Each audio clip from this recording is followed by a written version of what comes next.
In Zun Yangcheng, magnificent palaces shamelessly flaunted their immense wealth under the clear sky, indifferent to the pigeons lazily circling above. Amidst this scene, a man was staring into the bronze mirror before him with a look of utter panic. "Damn it, what the hell is going on?" Qin Chuan gasped, his hands gripping the edge of the table tightly as he pinched his own cheek hard enough to hurt. He stammered in disbelief. "Could it be I've transmigrated?" Right at that moment, something rang out with a dry bzzzt sound. Click, click, click sounds echoed incessantly. A reel of memories slammed straight into his brain, causing Qin Chuan to jump. What in the world is this? He clutched his head, groaning. Fragments of memories, unfamiliar yet familiar, began to play.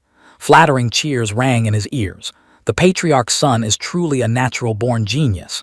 The patriarch really possesses the blessings of 3 generations. Then the scene shifted to a desperate conversation. An old physician shook his head in resignation, preparing to leave. The original host, Qin Chuan, screamed, "Doctor, is my son's illness truly incurable?" The old physician replied helplessly, "We lack just one specific medicinal ingredient. With it, the young master would surely be saved." "No way, no way." An image of Qin Chuan clinging precariously to a treacherous cliff, reaching for a rare medicinal herb. The click-click-click sound rang out again, piercing his skull. A stern voice roared from behind, "Qin Chuan, you dare trespass into the forbidden grounds to pick herbs, shattering your origin core and dissipating your cultivation. Someone like you is no longer fit to be patriarch." A family civil war broke out. The original host's final memory was being beaten half to death by enemies within his own clan. And then an ear-piercing beep-beep, a collision that shook the heavens and earth. Flatline. That was the memory of Qin Chuan in the modern world. As the headache faded, Qin Chuan opened his eyes wide, rubbing his temples. "Wow, brother Qin Chuan, our fates are tragically similar." A gloomy voice echoed in his mind. "The only thing I cannot let go of is my son. Rest assured," Qin Chuan muttered, "since I have borrowed this body of yours, I will protect your son with everything I have." Just then, a frantic scream came from outside. "Pa, patriarch, bad news, the young master is in trouble." Hearing the words "young master," Qin Chuan started, his face instantly hardening as he whipped around toward the door. "What happened?" The maid behind him gasped for air, tears welling in her eyes. The young master returned from his training journey, only to be blocked by that Qin Meng who's picking a fight. Qin Chuan's eyes bulged, veins popping out on his forehead. He roared, "That unfilial son!" Bang! With a flying kick, the poor door was torn from its hinges and flew straight into the courtyard. The modern Qin Chuan was still stunned. Before he could even gather his wits, Qin Meng swaggered in, looking arrogant. He stuck out his tongue, his manner incredibly provocative. "Yo, is Qin Chuan home? The new patriarch is calling you to the martial arts field for an audience. As a defeated dog, stop hiding in this corner like a rat, get the hell out here."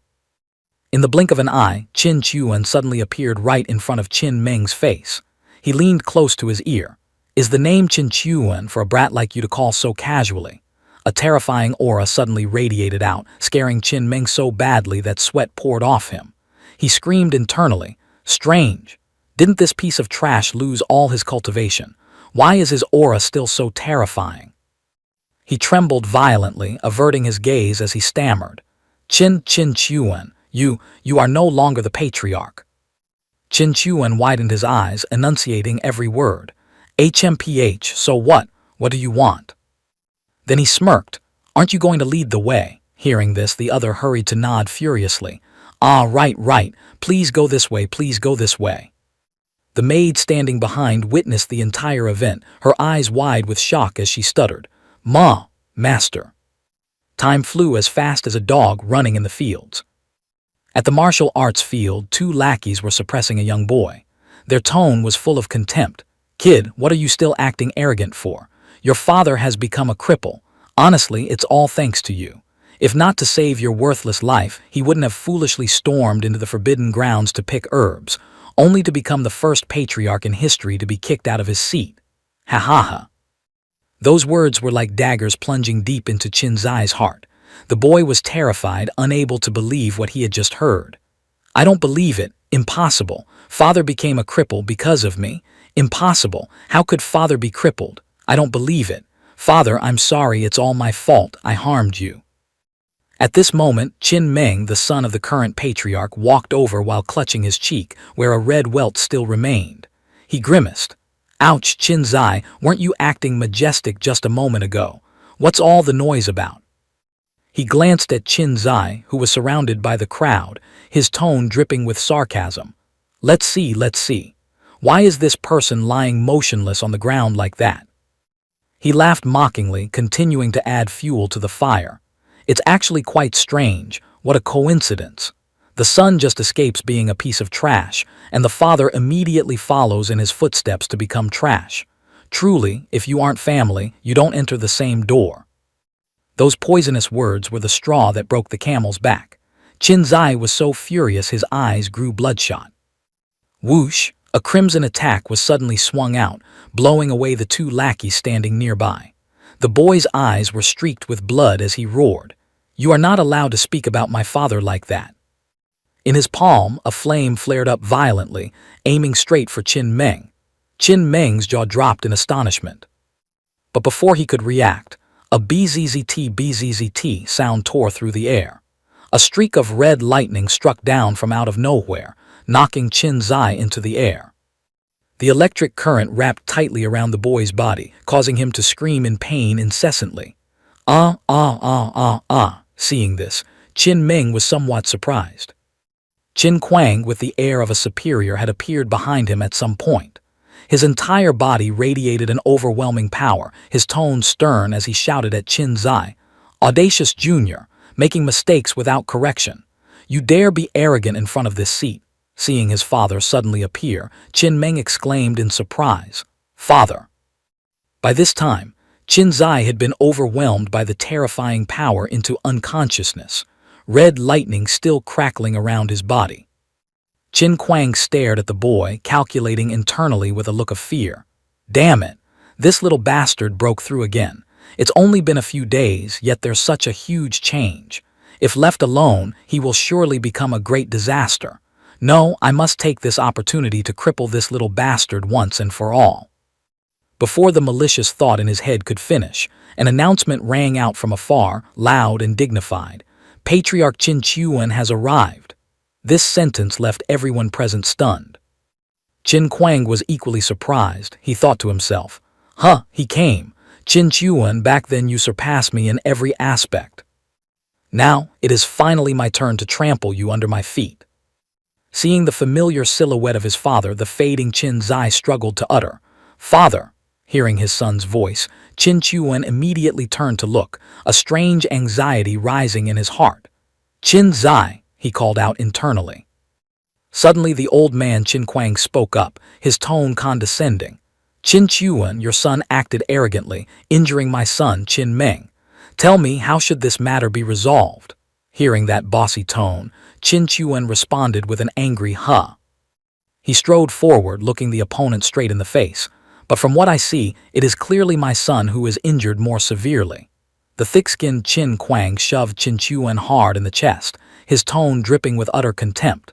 HMPH, that is the punishment he deserves. In the clan, internal disputes and fights are naturally subject to punishment. I am merely acting according to public justice. He glanced at him sideways and continued, But now that public matters are settled, we should discuss some private matters, shouldn't we? He frowned. What do you want? The man laughed loudly. Haha, simple. 1. Tell your son to kneel and kowtow in apology to my son. 2. You and I fight a match. As he spoke, a stream of red power appeared in his hand, the bzzzt sound echoing threateningly. Hearing this, Qin Chuan was so shocked he wanted to curse. Fight a match, motherfucker, old Xuan, oh old Xuan. Although I have the heart to protect this kid, the harsh truth is that I am just a modern corporate slave. I know jack squat about martial arts. Not to mention this body is now a cripple. On the outside, Qin Chuan maintained a cold composure, but inside he was screaming. Hearing those words, Qin Zai immediately shouted, Father, don't fight him. I can apologize to Qin Meng. A real man knows when to yield. The boy thought to himself, I can't let father suffer any more because of me. His son's words made Qin Chuan feel a strange warmth. Although this son fell from the sky out of nowhere, asking him to kneel and apologize to a brat is a humiliating act I cannot allow, he thought. Suddenly, at this critical moment of burning oil and boiling fire, a mechanical sound rang in his head. Ding! The strongest Godfather system is pleased to serve you. Do you agree to bind? Hearing this sound, Qin Chuan was astonished. He looked up into the void, only one thought in his mind. Is this the legendary game hack? Seeing the system interface appear before his eyes, Qin Chuan was delirious with joy. System, Golden Finger, the goods have arrived, brothers. Without hesitation, he roared in his mind. Bind it tight. Confirming binding agreement, starting 1%, 2%, 5%, 6%. The system displayed a blurry image of Qin Chuan on the screen. Seeing the percentage crawl slowly, he asked impatiently, Wait, system, what functions do you have? Specifically, how do I use them? 25%, 75%, 100%, binding successful, the system announced with a grandiose sound. This system is the strongest Godfather system, born for the truth. Father's love is like Mount Tai. As long as your son provokes a powerful enemy, you will receive power sufficient to defeat that enemy. Furthermore, this power will never disappear. Hearing the explanation, Qin Chuan was so shocked he couldn't believe his ears. His eyes lit up and he shouted gleefully in his head, Oh, does that mean as long as my son keeps causing trouble, I will always get stronger? The system seemed speechless. Another notification appeared. Ding! Please mind your wording. The principle of the system is father's love is like a mountain, not letting the son suffer humiliation, not to be a tool for you to get stronger. Qin Chuan quickly coughed a few times. Cough, cough. I understand, don't be so serious. The system displayed a new notification. Origin Core Recovery. Start. Hearing that sound, Qin Chuan's gaze became unusually determined. Origin Core. The system continued. Attention! Your son has provoked Qin Kuang, an Origin Core Realm 9th Layer expert. According to the principle father's love is like a mountain, the father must win. Your cultivation will be raised to the Origin Core Realm 9th Layer and moreover, a flawless Origin Core. Hearing this, Qin Chuan was stunned. Cured. Around him, streams of pure azure aura began to appear, converging into his body. Opposite him, Qin Kuang saw him standing there in a daze and roared angrily.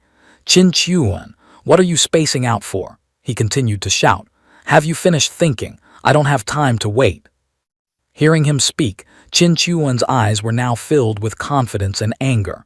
He shouted loudly, Qin Kuang, if you are so aggressive, then if you want to fight, let's fight. Qin Kuang was somewhat surprised by his 180-degree change. He was stunned for a moment, then burst out laughing. Courage! Such courage! Seeing you in such high spirits, I ask you, do you dare to ascend the life and death stage? Hearing the words life and death stage, Qin Zai panicked immediately. No, father, don't. I can kneel and apologize. The boy's face was filled with worry. Father no longer has his cultivation. Hearing his son say this, a warm glint flashed in Qin Chuan's eyes. This picked-up son isn't too bad, actually. He held his head high, shouting arrogantly, Why wouldn't I dare? At a manor, the atmosphere was gloomy and eerie, surrounded on all four sides by high walls. Qin Zai walked anxiously towards his father, asking, Father, why were you so impulsive? Can't you see he is just using this as an excuse to eliminate us? The boy's eyes held fear as he looked at his own hands, his voice trembling. I'm sorry, father. It's all my fault. I was the one who harmed you like this. Tears rolled down his cheeks, and Qin Zai sobbed uncontrollably. Seeing this scene, Qin Chuan panicked a bit. Oh my God, a true actor here crying on command. But this picked-up son is quite filial, not wasting my effort protecting him. Qin Chuan coughed a few times to regain his dignified air and began his deep acting performance. Cough, cough, I'm not exactly crippled. It's just that my cultivation was taken away and sealed by your mother's people. Hearing this, Qin Zai was utterly shocked. Mother, didn't mother die from difficult labor when I was born? No, Qin Chuan explained, his tone tragic and heroic. Actually, your mother is still alive, it's just, she was taken away by people from her clan. As he spoke, he whispered in his gut, "Sorry, son, Dad still needs to rely on you to cause trouble to get stronger, so I need to show off a bit, making you believe I am a peerless expert so you can feel at ease wreaking havoc." Qinzai was stunned by his father's words, his voice trembling. "Mother's clan." "Correct," Qin Chuan nodded firmly. "Your mother's clan are the true big shots. Our Jiu Yang dynasty in their eyes could be wiped out with a snap of a finger, and your mother, she is their saintess." An image of a powerful, ethereal woman appeared in the minds of both father and son. Hearing this, Qinzai asked frantically, "Then can we save mother?" Qin Chuan put on a pained expression, acting with all his might. "No, my son. Back then when they took your mother, they originally intended to kill both of us. It was your mother who used her death as a threat, so they spared us. But the price was sealing my cultivation to prevent us from seeking revenge in the future." Seeing Qinzai about to speak, he cut him off. "But heaven has eyes. This time when I went to find medicine for you, I unexpectedly triggered an ancient formation, and finally, the seal has been dissolved." Qinzai exclaimed in joy, "You mean your cultivation?" "That's right," Qin Chuan affirmed. "My strength will quickly recover, and I might even go further. So rest assured, even if I have to level this entire world, our family will definitely be reunited." In his head, he praised himself. "My bolstering skill is truly max level." Qinzai was overjoyed, his face filled with confidence and admiration. Turns out father is this powerful. Is this the legendary life of a heaven-favored genius who once roamed unhindered? The ring on Qinzai's hand suddenly flashed with a faint light. Qin Chuan glanced at the ring, thinking to himself, "That ring, surely there isn't some old grandpa hiding inside it." Late night enveloped everything. At the patriarch's pavilion, the oil lamps were still burning brightly. Qin Meng walked into Qin Kuang's room and asked, "Father, do you really intend to kill that old dog Qin Chuan on the life and death stage? Doing so might cause people to gossip." Qin Kuang turned around, his face eager to the point of madness, eyes bulging. "Gossip? Of course there will be. After all, he is the former patriarch and there are still many clan members loyal to him. But if I don't kill him, my heart will not be at peace." Hearing those words, Qin Meng swallowed in fear. Qin Kuang patted his son's shoulder, his face full of confidence. "My son, just wait for your father to deal with Qin Chuan tomorrow. Next, it will be that newly recovered Qinzai's turn. But remember, you must train ceaselessly. Among the younger generation of Zun Yang City, you still have rivals." Hearing his father's instruction, Qin Meng opened his eyes wide, his tone extremely serious. "Father, I understand." His entire body burst forth with a brilliant green flame aura, radiating a blinding golden light. Seeing this, Qin Kuang nodded in satisfaction, thinking, "Tomorrow, there will be no one named Qin Chuan in Zun Yang City." Time flew by swiftly, and soon it was morning. The stands around the life and death stage were packed with spectators, the buzzing of whispers ceaseless. "Tusk, tusk, a drama of brothers killing each other. It's been a long time since we've seen this in Zun Yang City, hasn't it? Do you guys think there will be mutual destruction?" "Mutual destruction, my foot, haven't you heard? The former patriarch Qin Chuan shattered his origin core, his cultivation is gone. I don't understand why he agreed to a match he's certain to lose. He doesn't look like a fool. HMPH, from what I see, he was likely threatened by the new patriarch, because he still has a son." In the middle of the arena stood a man in black, presumably the referee. Next to him was Qin Kuang, who shouted triumphantly, "The time has come. Where is he? Qin Chuan, are you so greedy for life and afraid of death that you dare not come? Don't use the excuse that you were drunk yesterday and spoke nonsense." Suddenly, a figure descended from the sky, causing a loud crash and kicking up a cloud of dust. A familiar, somewhat lazy voice rang out. "What is all the noise so early in the morning?" Qin Kuang whipped around. From within the dust, Qin Chuan walked out leisurely, landing gently on the ground. Around him, a brilliant orange-gold electric current wrapped around his body. He said, "If you want to die, there's no need to rush." Qin Chuan looked at him with a determined gaze. Qin Kuang grit his teeth, snarling, "Very good, today is your death anniversary." The man in black standing outside spoke in a cold voice. "Since everyone is here, I, the Grand Elder, will witness this match. The rules of the life and death stage. Once on the stage, life and death are determined by fate. No one is allowed to interfere. Any member of my Qin family who dares to intervene will be guilty of treason against the clan."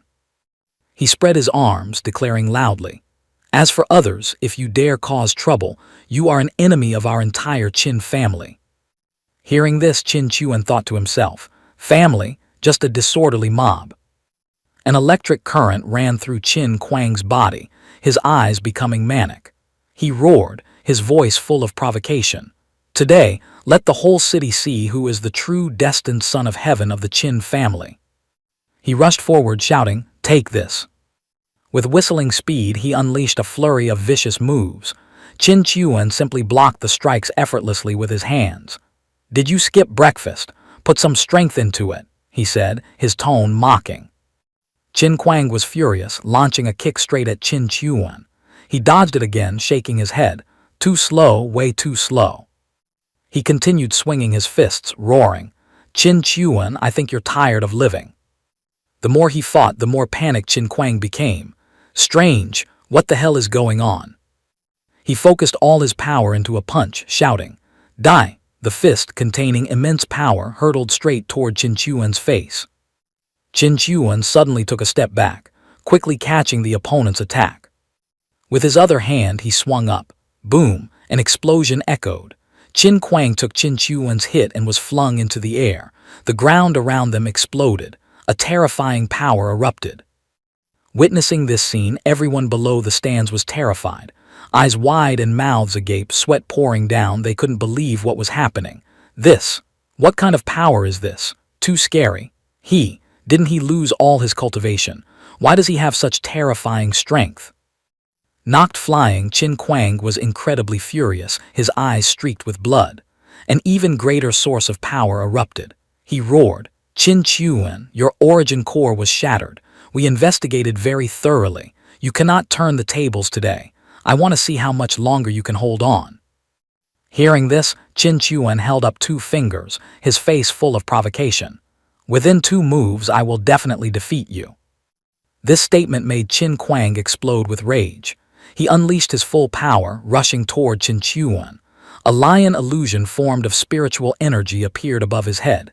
He shouted, bragging without shame, "Die!" Qin Chuan curled his lips slightly. "A tiny grain of rice dares to shine. My turn." With that, he released a brilliant golden power. Waves of shimmering energy appeared in the sky.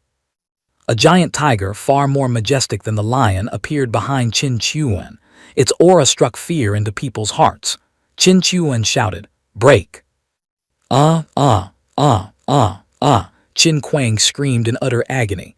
His entire body was covered in a deep crimson color. In Qin Chuan's hand, a sphere of golden light condensed, preparing to finish off the opponent. Suddenly, Grand Elder Qin Yuan shouted, "Stop! Qin Kuang has been knocked off the life and death stage. He is no longer on the stage. This duel should end here."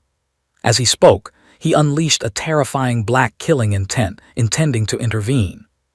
Seeing this, Qin Chuan was annoyed. He frowned, replying, "Grand Elder, do you remember your own words from just now? No one is allowed to interfere." Hearing him say this, the old man used a gaze full of killing intent and spoke with disdain. "HMPH, clearly your origin core was crippled, yet now you erupt with such powerful strength. You have surely used evil arts." Qin Chuan immediately retorted in annoyance. "HMPH. So according to the Grand Elder, normally I should be what? Should I be a piece of trash, obediently letting your grandson beat me to death to be considered righteous?" Hearing these words, the old man ground his teeth in rage, his eyes narrowing with killing intent. "You, truly no respect for your elders."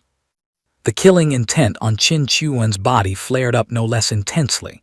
"Do you even deserve the word elder? Are you not just an old dog relying on age to act superior, barking wildly in this place?" Hearing those insults, Qin Yuan was so angry his eyes bulged, and he roared, "All members of the Qin family, hear my order. Drag this traitor down, execute him on the spot, and cleanse the family rules." As he spoke, he opened his palm to signal. Hundreds of Qin family members, hearing the order, immediately rushed toward Qin Chuan, their faces filled with rage. Qin Chuan laughed coldly, a vortex of brilliant golden energy appearing in his right hand. "Usually, the elders are very good with their mouths. Today, let me broaden your horizons." Screams pierced the blue sky. Some who had just rushed forward were hit by his attacks and sent flying far away. Seeing this, the injured Qin Kuang immediately screamed at those who were hesitating, "What are you standing there for? Get him!" A person nearby was so scared he cried as he spoke, "Ah, ah." Whoosh, whoosh, whoosh. An even greater power exploded around Qin Chuan's body. He roared, his eyes locking onto one target, Qin Kuang. Hearing his name, Qin Kuang grimaced in fear. Qin Chuan rushed over, shouting as he ran, "Your turn." Instantly, fresh blood sprayed everywhere. Qin Chuan had punched through Qin Kuang's chest. The man was shocked, blood gushing endlessly, his eyes becoming glazed. He choked out, "You, truly cruel." Qin Chuan stood there, staring blankly as his opponent fell. The old man Qin Yuan, witnessing the scene, was terrified, reaching out his hand and screaming in despair, "Kuanger." Qin Chuan's voice grew louder, a blinding golden light blade appearing in his hand. He spoke loudly, his voice echoing across the square. "Everyone, today I will clean up the house for the Qin family." He glanced at the crowd surrounding him.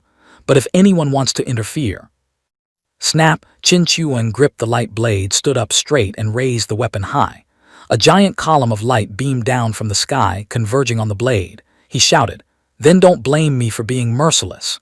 With that, he moved, and the weapon in his hand immediately injured countless people around him. Struck by the blow, they flew into the air. Witnessing this scene, the outsiders were incredibly astonished, jaws dropped. This, wiping out experts with just one move. With such a powerful patriarch, the Qin family could go even further. Immediately, some people knelt down, clasping their hands respectfully. "Please, patriarch, return to take charge of the Qin family."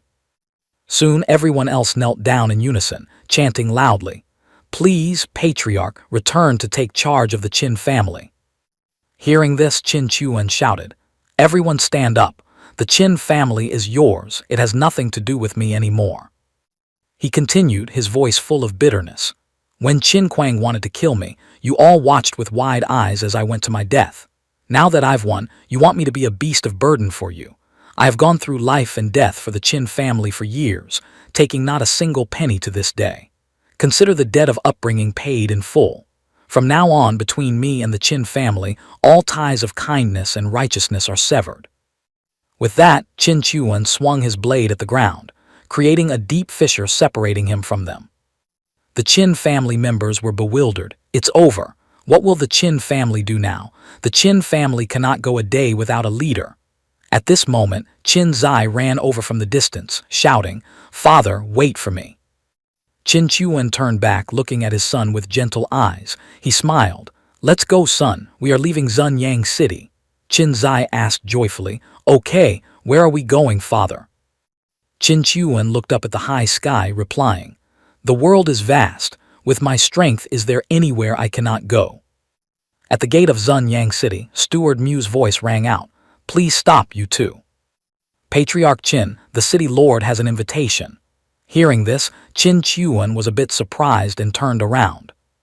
Steward Mu bowed and said, "The city lord heard that Patriarch Qin wishes to leave Zunyang City, so he specifically wants to treat you to a farewell meal, so as not to waste years of friendship." Hearing this, Qin Chuan clasped his hands and smiled wryly. "The city lord thinks too highly of me. Qin implies is no longer the patriarch of the Qin family." Steward Mu immediately replied, "Brother Qin is too humble. Titles are just empty names. Except for you in this Zunyang City, no one is qualified to call themselves the Qin patriarch." Qin Chuan smiled. "Since the city lord is so gracious, father and son will have to disturb the city lord's manor for a trip today." At the city lord's manor, Mu Yun Shang, the city lord of Zun Yang City, a half-step pure Yang realm expert, came out to welcome them joyfully. "Brother Qin, long time no see," he said enthusiastically. "I heard that nephew Qin Zai's serious illness has been cured, his strength has greatly increased, and he even defeated Qin Meng. His future is truly limitless." A beautiful young girl, looking somewhat haughty, stood beside Mu Yun Shang. Qin Chuan looked at her and asked, "Brother Mu praises him too much. Is this Tian Yun?" Mu Yun Shang smiled and replied, "It is my daughter, Tian Yun. Quickly greet Uncle Qin." Tian Yun bowed. "Uncle Qin." Mu Yun Shang continued, "It is late today. Why doesn't Brother Qin stay for dinner and rest for a night before setting off? It won't be too late." Qin Chuan replied, "Then we will have to impose." Qin Zai stood by the side, clasping his hands and bowing. "Thank you, City Lord." Tian Yun seemed to have some interest in Qin Zai. She leaned close to him, her face slightly flushed. Qin Zai was bewildered, not understanding what was happening. Time passed swiftly. Inside the guest room of the city lord's manor, dusk had settled. Qin Chuan stood leaning against the window, his gaze deep. "Although I put on a show when leaving the Qin family, I absolutely cannot let them discover I'm a fake. The problem right now is how to survive in this world where experts are as common as clouds." His gaze shifted to Qin Zai, who was sitting cross-legged cultivating. "How could I forget this picked-up son?" Qin Chuan's eyes immediately became scheming. "Let them go try to figure out what nuclear weapon I've been hiding all this time. This Mu Yun Shang's strength is not weak, even a bit higher than mine. I have to think of a way to stir things up a bit. It just so happens I can raise my cultivation." After a second of seriousness, Qin Chuan turned around and said to Qin Zai, "Cough, cough, you just keep trying to cultivate first. I'm going out for a walk, and I'll grab a glass of water while I'm at it." "Yes, father." Qin Chuan glanced at the ring on his son's hand, thinking, "Regardless of whether you exist or not, old grandpa in the ring, for the future of us father and son, you absolutely must not ruin my good thing." After Qin Chuan left, Qin Zai opened his eyes, looking into the void in front of him. He clasped his hands, speaking reverently, "Greetings, master." Tiny streaks of light flew out from the ring, converging into the form of a noble, elegant woman. That was Yiling Shuang. "Kid, no need for formalities." Qin Zai immediately asked directly, his voice a bit nervous, "Master, did my father discover you?" Yiling Shuang replied bluntly, "That's right, he only needed one look to know everything." Qin Zai was excited. "What? Is my father really that strong?" "More than just strong," Yiling Shuang admitted, her voice containing both shock and wariness. "He must be terrifyingly strong. I didn't expect this tiny Zhu Yang dynasty to have such a monster. I hid so well, yet he recognized me with just a glance." Qin Zai asked curiously, "Then master, between you and my father, who is more powerful?" Ling Shuang quickly waved her hands frantically. "Cannot compare, cannot compare. Although I only have a wisp of remnant soul left, my vision remains. Your father's ability has far exceeded my understanding. Perhaps he has surpassed the 9 realms." After finishing her words, seeing her disciple ask nothing more, she said, "If there is nothing else, I will return to the ring to rest." Ling Shuang prepared to withdraw into the ring, while Qin Zai was still extremely surprised. I didn't expect father to be so powerful." Yiling Shuang's voice drifted out from the ring. "Zier, remember, do not have delusional ambitions. Your most important task now is to try to cultivate. As the son of Lord Qin Chuan, it is understandable that you possess a rare divine body." The boy looked at the ring on his finger and clenched his fist tight. "Yes, father is so mighty. As his son, I definitely cannot bring him shame. I will dedicate my all to cultivation." Determination flooded the boy's face. After buzzing around for nearly an hour, Qin Chuan finally sneaked up to the door of his precious son's room, holding a wooden tray with a single cup of tea that looked incredibly nutritious. "My son, you've been cultivating too hard. Drink this cup of tea to regain your strength." He walked into the room, his tone sickeningly sweet, and headed straight for Qin Zai. "Drink up quickly." But inside his head, a completely different train of thought was roaring. My beloved son, drink it all up. Drink it to nourish your brain and clear your meridians. Qin Zai, the naive young man guilty of nothing but innocence, was moved to tears. Thank you for worrying about me, father. After speaking without a shred of suspicion, he downed it in one go, even smacking his lips in praise. Gulp, gulp. Just outside the door, a graceful figure in red was already waiting. Seeing the two of them, she approached elegantly and bowed slightly. Family head Qin, young master Qin, dinner has been served. Please follow this humble servant to the dining hall. Scene changed to the Mu family residence. Night had fallen, and a perfect round moon poured silvery light into the silent garden. Mu Yunsheng was already seated there, waiting impatiently for the Qin father and son. As soon as he saw their silhouettes, he laughed heartily. "Haha, brother Qin, you two have finally arrived. Come, come, take your seats." His face beamed with barely concealed eagerness. Once everyone was seated, the old man rubbed his hands together and continued with pride. "Last month, I was lucky enough to acquire a jar of fine wine, a true treasure.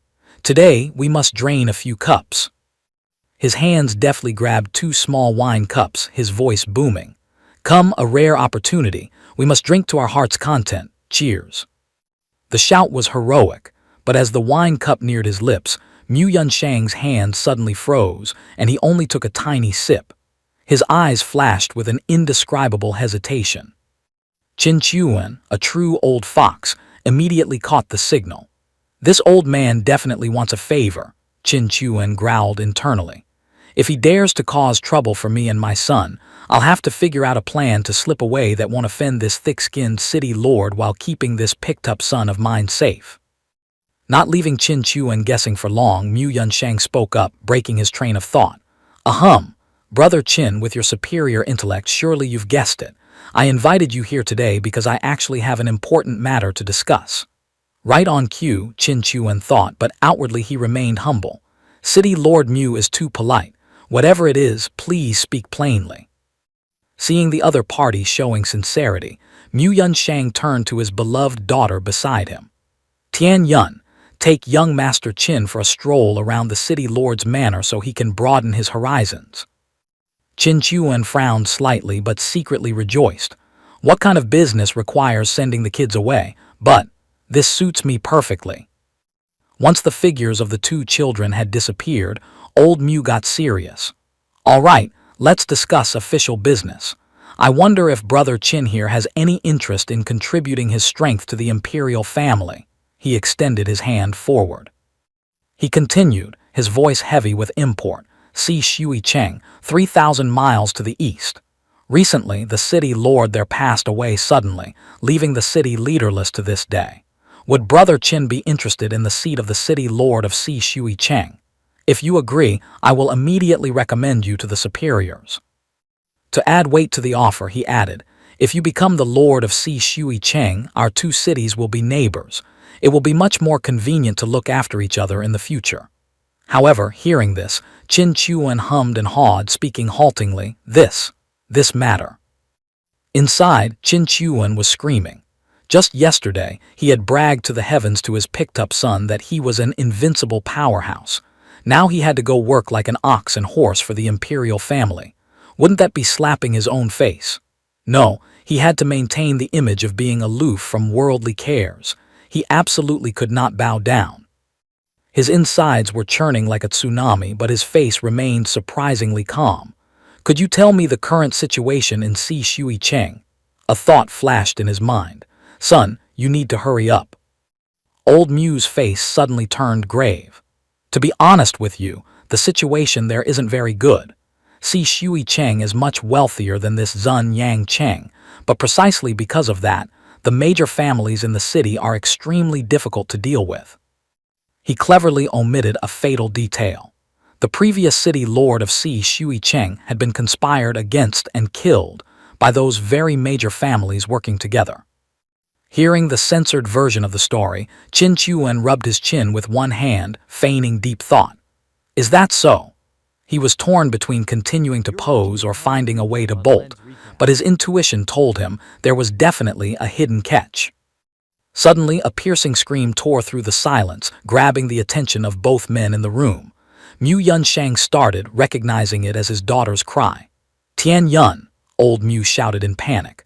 Immediately after, the same female voice rang out, but now filled with terror and rage. "Young Master Qin Yu, what are you doing?" In the courtyard outside, Mu Tianyun had been happily showing Qin Zai around the manor when terrifying screams suddenly erupted. "Help me!"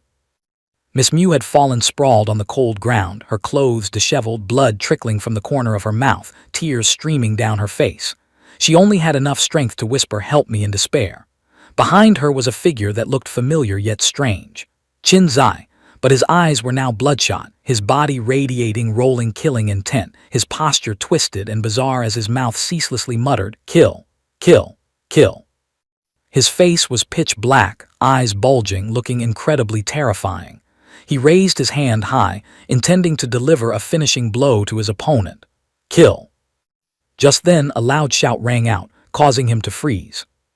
Mu Yunshang had appeared out of nowhere, his body launching like a lightning bolt in front of Qin Zai, power already gathering in his hand. But the opponent was no pushover. Sparks of golden lightning crackled from Qin Zai's hands, ready for battle. "Kill for me." "Disrespectful brat, you want to die," old Mu roared, unable to believe his eyes.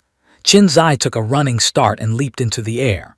Old Mu looked up from below, and the two exchanged a flurry of moves, creating a fierce battle. Qin Zai's expression was frantic, crazed. Even after being hit and falling to the ground, he refused to yield. His eyes blazed, mouth gaping open in a roar, and a nearby giant tree instantly collapsed from the shockwave. He screamed the exact same phrase again. "I want to kill." Mu Yunshang, seeing the brat becoming increasingly out of control, bellowed, "Stubborn fool. Then go to hell." He channeled his technique, and rings of red energy began to manifest. He swung his hand, and a giant palm formed from red and gold energy hurtled toward Qin Zai, leaving the boy rooted to the spot, staring blankly as death approached. "My life ends here." Qin Zai stood motionless, eyes wide, staring at the giant palm before him. The move was about to make contact, creating a brilliant red light that engulfed the entire area. But then Qin Zai opened his eyes, looking a bit dazed. "I didn't die." Right in front of him stood the sturdy back of his father, Qin Chuan, towering like a wall. With just one hand, he had effortlessly blocked the destructive attack, his demeanor as calm as Mount Tai. "A bit late, isn't it?" He turned back, smiling slightly. The boy could only utter one word, "Father." The smoke and dust gradually settled, revealing the faces of the parties involved. "Ding, detected that your precious son has successfully provoked a half-step pure Yang realm powerhouse. Activating principle. Fatherly love is like a mountain, the father is undefeated. Your cultivation is upgraded to the peak of the half-step pure Yang realm." Qin Chuan felt power surging through his body, his pupils instantly glowing, his mind buzzing with just two words. Delicious. So delicious. Opposite him, Mu Yunshang, who was already boiling with rage because his daughter was heavily injured, was now even more horrified. His face was completely different from the gentle look in the dining room, eyes bulging, eyebrows twisted, looking incredibly ferocious. "HMPH, Brother Qin, do you mean to indulge your son's reckless behavior?" Beside that, a tsunami was churning in the old man's heart. "What the hell is this? He could block a full power strike from me, a half-step pure Yang realm cultivator. Could it be that he has also broken through? Impossible. The pure Yang Qi needed for an early breakthrough has long been monopolized by the imperial family and the major clans." On this side, Qin Chuan leisurely cracked his knuckles. "City Lord Mu misunderstands. My son injuring someone is indeed his fault. Therefore, when City Lord Mu moved to teach him a lesson just now, I, Qin, did not stop you." He paused for a moment, then his tone suddenly became razor-sharp.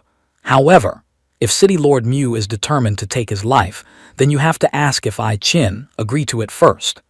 Qin Chuan's expression suddenly turned unusually serious, his aura skyrocketing. Hearing those words, Mu Yunshang knew there was no need for courtesy anymore. "Ha ha ha, very well, Qin Chuan. Did killing a mere Qin Wang make you think you're God? HMPH. The old man roared, flames of fury erupting. The clothes on his body spontaneously caught fire, his sleeves exploding. Today, I will open your eyes to what a true half-step pure Yang realm looks like. With that, old Mu shot up into the high sky, moving so fast he became a blur. In midair, his face was pale, teeth grinding as he channeled his power. Take this palm of mine. A gigantic hand made of solid gold appeared in the sky, large enough to obscure the moonlight, whistling down with the determination to crush Qin Chuan into mincemeat. Qin Zai had regained his senses by now. Seeing the earth-shattering scene before him, he screamed in worry, "Father, be careful! Master, my father!" Immediately, the phantom image of Yi Ling Shuang appeared beside him. She spoke calmly. Although Mu Yun Shang's furious slaughter iron palm has terrifying power, Lord Qin should be able to handle it. Boom! The giant golden palm struck down, leveling the spot where Qin Chuan had just stood. Old Mu also landed, staring at the ruins, snorting coldly, doesn't know his own limits. Suddenly, his eyes opened to their widest, unable to believe what was happening. His golden palm was dissolving into dust, but there was absolutely no sign of Qin Chuan's corpse. Old Shang couldn't help but feel extreme panic. What? Where is he? Are you looking for me? A lazy voice sounded right behind his neck. In a flash, Qin Chuan had appeared right behind Mu Yun Shang's back, making him break out in a cold sweat. The old man spun around in panic, but what welcomed him was a fist wrapped in terrifying force from Qin Chuan, flying straight at his face. Seeing her father in danger, Tian Yun struggled to scream, Don't hurt my father." Despite being heavily injured and her body falling apart, she tried to reach out. "Father!" Her eyes were filled with worry. But immediately after, the expressions of both Mu Yun Shang and Mu Tian Yun shifted simultaneously from fear to utter shock. Qin Chuan's fist had stopped, just an inch from old Mu's face. A faint smile bloomed on his handsome face. "Forgive the offense," Qin Chuan said. "I wonder if the city lord is willing to calmly listen to a word from me now." Mu Yun Shang fed, looking disdainful. "My skills are inferior to yours. What else is there to say?" Qin Chuan clasped his hands, his tone serious. "City Lord Mu only underestimated the enemy momentarily, allowing me to exploit an opening. But in terms of true strength, I admit defeat." He continued, his voice full of implication.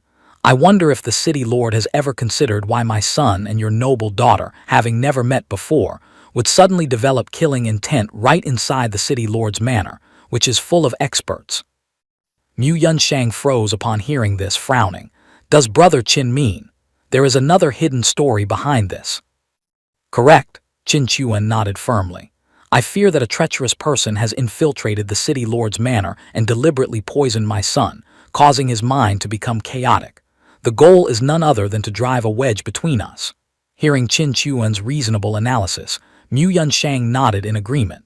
"What Brother Qin says makes a lot of sense. It is extremely likely that the Qin family people are playing tricks. I will definitely have someone investigate this thoroughly." He continued, "As for the matter I mentioned earlier, if Brother Qin is interested, please let me know soon. If Brother Qin is not interested, just pretend I never said anything. Brother Qin, rest early." With that, he turned to his daughter, signaling, "Let's go, Tianer." As soon as the Mu father and daughter left, Qin Chuan blinked over to Qin Zai. Inside, he was overjoyed. Oh my, the retribution for those shameless Qin family people came really fast. Qin Zai, still dazed and naive, asked, "Father, was it really the Qin family people who drugged me?" Qin Chuan's face suddenly hardened. He replied coldly, "Silly boy, the person who drugged you was me." Qin Zai stood frozen for 5 seconds, unable to believe he had been played so hard by his own old man. His face showed sheer horror, then shifted to confusion. "That cup of tea, father. Why, I trusted you so much." Qin Chuan walked past, placing a hand on his son's head, his voice dropping low. "My son, I want you to know that you must maintain vigilance at all times, no matter who stands before you." He continued walking as he spoke. "In this cultivation world, those who aren't cautious enough have all turned into yellow sand. Even people who want to help you might do bad things out of kindness, pushing you into a desperate situation."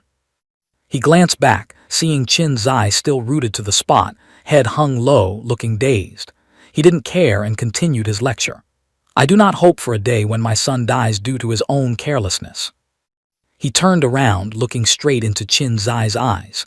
However, there is no need to be paranoid about everything. Remember, no matter what happens, Father will step up and solve it for you. Having finished, Qin Chuan turned and left.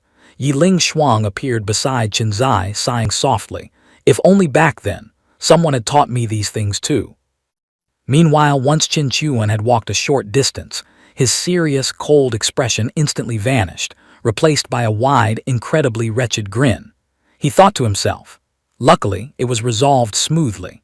Otherwise, if this picked-up son really becomes cautious everywhere he goes, how will he cause trouble so I can increase my cultivation? The next morning, Mu Yunsheng sought out Qin Chuan. Regarding yesterday's incident, although we didn't find direct evidence linking it to the Qin family, I caught 2 spies. Qin Chuan replied nonchalantly, "City Lord, feel free to handle it. I and the Qin family no longer have any ties. There's no need to give me face." Qin Zai also stepped forward, clasping his hands and bowing to apologize to Mu Tianyun. "Miss Tianyun, I am truly sorry about yesterday. This debt of kindness I will definitely repay in the future." Mu Tianyun smiled gently, her voice full of empathy. "You were just framed by villains. I meditated for a night and have recovered. As for this debt of kindness, I dare not accept it." Seeing the 2 children being so understanding, Mu Yunsheng laughed loudly, then pointed at his daughter and said, "Minghao Cheng is one of the 36 great main cities of the Jiu Yang Wang Ko. Inside, experts are as common as clouds. Why don't you 2 stay here? I think my daughter and your noble son look incredibly compatible." Qin Zai's face turned beet red upon hearing this, his heart racing as he stammered, this. Before he could finish, Qin Chuan grabbed his son by the collar and dragged him away. "Many thanks for the city lord's kindness. My son is still immature and needs much more tempering. I bid you farewell." Inside his head, he was screaming, "Is this old man crazy? I'm planning to drag this kid to a place with many experts so he can stir up trouble. How the hell can we stay here? Using a honey trap on me is useless." Scene changed to the outskirts. The Qin father and son were sitting on a carriage. Qin Zai asked curiously, "Father, since you are so strong, why don't we fly to make it faster?" Qin Chuan replied leisurely, "Silly kid, no matter how fast strength recovers, there needs to be a process. Right now, I have only recovered to the half-step Jiu Yang realm." Hearing this, Qin Zai's eyes lit up. "Then if we go to the capital city, won't we be in danger?" Qin Chuan scoffed. "My strength may not be recovering quickly, but fighting a few Nirvana realm or heaven-reaching realm trash is no problem. Do you hear me, son? Go ahead and boldly cause trouble for father." Hearing these words, Qin Zai's face shone brighter than car headlights and he squealed with joy. Seeing his son's expression, Qin Chuan smirked but kept a stern face outwardly. "Remember, never actively provoke trouble at any time. Father will not indulge you in acting recklessly. However," he made an extremely cool face, "you don't need to fear trouble either. I absolutely will not allow anyone to bully my son. No matter who it is, bullying my son is forbidden." Yiling Shuang witnessed this display of confidence and admiration rose in her heart. Such pure aura, such pure confidence. This is the confidence of an absolutely invincible being. Otherwise, even the sole rulers of other worlds couldn't possess this temperament. As for Qin Zai, hearing that he was protected to the teeth by his father, he couldn't stop squealing in excitement, his mouth constantly saying, "Yes, yes, okay, okay." Just then Qin Chuan's expression changed abruptly and he signaled, "Wait, son, get out of the carriage quickly." Seeing his father's serious face, Qin Zai asked worriedly, "What's wrong, father? Is there an enemy?" After getting off, Qin Chuan covered his face, tears welling up, pointing at the 2 horses that were vomiting violently. "Just now I wasn't careful and lost control of my aura. I scared the 2 horses too much." Qin Zai could only remain silent. After walking for a while, the father and son finally reached the outskirts of Minghao Cheng. Qin Zai looked around, unable to stop exclaiming, "It truly lives up to being one of the 36 great main cities of the Jiu Yang Wang Ko. This city is truly magnificent." Qin Chuan just smiled, acting experienced. Ah, it's okay. Consider it a decent small city. The scenery outside Minghao Cheng was indeed majestic, with people bustling back and forth. Qin Zai was dazzled, excitement evident on his naive face. Hearing his father urge, "Let's go, my son," he obediently replied, "Yes." Walking behind Qin Chuan, Qin Zai couldn't hide his admiration. If Minghao Cheng is just a small city in father's eyes, then how vast is the world he has seen? "I definitely must go see the world outside the Ju Yang Wang Ko." Hearing his son say this, Qin Chuan's face turned pale as a sheet, sweating profusely. He cursed silently in his gut. Damn it. I thought the imperial city in my past life was the peak, didn't expect there to be a place this impressive. Is this the power of cultivators? Just then, a man in blue clothes hurriedly ran past them, attracting Qin Chuan's attention. The crowd nearby immediately gathered, discussing animatedly. "Hurry up, the city lord just sent word. The dynasty's #1 alchemist, Grandmaster Pang Qi, is about to arrive. I heard he's going to hold a grand alchemy tournament." "That Grandmaster Pang Qi, is he that beautiful female alchemist, the Nirvana realm expert?" Hearing the gossip, Qin Chuan smiled, putting a hand to his chin, his mind already calculating rapidly. Alchemy tournament. That place is sure to be full of experts. I must send my son in to stir up a storm. It will definitely make a bunch of people hateful. Then experts will come knocking and my cultivation will soar. He continued thinking. And alchemy. How could the grandpa in the ring not know it? This is the identifying mark of those trash turns the table's protagonists. Thinking this, he turned around, flashing a wretched grin full of anticipation, and placed a hand on Qin Zai's shoulder, making the boy jump. "Son, your father wants you to win the championship of this alchemy tournament. Are you confident?" Qin Zai was scared out of his wits upon hearing this. "Father, medicinal pills are terrifyingly effective, but the recipes are extremely rare. I've never learned alchemy." Before he could finish his sentence, an invisible hand shot out from the ring and covered his mouth. Yiling Shuang immediately transmitted her voice. "Agree with your father quickly. Don't worry about anything else." Qin Zai, mouth covered, face pale, was bewildered and didn't understand what was going on. Hearing his master say so, he scratched his head and said awkwardly to his father, looking clearly unnatural, "Father, I definitely won't let you down." Seeing his son obedient, Qin Chuan smiled with satisfaction and patted his head. "Not bad, I believe in you." Although he said this, he was laughing inside. He was hesitant just now but agreed immediately. "Looks like that auntie in the ring is about to make a move. I wasted half a month playing the role of heir. Finally, she has a use. Otherwise, without the old grandpa, I'd feel stupid beyond belief for playing the heir role for so long." Thinking this, he turned and walked away. "All right, let's go." Once Qin Chuan had left, Qin Zai whispered to Yiling Shuang, "Master, I really don't know alchemy." The woman frowned, comforting him. "Fool, with master here, alchemy is as simple as a snap of the fingers." Then she glanced at Qin Chuan's retreating back, sweat pouring down, thinking, "Moreover, those words from your father were originally meant for me to hear. If refused, the consequences would be hard to predict." At the Wanbao Shang Hui, at the entrance, Qin Chuan handed Qin Zai a card. "This time go buy a house, consider it simple training." Holding the card, Qin Zai was astonished. Heavens, Wanbao Shang Hui, the massive merchant organization with properties spread across all the great main cities. I definitely must interact with them often in the future. Qin Chuan patted his son's shoulder. "My son, no need to be nervous, just go. You must have backbone, no need to be afraid because father will handle everything." Hearing he was protected, Qin Zai's face lit up again. He laughed and dashed off. "Father is right, I am no longer trash, and furthermore, father is invincible under the heavens." Qin Chuan shouted after him, "Don't cause trouble, but don't fear trouble either. In this Ju Yang Wang Ko there is nothing worth fearing." While his mouth gave his son such advice, his heart was cheering. Great. A merchant guild is the easiest place for accidents to happen. The protagonist type will invariably get into disputes with others. "Son, you must help father provoke someone with a bit of strength." He looked up at the sky, muttering. But then again, This sky is formed by the phenomenon of gathering powerful auras. My meager strength here in Minghao Cheng is probably only worth that of an ant. Although I've pretended for so long, I really want to go see the world outside this Ju Yang Wang Ko, so this trip to the cultivation world won't be in vain. While he was lost in thought, suddenly frantic screaming rang out. Not good, someone's hitting people, murder. He turned his head and saw people running in panic, screaming incessantly. Seeing this scene, he couldn't help but secretly praise. My son is really putting in the effort. Just a moment and he's already caused trouble.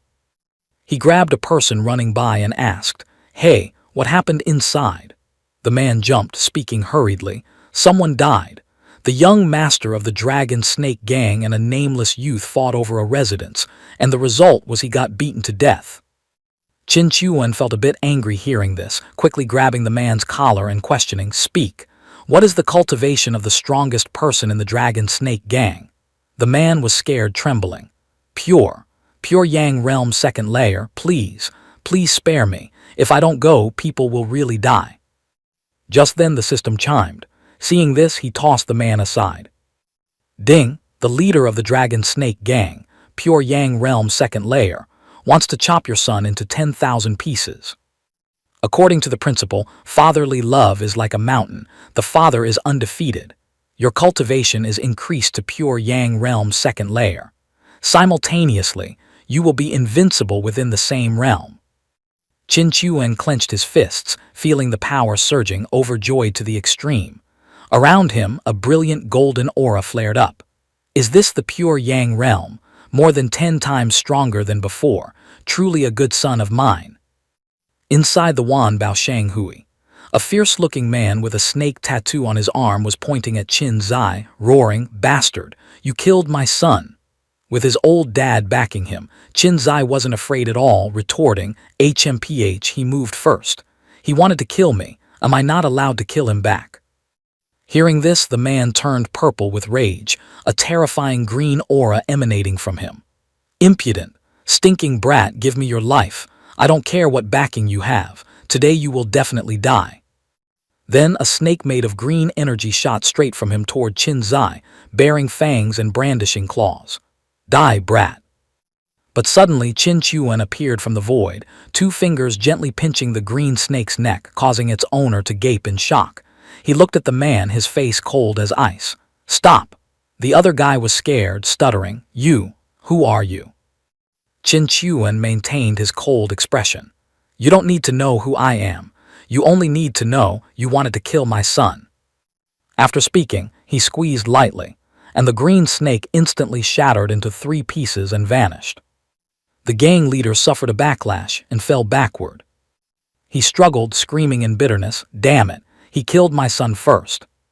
Qin Zai spoke up at this moment, righteous aura towering. "Ridiculous. I had already put a deposit on that residence. It was your son who tried to ambush me first. I was forced into a corner, so I had to counterattack." Hearing his son speak, Qin Chuan slowly approached the guy. "Did you hear that? Could it be that your son killing people is natural, but others killing him is forbidden?" The guy saw him getting closer and turned pale with fear. Don't come here." Qin Chuan ignored him, bending down, his hands gripping the guy's shoulders tight. "Your thinking isn't wrong. This world fundamentally doesn't need to talk about logic. It's just, right now, you don't have enough strength to not talk about logic." His face suddenly hardened, filled with viciousness. Bam, he kicked the guy far away, then unleashed a palm blast, sweeping away all the guy's minions. Qin Chuan said, "That's enough for today. I don't want to kill. Also, although my son killed your son, don't you dare dream of finding someone stronger to take revenge on my son. Get lost." Hearing the words "get lost," the gang leader was scared witless, immediately scrambling to run away. Qin Chuan watched him go, thinking to himself, "I wonder if this Dragon Snake gang leader understood my meaning. Probably not, right? I hinted so clearly already." Then he turned to ask Qin Zai, "How was it? Are you okay?" Seeing the gang leader fleeing in panic, Qin Zai felt a bit guilty. "I'm fine. Father, I caused trouble for you again." Contrary to expectations, Qin Chuan beamed, patting his shoulder. "You did very well, my son. If you had backed down then, you wouldn't be worthy of being my son. Still the same saying, if people don't offend me, I won't offend them. If people offend me, your father and son Du are here. Qin Zai looked up at his father, eyes full of worship. Yes, father, I know. I will definitely become a powerhouse like you. At this moment, a manager stepped forward, bowing and clasping his hands respectfully. This lord, this humble one, is the manager of this place, named Lu Ming. Qin Chuan returned the gesture. I'm embarrassed. I will compensate for the damaged goods here. Lu Ming quickly waved his hands. No need, my lord. These few items are nothing in the eyes of our Wan Bao Shanghui. However, this humble one actually has something to gift to you. Saying so, he produced a token. This is a residence that our Wan Bao Shanghui prepared specifically for pure Yang realm powerhouses like yourself. Today, we gift it to you for free. Please accept it. Qin Chuan took it, thinking to himself, this house is 100 times better than the one I chose, but outwardly he remained cautious. I fear this mansion isn't easy to take. You should know free things are the most expensive, and debts of kindness are the hardest to repay.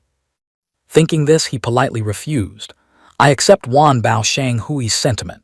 My son and I have just arrived in Minghao Cheng and have many things to do. We will take our leave here. Seeing him resolute, Lu Ming didn't insist, simply saying, my lord, please do as you wish. The next day, inside a grand and luxurious mansion, Qin Zai's voice rang out excitedly. Father, this building is truly luxurious, even 10 times better than the old Qin family house. Qin Chuan lightly rapped his head. No ambition. Isn't it just a building for a pure Yang realm martial artist? Wait until you see celestial palaces and divine temples in the future.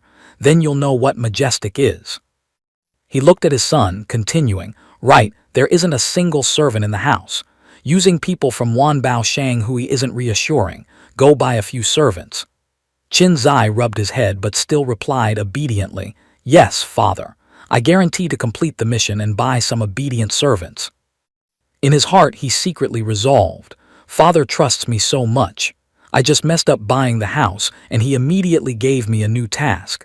I definitely cannot let father down. Having thought it through, Qin Zai stormed off aggressively. Watching his son's retreating figure, Qin Chuan chuckled to himself. Go on, son. Relying on your protagonist's destiny, go forth and provoke as many big shots as you can. He turned around, musing. However, I also need to think of a way to increase the kid's strength. After all, the stronger he is, the stronger the people he provokes will be. He continued his train of thought. If one day this picked-up son of mine gets killed by someone. No, I absolutely cannot let that happen. Sorry, son, but for now, your father has no choice but to use you. In this world where strength reigns supreme, the only thing I can rely on is the system. Only with strength will I not be useless at the critical moment. Just then, a voice rang out from outside the door. The envoy of the city lord's manor seeks an audience with Senior Qin. Qin Chuan glanced outside. Seeing a group of people in neat attire, the leader, dressed in white robes, spoke up. Bai Yichen of the city lord's manor pays respects to Senior Qin. Qin Chuan said, so it is the young city lord visiting. I have just moved into this new home and do not even have a cup of tea to treat guests. It is truly discourteous of me. Bai Yichen waved the fan in his hand, smiling. It matters not, it matters not. Qin Chuan thought to himself, good thing I spent money buying that Minghao City Character magazine, otherwise I wouldn't know who anyone is. He said aloud, I wonder what brings the young city lord here. Bai Yichen clasped his hands respectfully. Actually, this junior came this time to ask if senior has any intention of serving the imperial family. Qin Chuan replied, I am used to living the life of an idle cloud and wild crane. Right now, I only wish to focus on raising my son. Hearing this, Bai Yichen looked somewhat disappointed but immediately said, it is indeed so, I knew that. Hearing that tone, Qin Chuan was slightly startled, his brows furrowing. Don't tell me. If I don't serve the imperial family, I'll be suppressed. Seeing Qin Chuan appear agitated, Bai Yichen frantically explained. No, that's not it, senior. Please don't be agitated. My father instructed that if Senior does not agree, then I must present this treasure to Senior to establish a karmic tie of goodwill. As soon as the word treasure hit his ears, the curiosity in Qin Chuan's blood began to boil, and he asked, "Oh, what kind of formidable item?" Bai Yichen assumed a grand posture and waved his hand to order his lackeys. "Men, open the goods." The subordinates obeyed instantly, popping open the lid of an exquisite brocade box.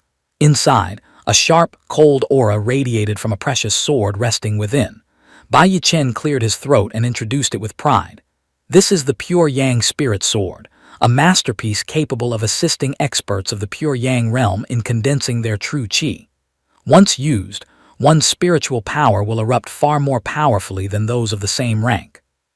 Qin Chuan was a bit skeptical and asked, "Is this gift a special favor for me alone, or does every Pure Yang realm expert in Minghao City get a share?" He picked up the sword, turning it over to examine it. "High quality, good sword, impeccable," Qin Chuan nodded inwardly.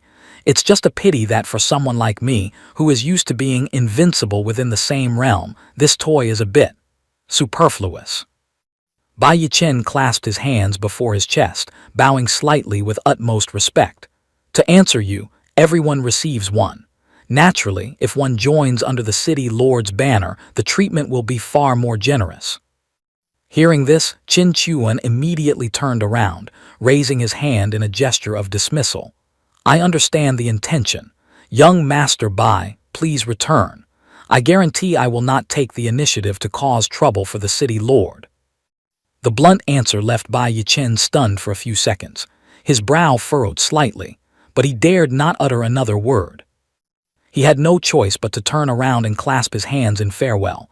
"Since that is the case, this junior will not disturb you further. Farewell." Qin Chuan watched Bai Yichen's retreating figure disappear, his hand unconsciously reaching up to stroke his chin as his mind began to analyze. "This carrot and stick trick is old school. This sword is both an olive branch and a warning, cautioning those Pure Yang realm experts who don't submit to the city lord's manner to know their place and not cause trouble. What a pity. I'm just hoping my precious son turns into a saint of chaos and stirs things up until the sky falls and the earth splits. But wait, I only promise not to take the initiative to cause trouble. If others come looking for trouble, that's out of my control." Suddenly, an idea flashed in his mind. "That's right. That brat went to recruit servants, so I can't just sit around doing nothing. I need to handle some serious business." Night fell. In a dark alley, a masked figure was gripping a pitiful man by the collar. The man was scared out of his wits, nearly wetting himself on the spot, stammering and begging, "My lord, please don't hit the face. Whatever you want to ask, this lowly one knows it all and will reveal everything." The masked figure growled, his voice raspy. "Speak. Where is the black market beneath Minghao City located?" The man turned pale with fright and hurriedly confessed without missing a detail. "Ah. Right in the south of the city, there is a brothel called Dragon Scale Pavilion, located right next to Ting Yu Lu. All black market transactions happen there." The masked figure was none other than Qin Chuan. He tossed the man aside, calculating in his mind. Ting Yu Lu, the largest intelligence trading organization in the Jiu Yang dynasty, and also the #1 loudspeaker for spreading rumors. It fits my requirements perfectly. The scene shifted to the brothel, where lanterns glowed brilliantly and the atmosphere was bustling. A beauty in sheer clothing with a flirtatious demeanor stepped out warmly to welcome him. Her voice poured like honey into his ears. "Guest, please come inside. Whatever request you have, our girls can satisfy you." Qin Chuan didn't bother beating around the bush and went straight to the point. "I'm looking for Ting Yu Lu to give you some business." Sensing the aura of a Pure Yang realm expert, the woman was delighted. The smile on her lips became even more seductive as she gracefully led the way. "Please, follow me this way, sir." Leading Qin Chuan to a private room, she whispered softly, "You just need to stand here, sir." Then she asked, her tone becoming more professional, "May I ask, do you wish to buy information or spread information?" Qin Chuan replied concisely, "Spread." After confirming the customer's request, the woman picked up a blank sheet of paper and explained, If it is to spread information, please write the content to be disseminated here. High One. Having said that, she arched her body into a deadly curve, whispering with hidden meaning. High One, after the business is done, if you have any requests, whatever they may be, this slave can satisfy you. In her mind, she was giggling. The stronger the man, the more deadly his charm. Hearing this, Qin Chuan leisurely stepped closer, his finger gently lifting her delicate chin. Anything is truly okay. She smiled shyly, her cheeks flushing red, and took the opportunity to embrace his muscular arm. That is only natural. Qin Chuan smirked, then lie down on the floor. The bizarre request stunned her, but she still obediently complied, her tone bashful. My lord, why the rush? Very well, this slave respectfully obeys. Completely contrary to the dark thoughts in her head, who would have guessed that Qin Chuan would calmly sit right on her slender back and then use his toes to grip the brush and scribble characters onto the paper. The woman gaped, so bitter she couldn't utter a word. Qin Chuan muttered as he wrote, better safe than sorry. Writing like this ensures that if things go south later, no one will recognize this as my handwriting. Finished writing, he placed the piece of paper on the woman's head and delivered a nonchalant verdict. Done, take it. I hope that within 3 days you will turn the content on this paper into the talk of the town in Minghao City. The woman's face turned ashen. On the surface, she dared not argue back, but inside she was screaming a long epic of curses. You blockhead, you absolute lunatic. Go eat dirt, your whole family go eat dirt. Eat dirt. Despite the turmoil in her heart, her outward appearance had to remain professional. She stood up, rubbing her sore back while watching Qin Chuan's retreating figure, and called out, based on the content and the scope of dissemination you requested, the total cost for this task is 100,000 spirit stones. Qin Chuan replied crisply as he pushed the door open to leave. No problem, I'll pay with my Wanbao Chamber of Commerce card. Once outside, he couldn't help but feel a twinge of regret. Tusk, what a pity. This place is full of well-trained spies who specialize in extracting information from clients. Otherwise, enjoying a night here wouldn't be bad. In the backyard, a figure flashed past. Qin Chuan took off his mask and sighed in relief. Thank goodness, the brat I picked up hasn't come home yet. Otherwise, I'd have to rack my brains to make up a lie to trick him. Just then, the system chimed with a crisp notification. Ting, your son has provoked a 4th-level Pure Yang Realm expert. Your cultivation will be upgraded to the 4th level of the Pure Yang Realm, and you will be invincible within the same realm. Hearing the notification, Qin Chuan was overjoyed, his eyes shining brightly. Oh my God, my precious son's disaster-causing skills are really leveling up fast. Truly a saint of trouble with natural talent. He changed his clothes at light speed and rushed out, grinning. My beloved son, Daddy is coming to save you. Just as Qin Chuan rushed out the door, he heard Qin Zai's frantic cry for help. Father, father, save me. Immediately following was another ferocious voice roaring. You little bastard, you dare hit our young miss and then try to run. Today, let alone calling your father, even calling your grandfather would be useless. At this moment, Qin Zai was panting heavily, running for his life with his head down. Behind him, a man with a savage face, brandishing a massive blade, was in hot pursuit. The man with the blade unleashed a move toward Qin Zai. A bolt of purple lightning tore through the air, rushing forward. In that moment, hanging by a thread, Qin Chuan appeared, standing in front of Qin Zai to shield him. He simply raised a hand and the purple lightning vanished without a trace. Qin Chuan frowned, his tone full of sarcasm. Hey, do you people of Minghao City have some weird custom? Opening your mouths only to curse, little bastard. Is your vocabulary that poor? Qin Chuan's gaze turned ice cold, his hands slowly gathering power, and he continued, his voice hardening. And you should know his father is very unhappy right now. Chen Sheng lunged forward, the blade in his hand erupting with a ferocious flame. He screamed triumphantly, Qin Chuan, after this move all grudges will end. Chen Sheng swung his blade, slashing a path of lightning from the roof straight down toward Qin Chuan. He remained calm, unflinching, simply looking up with a cold gaze. Fine, it's settled then.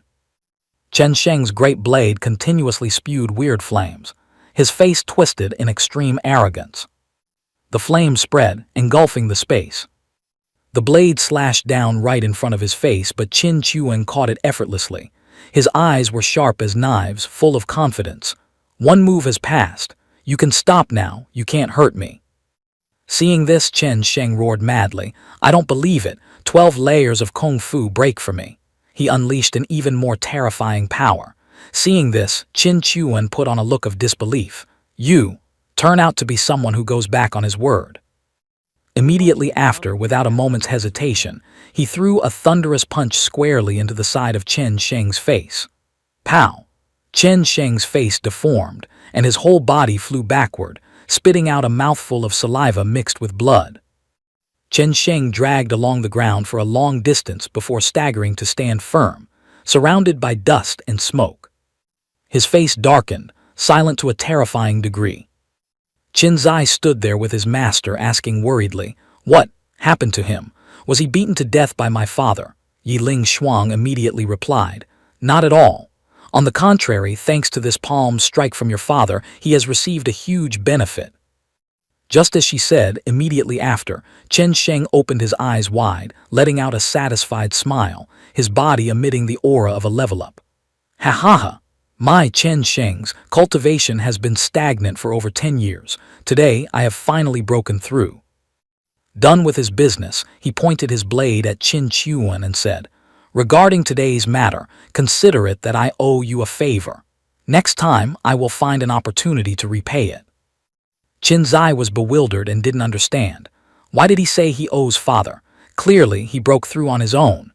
Yi Ling Shuang stood beside him, her face filled with boundless worship and admiration.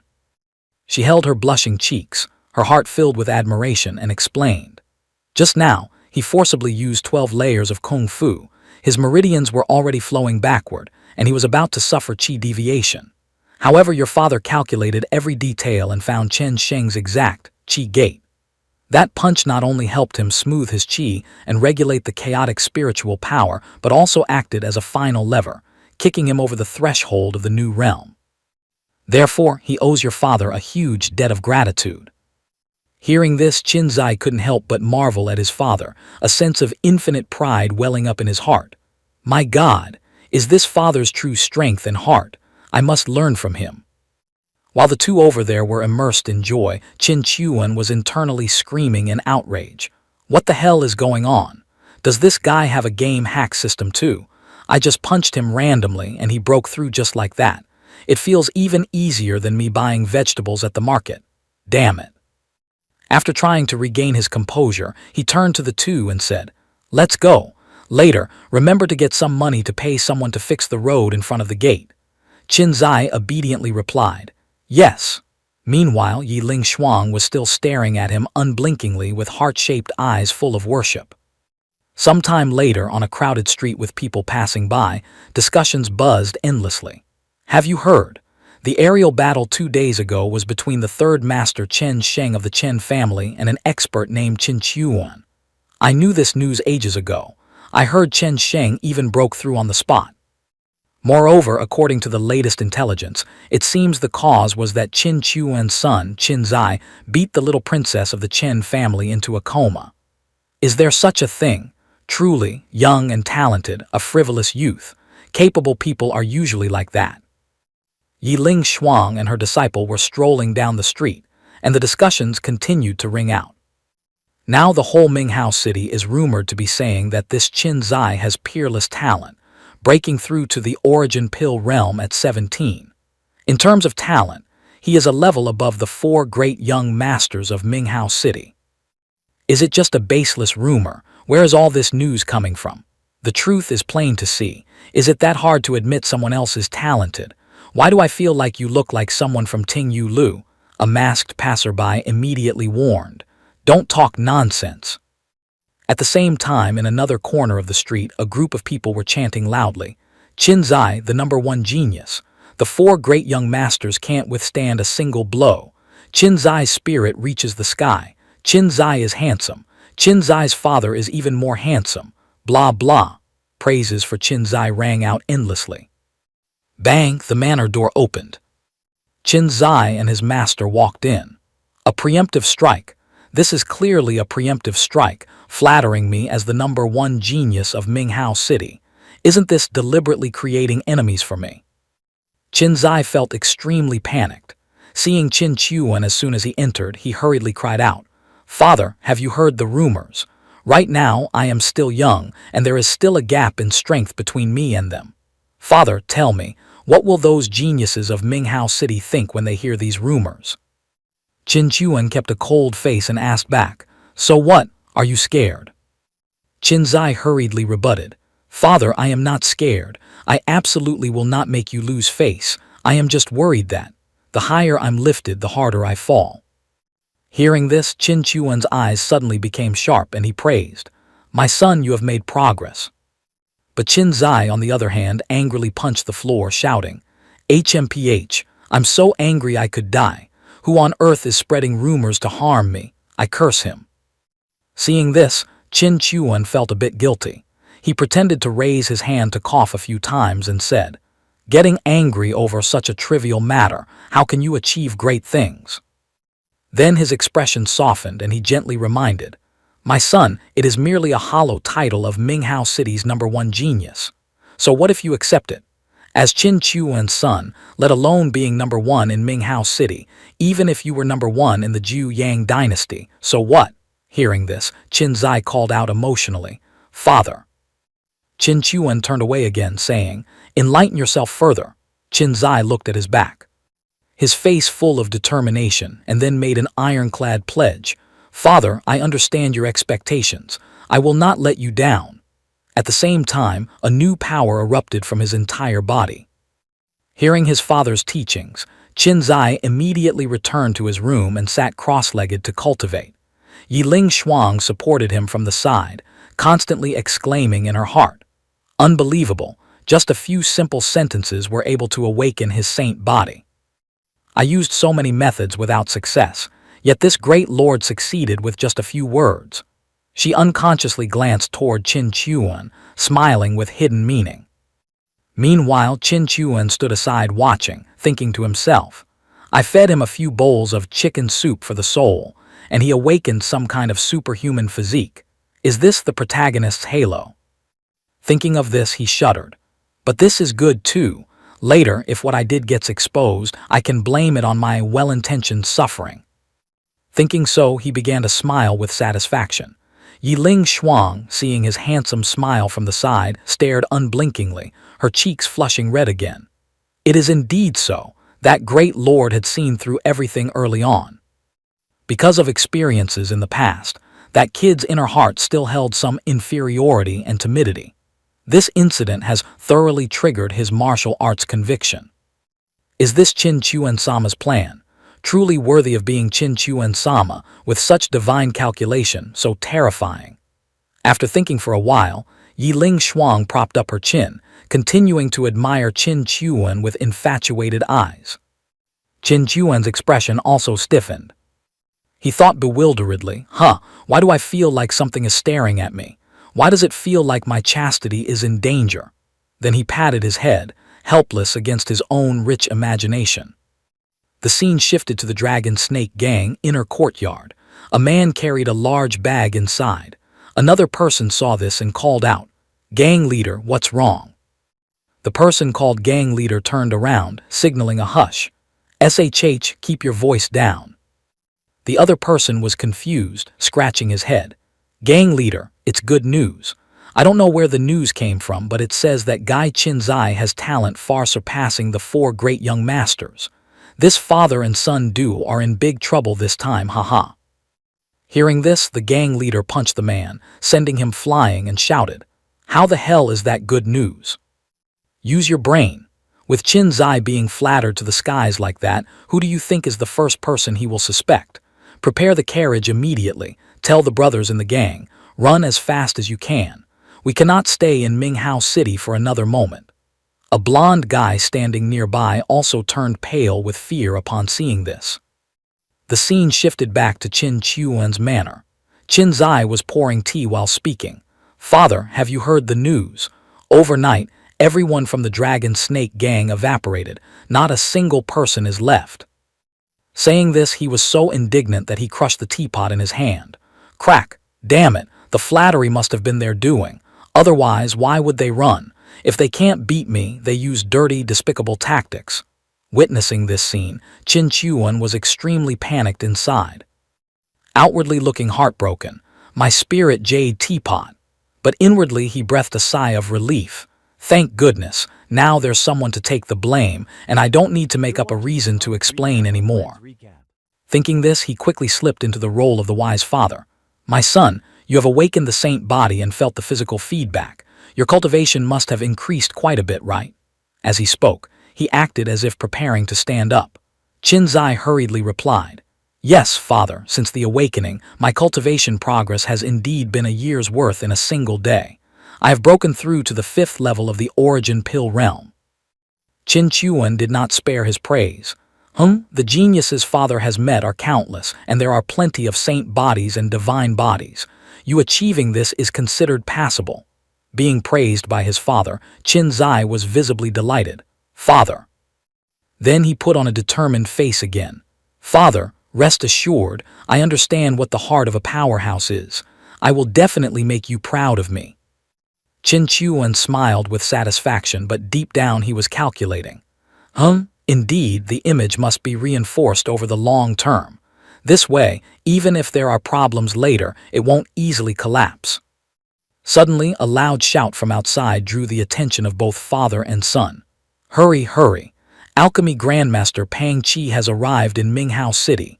Go look quickly, maybe there's a great opportunity. At this moment, a man named Pang Qi was hovering in midair, arms spread wide, welcoming light bolts striking down from the sky. Qin Chuan and his son also joined the crowd heading outside to observe. Qin Zai squeezed through the crowd, calling out, Father, wait for me. Qin Chuan looked up at the man in the sky, thinking, Is this the Nirvana realm? The pressure is truly terrifying. Even if I am invincible within the same rank, I fear I cannot match him.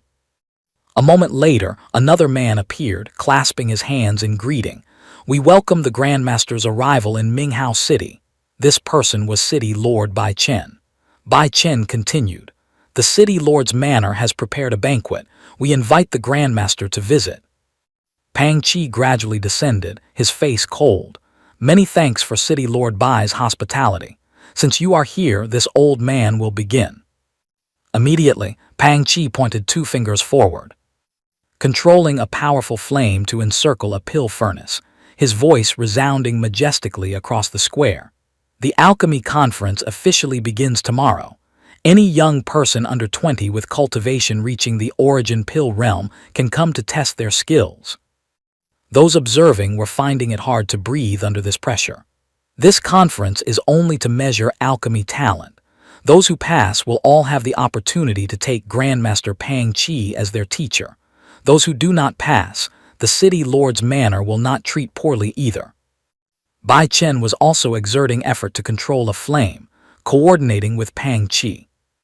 Qin Chuan looked at the giant cauldron in the air and the cheering crowd below, thinking to himself, City Lord Bai calculates well, borrowing Pang Qi's reputation to recruit geniuses and distribute favors. The men outside, upon hearing the announcement, each had a different expression. No alchemy foundation needed, only talent is measured and there are age and realm restrictions. Damn it, my fate is up to me, not the heavens. Qin Chuan turned to ask his son, Zier, are you ready? This is your first official arena. Qin Zai maintained his confident look, replying, Yes. He raised the ring on his index finger, thinking with satisfaction. Father has taught me the basics of alchemy these past few days, and besides, I can already refine first-grade pills myself. He also noticed the ring on the boy's hand at this moment, confirming in his heart. Sure enough, the old grandpa in the ring is real. Yiling Shuang inside the ring felt his gaze and was incredibly excited. She held her cheeks, thinking happily, Ah, he's looking at me. He's looking at me. I wonder if he is satisfied with my teaching. A while later, back in the room, Qin Chuan asked with an emotionless face, So you say you have successfully refined pills. The pill recipe was given to you by your master. Yiling Shuang cheered silently from the side. Praise me, hurry and praise me. Qin Chuan thought again. Indeed, my deduction was correct. There truly is an old grandpa in that ring. Meanwhile, Qin Zai stood beside him still in a daze, replying after a moment. Ah, it is a special pill recipe researched by Master herself, not yet registered with the Alchemist Association. In his heart, he silently judged. Father is so calm, he must have guessed Master's existence long ago. Then he continued. Master said she would gift me a few sheets of pill recipes to register with the Alchemist Association. Qin Chuan, still holding his teacup, replied indifferently. Qin Zai began to deduce again. It makes sense. Although I never mentioned Master with a heaven-reaching talent like Father, what hasn't he seen? Thinking this, he confidently voiced. When the time comes, as long as someone uses my pill recipe, half of the profit from the refined pills will be shared with me. Hearing this, Qin Chuan made a sound, staggering and almost falling over. Damn it, doesn't that mean this brat will be richer than me in the future? Do I still have to rely on him for my retirement? His brows furrowed tightly, extremely dissatisfied with this future prospect. Outwardly, he remained calm. But it's only right. I'm his father, it's reasonable for him to spend money to support me. It seems a bit too early. Then, he placed the teacup on the table while the master and disciple beside him were whispering something. After a discussion, Yi Ling Shuang pushed Qin Zai back around, urging, "Great, hurry up, hurry up." He was still a bit confused. Then he presented a piece of paper, squeezing his eyes shut and trying to say, "Father, look, this is a pill recipe. A gift for you, much higher level than my pill recipe." This made Qin Chuan slightly confused. Qin Zai continued, "Master says, although you might not think much of these low-level pill recipes, using them won't reveal your identity, and the profit earned is passably enough to use." In his heart, he wondered, what is wrong with Master anyway? Yi Ling Shuang behind him was blushing furiously, shy and bashful, awaiting his expression. Qin Chuan understood the situation and happily took the paper, replying, "Thank your master for me. Tell her in the future I will definitely repay her." Hearing these words, Yi Ling Shuang couldn't help hugging herself, screaming internally. "Wah! In the future," he said, "in the future. How will he repay? Looks like I need to restore my strength and recover my physical body quickly." Qin Zai saw his master wriggling endlessly and thought with a horrified face, "Master looks unwell. Could there be something wrong with her soul form? Master has consumed too much energy teaching me alchemy these past few days. I must let Master rest more for a while." Early the next morning at the central square, on the vast competition grounds, countless pill furnaces were lined up neatly. Below, the crowd whispered incessantly. There are 2 chairs in the middle of the arena, perhaps they are for the judges. At this moment, a man knelt on one knee, weeping and reaching out toward the high platform, shouting, "Grandmaster Pang Qi, my family's great benefactor, I finally get to meet you in person." Seeing this, others discussed among themselves. What? He has a relationship with Grandmaster Pang Qi. He probably means that pill recipe that made Lord Pang Qi famous. At this point, a guy with green moss-colored hair put on a lecherous expression, rubbing his hands together. Although it's a bit awkward to say, it is true that that pill recipe has brought blessings to many infertile families. The person opposite him was sweating anxiously. "You're truly nuts." Others also huddled together to gossip. "That's what they say, but I just feel Grandmaster Pang Qi's original wish wasn't simply to bring blessings to children. I understand. Back then, my father also spent a large sum to buy a pill, but by then, I had been weaned for a long time." Suddenly, a massive tornado descended from the sky onto the competition grounds, accompanied by mighty lightning bolts. A majestic voice rang out, "Everyone knows what day it is today. Stop the noise." Others were extremely admiring. "Wow, such strong momentum. Grandmaster Pang Qi has arrived in person. This is a fateful opportunity for all you young people. Hope you strive to perform well." Bai Chen, standing with Grandmaster Pang Qi, spoke up. "There are 1,000 pill furnaces on the field. The young heroes have arrived. Please take your positions." As soon as he finished speaking, the men below immediately jumped onto the field, fighting fiercely. "This furnace is mine. Get lost. Are you people even worthy of learning alchemy? Suddenly, someone was knocked to the ground by another. He looked up to see City Lord Bai Chen and hurriedly tattled. Lord City Lord, they are fighting without permission, snatching pill furnaces, violating the rules. But Bai Chen only replied coldly. Lord Pang Chi also never said snatching isn't allowed. If you can't even secure a single pill furnace, what alchemy is there to talk about? Qin Chuan, watching this scene from the outside, also told himself, he's not wrong. There is no absolute fairness in this world. What is called fairness is something you win for yourself. In another corner of the square, Qin Zai, with a ferocious face, swung his fist while shouting, "Is there anyone else who wants to fight me?" As he spoke, he punched another guy, knocking out several teeth. Seeing this, whispers arose again. Who is this youth? Even a 4th-level origin pill cultivator was defeated in an instant. Suddenly, a guy sighed and spoke up. It seems you are Qin Zai, Minghao City's #1 genius, the one rumored lately to have talent far surpassing the 4 great young masters. Hearing this, Qin Zai was somewhat surprised, turning to look, then quickly replied, "That's right, I am Qin Zai." Hearing this, the guy put on a sinister expression, thinking to himself, "Admitted it, huh? I thought you were some kind of genius, turns out you're just a fool." Then he spread his arms, looking like a righteous gentleman. "Good, worthy of being Minghao City's #1 genius. This humble one also wishes to seek advice. I wonder if it is convenient for your distinguished self." Qin Zai was busy examining his pill furnace at that moment and replied indifferently, "Not convenient." The guy was furious upon hearing this. "What? Not convenient? You don't play by the usual script." Outwardly, he said angrily, "Brother Qin, isn't that attitude looking down on this humble one?" Qin Zai replied calmly, "That's right, so what? Do you actually think you're some big shot? Thinking that shouting a couple of sentences to demand a duel makes you look like a refined young master? You're still way too green." He threw him a look of blatant contempt. The fellow could endure it no longer. He lunged forward with a punch, shouting, "Qin Zai, your arrogance knows no bounds. I gave you face, yet you remain ungrateful." Before he could finish his threat, Qin Zai delivered a swift kick, his expression darkening. "You just insist on sticking your face out for me to hit." The guy, struggling to withstand Qin Zai's attack, clutched his face and howled in anger. "Damn it. You dare hit me in the face. You're dead. You are slapping the face of the entire Gao clan." Qin Zai replied with immense calm, "Ridiculous. If you want to save face, earn it yourself. Why drag your clan into this?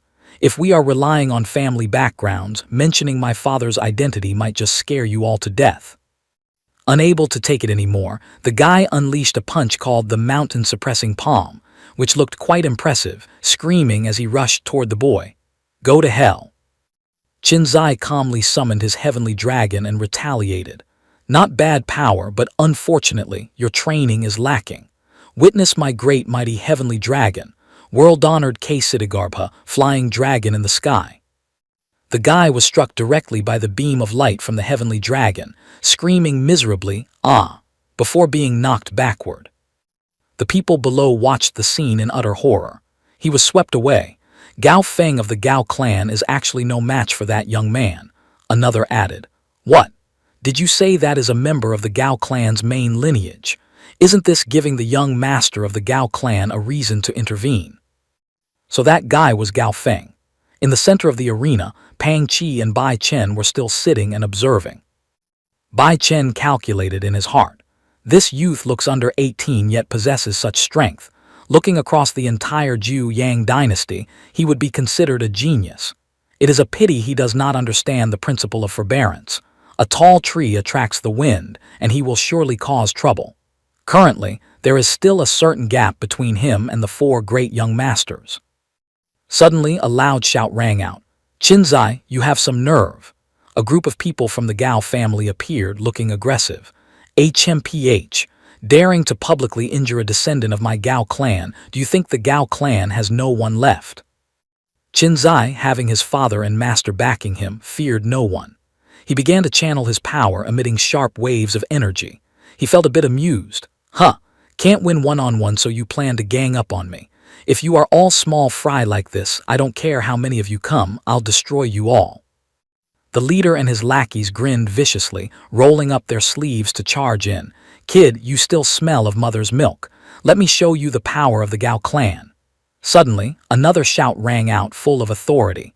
"What are you doing?" At this moment, Gao Jianli appeared, his expression gloomy. Gao Feng brought humiliation upon himself. "What are you doing here? Go back, do not lose any more face here." Then he turned and cupped his hands toward the two sitting on the judges' seats. "Master Pang Qi, city lord, the young ones of my Gao clan do not understand the rules. I hope the two lords can forgive them." Bai Chen nodded. "The Gao clan at least has someone sensible." Pang Qi also added. "It seems his aptitude is not bad. Unfortunately, his age is a bit advanced, likely just past 20. If he wants to participate, this old man can make an exception." Gao Jianli politely cupped his hands to decline. "Thank you for the favor, master, but this junior is devoted to the martial way. My heart only holds the sword. I do not wish to explore the path of alchemy. Moreover..." He turned to Qin Zai, sharp sword chi radiating from his body. "Brother Qin, injuring a member of my Gao clan requires an explanation. After the alchemy conference, you will explain yourself to me personally." Qin Zai felt annoyed and snapped. "Explain? On what grounds must I explain to you?" Gao Jianli replied. "Because right now, I represent the Gao clan. As the young master of the Gao clan, I must uphold the reputation of my family." Qin Zai raised a fist engulfed in flames, saying angrily, "The two of us do not stand on the same ground. I respect you, but the only way I explain things to an enemy is with my fists." Seeing this, Gao Jianli became excited. "Then that is excellent. I quite like your character." Afterward, he continued to release threatening waves of sword chi. Suddenly, Gao Jianli sheathed his sword and turned to leave, leaving behind a sentence. "1 month from now, I will come find you. Whether you use your fists to explain or blades to explain, if you cannot convince me, then do not blame me if you die." He frowned slightly and looked back. "There is an age gap between you and me. Originally, I did not wish to bully you, but you have aroused the battle intent in my sword. I hope you do not disappoint me." Qin Zai fell into silence for a moment. 1 month. Then he responded resolutely. 1 month from now, I will definitely defeat you." Suddenly, a sarcastic voice rang out from the crowd, surprising him. "Hey, that poor kid is getting bolder by the day, huh? Daring to accept a life-and-death challenge with Gao Jianli. His sword knows how to take lives." A vibrant pink figure suddenly tore through the air, trailing 2 small tails that looked exactly like maidservants. Qin Zai cast a lazy glance, then his handsome face immediately wrinkled. "Who is this auntie?" That innocent question seemed to be a critical hit to the girl's self-esteem. Her mouth formed an O, her eyes widened, and she let out an earth-shattering roar. "Huh!" Overflowing with dissatisfaction, the girl pointed straight at his face, her voice full of resentment. "At the Merchant Guild, you used some cheap trick to knock me out, and now you dare pretend to have amnesia." Hearing this, Qin Zai seemed to wake from a dream. He raised his hand, pointing his index finger repeatedly, his mouth exclaiming, "Ah, I remember. You are the young miss of the Chen family, Chen Jin. No, Chen Bai Ling or something, right?" But then the smile on his lips vanished, replaced by a terrifyingly serious expression. He pointed straight at the girl's face, articulating each word. "Wait a minute. Your father is out to take my life, yet you still drag your face here. What is your skin made of?" Chen Bai Ling was so angry her fine hairs stood on end. She could only hiss through her teeth. "You." The 2 maids standing behind her were also terrified, wondering what possessed their young miss to clash with such a godforsaken scourge. Thus a classic cat and dog drama began. "I don't rely on my father," Chen Bai Ling declared fiercely. "If you hadn't launched a sneak attack, you would have been a ghost under my sword long ago." Qin Zai was no pushover, his sharp tongue retorting. "Oh, is that so? How about we go another round? But let me say this first, if you lose this time, don't go crying for your whole ancestry to come save you." In a hidden corner, Qin Chuan stood watching this fiery verbal duel, his brain crying out in helplessness. Wait, isn't this script a bit wrong?" he pondered deeply. "Could it be? Could it be that this Chen Bai Ling girl is the legendary female lead? I'm done for. Images of two other girls flashed in his mind, and he couldn't help but sigh. The troublemaking Jean and the flirting with flowers and teasing the moon Jean of my son are truly twin brothers. It hasn't even been a month and already. Sigh. Suddenly a shout rang out, cutting through the argument. Enough! Such noisy bickering, where is your decorum? An invisible but powerful aura struck between the two, separating them. It was Bai Chen. Chen Bai Ling immediately switched to spoiled mode, pouting her lips, her voice whining. Uncle, it's not my fault. Seeing this scene, Bai Chen could only stay silent, shaking his head in resignation. Then he turned to Master Pang Qi and introduced, Master, this is Bai's niece, named Chen Bai Ling. Since childhood, her spiritual power has been extraordinary. She is perhaps a good seed for the path of alchemy. Master Pang Qi nodded. Meanwhile, on the opposite side, Chen Bai Ling began her familiar display of disdain, shooting a sharp glare at Qin Zai. HMPH, a poor wretch like you wants to come here to practice alchemy. Your nerves are truly thick. Just wait, later I will show you the distance between heaven and earth. Pang Qi observed the girl for a long time, his expression becoming darkly ambiguous. Indeed, she has some extraordinary points. Then he turned to Bai Chen. Your niece indeed has talent surpassing others, but there are still some flaws. Whether she can become an alchemist remains an unknown. Bai Chen asked worriedly, Are those flaws serious, master? It is hard to say, Pang Qi replied, his face full of mystery. It all depends on fate. But deep within his eyes, a sinister calculation flashed. This girl, I must obtain her at all costs. Absolutely cannot let old Bai Chen know of my intentions. Thinking this, he waved his hand, and an object sparking with fire flew out with a whoosh, landing on the ground with a thud. It turned out to be a scroll of a pill recipe. He ordered, Go. This action left everyone bewildered. Not letting them rack their brains guessing for long, Pang Qi spoke in a resounding voice. Everyone, this is a semi-finished pill recipe that this old man has painstakingly researched. Today, I will allow you all to use it for free, just refine according to it. He summoned a mystical green energy, explaining further. Alchemy has 4 main steps: purification, fusion, polymerization, and spirit release. You should just do your best. It is not necessary to complete everything. For example, if someone stops only at the purification step, but the extracted herbal liquid is absolutely pure without a speck of impurity, reaching the level in my hand here, they can still achieve a high score. Those are the rules. Guards, bring up the items. The energy on his hand gradually faded, and his voice became calmer. Qin Chuan remained silent, watching from afar, a suspicion rising in his heart. This old man looks somewhat shady, not like a good person at all. I wonder if my son can actually refine pills. At this moment, Pang Qi and Bai Chen stood before a series of large wooden crates just carried in by the guards. He announced, Everyone, look here. Inside these crates are the necessary medicinal ingredients. Feel free to take them.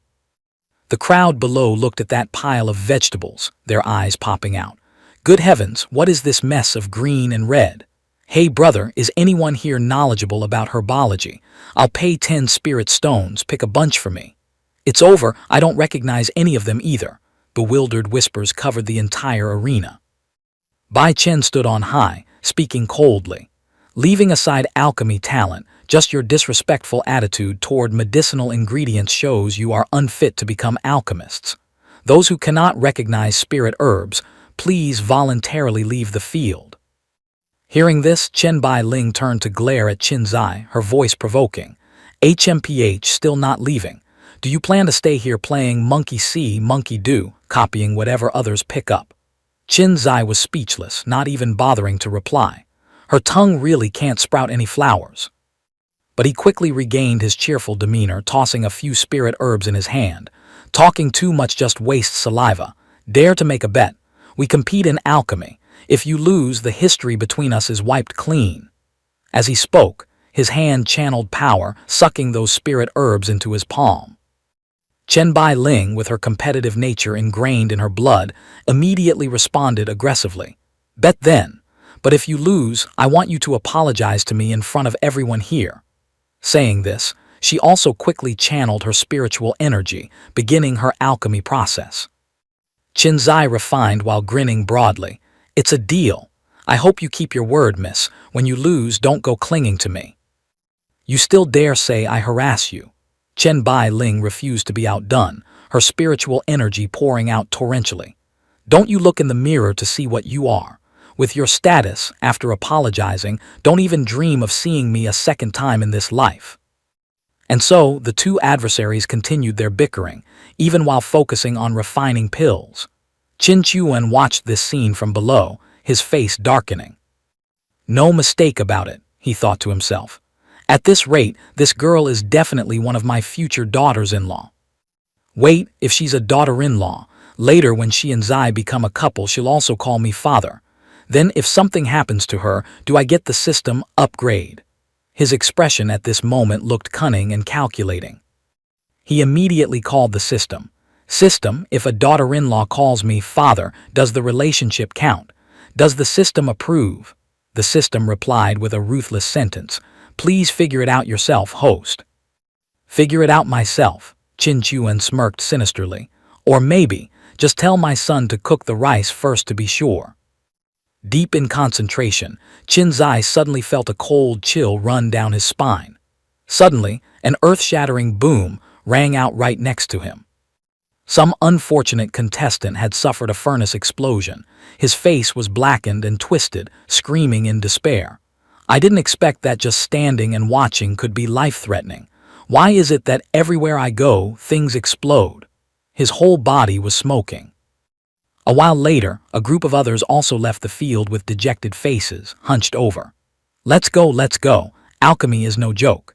If fire control isn't good, at best the pill is ruined, at worst the spiritual energy riots and explodes the furnace. This is just a semi-finished spirit pill. If it were a first-grade spirit pill, a furnace explosion would cause significant casualties." Suddenly, a young man watching Chen Bai Ling exclaimed in amazement. "Look, the Chen family's little princess's pill has taken form." Indeed, a round pill was hovering in her hand. "I heard the polymerization step requires extremely strong mental power to guide the medicinal force. The Chen family's little princess has had superior mental power since childhood. This step surely won't trouble her." Chen Bai Ling looked at the result in her hand, a satisfied and smug smile blooming on her lips. "Haha, the championship this time is definitely mine. As for that Qin Zai, how should I torment him to be satisfied?" Just then, a voice rang out. "I'm done." She startled and glanced toward Qin Zai. He had also finished refining a pill which looked even more glistening and high quality than hers. Chen Bai Ling couldn't believe her eyes, screaming internally. "How is that possible? How could he be faster than me? Detestable." She hurriedly raised her pill high, shouting, "I'm finished too." Pang Qi extended his hand, his face full of anticipation. "Good. If both are done, let this old man check. For both to refine a formed pill in such a short time, very good. The winner today will become my true disciple, and in the future may even inherit all of my pill recipes." As he spoke, he caught the two pills flying toward him. The young men behind saw this scene and looked worshipful, cheering. "Oh my God, the wind emulsion pill, the spirit pill that made Master Pang Qi famous. The Chen family princess actually refined the wind emulsion pill, he. Another snapped. "Brothers, someone is having indecent thoughts about Princess Chen over there. Get him." Pang Qi began to examine, nodding in assessment. "This is Miss Chen's spirit pill. The pill body has not a speck of impurity. The purification step was done very well. It is a pity that the fusion and polymerization steps were too immature, leading to the failure of the final spirit release step. Although the medicinal efficacy cannot be maintained for long, this is already very praiseworthy." Hearing this, Chen Bai Ling smiled with satisfaction. Pang Qi then picked up Qin Zai's pill. He held it up, his eyes scrutinizing with a professional look. Then suddenly his face darkened, his hand squeezed with a crunch and the pill shattered. He roared, "HMPH, looks fine on the outside, but inside it's a pile of trash. The medicinal efficacy is out of control. It has turned into a poison pill." Qinzai couldn't believe it and immediately retorted, "You're speaking nonsense. I refined it exactly according to the recipe. There cannot be any mistake." Pang Chi's eyes were bloodshot, killing intent radiating around him, pressure weighing down on everyone. Failure is nothing to speak of, but not even having the courage to admit defeat, I'm afraid it will be hard to achieve anything great. Hearing this, Qinzai looked somewhat contemplative. Standing below, Qin Chuan cheered relentlessly in his heart. "Old man, keep going harder. Piss my son off. It'll be more convenient for me to destroy you later." On the field, Qinzai used his mind to ask his master, "Master, is there really no problem with the pill I refined? He seems to have no reason to deliberately make things difficult for me in front of everyone." Yiling Shuang appeared, her tone indifferent. "Rest assured, although you are a rookie as my student, that is impossible. The pill you refined absolutely has no problem." "Really?" Qinzai felt a bit more reassured. "Then why?" He looked at Pang Chi, unable to understand the old man's attitude. Yiling Shuang, with her understanding of human nature, answered his question. "Of course, it's because he has an ulterior motive. That little girl next to you possesses an extremely special Sha Nu physique, very suitable for dual cultivation. I'm afraid that old man is targeting her." As she spoke, she glanced evaluatively at Chen Bai Ling. Hearing this, Qinzai's face turned pale. He pointed at Chen Bai Ling and screamed in his mind, "She is suitable for dual cultivation. Master, why didn't you tell me sooner?" Yiling Shuang reminded. "What is there to be surprised about? Besides, why would I tell you that? Should I say, 'Hey disciple, that girl is great for dual cultivation, go snatch her quickly'?" She looked at her disciple with a scrutinizing gaze. Qinzai stammered, "This, She continued, "Furthermore, your father might not agree. Let me answer for him. Very agreeable, extremely agreeable." In Yiling Shuang's mind, the carefree image of Qin Chuan appeared. A powerhouse like your father would never accept his son doing something shameful just for a meager Sha Nu physique. Qinzai nodded in agreement. "Correct. I am the dignified son of an invincible powerhouse possessing a divine body myself. Just for a bit of opportunity, I have to go dual cultivate with someone else. No way. This old man dares to humiliate me for his personal gain. I must demand justice." Thinking this, he shouted loudly, "Master Pang Chi!" Qinzai pointed straight at the old man's face, shouting, "You are a high and mighty fifth-grade alchemist, able to arbitrarily judge my rights and wrongs. Now that the evidence has been destroyed by you, of course, whatever you say goes." Then he pointed at himself, emphasizing every word, "But I do not submit." His expression was incredibly steadfast. Pang Chi replied disdainfully, "Ridiculous. For this old man to act, do I need a junior like you to submit? You dare doubt me? Do you think this old man doesn't dare to kill you right here?" Suddenly, Chen Bai Ling bowed 90 degrees in front of Qinzai, speaking clearly. "Qinzai, I was wrong. My skills are inferior to yours." Pang Chi immediately spoke up to warn, "Little girl, think of the consequences of doing this." But Chen Bai Ling not only didn't listen but immediately knelt down, continuously repeating, "Qinzai, I was wrong. Qinzai, I was wrong. Qinzai, I was wrong." Bai Chen, standing nearby, sweated with anxiety. "This girl is too reckless. Master Pang Chi is confronting that youth. Doing this is no different from slapping the master in the face." Just as he thought, Pang Chi's face darkened. A powerful wave of spiritual energy radiated from him. "Ah, do you also think this old man judged incorrectly?" Chen Bai Ling cupped her hands and replied, "Master, although I do not know why you favor me so much in terms of alchemy, I am indeed inferior to him by a level. A loss is a loss. There is nothing I cannot admit." Saying this, she turned to Qinzai, her cheeks flushed but still maintaining her arrogance. "Hey, you, this young miss does what she says. I'm leaving first." As she passed by him, she whispered, "Also, I'm not helping you. I just find that old man an eyesore too. The way he looks at me makes my skin crawl. Pray for yourself." After that, Chen Bai Ling looked back at Bai Chen, transmitting her voice. "I hope uncle can help me escape this time. It would be best to conveniently help that little bastard too." Bai Chen heard this and looked visibly annoyed. HMPH, what does his well-being have to do with me? Thinking so, he still gritted his teeth and placed a hand on Pang Chi's shoulder, advising, "Master, this niece of mine has been spoiled since childhood and likes to cause trouble. Please do not hold it against her." Bai Chen's spiritual energy silently contended with Pang Chi's. Pang Chi withdrew his angry expression, brushing Bai Chen's hand away. "City Lord Bai thinks too much. Why would this old man hold a grudge against a little girl?" In his heart, however, he thought, "This old Bai Chen is very strong and holds great power. I cannot make him an enemy." Thinking this, Pang Chi began to fabricate. "Although I don't know what kind of person he is, your niece is at a coming of age, love is blossoming. Having some affection for a reasonably bright-looking, silver-tongued youth is only natural." Hearing this, the people below began to whisper, "So that's it. A maiden's heart is truly unpredictable, scared me to death. I actually thought Master Pang Chi was wrong. Is he worthy of Princess Chen? He should be beaten to death by the master." Qin Zai burst out laughing at these words. "Haha, what a internally and externally cultivated master, especially this face skin, truly impervious to swords and spears. I admire. Pang Chi then used spiritual energy to lift Qin Zai into the air, his voice full of contempt. "So young yet your words have thorns. Do you really think this old man is so kind as to let you continue being arrogant?" Qin Zai was also angry to the limit, roaring, "I don't want to cause trouble. I just don't want to become a failed alchemist who causes unreasonable trouble in the mouths of the world tomorrow."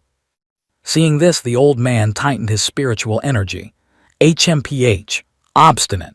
Since it's like this, you should become a corpse causing unreasonable trouble. He used all his strength to throw the boy high up. His two hands began to clasp together. "Feeble strength yet knows no fear. If I don't kill you today, how can I suppress this evil aura?" In midair, two giant golden hands were also slowly closing in, following his movements. But right at that moment, the golden light suddenly vanished and smoke rose. A voice full of authority, sounding both lazy and sarcastic, suddenly echoed through the space. "Ha, how majestic. Just one disagreement and you demand the life of someone else's son." Qin Chuan appeared in time, saving his son from danger. He looked at Pang Chi with unfriendly eyes, continuing to mock. Master Pang Chi, truly imposing authority. Pang Chi remained incredibly arrogant, shouting, "Who is it? Ah, turns out there's a Nirvana realm father backing him. No wonder he dares to be so arrogant." Qin Chuan didn't hesitate. With a wave of his hand, the ice fragments under his feet immediately flew up under his control. Of course, there must be someone backing him, otherwise being framed and not daring to utter a word. "You say I framed him," Pang Chi pointed angrily. "Ridiculous. Don't think the Nirvana realm is amazing. Before me, you are not qualified to be arrogant." Qin Chuan couldn't hold back anymore, clenching his hand into a fist. "I dare not be arrogant, but I have more than enough ability to demand justice for my son." He turned to say to Qin Zai, "Zir, back away." The boy happily replied, "Yes, father." Seeing this, Pang Chi channeled his power, roaring, "Talking is useless. A nameless Nirvana realm, nobody dares to be presumptuous." Qin Chuan simply waved his hand gently, yet that violent force immediately parted to the sides, dissolving into the air. He said disdainfully, "If your strength is only this much, you'd best obediently return my son's innocence and kowtow in apology." Pang Chi was furiously outraged. "Insolent! I am a dignified 5th grade alchemist master. Is my strength something a shrimp like you can underestimate?" He transformed his spiritual energy into a flaming arrow. "Die!" The arrow shot toward Qin Chuan, but in the blink of an eye, Pang Chi received an unimaginable shock. Qin Chuan opened his mouth, sucking that flame right into his stomach. Pang Chi's eyes widened, stammering, How can this be?" Qin Chuan chewed noisily and remarked, "Not bad fire energy. Here, have it back." Saying this, he spewed the energy back toward Pang Chi. The old man couldn't dodge at all, taking the full brunt of the attack, screaming miserably, "Ah, ah, ah." Qin Chuan then angrily swung his fist, shouting, "What you intended to do to my son, now taste it yourself." Without hesitation, he punched the old man's back with full force. Pang Chi took the hit, wailing, "Ah, you dare cripple me! You dare cripple my cultivation!" "You misspoke," Qin Chuan replied while delivering another punch that sent the old man face-planting into the ground. "I want to kill you." Suddenly, Bai Chen rushed out, using a teleportation technique to create a spiritual barrier, trying to intervene. "Brother Qin, please show mercy." But it was too late. That barrier was instantly shattered by Qin Chuan. The entire floor shared the same fate, caving into a deep pit. After the dust settled, Qin Chuan spoke up. "Oops, sorry City Lord. You appeared too suddenly. I only managed to pull back 90% of my strength." Bai Chen, now forced to kneel on one knee, responded in bewilderment. "Ah, it's fine, I was abrupt." Then he gritted his teeth, terrified inside. This person's power is unfathomable. I couldn't save him at all. In a blink, he crippled Master Pang. If I had taken that palm just now, I absolutely couldn't have withstood it. Afterward, Bai Chen stood up, his face amicable. "The alchemy conference turned out like this, and I failed to mediate the conflict earlier. I have an undeniable responsibility." Qin Chuan approached, placing a hand on his shoulder. "Just now was out of respect for when I first arrived, and you gifted me a pure Yang spirit sword. As for Pang Chi, I only crippled his cultivation. I kept his life." This left Bai Chen somewhat stunned. Pang Chi was still sitting on the ground, clutching his chest. Qin Chuan approached, looking down at him. "Pang Chi, I know right now you hate that you can't chop me into 100 pieces, but I advise you, don't speak useless garbage in front of me. Because those who speak arrogantly in front of me die without exception." His face showed menacing killing intent, clearly not joking. Pang Chi had lost all his arrogance, hurriedly cupping his hands, responding humbly. "Today Pang Chi was possessed by a ghost. I deserve punishment." Qin Chuan pointed toward Qin Zai. "Talking to me is useless. How about this?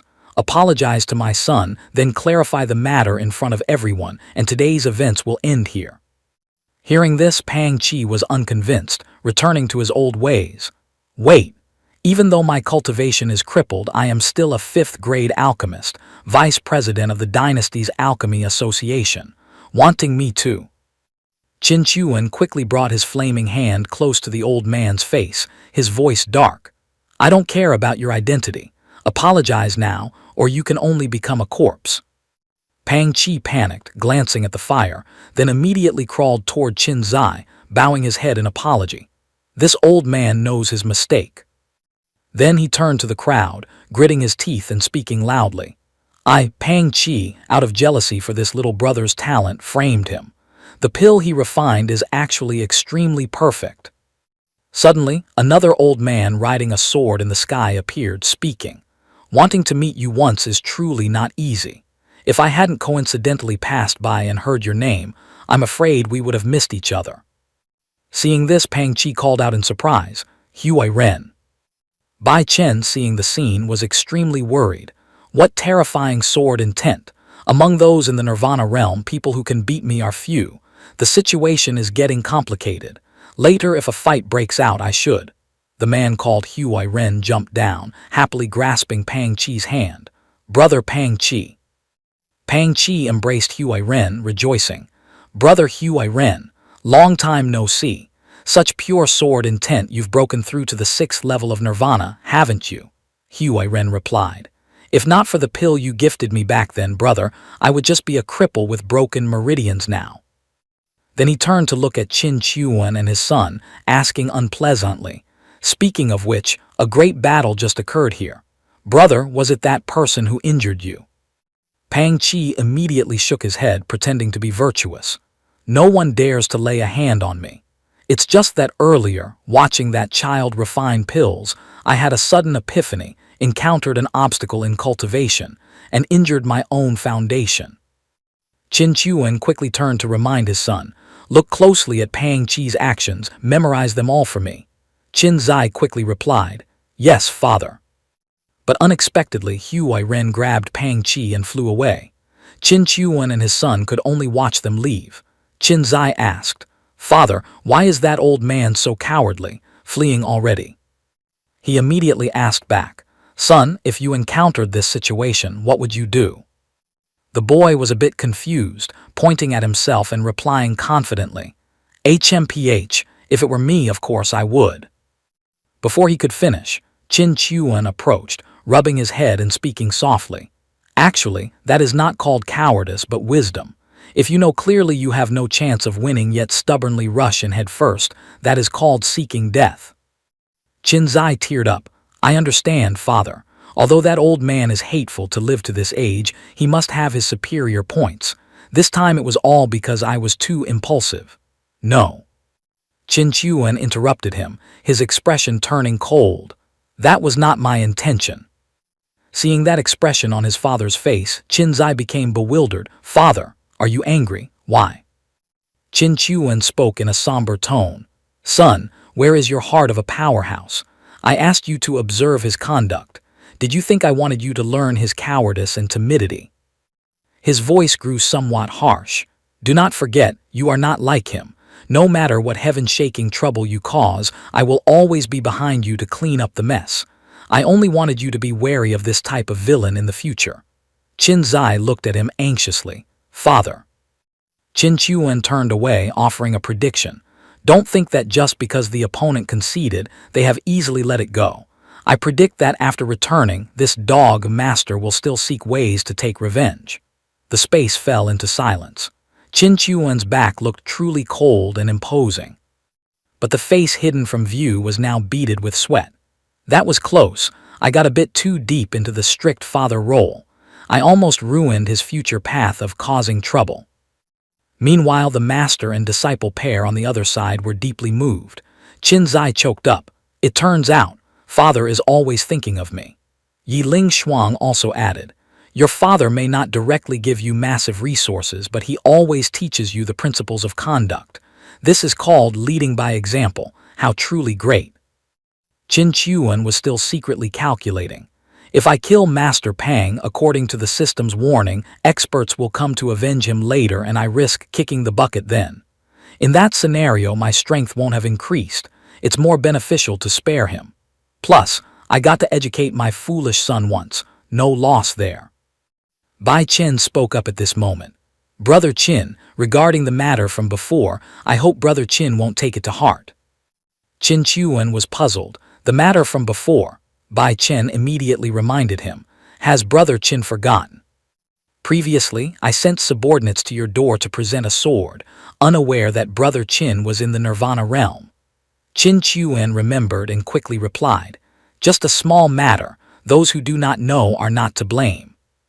However, in the days to come, my son and I will still be staying in Minghao City, so we hope for City Lord Bai's continued care. As he spoke, he cupped his hands in a salute. Bai Chen also cupped his hands in return. If Brother Qin has any needs, simply give the order. Qin Chuan went straight to the point. Right, if that dog, master, or whatever he is comes back to cause trouble, just tell him to come to the Qin Manor to find me. No need to worry about being implicated. Hearing this, Bai Chen finally breathed a sigh of relief and replied, Phew. Although Master Pang had an incident at my place, I am, after all, the city lord of a city and a member of the Bai family. For the two of you to implicate me would not be that easy. Hearing this, a light flashed in Qin Chuan's mind. The Bai family, as expected of someone who can become a city lord, his words imply a reminder that he has a powerful background. Brief explanation. Beneath the royal family of the Zhu Yang dynasty are the 4 great royal manors, the 5 great legions, and the 3 excellencies and 9 ministers.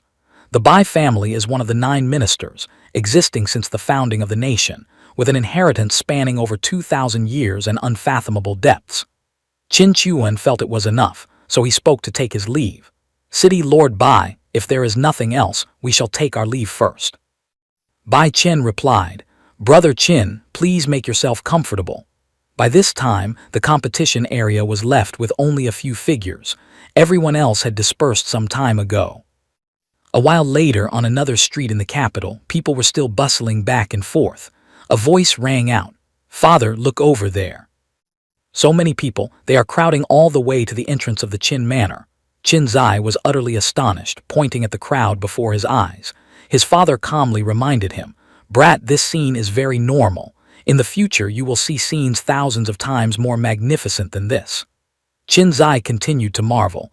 Unbelievable, the news spread so fast. This scene is a bit excessive. Qin Chuan walked nonchalantly through the crowd. "Let's go back to the manor." Qin Zai followed cautiously, constantly reassuring himself. "Don't be nervous, don't embarrass father. Father is right, this is just a small matter." In the reception hall of the Qin Manor, Qin Chuan spoke up. "Brat, it is time for you to come into contact with the ways of the world. You will receive the people outside." Qin Zai found it somewhat difficult. "Father, you can tell me to cultivate as hard as you want, but telling me to deal with these people, I'm afraid I'll make mistakes." Hearing this, Qin Chuan immediately switched to strict father mode, shouting, "To cultivate skill, one must first cultivate the mind.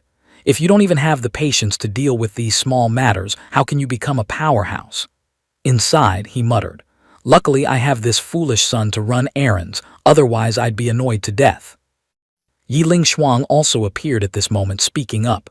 "Your father is not wrong. Besides, aren't I here? These flies, let me teach you how to drive them away." Qin Zai bowed his head. "Master, fortunately I have you. Fortunately I have you and father." After that, he gathered his spirits, held his head high, and strode out. "HMPH, whatever." His master followed him with a serious expression. As he walked, Qin Zai didn't forget to leave a sentence behind. "Father, I'm going." Qin Chuan secretly guessed. It seems that old grandpa said something to him again. I must find a way to meet his old grandpa once. Staying in the dark like this will lead to being exposed sooner or later. Scene changed to outside the Qin Manor garden.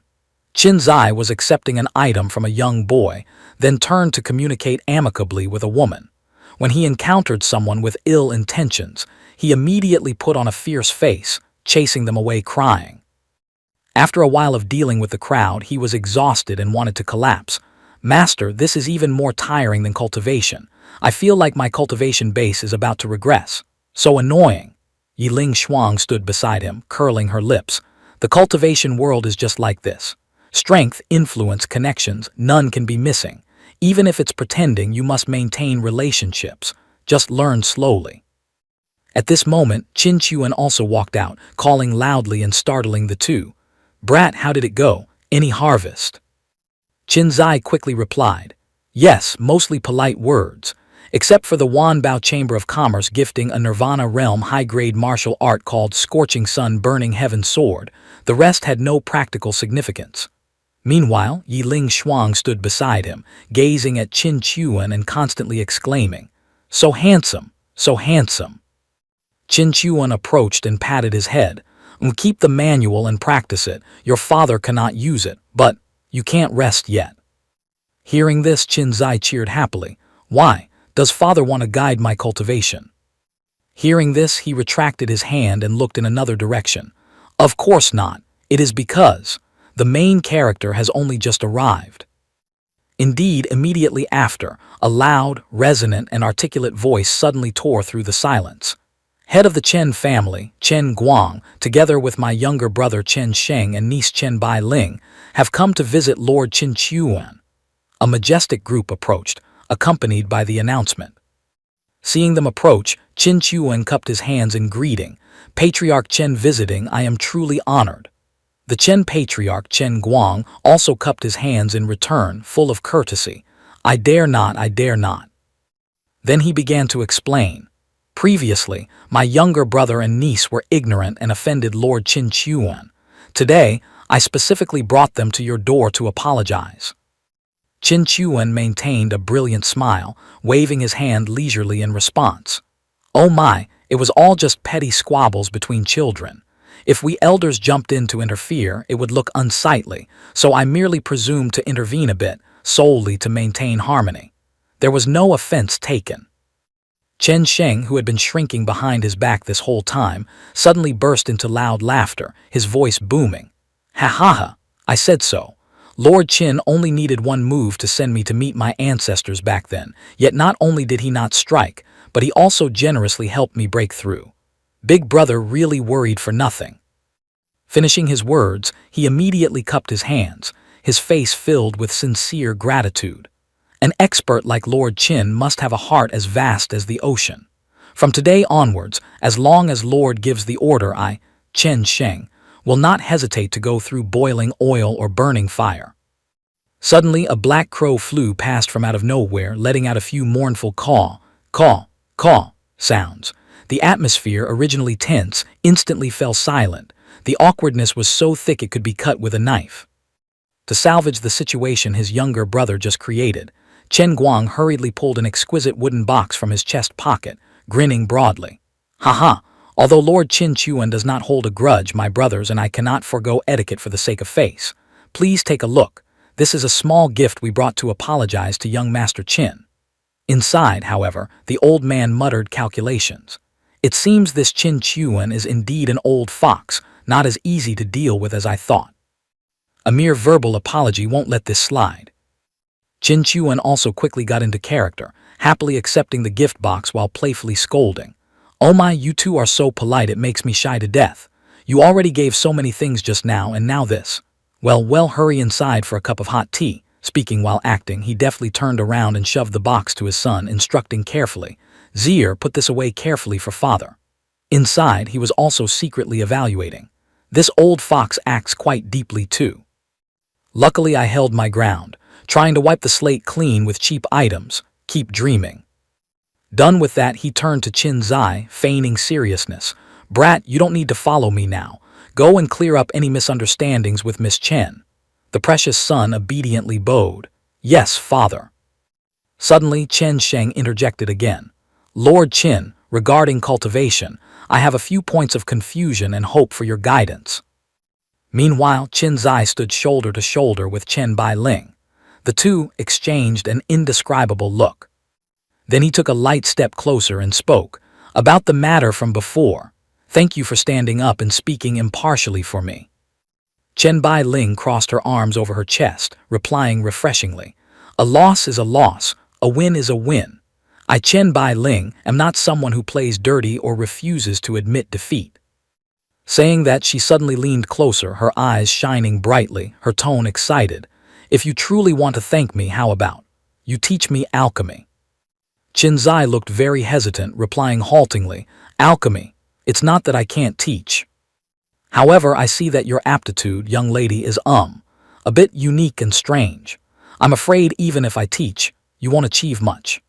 He scratched his hair as he finished speaking, his face grimacing, completely unaware that his honest words were like a 100-pound meteorite crashing straight onto Chen Bailing's head. "HMPH, if you won't teach, then fine."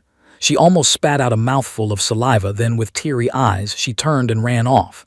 Seeing this, Qin Zai panicked and called out after her, "Hey, I didn't say I wouldn't teach." Yiling Shuang, standing aside witnessing the entire pantomime, had to cover her mouth to stop laughter from bursting out. "Ha ha ha! What should I say? In terms of romance, you truly are a youth so serious it makes people feel reassured yet want to punch you at the same time." Qin Zai was still staring blankly at the girl's retreating figure. Suddenly, Chen Bailing stopped abruptly after running a short distance, shouting back loudly enough to make the master and disciple jump. "Qin Zai, listen clearly. No matter what my family arranges, you must refuse it all, understand? My Chen Bailing's husband must be chosen by my own hand. You are still a bit lacking." As she spoke, her cheeks flushed pink and she shot a sharp glance toward Qin Zai. The young lad heard this and his mind spun. He could only let out a clueless huh. After speaking, the girl decisively waved her hand. "All right, farewell," and ran out of sight.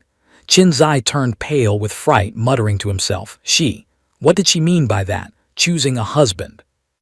Yiling Shuang sighed heavily beside him. This young lady is really overthinking things. With the political marriage style of this place, your father wouldn't agree even if paid." On the other side, Qin Chuan was still warmly inviting the Chen father and brother.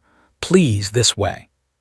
Just as he finished seeing the guests off, he turned back and asked loudly, "Brat, where is Miss Chen?"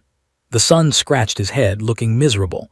"I slipped up and said her alchemy talent was a bit poor, so she got sulky and left." This answer made Chen Guang, who was walking away, pause in surprise, but he immediately burst into laughter, turning to Qin Chuan. "Mr. Qin spoke truly correctly.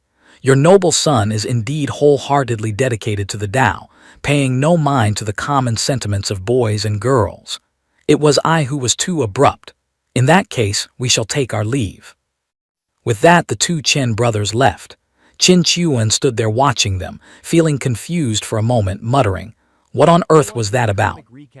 Suddenly, Qin Zai turned to him with a serious face. "That's right, father.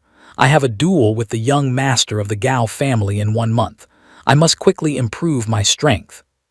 Qin Chuan immediately raised his fist, his voice full of confidence and reliability. "Don't worry.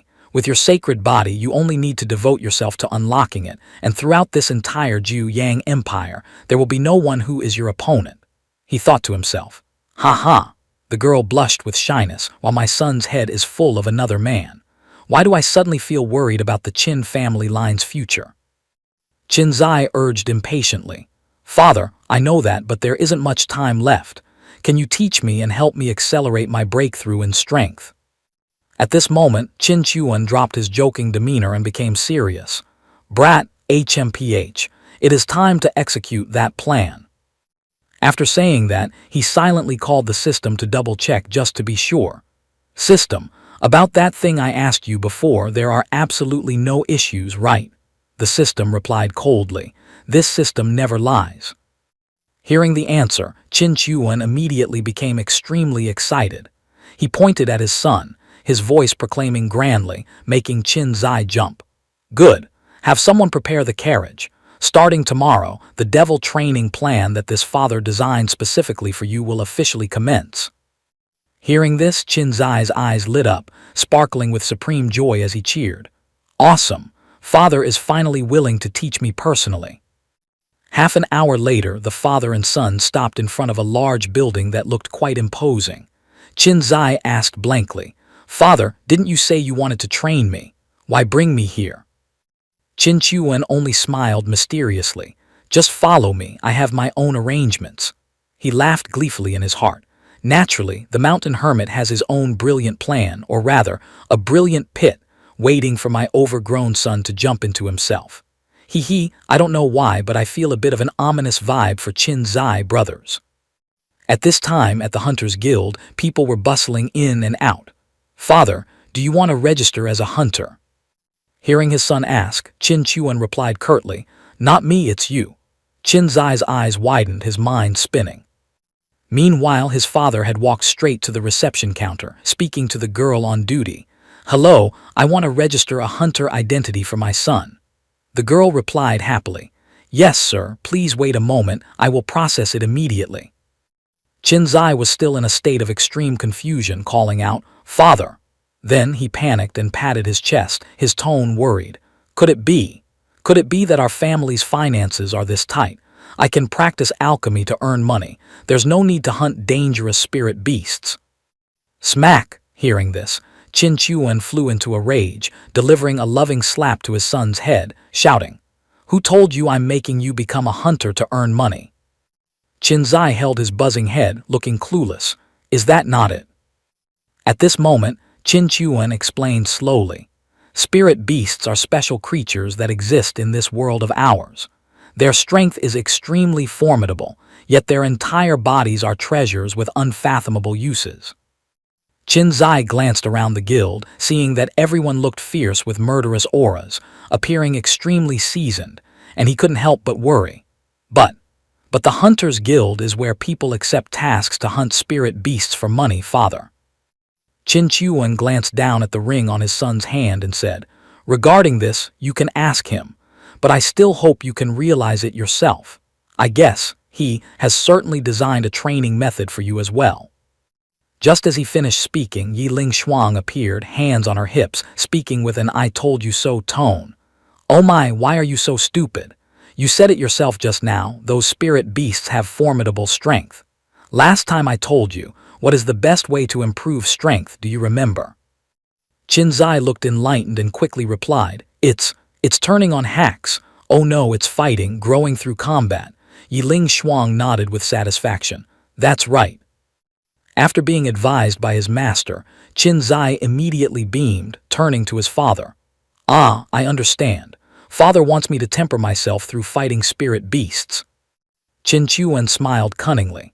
Ha, if you are afraid, I can still train you using some gentler methods.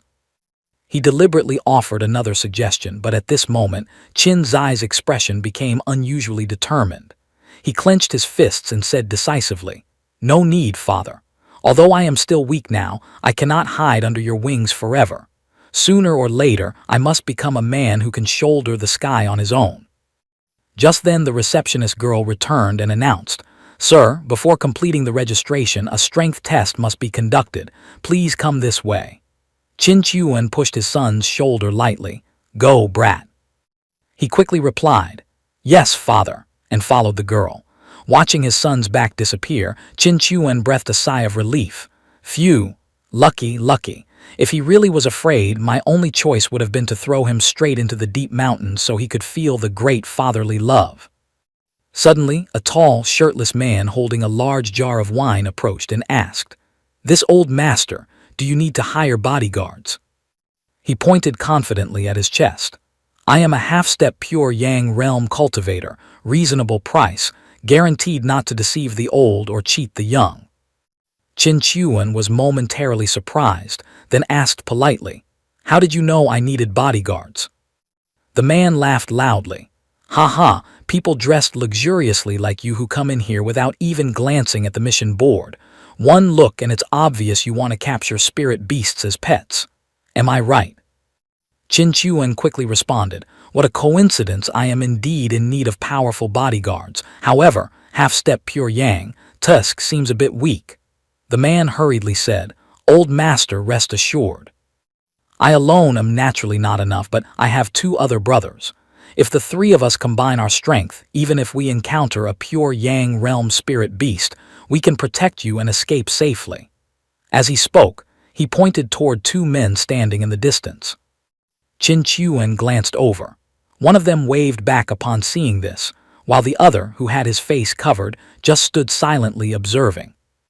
After a moment, Qin Chuan nodded in satisfaction. "All right, but the payment will have to wait until we return." The man waved his hand. "No problem, no problem. Money is a small matter. The main thing is that we brothers want to help you for the fun of it." Saying that, he hugged the wine jar and returned to his cohorts, boasting cheerfully, "Haha, we have drinking money, brothers." Qin Chuan watched their retreating figures, calculating silently. "I'm afraid this burly fellow doesn't have good intentions, but the timing is right. I can use this to train Zier. After all, I can't just set traps without lending a hand to my own son, right?" Just then the receptionist girl from before ran out in a hurry. "Sir, you are Qin Zai's father, right?" he hurriedly replied. "Yes, he is my son. How did his assessment go?" "Ah, young Master Qin's assessment encountered a small problem. Right now, our elder is personally assessing him. You can head back first." The girl spoke while bowing her head, her expression looking somewhat forced and unnatural. Qin Chuan immediately noticed her unusual expression. His eyes became sharp as a suspicion flashed in his mind. Keeping Qin Zai there. Could it be that some hidden boss has appeared, but the system didn't give any danger warning? Could it be that the opponent is weaker than me, but stronger than Qin Zai? Thinking this, he maintained a friendly expression and said, "I still have a sentence I want to instruct my son with. I will leave immediately after saying it." The girl seemed a bit hesitant. "This." Then turning to lead the way, she said in a panicked manner, "Well, all right then, please follow me." As he followed the girl, Qin Chuan calculated in his mind. "It seems I can't let the power gap between myself and the brat be too large. Currently, I am 3 major realms above him. If we encounter an opponent not stronger than me, the system won't warn me, and that would be very dangerous." On the other side, among the group of 3 men, the one with a garlic bulb bun on his head spoke up. "Big brother, will this fat sheep run into any trouble?" The leader replied while chugging wine. "It'll be fine. Look at his appearance. If he had strength, would he show that kind of attitude to a lowly receptionist? One look and you know he's the type of silk pants dandy blinded by beauty." At this moment, inside the assessment hall, sounds of bang bang, pounding on the door rang out urgently. Qin Zai had been locked inside. He ceaselessly pounded on the door while wailing miserably, "Save me! Let me out!" Behind him stood an old man with a sinister face, constantly rubbing his hands together and licking his lips while staring at him greedily. Now that you've fallen into this old man's hands, don't dream of escaping, little brat. He let out a string of he laughter that sounded incredibly wretched. The old man held out a crimson sword that radiated fierce aura. Want to leave? Not so easy. Watch this sword. He shouted, then pointed the tip of the sword toward Qin Zai. The lad panicked and shouted, "What exactly do you want to do? Let me tell you, my father is very strong." The old man swept the sword horizontally, casually introducing it. "This sword is 3 Kai, 3 Kun, and 3 Fen long, forged from fire Qilin scales. It is extremely suitable for your bloodline. It can maximally stimulate the solar flame aura within your body." Qin Zai's face was pale with fear as he stammered, What exactly do you want to do?" Unexpectedly, the old man suddenly placed the sword into the astonished Qin Zai's hands. "Take it. Forget that master of yours. As long as you bow to me as your teacher, this sword will be yours." He hurriedly let go of the precious sword and cupped his hands in reply. "I truly apologize. I acknowledge your good intentions, sir, but I do not need a master." The old man was stunned by the answer, exclaiming, "What?" Then he ground his teeth in anger, pointing at the sword. "Brat, do you know the value of this sword? Do you know who this old man is? Others would offer an entire city just to beg me to be a supreme elder, yet I might not even accept them as disciples. Today you bow to me as master, and I'm even gifting you a precious sword for free. You aren't losing out at all." Qin Zai felt somewhat helpless, cupping his hands again to refuse. "Many thanks for senior's favor, but I still do not wish to take a master." The old man continued to insist. "Brat, you must know with this physique of yours and this entire Zhu Yang dynasty, apart from this old man, there is no one else capable of teaching you. Fine, consider it this old man taking a loss. I'll give you 2 more treasures, how about that?" Qin Zai began to waver slightly. Suddenly, a hurried voice came from outside. "Young master, you must wait for me to announce you. You can't just barge in like that." Followed immediately by a loud call. "Zir, where are you?" Hearing his father's voice, Qin Zai was overjoyed and hurriedly shouted back, "Father, I'm here." The old man was still trying to hold him back. Wait, let's discuss this slowly." Bang! Qin Chuan kicked the door open and rushed in, shouting, "Who dares touch my son? Which bastard is so bold?" But when he saw the scene inside, he froze, completely baffled. This scene of his son being tugged and pulled by an old man. What happened? What on earth happened? Suddenly the old man appeared behind Qin Chuan without him noticing, placing a hand on his shoulder and asking coldly, "Are you the father of my disciple?" This sneak attack caused Qin Chuan extreme panic and terror. In his heart he screamed, "What is going on? Why is this old man so strong? Standing in front of him, I don't even have the strength to resist." Qin Zai hurriedly ran over, saying loudly, "Father, don't listen to his nonsense. I haven't agreed to take him as master yet." The old man angrily shouted, "Enough, you stinking brat. Do you know who I am? I am Grandly, a peak heaven-reaching realm expert. Outside, any great sect would beg me to come be their supreme elder. Bowing to me as master is a blessing for 3 generations of your family." He spoke while grinding his teeth. Meanwhile, Qin Chuan was screaming frantically in his mind, "System, what the hell is going on? This old man is stronger than me by 3 whole major realms. My troublesome son just provoked such a huge boss and you didn't buff me to the sky. Are you really planning to let me kick the bucket?"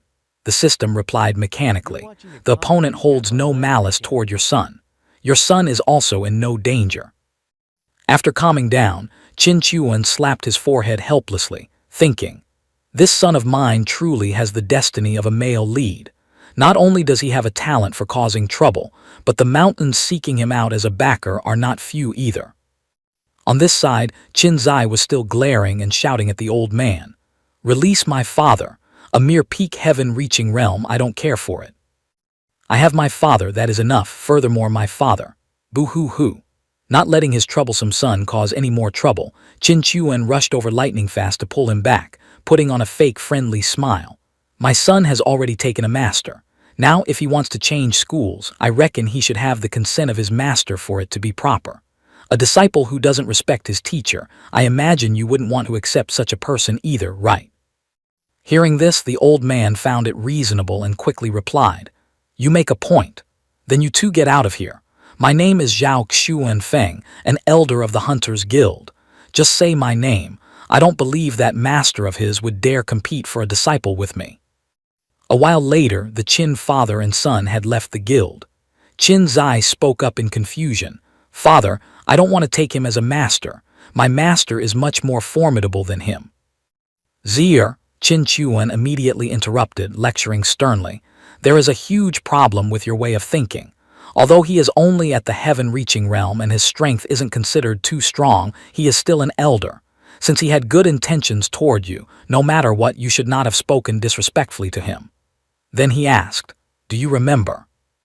Meanwhile, Yiling Shuang became even more infatuated with Qin Chuan.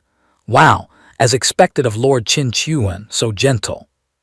Then he also reminded his disciple, "Brat, the cultivation world requires not only an upright heart but also knowledge of how to conduct oneself. Although that old man's strength is indeed mediocre, in this Zhu Yang dynasty, he is considered a solid backer. Taking him as a master is not something impossible to consider." Hearing this, Qin Zai obediently replied, "Yes, master, I understand." While the father and son were talking, a call suddenly came from behind. Young master, please slow down." The shirtless man from before appeared with his two teammates, saying cheerfully, "Look at that, just a moment of distraction and you almost forgot about us brothers." Qin Zai was a bit confused. "Father, they are." Qin Chuan immediately replied, "Naturally, they are our bodyguards." Then he turned and winked at his son, continuing, "After all, both father and son are only at the origin core realm. To hunt spirit beasts, naturally, we need bodyguards to accompany us for safety." Although Qin Zai was still bewildered, he quickly played along. "Huh, oh yes, that's right." After walking a distance, he leaned in to whisper, "Father, what exactly is your intention?" Qin Chuan explained, "Just consider this a test for you. On the way, I will not make a move. No matter what happens, you must solve it all by yourself." Saying this, he glanced down at the ring on his son's hand again, speaking with hidden meaning. "Furthermore, your master can observe and guide, but absolutely cannot intervene to help." Yiling Shuang thought to herself very happily, "Don't worry, I guarantee I won't interfere with your training of the brat." Suddenly, Qin Zai voiced a terrifying thought. "Then what if I kill the three of them right now?" These words stunned Qin Chuan. His eyes bulged, then narrowed tightly. And he turned around angrily, rapping his troublesome son sharply on the head, scolding, "Are you stupid? Remember this clearly. If there is no concrete evidence, even if in his heart he wants to skin you alive 1,000 times, killing him would still be a serious crime you cannot deny. Furthermore, we are still inside the city. There is no need to look for trouble." After the lecture, he turned and walked away, urging, "All right, let's move." Qin Zai could only tear up, clutching the lump swelling on his head, and replied meekly, "Yes." In his heart, Qin Chuan mused, "I didn't expect this kid to have such a decisive, killing aura. Suddenly, I feel that raising a badass son is quite interesting." A while later, the Qin father and son had proceeded deep into the forest outside the city, followed by the three men. Qin Chuan turned and asked his son in a low voice, "Guess how long it will be before they make their move?" Qin Zai also replied quietly, "Probably as soon as we get deep into the mountains. I can already sense their killing intent." Finding this somewhat amusing, Qin Chuan said, "Let's make a bet. I wager they won't strike until we encounter at least 2 spirit beasts of decent strength." The boy asked in confusion, "Why is that?" Qin Chuan flashed a scheming smile. "Because they're afraid of a trap, of course. Meeting a spirit beast serves a dual purpose. It's a convenient opportunity for them to probe the true strength of us father and son." Having said that, Qin Chuan quickly switched into actor mode, punching a tree trunk and sighing with feigned exhaustion. "Oh my, I'm so tired." Qin Zai leaned back, jaw dropping in shock at his father's 180-degree transformation. Qin Chuan glanced at him and whispered, "Zier, you must understand clearly that in this cultivation world, there are all sorts of eccentric characters. Even if it's not to train you, there are plenty of people who have a hobby of pretending to be a pig to eat a tiger. Qin Zai was still a bit bewildered but nodded his head vigorously. Waiting until the group approached, Qin Chuan immediately shouted, "I can't take it anymore, I'm too tired. Let's rest for a bit." The shirtless man put on a cheerful face, though he couldn't quite hide the insidiousness in his eyes, and asked, "You two really don't understand the situation, do you? This forest is filled with dangers, yet you trust us three brothers so easily. What if you put your trust in the wrong people? Unless you two have some other backing." Qin Chuan flopped down onto the ground and replied nonchalantly, "What is there to be afraid of? You guys do the work, I pay you, isn't that how it works? Money is something I have plenty of." Seeing him act so naive, the men exchanged smug telepathic messages. "He, looks like they really are two idiots. Let's calmly observe a bit longer, it won't be too late to strike later." Qin Chuan noticed them exchanging glances and found it amusing, thinking to himself, "Still holding back. Let's see who has more patience, or rather, who is the better actor. Speaking of which, why haven't the spirit beasts arrived yet?" Just as the thought crossed his mind, with a loud crash, the ancient tree right behind where he was sitting was snapped in half by an attack. A set of sharp claws swiped right past Qin Chuan's face. He exclaimed, "It's here." At that moment, a colossal monster with glowing red eyes was charging frantically toward them. The men with ill intentions immediately panicked. The shirtless man shouted, "Damn it! We're only in the outer perimeter, how did we run into a spirit bear, and a high-stage origin core realm 1 at that? Brothers, attack!" Qin Chuan ignored the group as they rushed into the fray. He grabbed his son's hand and turned to run, screaming at the top of his lungs, "Help! What kind of monster is that?" Meanwhile, Qin Zai was utterly confused. "Father!" Qin Chuan, in a blind spot where no one could see his face, whispered to himself, He, naturally it's because I went through the trouble of obtaining some urine from an origin core realm spirit beast and sprinkled it along the path. Spirit beasts have a very high sense of territory. This spirit bear thinks another spirit beast has invaded its turf, so of course, it's flying into a rage." His expression at that moment looked incredibly perverted. After running a certain distance, he pointed in a direction and said, "Zir, watch their moves and coordination closely. If they attack us later, you have to deal with them yourself. I will not intervene." The boy quickly replied, "Yes, sir." His gaze immediately focused on the thugs battling the monster. Their coordination is very tight.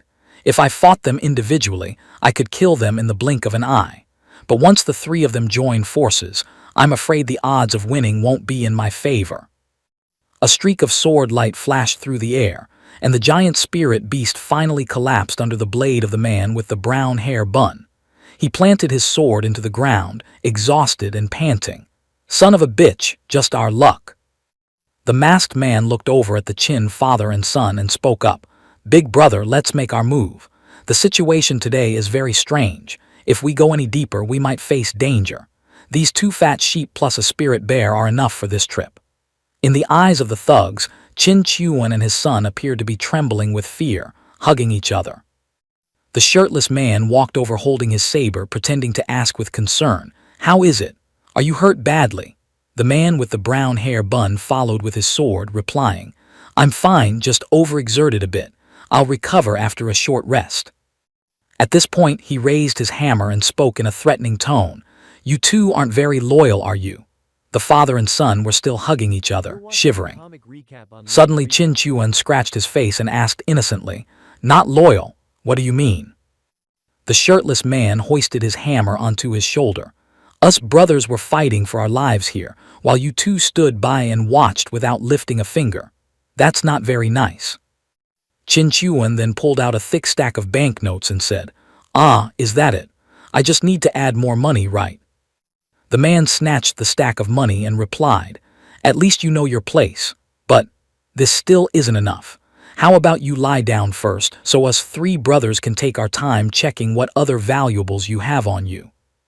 Qin Chuan's gaze sharpened instantly. Confirming one last time, "You intend to commit murder and robbery, correct?" Suddenly, the masked man swung his arm from behind to attack, shouting loudly, "Why all the chatter? Just die. Qin Chuan quickly dodged to the side, then leaped far away, saying to Qin Zai, "Son, it's your turn. Let's see what you can do." The boy was a bit flustered but responded, "Yes, father." The masked man, still unaware he was about to face the Grim Reaper, scoffed, "Ha, pushing your son out to die while you run away alone." Meanwhile, a surge of Qin Zai's power approached him from behind. That golden stream of power forcefully pierced through the man's back. The boy gritted his teeth, pouring all his strength into it. Facing the masked man's vacant expression, Qin Zai's mood was somewhat complicated, asking himself, "So, this is what killing someone feels like." Seeing that scene, the other two men were horrified to the extreme, screaming, "Third brother, third brother." The masked man's body collapsed to the ground. Qin Zai spoke coldly, "Honestly speaking, this feeling isn't good at all." Then he shouted to the remaining two, "You two come at me together. Let's end this battle quickly." The two men, refusing to shed a tear until they saw the coffin, continued to swing their weapons and charged, shouting, "Trying to play the pig to eat the tiger. You have to see if you have the ability first. Die." Qin Zai quickly jumped into the air to dodge, replying calmly, "Man has no intention of harming the tiger, but the tiger wants to eat the man. If you didn't intend to harm us, naturally I wouldn't have struck first. You should do less of these things. How many innocent souls have already died at your hands?" Saying this, he unleashed a powerful attack, knocking both men backward, blood spraying from their mouths. Not stopping there, Qin Zai summoned his golden dragon and shouted, "Count up your sins carefully." Qin Chuan stood on a high tree branch observing, smiling as he thought, "This brat is about to suffer a loss. I didn't expect them to have a linked technique like that." Sure enough, the masked man was not dead yet. He swung his fist from behind to attack Qin Zai, shouting, "For a moment back there, you really scared me." The boy couldn't believe his eyes, gasping, "What? Die?" Then, using all his might, the man landed a thunderous punch on Qin Zai's head. The boy's entire body slammed into the ground, causing a massive explosion that sent dirt and rocks flying. Qin Zai was engulfed in the cloud of dust. The masked man was incredibly smug, saying, "Rest assured, you're not the first expert to die by this move of ours. Still want to train yourself? Truly childish." The boss approached, patted his shoulder and said, "Don't get cocky yet. There's still one over there that needs dealing with. That one is the real fat sheep." At this moment, their gazes all turned toward Qin Chuan. He met their gaze and said, "Although I really want to finish you all with one punch, it's not time for me to act yet." Suddenly, Qin Zai had stood up at some point. His whole body radiated a powerful golden aura. His voice rang out, "You are the trial my father gave me." Then, with a speed invisible to the naked eye, he dashed forward and landed a lightning-fast punch on the second brother's chest. The man cried out in pain, "Urgh!" The boy followed up with a cold statement, "Your opponent is me." Immediately after, his golden dragon simultaneously pierced through the boss. Done, he landed on the ground, standing in front of the third brother, the only one left. The man maintained a strangely calm expression. "No, it's still 3 people." Right at that moment, the other 2 men, completely unharmed, revealed sinister expressions. Each grabbed one of the boy's arms. Qin Zai was truly panicked now. How is this possible? "You can't possibly be alive," a voice replied to him. "Of course we are alive."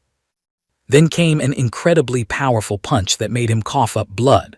The third brother continued speaking while punching. "Because us 3 brothers are of one heart and one body. As long as one person isn't dead, none of us will die." Just as the third brother finished his strike, the other 2 also gifted the boy a thunderous punch. Qin Zai was now terrified. Damn it! The 3 of them coordinate too perfectly. There's no way to kill all 3 at the same time. As they punched him away, they exclaimed, "Sturdy body you got there, you have some skill." Qin Zai was knocked under the base of a tree. He thought to himself, "Father, you still haven't acted, which means you trust me, right? How can I fail to solve such a small challenge?" Thinking this, he gathered his strength again, stood up. His whole body filled with determination and shouted, "All 3 of you come at once." At this, 2 of them rushed forward excitedly. Let's see how long you can last. The second brother didn't forget to remind the other. Third brother, watch that old guy, don't let him sneak attack. Qin Zai leaped into the air, his voice echoing. I have resolved to stand at the peak of the cultivation world. If I can't even defeat 3 people of the same rank, what face do I have to stand before Father? Then he launched another golden dragon, attacking downwards. Therefore, you shall become stepping stones on my path to maturity. The 2 men jumped away to dodge, scoffing. The strength of us 3 brothers isn't simple addition where 1 + 1 = 2. That move had decent power, pity that. It missed. Is that so? Suddenly, Qin Zai seemed to split into 2, appearing right behind each of them, saying, if all it takes is for one of you to be unharmed for everyone to recover instantly. His previous attack slammed into the ground, creating earth-shattering explosions. Then I just need to finish all 3 of you at the same time. As soon as he finished speaking, another arm had grabbed the third brother by the collar. The second brother had already been punched and thrown far away by him. Done, a mysterious, powerful ball of energy gathered in his hand. Die. A moment later, that energy ball had become massive and mighty, the pressure it radiated covering the entire area. Even from a distance, one could see Qin Zai's energy ball growing larger and larger, towering over the treetops of the forest. Suddenly, it detonated, creating a cataclysmic explosion. Only then did Qin Chuan smile with satisfaction. A deep crater appeared in the ground below. Qin Chuan landed and said, well done. Then he extended his hand, and the cracks in the ground were restored to their original state. He added, next time, you have to clean up the scene yourself too. Finished, Qin Chuan patted his son's shoulder. Let's go, what comes next is your real challenge. Qin Zai was still bowing his head, silent and not saying a word. Qin Chuan found this very confusing. Qin Zai remained motionless. He turned back and called out, kid, what's wrong? Suddenly, the boy's trembling hands caught Qin Chuan's eye. Qin Zai looked down at his hands, whispering in horror, I made 3 lives disappear. Qin Chuan understood the issue, breathed a sigh of relief, and explained. They were all people who deserved to die. You killing them is equivalent to saving others. Qin Zai heard this and felt a bit relieved. Father, I understand, but what I'm afraid of is, for a moment back there I suddenly felt that I liked that feeling. Suddenly, a distorted, sinister expression appeared on his face, and he continued, the feeling of being able to control the life and death of others. I'm afraid that as my strength increases, I will casually toy with other people's lives. Witnessing this scene, Qin Chuan couldn't hold back and delivered a thunderous, loving smack to his leopard son's melon, roaring, what on earth is in that little head of yours? What the hell is there to be afraid of? Do you think with me here I couldn't stop you? Not stopping there, the model father handily pinched the young heir's ears, pulling while lecturing. Your strength isn't much, but your thoughts act like you're about to carry the whole world, and you dare to casually treat 4 human lives as a joke. Tortured by the ear pulling, Qin Zai could only scream in despair. Ow, ow, oh. After a bout of physical education, Qin Chuan cheerfully shook his hands and changed his tone 180 degrees. Actually, the fact that you can think like that warms my heart. It proves your nature is inherently kind. But listen, knowing when to strike and when to hold back is actually part of the path of cultivation. Poor Qin Zai could only hold his reddened ears, eyes glistening with tears. It hurts to death. Disciple, Yiling Shuang suddenly materialized, gently rubbing the boy's head to comfort him. In the future, no matter what, remember this. Keep your original heart unchanged, and you will never fall into the abyss. After comforting him, she cast a flirtatious glance toward Qin Chuan, pouting coquettishly and shooting a flurry of heart beams. He, Lord Qin Chuan, was my explanation accurate? Qin Chuan suddenly pointed straight at his son's face, his tone becoming stern again. My son, you are still far, far behind. What you need to ponder right now is how to ensure your own life isn't held in the palm of someone else's hand. Father, Qin Zai called out in panic.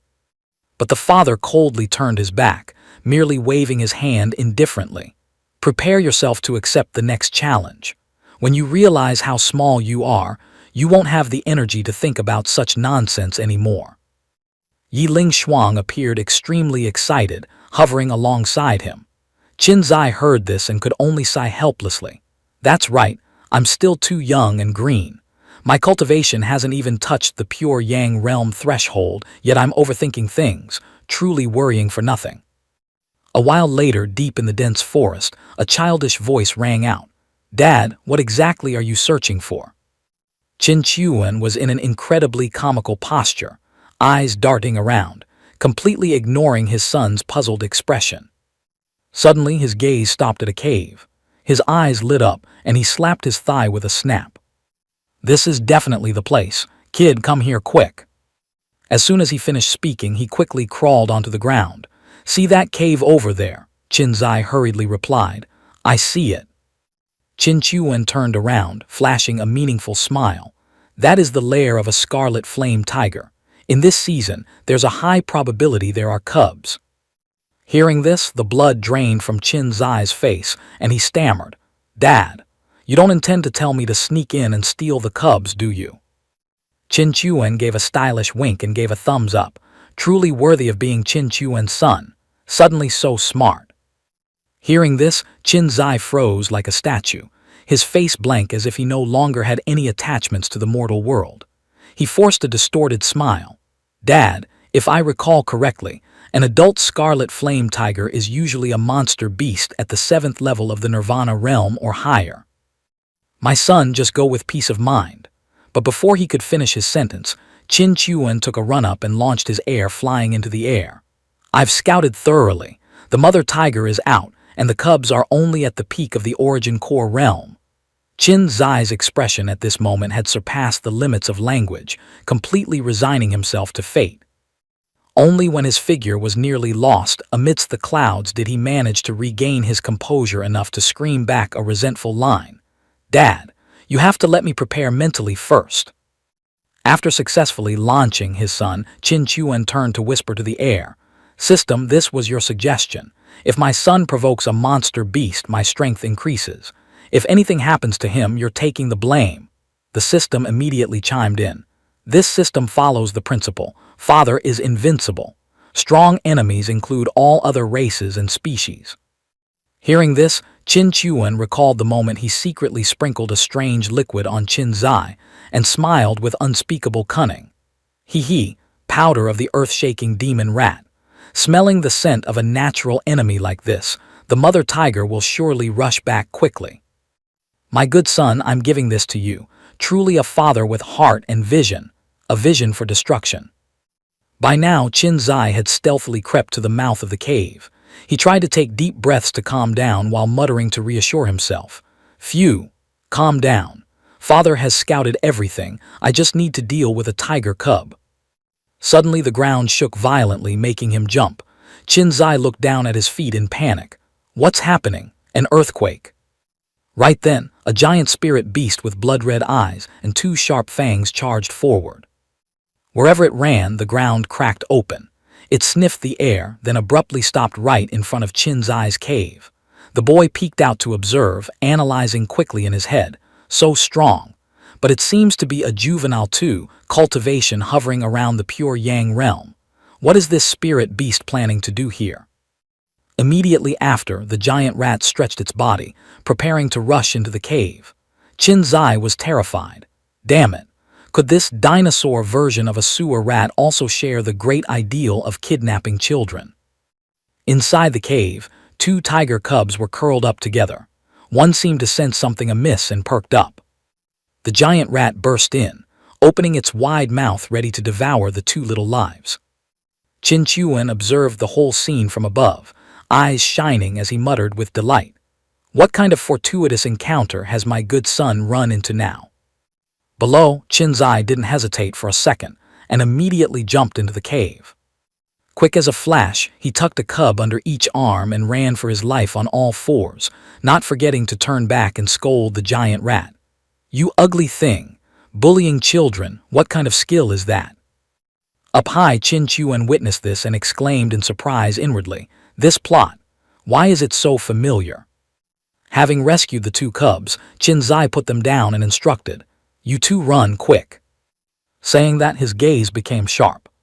Facing the giant rat baring its teeth in anger, he shouted loudly, "At the end of the day, you're just an overgrown rat.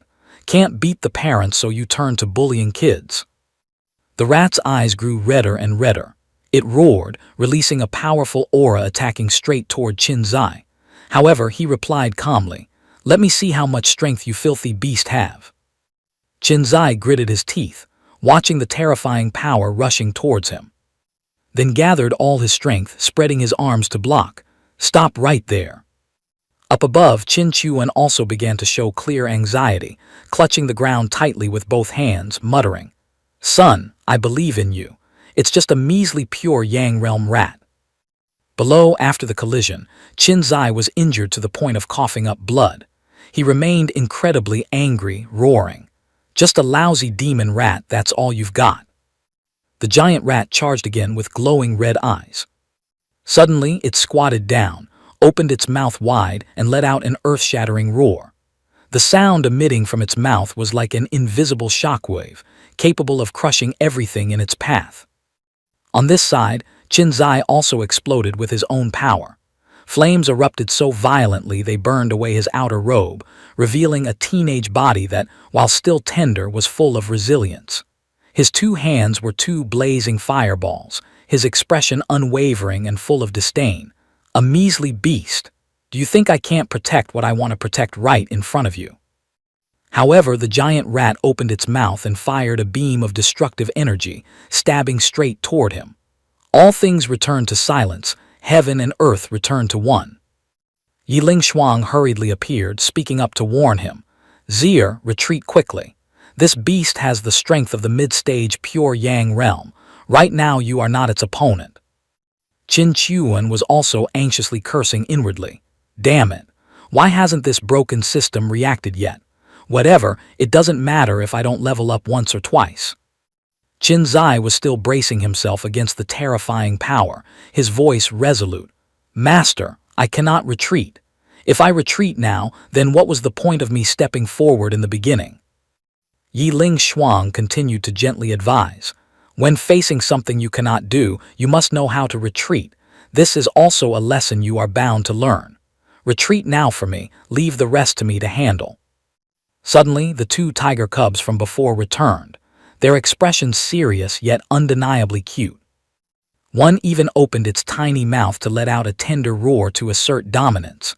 Both stood close beside Qinzai, opening their mouths together to spew out their own power, fighting shoulder to shoulder with him. Qinzai smiled, turning to tell his master, "My father once taught me, keeping a clear Dao heart is the primary task of cultivation." Saying this, he gathered all his strength, unleashing an incredibly powerful attack, shouting, "Retreat now, that's not clear at all." He gritted his teeth, shouting each word, accompanied by a surge of power greater than ever before erupting toward the opposite side. A moment later, when the aftermath of the move faded, Qinzai's whole body was trembling. He was standing in the middle of a massive crater, trying to squeeze out a satisfied smile. "Pure Yang realm. I can also fight above my level." But it seemed he had reached his limit. Qinzai collapsed, having to use his hands to support his body. The two tiger cubs anxiously surrounded him. He immediately reassured them, "Don't worry, I'm just a little tired, I'm fine." Suddenly the ground shook violently again. Not good. From deep underground, something with blood-red eyes was emerging. Qinzai hurriedly urged, "You guys run quickly." A rat much larger than the previous one burrowed up, carrying sky-high rage.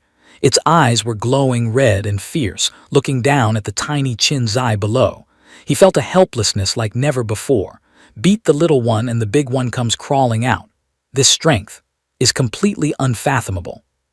The giant rat began to accumulate power to deal the finishing blow. Qinzai was panicked and terrified to the extreme. "Damn it, I'm out of strength."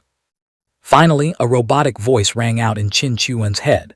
"Notification. The host's son, Qinzai, has provoked an expert of the 8th level of the Nirvana realm. Following the principle father's love is like a mountain, father must win. The host's strength is increased to the 8th level of the Nirvana realm. simultaneously invincible within the same rank. Hearing this, Qin Chuan immediately dashed off, tearing through the air. Although it was slightly different from the plan, he appeared, his hands gripping the giant horn on the rat's head, grinding his teeth as he said, "But since you dared to use the big to bully the small, then die." Finished speaking, the giant horn was brutally snapped off by him. The rat let out a miserable howl of pain. Qin Chuan landed on the ground, sparing no words to praise his son.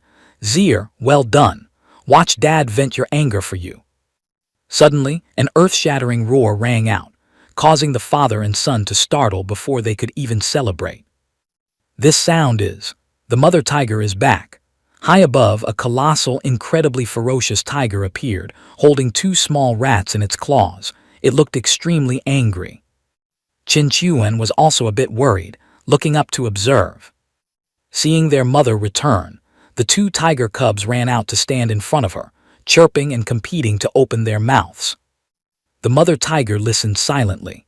After a while, her blood-red eyes softened, returning to their original amber color. The mother tiger took a step toward the two humans. Qin Zai asked anxiously, "Dad, what does it want to do?" Qin Chuan stood in front of his son, reassuring him, "Don't worry, Dad is here." Saying that, he crossed his arms, confidently proclaiming, "It's at most just at the peak of the Nirvana realm. It could kill that rat in an instant thanks to the bloodline suppression of the feline family." Suddenly, the mother tiger picked up her two children in her mouth and placed them right in front of Qin Zai, surprising him somewhat. Then she gently released the two cubs. Qin Zai happily reached out to rub their heads, laughing.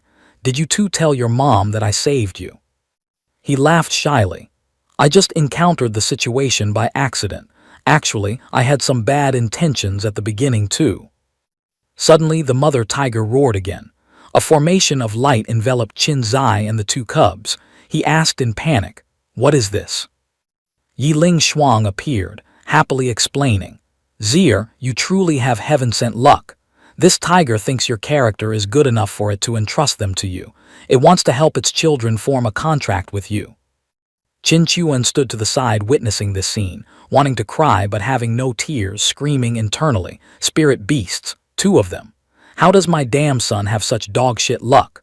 On the side, Qin Zai was happily laughing and playing with his two newly contracted spirit pets. Qin Chuan could only lament, "What kind of luck does my son have exactly? At least share one with this old man." On the bustling street outside the Qin residence, a crowd gathered, discussing animatedly. "Hey, isn't today the day of the duel between the Qin family genius and the young master of the Gao family? Why is it still so quiet? You don't know about this. No one has seen a shadow of the Qin family people for a whole month. I'm afraid the Gao family young master is coming in vain today." That makes sense. Say what you will, that is the Gao family. The Qin family only has one Nirvana realm expert. Avoiding the fight and coming back later to apologize is the best strategy. Suddenly, a familiar figure appeared, causing the crowd to automatically part to both sides to make way. "Ah, the Gao family young master has arrived. So cool. I can already sense the aura of an expert from him." Gao Jian Li, carrying his famous sword on his back, appeared in a cool manner. The girls around looked at him with hearts in their eyes, admiring him endlessly. Just one sword roaming the world, this is the very model of a legendary swordsman. He walked up to the gate of the Qin residence, raising his voice to shout inside. "Gao Jian Li has arrived as promised. I invite young hero Qin Zai out for a battle." But the response was only dead silence. Seeing no one come out, Gao Jian Li approached the steps and sat down, wondering, "Is no one home?" He just sat there waiting while whispers rose up again. What exactly is going on with the Qin family? Did they move house? Who dares to offend the Gao family? Surely they can't fight today. Wait a few days and they'll return. Hearing these words, Gao Jian Li couldn't take it anymore. He released his pressure and shouted, "Shut up!" With Qin Zai's spirit that day, he is definitely not a cowardly petty person afraid of battle. Suddenly, his eyes seemed to detect something. The Qin father and son appeared in the distance. Qin Zai approached and spoke. "You can be considered an upright person. I didn't expect that even with your enemy absent, you wouldn't badmouth them behind their back. In his arms, he was holding two incredibly cute cats, one orange and one gray, which were precisely the tiger cubs from the other day. Gao Jian Li immediately stood up, countering, "We are not enemies. I only came here to reclaim justice for the Gao family." Hearing this, Qin Zai appeared very interested. "Well said. Does that mean after this fight we can become friends?" As he spoke, he shoved the two cats over to Qin Chuan. Gao Jian Li was a bit impatient, drawing his sword from its sheath. "That depends on whether your strength is enough to be my friend." Qin Zai wore a face full of confidence, rolling his wrists to warm up. "I think so too. Over the past month I've matured quite a bit." Meanwhile, the father behind him was suffering as he was scratched and played with by the two newly awakened cats. "As long as I clearly recognize my own weaknesses, then I am invincible," Qin Zai shouted, charging toward Gao Jian Li. "Let me see what has happened over the past month." The two rushed at each other with storm-like attacks. Qin Zai, with just his bare hands, easily clamped onto Gao Jian Li's sharp sword blade, commenting, "Truly pure sword qi." Gao Jian Li gritted his teeth, slashing down. He maneuvered the sword, his voice heroic. "For one who cultivates the way of the sword, if the heart is upright, the sword qi will naturally be pure." As he spoke, he slashed out a powerful beam of sword qi. Qin Zai quickly leaped back to dodge, replying, "No wonder you always say it's for the face of the Gao family and not to avenge the one who caused trouble with me. Turns out it's because your heart is upright." He spoke while weaving his body, delivering a kick towards his opponent.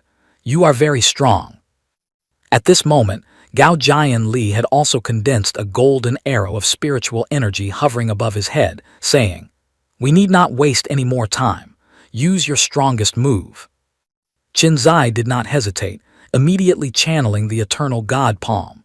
His hands crossed in front of his chest, radiating sharp auras all around him. Both young men were ready to unleash their most powerful techniques.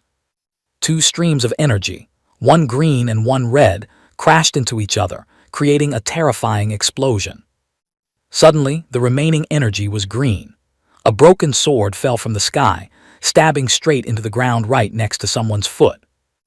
Gao Jian Li was injured, blood streaming down his arm and the corner of his mouth, his expression one of immense pain as he uttered, "I lost." Meanwhile, Qin Zai stood there gallantly, completely unharmed. The whispers of the spectators arose once again. How is this possible? Not even a stick of incense has burned, and young Master Gao has already lost. I must say, I didn't expect this Qin Zai to be so terrifying, truly worthy of being the son of a Nirvana realm powerhouse. It seems the rumors that Qin Zai's strength surpasses the four great young masters are true. Qin Zai looked at his opponent, smiling with satisfaction. A while later, in the reception hall of the Qin residence, Qin Chuan was sitting on a chair. Seeing Qin Zai enter, he spoke up, "Zier, did you gain anything from the battle just now?" Qin Zai was incredibly excited, replying, "The past month of bitter cultivation was not wasted. That punch just now, I used the union penetration." "Rotten wood." Qin Chuan stood up, flicked his forehead and scolded. "I didn't ask you about your cultivation base. In terms of cultivation, your father has always been very assured about you." Qin Zai clutched his stinging forehead, asking back, "Then, what does father mean?" Qin Chuan took a sip of tea and ordered, "Ask your master to explain it to you. For the whole month, I haven't even been able to drink a sip of tea in peace." Yiling Shuang heard this and felt incredibly happy, responding in her heart, "Certainly, Lord Qin Chuan, leave the rest to me."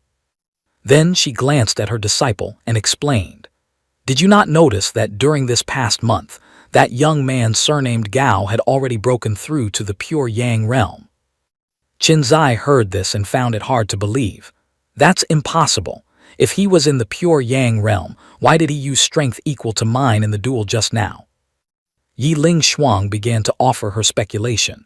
"Perhaps the Gao family doesn't fear your father, but even if he is the young master, he cannot offend a Nirvana realm powerhouse over a small matter." Qin Chuan glanced over from the side, thinking to himself, "It seems the education is complete." Then he placed the teacup on the table and said, Zir, the cultivation world has never been just about fighting and killing, but also about human nature and worldly wisdom. But this matters not. You just need to focus on your cultivation. Suddenly 2 kittens appeared, clinging to Qin Zai's body, barking, "Woof, woof, woof." "What do you mean woof?" "Wrong again. Cats are supposed to meow. What am I going to do with these 2 leopard cubs?" Qin Zai slapped his forehead helplessly. Looking at his leopard cubs, Qin Chuan remembered the time in the forest. He had secretly worried. These 2 spirit foxes are too special. Bringing them home will definitely attract a lot of trouble. What should be done? Suddenly, the mother tiger appeared, her mouth holding 2 large peaches, and came before Qin Chuan. He asked with some confusion, "What is it? You gave my son 2 tiger cubs and now you plan to give me 2 spiritual fruits and chase us away." Hearing this, the mother tiger rolled her eyes, her expression as if mocking him. Seeing this, Qin Chuan was furious, yelling, "What do you mean by that?" The mother tiger ignored him, dropped the 2 spiritual fruits and let her cubs eat them. "If not for the fact that your cubs are following my son, I would have destroyed you with one move." Qin Chuan thought indignantly. Qin Zai stood behind him, clutching his stomach, laughing. But suddenly, after eating, a rich aura of spiritual energy radiated around the 2 little tigers, and in an instant, they transformed into 2 cats, one gray and one orange. Seeing this, Qin Zai's eyes turned into heart shapes as he exclaimed, "Wow, so cute. In this case, it's fine even if we bring them back." Back in the present, Qin Chuan looked at his son cuddling the 2 kittens and instructed, "Brat, these 2 scarlet flame tigers actually possess the strength of the origin pill realm. Their forms are just suppressed by those spiritual fruits. You must nurture them carefully." Qin Zai, still in a cat intoxication mode, replied, "Father, rest assured. Surely anyone who raises a cat will fall into this addiction." Yi Ling Shuang also sat down to observe, thinking with satisfaction. They are also 2 females. If they have the chance to take human form in the future, I wonder what kind of peerless beauties they will become. Late at night, Qin Chuan stood in the courtyard gazing at the moon, his thoughts wandering. The moon is so beautiful. I wonder if I can pluck the moon down when I cultivate to the peak. The brat is very happy lately. After all, without tribulations, how can one mature on the path of cultivation? Only by maintaining this persona of an invincible father can I make him grow strong quickly. Therefore, brat, don't blame dad for pranking you again. Truly a model father, always worried his son's life is too peaceful. The next morning, Qin Chuan was still sitting under the pavilion in the garden waiting for news. "I already set up a way to send the brat away today. Why hasn't anyone arrived yet?" Just as he poured tea, a loud voice announced, "Mr. Qin I Bai Chen have come to visit." A powerful pressure flew past, forcing him to hold his teacup tight so it wouldn't be blown away. A moment later, Bai Chen landed on the pavilion. Qin Chuan hurriedly extended his hand to invite him. "You finally arrived. It is a great honor, please come in." Bai Chen replied happily, "Brother Qin, I came this time to present you with an opportunity. Please sit." Sitting down, Qin Chuan was a bit curious. Let's hear it." Bai Chen replied, "Brother Qin is busy day and night. I wonder if you have heard about the major event that happened recently." Then he reached his hand towards the sky, creating a barrier with a swoosh to isolate the area where they were speaking. Qin Chuan thought in surprise, "A soundproofing barrier." Bai Chen continued, 2 days ago, a flood occurred in a subordinate area of Minghao City, sweeping through a mountain range and revealing the tomb of a Nirvana realm powerhouse." Qin Chuan immediately waved his hand, asking back, "Do you mean to invite me to rob a tomb?" No. Bai Chen hurriedly explained, "Such a tomb does not have much use for us, but for the younger generation, it is a very good training challenge. Tombs of this type often contain quite a few opportunities, and this is also a chance for the children to interact and compete with each other. After all, young people must have competition to have the motivation to cultivate." As he spoke, he projected an illusion of the area. Bai Chen waved his hand, passing the illusion over.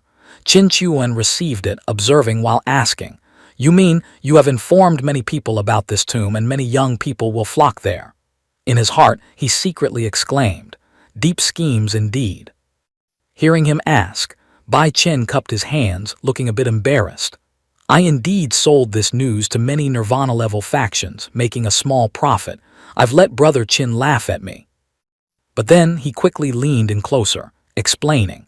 In reality, this is also the intention of the higher-ups of the dynasty, wanting the younger generation to train more to prepare for future necessities. Ultimately, this concerns the overall strength increase of the entire kingdom. Qin Chuan was greatly stunned hearing this. The strength of the entire kingdom. If discussing overall strength normally, there must be a common enemy. Luckily, I already planned to send the brat out. Outwardly, he calmly poured wine and asked, Brother Bai, does the Zhu Yang dynasty have foreign enemies? Bai Chen accepted the cup of wine, replying, Haha, not exactly. It's just that in the battle of geniuses among the 7 nations last time, our Zhu Yang dynasty ranked first, counting from the bottom. Hearing this, Qin Chuan stood up and said, If Brother Bai is willing to gift me such important news, you certainly hold this humble one in high regard. He extended his hand, speaking frankly. I wonder if City Lord Bai is willing to become friends with this humble one. Bai Chen was startled upon hearing this, then became overjoyed, standing up abruptly to reply, That would be wonderful. I thought Brother Qin was cruel and solitary by nature. I didn't expect you to be so generous. This is the map of the tomb. You can choose a good time to lead young Master Qin there. As he spoke, he handed over a scroll. Qin Chuan accepted it without hesitation, then cupped his hands in thanks and said, I still have matters to attend to, so I cannot go. Would it be convenient for him to accompany the people from your city lord manor? Bai Chen felt nothing could be better, joyfully cupping his hands in response. Since Brother Qin trusts me so much, I dare to guarantee absolutely nothing will happen to your noble son. Internally, he was extremely satisfied. Qin Chuan is indeed a person worth befriending. Powerful strength yet so sincere. He rests assured in trusting his son to me. A moment later, Bai Chen jumped up and flew away, leaving behind a sentence. If there is nothing else, Bai asks to take his leave first. Qin Chuan watched the figure disappear into the distance, thinking somewhat dejectedly. What kind of work does this city lord do? Why is he so leisurely? But naturally, I cannot take that big lug of a son myself because I still have to go cause trouble behind his back. Thinking of this, he whistled happily. How can I help my son provoke the biggest trouble? Done thinking, Qin Chuan opened a box, which made a clattering sound. After donning the black cloak from the box, he rubbed his hands together, putting on a sinister expression. Robes on, father-son ties severed. Spear point thrusts, all kinship ends. You kill, I steal the last hit. You run, I spread rumors. A few days later, Father, I'm back, I picked up another treasure. Qin Zai's voice echoed in the Qin residence, then he trotted towards Qin Chuan. Seeing this, Qin Chuan surmised in his heart, he must have picked up a bargain at some stall again. But it seems this brat returns with such achievements every day. Isn't that a bit excessive? He coldly turned away while his inner self was screaming, Can you share a bit of luck with your father?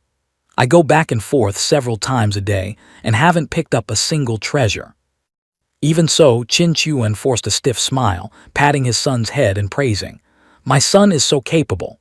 But in his heart he lamented, a rice weevil enough to eat a vat of rice clean, a god of luck enough to sweep clean the opportunities of an entire city. Sigh, the geniuses in the city are in for a hard time. At Wujiang City, in front of the city gate, people had to wait in long lines.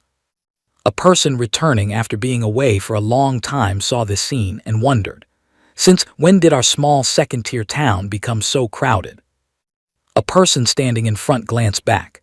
You haven't been back for a long time, right?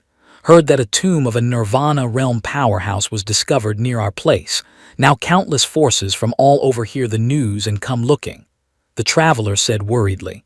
Then wouldn't the city be in chaos? Perhaps I shouldn't return for the time being.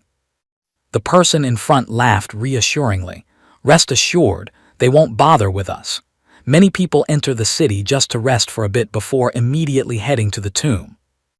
A while later, at the Wanbao Shang Hui, a person wearing a black cloak and a mask appeared. A hand extended a gold ingot, and another hand quickly received it. A lightning-fast transaction took place. At this moment, a pink-haired girl approached where the black-cloaked person was sitting and spoke up. "Honored Nirvana Realm Supreme Guest, thank you for visiting Wanbao Shang Hui in Wujiang City. May I ask, how can I help you?" This person wore a mask with a strange shape, his voice hoarse. "I want to ask for some news. I believe in this area your intelligence system is the best." The pink-haired girl replied, "You can completely trust Wanbao Shang Hui." The masked person picked up the teacup, saying, "I want to know among the people entering the tomb this time, specifically which forces possess strength above the Nirvana realm." The pink-haired girl pulled out a scroll from her bosom, putting on a beautiful appearance as she replied, "This is the most asked information. Naturally, we have prepared it in advance. The Nirvana-level forces appearing these past few days total 5, namely, the Yan family from Donghu City, the Lin family from Tianmo City, the Luo family from Deyang City, the Su family from Chongtian City, and finally the City Lord Manor of Minghao City. These forces are all led by peak pure Yang realm experts, bringing the young masters of their clans out for training." As she spoke, the girl knelt down, pressing the scroll against the chest of the masked person. The person opened the information to read, continuing, "Just the names of the forces are not enough. I want detailed information about these forces. Price is not an issue. For example, what are the names of the young people going for training, preferably with pictures? Which elders are accompanying them, and what are their cultivation levels? What are the relationships within the family? What is the cultivation level of the strongest person in the family, and are they in seclusion?" The pink-haired girl cupped her hands, answering happily, "I will go prepare it immediately. Please sit and drink tea while waiting a moment." Saying that, she turned and left. The masked person watched her thoughtfully, then leaned back in the chair and sighed. "Sigh for my picked-up son. This father has really put in a lot of effort. Turns out, this is the stepfather of Qin Zai, all day looking for trouble for his son to handle." At the entrance to the tomb, many soldiers stood guard with swords, along with a resounding announcement. "City Lord Ming Hao orders. While the talents of the families explore the tomb, large-scale fighting and killing are absolutely prohibited. Those who disobey are enemies of the Jiu Yang dynasty." At this moment, a guy hiding in the bushes observed, muttering, "The big forces eat meat. They must leave some soup for me to sip. Maybe later some genius will come out heavily injured and we can loot them." Suddenly, from behind him, a familiar figure asked, "What's the situation?" The guy turned around in panic. "Who?" Qin Chuan immediately grabbed his neck, whispering, "Keep it down." This guy was now terrified, looking at Qin Chuan with a cold face right next to his, reminding him further, it wouldn't be good to be discovered. Being cowardly, tears were already flowing from fear. After a bout of inquiry, he spilled everything. Those forces had been inside for 2 hours, temporarily nothing unusual. Hearing the answer, Qin Chuan released his neck. Suddenly, he slammed the guy's head into the ground, saying coldly, Don't even dream of drinking soup. Go drink some northwest wind." While the guy beside him was unsure if he was alive or dead, Qin Chuan revealed a sinister, calculating smile. "Go on, my good son. Let father see the extent of your disaster-causing ability. When that time comes, this old father will come to assist. Wouldn't that make everything fall into place? He. Suddenly ahead, he heard 2 guys talking to each other. "Tusk, this trip is considered a waste. If we hadn't come here, how could we have seen such a blood-boiling scene?" The brown-haired guy recalled the image from earlier, laughing. That Qin Zai scolded the domineering and arrogant young master of the Feng family so hard he couldn't talk back. The white-haired guy said nonchalantly, "I see he is mostly likely about to die. The Feng family is a top-tier Nirvana-level aristocratic family, always powerful. How could they tolerate someone daring to be arrogant with them?" The brown-haired guy also nodded. "Truly a pity. Such an artistic scolding session, it was my first time witnessing it. As long as he doesn't die, he will surely have status in the future." Hearing the whole story, Qin Chuan snapped his fingers, and a parchment scroll full of information suddenly appeared in his palm.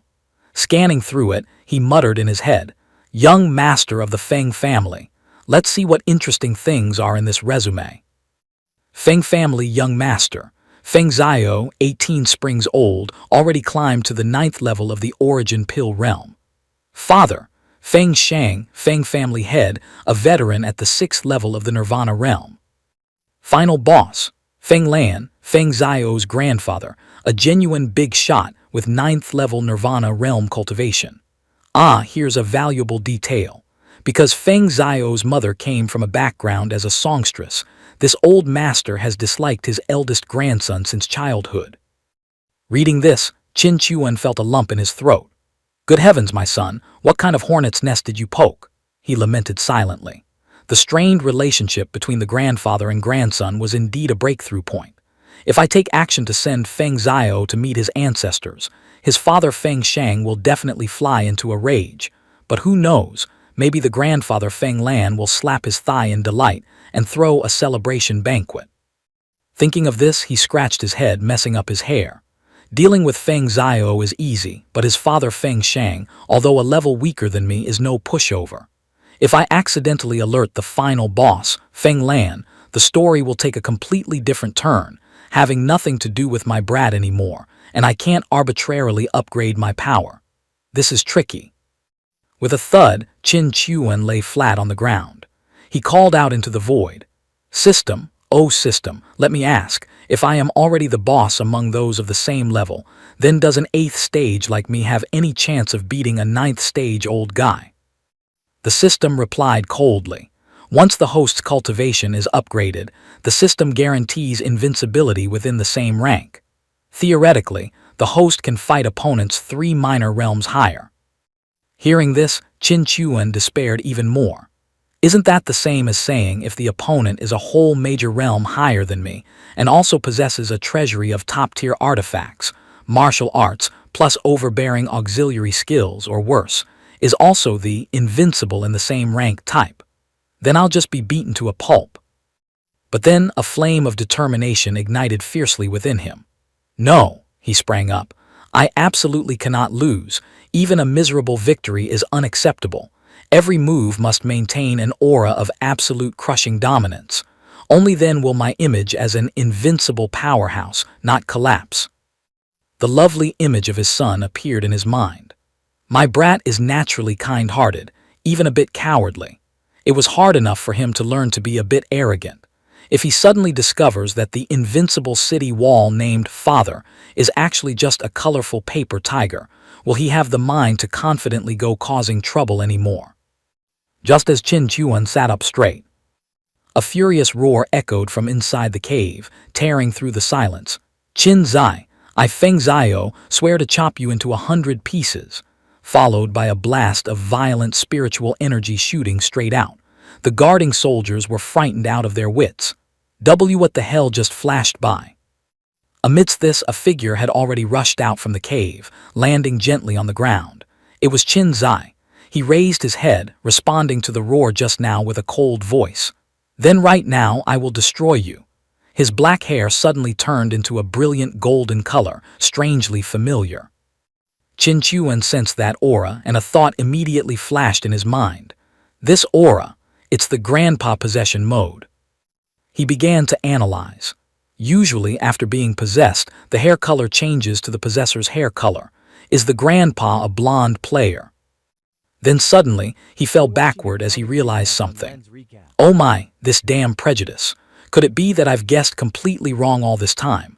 The person in the ring isn't a white-haired grandpa, but a blindingly blonde, handsome guy.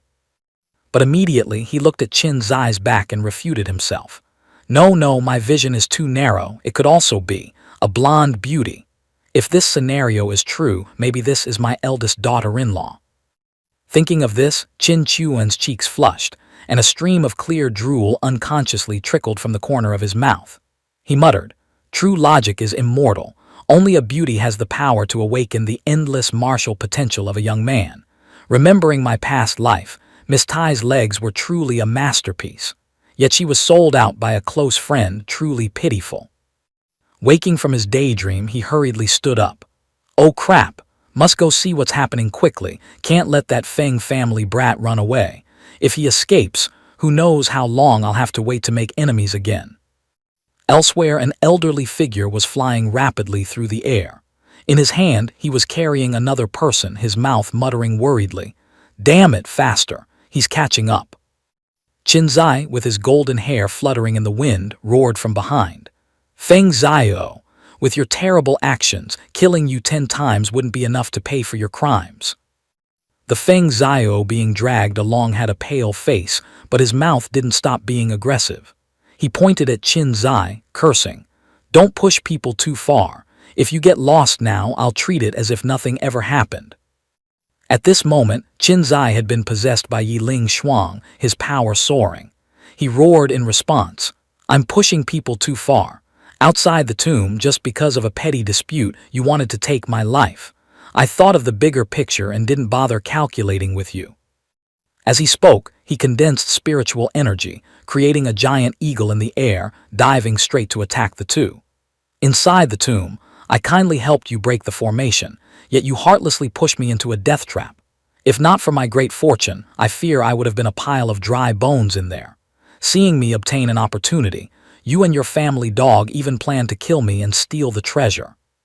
If those things are still considered me pushing people too far, then today, I will show you what truly looking down on people is." The old man immediately rushed out to block in front of Feng Zhao, shouting, "Young master, hide behind my back." He summoned all his strength to withstand Qinzai's earth-shaking attack, but the pressure was too terrifying, causing him to spurt a mouthful of fresh blood, his face turning pale. In a flash, Qinzai had closed in. Both of them were panicked to the extreme. The old man screamed, "Young master, hold on to this old man." Feng Zhao dared not delay, hurriedly grabbing his shoulders. Immediately after, the old man executed the blood escape technique. Just a second before Qinzai landed the finishing blow, the two vanished into thin air. Yiling Shuang quickly exited Qinzai's body. He immediately gasped for breath, asking tiredly, "Master, are we chasing them?" The golden light on his hair faded, seemingly much weaker. Yiling Shuang replied, "Let's leave it at this for now. My soul power is not easily recovered. The little bit just now is nearly exhausted." Qinzai could only look helplessly at the trajectory of the escaping duo. His face sad as he said, "Master, I'm sorry. It's all because I was too emotional." She replied seriously, "Silly child, I am your master. When it's time to act, naturally I cannot stand by and watch." Saying that, she approached, gently patting his head, comforting. "Besides, if something happened to you, how would I explain it to your father?" Hearing the word father, Qinzai panicked even more. "Explain to father, did I? Cause trouble for father again, making him lose face." Meanwhile, Yiling Shuang's mind drifted to another horizon, her cheeks unconsciously blushing. "Ah, he also used to pat the brat's head like this. Now I've patted it too. Isn't that?" Indirectly holding his hand. Truly, love struck even after reincarnation. Suddenly Qinzai spoke up. "That's right, master, I still have a father." Yiling Shuang was startled, hurriedly pulling her hand back, asking stutteringly because she hadn't heard anything. What?" Qinzai quickly repeated, "Master, I said my father is so strong, he will definitely have a way to help you recover your soul power." Hearing this, her cheeks turned even redder, a feeling of delight creeping into her heart. She tried to compose herself, coughing a few times, then said, "Ahem, don't think about that. He won't do it." He was incredibly confused. "Why, master?"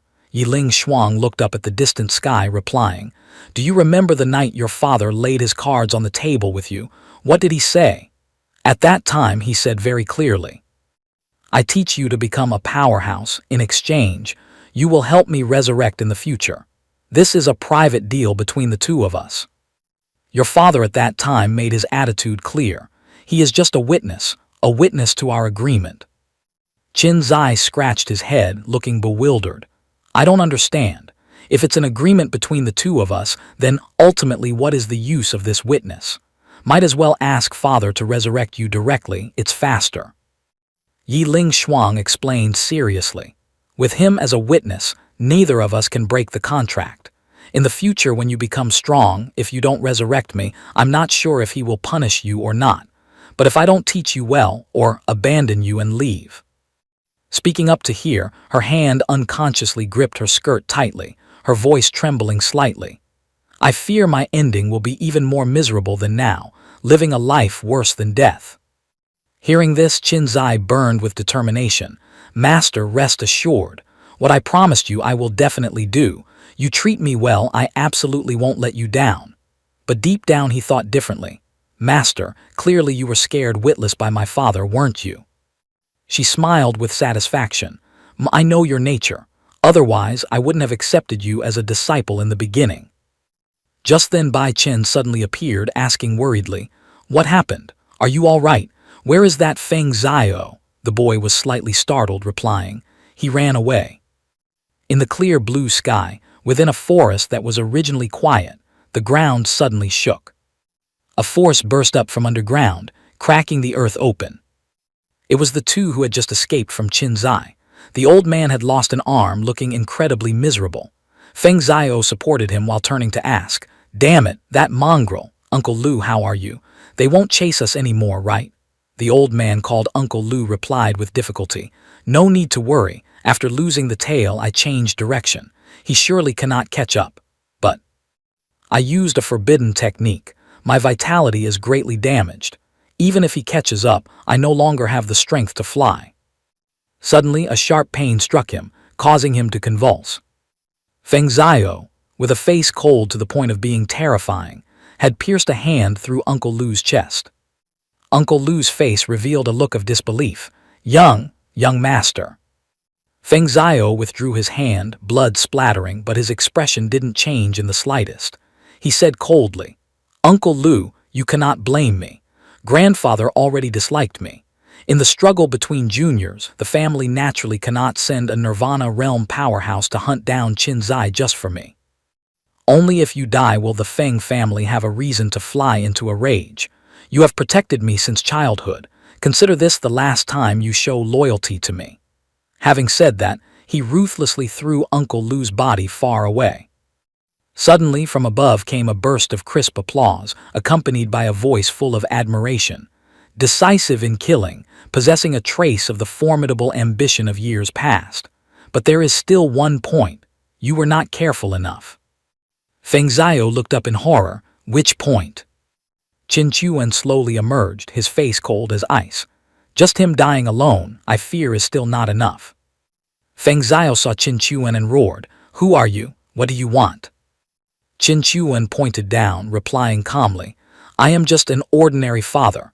No need to be tense, I came here to help you. Saying that, he gently jumped down beside Feng Zhao.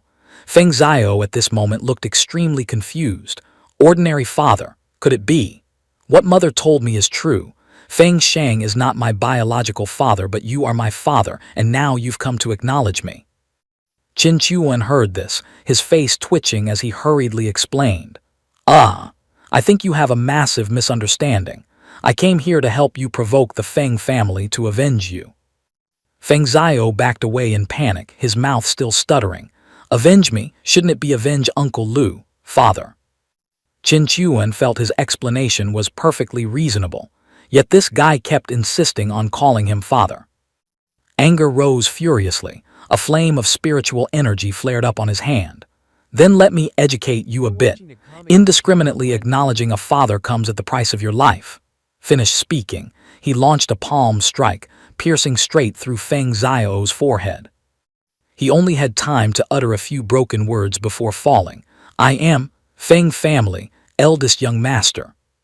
Finally, his whole body fell straight into the abyss. Another wisp of spiritual energy appeared in Qin Chuan's hand, growing larger by the second.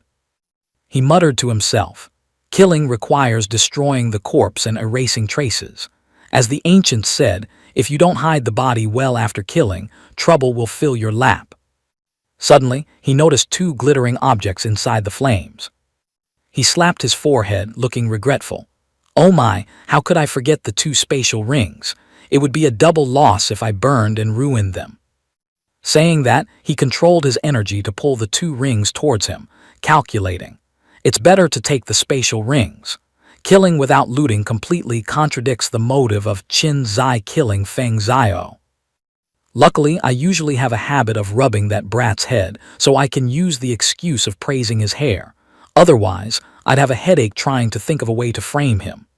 As he spoke, he revealed a smile full of cunning.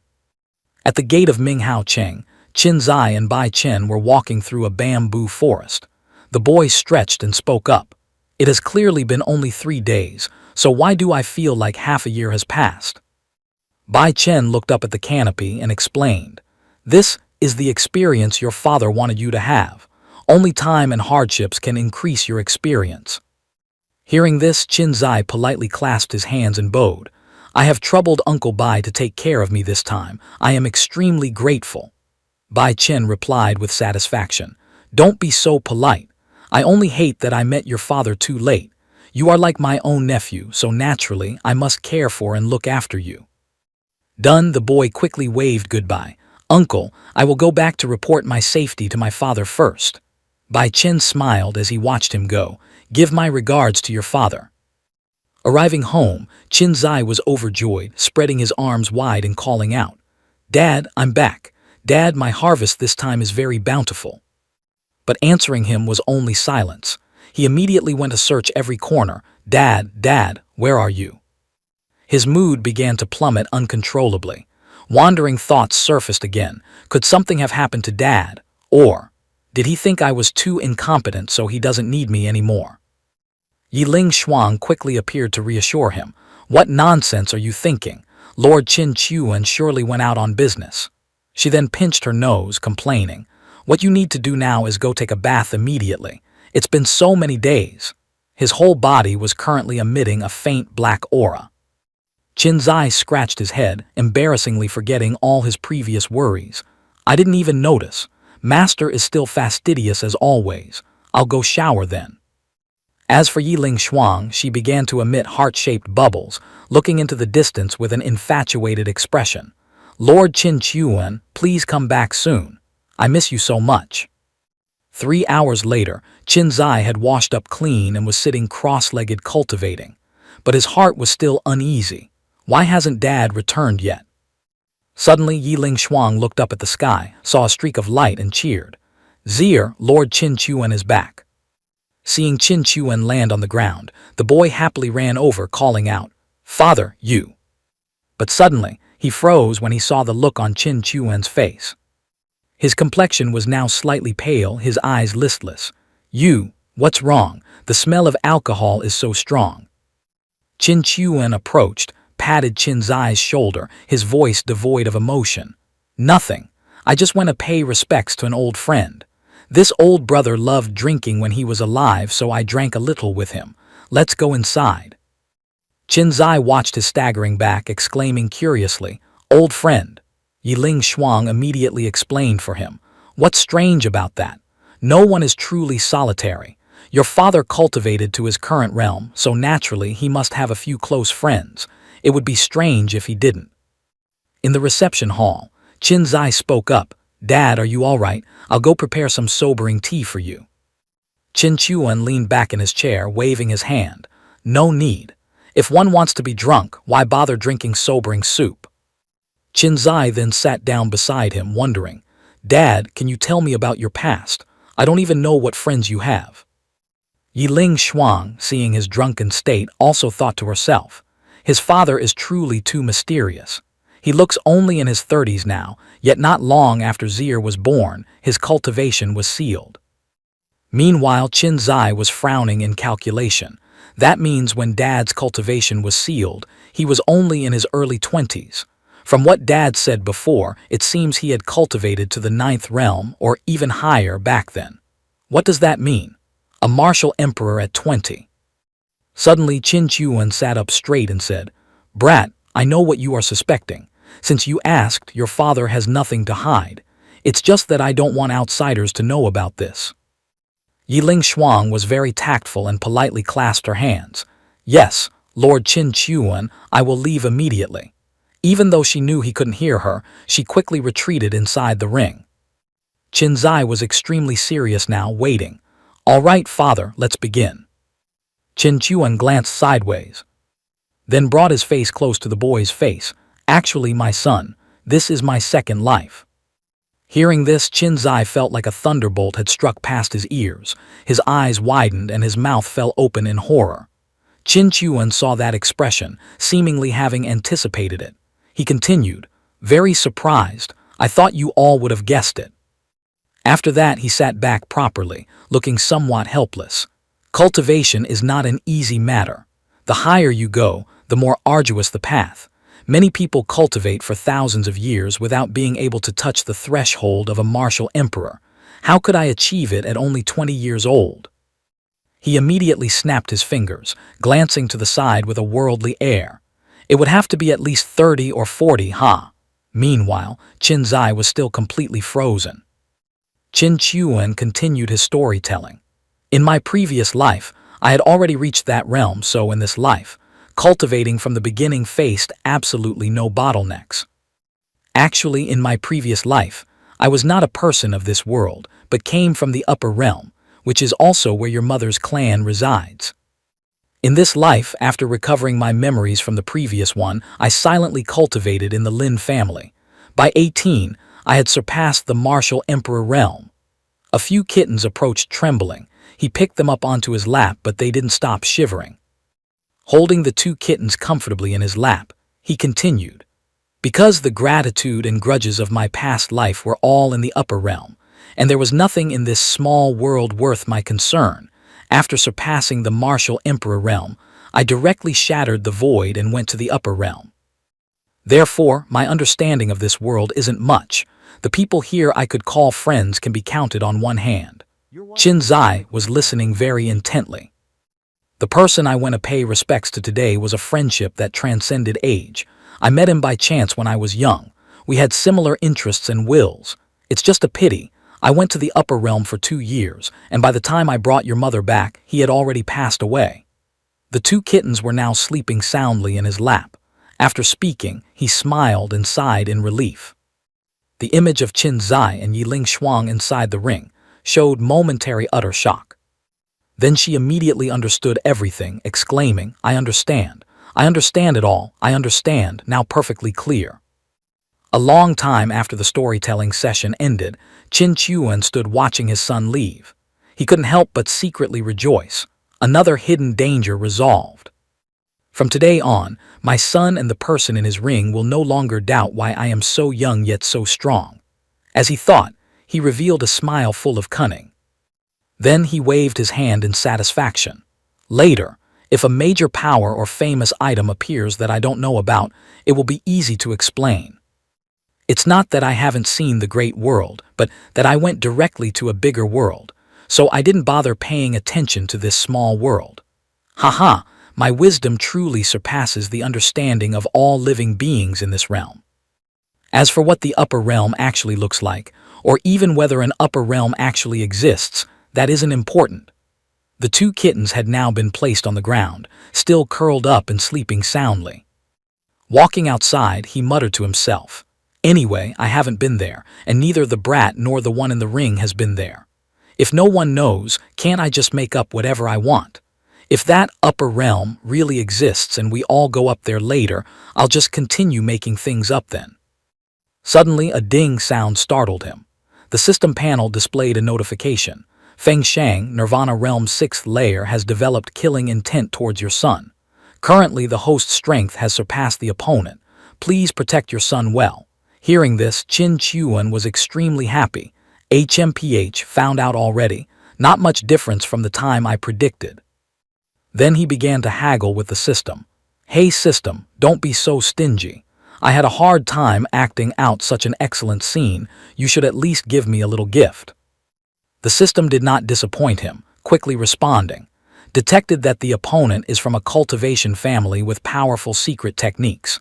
Congratulations to the host for receiving the peak-level secret technique compensated by the system. 9 Dragons War Chi. Immediately, a powerful multicolored flame appeared, enveloping him. A second later, Qin Chuan's entire body erupted with an unparalleled powerful energy. The surrounding earth and stones were blown up by his power. His eyes had now turned blood red. Feeling the surging power in his body, he said, consider it a decent technique to use. Before, to avoid people seeing that my technique was too lousy, I could only use my fists. It really lacked the demeanor of an expert. After digesting the 9 Dragons War Chi, Qin Chuan began calculating again. Based on the speed of a Nirvana Realm expert, the opponent should arrive tomorrow. It seems I have to set off tonight. Brat, it's not that your father is harming you, but if I destroy Feng Shang, that Nirvana Realm 9th layer Feng Lan will shift his hatred onto me. At that time, the system won't help anymore. The domineering aura from before had now completely dissipated. He smiled and thought to himself, you have the genius destiny of the trash rises up genre, even tougher than a cockroach. Even if I die, you won't die that easily. Later, Dad will definitely make it up to you. Late at night, the moon was high. A voice rang out, Brat, Dad has to go out again. Someone just broke the jade talisman I gave to an old friend years ago. It must be that my old friend is in trouble. I have to go check. Qin Chuan informed his son. Qin Zai looked worried, panicking as he clutched his chest. What is the identity of that old friend of yours? You won't be in danger, right? Then, shall I go with you? With Master here I can also. Qin Chuan waved his hand, replying, just an ordinary woodcutter. We met by chance on the mountain years ago. His words gave me some inspiration, considered a favor. Don't worry, there won't be any danger. Qin Zai breathed a sigh of relief hearing this. Then you go, don't worry about me. Ming Hao Cheng is very safe.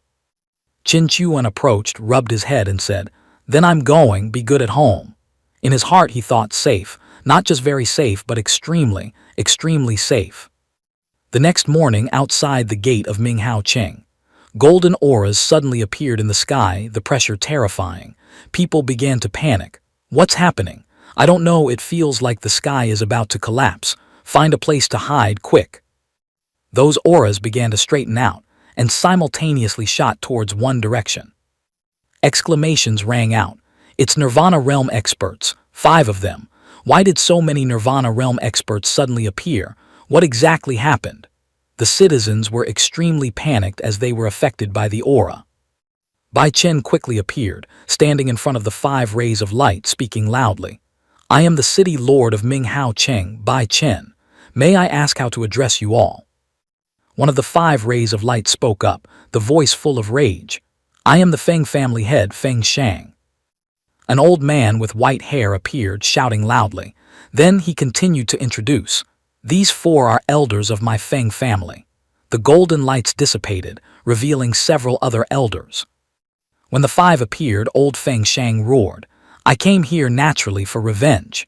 The golden lights dissipated, revealing several other elders. Bai Chen immediately clasped his hands, speaking politely. Family head Feng is exaggerating. My Ming Hao Cheng and the Feng family have never interfered with each other's business. Perhaps there is some misunderstanding. The old man was extremely angry, continuously releasing sharp spiritual energy to attack him while shouting. Still playing dumb with me. Qin Zai of your Ming Hao Cheng killed my son, Feng Zio. This hatred is irreconcilable. I will definitely make him die without a whole corpse. Bai Chen tried to jump back to dodge. The old man continued. I see you are from the Bai family, so I'll give you some face. Otherwise, I would have killed you too. His appearance was extremely arrogant. Bai Chen quickly explained. What? I really didn't know about this. In his heart, he was extremely worried. Damn it, the important thing is that Brother Qin isn't in the city right now. Last night he even asked me to look after Qin Zai. Fine, I'll risk it.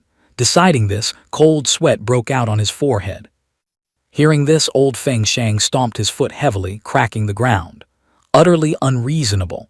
Where is that Qin Zai to dare commit such a treasonous act? Bai Chen tried to retort, slapping his chest. For Ming Hao Cheng to have such a terrible person, I, as the city lord, cannot shirk responsibility.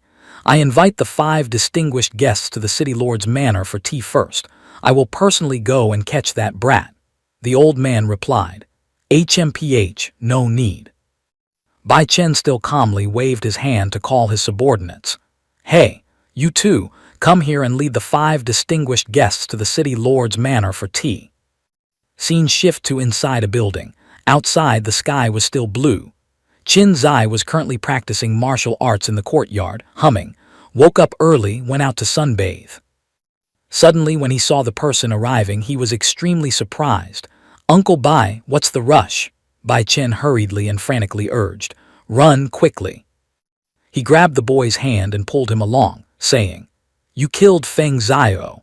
The Feng family has sent 5 Nirvana realm experts to Minghao Cheng to kill you." But Qin Zai replied in great confusion, But I didn't kill Feng Zio. My speed isn't as fast as his. That day, his attendant led him to escape using some blood escape technique or something." Bai Chen hurriedly explained, "Whether you killed him or not is no longer important. Once they have determined something, even if they find out later they killed the wrong person, they won't let it go." "Then I'm not going anymore," he replied, then slipped out of Bai Chen's grip, leaving him stunned. Qin Zai landed on the ground, then continued, "As you said, they aren't reasonable people. Then if I leave, I'm afraid they will cause trouble for you." Bai Chen was extremely moved, speechless. "Qin Zai, you." Then he smiled somewhat helplessly. "That's right. I am from the Bai family and also the city lord of a city designated by the royal family. They won't dare do anything to me." Suddenly, a loud shout terrified him. "Won't dare touch you. You look down on my Feng family too much." The shout appeared accompanied by an incredibly powerful energy launching towards them. He quickly leaped away to dodge. Old Feng Shang was extremely furious and shouted, "HMPH, ignorant child. Audacity as big as the sky, daring to deceive us."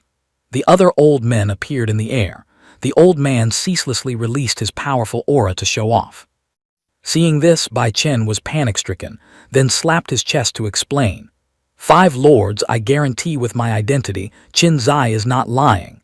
The person who killed your son is definitely someone else." Old Feng Shang launched a blast of power towards Bai Chen, shouting irritably, "Then I still have to wait until I kill this brat before slowly investigating." Bai Chen was knocked flying, slamming into the ground, but he didn't forget to remind, "Qin Zai, run quickly." The boy was extremely worried and ran over. "Uncle Bai." Qin Zai gritted his teeth, his fists trembling as he clenched them, saying, "Uncle Bai, this debt of gratitude, this junior will not dare to forget." Then he quickly shouted, "Master, I have to trouble you again. Lend me your strength." His hair immediately turned gold. Seeing this, old Feng Shang disdainfully chased after him. "HMPH, just a peak pure Yang realm brat daring to run."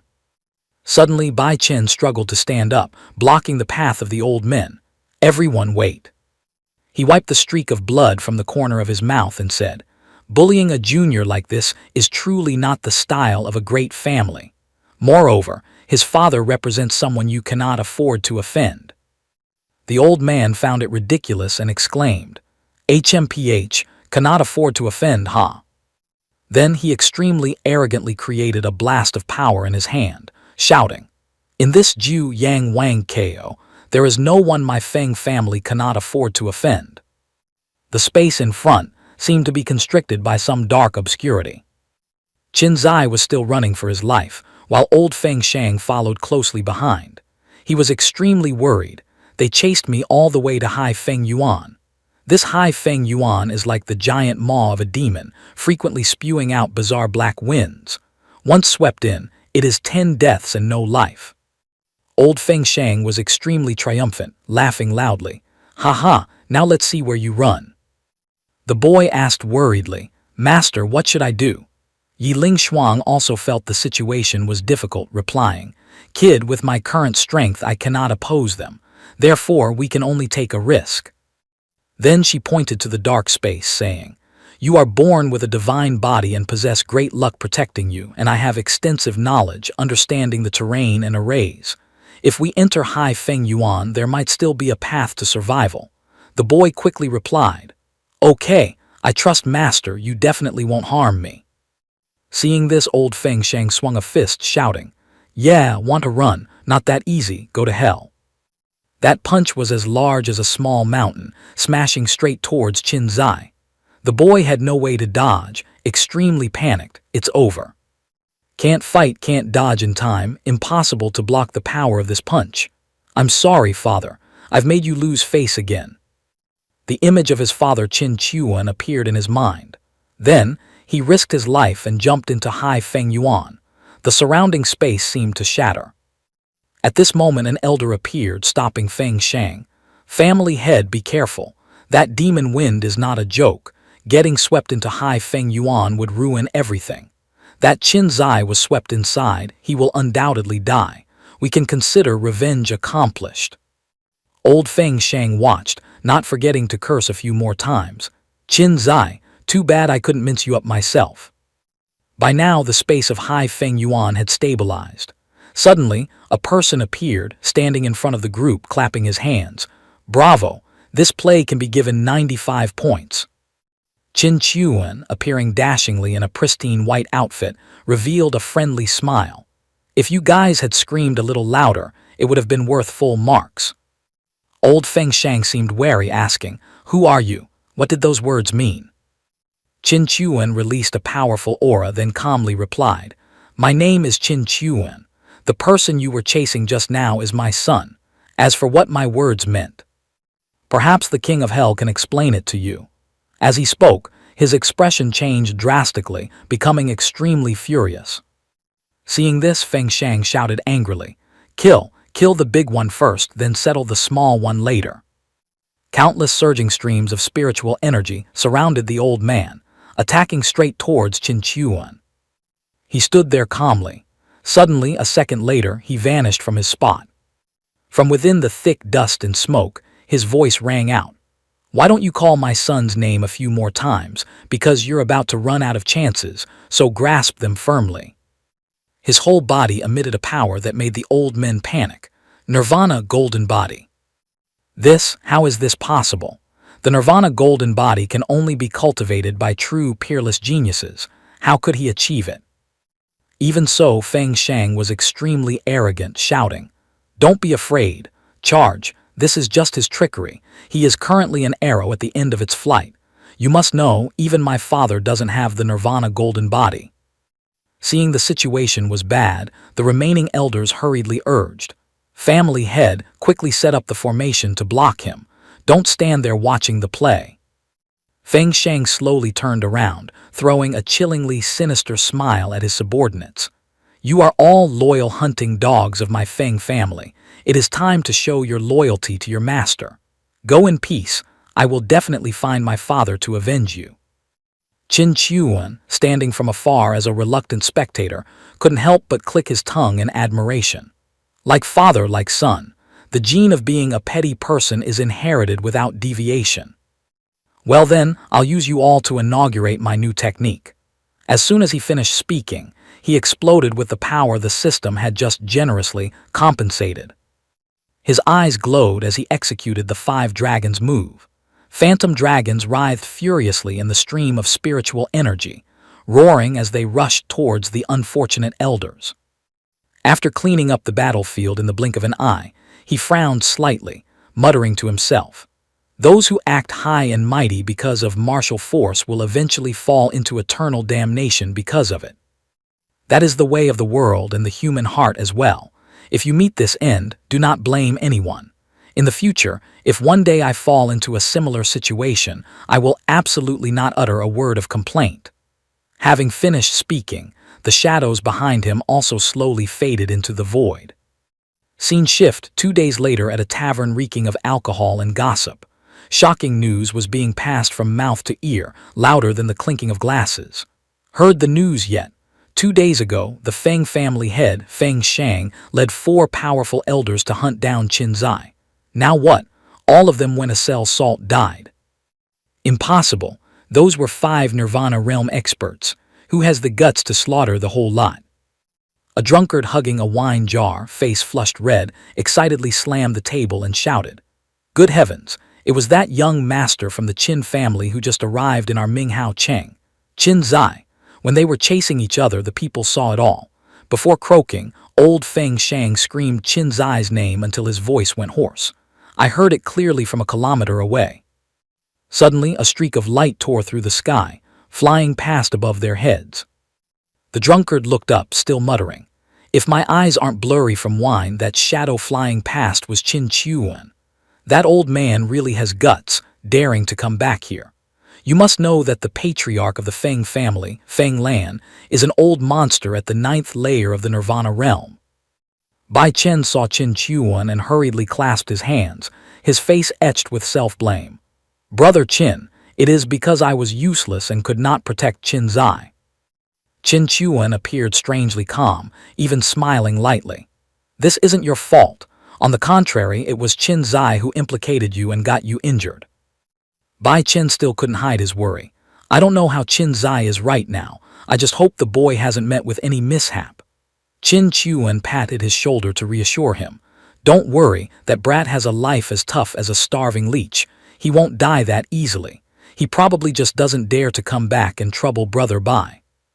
Just spread the news that I have returned to Ming Hao Cheng. That brat Qin Zai will surely find his way back on his own. I'll trouble you with this.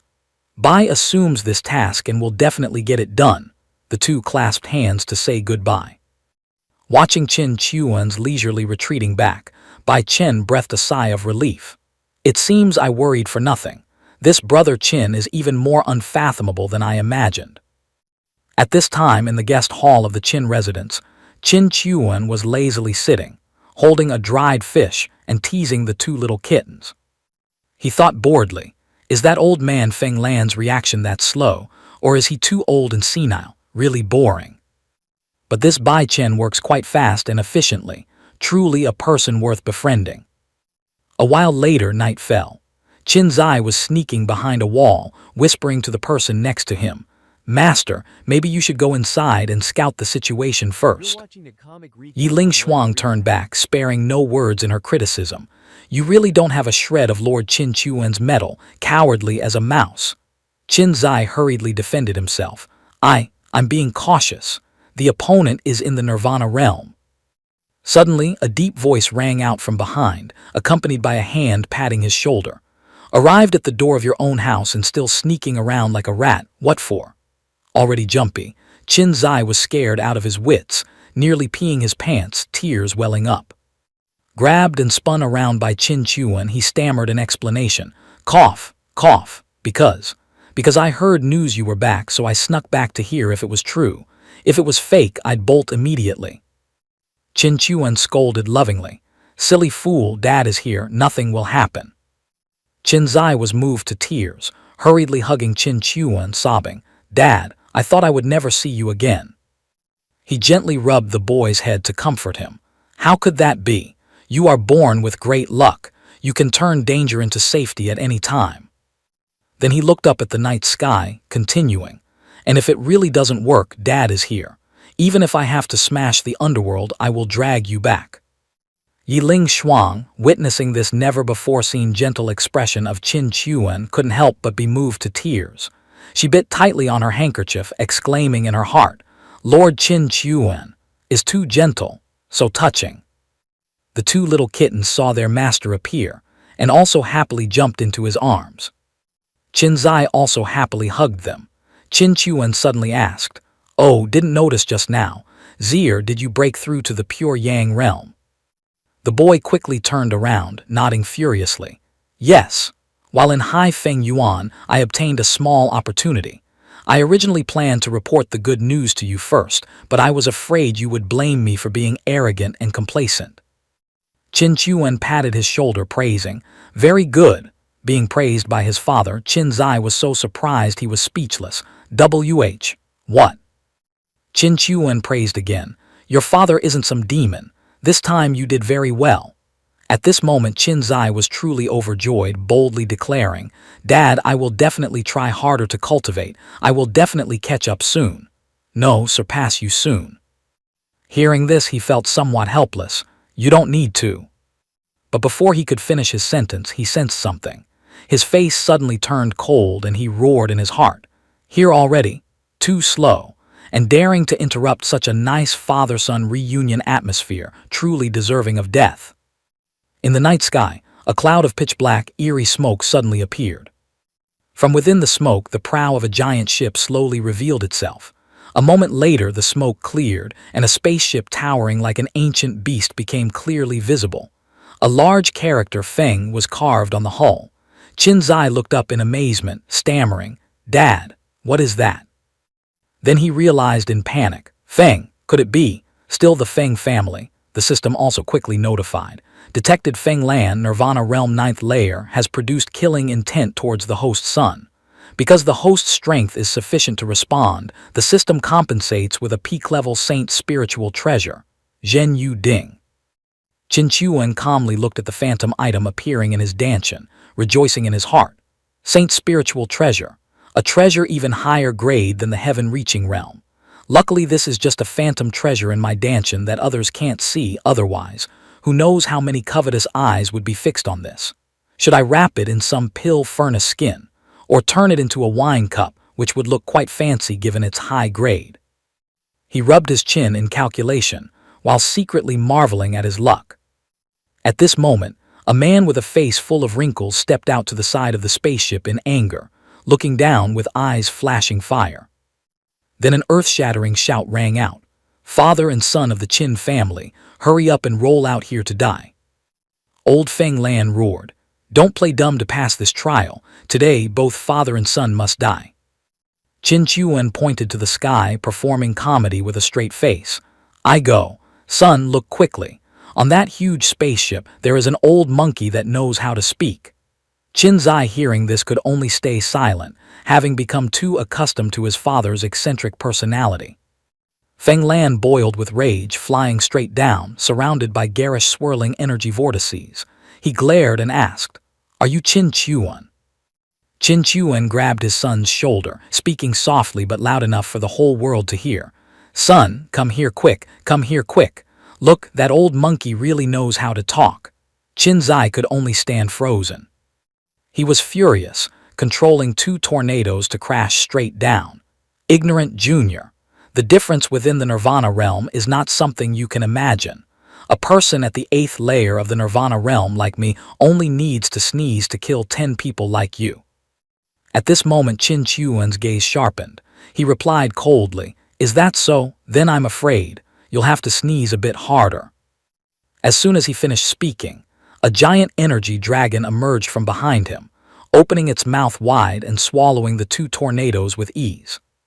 The 2 cats at his feet also bared their teeth and growled, looking furious. Seeing this, Feng Lan panicked slightly. This Qin Chuan really has some skill, no wonder he dares to look down on everyone. But he tried to maintain his angry expression, shouting, "Your son, Qin Zai, used despicable schemes to kill the patriarch and 4 elders of my Feng family. Do you realize how heinous this crime is?" Qin Chuan calmly sat down and stroked the 2 cats, who were trembling with rage, and replied curtly, "I know." The old man clapped his hands twice, his tone full of superiority. "Is this the attitude a father should have? An unteached son is the father's fault. No wonder your son is so rebellious." Immediately, other figures flew down from the flying boat and surrounded the Qin residence. Qin Chuan nonchalantly picked his nose. The old man continued his monologue. "Anyway, seeing that you are a fellow Taoist of the Nirvana realm, this old man will offer you a way out. As long as you personally kill that little bastard in front of everyone, I will spare your dog life." Qin Chuan couldn't stand listening anymore and burst into mocking laughter. "Ha ha! The Feng family is truly majestic. Do you people not care about your reputation anymore?" At this moment, he used his spiritual sense to scan the surroundings and discovered countless onlookers gathering to watch. He suddenly smiled slyly and raised his voice.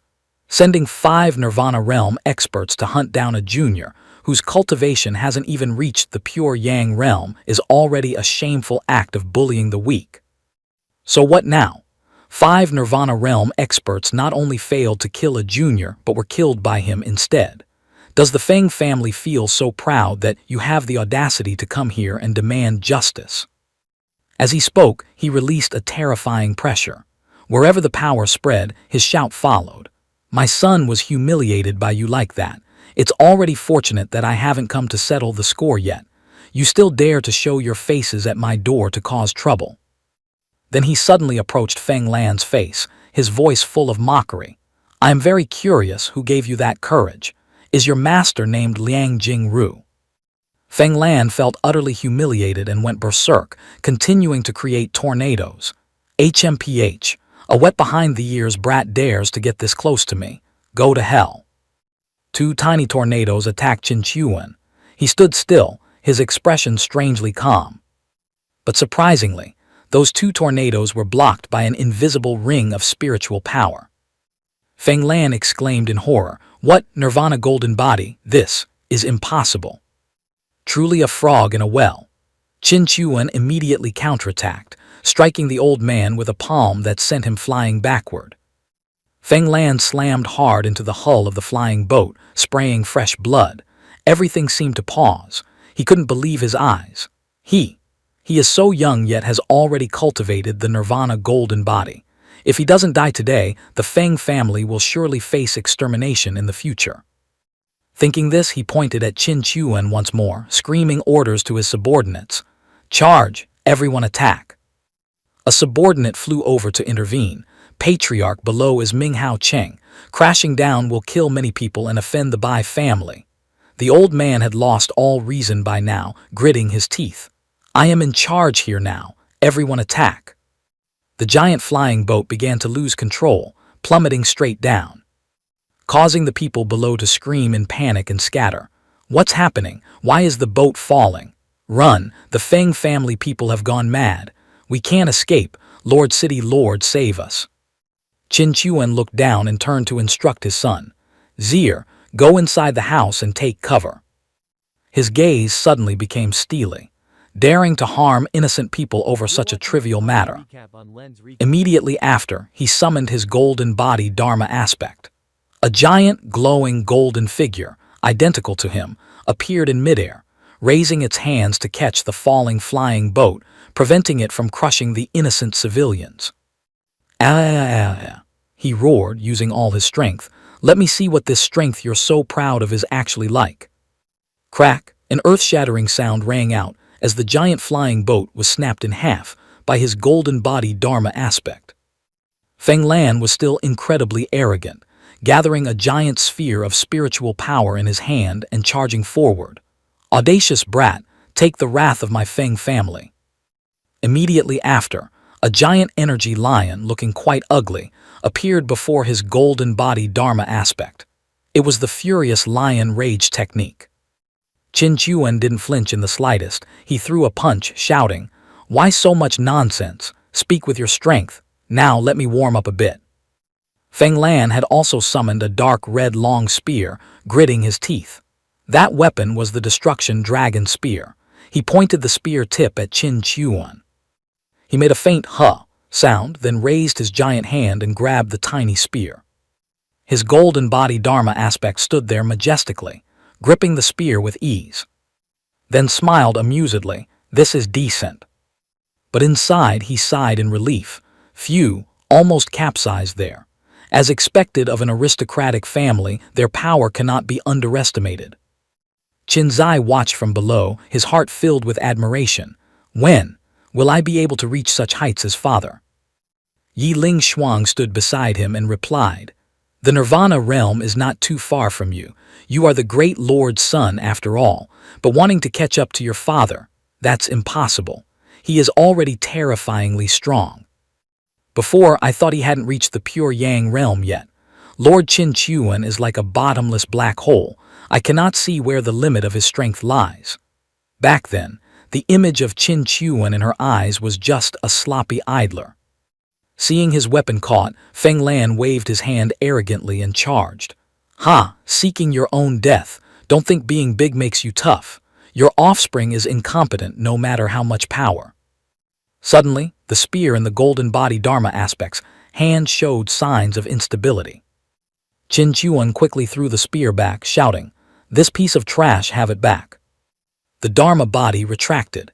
He returned to his normal body and began to use his ultimate move, his voice echoing everywhere. "I, Qin Chuan, hereby declare the Feng family is finished." Saying this, he reached out his hand. The energy dragons roared in response and rushed towards the opposition. A terrifying explosion occurred. Qin Zai also had to struggle to raise his hands to withstand the horrific pressure. When the smoke and dust cleared, The old man Feng Lan was lying flat at the bottom of a deep crater newly created in the ground. Qin Chuan calmly landed near him. By this time, Feng Lan could no longer move and began to mutter, I spent decades building a powerful family from scratch. In the end, it was all just a long dream. Tell me, where was the problem? Qin Chuan replied calmly, perhaps people's hearts change. The Dragon Slayer eventually becomes the dragon, and after he becomes the dragon, sooner or later he will be destroyed by a new Dragon Slayer. Feng Lan looked up at the sky and laughed loudly. Ha ha, the Dragon Slayer finally becomes the evil dragon. Back then, I was also a youth filled with justice, eager to advance, hating evil like an enemy. If I hadn't ignored logic and taken the trouble to find the real culprit instead of just insisting on killing Qin Zai to vent my anger, perhaps everything would have been different. At this moment, Feng Lan's flame of life gradually faded. He closed his eyes, awaiting death. Suddenly, Qin Chuan said, apologies, but from the moment Feng Zio targeted my son, the seed of karma was sown. Feng Zio and Feng Shang were both killed by me. Feng Lan, fading away into the air, realized in astonishment, so in the end, the knife was handed to you by my own hands. Is this karma? So be it. Qin Chuan was silent for a moment, then offered a guarantee. I promise you, as long as your Feng clan members do not seek their own death, I will try to protect them from being bullied. In the city lord's manor, Bai Chen was holding his head, exclaiming, I knew Brother Qin was strong, but I didn't expect Brother Qin to be strong to this extent. Then he raised his head and ordered his subordinate, return to the Bai family immediately and report the truth about Brother Qin's affairs today to the Patriarch. Tell the Patriarch to prepare some gifts. I will personally bring them to him. The subordinate quickly replied, yes. After the person left, Bai Chen began to calculate in his heart. The commotion today was too big. The fact that Brother Qin possesses the Nirvana golden body will surely stir up great waves. My Bai family must hold on tight to this ally. Outside the Qin residence, whispering discussions rang out continuously. You, what are you gathering here for? Qin Zai was climbing a ladder looking outside, wondering, didn't they know father was in the Nirvana realm long ago? Why are they flocking here to give gifts just because father killed Feng Lan this time? Below, countless people were carrying precious gifts, forming a long line. Yiling Shuang quickly explained, of course not. Actually, it's mainly due to Lord Qin Chuan's Nirvana golden body. She continued to lecture. The Nirvana golden body can nurture the divine soul, and the divine soul is the sign of a Tong Tian realm expert. That is to say, once one cultivates the Nirvana golden body, as long as they don't die prematurely, sooner or later they can break through to the Tong Tian realm. Although outside the dynasty, the Tong Tian realm isn't the strongest. Looking across this Ju Yang Wang Ko, the Tong Tian realm is still a rarity. Those are figures who can shake the entire dynasty with just a stomp of their foot. Suddenly Qin Chuan appeared, calling out, Qin Zai, Zier, open the door and prepare to receive guests. Just do as last time. This is also a challenge for you to train yourself. Qin Zai climbed down, hugged the ladder tight and sobbed, Father, why don't you do it? I feel like I'm destined to be just a martial artist in this life. Socializing with others is too hard. Qin Chuan was very surprised. Then he frowned and grimaced, thinking to himself, of course I know it's hard, but if I don't use my son as a shield now, what was the point of having a son? Having thought it through, he turned away and said nonchalantly, look at your incompetent appearance. There are only over 30 Nirvana-level families outside, and top-tier powers like the Feng family only number 5 or 6. Father believes you can do it. Qin Zai almost collapsed before his irresponsible father, reaching out and calling after him, Fathir. His whole body trembled, snot and tears streaming down his face, looking incredibly pitiful. Father, do you not love me anymore? Then he turned to look at Yiling Shuang. Master. Yiling Shuang did not soften her heart this time, replying ruthlessly, Kid, I already taught you what needed to be taught last time. This time you should practice it yourself. After a while, he could only helplessly drag his feet to open the door. The heavy door was pulled open, making a mournful creak sound. Suddenly, a familiar face appeared, clasping his hands in greeting. Cough, cough, this old man Pang Chi comes to pay a visit. Pang Chi smiled brightly, with a few attendants behind him. Qin Zai wondered in his heart, what is this old man doing here? Suddenly Qin Chuan's voice came from inside. Zier, bring the guest in. He obediently replied, yes, father. After leading the person in, he spoke up, father. Qin Chuan immediately said, Zier, you go outside and welcome the others. A moment later, Qin Zai collapsed on the ground, his face pale, crying miserably, boo-hoo-hoo-hoo, master. Yiling Shuang comforted him. All right, I'll help you, he. Inside the reception room, Qin Chuan tapped on the table a few times and then asked, what is it?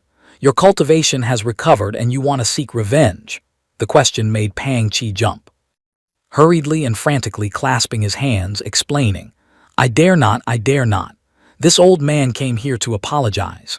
Before, I didn't know the great Lord's strength, so I committed an offense. I hope the great Lord won't take it to heart. Fortunately, thanks to the great Lord showing mercy back then, this old man had the chance to recover his cultivation. To show my sincerity, I offer a small gift, hoping the great Lord will accept it. As he spoke, he brought out a wooden box. Qin Chuan was silent for a moment, then accepted the box and opened it. Inside was a round yellow pearl glowing brilliantly. Qin Chuan closed the box. A Tong Tian spirit treasure, you really are willing to spend. Pang Chi knew he had met a connoisseur the moment he heard that and hastily flattered. Great Lord truly has an eye. This is the Bai Hai Pearl. Once energy is poured into it, its speed is extremely fast and its weight is 1,000 caddies, unshakable by anything. Qin Chuan was somewhat satisfied and said, seeing your sincerity, the grudge between us ends here, but I have one question for you. Pang Chi quickly clasped his hands and happily replied, Great Lord, please ask. This humble one will definitely say everything I know. In his heart, he clutched his chest, regretting the wealth. Although it really hurts, fortunately, this Qin Chuan is considered easy to talk to. Consider it wealth replacing life. Suddenly, Qin Chuan used spiritual power to push him down onto a chair nearby and asked, Sit first. If in the future you meet another young man like Qin Zai, will you still bully others with your power? He was terrified, feeling the terrifying force. This palm force is several times stronger than when he crippled me. Luckily, I didn't blindly oppose him back then.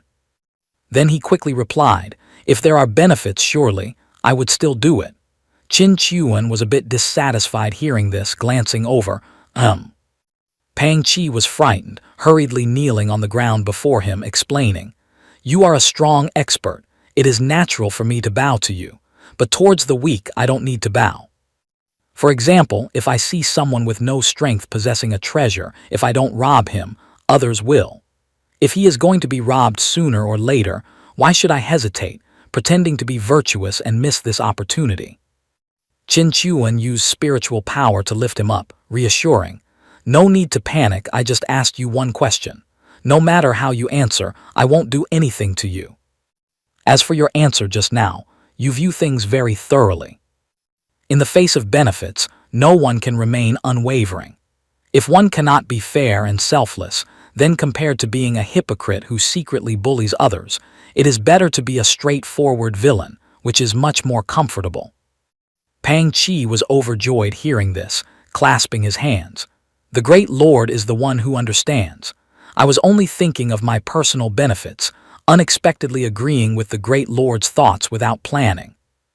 Qin Chuan quickly waved his hand to remind, agreeing is one thing, but it doesn't count as friendship. In the future, we will stay out of each other's way. If one day you lose to a young man, I won't help you and might even clap and praise him for doing well. So, if there's nothing else, you may go. The precious box was still placed on the table.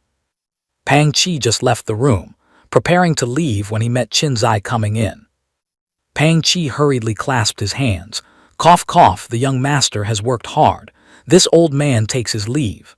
Qin Zai walked straight past him, ignoring him, but didn't forget to throw back a sentence. Take care of yourself. Don't let me know you're doing bad things again, or I won't forgive you. He glanced back with a not very pleased expression, thinking, HMPH, Young people are still too inexperienced. Why didn't I have such a good father? Qin Chuan inside saw him come in and asked, "My son, done with the work?" He happily replied, "Yes, father. This time we really struck it rich. Those people were incredibly generous. The gifts received today alone equal the entire accumulation of an ordinary nirvana-level family." Hearing this, Qin Chuan flicked his forehead and instructed, "Look at you. Just keep the spirit herbs and pills for your own use." Qin Zai rubbed his painful forehead, replying happily, He, with so many pills, using them all will be enough for me to advance to the late stage of the pure Yang realm." Yiling Shuang also appeared, scolding lovingly, "Look at your country bumpkin appearance. You really make your father lose face. Lord Qin Chuan's treasures are countless, yet you care about these trivial things."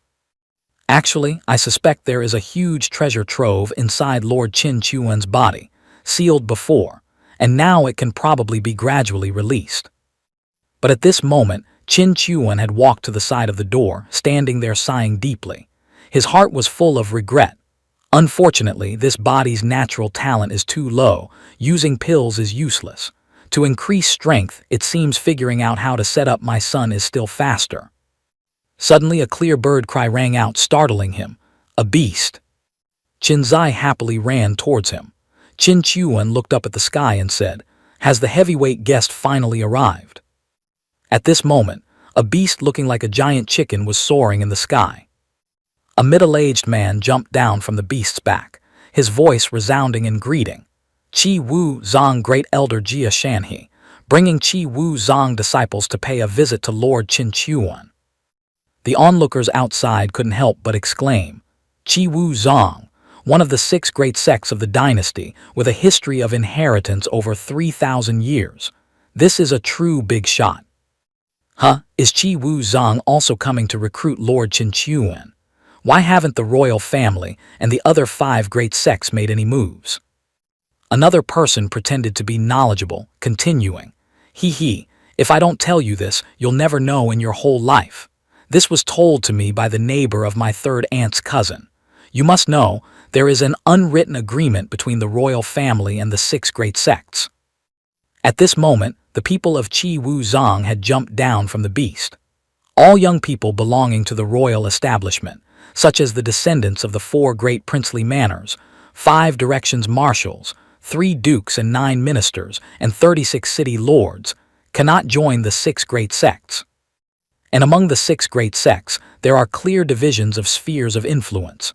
Whatever they do, they cannot cross these boundaries. Our Ming Hao Cheng belongs to the sphere of influence of Qi Wu Zong, so naturally, other forces cannot intervene. By this time, Qin Chuan and his son had warmly gone out to greet them. Elder Jia Shan, he clasped his hands politely. "This old man is the great elder of Qi Wu Zong, Jia Shanhe. Venturing to disturb you, hope Brother Qin won't blame me." Qin Chuan gestured towards the house, replying, "Elder is too polite. You are a guest, please come inside." Then he called inside, "Boy, serve tea." Qin Zai quickly responded from inside, "Yes, father." The person just now was the noble young master Qin Zai, right? Jia Shan, he asked as the two sat by the tea table. He couldn't help but exclaim, "Breaking through to the pure Yang realm at such a young age, truly the younger generation is to be feared." Qin Chuan replied modestly, "It's all due to luck." Jia Shanhe's gaze suddenly became sharp. "I won't beat around the bush anymore. Actually, my purpose in coming this time is to invite brother to join Qi Wu Zong. What do you think?" Qin Chuan was slightly surprised, then asked directly, Join Qi Wu Zong, what's the benefit for me?" Jia Shanhe then pulled an object from his inner pocket, speaking excitedly. Good, very good. Brother Qin doesn't beat around the bush, speaking straight to the benefits. Since you are so frank, naturally I must speak the truth too. Look at this." As he spoke, he placed the item on the table. Qin Chuan glanced over. Jia Shanhe continued, spreading his hands proudly. "My Qi Wu Zong has countless cultivation experiences and insights left by predecessors, which can certainly help you save a lot of effort in fumbling around. Otherwise, even if you reach the Tong Tian realm, it would be when you are near death." the Nirvana golden body, is Brother Qin's biggest reliance, right? But Brother Qin surely knows, cultivation becomes more difficult in the later stages. Every step forward is a hardship. He smiled sinisterly, glancing over. Surely no one can resist this dawn bringing hope. Meanwhile, Qin Chuan was still sitting in silence. He glanced over and thought to himself, is my pretending to ponder taking a bit too long? Whatever, just space out a bit longer to look the part. The kid's strength has increased very fast. No one in this Ming Hao Cheng dares to provoke him anymore. If we don't switch to a higher level map, the kid's ability to cause trouble won't be fully utilized. But even when buying vegetables, one has to bargain. Although I don't lack that small change, one cannot live without attitude. At this moment, Jia Shanhe was still looking at him with a triumphant expression. His fingers tapped on the table, then asked, "If I join, what position can you give me?" Jia Shanhe immediately took out an elder token, replying, "The third elder of my Qi Wu Zong has been in seclusion for half a year due to the recurrence of old injuries. The position of third elder has always been vacant. If you join, you can immediately assume this position." Qin Chuan closed his eyes, replying calmly, "I don't need this." Jia Shanhe hurriedly explained, "Brother misunderstood. This is not an empty title but an elder position with real power." Qin Chuan continued to shake his head. "No need to be tense. My meaning is, compared to an elder with real power, I prefer to be an idler elder, worrying about infighting, solving affairs. Will all affect cultivation." Hearing this, Jia Shanhe admired him greatly, clasping his hands. I admire. Not swayed by external objects, compared to Brother Qin, this humble one is unworthy of being a cultivator. Qin Chuan spoke up again. "Don't be too quick to admire. I only said I don't want to be an elder with real power, not that I don't have other conditions." He quickly replied, "Brother Qin, just speak, don't hesitate. To be honest, letting Brother Qin be an elder with real power makes me feel pressured. Since Brother Qin doesn't need it, whatever other conditions you have, just say them." Qin Chuan suddenly leaned close to his face, staring until Jia Shanhe was a bit panicked. Then he slowly said, "Let my son, Qin Zai, become an honorary disciple, enjoying all the treatments an honorary disciple is entitled to." Jia Shanhe pretended to be troubled on the surface. This is not quite in line with the rules, but who told Brother Qin to love his son so much? This request is also human nature. On behalf of the sect master, I agree to this. But in his heart he smiled sinisterly. Big profit. He didn't take any resources or real power. That Qin Zai also has excellent talent. This time it's truly a big profit. After discussing, the two clasped hands to bid farewell. Jia Shanhe didn't forget to remind, "Elder Qin, I will leave first. 3 days later, the sect will hold a grand investiture ceremony for you. By then, many people will come to attend. Hope you arrive on time." A while later, Qin Zai appeared, asking loudly, "Father, have you joined Qi Wu Zong? I haven't even had time to serve tea. They left so fast." Qin Chuan approached him, picking up a teacup, and said, "Kid, in the future we will have to stay at Qi Wu Zong." He was a bit puzzled, asking, "Father, why did you want to join Qi Wu Zong?" "We don't lack resources nor cultivation manuals and certainly don't need a backer. Why join Qi Wu Zong?" Qin Chuan rubbed his son's head, explaining, "People strive upwards, water flows downwards. You also need to go see the world." Although in this small Ju Yang Wang Kao one cannot see how vast the world is, relatively speaking compared to Ming Hao Cheng, Qi Wu Zong is still a slightly larger stage. As he spoke, he turned away, taking a sip of tea. Qin Zai understood, blushing with emotion, thinking, "So, father does everything for me." Some time later, on the road leading to Qi Wu Zong, people were bustling. "This new elder is really low-key. He's been here a day and hasn't shown his face yet." Not showing his face is a good thing. What if he's a brutal character? We won't be able to live in peace.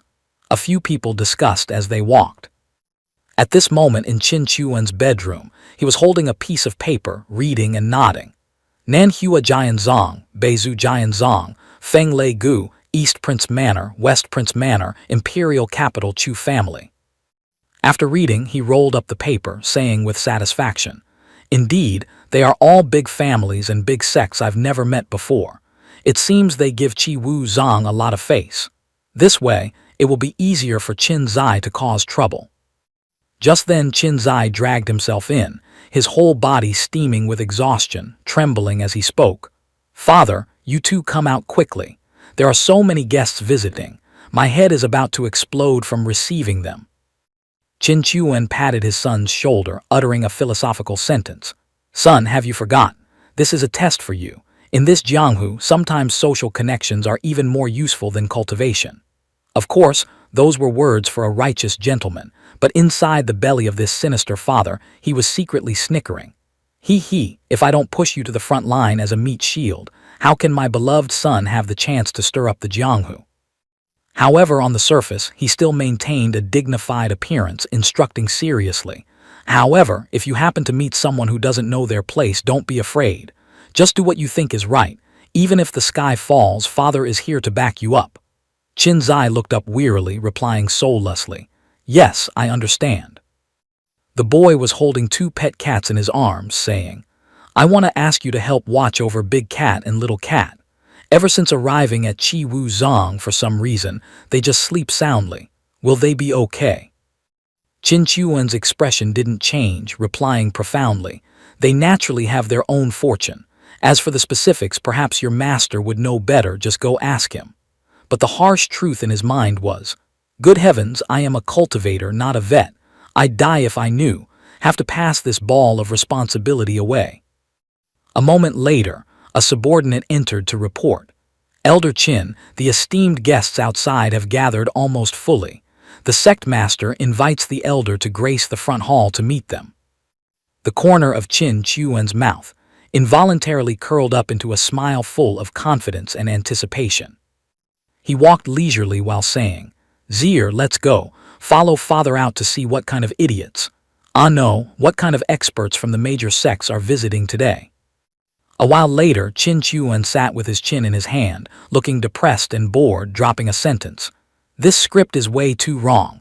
What a wasted trip." Just then Qin Zai walked in carrying a tray of hot food, calling out, "Father, please have some soup. There are countless rare spirit herbs on this mountain. Master personally instructed me to cook this soup for you to nourish your vitality." From inside the ring, Yiling Shuang gave an invisible thumbs up. "Good disciple, very smooth talking." However, Qin Chuan didn't care, grabbing the bowl of soup and gulping it down, screaming a resentful epic in his heart. "Damn it, I'm pissed to death. So many famous sects in the Jianghu, why are they all a bunch of cowards? A ceremony this grand, and not a single arrogant guy showed up to give my son an excuse to cause trouble." His fierce expression made Qin Zai, standing next to him, turn pale with fear. Draining the soup bowl, he looked up and asked, "Son, today in the ceremony, was there any snobbish brat who dared to provoke or lecture you?" Qin Zai scratched his head fearfully. "From top to bottom of Qi Wu Zhang, from the sect master to elders and managers, everyone was extremely polite to me. The esteemed guests were also polite and courteous to the extreme." Qin Chuan felt utterly dissatisfied, muttering, "Generous hosts, civilized guests. This play opened completely wrong. According to Jianghu custom, there should have been a few eyesores causing trouble, getting in the way to be the right play." Qin Zai stood by bewildered, asking, "Father, what are you saying? Should I go get something else for you?" He was just about to run off when Qin Chuan hurriedly stopped him. "No need. Son, go rest early. Since you've arrived at Qi Wu Zhang, you must quickly integrate and participate in the new disciple training soon." Inside his head, he calculated, "You have a secret buff backing you. Just integrate quickly into the collective, and you'll have a chance to cause trouble soon, my son." Qin Zai turned back, scratching his head, asking hesitantly, "Father, can you tell me the story about you and Mother?" This unexpected question stunned Qin Chuan. "About your mother?" The boy nodded. "Yes, I feel it must be very interesting. I also want to understand more about Father and Mother." Qin Chuan slumped into the chair, trying to act cold. "Aha, that story. Nothing worth telling." Meanwhile, his brain was running at full capacity. "Calm down, have to think whether to fabricate a tragic melodramatic story or skip this topic as smoothly as possible." Suddenly a light flashed in his mind. Got it. His whole body exploded with an aura of extreme sorrow and sky-high resentment. A man who couldn't even protect his own woman. Ha, truly very interesting. Very interesting indeed. With those words in a graceful swoosh, he darted away, carrying with him an eternal sorrow. Qinzai was completely stunned by this sudden turn of events, then as if waking from a dream. He panicked and chased after him, his voice breaking. "Father, it's my fault, I thought that."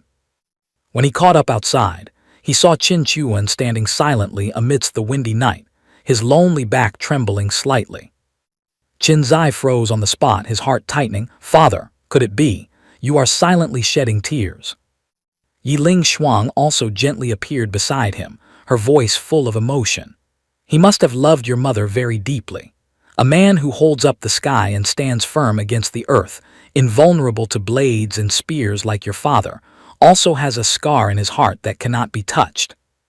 Hearing those words, Qinzai fell to his knees, clutching his face in self-reproach. "Master, I didn't mean to.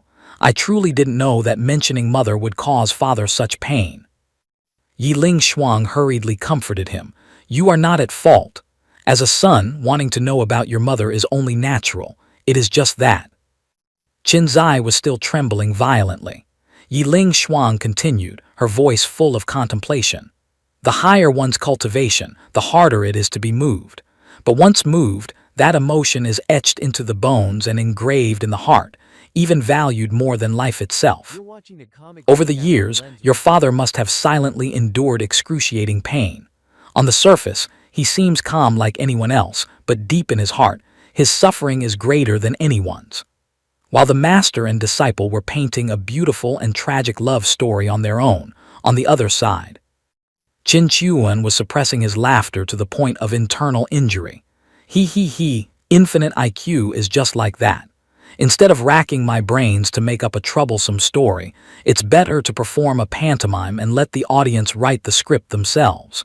Both effortless and effective. He was engrossed in enjoying the fruits of his acting when suddenly, an earth-shattering boom rang out from behind. Qinzai had poured all his feelings into a punch that shattered the stone statue beside him. "Ah, master, what must I do so father won't be sad anymore?" Yiling Shuang also replied thoughtfully. "There is only one way, and that is to save your mother so your parents can be reunited. But this is something even your father is powerless to do. For you to achieve it, I fear, is an impossible dream." Qinzai clenched his fists tight, his eyes burning with an unprecedented flame of determination. "I am a divine body. Naturally, I have inherited the strongest talents from my parents. I will definitely save mother." Hearing this, pride swelled in Yiling Shuang's heart. "Zir, as your teacher, I will definitely do my utmost to train you." But then her gaze became extremely solemn. "It seems I have to use that method. It's just. The cultivation process will be excruciatingly painful. I don't know if the boy can endure it." On this side, having stood in the wind too long to stay in character, Qin Chuan caught a cold. Suddenly, ACHOO. A sound that shook the heavens broke the tragic atmosphere. He rubbed his nose while muttering, "Damn it, I am a dignified Nirvana realm powerhouse. I should be immune to these petty flus. Has that master and disciple pair left yet? When can I go back there?" Time flew by. Half a month later, cherry blossom petals drifted in the wind, creating a scene as beautiful as a painting. Qin Chuan lay on the roof, watching the falling flowers and lamenting. "Coming here really feels like retirement. Every day is the same, boring to death." He sat up deep in thought. "With my son's temperament, causing trouble is only a matter of time. It's still peaceful now, probably because my title as elder scares him. Or should I pretend to have my Danshin crippled again? No, that won't work. Doing so would probably only lure out some small fry, a waste of my Movie King level acting skills." He began to consider again. But for me to actively go looking for trouble isn't right either. According to the brat's personality, only when he stands on the side he considers righteous will he dare to fight to the bitter end. Tusk, this is too hard. Just as he was scratching his head in frustration, a frantic call rang out from afar. "Elder Qin, it's bad. Qin Zai has caused trouble. Hearing this, Qin Chuan was overjoyed, his eyes lighting up. It's here, I knew it, my good son would never let me down. At this moment, Qin Zai was standing amidst a curious crowd. Facing him was a young man with an arrogant face, and on the ground sat a couple who looked injured. Qin Zai shouted angrily, "Wu Ziyu, you are the dignified nephew of Elder Wu, yet you bully the weak and insult fellow disciples at will. Isn't that too much?" The couple on the ground were siblings. The brother was named Shui Qing Han, and the younger sister was Shui Qing Ru. Both were bruised, clearly having been beaten by that Wu Ziyu. Wu Ziyu sneered disdainfully. HMPH, where did this messenger of justice crawl out from? Just because you rely on your father being an honorary elder with no real power to become a personal disciple, do you think you're some big shot? The lackeys behind him also joined in with raucous laughter. Shui Qing Ru tugged at Qin Zai's sleeve, whispering, "Brother Qin, thank you. It was my carelessness that soiled young Master Wu Ziyu's clothes. It's fine." But Qin Zai had glanced at the stain, merely the size of a fingernail on the shoulder of his robe. And he grew even angrier. Just because the corner of your robe has a speck of dust, you intend to take someone's life. Wu Ziyu also flew into a rage, swinging his fist. "How can their dog lives compare to my precious clothes? Get out of my sight, don't push your luck." Qin Zai quickly raised his hand to block the punch, declaring loudly, "Since it's come to this, you also just soiled my clothes and dirtied my hands. I must punish you a little. Surely there's no problem with that." With that, he unleashed a thunderous kick into his stomach. Wu Ziyu was sent flying by the kick, sliding across the ground, spewing a mouthful of fresh blood. Qin Zai himself was astonished. Master only put me through bitter training for half a month, yet my strength has increased this much. It seems I might have been a bit too heavy-handed." Wu Ziyu lay on the ground, blood gushing out, screaming miserably, "Help! Help me, my Danshan! Ah!" Suddenly, an elderly figure appeared, calling out anxiously, "Ziyu!" The arrival was Elder Wu. He pointed a trembling finger, Dan! Elder Wu hurriedly stuffed a pill into Wu Ziyu's mouth, urging, "Quickly swallow this third-grade bone-knitting pill." Qin Zai wondered in surprise. He arrived so fast. Could he have been standing there watching the show all along? Done with that, Elder Wu shouted at the lackeys, "What are you lot still standing there for? Quickly help Ziyu inside to rest." The two hurried over to support him away.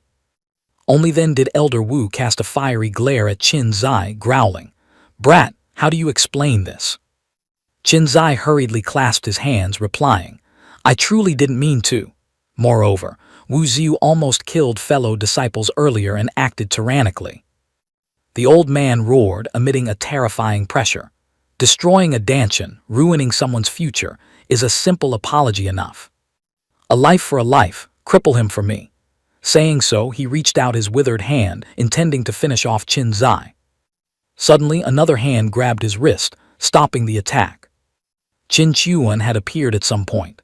"As an elder, attacking a disciple within the sect, I fear that is not very appropriate." Elder Wu roared, "Let go." He yanked his hand back, pointing at his nephew. "Look for yourself. If the one crippled was your son, would you not seek revenge?" Qin Chuan did not answer, merely brushing past him. "Excuse me, please make way." The old man was puzzled. "What do you want to do?" Qin Chuan placed his hand on Wu Ziyu's shoulder, only then slowly answering Elder Wu's question. "What you say makes sense. No matter who this happened to, it would be hard to accept. But I see Wu Ziyu's injury is not incurable. There is no need to fight to the death. Give me 3 days, and your nephew will definitely stand before you as whole as before." Elder Wu's face was gloomy as he replied, "A gentleman keeps his word. If you can cure my nephew, not only will I overlook this matter, but I will also owe you a favor. But if this is just a delaying tactic, then you and I will not rest until one of us is dead." Afterward, the crowd gradually dispersed. Qin Chuan waved away the whispering gossipers. "All right, everyone go home." Only then did Qin Zai timidly speak up, "Father, I'm sorry I caused trouble for you again." Qin Chuan approached, rubbed after. "I've heard the whole story. You did nothing wrong. If you hadn't acted today, I would be the one punishing you." In his heart, however, he was celebrating. "Good son, thanks to you, your father is about to gain another magical power. Keep it up." At this moment, Shui Qingru and her brother approached, their voices full of gratitude. "Elder Qin, senior brother Qin Zai, this happened because of us siblings. We have caused trouble for you too." Qin Chuan observed the girl for a moment, then silently evaluated. If this young girl didn't have that birthmark, she would be considered a great beauty. Wait, isn't this the classic hero saves the beauty plot? When the ugly girl is shunned by the world, the true mandate son of heaven appears as the only light in her life. Who knows, later on, the ugly girl might awaken some ancient bloodline, or receive a heaven-shaking opportunity, transforming into a peerless beauty. Then this is my son's harem. Thinking of this, he involuntarily licked his lips in anticipation.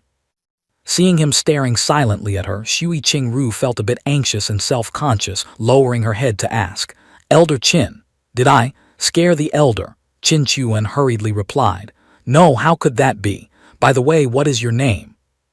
The girl, still self-conscious about the birthmark on her face, continued to bow her head and whisper, "My name is Shui Qingru. This is my elder brother Shui Qinghan." Qin Chuan immediately placed his hand on Shui Qinghan's shoulder, transmitting a warm stream of spiritual energy while encouraging him. "Try hard in your cultivation. If you encounter any difficulties in the future, just come find Qin Zai." Shui Qinghan felt the impurities in his body being expelled, secretly terrified. Done with the task, Qin Chuan approached, patted his son's shoulder and winked. Meeting each other is also fate. If they have any difficulties in the future, help them if you can. Qin Zai obediently nodded. "Yes, father." "Then I'm leaving first." "Father, where are you going?" He intended to follow, but Qin Chuan had quickly leaped into the air, his voice echoing back. "Going to wipe your ass for you, where else?" Qin Zai flushed red with embarrassment upon hearing this, stammering indescribably, "Father, can you speak a little quieter? Or sound transmission would work too." Shui Qingru heard it all from behind, involuntarily covering her mouth to giggle. Shui Qinghan and Shui Qingru clasped their hands and bowed. "Senior brother Qin Zai, we will take our leave then." Qin Zai also clasped his hands in return. Watching their figures recede into the distance, Qin Zai scratched his head and asked, "Master, earlier father told me to care for them. What did he mean? As far as I know, father isn't the type to meddle in others' business." Yiling Shuang rested her chin on her hand, pretending to be profound. "Your father's vision is definitely far beyond ours." Suddenly she clapped her hands, her eyes widening. "I remember now." She recalled Shui Qingru's delicate face, and on that beautiful face was a red birthmark. Yiling Shuang immediately told her disciple, "I just remembered, the lines on that girl's face must be the legendary 9-yin evil body." Imagining Shui Qingru's heart-stirring beauty with hair flying in the wind and pink robes fluttering amidst cherry blossom petals, Yiling Shuang continued to explain. "Before awakening, the yin evil energy of the 9-yin evil body circulates chaotically, leading to a ruined appearance. But once awakened, she will become devastatingly beautiful, and her cultivation talent will be extremely terrifying." Stroking her chin, Yiling Shuang lamented, Tusk, I actually didn't recognize it before. Lord Qin Chuan saw through it with just a glance. This is the gap." Qin Zai glanced at the ring, asking quietly, So what? This has nothing to do with me. I also have a divine body."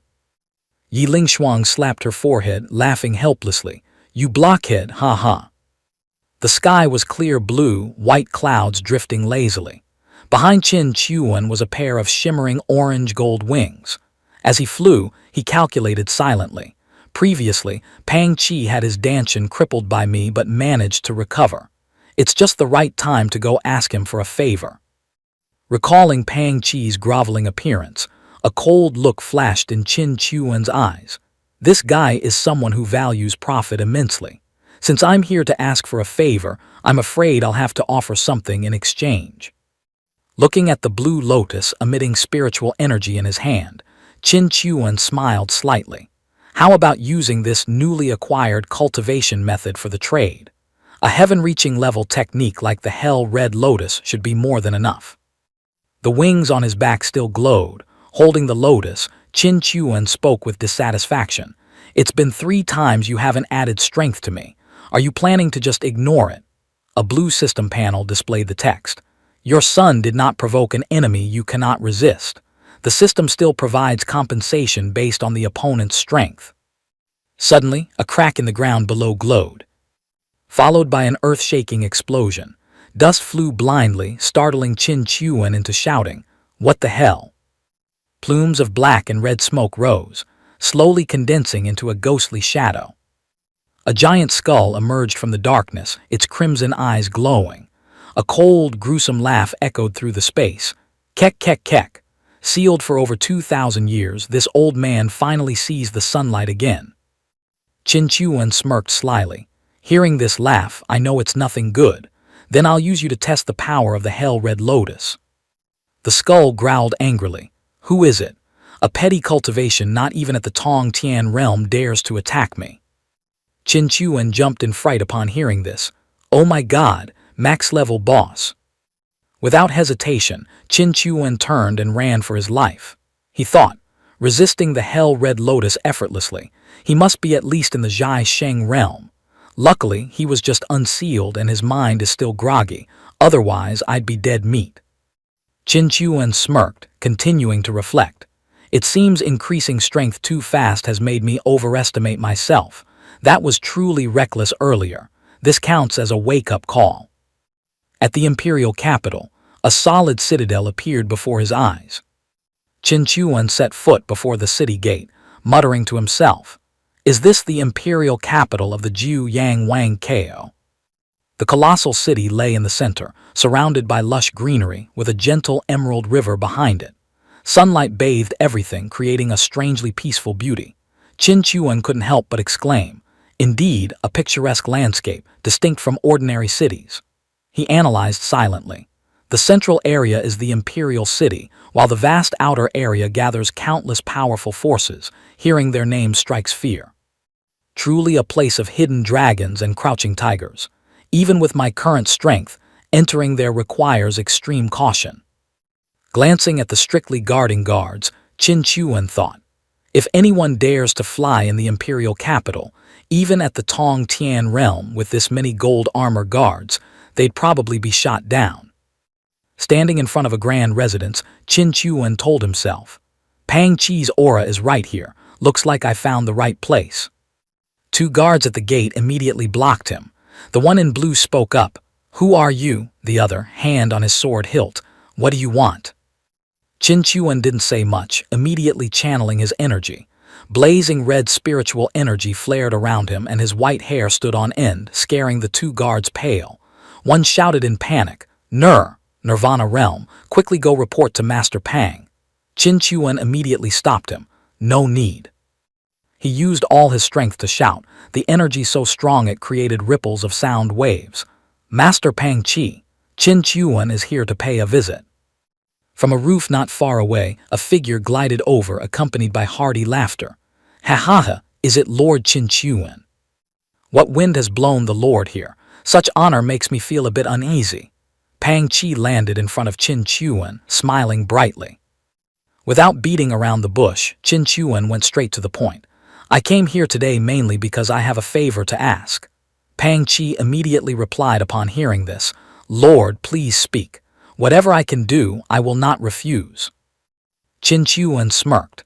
I want a rebirth pill, the very medicine you used last time to restore your Danshan. Don't worry, I won't take it from you for free. Pang Chi stammered, this thing, Lord Qin, let's go inside first, then we can discuss it slowly. This matter is not easy to do. In Pang Chi's living room, Qin Chuan crossed his arms, questioning. You say you don't have the rebirth pill in hand either.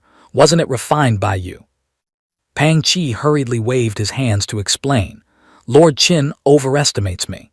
Although I am a 5th-grade alchemist, I do not possess the recipe for refining the rebirth pill. That recipe is incredibly precious. Even our Jiu Yang Wang Kao Alchemist Association was not granted ownership. Hearing this, Qin Chuan asked softly, then where else can the rebirth pill be found? Stroking his chin in thought, Pang Chi answered.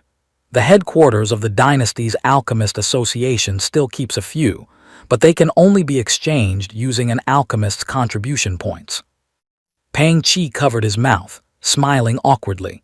Truth be told, last time I used more than half of my life's accumulated contribution points to exchange for that rebirth pill. Now, I don't have enough points for a second one. Otherwise, exchanging one for Lord Qin would be nothing. Qin Chuan crossed his arms and asked, Alchemist contribution points, how does one earn them? Pang Chi raised 3 fingers, listing, there are 3 ways. One is to refine pills and hand them to the association, using them to pass assessments and receive points based on grade. 2 is to make significant contributions to the association. 3 is to register a new pill recipe. This way is also the one that yields the most points. Qin Chuan smirked. Just registering a recipe is enough. Then if I register a 5th grade pill recipe, how many contribution points can I receive? Pang Chi clasped his hands behind his back, replying, I can't say for sure exactly how many, but if that recipe is useful, perhaps in just a few months one could exchange for a rebirth pill. Suddenly Pang Chi's eyes lit up and he asked in panic, Lord Qin asking this, could it be? Qin Chuan immediately replied, correct, coincidentally I have a few pill recipes in hand. Pang Chi hurriedly asked further, Lord, you also know how to refine pills? Qin Chuan kept his calm demeanor. I just happened to pass by a small ancient tomb, took a stroll inside and picked them up. Pang Chi fell silent upon hearing this, a crazy thought springing up in his mind. Heavens! I've actually heard of a heaven-defying lucky guy who found a 9th grade pill recipe in a coffin while robbing a tomb, registered it, and ascended to the heavens in one step, becoming the president of an alchemist association. It seems I should also go find some ancient tombs in my free time to try my luck. Seeing Pang Chi's sly expression, Qin Chuan wondered, is he making that sinister face because he plans to go grave robbing or something? Qin Chuan calculated in his mind, the pile of recipes Qin Zai's master gave me. Excluding the overly terrifying ones, taking out 3 sheets should be enough to shake the Jianghu.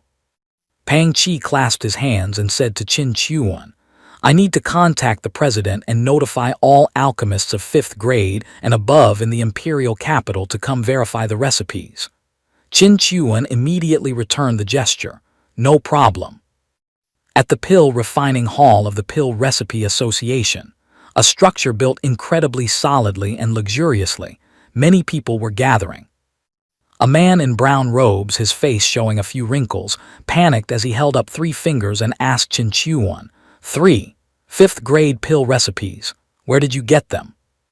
Qin Chuan channeled his power, orange-gold spiritual energy wrapping around him, his tone full of pressure. Didn't you come here to verify? You want to investigate the genealogy of the recipes too. The man in brown robes immediately bowed. Indeed, I was rude, but your excellency should retract your aura. A Nirvana realm cultivator is not invincible in this imperial capital. Whoosh, Qin Chuan threw a scroll at the brown-robed man. Start checking quickly. I'm waiting to exchange for the rebirth pill. The other person immediately accepted. Starting right now. At the stargazing platform of the Imperial Palace, a man wearing golden dragon robes, embroidered with incredibly exquisite and vivid patterns, was quietly observing the capital below. Suddenly, 5 colored lights flared up from a building in the capital, catching his attention. He spoke, his voice deep. HMPH, what tricks are those alchemists playing again? That man was the emperor of the Ju Yang Wang Ko. The emperor's face, full of crow's feet, looked pensive as he saw the strange phenomenon. The subordinate beside him hurriedly reported, Reporting to your majesty, they are probably just verifying new pill recipes. Hearing this, the emperor's tone was somewhat annoyed. The influence of these old men in the Ju Yang Wang Ko is growing day by day, truly unsettling. Rubbing his forehead, the emperor pondered silently. The Alchemist Association, the Wan Bao Shang Hui, the Ting Yu Lu, the assassination sect. None of these forces are easy to deal with. Watching the 5-colored light in the distance, the emperor continued to muse. Most importantly, our lineage has established the nation here for over 2,000 years, yet we still haven't found clues about those treasures. I fear the main family is getting impatient. Sometime later at the association's refining hall, the man in brown robes, face pale and eyes sporting dark circles, held a wooden tray with 3 pills of different colors, red, yellow, and green. He solemnly announced, "Verification passed. These 3 recipes are the Nirvana Breaking Pill, Rising Sun Pill, and Longevity Pill. Their effects are incredibly powerful, top tier even among 5th grade pills." A young man in blue robes with long moss-colored hair pointed at the pills, his voice full of excitement. "Heavens, do you know, that Rising Sun pill, I participated in refining it yesterday. In the future it will definitely be even more sought after than Master Pang's Wind Breast pill." The girl in purple robes beside him put her hands on her hips, asking curiously, "Rising Sun, could the effect be turning short into long? That would be terrifying. It will definitely be expensive." The youth in blue slightly pulled his shirt to reveal toned abs, smiling slyly and whispering to the girl, "I tried it yesterday. The effect was immediate. Tonight I'll show you." The girl blushed, covering her mouth. "Oh my, shame on you." Another young man standing nearby feigned vomiting while muttering, "The other 2 pills are the most practical. Practicality is the truth."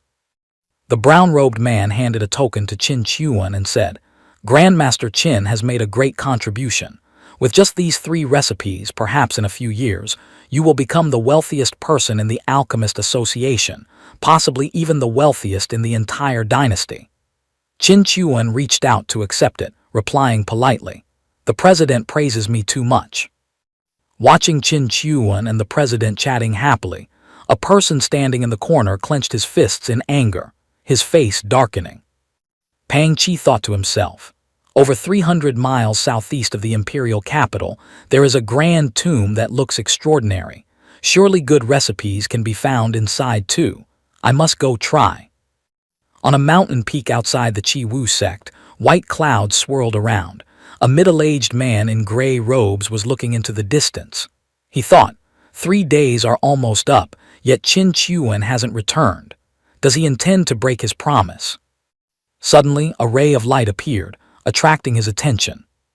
Qin Chuan slowly descended with brilliant orange-gold wings, holding a small box. He called out cheerfully, "Elder Wu, luckily I didn't fail expectations. This is the 5th grade rebirth pill. Drink it and young Master Wu will be fine." Elder Wu's hands trembled, eyes wide staring at the glowing pill before him. "This." Qin Chuan looked at Elder Wu and said, "About this matter I will come find you tonight for a drink. I'll explain everything clearly then." Elder Wu hurriedly replied, "I await your good news." At Qin Chuan's peak, a streak of golden light landed in the courtyard. A voice cried out joyfully, "Father, you're back." Immediately someone replied, "Heh, son, have you reached the 5th level of the pure Yang realm? No wonder you're so happy." Qin Zai excitedly boasted, "Master taught me an extremely powerful cultivation method, skyrocketing my cultivation speed, expanding my meridians, and improving my physical constitution. At the same realm, my combat power has been raised to a new level." Qin Chuan fixed his gaze on the ring on Qin Zai's hand and spoke, "Very good. This time your master's pill recipes did me a huge favor. Thank your master for me. In the future, we are one family, no need to be too formal." Saying so, Qin Chuan turned and walked away. Qin Zai looked at the ring on his hand, wondering, why is the ring leaking water? Is it that humid today? Inside the ring, Yiling Shuang held her face with both hands, eyes shimmering like hearts, telling herself, he said, "From today we are one family, he. Night fell, the moon shone bright and flower petals fell gently. In the courtyard of a villa, hearty laughter rang out. "Haha, what favor! It was originally Qin Zai who injured him." Another voice immediately responded, "One thing is one thing. He indulged his nephew in bullying the weak. He deserved it. But now you saved him. That is a favor." In a luxurious room, Elder Wu and Qin Chuan sat drinking together. The table was filled with countless delicacies. Qin Chuan asked, "By the way, Brother Wu, I heard your family has been disciples of the Chi Wu sect for many generations, so you must know a lot about the sect's history, right?" Holding the wine cup, eyes closed, Elder Wu replied, "That is true." However, in his heart he thought, demanding repayment already.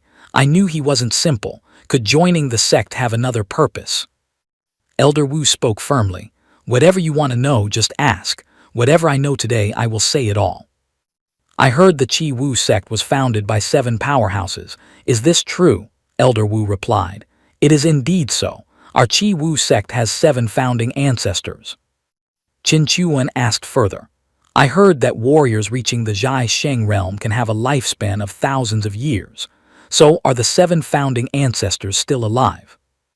Holding the wine glass, Elder Wu closed his eyes to explain. After the sect was running stably, the 7 founding ancestors disappeared without a trace. It has been over 3,000 years now. Most likely they have passed away. He smirked, continuing.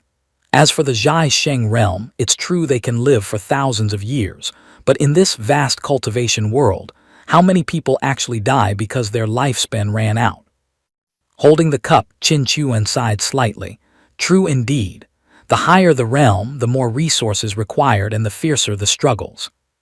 Just as Elder Wu was about to pick up a piece of food, Qin Chuan widened his eyes and asked, "Oh right, how are the strength and foundation of our Qi Wu sect?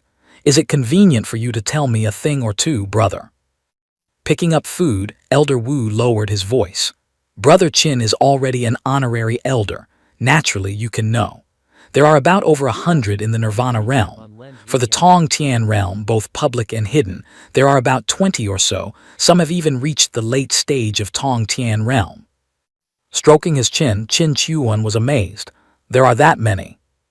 Elder Wu clambered up, his old back cracking in protest, causing Qin Chuan, who was deep in thought, to startle. He spoke slowly. Our sect has a history of nearly 3,000 years, having gone through countless generations of disciples. Turning his back to Qin Chuan, the old man glanced back, his gaze distant. Its roots go deep into the earth. That is perfectly normal. Just take my Wu family, for instance.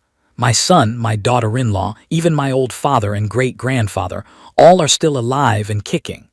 As for their strength, not a single one is below the Nirvana realm threshold. Qin Chuan looked up, his voice somewhat cautious. Then what about the other 5 great sects and those families with thousands of years of inheritance? Is their situation similar? Inside, he was celebrating. A plot flashed through his mind. Plan G mining is complete. Now I just need to release my damn son out to socialize and conveniently detonate a few bombs. Elder Wu calmly pulled the chair back, answering Qin Chuan's query. Every house has its own situation. No 2 are exactly alike. His hands deftly poured 2 full cups of wine, then he spoke slowly. Their strength may not necessarily match our Qi Wu sect, but they are absolutely not ordinary. He took a sip, praising, "Excellent wine." Qin Chuan hesitated to ask one more thing. Then, what about the imperial family? Elder Wu's steady hand suddenly trembled, almost letting the jar of precious wine kiss the Mother Earth. His face suddenly became terrifyingly serious, answering without hesitation. The imperial family is a terrifying force. If we must compare the depth of foundation, they are even more formidable than the 6 great sects combined.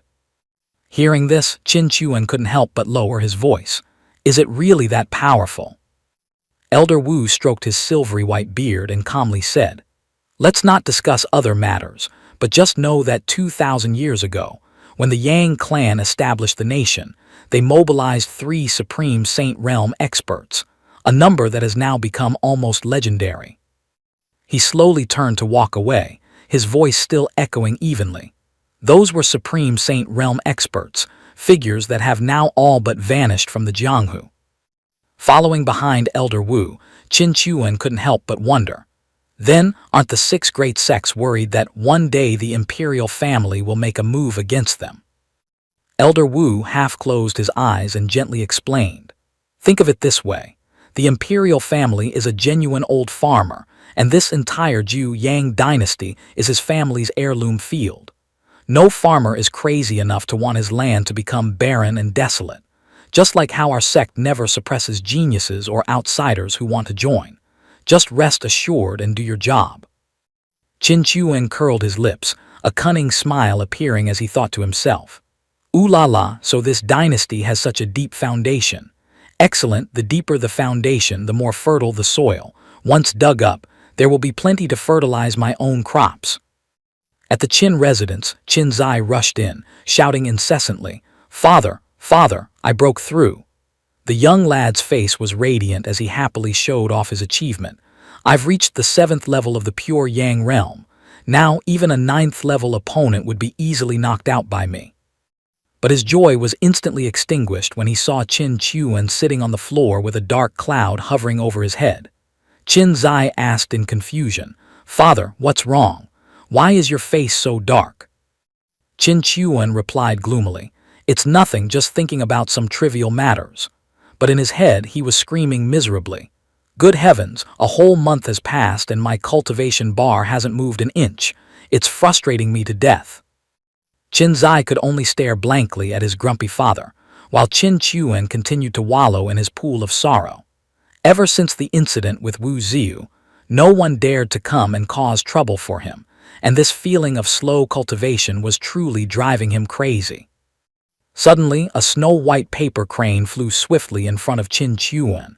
He was resting his chin in his hand, looking dejected, but his eyes suddenly widened in surprise. I smell a surge in cultivation nearby." Qin Zai watched in confusion as his father opened the paper crane. Inside was a letter with brief content. "Ruins of an ancient expert have appeared on Tian Mu Shan. Countless outstanding geniuses of the dynasty are flocking there. Elder Qin, please assess and arrange accordingly."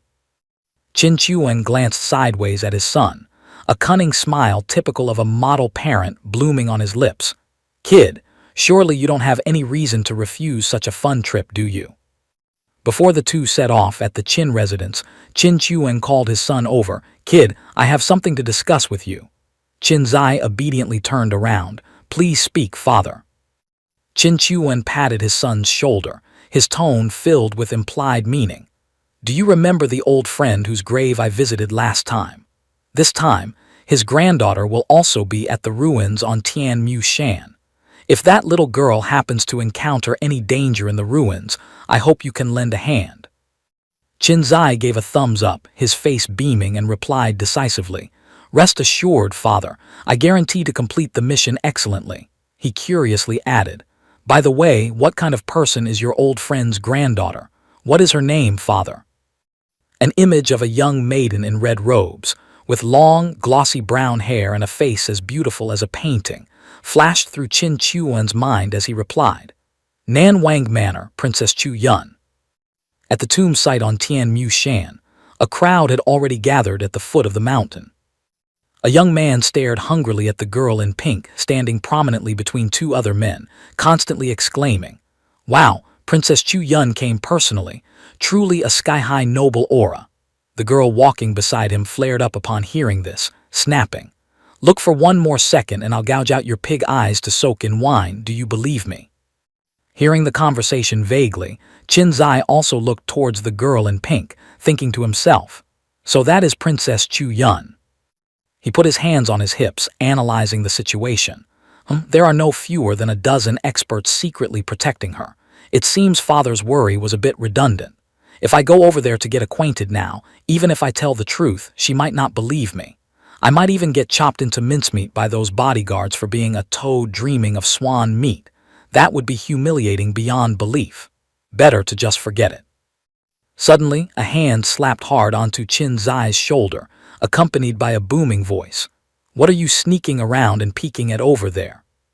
The brown-haired young man, Zhao Yunsheng, asked while pointing forward, his tone full of worldly experience. "Stop looking. It's just women. Some look beautiful and youthful but take off their clothes and it's all just skin and meat." Qin Zai hurriedly covered his mouth, whispering a reminder. "Senior brother Zhao, keep your voice down, aren't you afraid others will hear?" Zhao Yunsheng tilted his chin up, speaking arrogantly. "So what if they hear? Is there anyone here who dares to say a word to me?" A young man in green robes standing behind Zhao Yunsheng spoke softly. "Senior brother Zhao, be that as it may, our Qi Wu Zong still needs to maintain its image. After all, you are the successor to the sect master position. Hearing this, Zhao Yunsheng turned his head slightly and called out, Wu Sen. Then he turned back, looking smug in front of Qin Zai and Wu Sen before bursting into laughter. Ha ha ha, what sect master, don't talk nonsense. Who gets to sit in that chair later depends on their strength. Qin Zai happily cupped his hands in greeting. Greetings, senior brother Wu Sen. Wu Sen also responded warmly. Greetings, junior brother Qin Zai. Zhao Yunsheng looked at the two of them, laughing inwardly. The position of sect master will sooner or later be in my pocket. These junior brothers will all be pillars of the sect later, my right-hand men. Wow, the more I look, the more adorable they seem. Suddenly, the giant stone slab in front of them cracked open, shooting beams of green light in all directions. The crowd cheered loudly. Haha, it's finally open. Let's go in. Zhao Yunsheng smiled cunningly. Two junior brothers, the tomb's array has been broken. Let's head out too. Qin Zai stood frozen, his eyes seemingly glued to the lovely figure of Princess Chu Yun in the distance. He turned slightly, waving to signal his fellow disciples, and spoke up. You guys go ahead first, I'll follow shortly. Upon hearing this, Zhao Yunsheng immediately curled his lips into a mischievous smile. He elbowed Qin Zai painfully, squinting his eyes teasingly. Junior brother Qin Zai, no matter how beautiful a woman is, there's no need to stare like you want to eat her alive. Have some dignity. Hearing this, Qin Zai's face turned as red as a ripe persimmon. He frantically waved his hands to deny it, beads of sweat starting to form on his forehead. No, it's not what you think. Actually, I'm just contemplating something. I have no designs on her. Before he could finish explaining, Zhao Yunsheng put on the face of an understanding and tolerant leader. He patted Qin Zai's shoulder, nodding. I understand perfectly. Actually, we're in no rush. Staying here a bit longer so you can gaze to your heart's content is fine.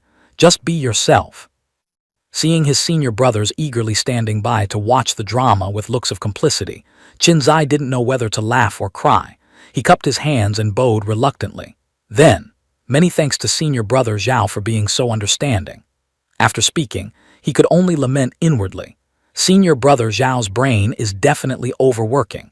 He completely misunderstands me, but how can I explain this situation? I guess I'll just have to grit my teeth and let him continue wallowing in this disastrous misunderstanding. Just then, Princess Chu Yun curtsied slightly, her dress fluttering like butterfly wings as she glided into the cave entrance. Seeing this, Zhao Yunsheng dropped his playful expression and urged, They've all gone in. Let's move out too before we miss the good stuff. Thus, Qin Zai immediately channeled his energy, transforming into a streak of light to follow them inside. At the same time, in another direction, several fierce-looking assassins were whispering as they flew.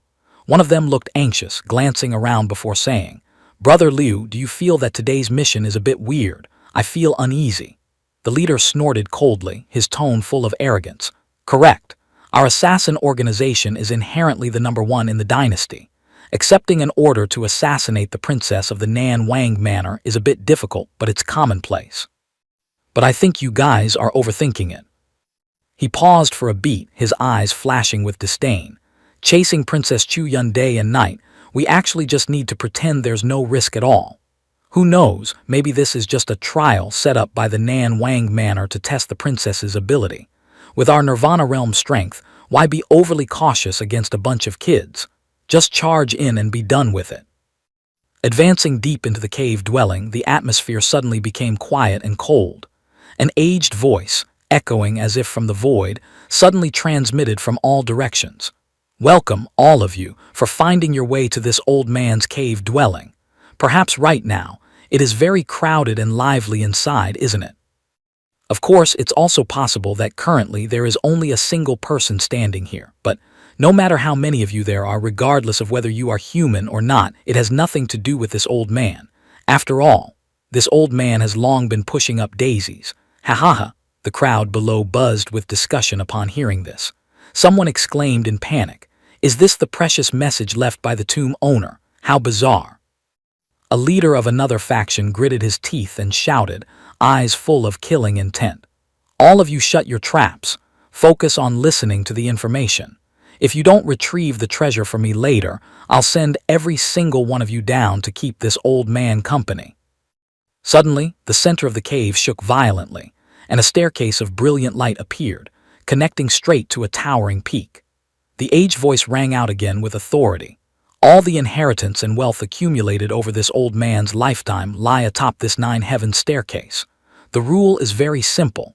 Any martial artist below the Nirvana realm who can persevere and ascend the nine heavens can possess everything this old man has left behind." Zhao Yunsheng's eyes lit up as if he had found gold. He eagerly rolled up his sleeves, pointing at the challenging stairs. "I thought it was something profound. Turns out it's just these tiny stairs. 2 junior brothers come with me to conquer the peak." Qin Zai scratched his head, awkwardly refusing. You guys go ahead, I'll stay here for a moment." Wu Sen also shook his head. "Senior brother, please go ahead." Zhao Yunsheng then instructed. "Then you 2 junior brothers remember to stay safe." With that, he turned and dashed straight towards the 9 steps of light, shouting loudly, "Qi Wu Zong, Zhao Yunsheng is here." Just as he reached out to touch the streams of spiritual energy, Zhao Yunsheng exclaimed, "Indeed not simple, but it won't stop me." At that same moment, a young man wearing blue robes with strangely blue hair suddenly jumped out from nowhere, touching the spiritual energy alongside Zhao Yunsheng. This guy was the heir of the Dong Wang Manor. He raised his voice in arrogant mockery. I wondered who it was. Turns out it's just a spoiled brat from Qi Wu Zong daring to show off here." Qin Zai watched from below, silently assessing. That guy cutting in with senior brother must be the heir of the Dong Wang Manor, Yang Hong. Although the others aren't weak, it's clear senior brother Zhao is a cut above them. It seems the inheritance this time won't escape his hands. He turned his head to look at Princess Chu Yun and froze. A figure dressed in black, wearing a mask, was standing silently behind her, preparing to assassinate her. Without thinking, Qin Zai rushed towards Chu Yun, shouting loudly, making her jump. "Not good, watch out." The masked man fired an arrow from his sleeve. Hearing Qin Zai's shout, Chu Yun whipped around, yelling, "Who dares to cause trouble here?" completely unaware of the arrow whistling towards her. In a flash, Qin Zai grabbed Chu Yun's hand, wrapped one arm around her waist, hoisted her onto his shoulder and ran for his life, explaining rapidly. "Someone wants to kill you." Chu Yun, both angry and panicked, scolded, "You're being insolent." But then she suddenly realized the situation, her face turning bright red. As soon as she regained her composure, Chu Yun slapped Qin Zai across the face, cursing, "You pervert, how dare you!" Qin Zai ignored it, urgently gripping her hand and dragging her along, his voice tense. "Damn it, no time to explain, move." Chu Yun was bewildered, not understanding what was happening. How can this be? Qin Zai used his fastest possible speed, dragging Chu Yun away, leaving only a long streak of orange light behind him. A scream rang out, attracting everyone's attention. "Oh no, someone kidnapped Princess Chu Yun." The heir of the Dong Wang Manor, his clothes tattered, shouted in rage. "Who dares to touch a member of my imperial family? Truly audacious to the extreme." He was standing on the staircase, clothes torn in several places, surrounded by swirling green spiritual energy. Looking at Zhao Yunsheng nearing the top, the heir thought to himself, "Damn it, I was so close to seizing the inheritance. But the princess of the Nan Wang Manor has been kidnapped right before my eyes.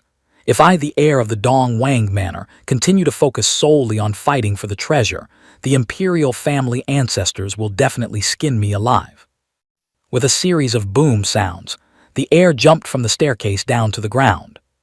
He channeled his power, causing the shirt on his body to rip into pieces, revealing distinct six-pack abs. Speaking clearly, he declared, "If anyone saw clearly who that audacious person was, daring to commit such a heinous act in front of everyone, I, Yang Hong, will reward them heavily." Suddenly, a figure in a black cloak wearing a strange mask stepped forward to identify the culprit. It was Qin Zai, a disciple of Qi Wu Zong. This person affirmed with certainty, "Absolutely no mistake. I saw Qin Zai kidnap the princess with my own eyes." Zhao Yunsheng was high up at that moment, unleashing his power, his entire body enveloped in mystical magical aura. He arrogantly declared, "I am the young sect master of Qi Wu Zong, Zhao Yun Sheng. Whoever is spouting nonsense, step out here and confront me face to face." But when he looked down, Qin Zai had vanished without a trace.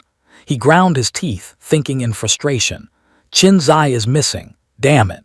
Looking at his lecherous behavior earlier, it's 80% likely it was him. But once this charge sticks, whether for Qin Zai or Qi Wu Zong, the situation will be extremely disadvantageous. No matter what, I absolutely cannot admit it. Unable to find the person, Zhao Yunsheng had to descend, standing next to Yang Hong, his tone probing. "Little Prince, surely you won't easily believe such baseless fabrications." Yang Hong glanced sideways at him, replying coldly, "HMPH, I have my own judgment. But before that, clearly 3 of you came, why are there only 2 left now?"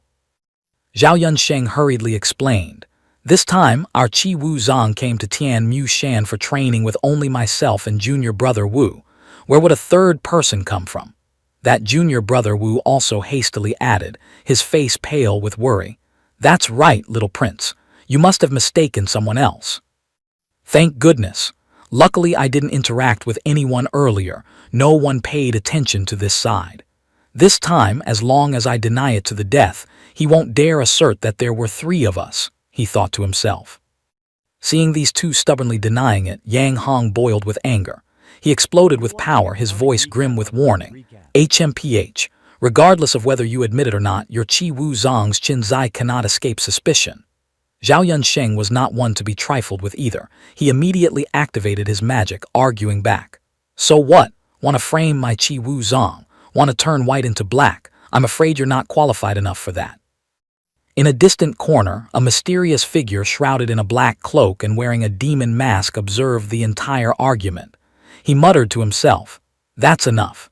The seed of suspicion has been planted, just let it sprout slowly. Overdoing it might make people suspicious." Elsewhere, Qin Zai was holding Princess Chu Yun tight, running headlong.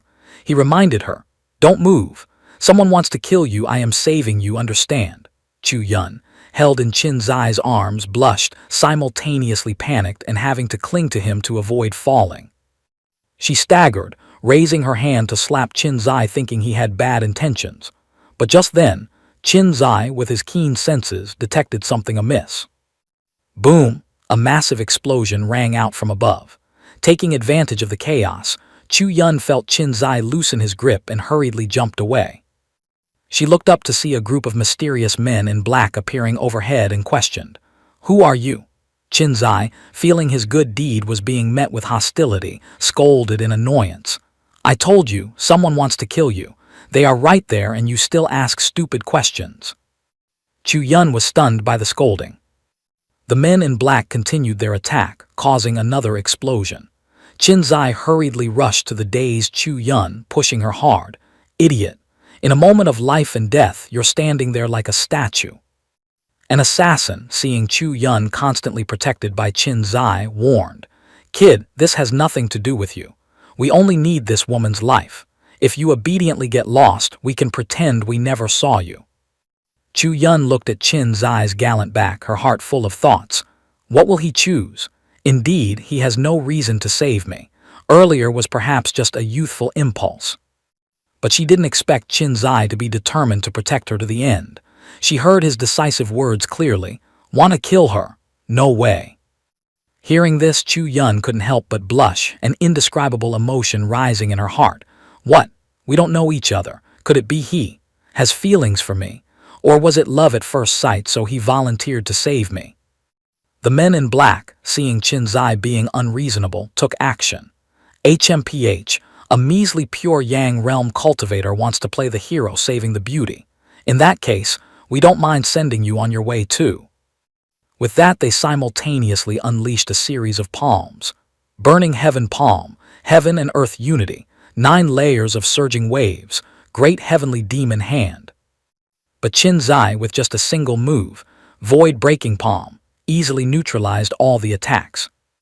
Powerful streams of magic collided, creating a massive explosion that shook the entire mountain range. Qin Zai seized the opportunity, grabbing Chu Yun's hand and fleeing quickly.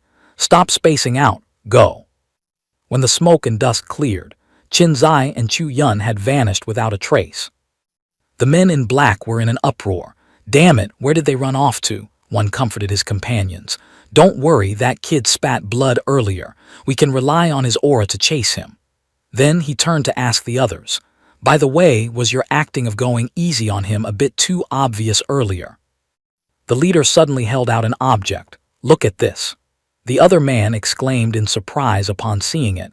"Tracking demon bug. This thing has a sky-high price. Using it once costs 1,000,000 spirit stones. You were willing to spend money to use it." The leader released the demon bug, explaining, "This thing was also paid for by that employer. He said the target has a complex identity and might have special escape methods, so he gave this to be sure." Hearing this, everyone felt puzzled. Another scratched his head. But having spent such a large amount of money, why not just kill the target outright? The leader was also deep in thought. "What do you guys say? Does this employer have brain problems?" From the start, someone had been hiding in a dark corner, hearing the entire conversation. He chuckled to himself. It's correct not to understand, but daring to badmouth me behind my back. Later, when paying the wages, I must teach them a lesson." On Qin Zai's side, he was fleeing with Chu Yun when his body couldn't take it anymore, and he collapsed to the ground. Chu Yun asked worriedly, "What's wrong?" Qin Zai suppressed the pain, bracing his hand against the rock wall to stand up. "Just some internal injuries. I'll be fine after a short rest." Using his last bit of strength, he unleashed a palm strike to collapse a rock wall, blocking the entrance to a nearby cave, then pointed inside. "Let's take refuge in here for now." Chu Yun obediently nodded. "Ah, okay." Suspicion rose in her heart.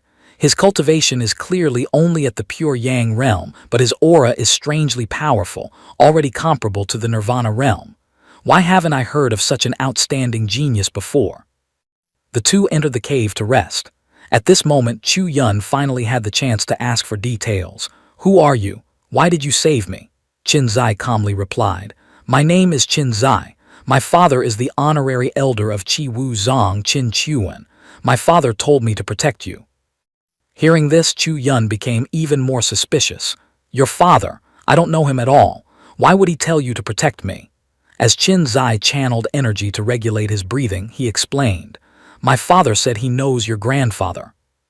Hearing this, Chu Yun's guard immediately went up.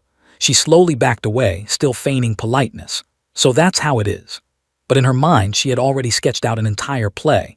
The Nan Wang Manor is a branch of the imperial family with sky-high power.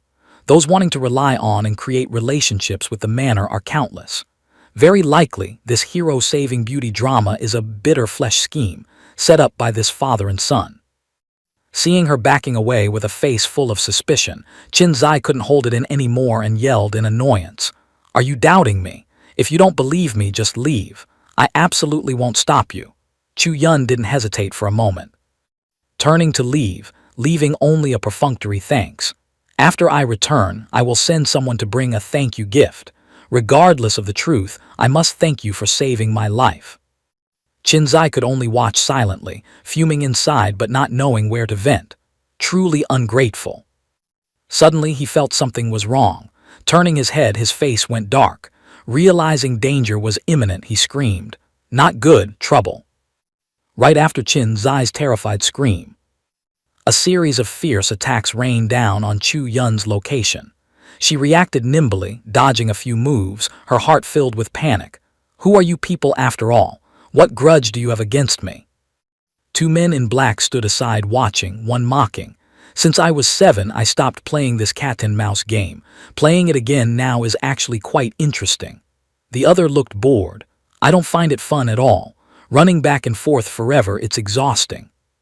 He was speaking when he suddenly shouted, "Not good." Chu Yun seemed to have exhausted her strength, unable to dodge the relentless attacks. She stared wide-eyed as death approached. "It's over. I can't avoid it." In a moment of despair, tears streamed down her face. Her mind filled only with images of her parents. But the pain she imagined didn't arrive. It was Qin Zai who had rushed out in time, using his own body to shield her from a fatal blow.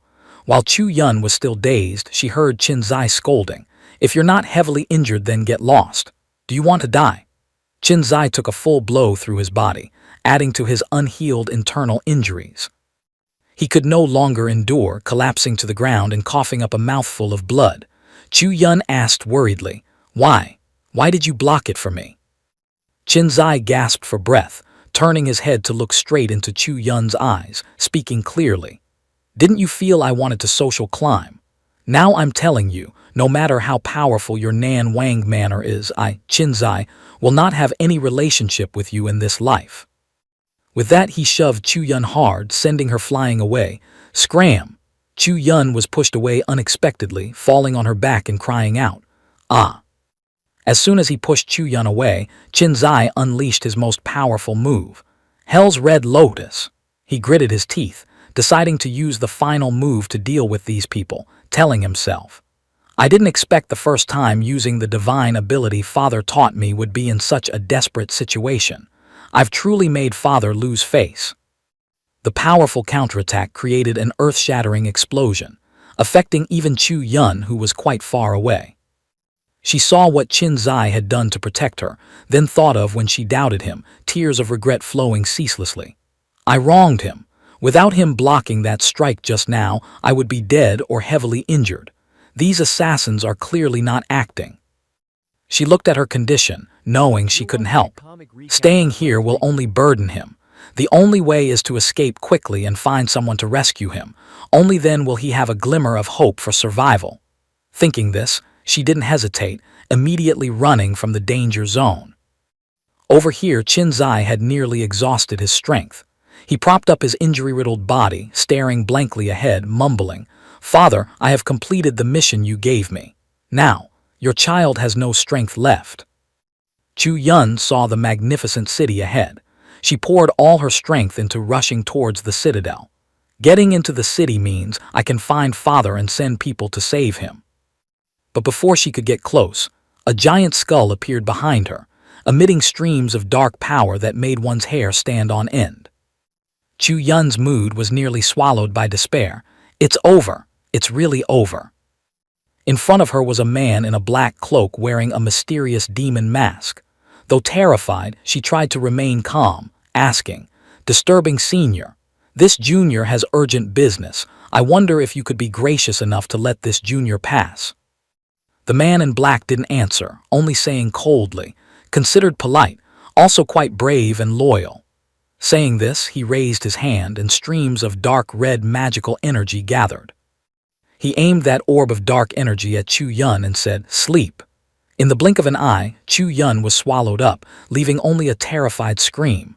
"Ah!" After capturing Chu Yun, the man in black didn't leave immediately.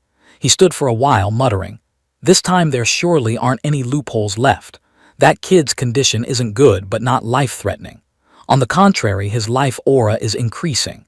It seems he's had another fortuitous encounter. Truly makes one envious." 3 days later, at a desolate place near Qi Wu Zong, Grand Elder Jia Shan he looked up at the sky nervously, trying to suppress the panic in his heart, asking, "Lord Nan Wang, is it necessary to go to this extent?" Following Jia Shan he's gaze, people saw Nan Wang Yang Tu hovering in the air, his face dark with rage as he growled, "Tell that brat Qin Zai to come out here and confront this prince. Whether it's true or false, this prince has his own judgment." Grand Elder Jia Shan he calmly reported, "Lord Nan Wang, I fear this matter involves someone intentionally framing us. My Qi Wu Zong disciples absolutely could not do such a preposterous thing. Moreover, Qin Zai has gone elsewhere for training, specifically where, we do not know." Yang Tu had no intention of letting it go. "Fear he went to Tian Mu Shan and hasn't returned, right? I heard you also sent 2 other disciples with him. This prince wants to meet them once. Surely you will give me face." Under the pressure and sky-high power of Nan Wang, Jia Shan he had no other choice. "How could I dare accept the words request an audience from Lord Nan Wang? If you wish to meet them, I will call these 2 disciples over. Please trouble your lordship to follow me." Saying this, he gestured, leading the way inside. At the training grounds of Qi Wu Zong, Zhao Yunsheng and Wu Sen had been summoned. Both bowed respectfully in unison. Junior Zhao Yunsheng greets Lord Nan Wang. Junior Wu Sen greets Lord Nan Wang. As soon as they finished speaking, Yang Tu unleashed a terrifying pressure, shouting, "I ask you to." Immediately, a giant monster appeared behind Zhao Yunsheng, a sharp blade pressed against his neck, turning Zhao Yunsheng's face pale. Yang Tu's angry voice rang out, "Did Qin Zai ever go to Tian Mu Shan?" Zhao Yunsheng stammered, trembling, "No, no, sir. Lord Qin Zai never went to Tian Mu Shan." Hearing this, Yang Tu retracted his pressure, laughing loudly. Worthy of being the #1 prodigy of Qi Wu Zong, indeed the reputation is not undeserved. Under my pressure, you still don't feel guilty. Qi Wu Zong has a successor. With that, he turned to Wu Sen.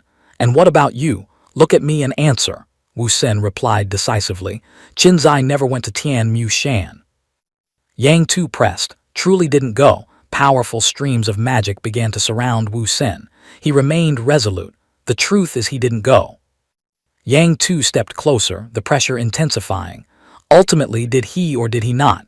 As he spoke, hundreds of ghostly hands emerged from the ground, simultaneously grabbing towards Wu Sen. He could no longer maintain his composure, jumping up in fear and blurting out loudly, "He did." Immediately after, he was scared into fainting on the spot. Grand Elder Jia Shan he stood aside, sighing inwardly.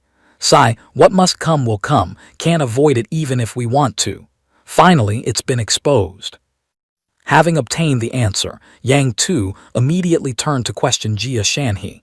"Grand Elder Jia, now what else do you have to say? Shouldn't you explain the matter of my daughter and Qin Zai disappearing together?" Just as he finished speaking, another majestic voice rang out, causing Yang Tu to pause abruptly. "Do we need to explain anything to you?" It was the sect master of Qi Wu Zong, Zhao Panlong. It seemed that Yang Tu's noisy commotion had alerted the sect master, who appeared just in time to defuse the situation. Zhao Panlong looked straight at Yang Tu's face and asked with a sneer, "You keep saying you suspect Qin Zai kidnapped your daughter. Have you ever considered that perhaps your daughter was the one who abducted our Qin Zai?" This question struck a nerve with Yang Tu. He bristled with rage, pointing straight at Zhao Panlong and shouting, "Preposterous! My daughter is of noble status. Why would she kidnap him?" Zhao Panlong calmly retorted, "Then may I ask, what use would it be for Qin Zai to kidnap your daughter?" Yang Tu was tongue-tied, his face twisted in anger, stammering speechless. "This matter you know perfectly well, yet you still ask." Zhao Panlong seemed to have anticipated this. He said, "It cannot be denied that your daughter possesses extraordinary beauty." He paused for a moment, waving his left hand slightly, and immediately a group of beautiful female disciples appeared. Saying this, he withdrew his hand, curling his lips in a smirk as he watched Yang Tu's reaction. "I think, no matter how foolish Qin Zai might be, he wouldn't need to risk his life to kidnap your daughter, would he?" Yang Tu could find no way to refute Zhao Panlong's sharp logic. Seeing the smug look on the other's face, he ground his teeth, veins popping on his forehead, and forced a menacing laugh. "Ha, good, so you intend not to admit it." Seeing that Zhao Panlong was determined not to back down, Yang Tu immediately thought of seeking aid from the imperial family. He turned to leave, but not before shouting a threat. "If that is the case, I will report this matter to the imperial clan court. I want to see if you can still be this stubborn when the royal family investigates personally." Grand Elder Jia Shanhe watched Yang Tu's retreating figure with trepidation, then turned to Sect Master Zhao Panlong, his voice hesitant. "Sect Master, this is bad. If those gilded royals actually get involved, we won't have a moment of peace." Conversely, Zhao Panlong remained unfazed. He laughed heartily and waved his hand. "Oh please, every problem has a solution. If the sky falls, there's always a taller guy to hold it up. What is there to worry about?" Jia Shanhe was dumbfounded by the sect master's flippant attitude. He cast a sideways glance and whispered, "But what if your solution is useless?" The response to his worry was an answer so arrogant it could make one cough up blood. "Then we fight them to the bitter end. At worst, we go down to the Yellow Springs and start a new game of chess." As he finished speaking, a murderous aura erupted from Zhao Panlong, thick and intense. He said sternly, "Qin Zai is a disciple of my Qi Wu Zong. Without ironclad evidence, don't let anyone smear dirt on his face. If the sect cannot even shoulder such a trivial matter, what face do we have to meet our ancestors? He had just led his people a few steps away when a voice called out from behind. "Nan Wang, please wait." Yang Tu frowned and glanced toward the source of the sound, his eyes full of scrutiny. "Who the hell are you?" Qin Chuan didn't beat around the bush, introducing himself succinctly. "I am Qin Chuan. Qin Zai is my son." Upon hearing the words Qin Zai's father, the old man ground his teeth, his face contorting into a ferocious expression, eyes glaring wildly. "Ah, so it is you." Without a word of warning, he unleashed all the pent-up rage he had accumulated onto Qin Chuan. With an explosive burst of power, Yang Tu charged. Naturally, Qin Chuan was not the type to stand still and act as a punching bag for someone else's anger. The earth-shattering collision between the two created a blinding pillar of light, slamming into the ground and causing a mild earthquake.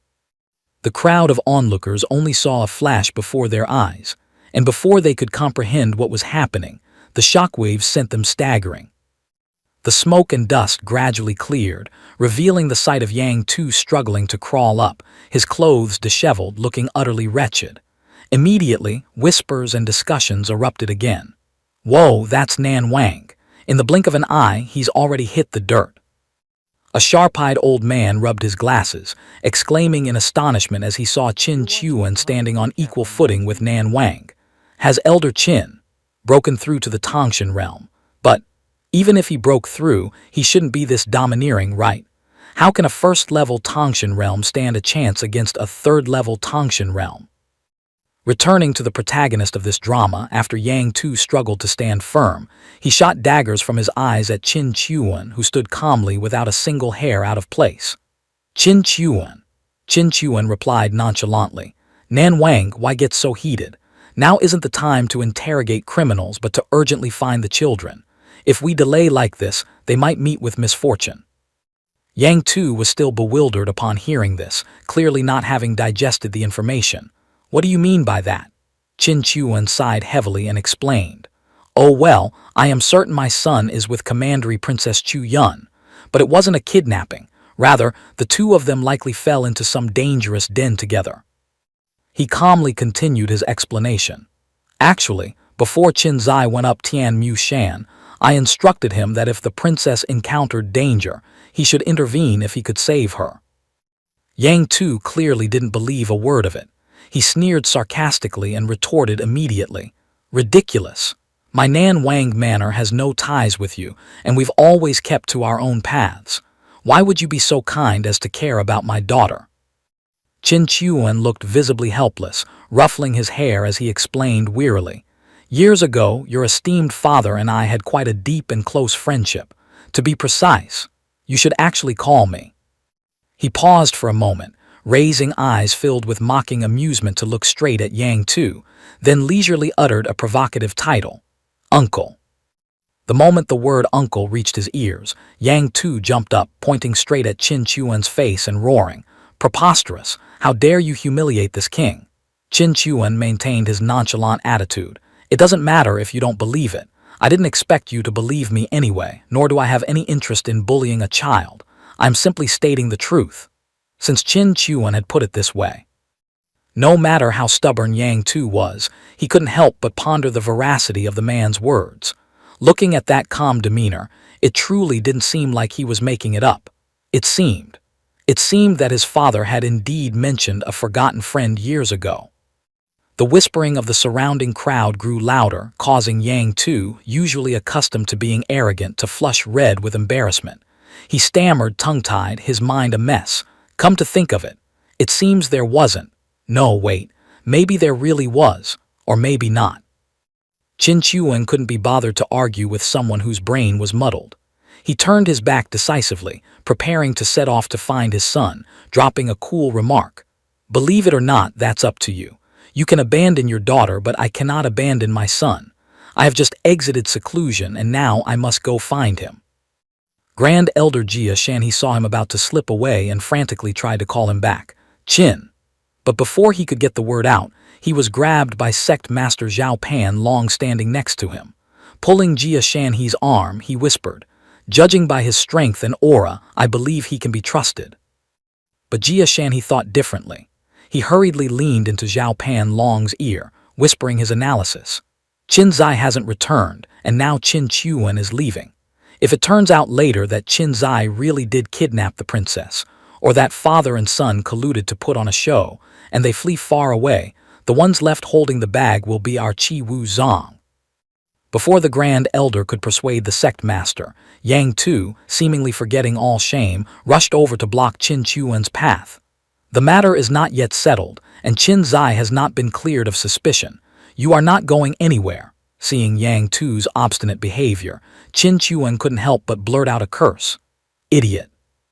Immediately, a group of about 10 minions rushed out from somewhere, surrounding Qin Chuan tightly, leaving no gap for escape. But Qin Chuan didn't even put the small fry in his eyes. He glanced around. 3 early-stage Tangshan realm cultivators and a few Nirvana realm weaklings think they can stop me. Without a second word, Qin Chuan simply waved his hand. The whole group was instantly sent flying in all directions, screaming miserably. "Aha!" Even the king couldn't block one of his moves. What could we possibly do? Yang Tu hesitated no longer, rushing forward to unleash a powerful punch, the Vajra demon-shaking fist. Yet, Qin Chuan blocked it with ease, his body not swaying in the slightest.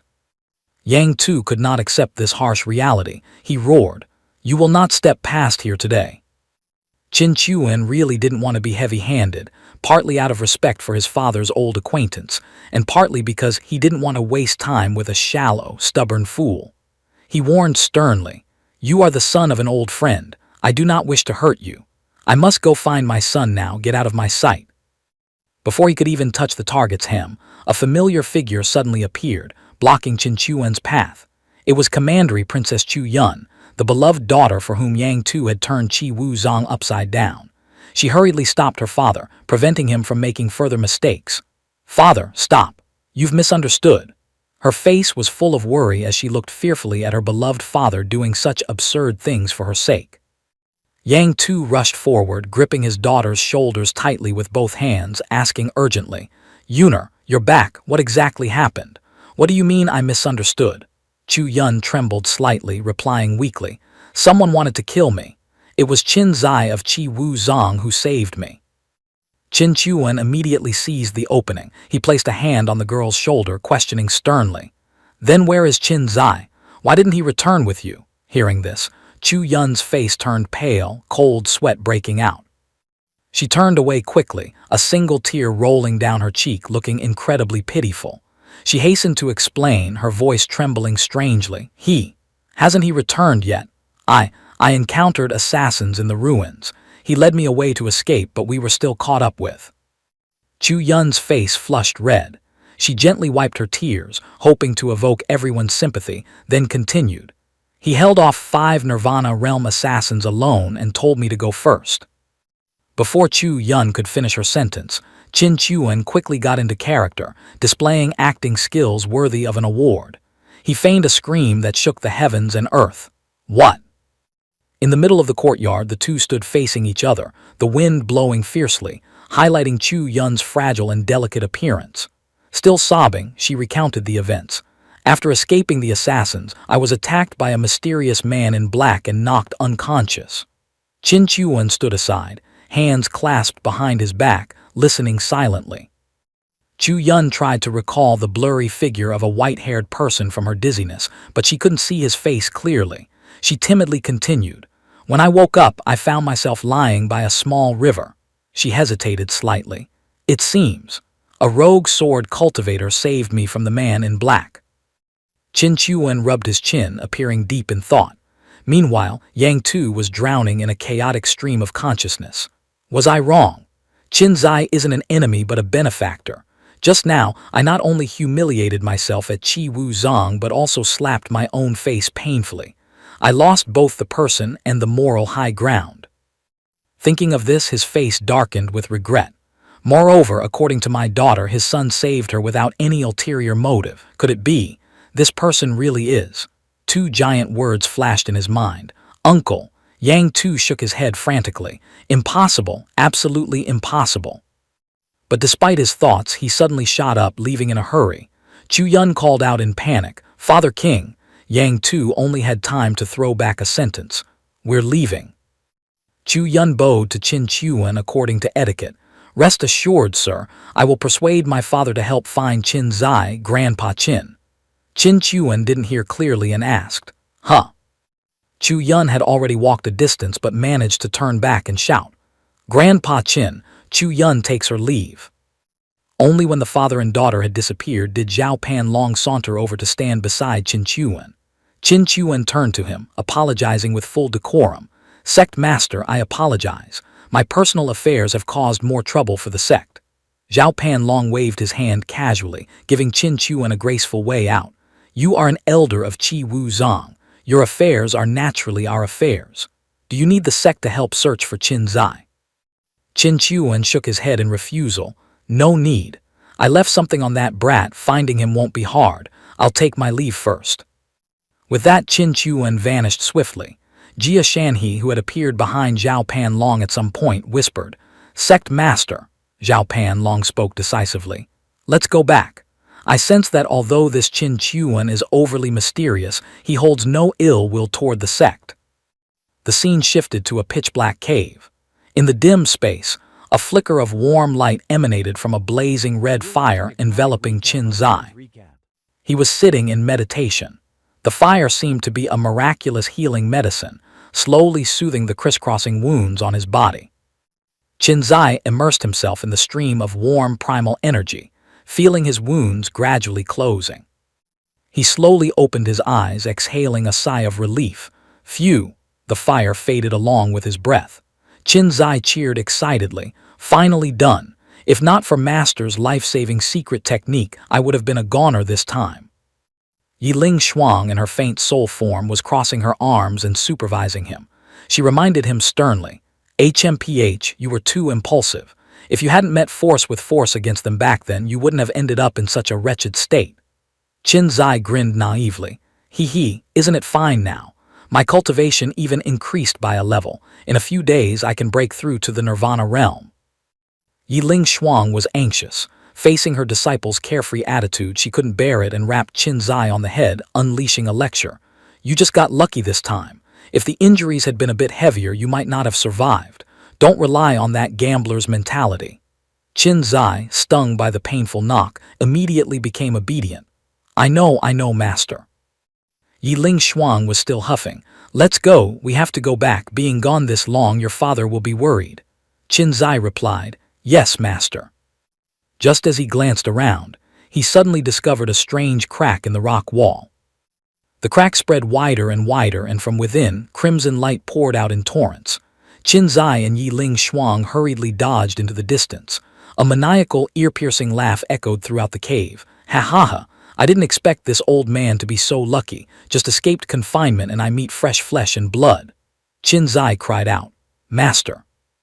Yiling Shuang quickly possessed his body, shouting, "This is bad, go quickly." The two of them rushed out of the cave, leaving only a streak of light in the air. An earth-shattering explosion erupted behind them, dust and smoke billowing. Qin Zai was thrown by the shockwave. He stumbled and landed on the ground, spitting out a mouthful of blood, muttering, "Damn it, what the hell are you?" A man completely covered in black aura slowly approached, his voice fawning. "Fresh flesh and blood, you don't need to know who I am. Just be obedient and let me eat you." It was a white-haired old man, his clothes in tatters. He spoke arrogantly. "Don't let my appearance of having one foot in the grave fool you. Wait until I devour you and recover some vitality. I might even be more handsome than you." Qin Zai roared, charging forward. "Don't even think about it." A blinding flame erupted around his body. The old man stood still, sneering. HMPH, able to transform into the late stage of Nirvana realm, truly not bad. He allowed Qin Zai's fire to crash down, calmly raising a single finger. "Keep struggling. Use whatever tricks you have. The more you struggle, the more excited I get." Qin Zai unleashed the Hell's Red Lotus. A deep blue lotus of fire carrying the power of destruction appeared. However, somehow, the old man had already shifted behind his back. He raised his hand, laughing arrogantly. "Ha ha! These petty tricks are useless before this old man. Qinzai turned his head in horror, panic in his heart. How is this possible? Master, what do we do? He immediately received a decisive answer. Risk it all. The aura around Qinzai began to expand violently, causing a small explosion beneath his feet. The power within him seemed to skyrocket. The sudden burst of strength knocked the old man to the ground, staring at him blankly. This is a divine body. Qinzai transformed rapidly. He created a flaming giant sword, decisively unleashing the Doomsday Sword Calamity, slashing a flawless sword path down to the ground. After that move, he sank to one knee, reverting to his normal form, panting heavily. Luckily, my strength increased and Master recovered a bit. Finally, before he could finish, a piercing voice rang out again. Ha ha ha, little brat, not a bad move. You almost took this old man's life. Qinzai turned his head in panic, seeing the white-haired old man, whose lower half had turned into black smoke, floating in midair, his tone even more arrogant. You chopped up this old man's body, so I'll just have to borrow yours. He laughed loudly, his tone manic. Ha ha ha, this is even a rare divine body seen once in 10,000 years. The old man lunged forward, gripping Qinzai by the throat. The boy trembled and shouted, Do you know who I am? If anything happens to me, my father won't let you off. The old man's expression changed, his red eyes revealing bloodlust. About to die and still daring to threaten me. Then tell me which expert is your father. Let's see if I've heard of him. A voice as cold as ice suddenly rang out. My name is Qin Chuan. The white-haired old man was terrified to the extreme, his eyes bulging in disbelief. Qin Chuan had appeared out of nowhere, using a burst of power and terrifying killing intent to press the old man's head into the ground. Qinzai was thus released. Qin Chuan spoke in a flat voice filled with pressure. Now do you hear me? Qinzai was overjoyed, his face flushed with emotion. Father, I knew you would come.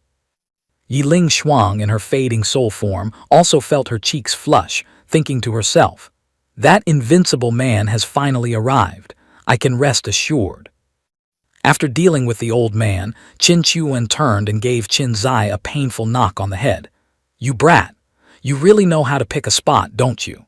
Of all places, you had to crawl right into where a demon was sealed to heal your wounds. Qinzai clutched his head, tears welling up.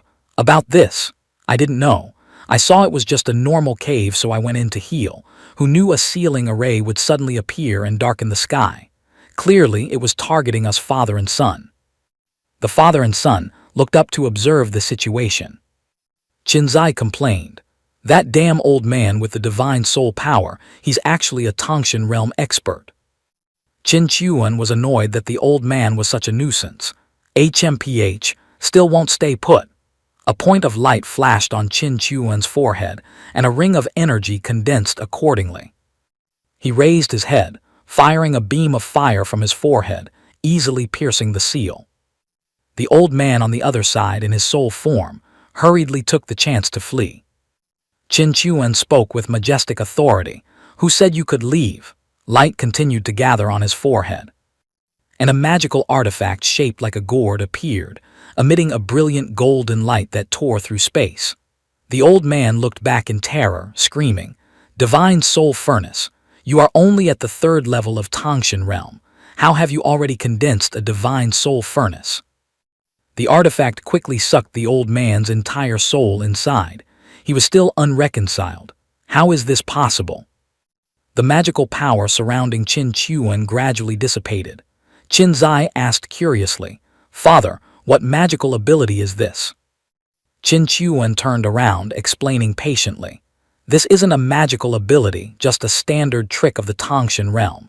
Once you reach that realm later, you will have it too. Yiling Shuang clasped her hands in admiration from the side.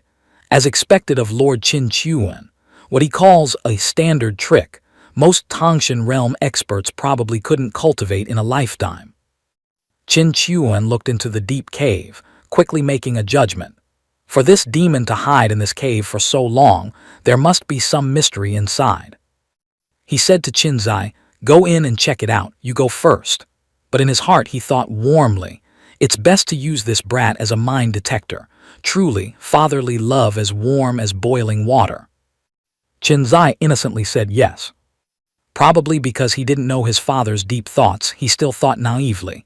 With father here, what is there to fear?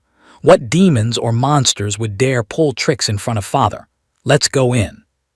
Thinking is one thing, but as a diamond member of the Cowards Club, Qinzai still tiptoed, moving carefully step by step. Qin Chuan sighed heavily behind him, putting on the act of a kind father. With father here, what is there to be afraid of? He clasped his hands behind his back, offering advice full of philosophy. To overcome fear, the best way is to face it, even challenge it.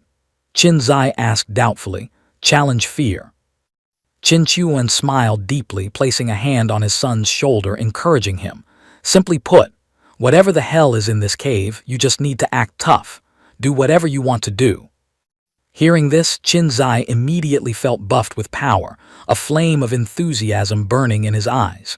He shouted with determination, Father, I understand. I've heard stories. I know what the bold people in stories are like.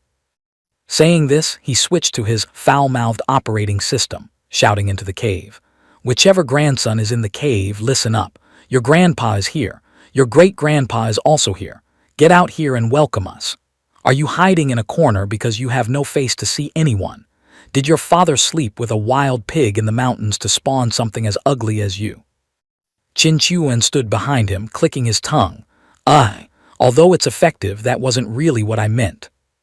A moment later, Qin Chuan raised his hand to condense a flame, illuminating the space. Qinzai hadn't broken character yet. He walked swaggeringly in front, shouting provocatively as he went. You sinner! I found a pigsty for his father back home. Why did he have to run into the mountains for such shameful affairs? Qin Chuan said to himself. As expected of a genius, he has talent even in this field. Suddenly Qinzai fell silent. He stood frozen, staring ahead. The two stopped in front of a giant stone door. Qinzai was a bit surprised. Father, this is. Qin Chuan placed his hand on the stone door. A faint light snaked through the air. He said, Wait a moment, let father check inside. He widened his eyes, thinking, Not good, the Zhen Yu Ding. Qin Chuan quickly deployed his magical power. A light condensed on his forehead again, and his body was enveloped by powerful flames. He assessed the situation. The primordial divine soul force is too violent. An illusionary cauldron was condensed by him, raining before his eyes. Qin Chuan sighed in relief. If not for this soul-suppressing cauldron taking the brunt of the force, I would have lost face completely. He laughed, haha, interesting. Qinzai, standing behind, saw his old man laughing like he was autistic, still understanding nothing, and asked, Father, what's wrong? Qin Chuan put on a cool front, turning back coldly. Don't ask any more. With your meager strength right now, knowing won't do any good, only add to your troubles. He turned to walk away, speaking ambiguously. There is a great opportunity inside. Naturally, it's useless for me to take it, so I'll leave it here, waiting for you to come and get it yourself later. Qinzai ran after him curiously, asking repeatedly, A great opportunity? What great opportunity is it, father? He reluctantly touched the stone gate, muttering, I wonder when the next time I come here will be. Suddenly his hand felt a sharp pain. Ouch! Qinzai raised his hand. A deep cut appeared, blood flowing ceaselessly from it. He exclaimed, Truly evil, this stone door is too sharp. He looked at Qin Chuan's retreating figure, thinking, just now father placed his hand on the stone door. He must have used some method to probe the situation inside. Father, what exactly is inside? At this moment, the seemingly harmless stone door was quietly activating. His blood stain, like an endless source of energy, helped it awaken. Glowing red patterns with strange lines began to light up. Time passed. At Qi Wuzong, the majestic mountain scenery once again bore a poetic charm. Countless people were walking on the stone steps. Qin Chuan led Qinzai back. Everyone simultaneously moved to the sides to make way, and a buzz of discussion arose. Ah, that is senior brother Qinzai. Why didn't I notice he was so handsome before? Able to hold off 5 Nirvana Realm experts and escape successfully. This battle record is truly astonishing. What do you guys think? Who is stronger between him and senior brother Zhao Yunsheng? A young man turned to joke with Zhao Yunsheng, who was standing nearby. Senior brother Zhao, right now many people are betting on whether you or senior brother Qin Zai is stronger. What do you think? Those around them were horrified, thinking, how dare he ask so bluntly? Is that any different from asking for trouble? Another person immediately whispered, don't worry, you don't understand senior brother Zhao. He has a gentle and tolerant nature, never caring about such trivial matters. Just as the person said, Zhao Yunsheng laughed it off upon hearing the question. Haha, never having fought, how would I know? Besides, we are fellow disciples. Does it matter who is stronger or weaker? After saying this, he used his movement technique to leave, leaving the crowd staring blankly after him. Senior brother Zhao really has class. Only then did Zhao Yunsheng reveal his true thoughts. I can treat my junior brothers and sisters very gently. I can refrain from acting arrogant and can even bow down to care for many people. He ground his teeth. But I must be the one bending down to look at others, never the one who has to look up at them. His face darkened as he threw a punch, shattering the rock beside him. I, Zhao Yunsheng, am the son of sect master Zhao Panlong. Being the #1 genius, the #1 strongest of Qi Wu Zong is my destiny. He thought angrily of Qin Zai. No one can block my path. Qin Zai, don't you dare beat me. Time flew like a dog running in the fields. In the blink of an eye, it was a month later. Amidst steep cliffs, a crowd was gathering. Qin Chuan idly propped up his chin, muttering to himself, the Death Canyon trial, huh? This kind of trial without life-threatening danger is useless for me or my brat. Zhao Yunsheng stared at Qin Zai standing straight, thinking, Qin Zai, oh Qin Zai, as long as you lose to me and bow your head to me, you will still be my beloved junior brother. If not, then there will be no turning back. He recalled his composed demeanor from childhood. Since I was young, I was forced to be someone else's child. I can sacrifice for glory, I can risk myself to save others, but I will not allow anyone to steal my glory. The trial began. A disciple was hit by a falling tree, screaming, my back is broken. Another disciple crawled on the ground from exhaustion. I can't do it, I give up. One person was dizzy amidst poison gas, foaming at the mouth. Why is there still poison? I'm poisoned. Another was beaten black and blue, groaning. I withdraw, I give up. Halfway up the cliff, someone stood with hands on hips, looking up at the sky with pride. Ha ha ha, 10 years have passed and finally I have reached the 10th level. Looks like there is hope to catch the junior sister's eye. Another gasped. Last year senior brother Zhao Yunsheng rushed to the 17th level. What do you have to be proud of? The other person remained indifferent. How can I compare with senior brother Zhao? This Death Canyon has a total of 23 levels. The deeper you go, the stronger the mechanisms and puppet warriors become. He thought of the difficulties he had experienced. Ferocious beasts, burning fire, lightning strikes. Nothing was easy to handle. Normally, reaching the 13th level was already excellent, and the strongest group of disciples in the sect averaged only the 15th level. He pointed toward someone holding a scroll of records. Look, see how many geniuses there are this year. The person holding the paper read continuously. Senior brother Wu Sen, 18 levels. Senior brother Wu Ziu, 17 levels. Senior brother Lu Chang, 17 levels. Senior sister Zhuo Xuan, 17 levels.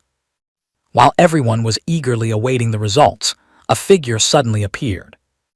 Zhao Yunsheng. His appearance was disheveled and dirty. He wiped sweat from his brow and voiced praise.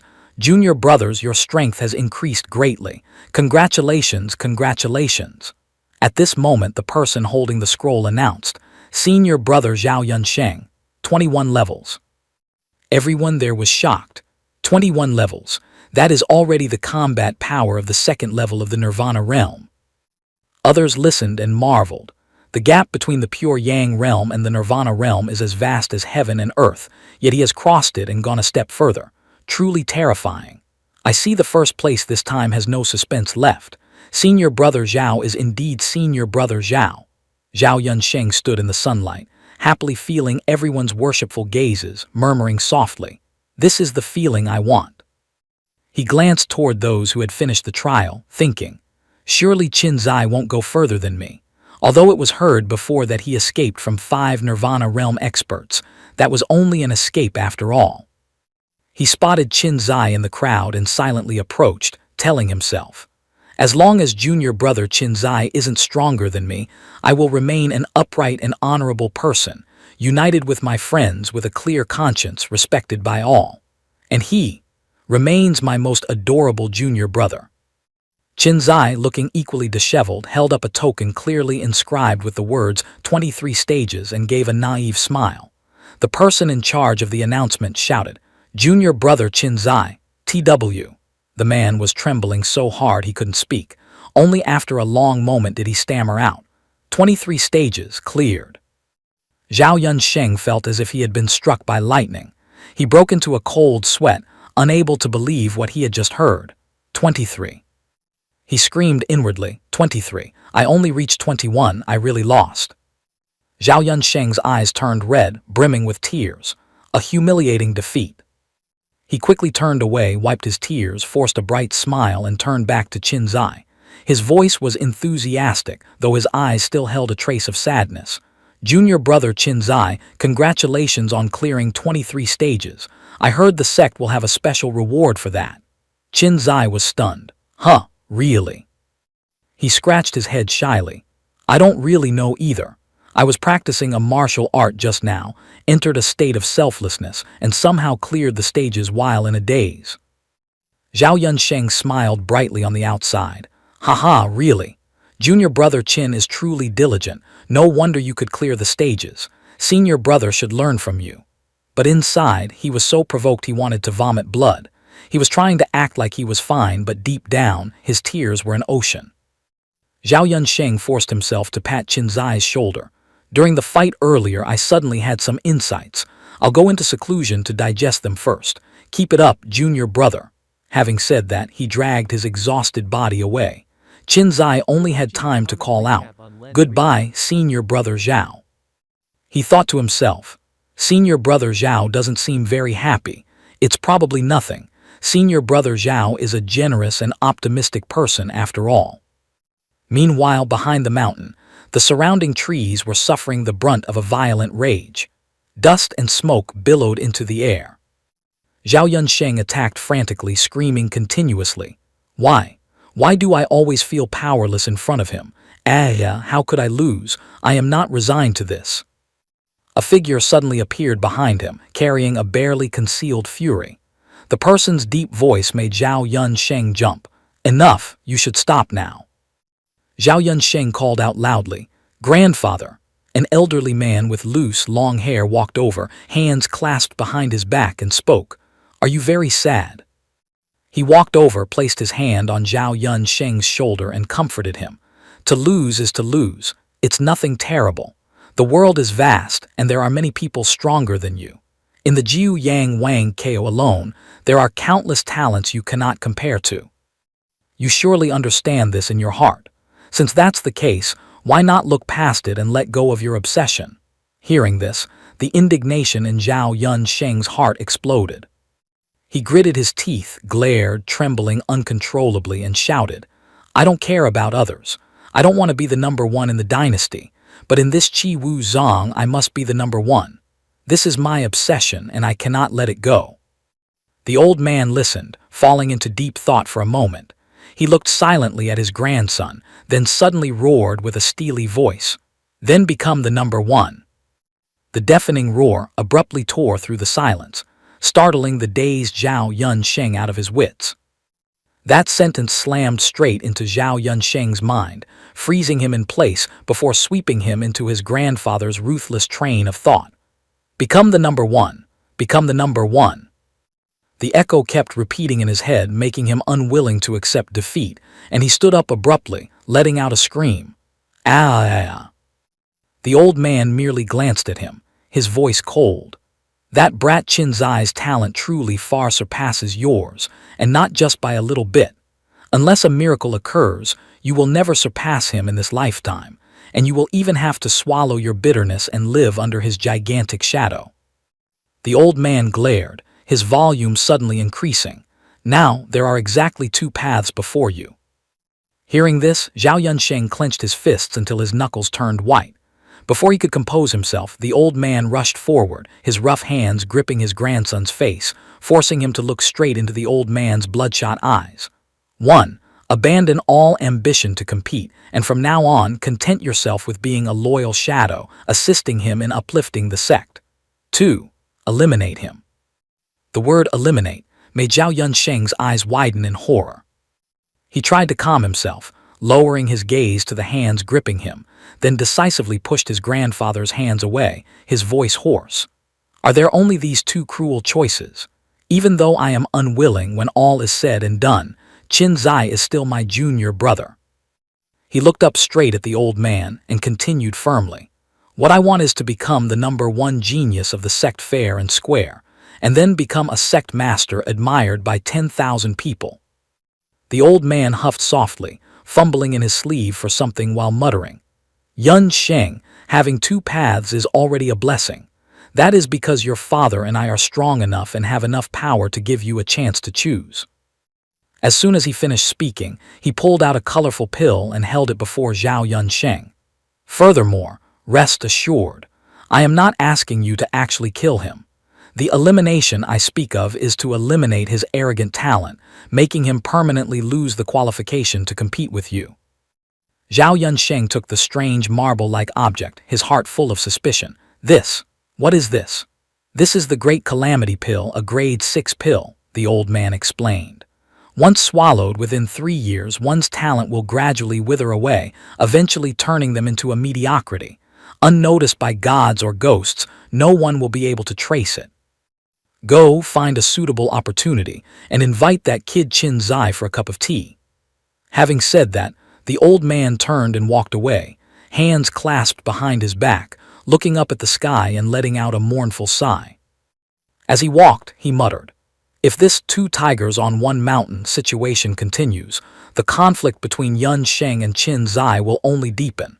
In the end, 9 out of 10 chances are that Yunsheng will die miserably at that kid's hands. He then nimbly pulled a small scroll from his robe, his hand writing as fast as lightning. The Great Calamity Pill takes effect slowly. Qin Zai still has about 2 years. With his talent, and if I secretly lend a hand, he should be able to climb to the peak of the Nirvana realm, barely enough to qualify as a minor elder in the sect. Scene shifts to Qin Chuan's room. Qin Zai's enthusiastic voice rang out. Father, because I passed the 23 trial stages, the Supreme Elders conferred and decided to make an exception for me to enter the Nirvana pool once. Qin Chuan sat leisurely enjoying his tea, eyes half closed, only slightly curling his lips. Just take it slow, son. Don't get too excited and drain their pool dry. Qin Zai stood by his side, holding the scroll, and playfully stuck out his tongue. Yes, dearest father. Scene shifts to a certain location. 2 elegant feet skimmed lightly over the clear water. Qin Zai and Yi Ling Shuang had stepped into the lake, slowly moving deeper. Suddenly, a voice spoke. Don't be too impatient. Cultivation relies on stability, understand? Yi Ling Shuang looked up, determination shining in her eyes. This time, no matter what, I must recover at least half a layer of my power. Behind the mountain, where clouds and mountains blended together, lay a vast lake with scenery as beautiful as a painting, an ideal check-in spot for fairies. In the middle of the lake, Zhao Yunsheng sat cross-legged, sweating profusely, trying to cultivate. He gritted his teeth and grimaced while channeling his energy, thinking, that guy Qin Zai has been in the Nirvana pool for 2 days. Why hasn't he shown up yet? Usually, those at the 7th level of the pure Yang realm scream in agony after just an hour in there. Just as his thought ended, a pillar of pure white light suddenly shot up from the lake's surface straight into the sky, emitting a blinding brilliance that made it impossible to look directly at it. Zhao Yunsheng looked up in astonishment and shouted, this is someone breaking through to the Nirvana realm. Immediately after, his eyes widened in extreme panic as he sensed a familiar aura. It's Qin Zai. Without a second of hesitation, Zhao Yunsheng hurriedly put his clothes back on and launched himself away with the speed of a rocket, leaving a cloud of dust behind. He thought anxiously as he rushed. Isn't the pillar of light when breaking through to the Nirvana realm always golden? Why is Qin Zai's a freakish white color? Upon landing, Zhao Yunsheng immediately implemented the plan his grandfather had laid out. He shouted, ordering a close disciple, "Zio Lu, go invite junior brother Qin here for tea immediately. Just say I want to congratulate him on breaking through to the Nirvana realm." The disciple beside him immediately obeyed. Yes. Scene shifts to another location. Amidst a lush and vibrant garden, a slender hand gently placed a chess piece on the board. It was Zhao Yunsheng. He sat there, eyes glued to the board, muttering with a conflicted heart, "I really don't know if this decision is right or wrong." Just as he finished speaking, a figure landed. Qin Zai spoke up cheerfully as soon as he touched the ground. "Senior brother Zhao, you were looking for me." Seeing Qin Zai arrive, Zhao Yunsheng hurriedly stood up, his expression respectful and sincere. "Congratulations, junior brother, on breaking through to the Nirvana realm. To be honest, you are the first among our generation of disciples in Qi Wu Zong to reach this realm. It is truly worthy of celebration." Qin Zai immediately clasped his hands in return. "It was just luck, brother. If the sect hadn't allowed me into the Nirvana pool, who knows how many years I would have had to wait." Zhao Yunsheng gestured toward the tea table, acting polite. "That is also because you used your own strength to earn it. If your strength wasn't enough, you could wait a lifetime and such a good thing would never fall into your lap. Sit, sit." Qin Zai sighed, his smile a bit stiff, thinking to himself, "Oh heavens, I fear this kind of formality the most. If I act arrogant now, it's bad, but if I'm too humble, that's not right either. One slip up and I'll poke at senior brother Zhao's pride." Zhao Yunsheng poured tea while introducing, "Junior brother Qin, these tea leaves are premium spirit tea that I went to great lengths to borrow from grandfather. It has the effect of stabilizing one's realm. Give it a try." Qin Zai didn't suspect a thing, picking up the teacup and bringing it close to his nose for a sniff, then exclaimed in surprise, "Truly good tea. Abundant spiritual energy. Just one sniff makes my realm feel significantly more stable." Zhao Yunsheng extended his hand, his tone slightly urging mixed with teasing. "Junior brother Qin, tea is for drinking, not for sniffing." Right at this moment, Qin Zai suddenly became exceptionally sharp. His father's advice echoed in his ears. "Father once taught me when others give you things, you cannot eat or drink without thinking. Why does something feel strange?" Seeing Qin Zai holding the cup without drinking, Zhao Yunsheng spoke up. "What's wrong not drinking? Or do you suspect I poisoned you?" Qin Zai immediately laughed, a radiant smile that needed no watering, and replied, "Senior brother Zhao, what are you thinking? Would I not trust your character?" As he spoke, he thought to himself, "Senior brother Zhao's character is indeed trustworthy, but even if there is poison, master and father surely have a way to resolve it." Seeing Qin Zai tilt his head back and drain the cup in one gulp, Zhao Yunsheng glanced sideways, unable to help feeling smug inside. Drank it. He actually drank it. Stupid to the extreme. Oh. After thinking, he let out a sigh of relief and turned to ask, "How is the tea? Is it good?" Qin Zai smiled brightly. "It was a bit bitter at first, but the aftertaste is sweet and fragrant, with an endless lingering flavor." Hearing this, Zhao Yunsheng laughed out loud, handing another bag of tea leaves to Qin Zai. "Ha ha, since you like it so much, I'll give you the rest of the tea as a gift to congratulate you on breaking through to the Nirvana realm." Qin Zai reached out to accept it. "Many thanks, senior brother." Looking at Zhao Yunsheng's cheerful expression, Qin Zai couldn't help but think, "It seems senior brother Yun feels different compared to just now, like he has just cast off some invisible shackle." "The tea is good," Zhao Yunsheng pulled out a jar, "but I wonder if junior brother Qin is interested in wine." Qin Zai immediately replied, "I've secretly drank it a couple of times, haha."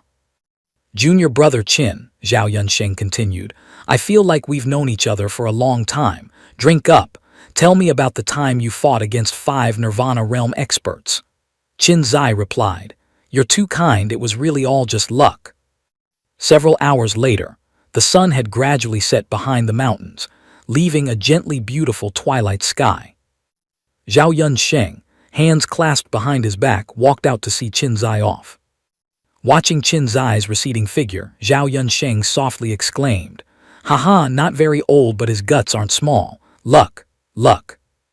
It turned out Zhao Yunsheng had never put the pill into Qin Zai's tea. He stared at the pill in the palm of his hand, muttering, "Stupid junior brother, clearly suspicious yet still chose to trust me, daring to gamble his life on trust. How could I betray such trust?" Immediately, Zhao Yunsheng waved his hand, throwing the pill straight down the deep cliff, then shouted, "Grandfather was right. I shouldn't be obsessed with the title of number one in this tiny Qi Wu Zong. Compared to the vast world, what is Qi Wu Zong? Even the Jiu Yang Wang Ko is nothing. The world out there is so big, I should go take a look." At this moment, Qin Zai flew while chuckling to himself, thinking, "Senior brother Yun Sheng truly has an extraordinary bearing. I must learn more from him." Scene shifts to Qin Chuan's residence. Qin Chuan was playing happily with two cute kittens when Qin Zai returned. He called out loudly, "Father!" Qin Chuan looked up. "Back already? Looking so happy. As expected of a Nirvana realm expert, you even dared to go drink wine." Qin Zai flashed a radiant smile. "It was senior brother Zhao Yunsheng who invited me to celebrate. Besides, as a cultivator, drinking a little." Before he could finish, Qin Chuan's eyes suddenly welled up with tears and he wailed, "You're quite capable, you dare argue. Do you know how much it hurts me as a father, today?" Suddenly, a beam of golden light shot straight into the sky, causing the father and son duo of Qin Chuan to stop their theatrical performance and pay attention. Sensing it for a moment, Qin Zai cheered happily. It's senior brother Zhao Yunsheng. He also broke through to the Nirvana realm. Was it because his state of mind just ascended? Qin Chuan also smiled with hidden meaning. The geniuses of this world are truly not simple. 9 days later, Qin Zai and Zhao Yunsheng stood on a red-carpeted path, facing the elders. Qin Zai spoke first, his voice full of guilt. "Senior brother, I have wronged you. If it weren't for me, you wouldn't have to." Hearing this, Zhao Yunsheng was so angry his veins popped out. Without a word, he threw a punch straight at Qin Zai's head, causing the young man to spit out his drink. "Ha! Stop being so narcissistic." Zhao Yunsheng looked up at the sky. "Do you think you forced me to go? What a ridiculous thought. Don't forget, we are both in the Nirvana realm now. Senior brother here wants to roam the Jianghu for a bit. The world out there is so vast, I want to go see it, it's that simple." Zhao Yunsheng raised his hand to wave goodbye to everyone, then decisively turned his back and walked away, his booming voice echoing back. "I'm leaving. Poor little junior brother, I'm going out to see the world, while you just stay here in this tiny Qi Wu Zong." Qin Zai stood dazedly watching Zhao Yunsheng's retreating figure getting further away. Even as he walked far away, a thought echoed in Zhao Yunsheng's mind. "Oh, is this the gap between us? A gap this large?" Qin Zai lowered his head, calling out softly, "Father." He intended to say something, but Qin Chuan interrupted. "Don't think about it anymore. This is the best outcome." Qin Chuan turned and glanced at Zhao Panlong. Zhao Panlong understood immediately and spoke up. The sect master truly knows how to educate his son. Normally, Zhao Yunsheng should have become a stepping stone for Qin Zai. After that, Qin Chuan looked up at the sky, tears and snot flowing freely, and exclaimed, "Oh, I really just want to be a good father, but this damn system won't allow it." Finishing his sentence, Qin Chuan grabbed Qin Zai by the collar and dragged him away. "All right, go back and cultivate diligently. As long as your cultivation is high enough, there will eventually be a day you meet again." Scene shifts to a small path within the sect. People were bustling back and forth. Shui Qingru was sneakily, quietly waiting for Qin Zai to pass by. She muttered to herself, "Senior brother Qin Zai will definitely pass by here today." Thinking of Qin Zai, her face flushed red. Just stealing a glance at senior brother Qin Zai every day gives me more motivation to cultivate. Her heart beat rapidly. Senior brother Qin Zai shines so brightly, yet he is approachable and simple, not despising my appearance at all, instead showing warm concern. Why do I? Ah, senior brother Qin Zai is here. Walking with Qin Zai was a group of long-legged female disciples flirting and clinging to him incessantly. One after another chirped, "Senior brother Qinzai, thank you for last time."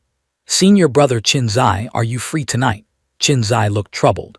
"Junior sisters, I want to go to the primordial fire pool to temper my body today. Let's talk about other things later." Seeing the scene before her, Shui Qing Ru's blood boiled. She swung her arm, huffed angrily, smashed a rock beside her, and hissed, "A bunch of vixens." Suddenly at this moment, the pill that Zhao Yunsheng had thrown away earlier, for some unknown reason, rolled clatteringly right in front of her. Shui Qing Ru curiously picked up the pill to examine it, muttering, "Huh, what is this?" Looking it over and over, Shui Qing Ru suddenly cried out in panic, Could this be a grade 6 pill? Even in the Jiu Yang Wang KO, this is extremely rare. I fear many elders have only seen it in books." She covered her mouth with her hand, her heart in turmoil. How should I handle this pill? I just broke through to the Origin Dan realm. With something as precious as a grade 6 pill, once revealed, it will surely invite a fatal disaster. Looking toward Qinzai walking further away, Shui Qing Ru thought, maybe I should secretly give it to senior brother Qinzai. "I think you shouldn't do that." A voice suddenly rang out behind her. Qin Chuan, completely covered up, had appeared at some point. Shui Qing Ru jumped, eyes wide and mouth agape in fear. "You? Who are you?" Qin Chuan put his hands on his hips and laughed heartily. "Being within the territory of Qi Wu Zong, who do you feel I am? Little girl, next time keep your thoughts inside. Speaking them out loud lets others hear them." Hearing this, Shui Qing Ru calmed down, crossing her arms over her chest. "Did you come here for this pill? Makes sense. As I said, such a precious pill, how could I just pick it up casually?" Qin Chuan turned to leave but looked back to say one last thing. "Rest assured. Since this pill came into your hands, it proves it has a destiny with you. But its attributes don't suit your senior brother. It's better if you keep it for yourself." Shui Qing Ru showed a face of infinite gratitude, saying emotionally, "Many thanks, Senior. Senior's great kindness I will never forget in this lifetime." As he walked out of sight, Qin Chuan mused, "I was worried that pill would be thrown away by that brat Zhao Yunsheng, and then my stupid son would pick it up. Now I can rest easy." He clasped his hands behind his back, removing his disguise, and spoke slowly. "The latent power I sensed in that little girl's body fits this pill very well. Maybe she can borrow its power to break through to nirvana. I have to see if you have the destiny to be a heroine first." At the rear mountain, the sky was clear and clouds were calm, with gentle yellow sunlight, weather too ideal for cultivation. Shui Qing Ru sat cross-legged, preparing to absorb the pill. She stared at it, murmuring, "All these years I've lived a life that isn't living, yet I dare not die. I don't know if it's because I simply fear death, or if I still hold onto a distant illusion in my heart. Perhaps everything happening now, including that senior just now, is merely my delusion." "Whether you are a divine medicine or poison," she said decisively, "today I must end it all here. If you are poison, then kill me. If not, then help me be reborn through nirvana."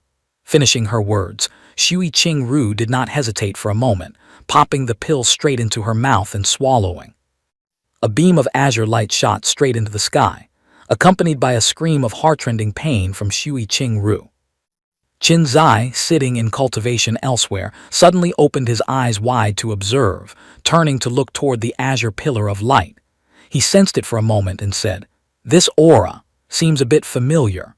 Has another genius appeared in the sect?" Around Shui Qing Ru at this moment, countless ice crystals carrying bone-chilling cold energy began to form. She hugged herself tight, writhing in pain, thinking, "It's so unbearable. Am I about to die? Senior brother Qinzai." Right at this moment, Zhao Pan Long rushed over with raging flames burning around his body, shouting loudly, "Gather your qi and focus your spirit. Cooperate with me to resist this cold energy." He launched a palm strike straight at the ice crystals. But immediately, Shui Qing Ru's ice crystals repelled Zhao Pan Long's flames, pushing him back and causing him to scream in astonishment. This cold energy is truly bizarre. So dense. Suddenly, another hand appeared, striking Zhao Pan Long's back and infusing a stream of warm, golden true energy. A hearty laugh rang out. "Ha ha." It turned out to be Zhao Fulong. He continued, "Excellent. This female disciple must possess some rare type of physique. Now that her physique has awakened, it is truly a fortune bestowed by heaven upon our Qi Wu Zong." Seeing his father suddenly appear, Zhao Panlong immediately clasped his hands respectfully. "Father, Supreme Elder, you say she awakened a physique, but this commotion is a bit. Look carefully." Zhao Fulong interrupted. "The birthmark on her face is slowly dissolving. This proves the congenital chaotic power in her body is being restored to normal." True enough, the ugly birthmark on Shui Qingru's face was gradually fading. Suddenly, another voice rang out, startling Zhao Fulong. "Zhao Fulong, I say, you're already a supreme elder. Why are you still meddling in other people's business? Go rest. I will nurture this young girl." Just as the sentence ended, a crowd surrounded Zhao Fulong, everyone chipping in. "Old Ghost Wu, screw off. The treasure we found together last time already fell into your pocket. You won't get this one. Old Wu, a person must know contentment. This girl clearly has a destiny with this old man." Another old man reached out, smiling broadly. "Actually, I see that accepting a disciple is most importantly about suitability, and I coincidentally cultivate ice attribute power." Not letting the crowd fight any longer, Zhao Fulong grabbed Shui Qingru's clothes and dragged her away, shouting as he went. When being a master, naturally it's first come, first served. "Zhao Fulong, you damn old man, you stand right there. Let's chase him." Immediately, the surrounding crowd flew away, leaving Zhao Panlong standing alone and bewildered. He reached out regretfully, calling after them, "Father, actually, I could teach her too." Back at Qin Chuan's residence, night had fallen. The mysterious moonlight illuminated the eaves. A voice spoke. "Father, the girl I saved before, named Shui Qingru, has been accepted as a disciple by Supreme Elder Zhao Fulong." Qin Chuan stood with hands clasped behind his back, replying, "I saw.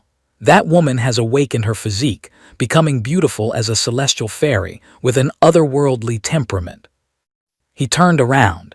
"Shui Qingru has become the personal disciple of the Supreme Elder, and since you two knew each other before, you should also go and offer congratulations." Qin Zai put down his chopsticks, answering while chewing rice. "Tons of people have gone to congratulate her over the past few days. If I go now, wouldn't it be a bit sycophantic? Besides, I'm nothing to her anyway." Qin Chuan walked over and pointed at his son's forehead. "He. Although there are many visitors, who knows if in the girl's heart you are different from the others?" Qin Zai thought seriously about Shui Qingru and replied, "Father, I actually understand what you mean, but I'm not someone who values outward appearances." Qin Chuan walked to the window, looked out and continued, "I understand. How could Qin Chuan's son be a shallow person? But seeing that girl awaken today, she is as beautiful as your mother was back then." Finishing the sentence, Qin Chuan closed his eyes, bowed his head and sighed. As if realizing something, Qin Zai turned to his father. "Father, even if she is as beautiful as mother, you wouldn't want me to, just because of her 9-yin deadly physique." "Nonsense," Qin Chuan shouted indignantly. "Do you think I would care about a tiny 9-yin deadly physique? Brat, so in your heart, your father is that kind of petty person."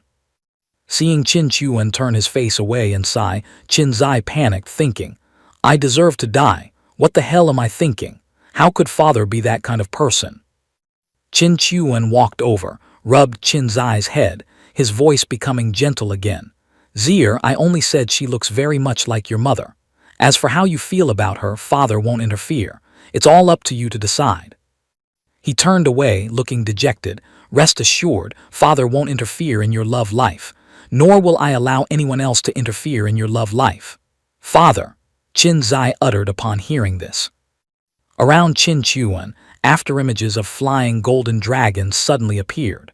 "Father is a useless man, unable to control even his own feelings and fate, but I definitely won't let you follow in my footsteps." Immediately after, the aura around Qin Chuan exploded, destroying a corner of the courtyard. Hearing this, Qin Zai felt guilty and lowered his head. Yiling Shuang appeared, exclaiming, "Oh, who can understand the suffering in his heart? No one. Not the kid, not me, and certainly not the others. Qin Zai immediately put on a determined face, clenched his fists, and said loudly, "Master, father said it. She looks very much like my mother, so it can't be wrong. I also want to go see just how beautiful junior sister Shui is now." Seeing Qin Zai fly through the roof, Qin Chuan, who was hiding behind a rock, secretly sobbed, "Tusk, broken stuff again. Have to fix the house again." He paced in the courtyard, stroking his chin in thought. So that physique is called the 9-yin deadly physique. If he hadn't said it, I wouldn't have known. Oh my knowledge is indeed still too limited. At this point, Qin Chuan revealed a shameless expression, laughing loudly. But after Shui Qingru awakens the 9-yin deadly physique, she will definitely become a focal point, sought after everywhere. As long as she sticks to my silly son, trouble will automatically keep coming in the future. Big profit this time. Besides, with the True Destiny heroine and True Destiny hero being together, I'm not really harming that girl.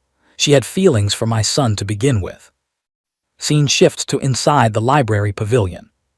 Qin Chuan flipped through a book while muttering, "My knowledge is still seriously lacking. If I accidentally say something like, 'Her Majesty the Queen roasts cakes with a golden pot,' or 'His Majesty the Emperor drinks water with a golden cup,' the image I've built for so long will collapse." He channeled energy to cover the book. "Must replenish my knowledge quickly, otherwise sooner or later there will be a day I'm done for." The next morning at Chi Wu Zong, on a small path, Shui Qinghan was walking. A chubby man spoke up, "Senior brother Shui Qinghan, going out to work so late, it's so tough." The purple-haired woman beside him stuck out her tongue and pouted, "Senior brother Shui, that person's skirt slit is a bit high." Looking at the two sycophants laughing and talking to him, Shui Qinghan thought, "Before, I only heard the phrase when one person becomes an official, the whole family benefits. Now I've seen it with my own eyes. But this is good. Now my sister doesn't need my protection anymore." With a determined gaze, he continued thinking, "Then I can also go to that place without any reservations." Breaking from his thoughts, Shui Qinghan immediately turned away, raising his hand to wave goodbye. The chubby man stood there, veins popping on his face, and sighed, "HMPH, getting arrogant now, doesn't regard us as anything anymore." The purple-haired woman was also bitter, putting her hands on her hips. "Just a lucky dog, didn't rise based on ability, what's there to be proud of?" The chubby man replied, "Special physique is just one factor. If she doesn't try hard to cultivate, sooner or later she'll fall behind everyone else."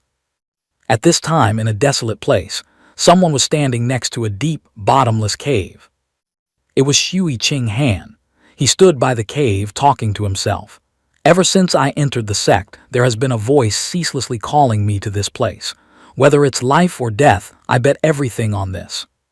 Sister, brother won't let you lose face." Having said that, Shui Qinghan jumped straight into the deep pit without a shred of hesitation. Time flew by and 2 months passed. At the library pavilion, Qin Chuan, with shining eyes, sat on a pile of books, chanting loudly, "Learning makes me happy. Knowledge is power." Then he lay down dejectedly.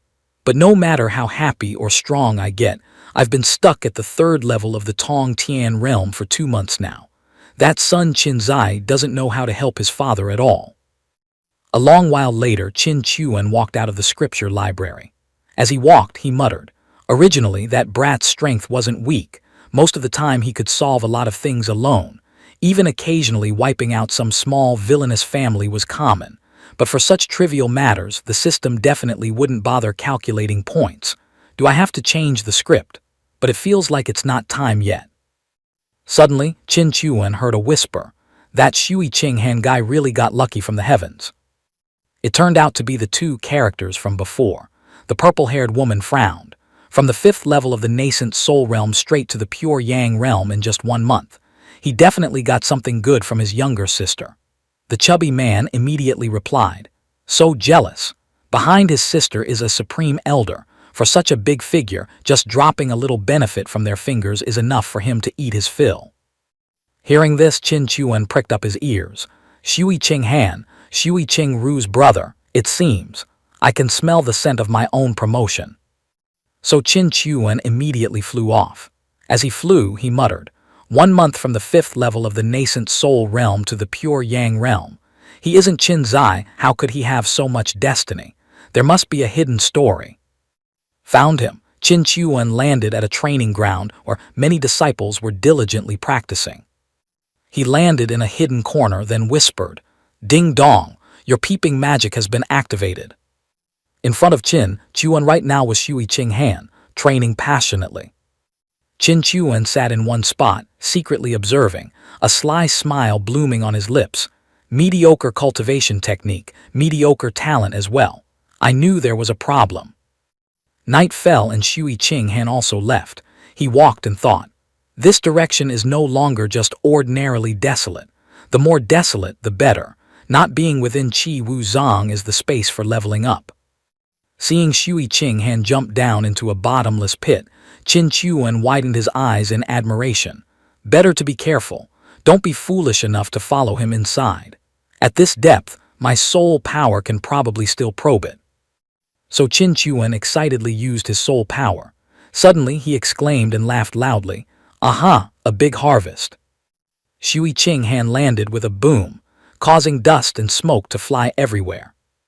At the bottom of the cave, there was a man with disheveled hair and tattered clothes, bound by chains. The man looked at Shui Qinghan approaching and spoke in a hoarse voice. You have come. Shui Qinghan immediately knelt down, shouting loudly. Outer sect disciple Shui Qinghan pays respects to the patriarch. The man laughed loudly. Ha, you have cultivated my inheritance, from now on just call me master. Shui Qinghan looked up, slightly hesitant. Worshipping you as master, the generational hierarchy might not be very appropriate. Ha, I say it's appropriate, so it's appropriate, the man laughed. This time, wait for me to escape from here, and you will become the grandmaster of all those sect leaders. Isn't that great?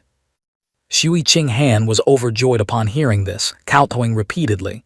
Thank you, patriarch. Ah no, thank you, master. Thank you, master. That man, a sly look appearing on his face, thought to himself, if I seize his body now, I certainly won't encounter any resistance. Unfortunately, this body is too weak. It still cannot withstand my powerful soul. If I forcibly enter, it will immediately collapse. Better to nurture him for a while longer. After thinking, a golden aura radiated from around the man. He said, Today, as your teacher, I will pass on to you a secret technique to trigger your potential, called Ju Yang Shen Gong. Prepare yourself. Shui Qinghan sat cross-legged and replied, Yes, master. A powerful aura radiated from the man. I have seen that your root bone is not bad. Now with this secret technique, you will not lose to any genius. After speaking, streams of powerful energy gradually entered Shui Qinghan's head. Witnessing this scene, Qin Chuan was also speechless, not knowing what else to comment. He picked his ear, muttering mockingly, Incomprehensible. This old guy is clearly a hardened villain. How come that kid Shui Qinghan doesn't see it? Truly brainwashed. This old guy's original strength must have been very strong. I wonder if my son provoking him now will count against his past cultivation or his sealed cultivation. Truly formidable, this old guy is really good at making up stories. At this moment in the pit, the old man suddenly coughed violently. Seeing this, Shui Qinghan anxiously ran over. Master, what's wrong with you? The old man put on a sorrowful face and slumped down. Ah, it's nothing. It's just that being locked up here by that rebel disciple for too long, my essence, energy, and spirit are constantly wearing down. My cultivation has dropped, so it's a bit hard to endure. Shui Qinghan, innocent and gullible, heard this and shouted indignantly. Detestable! I will definitely kill that traitor who betrayed his master and ancestors to demand justice for you, master. The old man immediately put on a gloomy face. Don't think so much. With your current strength, you are far from being able to kill him. It's better to diligently cultivate to the Zhai Sheng realm, then rescue your teacher from this place where the sun doesn't shine. A long while later, Shui Qinghan also jumped up to the ground. Seeing this, Qin Chuan exclaimed, He's up. He muttered, This old guy is definitely not a good type, but those words are probably not entirely fabricated. I remember in the scripture library, there was an old book recording the history of Qi Wu Zhang. Inside the scripture library, Qin Chuan's voice resonated as he read the book. A disciple of the sixth patriarch once fell into the demonic path, causing a storm of blood. In the end, the sixth patriarch had to personally take action to quell this chaos. Qin Chuan tossed the book up, closed his eyes, and muttered, "The introduction is just a simple sentence like that. The less content, the more it says." Thinking of the old man in the pit, Qin Chuan covered his mouth and laughed wickedly. Since this old man is already a devil, 9 out of 10 times he won't teach Shui Qing Han properly. Perhaps he's just herding sheep, waiting to fatten him up before slaughtering. Clapping his hands with a pop, Qin Chuan sneered.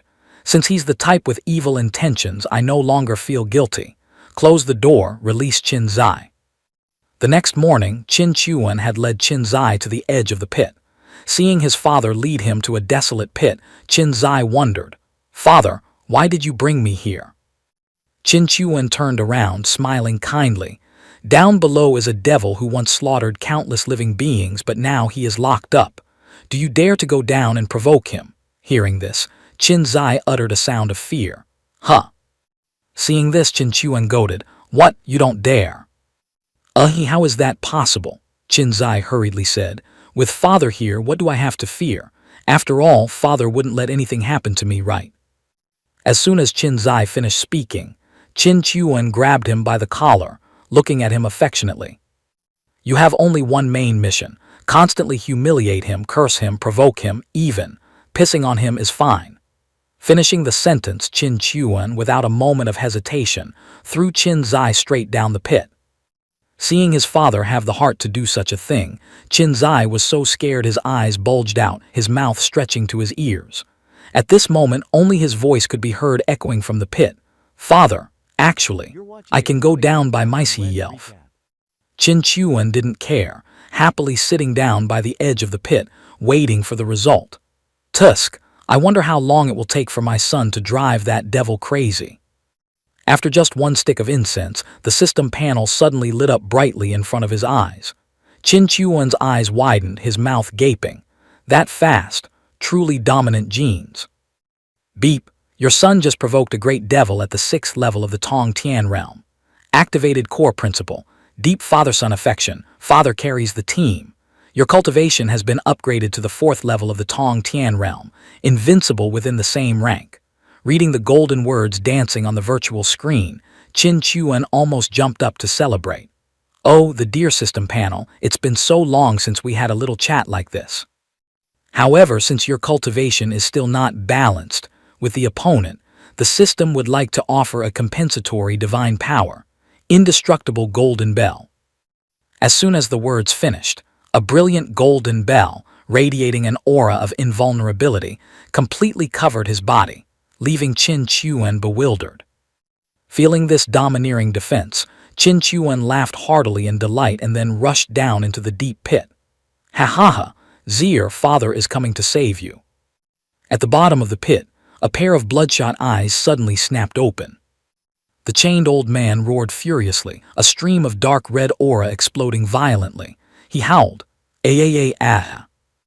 As soon as Qin Chuan landed, he hurriedly asked, "My godforsaken son, what trick did you pull to make him have such a seizure?"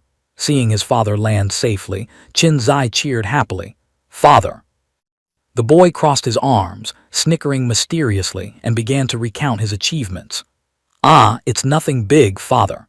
As soon as this old man saw me, he played the seduction card, telling a tearful story about being a patriarch betrayed by his disciple and imprisoned in this god-forsaken place. Sounded very tragic. I saw he was making up stories so well, so I joined the fun by telling him that I was also harmed by my junior sister, my reputation ruined." Recalling the scene just now, Qin Zai continued with a voice full of delight. "Then, right when he was dozing off in satisfaction waiting for me to kowtow and bow as his apprentice, I gifted him a warm shower right on his face." Qin Chuan listened, his face twitching. This precious son is quite something. He gave a thumbs up, secretly admiring in his heart. "Is that all? That shouldn't be enough to make him lose his mind like that." Qin Zai grinned broadly again. "He, not yet, father. After that, I thoroughly exposed his loopholed plan from head to tail, helping him realize a harsh truth. The clown in this play is him. Qin Chuan could only be speechless after hearing this. Isn't this a double humiliation, both physically and mentally? Since when did this kid grasp the core truth of the art of sarcasm like this? Could this be what they call natural talent? The old devil was panting heavily by now, his suspicious eyes sweeping over the father and son. Who exactly are you people? Qin Chuan casually dusted off his clothes, speaking in a superior tone. Who am I? A worm or cricket like you isn't qualified to know. Hearing this, the old devil burst into laughter so scornful he almost dislocated his jaw. Ha ha ha! A snot-nosed brat, a mere fourth-level Tong Tian realm cultivator, dares to lecture me. Truly a newborn calf unafraid of a tiger, if this old man were still in his peak period. Oh, Qin Chuan raised his eyebrows, feigning interest. So you're saying you were quite formidable in the past? He continued arrogantly. Since that's the case, I'll give you a chance. I will help you restore your golden era, then we will have a fight to settle things once and for all, so even if you lose, you will be convinced. The old devil was so shocked he screamed. What? What? He stammered back, unable to believe his ears. You mean, you want to help this old man restore his cultivation? Aren't you afraid I'll tear you to shreds after I regain my power? Qin Chuan shrugged, his tone full of challenge. How about we make a bet? Bet on what? The old man was confused. He calmly made an unimaginable offer. I help you restore your cultivation. If after you return to your peak you still aren't my match, then from now on you must become my servant. The old devil immediately burst out laughing. Haha, talking big. Since you want to seek your own death, this old man will indulge you to the end. Bet it is. All right, Qin Chuan said generously. Whatever you need, just list it out. The old devil immediately made his demands. Find me a bunch of spirit pills and miraculous medicines, plus spirit stones to replenish essence, energy, and spirit. The more the better. Sorry, Qin Chuan bluntly poured a bucket of cold water. Currently, I'm also suffering from inflammation of the wallet. I don't have much surplus wealth. The old devil's face darkened and he roared, You! Qin Chuan smiled meaningfully. However, if I want to gather them, it's not a difficult task. Just stay calm, don't be hasty. A moment later, Qin Chuan and his son leaped out of the dark abyss. Qin Zai couldn't help but wonder, Father, do you really believe his words? What if he goes back on his word when the time comes? Qin Chuan replied concisely, What else can we do? Kill him, of course. Qin Zai became even more dissatisfied upon hearing this. If you don't trust him either, then why waste the effort helping him recover? Qin Chuan winked, his tone mischievous. Well, life is sometimes too boring. Finding a little spice for yourself is also a joy, my son. Hearing this, Qin Zai fell into deep thought. Father, you truly are very lonely. Is this the loneliness of the strong in the legends? The boy clenched his fists until they trembled, thinking to himself, It turns out my care for father has never been enough. Qin Chuan suddenly turned around, urging, What nonsense are you thinking about? Let's go. He turned to instruct Qin Zai, Try asking your master if there are any spare pill recipes. I intend to register a few more pages to exchange for some resources. If not, then never mind. Qin Zai immediately replied, There are. Do you have any special requests, father? Not long after, at the Alchemist Association, Pang Qi clasped his hands, smiling brightly with a booming voice. Oh, Grandmaster Qin deigning to visit today, truly a dragon visiting a shrimp's house. Qin Chuan went straight to the main point. My 3 pill recipes from last time, how are the profits? Pang Qi spread his hand to calculate, his face beaming. The Po Nai Dan is now priced at 10 million spirit stones a pill on the market, yet people still fight over it. In a short time, more than 400 pills were sold in a flash. The old man smiled like a profiteer and continued, As for the Sheng Yang Dan, us men all understand. The more influential the figure, the less they allow themselves to be weak. Consequently, your Feng Ru Dan is also selling well. Pang Qi continued to advertise with a face that couldn't be happier. Especially the Yan Shu Dan, the price of one pill is enough to exchange for the entire fortune of a large clan, yet there are still people gritting their teeth to dig into their pockets. Qin Chuan smiled, nodding in praise. Not bad. How can it not be bad? Old Pang tried to flatter. Now you are the wealthiest grandmaster of our association. Even the president can only look up and sigh. The profits can be considered decent. Qin Chuan slammed a piece of paper onto the table, declaring loudly, "Then register these 3 pill recipes for me right now." Pang Qi glanced at the lines on the paper, his face instantly turning pale as he stammered in horror. Sixth grade pill recipes. Qin Chuan just smiled confidently, replying softly, "These are the real money printing machines, and they are unlimited editions too." A while later, at the Kanpo mountain range, Qin Chuan landed lightly on the ground, muttering to himself, "This is the place where that Ki monster caused chaos last time." He looked at the stone steel carved with squiggly symbols in front of him and pondered. Sealing stone, demon sealing array. Looks like the level is much higher than that guy in the sinkhole. This Ki guy is definitely not simple. Qin Chuan calmly analyzed further. If that's the case, I can't casually display this hell-red lotus divine power. Well then, I'll have to let Qin Zai use it. He smiled slyly, a perfect plan already hatching in his mind. Temporarily just use the hell-red lotus to ambush this great devil Ki first. This generational feud, I must push it onto my picked-up son to carry. A few days later, Qin Chuan was leisurely reading a book and humming a few lines of a song. When Qin Zai, who was training hard in martial arts, asked curiously, "Father, you've been back for a few days. Why haven't you prepared to go down the sinkhole to help that old devil restore his cultivation yet?" Qin Chuan closed the book, explaining gently, "I'm waiting for that brat to extract enough wealth from the old devil before going. Fertile water shouldn't flow into outsiders' fields, do you understand? Must fatten up my future brother-in-law first." Qin Zai asked blankly, "Wait for that brat to earn enough. Could it be that someone else has met that old devil?" "You don't need to worry about this." Qin Chuan smiled mysteriously. "All right, I heard there is some trial in the sect again, isn't there?"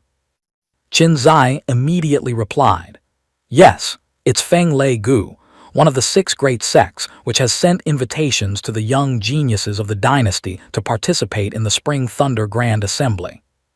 He thought for a moment and continued, "Rumor has it that it's because of Feng Lei Gu's 3,000-year-old ancient tree, which bears fruit only once every 100 years, and now the season for ripe fruit has finally arrived." Qin Chuan quickly guessed their intention. This is clearly a probing move. They just want to see how the overall strength of the young generation in Ju Yang Wang Ko is currently. Qin Zai bowed his head, his voice a bit sad. "Actually, I don't want to go, but Feng Lei Gu specifically requested me and Shui Qing Ru to participate, and the sect found it hard to refuse. I heard that disciples of other sects participate just for those petty fruits." Hearing this, Qin Chuan's eyes immediately lit up. "Does that mean this time it's all precious babies and treasures of the sects going?" Qin Zai replied softly, "Yes, that is so."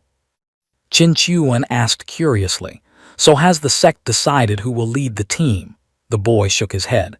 "I don't know either. I heard there were many candidates, but for various reasons it hasn't been finalized yet." "In that case," Qin Chuan slowly stood up, patting his chest, "your husband will personally escort you on this trip, how about that?" Qin Zai immediately showed joy on his face, his voice high. "Really? Then nothing could be better." Qin Chuan laughed secretly in his belly. This trip, whether it's to see my son cause trouble or to watch for grandchildren, either way, it won't be a loss." A while later, outside Qi Wu Zong, Qin Chuan clasped his hands, speaking clearly with determination. "I definitely won't disgrace the mission. I will certainly raise the prestige of Qi Wu Zong high." Zhao Pan Long smiled gently. "Elder Qin, as long as you lead the disciples back safely, that is enough. Our Qi Wu Zong doesn't place much weight on that little bit of vain reputation." Qin Chuan solemnly guaranteed. Rest assured, this time I absolutely won't cause trouble. A gigantic eagle flew in from somewhere, roaring heroically. Let's set off. Jia Shanhe watched their silhouettes, asking worriedly, Sect Master, Elder Qin isn't familiar with foreign affairs, will it be all right? Zhao Pan Long replied sternly, Elder Qin Chuan's strength is unfathomable. Even I am not necessarily his opponent. Don't forget, in this world, the strong are always right. At the same time, in the clear blue sky, the eagle was gliding swiftly. Qin Chuan stood leisurely on its back, hands clasped behind him, humming proudly. The rock rises with the wind one day, soaring straight up 90,000 miles into the blue sky. He glanced over to see Qin Zai and Shui Qingru chatting happily, then thought to himself, Spring is here, the season when all things reproduce, and the air is faintly scented with hormones has arrived again. Observing the radiant smile on Qin Zai's lips, Qin Chuan pondered again. I don't know if this brat is a philandering radish type or not. After all, many true mandate sons are studs. Their peach blossom luck is so prosperous it can't be stopped. Suddenly, his eyes widened in astonishment. Looking down at the dense forest below, he shouted in panic, What the hell is that? At the same time, down below, an old man with a big belly was sitting leisurely on the back of a giant panda, holding a gourd of wine and chugging it. He praised, Good wine, good wine. Qin Chuan frowned and observed, silently evaluating, riding a fat panda. Using soul power to probe, this old man looks just like a mortal, without a trace of spiritual power fluctuation. This is the true boss of legends right here. The old man laughed heartily, pointing at the sky and speaking innocently. Wow, what a big bird. There are 3 kids up there too. Qin Chuan immediately flew down, not forgetting to instruct, Eagle, you just circle up here and wait. You two follow me down for a bit. Yes, Qin Zai quickly responded. He landed gently on the ground, calmly speaking, Old Sir truly has elegant interests. The old man asked vaguely, Do you kids have some business? Qin Chuan clasped his hands respectfully. Old Sir's mount is truly rare. I wonder what kind of exotic beast this is. The old man immediately introduced. This lazy thing is named Gun Gun. I hear rumors in the Jiang who say it's the Tao Tai of legends. Qin Chuan hurriedly praised. Old Sir is truly blessed. Haha, indeed. The old man laughed loudly. I had to cultivate for 8 lifetimes to be lucky enough to bring home such a perfect mount. He slowly introduced himself. I am an elder of Qi Wu Zong, Qin Chuan. May I know how to address you, old sir? The old man drank wine and waved his hand. Me? Haha, just a nameless nobody, not worth mentioning. He observed them once and continued. These 2 kids look decent too. Try hard to teach them, maybe they will have significant achievements in the future. Qin Chuan replied happily. Old Sir flatters us. We are planning to go to Feng Lei Gu to participate in a grand assembly. Does Old Sir want to come along and watch for fun? The old man immediately declined. No, the affairs of you young ones, this old man won't participate in. My Gun Gun walks slowly. Us grandfather and grandson will just go wherever we end up, stopping to lie down whenever our legs get tired. After speaking, the old man and Gun Gun leisurely stepped forward. Only then did Qin Zai speak up. Father, this old man looks very formidable. Qin Chuan asked back, so what if he's formidable, and so what if he isn't? He frowned, thinking to himself, after all, I didn't see a damn thing anyway, but the posturing must continue. Sometime later at Feng Lei Gu, thunder and lightning flashed, and tornadoes screamed incessantly. From high above, several figures successively pierced through the lightning bolts to land on the ground. As soon as their feet touched down, a disciple hurriedly stepped out to welcome them. Welcome Nan Hua Jian Zong. Welcome Bei Zhu Jian Zong. An old man dressed in blue clothes observed the surroundings and asked, Why are there so many people here? The fat man beside him replied, The monstrous geniuses of Jiu Yang Wang Kao are not just concentrated in the 6 great sects. For this grand assembly, naturally, they will also be present. Another disciple held a scroll, reading the names of each sect. Kuai Dao Zong has arrived. Yan Yang Shan has arrived. West Prince Mansion has arrived. South Prince Mansion has arrived. Imperial capital Chu family has arrived. Imperial capital Bai family has arrived. Suddenly, strong footsteps rang out. Qin Chuan led the way, followed by Qin Zai and Shui Qingru entering together. He exclaimed in surprise, quite lively. The disciple hurriedly approached, clasping his hands respectfully. "Welcome, Senior. May I ask which sect Senior is from, or are you a rogue cultivator?" Qin Chuan presented his token, declaring clearly, "I am an elder of Qi Wu Zong Qin Chuan." As soon as he finished speaking, a loud laugh rang out, accompanied by a calm voice. "Ha, so it is Elder Qin Chuan. I have heard your name for a long time. Sure enough, hearing 100 times is not as good as seeing once. Meeting face to face is even better than the rumors." The speaker was none other than the fourth elder of Feng Lei Gu. He asked curiously, "Why did only 3 people from your Qi Wu Zong come? The other sects and families all sent quite a bit of manpower." Qin Chuan calmly replied, "Didn't your invitation specifically list only these 2 disciples? Others couldn't very well shamelessly follow along." The fourth elder laughed it off, softening his voice. "Oh, it was our lack of thorough consideration. Actually, the reputation of these 2 young friends is already too great. The seniors in our Feng Lei Gu all wanted to meet them once, hence the slight negligence in sending the invitation." Qin Chuan said innocently, "Oh, I thought your Chun Lei fruits weren't enough to share, so you had to invite fewer people to save costs." The man coughed violently upon hearing this. "Cough, cough, Brother Qin makes fun of me. That Chun Lei fruit tree has lived for over 3,000 years. Its canopy now covers 100 square meters, and it can bear tens of thousands of fruits at once. Chun Lei isn't exactly something very rare." Suddenly, Chu Yun appeared from behind, calling out happily, "Grandpa Qin." Qin Chuan asked gently, "Turns out it's Chu Yun. Why are you here alone?" The girl shook her head. "No, my father came too." Chu Yun turned towards the distance, calling loudly, "Father, Grandpa Qin is here. Didn't you say before that you would meet him if you had the chance?" Yang Tu scratched his head, stepping forward timidly, saying to Qin Chuan, "Well, last time I was too agitated. Thank you, Qin Zai, for saving Chu Yun's life." He continued in embarrassment, "Cough, cough. After returning, I thought for a long time. Indeed, my father once had such a friend regardless of age. I misunderstood you." Qin Chuan just gave a Yang Tu hesitated. "Uncle, previously I measured the heart of a gentleman with the petty mind of a small man. Please don't take it to heart." Qin Chuan spoke coldly. Now you no longer feel I am plotting for the wealth and glory of your South Prince Mansion." Yang Tu laughed it off. "In front of you, what wealth and glory does this tiny South Prince Mansion have to speak of? You are already an elder of Qi Wu Zong, and also an alchemist grandmaster." He hurriedly explained, "I don't mean to flatter you. It's just that I feel you are a person who clearly distinguishes kindness and grievance.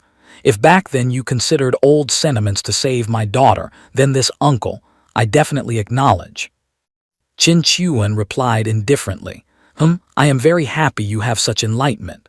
He bluntly turned away. "But the past is the past.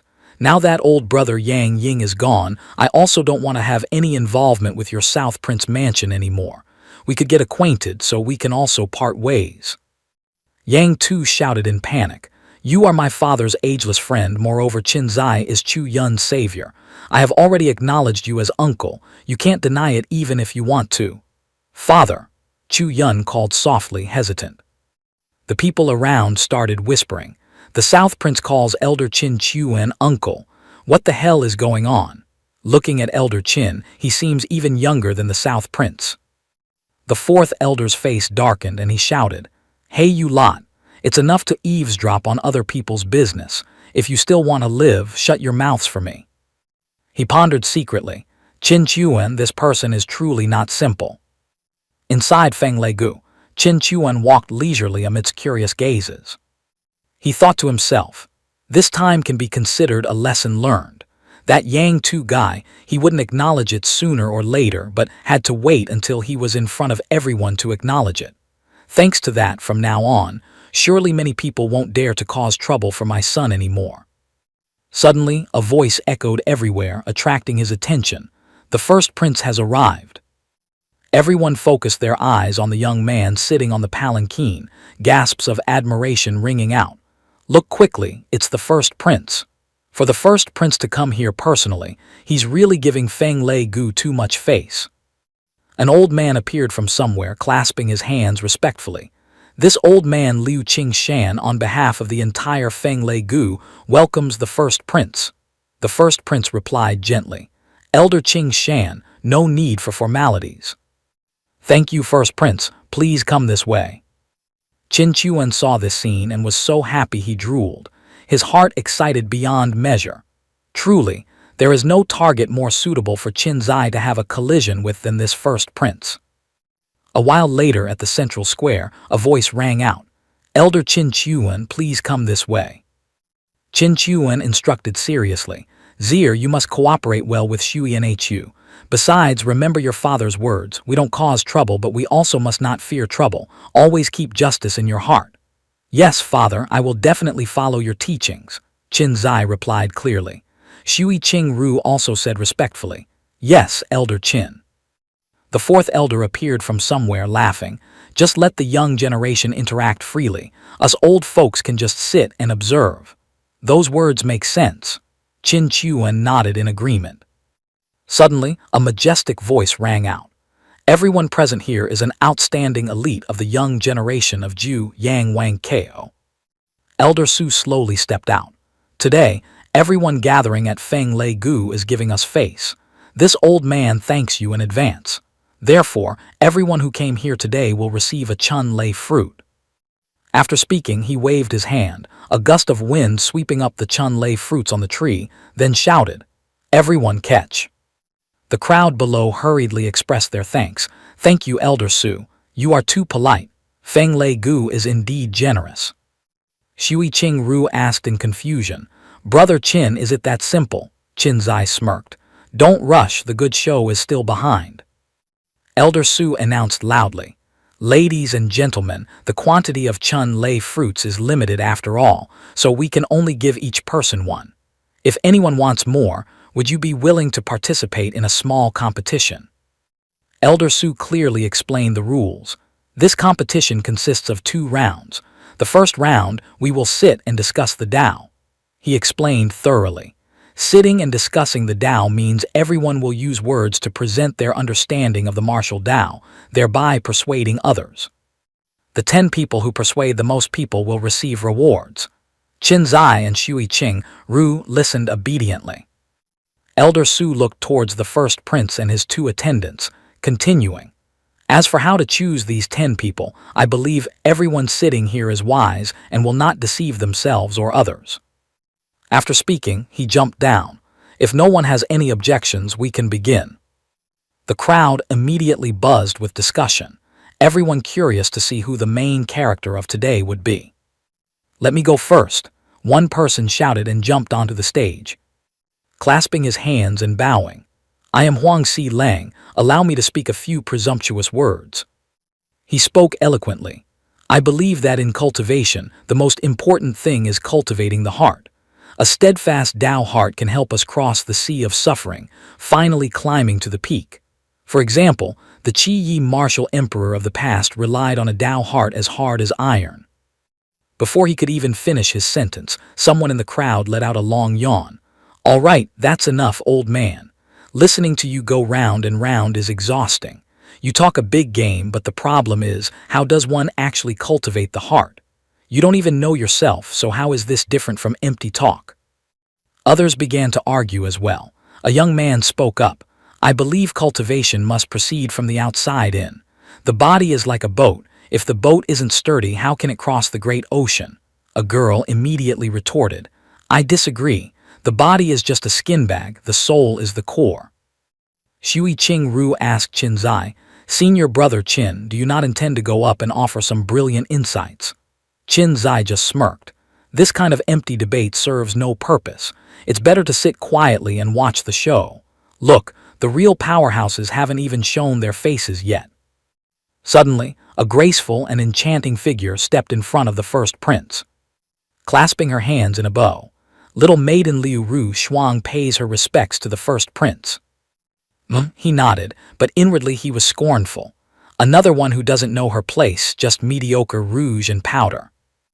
In the first prince's mind, the beautiful and calm face of Shui Qing-ru surfaced again. He muttered to himself, "Only that woman is somewhat interesting." Shui Qing-ru felt the gaze and turned around curiously. Someone wondered about the girl who had just stepped up. Is that someone from Qi Wu Zong? The first prince waved his hand. "You may withdraw." He had no interest whatsoever. Realizing this, Liu Ru Shuang could only clasp her hands. This little maiden takes her leave. Having been dismissed before she could say anything meaningful, she felt incredibly annoyed. Everyone around her warily kept their distance from this ticking time bomb. I heard this Liu Ru Shuang is the granddaughter of a supreme elder in Fenglei Gu. She looks grumpy, best not to provoke her. She walked straight up to Shui Qing-ru and asked, "Are you Shui Qing-ru, the disciple newly accepted by the supreme elder of Qi Wu Zong?" Shui Qing-ru was startled and replied timidly, "Ah, senior sister, is something the matter?"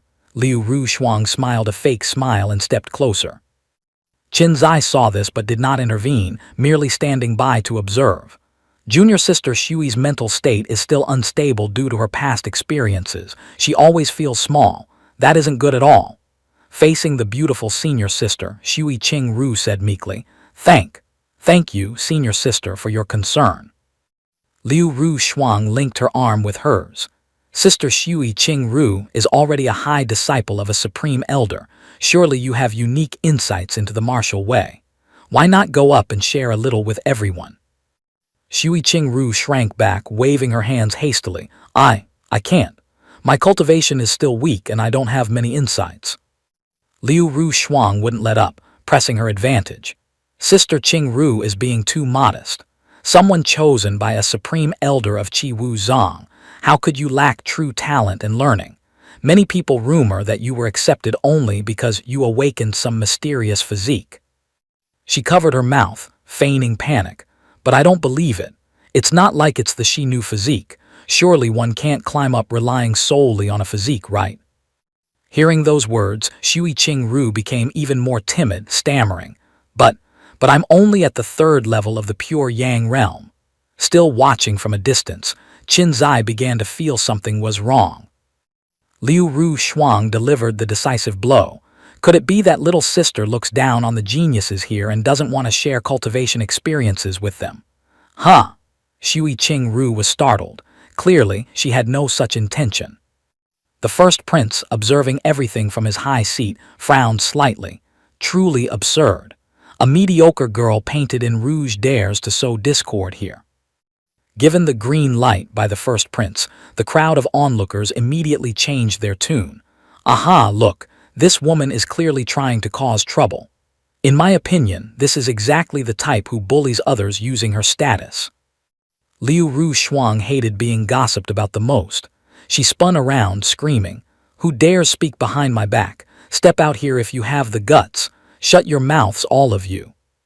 Just then Qin Zai shouted, "My junior sister didn't say anything, yet you insist on framing her. Is this the hospitality of your Fenglei Gu?" Liu Ru Shuang was furious. "Who are you? Where did a commoner like you crawl out from to interfere?" Qin Zai was unflinching as he announced his name, Qi Wu Zong, Qin Zai. Hearing this, she crossed her arms and replied arrogantly, "Ha, so it's the head disciple of Qi Wu Zong. No wonder you're so rampant, but this isn't Qi Wu Zong." Qin Zai was indignant at her arrogant attitude. "No matter where we are, we must speak reason." Liu Ru Shuang sneered, "Ridiculous, here strength is the only reason." Qin Zai stood his ground, provoking her. "Coincidentally, I have plenty of that kind of reason. Do you dare to try?" As soon as she finished speaking, Liu Ru Shuang launched a palm strike. "Try me then, Wind Thunder Palm." Qin Zai didn't back down either, launching a palm strike that transformed into a fierce tiger. "Break for me." The fiery tiger shattered Liu Ru Shuang's palm force and charged straight at her. "Your reason doesn't seem as strong as you claim. Take this." She hurriedly raised her hands to defend. Giant wind body protection. But it was too late. She was knocked flying, letting out a miserable scream. Qin Zai laughed triumphantly. Ah, so this constitutes your qualification to bully others. He landed and warned. Remember this well. No matter where we are, it is not your turn to dance around in front of Qin Zai's junior sister. Witnessing this scene, Shui Qingru's heart fluttered and she blushed slightly. Senior brother Qin Zai. As the dust settled, Liu Ru Shuang stumbled to her feet, bruised all over. She looked at him with hatred. You. Qin Zai just crossed his arms. Me what? Does reason belong to me now? Apologize. She went mad, snapping. Do you think that little bit of strength just now was my full power? Qin Zai raised his fist, ready to fight. I don't care how much strength you have. If you don't apologize to my junior sister today, don't expect to have any peace with me. Senior brother Qin Zai let it go. Shui Qingru hurriedly stepped forward to stop him. I'm fine. This is Feng Lei Gu after all. Qin Zai comforted her. Junior sister, don't be afraid. With me here, no one can bully you. Hearing those warm words, she was moved to tears. Seeing the two of them so intimate, the first prince felt incredibly annoyed. The person I have set my sights on. Even if he is the head disciple of Qi Wu Zong, he isn't worthy of being so close to her. No one can stop me from getting what I want. Liu Ru Shuang's anger had not subsided. Don't you know where you are? A mere nirvana realm, nobody dares to cause trouble in Feng Lei Gu. Qin Zai didn't tremble in the slightest, signaling Shui Qingru to step back. What is there that I dare not do? If you continue forcing my hand, I fear that in the end, you won't even keep your remaining shred of dignity. Then let's see how you trample on my dignity. Liu Ru Shuang channeled her energy and charged, rings of light radiating from her body. You asked for this. A powerful aura exploded from Qin Zai, forcing Liu Ru Shuang to falter. She began to feel apprehensive. Clearly, he's only at the second level of the Nirvana realm, yet Yang 2 level. Did he use a secret technique? I cannot lose here. Feeling every cell in her body tremble. Liu Ru Shuang took out a pill. Even if she had to burn her blood essence, she tried to act tough. You think I'm afraid of you? A majestic shout rang out. Enough! It was the first prince. Liu Ru Shuang thought he was standing up to defend her, and her eyes immediately sparkled. Seeing the first prince stand up, Qin Zai asked, What do you want? He spoke coldly. This matter ends here. Qin Zai refused to back down, retorting, Ends here on what grounds? The first prince closed his eyes and replied casually, For this prince to stop you from causing disorder, naturally there are sufficient reasons. But if you insist on asking for a justification, I can only say, for no reason at all. He glared at Qin Zai, his voice full of arrogance, simply because I said so.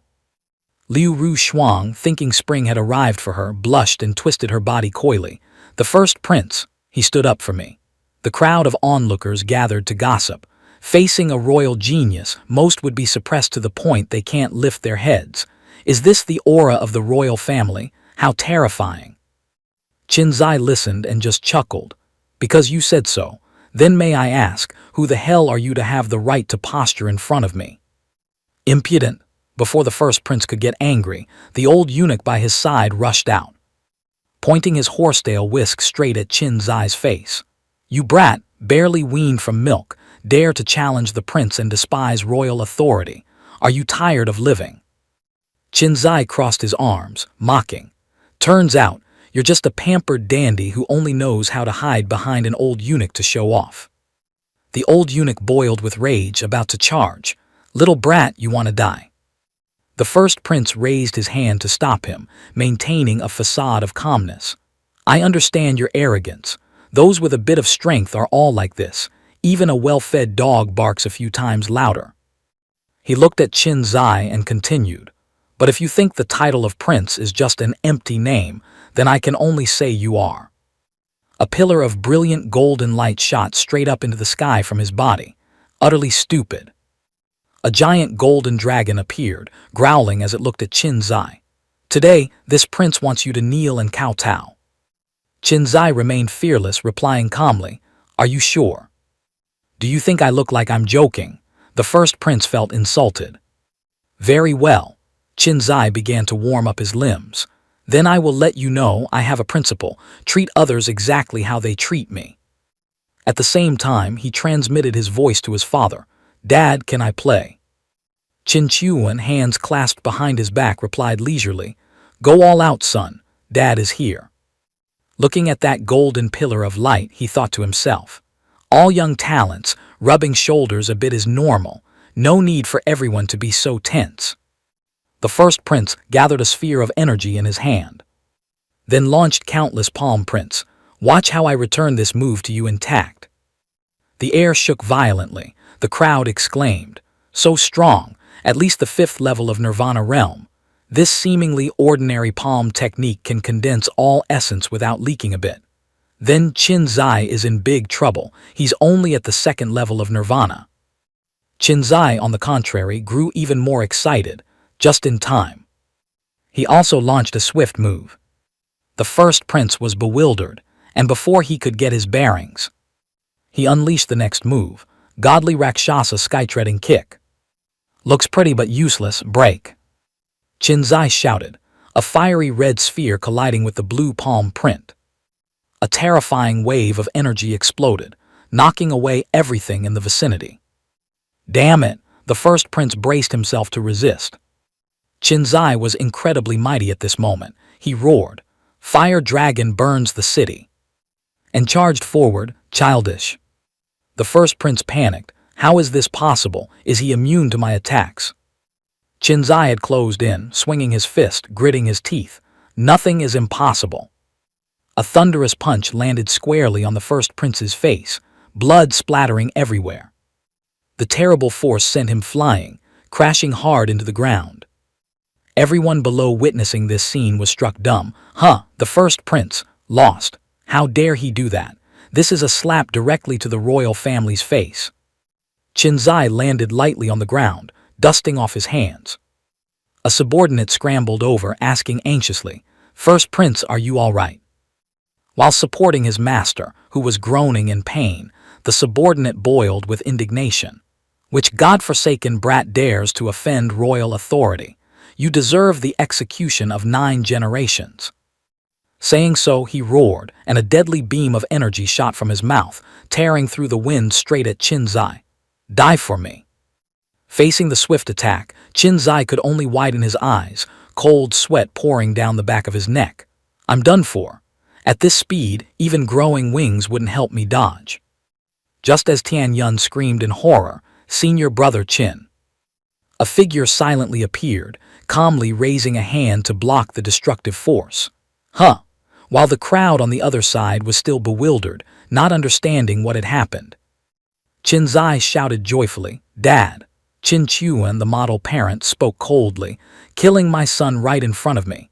This brother sure likes to show off, doesn't he?" The man glared, veins bulging on his neck as he argued, "An unfilial son seeks death and now adds a stupid father. One wrong step leads to eternal damnation. Don't make a mistake."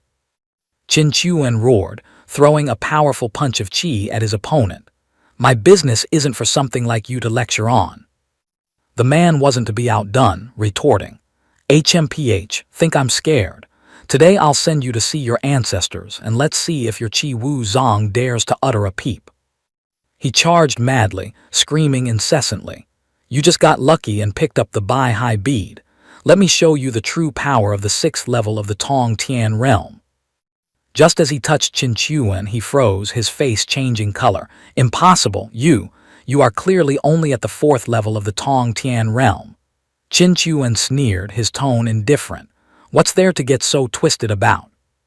With that, he swung his arm, and a giant blazing fireball erupted, blowing the man backward. Rolling several times in the air, the man screamed continuously in despair. Shadow guards come out. At the command, a group of men in black rushed out from nowhere. "Kill him!" They all charged in unison. Qin Chuan calmly took out a magic treasure. A swarm of buzzing flies. He gently waved his hand, and the magic treasure emitted a blinding light, binding the subordinates tight. "Fair competition, my son won. Now you want to play the game of bullying the few with the many." He gritted his teeth, his eyes flashing with fire. "Burn them all for me. That is my answer to you." Fire flared up, incinerating the group amidst frantic screams. Soon, only a pile of ash remained. The crowd around them was deathly silent. What? Eunuch Han is dead. Han Zhaoxi is a very high-ranking eunuch in the palace. This is really a huge mess. I fear the imperial family will fly into a rage, maybe even declare war on Qi Wu Zong. The bound subordinate was struggling, stammering. You dare kill Han Zhaoxi? Do you want to declare war on the imperial family? Qin Chuan replied with terrifying calmness. He wanted to kill my son, so I killed him. What's the fuss? I, Qin, have no interest in opposing the imperial family, but if the imperial family insists on causing trouble, I won't hesitate to oblige. He turned towards the first prince, adding, take him back. A fight between children, a loss is a loss, nothing worth discussing. My son didn't do anything excessive either. The prince, face pale, silently got into his carriage and left. Qin Zai stood by, asking timidly, Dad, this time, did I cause a huge disaster? Qin Chuan laughed, patting his son's shoulder. Trifling matter, son. That brat prince might even be throwing a party in his carriage right now. True enough, in the carriage, the prince was laughing to himself. That old wretch is finally dead. He smiled a demonic smile. Taking the life of that ungrateful old man, that biting the hand that feeds you trash, was also one of the top priority missions my royal father gave me. Then his mind drifted back to a blurry figure. I just don't know when I will be able to see her again. Under an ancient tree, two men were whispering. Uncle, I fear big trouble is coming this time. The man beside him said to Qin Chuan. The other replied philosophically, he who kills will be killed. He who humiliates will be humiliated. Uncle, this isn't the time to preach philosophy. How can the logic of the weak speak against the strong? Qin Chuan spoke up then. If even I have to speak reason, can others simply ignore it? The other man was tongue-tied. This. Qin Zai stood behind his father, snickering. Only he understood his father's meaning. Dad meant, if even a badass like me has to talk reason, do you small fry dare not talk reason with me? Got a death wish.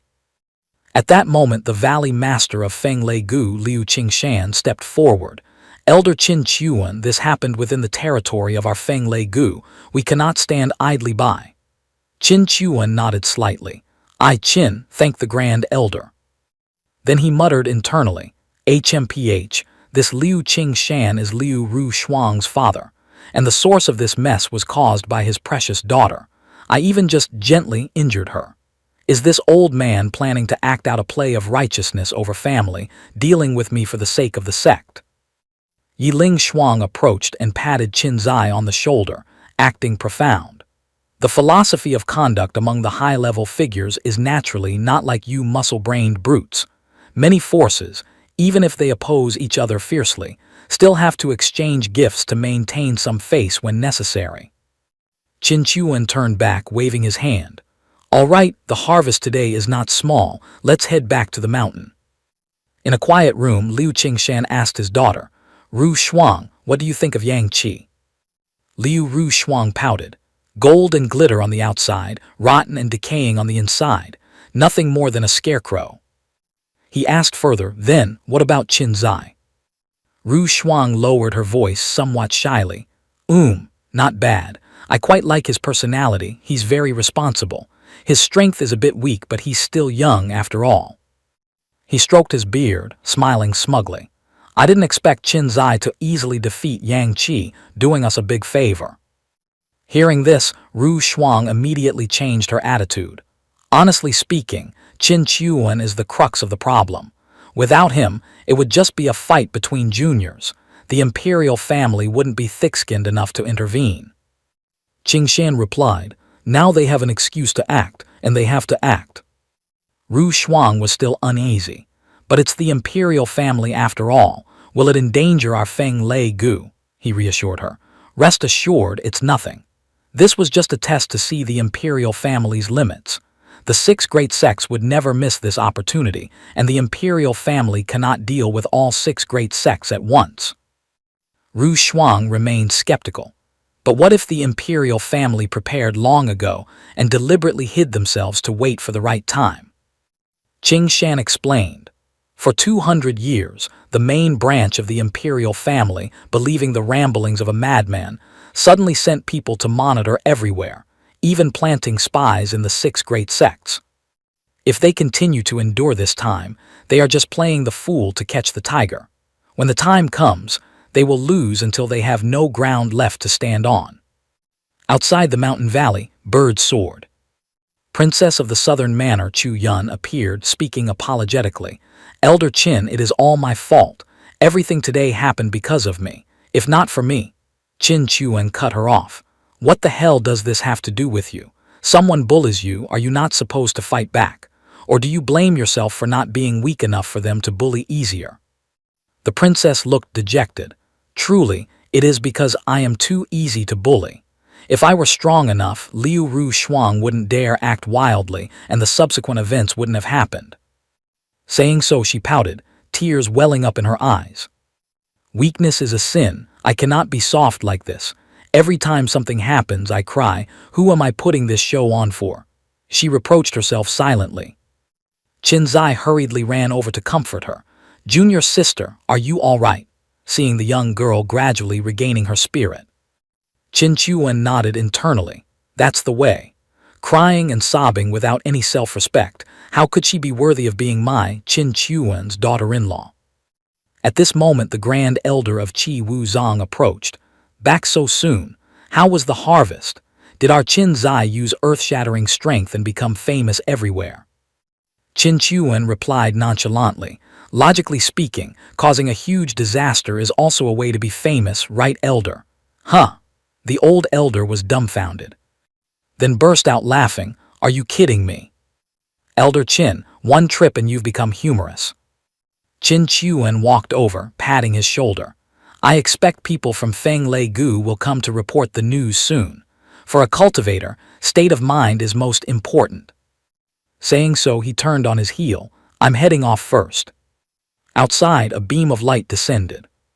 Qin Chuan was sitting casually cracking melon seeds and suddenly exclaimed, Oh, Supreme Elder, looking a bit like a mini version of a salamander, aren't we? Qin Zai approached, asking worriedly, Dad, if the situation becomes serious, will you take action? Qin Chuan said sternly, Do you think that you having to defeat the first prince and me having to kill that old eunuch was wrong? Qin Zai hurriedly explained, No, of course not. Qin Chuan continued, If it wasn't wrong, why be weak? Just then, the princess of the Southern Manor ran over, announcing, The Supreme Elders have issued the highest decree. Protect Elder Qin with all efforts. Soldiers come, generals block, water comes, earth dams. Even the imperial family cannot bully the people of Qi Wuzong.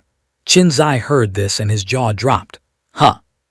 Qin Chuan closed his eyes in contemplation. Strange, strange, exceedingly strange. He looked at the system panel in front of him, grumpy, waiting until late at night, yet the system remained silent. Could it be that those imperial family guys dumped all the hatred on my head? He frowned. Impossible. I'm at least in the Tong Tian realm, and I only killed an old eunuch. The imperial family's goal should be to kill Zir to regain face.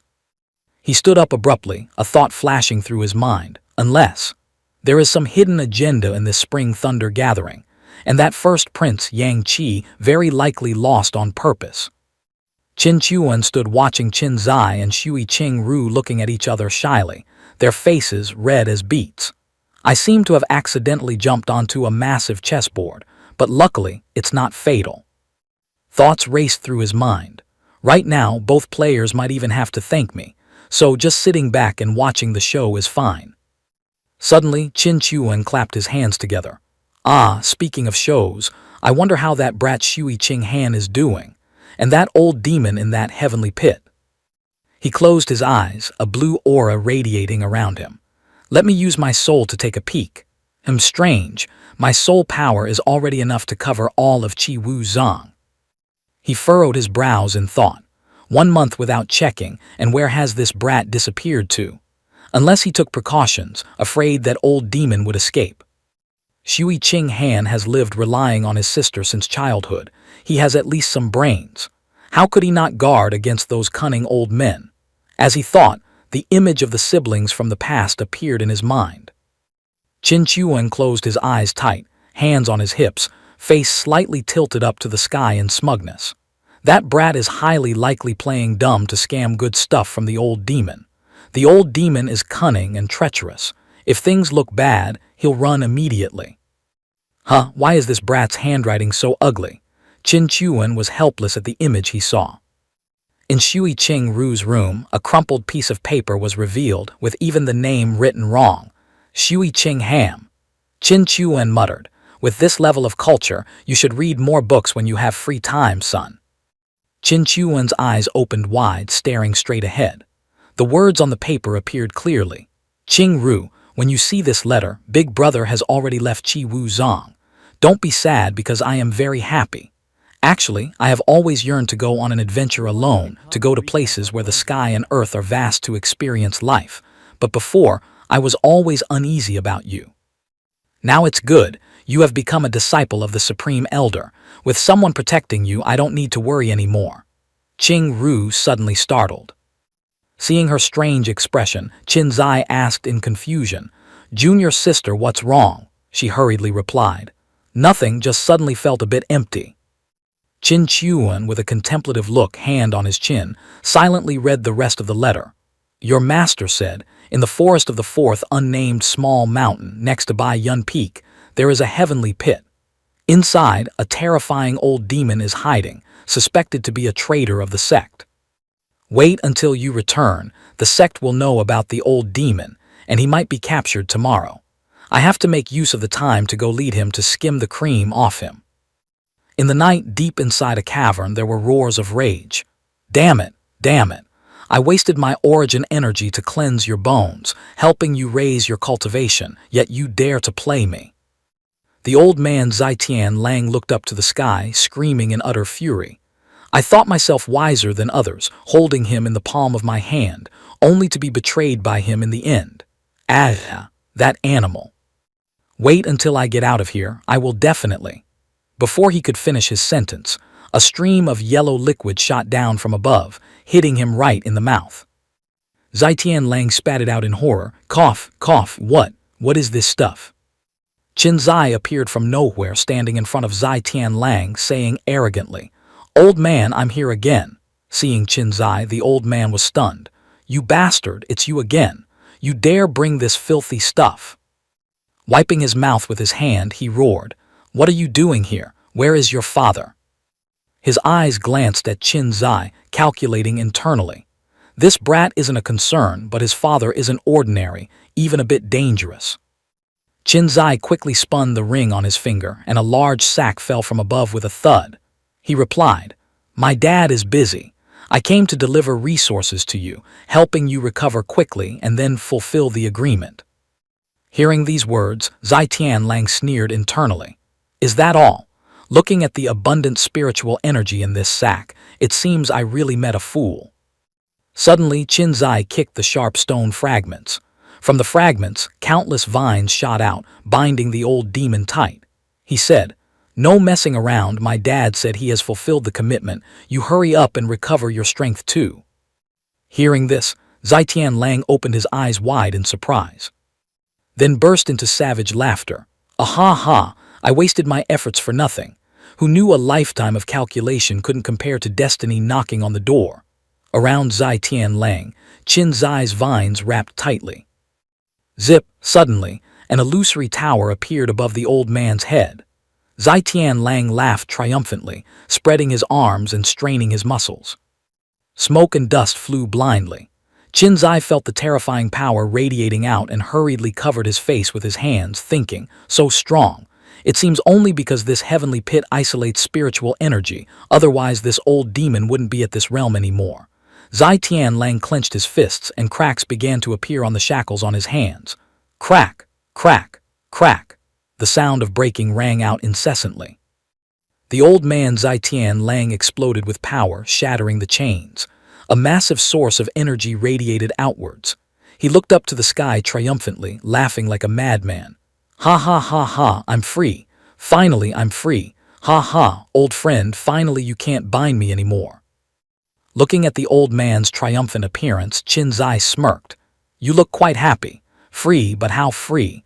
Won't you still have to be a servant for me, serving morning and night later?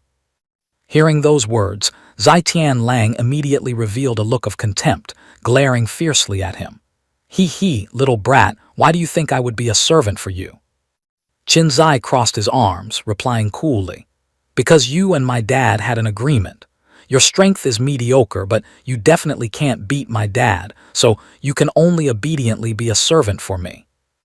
Zai Tianlang's whole body suddenly emitted a green aura. The boy was a bit surprised. The old man laughed sinisterly. Naive. You don't actually think I would abide by that ridiculous agreement, do you? What do you want to do? Qinzai was horrified by his words. The old man Zai Tianlang revealed his cunning nature, licking his lips, his face full of craving. This old man hasn't tasted human flesh in a very long time. No matter what you want to do, you must eat a full meal first. Qinzai pulled out a small ball, his eyes becoming full of hidden meaning. He jumped up high, throwing the ball towards Zai Tianlang, shouting, Taste my greeting gift, the universe one-breath bomb. The old man exclaimed, What the hell is this? He quickly dodged the ball. Having dodged it, he laughed contemptuously. HMPH, you think I can't avoid this kind of childish hidden weapon? Qinzai's bag fell to the ground, and the thing inside suddenly burst open. A thick yellow gas spread everywhere. Qinzai smiled a devious smile. The poisonous gas reached Zai Tianlang. The old man was startled. Is it burning? Did this brat discover I plan to escape and set a fire? He thought. Suddenly, his eyes bulged, his hands clutching his throat tightly, his face distorted in pain, tears, and snot streaming down. What is this stuff? Qinzai held his nose with one hand, speaking with smug satisfaction. This is the essence refined from 10 skunks about to become spirits. Do you like this gift? Hearing this, Zai Tianlang went mad with rage. He summoned fire on his hands, charging straight at Qinzai, screaming as he ran. Damn it, you bastard, die for me. Qinzai huffed coldly. Even if you recover to the 9th level of the Tong Tian realm, it's useless. Because my strongest ultimate skill is, Dad save me. He screamed at the top of his lungs while holding his nose. A light flashed as fast as lightning. Boom, a giant golden bell appeared, enveloping Qinzai. Smoke and dust flew blindly, and atop the bell, Qin Chuan stood there majestic. Seeing this scene, Zai Tianlang panicked. It's you again. Qin Chuan raised his voice. I heard you don't intend to honor our agreement. Zai Tianlang took a defensive stance, his voice grim. HMPH, so what? You came at the perfect time. This old man will kill both you and your son to celebrate the day of my freedom. Hearing such a ridiculous statement, Qin Chuan grew even more angry. A giant golden dragon appeared behind him, its eyes glaring fiercely. I extremely dislike those who do not keep their word. Zai Tianlang sneered. Laughable. Even if you are number 1 under the heavens at the 6th layer of the Tong Tian realm, compared to my 9th layer of the Tong Tian realm, you are merely on par. Do you really think you can kill me? Suddenly, several golden lotuses appeared floating around Qin Chuan. He frowned. Then let's try and see. Boom, an invisible pressure heavy as 10,000 mountains crushed down on Zai Tianlang, forcing the old man to kneel flat on the ground. His face was filled with extreme horror. This is impossible. How can you be so strong? What is your divine ability, this thing? It can increase strength by at least 3 times. Qin Chuan stood atop a golden bell, with the golden dragon roaring behind him and a red aura enveloping his body. He raised both hands, his voice sounding like a verdict. You don't need to know. Speak. How do you wish to die? Witnessing that scene, Zai Tianlang was scared out of his wits, stammering, The old man prostrated himself, clasping his hands in a plea. Don't kill me. I am willing to be a servant for your son. Qin Chuan sneered. When I gave you a chance before, you didn't know how to cherish it. Now it is too late. Hearing this, a vicious glint flashed in the old man's eyes. He suddenly launched an attack, rushing towards Qinzai, his face twisted in madness. Hee, this brat is still too green and inexperienced. Seeing that action, Qin Chuan quickly unleashed a palm of Dragon Chi, shouting, HMPH. Rumble, the golden dragon crashed straight down, aiming for the old man Zai Tianlang. The old man hurriedly jumped into the air, causing the dragon to smash into the ground. He immediately gathered momentum, dashing towards the cave entrance, shouting loudly, Hee, as long as I leave this place, no one can stop me anymore. Bang, he slammed headfirst into an invisible barrier that had been erected at some unknown time. Damn it, since when? Qin Chuan laughed heartily watching the scene. Are you going senile because you're old? Saying that, he summoned the golden dragon. It rose from the pile of shattered rocks, standing tall before Zai Tianlang. If I want you dead at the third watch, Yan Wang wouldn't dare keep you until the fifth. Accept your death. The golden dragon obeyed, rushing forward. Zai Tianlang was terrified, his eyes bulging. No. His body was submerged in the light of the attack. The destructive beam annihilated him amidst his desperate screams. I am not resigned. Qin Chuan raised his hand, and an illusory Dao Palace appeared. A prototype Dao Palace. The Dao Palace is the sign of a powerhouse in the Zhai Sheng realm. Since this old devil prepared a prototype Dao Palace, wasn't he about to break through to the Zhai Sheng realm? He clapped his hands together, his face full of regret. Too careless. I should have waited for him to finish breaking through before killing him. Qin Chuan shook his head. However, there is a high probability that this old devil couldn't break through anyway. At least not within this Ju Yang Wang KO. The Feng Shui here lacks fortune. A great war in ancient times damaged the ancestral veins of the seven nations. Since then, this place has lacked destiny. Breaking through to the Zhai Sheng realm is basically impossible. Even Zhai Sheng realm powerhouses who come here from elsewhere and stay for a long time will see their cultivation gradually decline, just like suffering from malnutrition. Qin Chuan slowly descended from above, speaking to Qin Zai. Zier, handle this place a bit. Fake the scene to look like the old devil escaped. This will avoid trouble. He prepared to leave, turning back to instruct. I'll leave it to you then. Remember to arrange it to look convincing. The boy replied, Yes, sir. Then he puffed out his cheeks and sighed. I seem to have gotten no benefits at all this time. In a desolate area, Shui Qingru was bowing her head before an elderly man, speaking earnestly. I accept full responsibility. I beg the Grand Elder to show mercy, considering my brother has repented, and forgive him. The old man Zhao Fu Long replied irritably. We will consider your brother's actions as atonement for his crimes, but if he causes serious consequences in the future, I will still punish him severely. Suddenly, Qin Chuan flew in from nowhere, landing gently. I went to take a look. The guy trapped inside definitely ran away, but it seems his strength hasn't recovered much. Any of our elders could handle him. He approached them, adding, It's a pity that this guy is very cunning. He didn't leave a single clue, so there's no way to pursue him. Hearing this, Zhao Fu Long huffed. If his strength has declined, then let him be. The old man clasped his hands. Many thanks to Elder Qin for not fearing danger to make this trip, and even acting as the vanguard. This old man is extremely grateful. Qin Chuan waved his hand. Qi Wu Zong has not treated me badly. These trivial matters are what I should do. Suddenly, a blue butterfly flew over and landed on Zhao Fu Long's hand. He looked at it and frowned. The grand elders of the other 5 great sects have actually come to our door.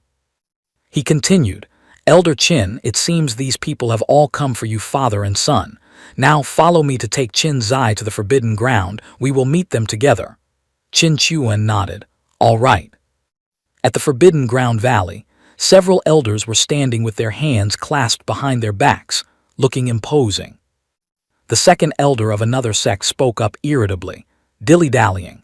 Are you intentionally stalling for time to let Qin Chuan and his son escape? Hearing him say that, Qin Chuan stepped out confidently from the back. Run! Why should I run? The second elder snorted coldly. Why run? HMPH, surely you know why we are here, don't you? Qin Chuan sneered. To help Qi Wu Zong resist the pressure from the imperial family, I presume. The second elder became even more angry. HMPH, so you know that much. We traveled a long way to come here for your sake. Yet now you father and son show not a shred of respect. Hearing those words, Qin Chuan looked visibly annoyed, frowning. What is the meaning of your words? The second elder unleashed his power, flames erupting around him, his eyes filled with indignation. Seeing a senior, why do you not kneel? Qin Chuan was no pushover. He replied firmly, my strength has nothing to do with Qi Wu Zong. Moreover, when I joined the sect, there was an agreement that my father and I do not need to kneel before anyone. Hearing this, the faces of the other elders darkened, staring at the Qin father and son with unfriendly expressions. The second elder turned to Zhao Fu Long, roaring, Zhao Fu Long, it is already gracious enough that we traveled far to help you. What is so excessive about making him kneel and pay respects? Suddenly, Qin Zai let out a crisp laugh. Haha, so much for righteousness placed above family. Everyone in this world acts for profit. What you people came here for, are you not clear in your own hearts? Hearing him say that, both Zhao Fu Long and the second elder were startled. Qin Zai placed his hands on his hips, pointing straight ahead, declaring eloquently, besides, even if my father really knelt, I'm afraid you people couldn't bear the weight of it. Hearing his son show off, Qin Chuan felt delighted inside, his face beaming. The second elder was so angry he saw stars. He gritted his teeth. Impudent. A junior still smelling of mother's milk dares to be so rude. As expected, if the upper beam is crooked, the lower ones will be distorted. Today, let this old man teach you a lesson. A giant ring of fire appeared, rushing towards Qin Zai. Seeing this, the boy was terrified. The second elder growled, as a weakling, all arrogance must eventually be paid for. Today I will seize your soul so you can be an obedient fool in the future. Boom! The bright red light slammed straight into a giant golden bell. Qin Chuan appeared coolly in front of his son, using his magic power to protect him. He smiled faintly. Haha, your strength is mediocre, but your tone is certainly big. Teaching my son a lesson. It's not your turn to do that, is it? Seeing his father appear, Qin Zai cheered joyfully. Father! The old second elder was extremely shocked. This guy is only at the 4th layer of the Tong Tian realm. How can he withstand my attack? The green-haired elder standing nearby also thought uncomfortably. Too strong. Just now, even I couldn't have stood that firmly against that palm strike. The others couldn't believe their eyes. His strength is unfathomable. Could he be a spy for the imperial family? Is all of this a conspiracy? It seems this trip was in vain. Zhao Fu Long approached, asking hesitantly, Elder Qin Chuan, your strength, he replied curtly, recovered a little. Hearing these words, everyone present was terrified. Ray, recovered. Doesn't that mean this person was much stronger in the past than he is now? The second elder heard this and immediately turned to snap. Zhao Fu Long. Zhao Fu Long hurriedly turned his face away, stammering, Don't ask me, I don't know either. He thought to himself. This Qin Chuan is truly a monster. To break through from the origin core realm to this level within a year, he is very likely a powerhouse whose cultivation was sealed. The second elder crossed his hands behind his back, looking up at the sky, speaking disdainfully. HMPH, mere parlor tricks. Don't think that just because you picked up some Taoist opportunities, you are invincible under the heavens. Hearing him say that, Qin Chuan approached, his tone indifferent. Whether you believe it or not has nothing to do with me. You are all guests. I won't pursue what just happened. Seeing him approach, the second elder stepped back in fear. Qin Chuan continued, The conflict between you and the imperial family, I won't interfere. Handle it yourselves. Before, I helped you accelerate your plans. Now you help me resolve the aftermath properly. We owe each other nothing. Everyone around was stunned by his words, jaws dropping. Zhao Fu Long sighed heavily. Sure enough, it couldn't be hidden, easily seen through. We are truly ridiculous. Suddenly in the sky, a blinding golden light appeared, and a majestic voice resonated. The imperial decree has arrived. Grand elders of Qi Wu Zong, come out to receive the decree. Qin Chuan quickly swung his hand, cutting off a nearby tree stump, transforming it into a chair. He calmly sat down, looked at the second elder's group and gestured with his chin. Please, everyone. For this matter, my father and I just need to sit and watch the show." The people on the second elder's side flew into the air in anger. One person snorted coldly. "You go."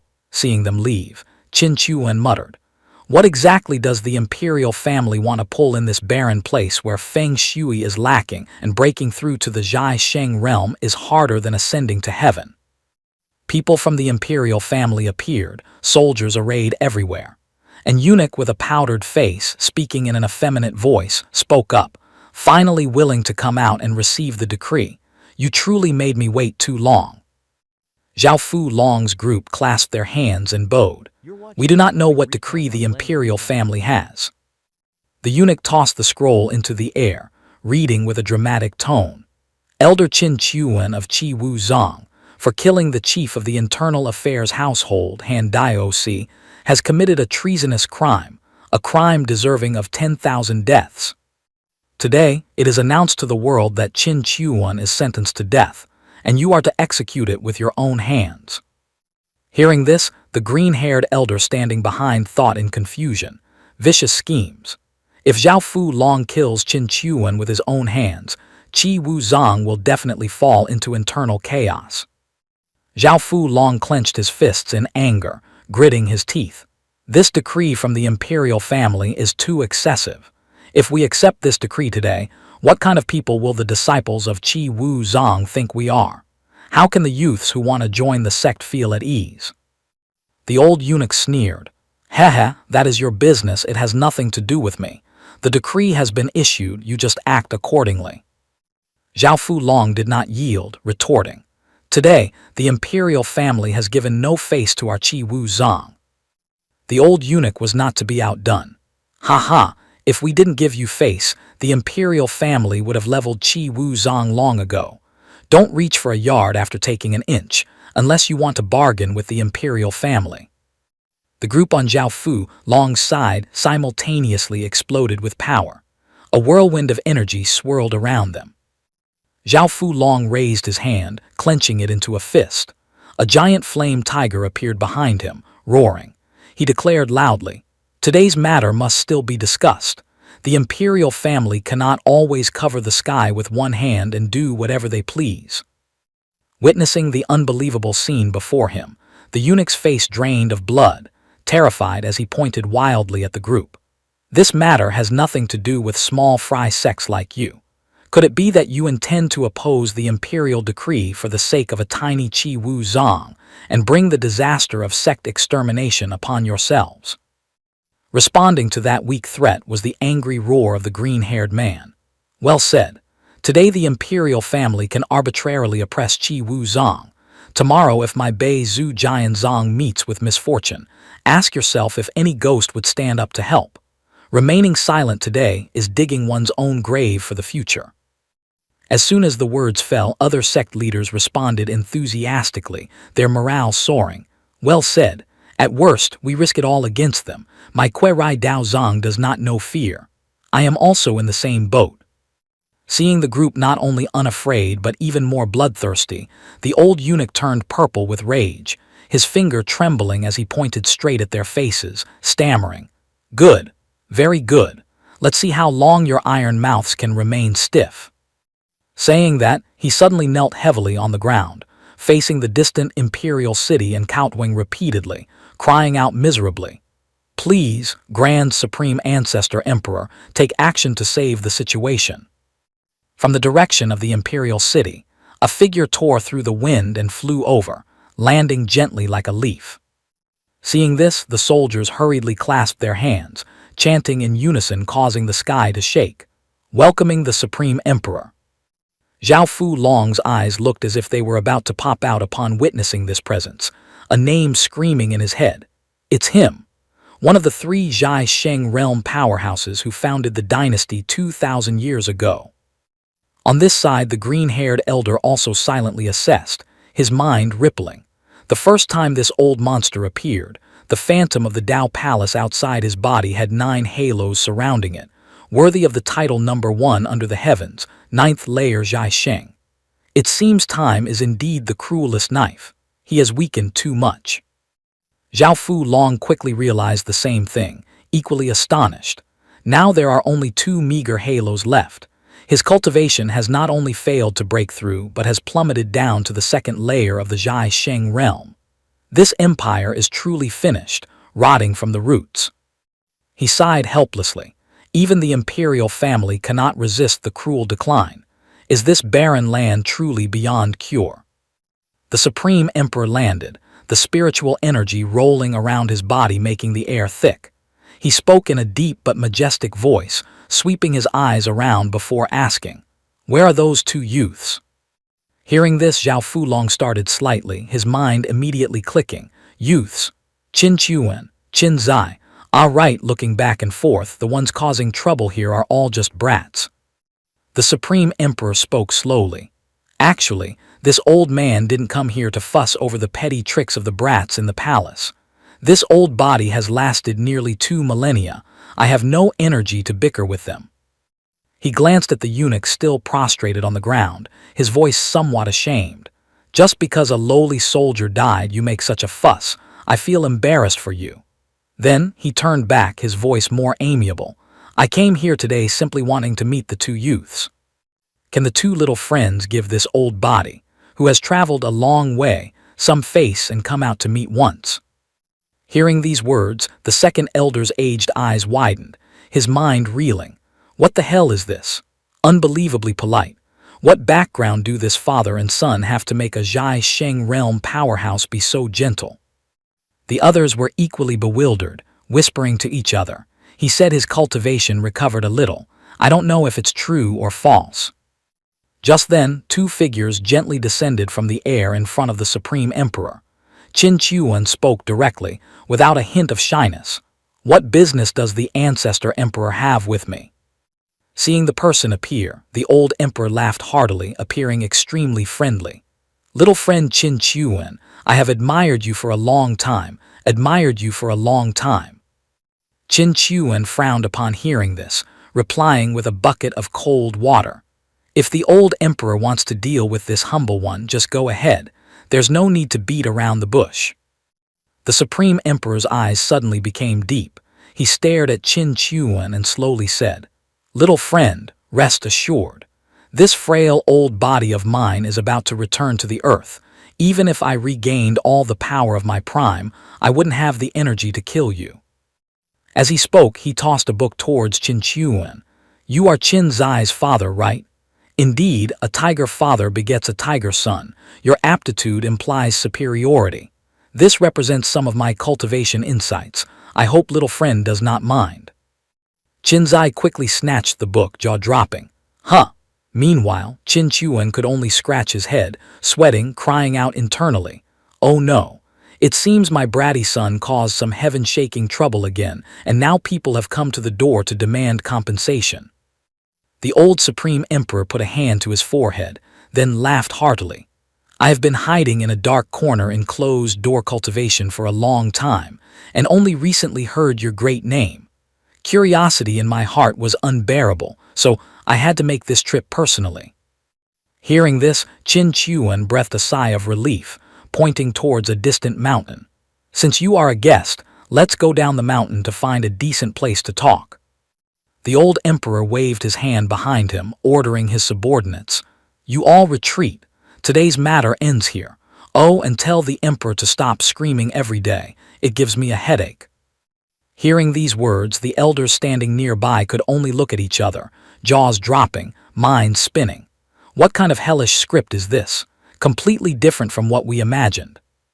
In the study room of the imperial palace, a pensive voice resonated. This Qin Chuan, his cultivation progress is Godspeed, truly hard to fathom. The old ancestor once taught me, for those one cannot see through, it is best never to provoke them. Hearing this, the emperor could only sigh wearily. Correct. Therefore, towards Qin Chuan, we can only clap hands to make peace. This visit to Qi Wu Zong was actually just a test, to show the other party a bit of our weakness, essentially to stall for time. The prince standing beside him clasped his hands, speaking respectfully. Imperial father, third brother, he. Before he could finish, the emperor waved his hand, his voice exasperated. Let him go. In another room, Qin Chuan and Qin Zai were sitting and drinking with the Supreme Emperor. Qin Chuan took a sip of tea and said calmly, "Our Yang family, when making friends, has never spoken empty words. Sincerity, naturally, must be present." The old emperor smiled in response. The imperial family has a spirit pool, Lin Kai, containing spiritual liquid that can cleanse the meridians and cut the marrow, improving aptitude. This spirit pool opens only once every 10 years, and only a few people can enter each time. I have prepared a spot for Qin Zai. Qin Chuan raised his teacup, the corner of his mouth slightly lifting. I'm afraid it doesn't quite fit the rules, does it?" The old emperor laughed heartily. It indeed does not fit the rules.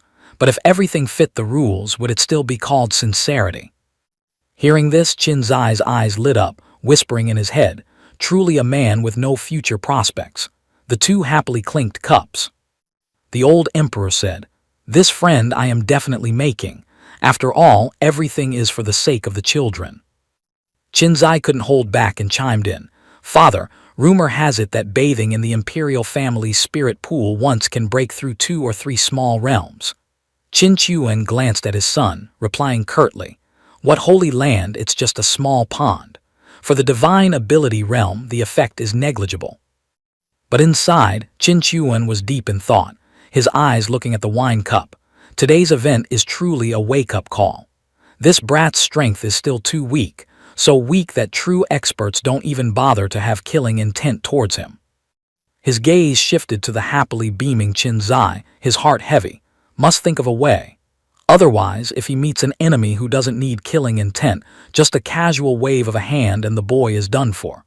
The system can't sense killing intent, so it's helpless and can't forecast it. Qin Zai glanced at his father, secretly communicating in his mind. "Master, what do you think about that?" Yiling Shuang, floating beside him, spoke up. "This time after returning from the spirit pool, we will begin." The boy nodded decisively. "Yes." Time flew by. 3 days later at the imperial city. The emperor personally came out to welcome Qin Chuan and his son. "Welcome, both of you." Qin Chuan returned the greeting. "Your Majesty is too polite." The emperor continued. "The old ancestor has instructed to take Qin Zai directly to the spirit pool. I wonder if Elder Qin Chuan wants to go along or rest in the imperial palace." Qin Chuan clasped his hands. "Let's go together." The emperor immediately pointed in a direction. "All right, please come this way." Qin Zai followed his father and the emperor into a scenic area with lush greenery. The boy secretly conversed with his master. "Master, is this the emperor of the Zhu Yang dynasty? Why do I feel his cultivation is too mediocre?" Yiling Shuang replied, "7th layer of the Tong Tian realm, indeed ordinary. But perhaps it is precisely because of that ordinariness that he can sit firmly on the throne. I guess the imperial family is deliberately showing weakness."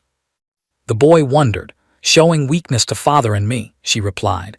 "No, it is to deal with enemies outside." Suddenly, a giant eagle with glowing red eyes rushed in from nowhere, its beak gaping wide as if to swallow the entire imperial city. Boom! It slammed into an invisible barrier surrounding the outside. A blinding golden light flashed, creating an earth-shaking sound. Countless figures immediately flew towards it. People inside the imperial city shouted in panic. "What the hell is that? The fire is huge, put out the fire quickly." Seeing that scene, the old emperor maintained a solemn expression, reassuring. "No need to worry. This is the Zhu Yangshan Grand Array established by the ancestors 2,000 years ago. Even a Zhai Sheng realm powerhouse cannot simply barge in. They would lose a layer of skin if not die." The emperor turned to Qin Chuan. "The spirit pool is right inside that stone mountain. I will take Qin Zai in." Qin Chuan nodded. "All right, if I cannot enter, then I entrust him to you." He continued, "Can I take a walk around inside this Zhu Yangshan?" The emperor replied immediately. "You are a distinguished guest, of course. You can visit as you please." Saying that, the two of them led Qin Zai deeper inside. Qin Chuan stood outside, his eyes scanning around. A strange purple flower appeared before his eyes. "This is Baiduan grass in Zhu Yangshan." There were also rare herbs growing in the morning dew. His face brightened considerably. Good heavens, truly finding treasures everywhere I go. Qin Chuan happily ran everywhere, grabbing spirit stones and rare herbs, grinning broadly. Ha ha ha! Mine, this is also mine. This place too, all is mine. He let out a delighted smile, telling himself, these two large valleys are enough to keep me busy for a while. The imperial family really spent money this time to befriend me. No loss. Then he put a hand to his chin, pondering. Everywhere in Jiu Yangshan has guards, yet no one stopped me. It seems this is their greeting gift. Suddenly, a bright red beam of light shot up into the sky from afar. Qin Chuan looked up, nodding in appreciation. Such strong sword qi. As expected, there are still treasures hidden outside. At the spirit pool. Here, 4 strangely shaped stone statues surrounded a pool of golden water that was shining brilliantly. Around it were people in black cloaks standing guard. The Emperor and Qin Zai clasped their hands in greeting. The Emperor spoke. Seniors, this junior acts on the old ancestors' orders to bring Qin Zai to the spirit pool. A person in a black cloak waved his hand. Enter. A lake of water as clear as jade appeared. Qin Zai didn't hesitate, jumping straight down, exclaiming, unexpectedly, there is another space here. But then he suddenly froze. Huh. Under the clear surface of the lake, 3 other people were sitting and cultivating. Qin Zai looked at them, thinking, the first prince is also here. Then the other 2 must definitely be outstanding talents of the imperial family. Suddenly, the first prince spoke up, his smile unexpectedly gentle, causing Qin Zai to lower his guard slightly. This guy was once beaten by me until he lost face in front of everyone. Why is he acting so friendly now as if nothing happened? Qin Zai slowly lowered his legs into the water. Just dipping his feet was enough to make him feel extremely refreshed. He groaned softly, feels good. Qin Zai and the first prince, along with another young girl, looked at each other and smiled happily. Not far away, a young man in blue clothes was grinding his teeth, his face clearly looking unpleasant. Suddenly he flew into a rage, roaring, "Get the hell out from me!" Being chased away bluntly, Qin Zai looked annoyed but still reasoned. It was your imperial family's old ancestor who invited me here. But the guy didn't bother listening. He frowned and snapped, "Scram!" Qin Zai was also fuming by now, but tried to stay calm, telling himself, never mind eating other people's food, I'll eat a few more bowls later as punishment for him. Seeing Qin Zai not only failing to scram but also ignoring him completely, the young man went crazy. Hey, do you treat my words as wind blowing past your ears? Qin Zai immediately put on a clueless face, his tone full of provocation. Oh, was someone talking? I thought someone had a stomach ache and was farting non-stop. Hearing his sarcastic remarks, the other guy roared, channeling strength throughout his body. You are courting death. At this moment, the first prince hurriedly spoke up to intervene. Third brother, this is a distinguished guest invited by the old ancestor. If you make a move today, I'm afraid you won't avoid punishment. But the third prince didn't give a damn, even mocking. He. A trash like you, defeated by an ant, losing all face for the imperial family, and you still have the face to advise me. Qin Zai stared at that guy, secretly asking his master, Master, what do you think? Yiling Shuang's voice rang in his head. She was enjoying the spiritual energy in the lake as she replied. In this third prince's eyes, besides anger, there is also jealousy and unwillingness. Probably just a struggle for royal power. After all, establishing the eldest and not the youngest is an eternal rule. The second princess also spoke up at this time. Third brother, speaking to big brother so harshly. Even if you are the #1 genius recognized by the imperial family, you should know your place. The third prince crossed his arms, throwing a cold smile at the second princess. Second royal sister had best keep her mouth shut, because the words I said to eldest royal brother apply perfectly to you too.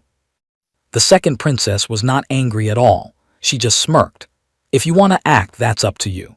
But I remind you, if you break the spirit pool inherited for 2,000 years by the imperial family, you cannot bear this crime. Hearing this, the third prince felt somewhat guilty. He pointed at Qin Zai, roaring, "Hey, scram out of the spirit pool right now and I can forgive your impudence. Otherwise, you will regret it." Qin Zai didn't bother to care, replying calmly, "A stupid 7th layer Nirvana realm brat. Get out of the spirit pool. Do you think I'm afraid of you outside of here?" He told himself silently, "Out there. Don't talk about you, even your father, your grandfather, your great-grandfather.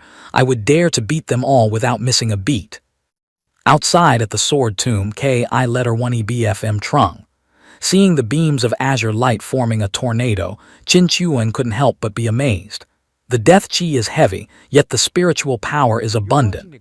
The sword chi is so sharp. This is definitely the Sword Tomb. He stepped towards the small vortexes. "Let me go in and see if there's anything interesting." Whoosh whoosh. Suddenly, a series of sword chi rushed towards him from nowhere. Qin Chuan gaped. Why is there no sword ethics at all? Planning to ambush a handsome junior like me who is only 20 years old. Qin Chuan immediately unleashed a defensive palm. The sword chi collided and shattered one by one. HMPH. Paltry sword chi dares to act wildly. But suddenly, a huge explosion occurred, making him jump. Boom.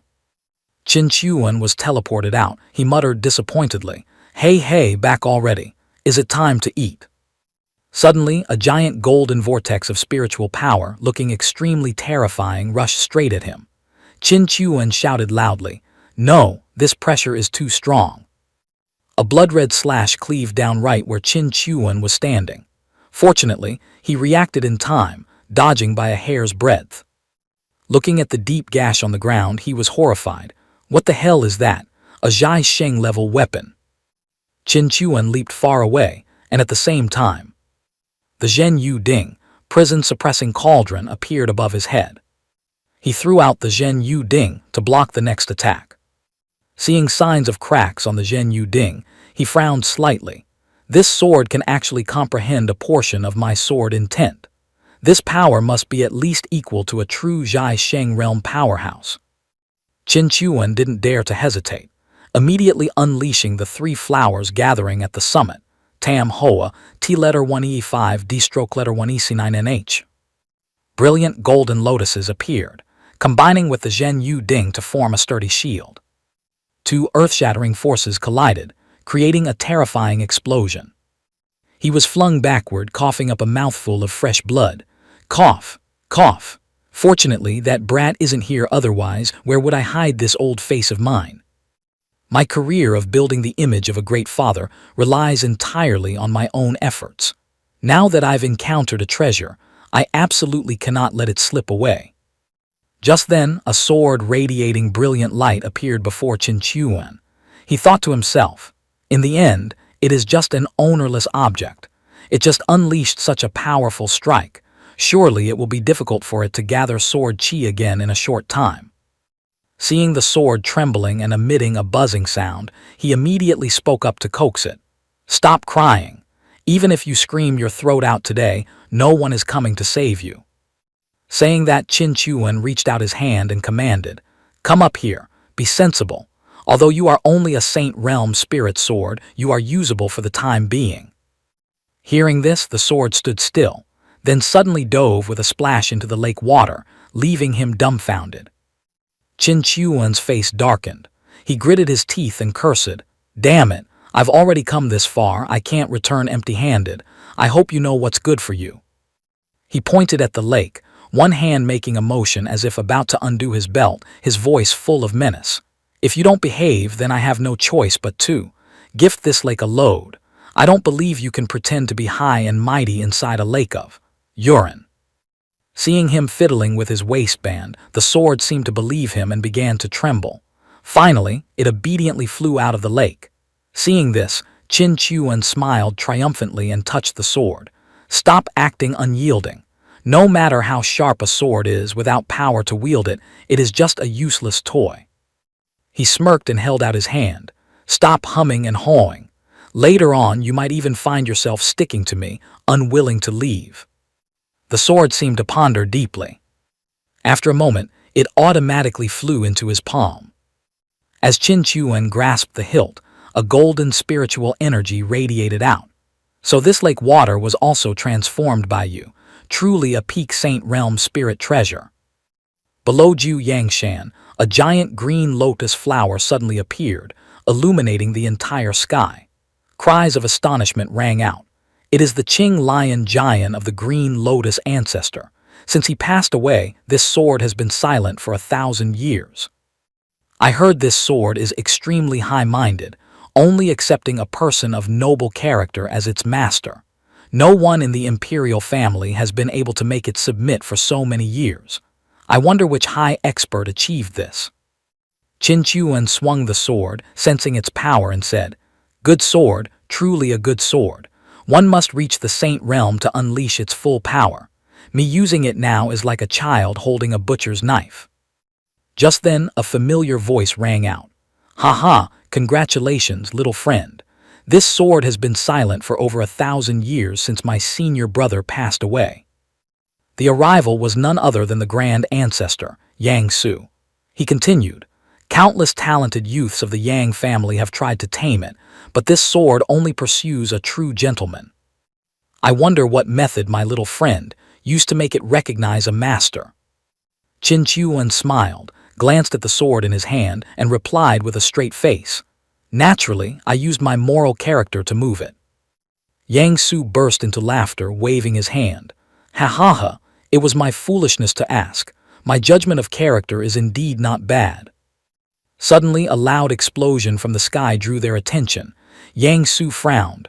"What is happening?" Qin Chuan replied. "Let's go out and take a look." In the sky, streams of golden aura flashed. A gigantic fire chicken appeared, diving straight down. The person sitting on the fire chicken's back spoke with a resounding voice. "Zhu Kui Imperial family pays respects to Jiu Yang." Qin Chuan blurted out, "That fire chicken is huge." Beside him, Yang Su was also astonished. "It is a Saint Realm great demon." A person standing on the head of the fire chicken called down, "Second brother, the Jiu Yang imperial family has an extraordinary origin. Their background back then was incredibly profound. Isn't it a bit excessive for us to invade like this?" A man with platinum hair stood with arms crossed, looking up at the sky and sneering. "He, extraordinary origin or not, they are just a failed clan, declined to the point of being unable to recover. I have cultivated in the Dong Yu for many years and am now at the second stage of the Saint Realm. No matter how strong the Jiu Yang royal family was in the past, they are now nothing but a pile of ashes." The Emperor of Jiu Yang also appeared at this moment, hovering in midair, blocking the path of the fire chicken and smiling. "Ha ha, guests have arrived and I failed to welcome them. How rude of me. I wonder what business brings you all from so far away." The platinum-haired man left the fire chicken, stood opposite the Emperor and said, "I have a proposal. Let's make a bet. Use the Zhu Kui Lake of your Zhu Kui dynasty to wager against the Jiu Yang Shan of your Jiu Yang dynasty." The Emperor frowned slightly upon hearing this. The platinum-haired man continued to provoke, "Don't dare. If the Jiu Yang imperial family is this weak, then there is no need to bet. I'll just take this mountain away." The Emperor was furious, pointing at the platinum-haired man's face. "What, you dare?" The platinum-haired man smiled cunningly, his voice full of sarcasm. "Oh my, getting angry. A dignified 7th stage heaven-reaching realm expert." Another voice rang out as an old man, leaning on a cane, appeared. "How do you think we should bet?" he asked with a mysterious smile. The Emperor was startled to see the old man. "Ancestor." The platinum-haired man saw the old man and laughed. "This must be Senior Yang Su. Truly the world is impermanent. Back then, you were a powerhouse with fame filling the sky in the Dong Yu, yet now you are so declined. But don't blame anyone. Who asked you to be lax in discipline, raising a great demon who defied the heavens?" Old man Yang Su began to lose patience, his face darkening. "How do we bet? Little friend, just speak plainly." The platinum-haired man smiled triumphantly, as if he had achieved his goal. He pointed to the 3 people behind him, the Zhu Kui Crown Prince, the second Prince Zhu Hong, and the Zhu Kui Princess, then said, "According to old custom, seniors have too much destructive power, so let the younger generation compete. We will fight 3 rounds, best 2 out of 3. How about it? Yang Su leaned on his cane and laughed. Haha, no problem. Let's go into Jiu Yangshan. It is quite sturdy there. The platinum-haired man smirked. Why not? I didn't intend to take advantage of that beast anyway. Your vigilance is truly excessive. Scene shifts to Jiu Yangshan, the dueling ground. An announcement rang out. The Heaven's favorites representing the Jiu Yang dynasty take the field. Second, Princess Yang Wan Ying. Third, Prince Yang Shengtian, and Heaven's favorite Qin Zai. The Zhuque crown prince sneered immediately. Haha, has the Jiu Yang imperial family run out of people? You went and found a nameless junior to come die. The emperor turned to Qin Zai, speaking apologetically. I apologize, young man. You've only been in the spirit pool for a day and now I have to call you out to face this situation. After all, you did defeat my son. Qin Zai flashed a bright smile and waved his hand. It's fine. That spirit pool wouldn't help me much anymore anyway. In his heart he thought gleefully, sorry, but Master and I sucked the essence of that pond dry in half a day. It's quite embarrassing. Yang Shengtian glanced at Qin Zai and snorted coldly. If you can't absorb it, just say you can't absorb it. Clearly, you were just brought in to fill the numbers. Just stand there and look pretty. The 2 princesses from both sides looked at each other and smiled. Yang Wan Ying spoke first. You are the princess of the Zhuque imperial dynasty. How about you fight a round with me? The Zhuque princess agreed immediately. Fine, let's begin. Yang Wan Ying immediately charged forward, unleashing a move. 9 suns patrolling the sky. The Zhuque princess snorted coldly, teaching fish to swim. She also unleashed a move. Zhuque fire. The 2 moves collided, creating a massive explosion, sending dust and smoke flying. The platinum-haired man stood with arms crossed, observing and muttering. How is this possible?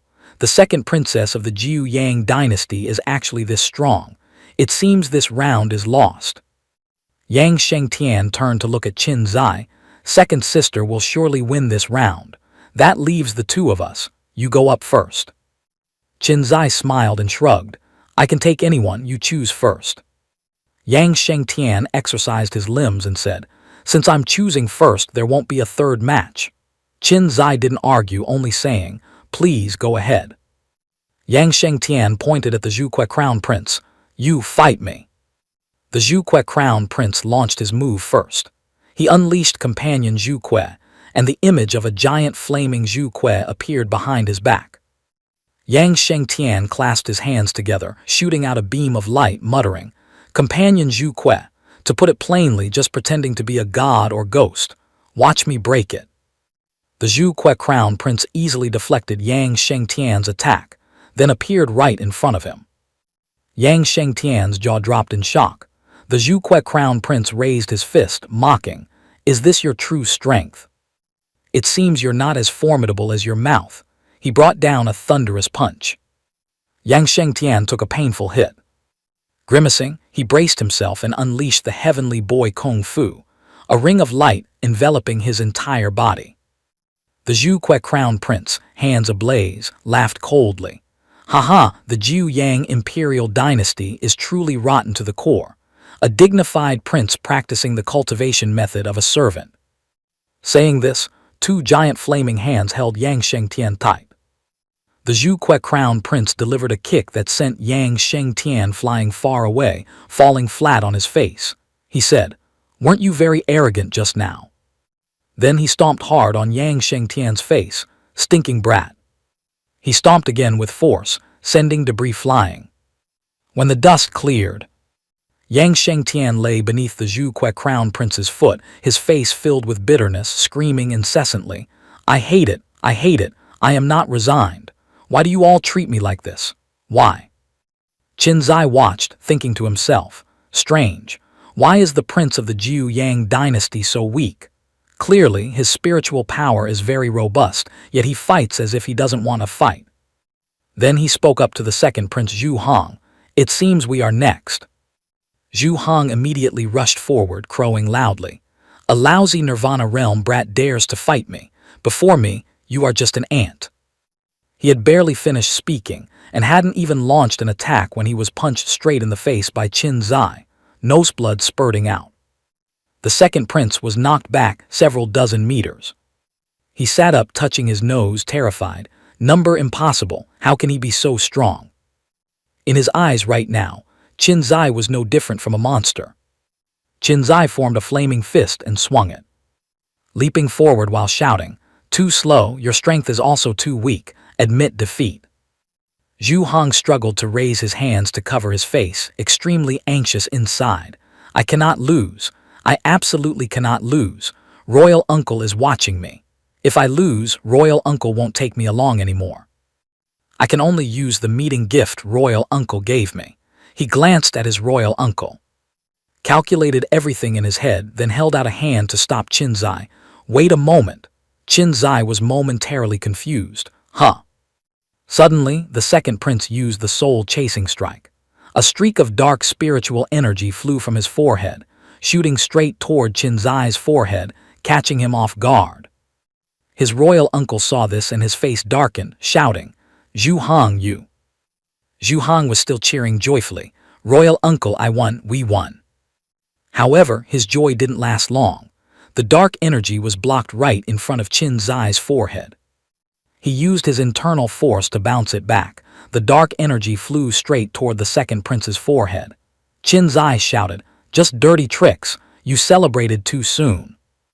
Before dying, Zhu Hong could only utter in shock, "This, impossible." Then he fell backward, hitting the ground hard. The old man leading the Zhu Kuei faction was shocked by this scene. Then his expression turned into extreme horror as he watched his beloved grandson killed right before his eyes. Finally, he roared in fury, "Allah, you dare kill my grandson, I want you dead." As he screamed, he raised his hand. In the sky, a giant blood-red hand was descending toward Qin Zai. He had no way to dodge at this moment. Suddenly, Ancestor Yang Su appeared in a flash, creating a shield to block the attack, saying, "You cannot." Qin Zai was saved by a hair's breadth. The leader of the Zhu Kuei faction turned to the white-haired man, screaming, "Second brother, help me." That second brother turned to speak to Yang Su. "Hey, although Zhu Hong deserved to die, please understand the heart of a father. If you continue to interfere, I will also take action." The ancestor merely sneered, looking at the second brother and saying, "If I take action, it's hard to say how many people in this imperial city will remain alive. You know the power of the Saint Realm better than I do, senior." The Emperor of Zhu Yang stood behind, listening with great worry. The leader of the Zhu Kuei faction, burning with rage, shouted furiously, "Ha! Hurry up and drop your defense." Suddenly, he froze as he felt a sharp pain piercing his chest from behind. He slowly turned his head, unable to believe the truth, gasping, How is it possible? Who?" Qin Chuan had appeared at some point, the sword in his hand piercing the man's chest effortlessly. Qin Chuan sliced with the sword, cutting the man's body in two. He said coldly, "I am his father. I understand the heart of a father very well, so I sent you to the Yellow Springs to reunite with your precious son early." Only miserable screams remained in midair. Seeing his older brother killed, the second brother's eyes turned red with fury. He rushed forward, roaring, "Die! You dare attack in front of a Saint Realm expert like me?"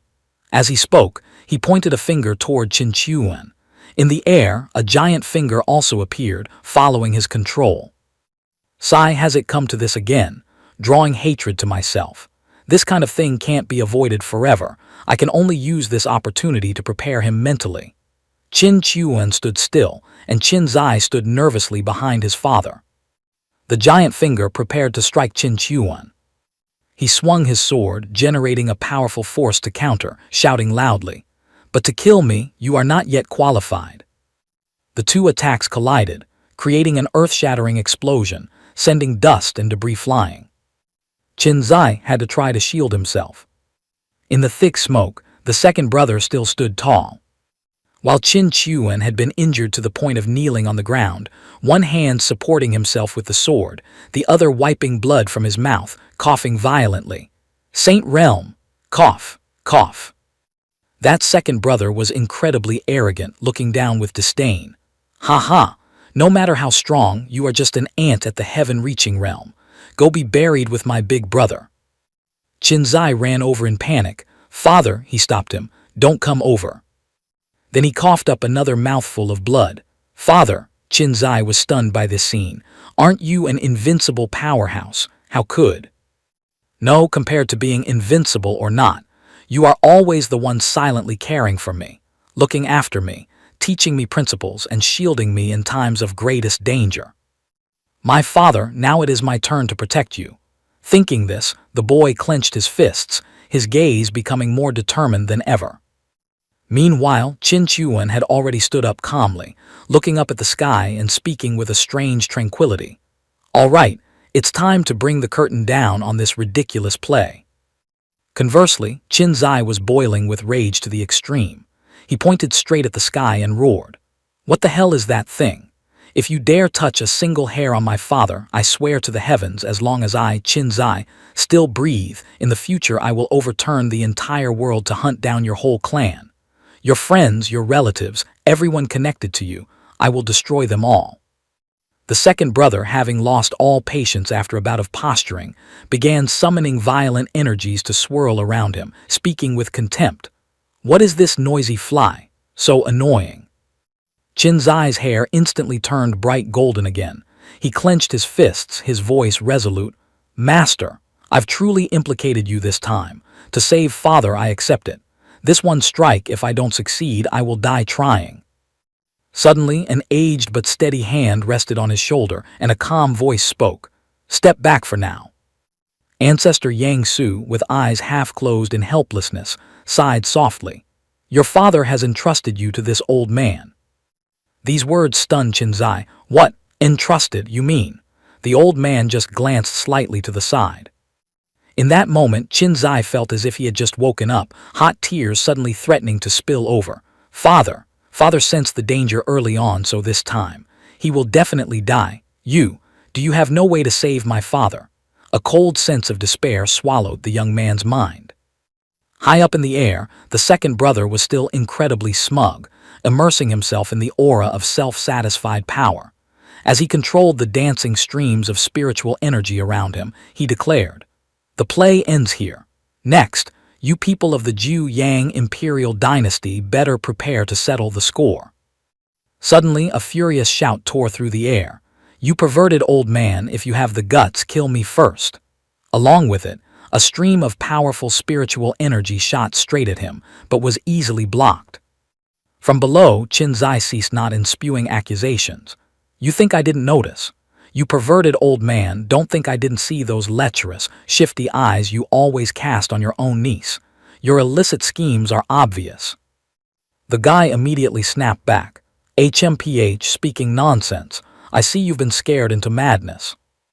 Qinzai laughed loudly, continuing his verbal assault with words sharp as razors. "Haha, I killed your nephew. Why didn't you want to kill me immediately just now? Because your nephew was also someone coveting your niece, right? Because I helped you, a perverted old man, remove a romantic rival, right?" He continuously threw out damaging verbal punches. "Oh my, your elder brother just fell, yet you didn't shed a single tear, didn't even bother to save him. Could it be because, with him dead, you can openly possess the Zhu Que princess?" Being named, the Zhu Que princess pointed at her own face in bewilderment, her expression one of disbelief.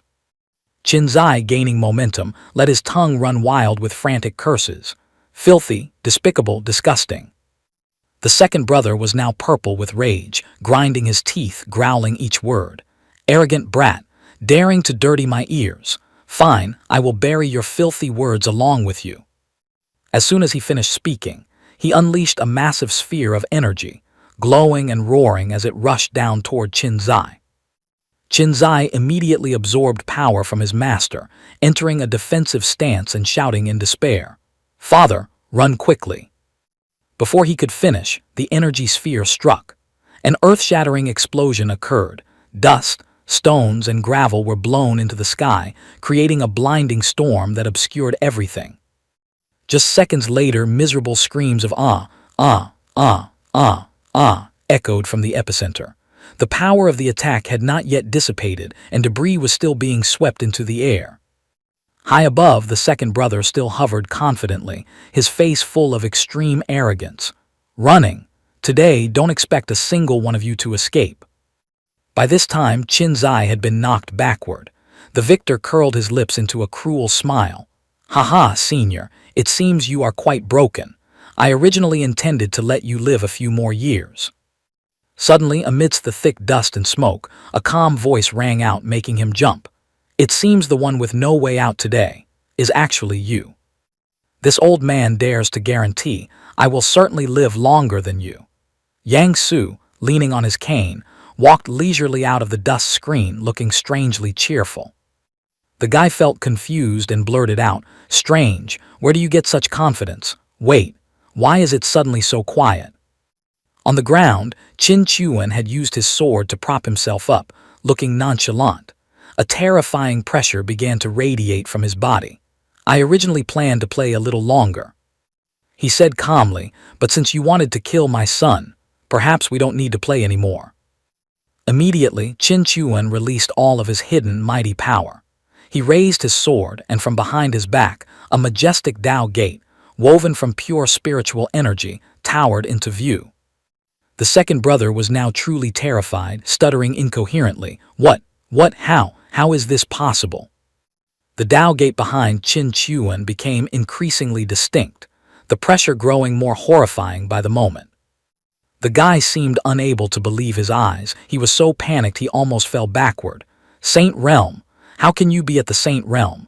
Clearly, you were just an ant a moment ago. Fake, this is definitely fake." Qin Chuan had also flown into the air by now, standing opposite him, asking casually, "Is the Saint Realm very high?" The guy had started harboring thoughts of turning tail and running, but his deep-seated arrogance stopped him. Trying to salvage some face. "HMPH, almost got fooled by your act, so what if you are in the Saint Realm?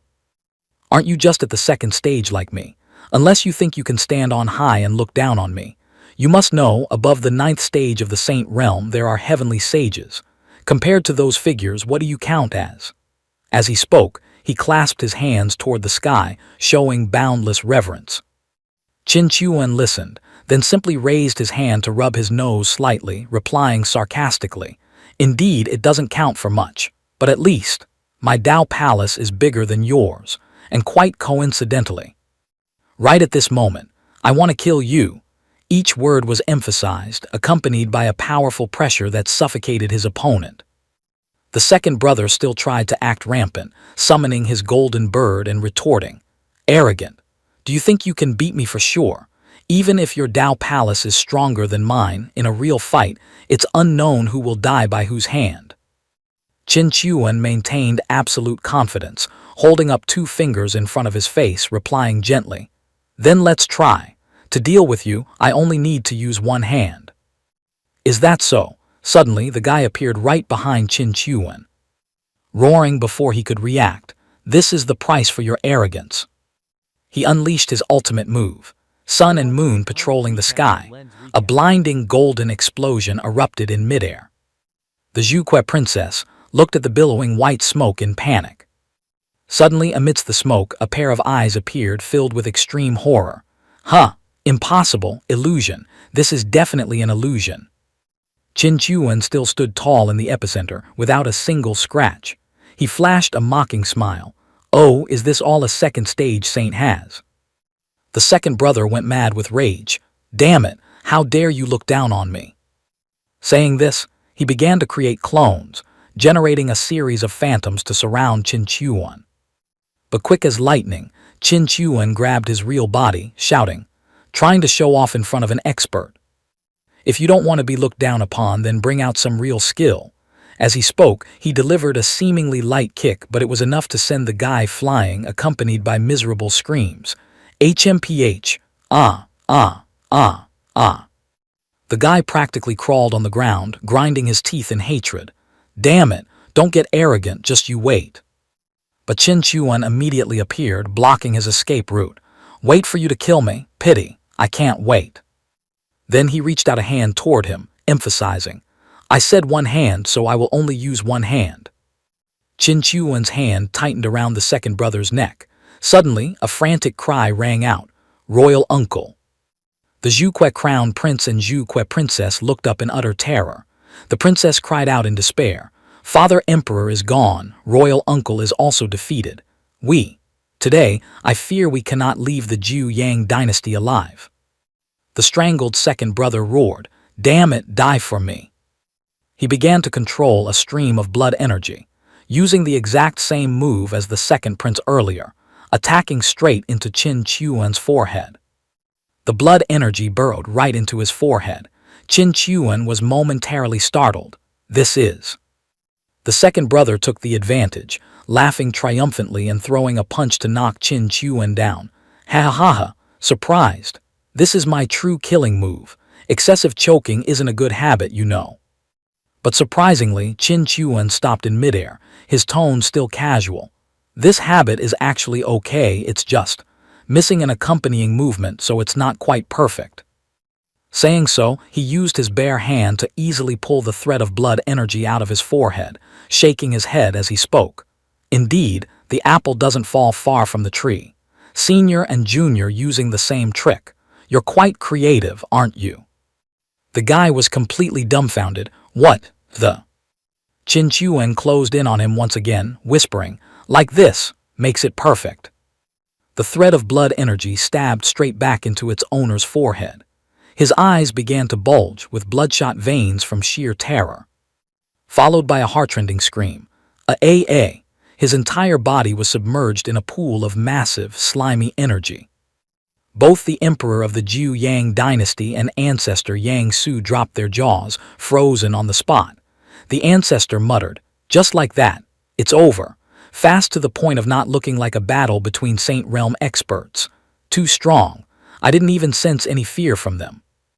Is this the gap in strength between people of the same realm? Truly absolute suppression. Qin Chuan landed gently, retracting his aura and stretched. Haven't been active for a long time. Moving a bit like this feels much better. Father, Qin Zai ran over joyfully and hugged him. Qin Chuan happily caught his son, replying, don't worry, I'm fine. Then he turned to Yang Su, his voice full of gratitude. I troubled you this time, old brother. The old man laughed heartily. Haha, a small matter. Once the emotion passed, Qin Zai began to wonder, Father, what was that about just now? He quickly explained, I did indeed get injured on purpose, because I wanted to see, without me backing you up, if you still had the courage to face a Saint Realm powerhouse alone. After all, courage that relies on others is not courage at all. At best, it's just a fox borrowing the tiger's might. As he spoke, he glanced backward, making the two royal youths jump in fright. Then Qin Chuan patted his son's head happily, praising him with satisfaction. Truth proves, you did very well. You didn't let me down. While father and son were enjoying the happy moment, the ancestor joined in. Brother Qin, your acting was too deep. You hid your strength so well even this old man couldn't tell. Saying so, he gave a thumbs up, striking a cute pose. Qin Chuan scratched his head, smiling sheepishly. Ha ha. Yang Su leaned on his cane, his face turning serious again. If you hadn't told me the plan beforehand, I would have thought you were really injured. Skilled, truly very skilled. Just petty tricks not worth mentioning, Qin Chuan replied modestly. At this moment, the Supreme Emperor appeared and spoke up. Elder, how should we deal with these brats from the Zhuque dynasty? Yang Su shouted angrily. Kill them all. Even their Saint Realm expert and emperor are dead. This feud cannot be resolved. Releasing them makes no sense. Unexpectedly, Qin Zai walked up to the third prince and said, Stand up. Seeing him remain silent, Qin Zai reached out a hand. Do you still need me to pull you up? Suddenly, the third prince propped himself up, his voice annoyed. I don't need your pity. Passing by Qin Zai, he continued, Actually, I don't hate you. Qin Zai sensed something strange, wondering, wait, something's wrong, this feeling is very odd. He doesn't seem injured at all, his spiritual energy is still abundant. He couldn't have lost. The emperor called out from behind, Sheng Tian, come back. Hurry back and pay respects to the ancestor and senior Qin. But the third prince continued walking, not replying, not even turning his head. The emperor was a bit embarrassed, turning to say to Qin Chuan, My apologies, this brat just suffered a blow, so he's a bit rude. He replied cheerfully, it's fine. But in his heart he thought, this kid seems to have some hidden story. At this moment, in a distant forest, a massive explosion shook the ground. The third prince was furious, screaming to vent the pent-up frustration in his heart. Why? Why am I the abandoned child? Damn it, damn it. He looked down at his hands, whispering, for the clan's resurgence, for the clan's secret. I can only live as someone mocked by the world, and even after death, I'll just be a laughingstock for all. Then he became helpless, looking up at the sky. I really admire Qin Zai. I'm so jealous of you all. Does anyone know how much I love this clan? 7 days later, the Qin father and son were sitting on a large rock to cultivate. Qin Chuan asked, Qin Zai, what do you sense from the wind on the mountainside of Qi Wu Zong? Qin Zai kept his eyes closed, immersed in the sensation, and replied, I sense that within the silence there seems to be something illusory, and within that illusion there seems to be something elusive. Hearing this, he nodded in satisfaction. This child is teachable. Just take it slow. When you grasp that feeling, you will reap great rewards. On the surface, he maintained a solemn appearance, but inside, Qin Chuan was already laughing uncontrollably. This is too rampant. Teaching cultivation is as simple as playing a game. I just spout nonsense, and he actually attains enlightenment. Who told him to be the protagonist, he? Afterward, Qin Chuan said, Zai, oh Zai, I need to go into seclusion to recuperate for a while. Hearing this, the boy became extremely worried and asked in panic, Father, has your injury still not healed? It's not that. You're pretending again, are you? Qin Chuan immediately put on a somewhat pained expression. I told you before. Do you remember the price of forcibly recovering one's cultivation base? Qin Zai felt incredibly guilty upon hearing this, bowing his head sadly. Father, I'm sorry. It's all because I acted recklessly that I implicated you. Qin Chuan gently patted his son's cheek, instructing, What nonsense are you saying? As long as you do no wrong, no matter how terrifying the enemy you provoke, I will protect you. Let alone a little damage to my foundation, even if I have to risk this old life, so what? As he spoke, a sparkling fatherly aura radiated from him. He glanced at his innocent son, calculating in his heart. This way, if I lose next time, my son will think it's the price for recovering my cultivation, or that I need more time to prepare. Although it's a bit dangerous, jumping directly to the second stage of the Wisdom Saint realm this time is absolutely a huge profit. His eyes kept darting back to check. Suddenly, Qin Zai spoke up. That's right, father, before you go into seclusion, my master wants to meet you. Qin Chuan asked in surprise, Oh, she's finally willing to meet me. The boy pursed his lips and nodded. Qin Chuan thought to himself, his master wants to meet me. Damn it, I must be mentally prepared. Regardless of whether a white-haired old man or some strange creature appears later, I absolutely must not show surprise. Thinking of this, the corner of his mouth couldn't help but twitch. This scene caught Qin Zai's eye. He scratched his face anxiously and asked, Father, is it not okay? Qin Chuan replied seriously, How could that be? She and I have been communicating telepathically for a long time. It's just that for our first meeting I haven't prepared a gift, and I fear I might be slighting your master. No need. Suddenly, a clear but timid voice rang out, startling him. He realized it was a girl's voice.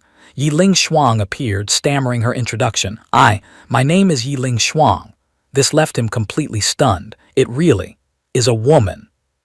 Even more surprisingly, Qin Zai saw his master's shy appearance and his jaw dropped, pointing at her and stammering. Master, is this really my master? He began to think fearfully. Why does this feel exactly like those fierce senior sisters in the sect who suddenly act like shy ladies in front of their future husbands? As he thought, a vivid image formed in his mind. Qin Chuan had regained his composure by then, politely clasping his hands in greeting. Thank you, miss, for always taking care of Zai O Zai. Yiling Shuang bowed in return. You are too polite. This is all what I should do. I don't know how I should address you. As she spoke, her hand tightly gripped the hem of her dress.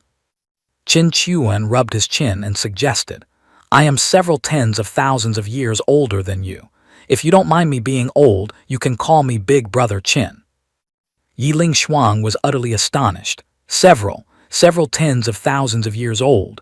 You are much older than I imagined. Then she thought to herself, but age is not a problem. Powerful strength plus mature, steady and giving a sense of security. Simply perfect. Qin Chuan asked, so can I call you Ling Shuang from now on? Yiling Shuang felt overjoyed and quickly replied obediently, yes. At this moment, romantic pink bubbles began to float around the two of them.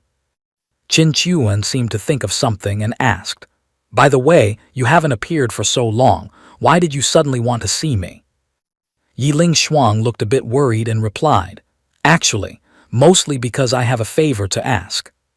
A favor? What is it? Qin Chuan asked curiously, a deadly handsome smile still on his lips. Qin Zai poked his head out from nearby, muttering to himself, if it's something huge that father can't handle, wouldn't that drag down his image? Unexpectedly, Yiling Shuang blushed and asked softly, Big Brother Qin, is it too presumptuous of me to ask this? Qin Chuan rubbed his hands and retorted, oh my, not at all. I'm just worried that with my current state, if I can't help you, I'll lose face completely. Qin Zai immediately agreed. That's right, master. Although he has recovered quite a bit now, they are father and son after all, and I'm afraid his condition isn't good. Besides, he just forcibly broke through. Hearing these words, Qin Chuan was moved to tears, biting his handkerchief and sobbing. Wah, my eldest son understands my hidden meaning after all. Yiling Shuang giggled at this harmonious scene. As his master, would I not consider things as thoroughly as you? Actually, for Big Brother Qin, this isn't a big deal. Although Big Brother Qin hasn't cultivated recently, his realm and vision are still there. Qin Chuan replied, what exactly is it? Just try saying it. But in his heart he was screaming miserably, I'm done for. I can't pretend anymore. I lost my cultivation realm, not that my brain got waterlogged. Why ask such metaphysical questions? No, it's not that. Yiling Shuang hesitated slightly, then, I will ask. Qin Chuan broke out in a cold sweat, urging, speak. Yiling Shuang closed her eyes and took a deep breath. Then she asked loudly, may I ask Big Brother Qin, what words can one follow for a lifetime? Qin Chuan was so bewildered he almost fell backward, letting out a loud huh. He subconsciously blurted out a sentence that stunned Yiling Shuang. Do not impose on others what you yourself do not desire. Done, cold sweat broke out as he thought worriedly. It's over. I studied literature too deeply in my past life. I just said it unconsciously. Yiling Shuang heard it too. She repeated it in confusion. Do not impose on others what you yourself do not desire. This. Then she closed her eyes to ponder, leaving Qin Chuan spinning. He switched from panic to confusion. He exclaimed inwardly. Can one achieve enlightenment like this? Confucius is indeed a saint. In the future, perhaps I can try using a few more quotes from the saints to show off.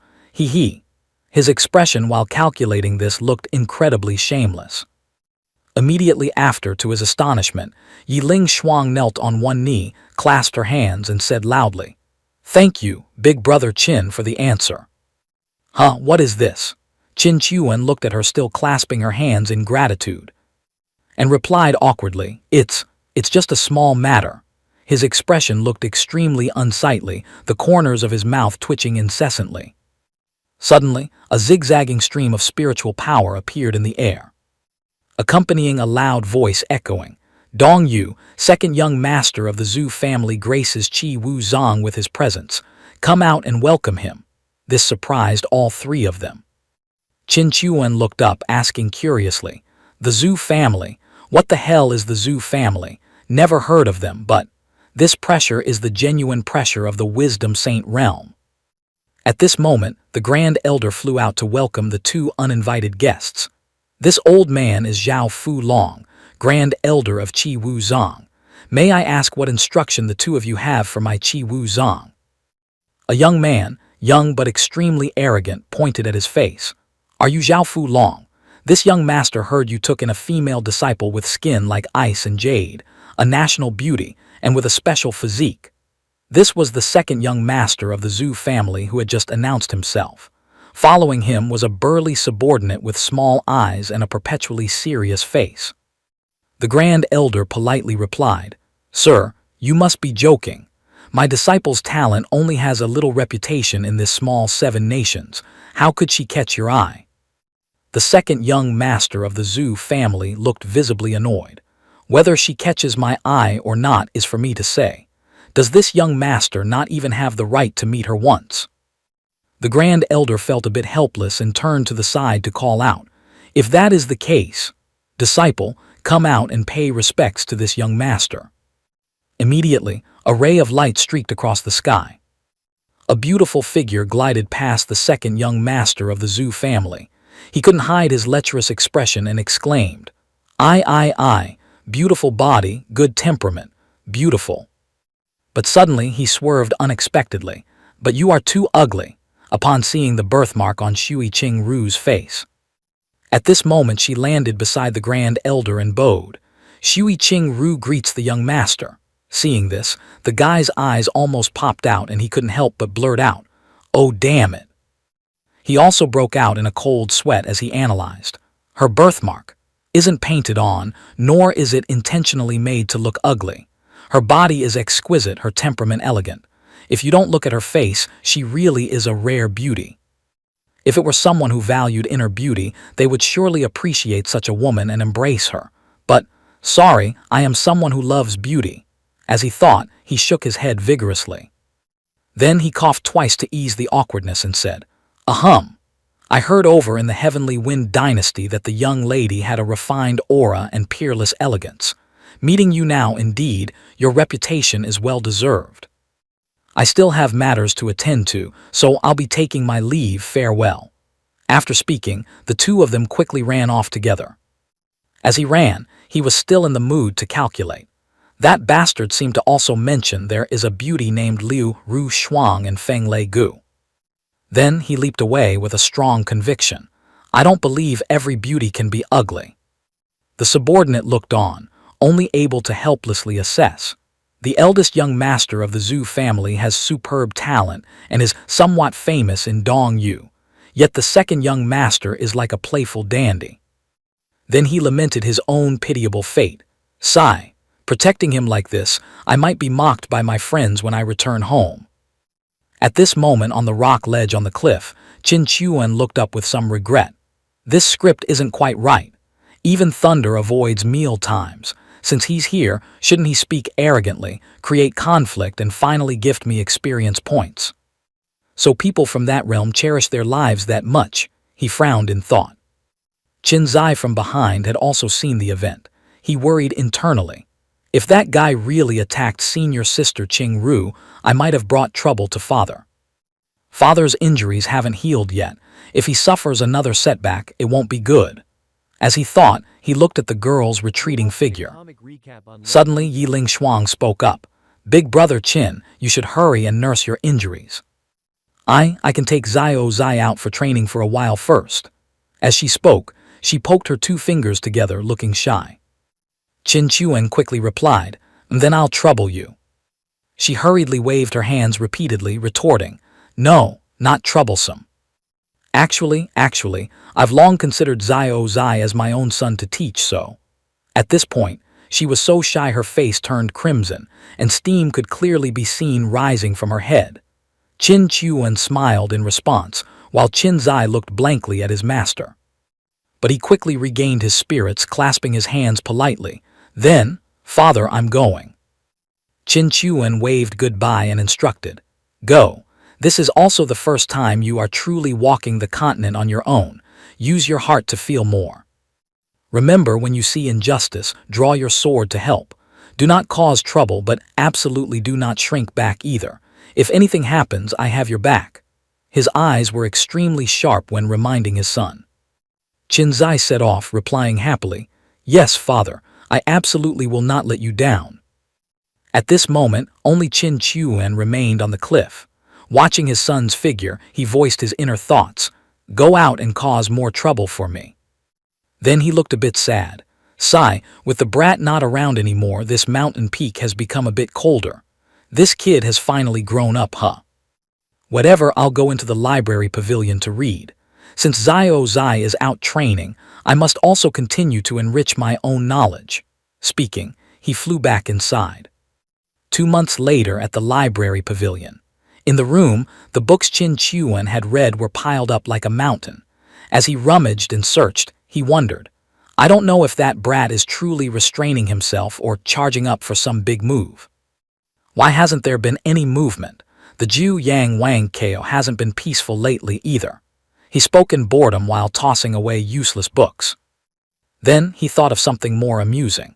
That second young master of the Zhu family from Dongyu teased Liu Rushuang, the daughter of Grand Elder Liu Qingshan in Fenglei Gu, and ended up getting beaten black and blue by Liu Rushuang. Afterward, that dandy used recovering from injuries as an excuse to mooch off Fenglei Gu and refused to leave. This series of tricks, truly everyone knows Sima Zhao's intentions. The image of Liu Rushuang exclaiming, "What?" upon seeing the sign, "Recovering, do not disturb," hanging on the door appeared in Qin Chuan's mind. He found it extremely interesting. Oh, life is like a play, entirely dependent on acting. After sighing, he jumped down from the mountain of books. Qin Chuan walked out of the gate. On the road, two people were chatting. A crazy tomb raider has appeared in the dynasty recently, did you know? The rumor of a mysterious person specializing in digging walls and boring holes was spreading throughout the cultivation world. He feared no one, and even many ancestral graves of powerful families had been visited by him and stripped clean of treasures. Qin Chuan heard the buzzing discussion and became curious, so he asked the disciples standing nearby, "You say there's a tomb raider. Is there any more specific information about this thief?" The two jumped in surprise upon hearing Qin Chuan's voice, hurriedly clasping their hands and bowing respectfully, afraid of being scolded for misspeaking.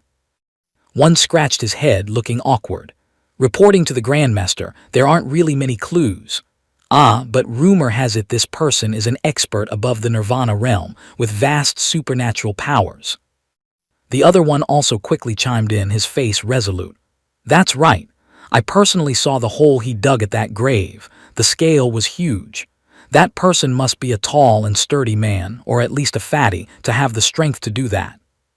Hearing this, the corner of Qin Chuan's mouth lifted into a smile full of hidden meaning. He thought to himself, could it be that guy? Meanwhile, deep inside a gloomy ancient tomb, a scream full of grievance rang out. Why? Why is it so? Pang Qi was sitting on the ground in front of a stone coffin. He punched the cold ground hard, roaring in anger. My strength has leveled up again. But I'm an alchemist. Where are the pill formulas? Why can't I find a single one after searching for so long?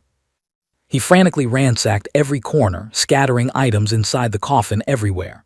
After a hopeless search, Pang Qi walked out in a huff, dusting off his clothes, his eyes shining with extreme determination. HMPH, I won't give up.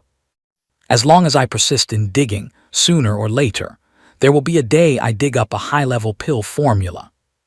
Suddenly, he slapped his thigh, thinking, maybe I should go ask Master Qin Chuan. Since he could find so many precious pill formulas, he must have some special tomb raiding secret. Saying this, he pushed off the ground, turning into a beam of light flying into the sky, heading towards Qin Chuan's residence. At Qin Chuan's residence, Pang Qi, seeing the other party's figure, hurriedly landed and clasped his hands solemnly. Master Qin Chuan, to be able to meet you, let alone waiting for half a month, even if I have to wait another 2 years, I would be willing. Qin Chuan looked at Pang Qi's flustered appearance, suppressing a laugh to tease him. Oh, since you are so sincere, then come back in 2 years. Pang Qi froze upon hearing this, his face showing hesitation and regret, but then he forced a smile and turned to leave for real. Ow. All right, then I shall take my leave. Seeing this fool actually believed him, Qin Chuan waved his hand, sending a gentle stream of spiritual power to pull Pang Qi back. He laughed. All right, I was just joking.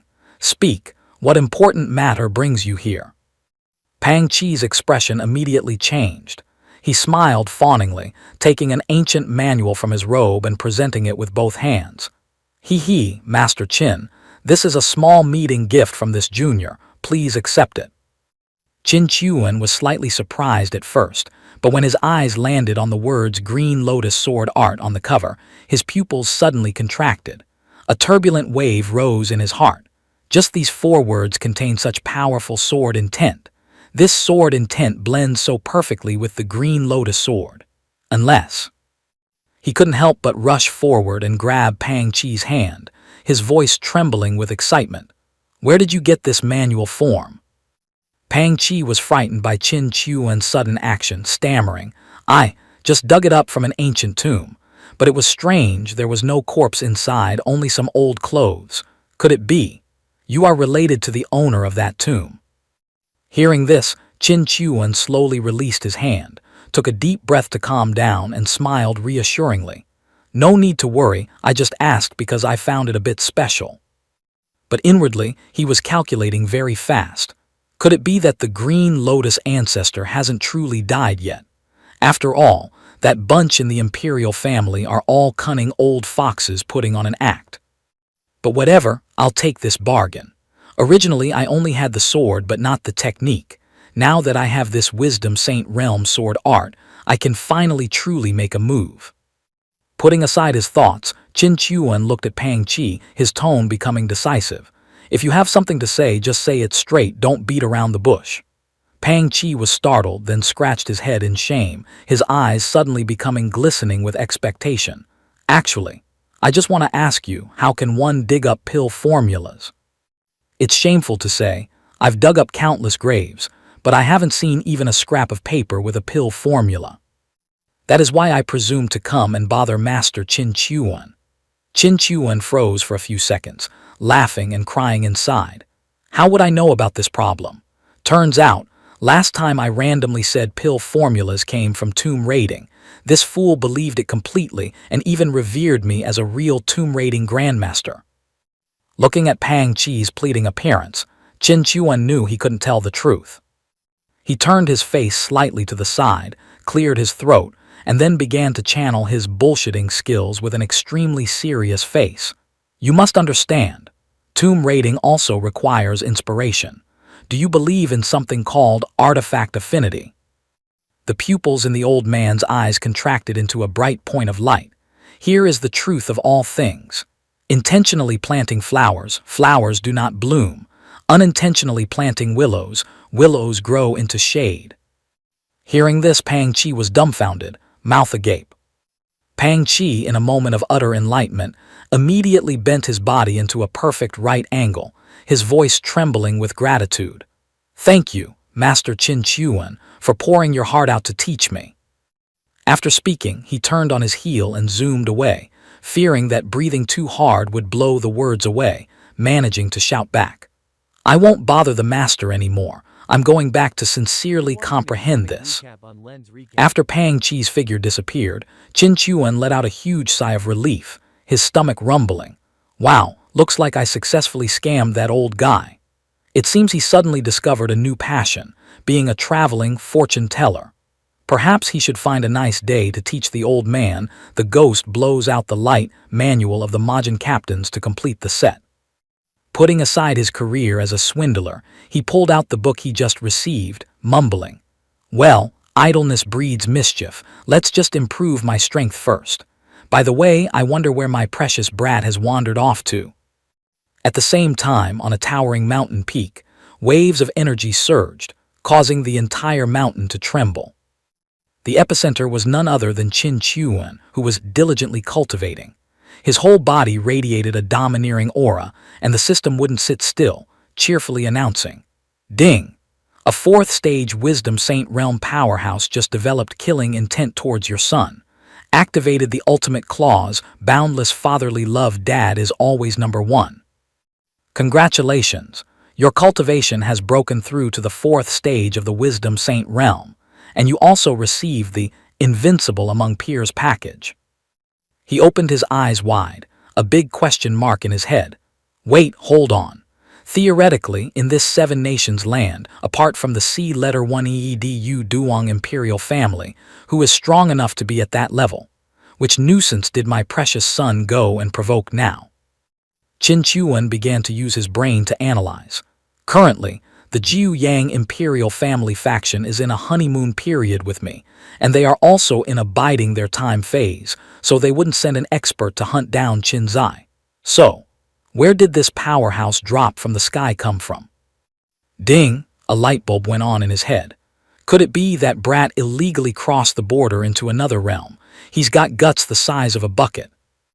A moment later, Qin Chuan reappeared in the world with a brand new outfit, green shirt, black skirt, accented with a bright red belt. At a glance, he looked just like a young lady from a noble family of marriageable age, only missing some embroidery work. He walked leisurely while thinking, I don't know where that damn brat ran off to. I couldn't save him even if I wanted to.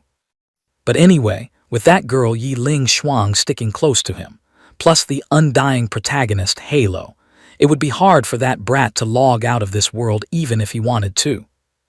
Very quickly, the second day arrived. Terrifying whooshing sounds suddenly appeared in the sky. It was the image of a tattered figure running for his life, with a pack of hungry wolves looming behind, ready to pounce. The heaven's pride of the region, Zhu Mo, ran while screaming, Elder Qin, save my life. Qin Chuan suddenly appeared right in front of him, asking calmly, looking for me. Zhu Mo's eyes widened in shock, screaming internally, could this be the legendary Qin Chuan? Without letting him gather his wits, Qin Chuan swung a clean sword stroke, sending a pursuer straight to the afterlife without time for change, leaving only a few tattered pieces of cloth fluttering in the wind. Standing in front of Qin Chuan, Zhu Mo stammered the news. Senior, I came to report. Qin Zai is in danger. He maintained a calm expression and replied, Don't worry, my kid has long legs and that old demon has short legs. He couldn't catch up even if he grew wings. The boy was dumbfounded hearing that answer. Not catch up, that's a wisdom saint. Wait, how did you know it was a demon? Because he has followed you all the way here. As soon as Qin Chuan finished speaking, a thick cloud of black aura immediately enveloped the space, accompanied by a maniacal laughter so horrible that even passing crows would lose their feathers. Qin Chuan listened and commented calmly, This laugh, truly the exclusive trademark of demons.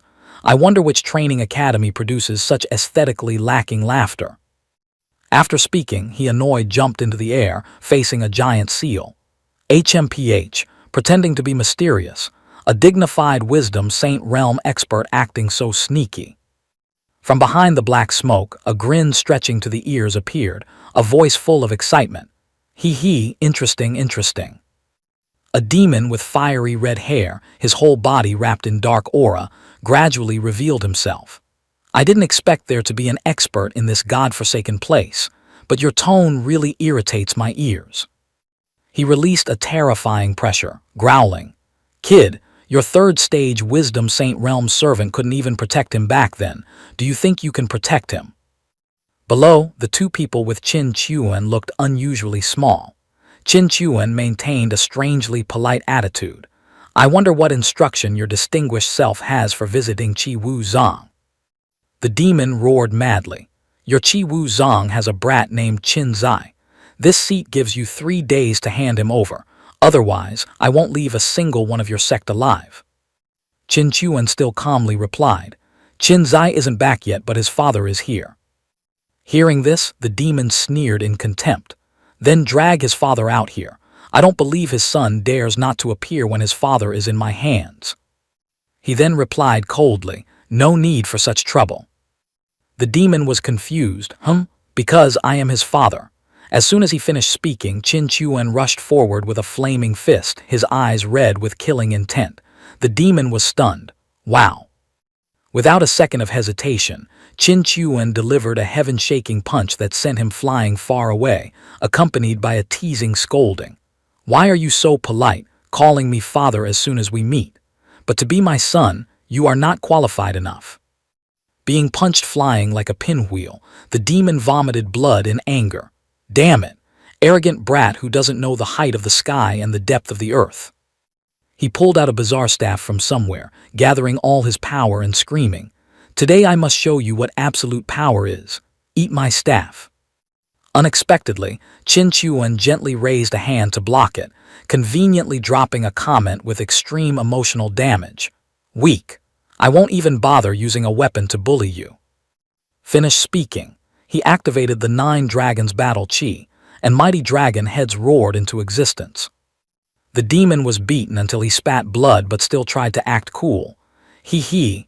Interesting.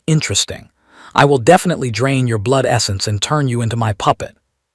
He began to execute a secret technique, demonic shadows upon shadows. Countless clones filled the sky and simultaneously rushed towards Qin Chuan. "No matter how strong you are, you can't defeat 5 opponents of the same level. Die for me."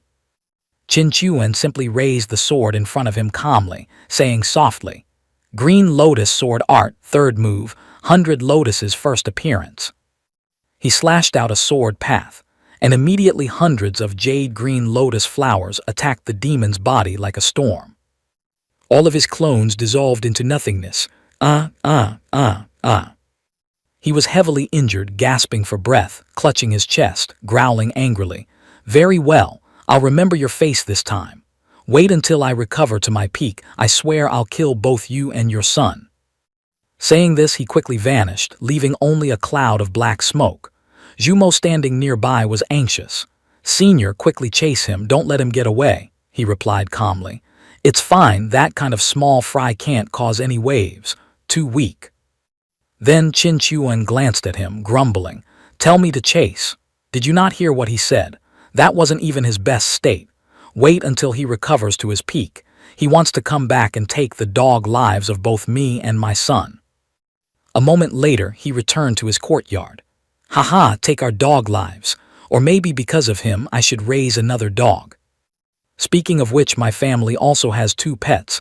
Haven't seen them for a long time. I wonder how that brat Zai is raising them." Thinking of the 2 cute cheese sticks, cat's pets, he suddenly felt a bit of longing. Zhu Mo also just arrived, hurriedly clasping his hands to plead. "Senior, can I stay here? You know, between Dong Yu and the 7 nations, there is a fissure that emits withering energy. Without the protection of the Wisdom Saint realm, one cannot pass. My protector is dead, and I can't return even if I wanted to.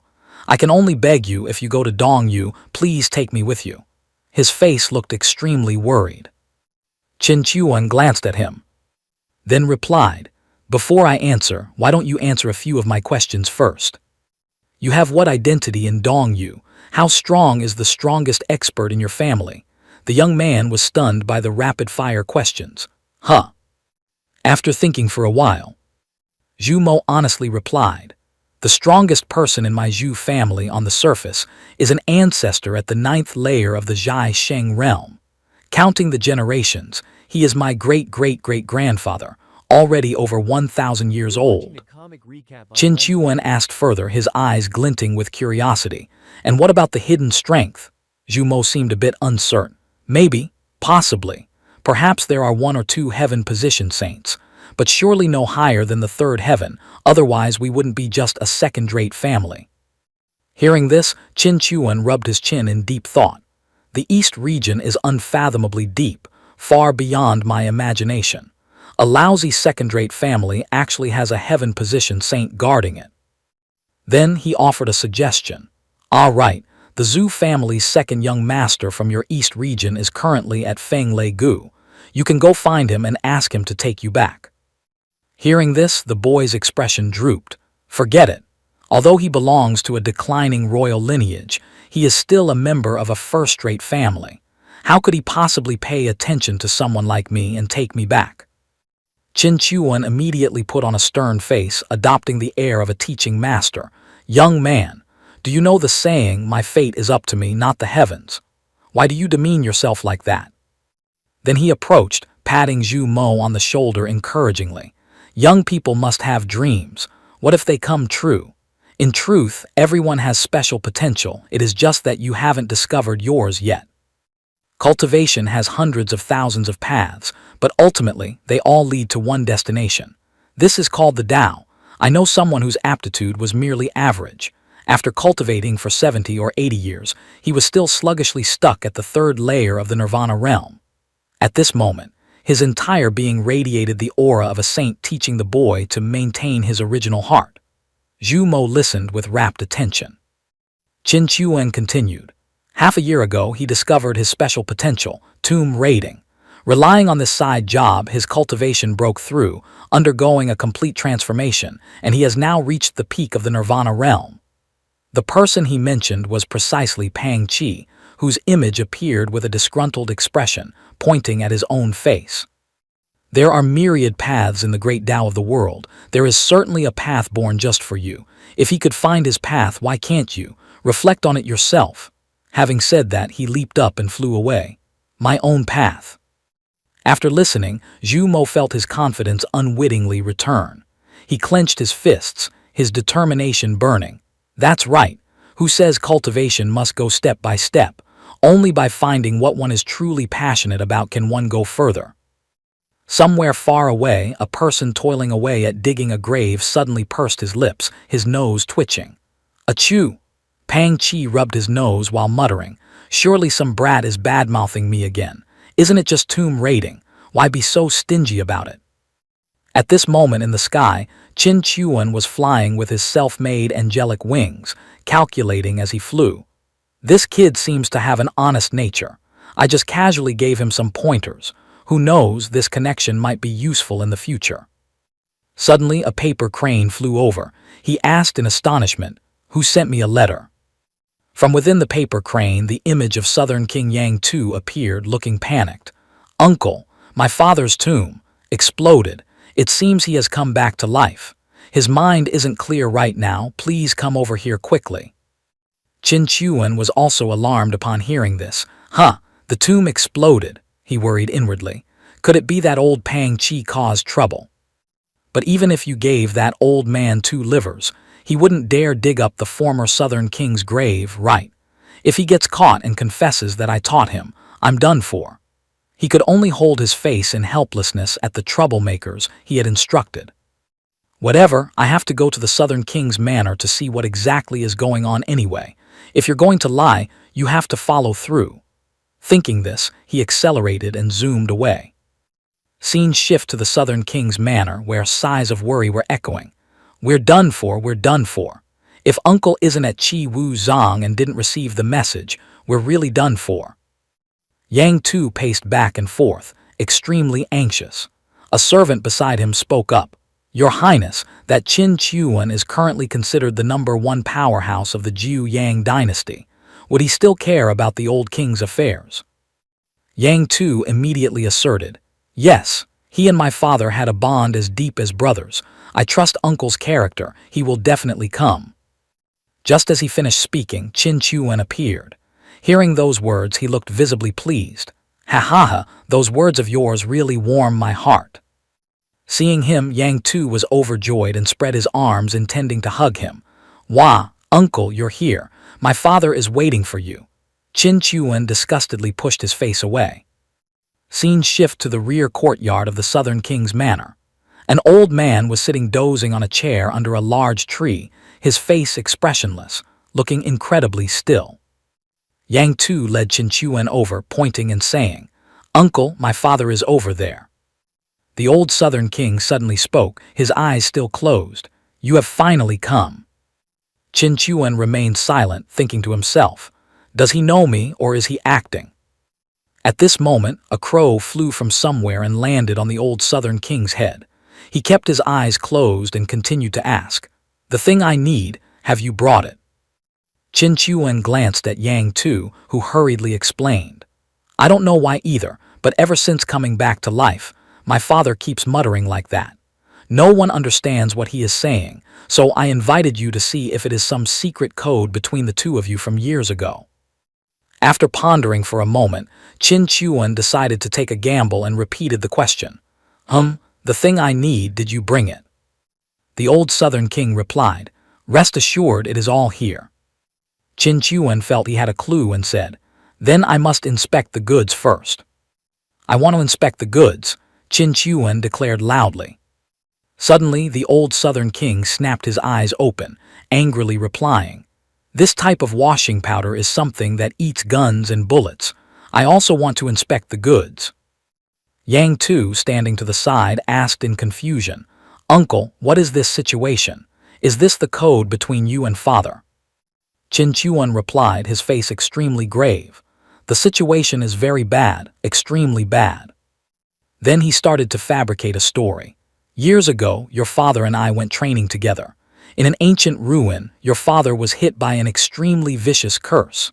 After the poisoned person dies, if the body is not cremated, a phenomenon of corpse mutation will occur. The situation just now was precisely the sign of corpse mutation.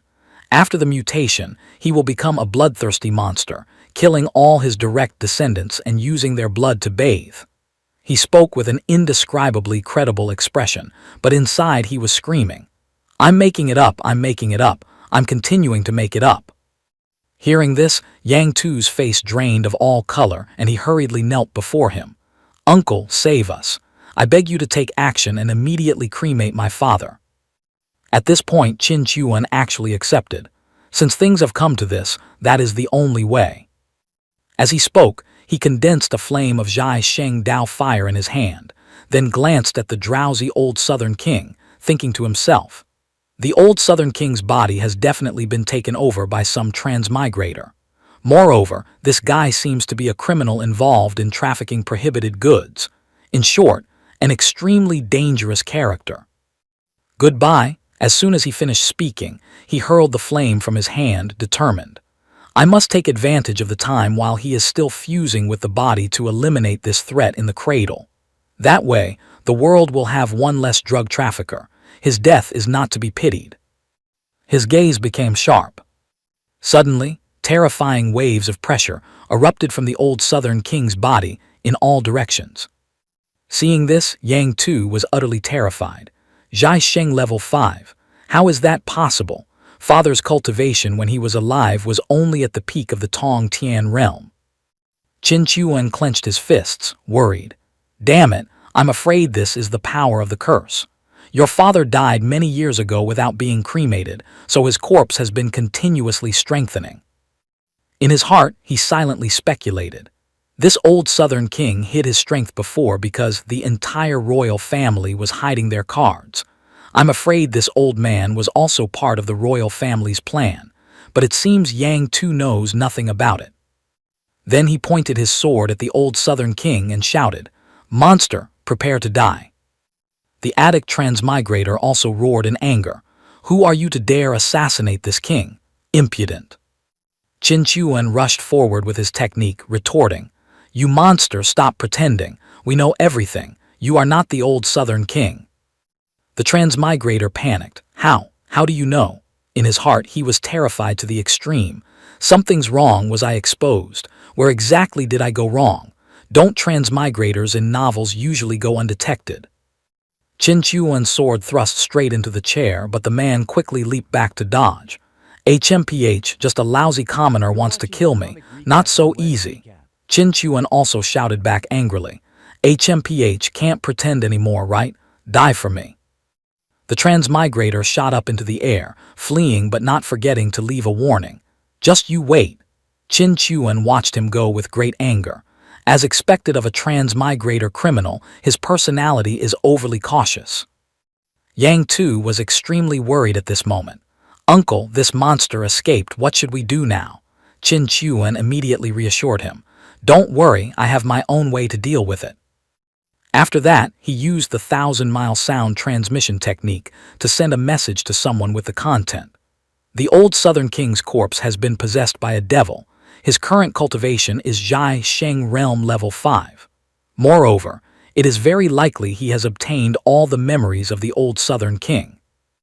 At this time in the imperial palace, the Zhu Yang emperor quickly received the news and angrily slammed the table. "What? This person must absolutely die." Then he stepped outside, ordering his subordinates. "The old Southern king's corpse has been possessed by a devil. Mobilize all forces, spare no cost. He must be eliminated within 1 day." The old Zhu Yang emperor was furious, telling himself, The 1,000 years of endurance and accumulation of the Yang family absolutely cannot be destroyed in an instant. The sacrifice of dozens of our generations will not be allowed to be trampled upon. Scene shift to the city lord's manor of Minghao City, where someone sitting in cultivation also received a similar message. This person was named Bai Yichen. Upon hearing it, he immediately opened his eyes, killing intent radiating for 1,000 miles. At this time, outside Minghao City, the addict transmigrator was running away while cursing loudly. Damn Zai Tian Lang. I was already unlucky enough to get shot to death during the transaction, but to think I'd come back to life in this god-forsaken world. He frustratedly tore at his hair, screaming in his head. What the hell are all these memories? The history of a comeback of a family that endured for 1,000 years. A magnificent and touching 1,000-year plan. The Zhu Yang royal family absolutely won't let me leave the 7 nations alive because they're afraid I'll go to the Yang family in the East region to inform them. Suddenly, a figure appeared, and one of the transmigrator's arms was severed in his astonishment. An ear-piercing scream rang out. "Ah, spare me. I'd have to be crazy to go inform them. Being an informant is the riskiest thing in the world, okay?" The transmigrator screamed while clutching his severed arm. Bai Yichen appeared holding a sword, speaking coldly. "Once you are dead, there naturally won't be any risk." Bai Yichen leaped to attack, but the transmigrator jumped back to dodge. However, Bai Yichen darted forward as fast as lightning, stabbing him in the chest. Only then did the transmigrator realize in shock. "It turns out, you are the first prince." After that sword strike, his body was torn into many pieces, shattering in midair. Seeing this, Bai Yichen left with peace of mind. However, just when it seemed the transmigrator had kicked the bucket, a voice suddenly rang out. "Damn you, luckily I have 9 lives." His shattered body gradually reassembled into a whole human form. He spoke gloomily. "Does dying make me stronger each time? It seems I need to be a bit more careful. It will be useful in the future. The gap between a Zhai Sheng Realm Level 1 and a Realm Emperor Level 1 is like heaven and earth." The transmigrator took a dull sword, gritting his teeth against the pain to cut a gash on his own face while exclaiming, "The first prince, hidden away since birth, not even knowing his own background. I didn't expect him to be so strong. This face can't be used for the time being, at least not before I have enough ability to deal with the Zhu Yang royal family. Better to destroy it first." As he spoke, he leaped up and flew away. At the peak of Qi Wu Zhang, sword strokes that were powerful yet graceful appeared along with beautiful lotus flowers. After practicing for a while, Qin Chuan looked at the sword in his hand and said dejectedly, "The green lotus sword art has been practiced to a decent level. Lately, I haven't been rewarded with any more techniques." Then he slapped his own face to boost his morale. "No, I can't rely on the system's rewards. I must act on my own to find more treasures and secret manuals. Only by being self-reliant can I be well-fed and happy." But he encountered a small problem. The issue is, only techniques and treasures at the Zhai Sheng level or above are effective for me. I can't just go and extort the royal family directly. Ah, I remember. The time that Kid Zai kidnapped Princess Chu Yun, that strange cave of the old devil suddenly revealed a bizarre stone gate. At that time, I used my divine soul to probe it and almost suffered a backlash. Who knows, with my current strength, maybe I can go back and check it out. No sooner said than done. Qin Chuan didn't hesitate and leaped away immediately. A while later, he appeared in front of a giant stone gate. The sound of his feet landing thudded softly. Qin Chuan looked up at the door, calculating.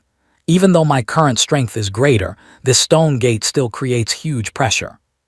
Well then, let me see what earth-shattering secret lies inside. Saying this, he released a thread of divine consciousness through the crack in the door. His divine consciousness entered inside, observing a gloomy space filled with skulls, skeletons wearing armor, and countless weapons. Qin Chuan realized, it seems this is an ancient battlefield. The killing intent is too dense. These things seem even stronger than Zhai Sheng grade weapons. As he spoke, He reached out to touch the hilt of a sword emitting black aura. Suddenly, the remnant soul of a general appeared in the air, slashing down with a sword and shouting, "Kill!" Qin Chuan outside hurriedly withdrew his divine consciousness but wasn't fast enough, taking a direct hit. He coughed up a mouthful of blood. Ugh, truly a terrifying sword strike. He looked at his trembling hand and exclaimed, "A strike unleashed thousands of years ago, yet after so long, a trace of remaining divine intent can still injure my divine soul.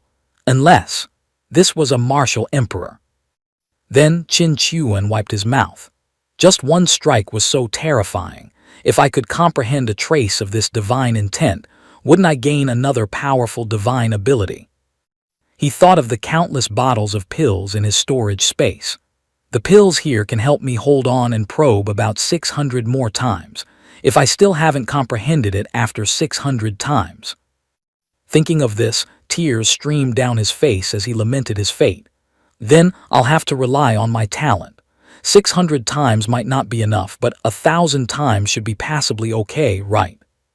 Finished, Qin Chuan determinedly sat down cross-legged, focusing on channeling his energy. Then, let's do it.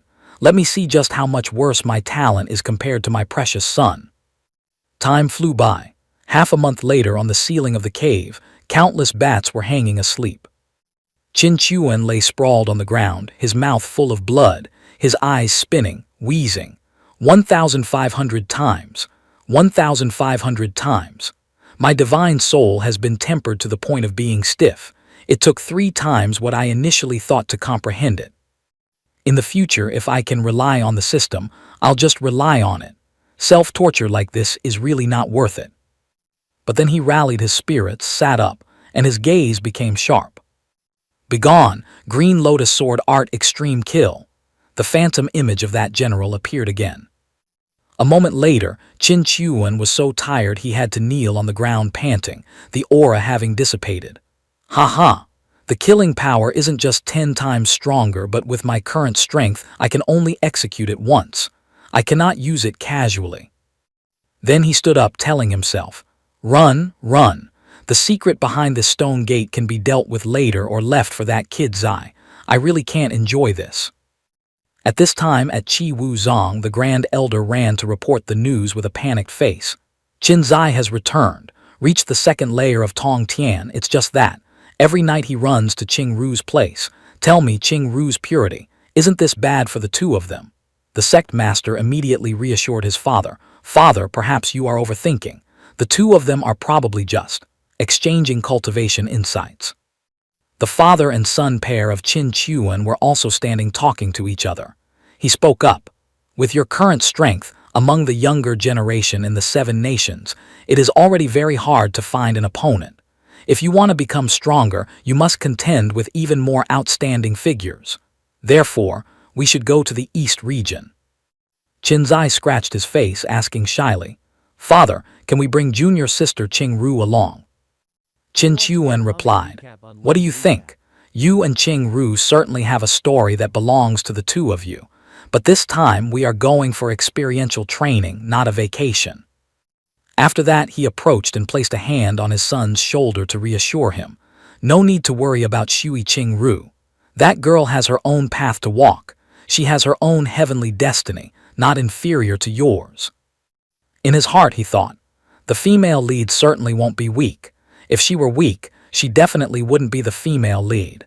However, I have a premonition that this Shui Qing Ru will certainly not stop at just Qi Wu Zong." 3 days later, Qin Chuan was in the library looking for books. Phew, Qi Wu Zong can be considered to have some assets. Finally finished reading all the books here. After walking out, he wondered to himself, "This Jumo guy, I agreed to take him along, so why haven't I seen his face yet? What did he find? Did he also learn from old Pang Qi and go tomb raiding?" Suddenly, his steps paused. This pressure, a realm emperor powerhouse has arrived. The disciples were pressed to the ground by that pressure, everyone extremely panicked. Qin Chuan also exclaimed, "Without any malice, just releasing pressure is already this powerful." At this moment, inside Qi Wu Zong, the Grand Elder was facing someone. Looking from behind, one could tell this was a fairly old woman. Looking closer from the front, it was clearly a middle-aged woman with wrinkled lips, looking quite fierce. The Grand Elder was clasping his hands in greeting, but she ignored him. Seeing this, he spoke up. "Realm Emperor you are," she replied perfunctorily. "I came to accept a disciple, no need to follow." The Qin Chuan father and son had also appeared by now. He spoke up to ask, "Grand Elder, what happened just now?" The Grand Elder immediately explained. "Elder Qin Chuan, just now that Realm Emperor Powerhouse said she came to accept a disciple. Looking at the direction, she must be going to find Shui Qingru." Qin Zai was alarmed hearing this. "Huh? Elder Qin Chuan, aren't you worried at all? A Realm Emperor Powerhouse has arrived," he asked again. Qin Chuan remained silent in contemplation.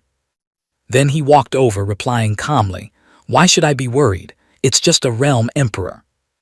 The Grand Elder only dared to glance at the two of them, then questioned himself inwardly. "Qin Chuan, who exactly are you? Exactly how terrifying are you?" Qin Zai was anxious on this side. "Father, what do we do now? If this person is bad and takes junior sister Qingru away, what will happen?" Qin Chuan immediately reassured his son, who had just learned to love. "Rest assured, that is our family's daughter-in-law. If she is really a bad person, father is still here. Kid, wait a moment, if that person brings Qingru out here, you can test her," he instructed. Qin Zai asked in confusion, "Test her? Test how?"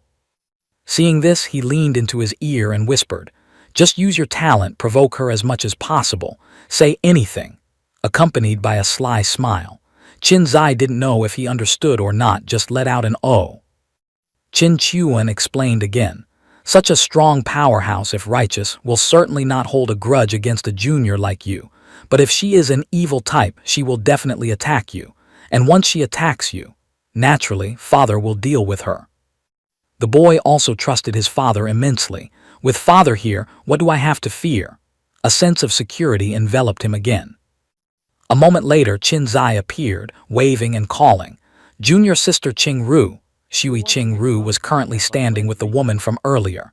Seeing him, she also responded, "Senior brother Qin Zai." The old woman used a scrutinizing gaze, turning to ask her, "Nhu who is he?" Shui Qingru was shy, stammering, unable to form words. He is." Qin Zai didn't let her be in a difficult spot for long, immediately answering clearly, "I am her man." The old woman's face turned as black as the bottom of a pot upon hearing this, trembling as she uttered, What, have you two already?" The two children then approached, holding hands tightly, looking at each other passionately and replying, That's right. The old woman heard this and was fuming, pointing at Shui Qingru and shouting, "You are truly foolish. With this constitution of yours, if you lose your purity before cultivating to great success, your cultivation speed will decrease significantly." Shui Qingru intended to explain, "Actually," but Qin Zai hurriedly stood in front of her, saying loudly, "Old hag, whether it decreases or not is our business. What are you anxious about? Does this have anything to do with you?" The old woman was furious, incessantly repeating, "You dare call me old hag? You dare call me old hag?" Then she emitted a powerful wave of spiritual energy, shouting, "HMPH, doing such damaging things yet daring to speak so boldly, truly shameless to the extreme." Her power erupted thunderously. Qin Zai continued to provoke, "Whether I speak boldly or not, what does it have to do with you? On the contrary, it's you, a dignified realm emperor. Surely you don't want to attack a junior like me. Unless you also know you look very ugly, so you decided not to care about face anymore, right?" She roared upon hearing this, seeking death. Qin Chuan watched from the side, constantly cheering in his heart. Come on. As soon as you show killing intent, I'll step up and act all save my son immediately." Her gaze at this moment suddenly returned to a scrutinizing state. Then she happily said, "Young man, you are very good, worthy of the one Qingru has her eyes on." This attitude flip, faster than flipping a pancake, left Qin Zai completely confused.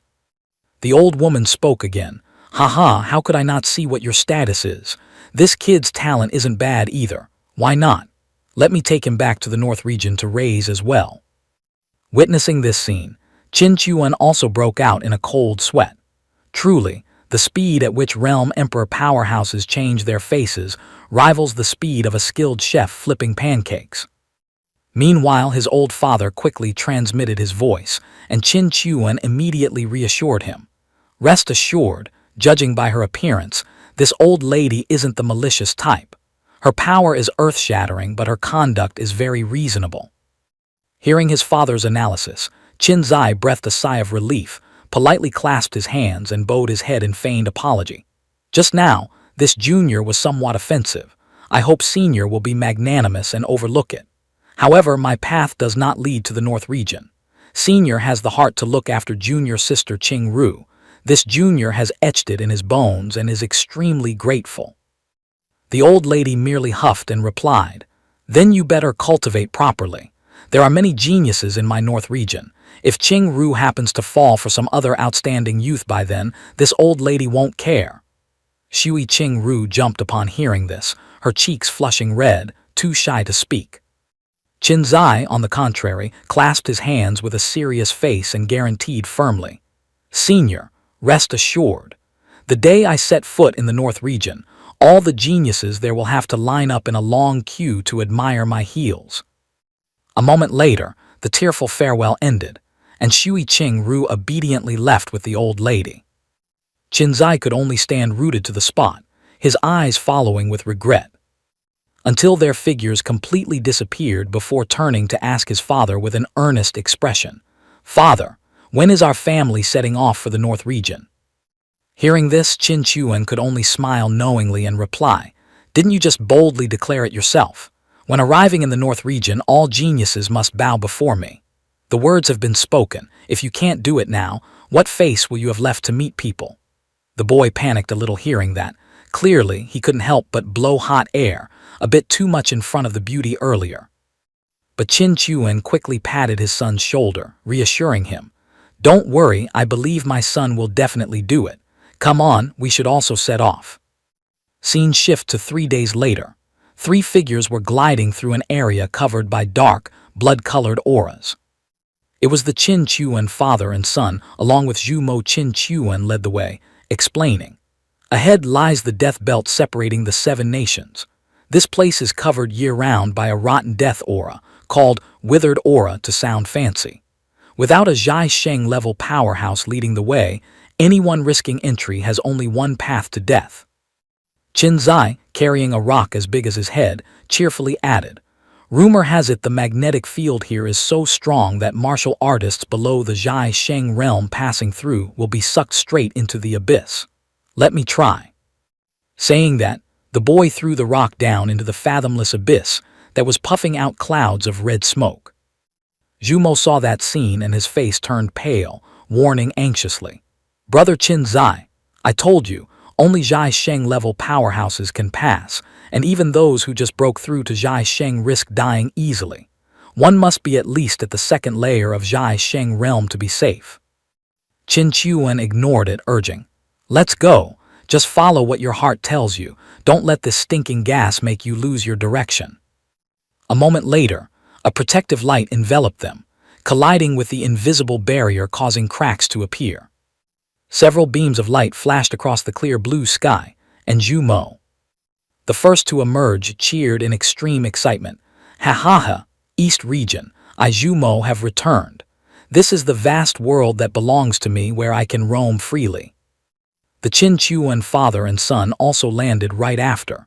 Qin Zai looked around in all directions, his eyes wide with admiration. "Oh my God, is this the East region?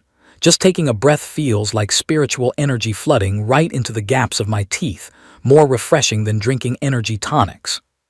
This is truly a paradise for cultivation. In this place, I will definitely leave everyone in the dust." The boy was visibly overjoyed. On the outside, Qin Chuan coldly reminded him, "You brat, don't act like a country bumpkin going to the city, you're losing all your image." But in his heart, he was excited to the point of trembling hands. "New map, what interesting surprises will you bring me? Surprises, here I come." At this moment, Zhu Mo offered a sincere suggestion.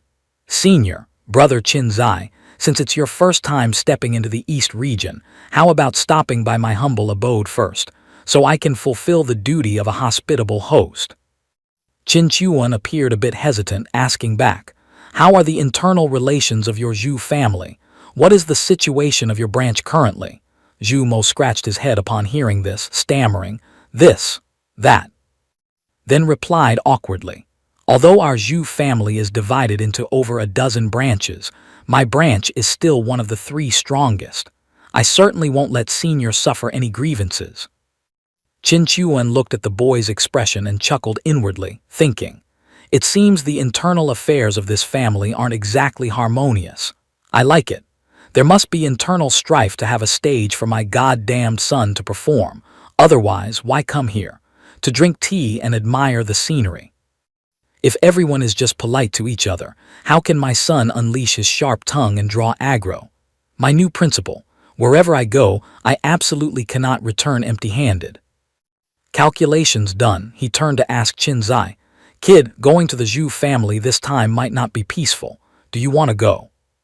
The boy glanced at Zhu Mo, then quickly replied, since Brother Zhu has kindly invited us, father and I will naturally come to disturb the Zhu family for a few days. Zhu Mo was so happy hearing this that his cheeks turned red. Qin Chuan asked again to be sure, kid, are you mentally prepared that fast? Qin Zai gave a thumbs up, saying confidently, Brother Zhu and I have been through adversity together. Trusting each other is a matter of course. Zhu Mo was even more moved hearing these words, thinking to himself, little Zai clearly knows that coming to my house might bring trouble, but still accepted the invitation. This is absolute trust in me. A while later, the 3 stood before the gates of Zhu Heaven City.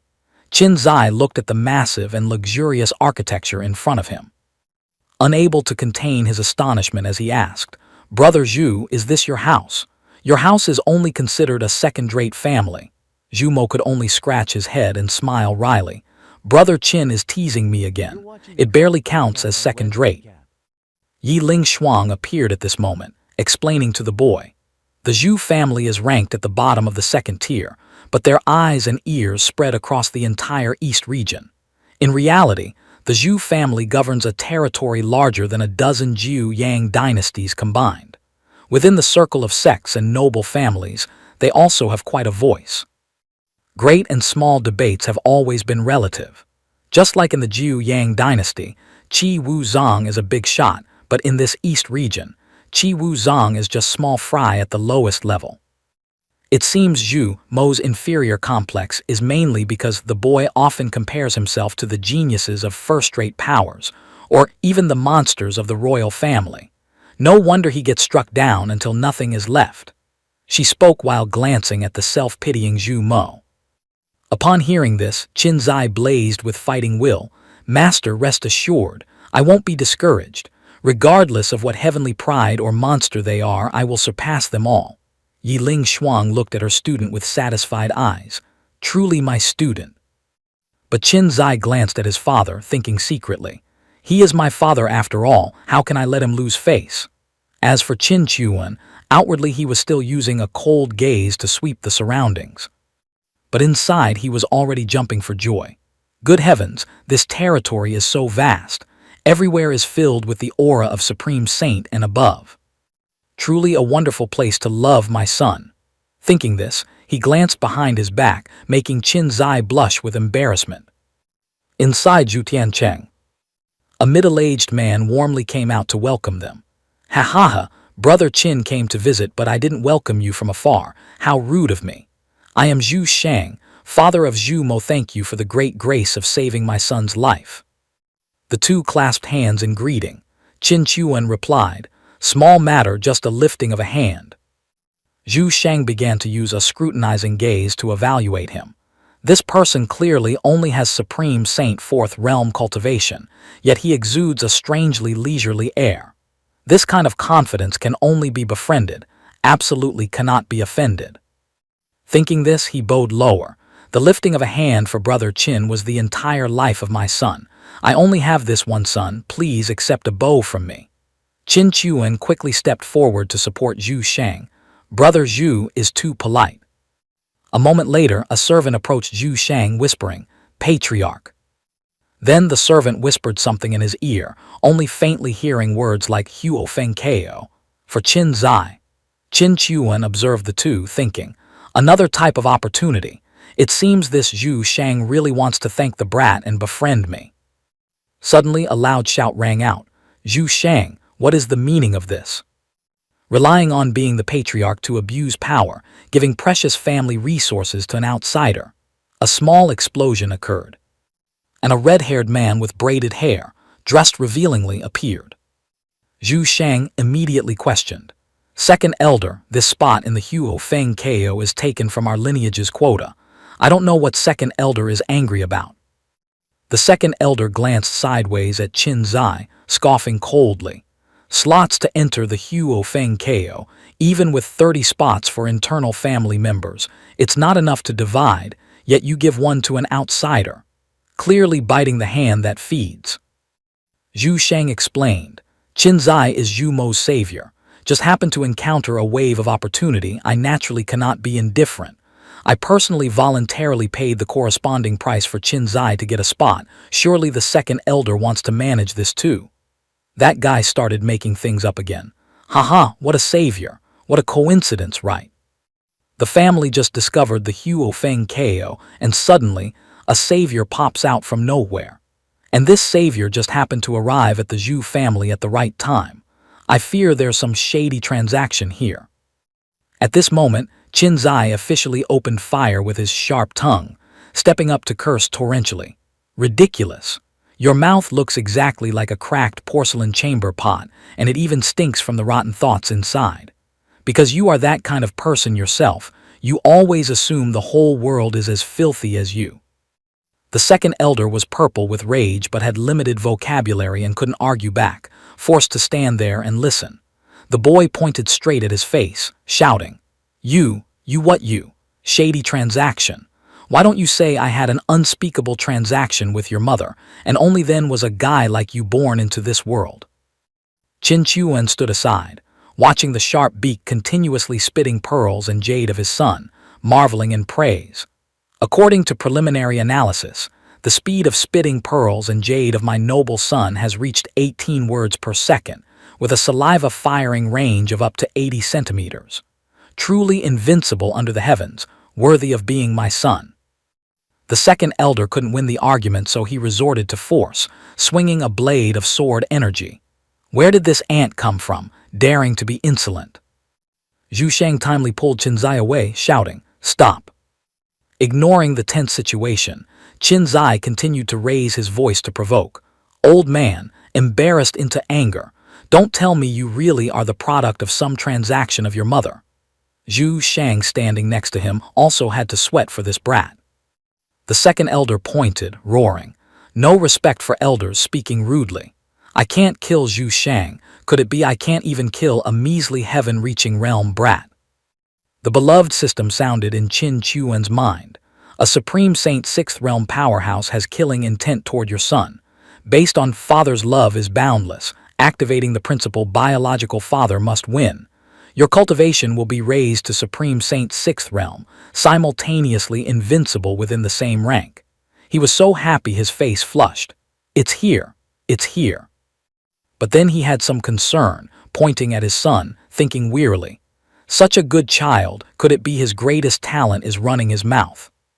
Even so, he still had to speak up to break the chaos. "Brother Zhu, let's end this here. I am extremely grateful for your good intentions, but we cannot cause internal conflict in your family because of the boy. That spot should be taken back." The Second Elder continued to mock, "You are that brat's father. Stop acting here. I don't believe you can give up this fat piece of bait." Qin Chuan looked up at him, sneering in response. "Whether you believe it or not, what does that have to do with me? My son speaks very reasonably. Maybe your brain has a problem. Probably need to check if you've been indulging in excessive lust recently." The old guy was furious, eyes red, spiritual power exploding. "Ha, want to die? This old man will fulfill your wish." The roaring stream of spiritual power rushed over, looking extremely mighty. Qin Chuan still stood calmly. Zhu Shang screamed in indignation, "That is my son's savior, stop." He ran to shield in front of Qin Chuan. But that power was so strong it made him startle in panic. Not good. But obviously, Qin Chuan just gently waved his hand artistically, and pop, pop, pop. Those fierce streams of power vanished into smoke. The second elder stared with mouth agape. How is that possible? Qin Chuan finally revealed his claws, smiling faintly. Ha ha, dared to claim to kill my son right in front of me. It seems you bastard really don't regard me as anything. The second elder turned into a red beam of light, rushing towards him, roaring, I don't regard you as anything. What are you that you are worthy? Watch this old man bind you. But immediately, he ate a full punch of love from Qin Chuan, spewing a mouthful of fresh blood. Then his whole body turned into a shooting star flying into the sky. He watched, casually saying, Ooh, I'm so scared. A moment later, the second elder fell to the ground in a pile of dust and smoke. A weak voice sounding, Strength, truly not bad, flew really high. He appeared with 2 black eyes, only able to angrily mumble, You. Qin Chuan stood there looking down, asking back, Just this little measly strength. Don't know where you get your confidence from. Zhu Shang behind was terrified to the extreme, wondering, He was clearly only Supreme Saint 4th Realm before. How is he 6th Realm now? He even completely suppressed another 6th Realm. Did he hide his strength? Perhaps his current strength is still not his full extent. He thought while sweating bullets, then looked at the arrogant Qin Zai. It seems his son also knows his father is a mysterious and powerful figure. Just happened to save my family. Is this a heaven-sent opportunity for our lineage? Thinking this, he looked at the Qin Chuan father and son with sparkling eyes. Secretly determining, yes, must befriend Qin Chuan at all costs. Suddenly, 2 other powerful beams of light appeared from the sky, along with a majestic voice. Who dares to cause trouble in my Zhu family? This pressure was so strong even Qin Chuan had to jump away to dodge. The second elder saw the seniors arrive and hurriedly knelt down to tattle. Ancestors, there is an outsider in our Zhu family acting violently, vulgarly and unreasonably. Please, ancestors, take action to suppress him. Qin Chuan was also extremely astonished. These 3 are absolutely Supreme Saint 8th Realm, even 9th Realm powerhouses. But how can I, Qin Chuan, bow my head to the strong? Blood can flow, heads can roll, but face cannot be lost. Around him also exuded a spiritual power not inferior. Zhu Shang quickly clasped hands to explain. 3 ancestors, this is a distinguished guest of the Zhu family, not an enemy. The matter just now was just a small conflict between me and the second elder. A trivial matter of the juniors resolving it themselves is fine. How dare we disturb the ancestors? Hearing these words, those 3 ancestors immediately disappeared, leaving only a message. Since it is so, this matter is entrusted to you. Zhu Shang, you are a member of the Zhu family, you must handle it well. The second elder trembled in fear. Ancestor. Zhu Shang stood in front of him, saying coldly, Second elder, not only your branch has ancestors. If an enemy attacks this Zhu family, right now you still have to listen to my orders. Then he helped the second elder up, happily reconciling. All right, I have decided on the Huo Feng Ko spot. If you still make trouble and let outsiders know, saying my Zhu family does not repay kindness, that wouldn't be good. That guy at this moment could only grind his teeth. HMPH once. Then yanked his hand away, shouting, Move aside. Inside he continued to think angrily. That brat, an ant daring to humiliate me, truly insubordinate and reckless. He seemed to find some dirty plot, immediately smiling sinisterly. Huo Feng Ko, he. You have the life to enter, I worry you won't have the life to come out. A while later, after everything was arranged properly, Qin Chuan spoke politely. Made Brother Zhu spend a lot. That spot must have cost quite a few resources. Zhu Shang hurriedly replied, No, that was actually Zhu Mo's spot, so I didn't need to spend anything.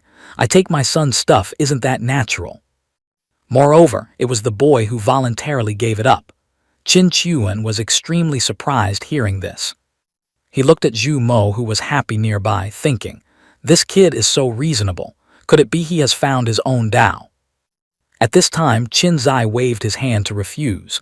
"Brother Zhumo, this is your spot, I cannot take it. Thank you for your good intentions, but a gentleman does not seize what others love." Zhumo immediately interrupted. "Brother Qin Zai, no need to mind. I gave you that spot not only to thank you, but also for myself." Qin Chuan also approached, asking, "Have you found the Tao belonging to yourself?" Zhumo saw him coming and clasped hands, answering gratefully, "Yes, thank you, senior, for the pointer, although it's a bit hard to say, but I truly found it." Qin Chuan, with the posture of an expert, held his head high, not hesitating to speak. "It's fine. If it is your own Tao, then bravely accepting it is also a type of cultivation. Don't feel hard to say." Hearing that, Zhumo trembled, face flushing red, shyly replying, "Senior is right. No wonder I kept feeling something stuck in my chest. My thoughts were also a bit heavy." Then he suddenly seemed to go crazy, spreading his arms wide, face beaming as he shouted proudly, "My Tao is the Dao of robbery. Ha ha ha, cool, right?" Hearing this, Qin Chuan froze, his jaw dropping almost to the ground. "Huh, what?" Ignoring his confusion, Zhumo continued happily with his ridiculous logic. "Since enlightenment, I discovered I need to learn many basic skills, for example formations, mystic arts. So, I really look forward to going into seclusion to research." Even so, Qin Zai beside him couldn't listen to a word. He was still in shock, thinking fearfully, Tao of robbery." Suddenly, Qin Zai remembered Yi Ling Shuang. The scene of his master sitting in front of him chatting appeared again. Finding one's own Tao is more important than any cultivation method. Remembering the teaching, Qin Zai also fell into thought, resting his chin on his hand, mumbling. "My master also said, that year when she stepped into the Tao of literature, every day she forgot to eat and sleep, studying Confucian classics, to the point of not bathing for a month.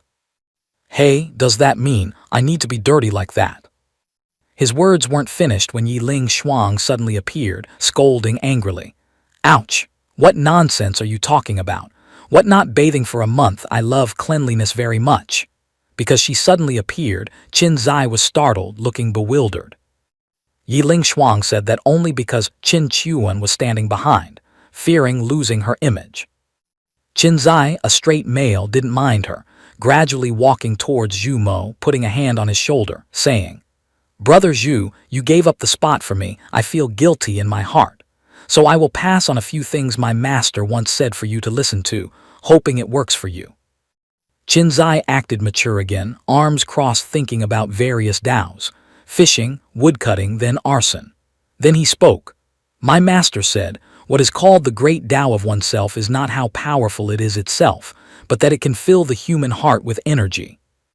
When you embrace the heart of seeking the Tao to cultivate, when you turn cultivation into a stepping stone on the path of seeking the Tao, whatever you cultivate will become extremely easy, like being possessed by a god, understanding immediately upon pointing." From afar, Qin Chuan nodded upon hearing this. So it is like that. And then Qin Chuan realized the profound truth in that sentence, his heart full of thoughts. According to the brat's words, for example, that Master Pang Qi originally didn't understand formations. But when stepping into the Tao of grave robbery, he needed to deal with myriad formations in tombs. Afterwards, he desired to cultivate formations, working hard at it as if assisted by gods. Thinking for a while, Qin Chuan looked up wearily. "Oh, then what do I need a Tao of my own for? Could my Tao be cannot deceive my son?" He was still pondering his ridiculous Tao when Zhu Shang appeared beside him, respectfully saying, "Brother Qin, I'm taking the boy to prepare everything to enter the Huo Feng Ko. We will depart the day after tomorrow. Brother Qin can stroll around Zhu Tian Cheng at will. All expenses are on my Zhu family." Time flew by, half a month later at a slaughterhouse. Qin Chuan was leisurely clasping his hands behind his back, looking ahead, exclaiming, "Good heavens, such a huge slaughterhouse. The pork of the entire Zhu Tian Cheng probably comes from here."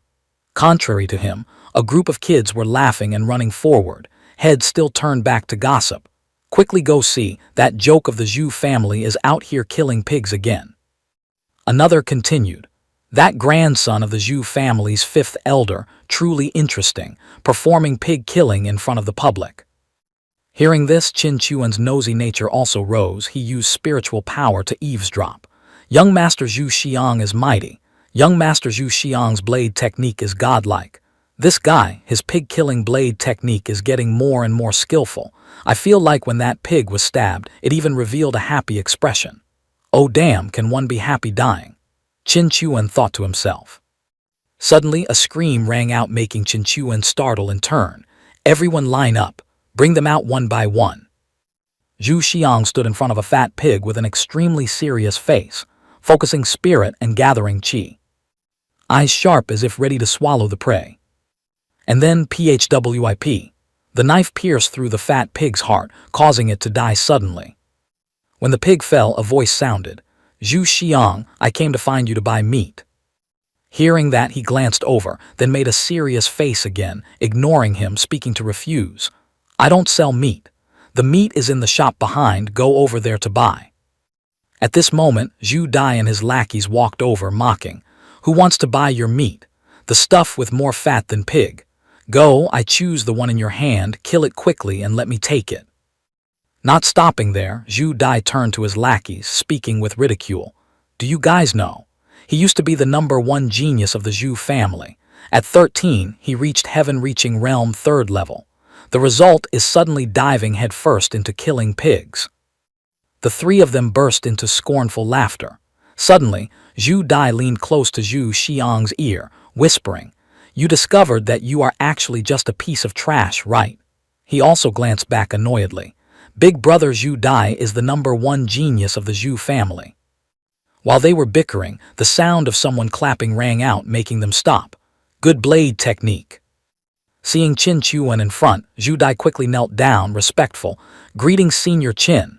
Zhu Xiang didn't know anything, standing frozen, asking, Who are you? Even while kneeling, Zhu Dai didn't forget the habit of mocking, glancing at him, saying smugly, This is Senior Qin Chuan, a distinguished guest of the Zhu family, a Supreme Saint Realm Senior. Your attitude truly blackens the Zhu family's face. Hearing that, Zhu Xiang also jumped, jaw-dropping, running fast as lightning to Qin Chuan, kneeling to greet. Qin. Senior Qin, I am single-minded with the pig-killing profession, truly didn't know. He didn't scold either, just helped Zhu Xiang up, smiling. No need for formality. Qin Chuan turned to the fat pig lying sprawled, giving a comment. You struck seemingly casually, but actually combined with the heartbeat and emotions of the pig to execute the blade. Extremely precise, not deviating a millimeter, stabbing at the most appropriate moment and most appropriate part. Yuwa, killing a pig is this elaborate. Hearing that, Zhu Xiang brightened up, putting hands on hips, responding. Senior Qin, you understand me. Qin Chuan smiled, continuing.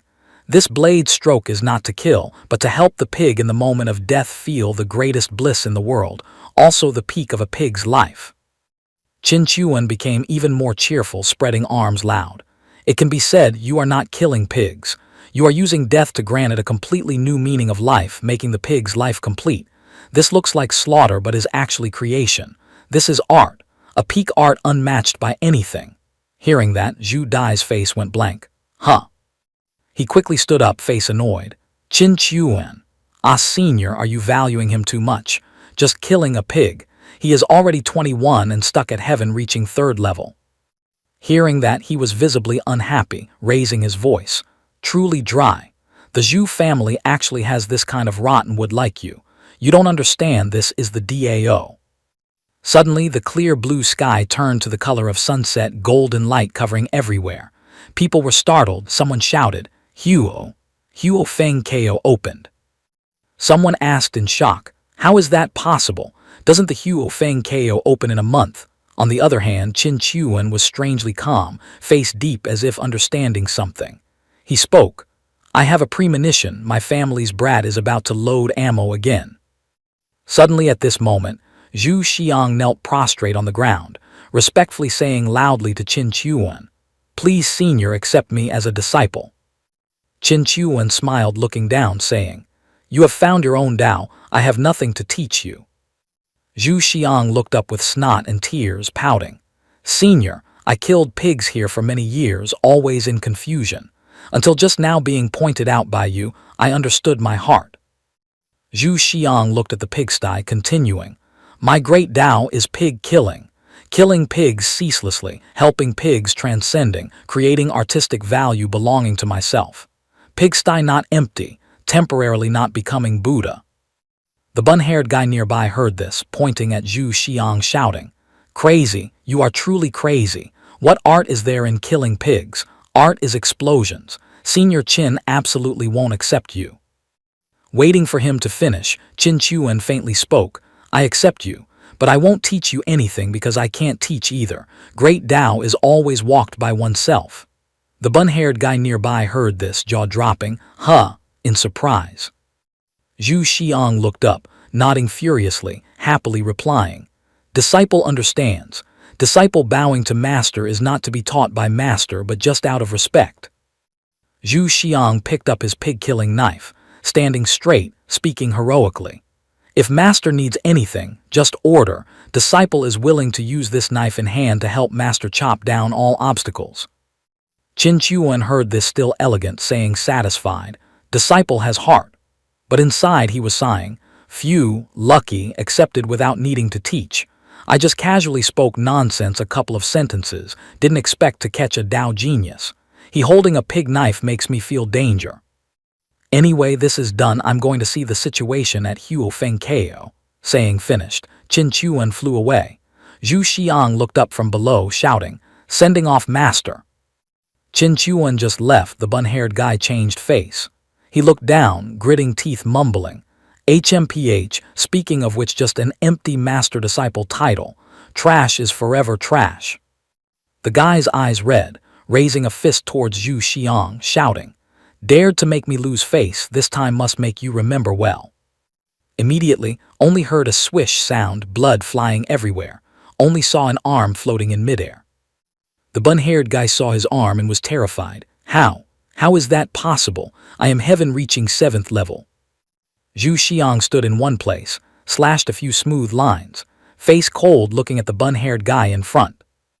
With eyes red, full of killing intent, warning, "I only kill pigs. You are not worthy for me to kill. Get lost." Switching scene to the courtyard of the Zhu family. At this moment, suddenly a shout rang out in the yard. "Ah, dear, little beast, I must kill you." Qin Chuan had landed, looking around, seeing someone injured lying down for treatment. He hurriedly asked, "What is this again? Why fighting? Is this kids fighting and losing then going home to tell mom?" Qin Chuan just finished the sentence. An old man with hair and beard the same color, head styled with gel, shouted, "Qin Chuan, your son crippled my grandson. If this matter isn't handled properly, I will make you father and son be buried with him."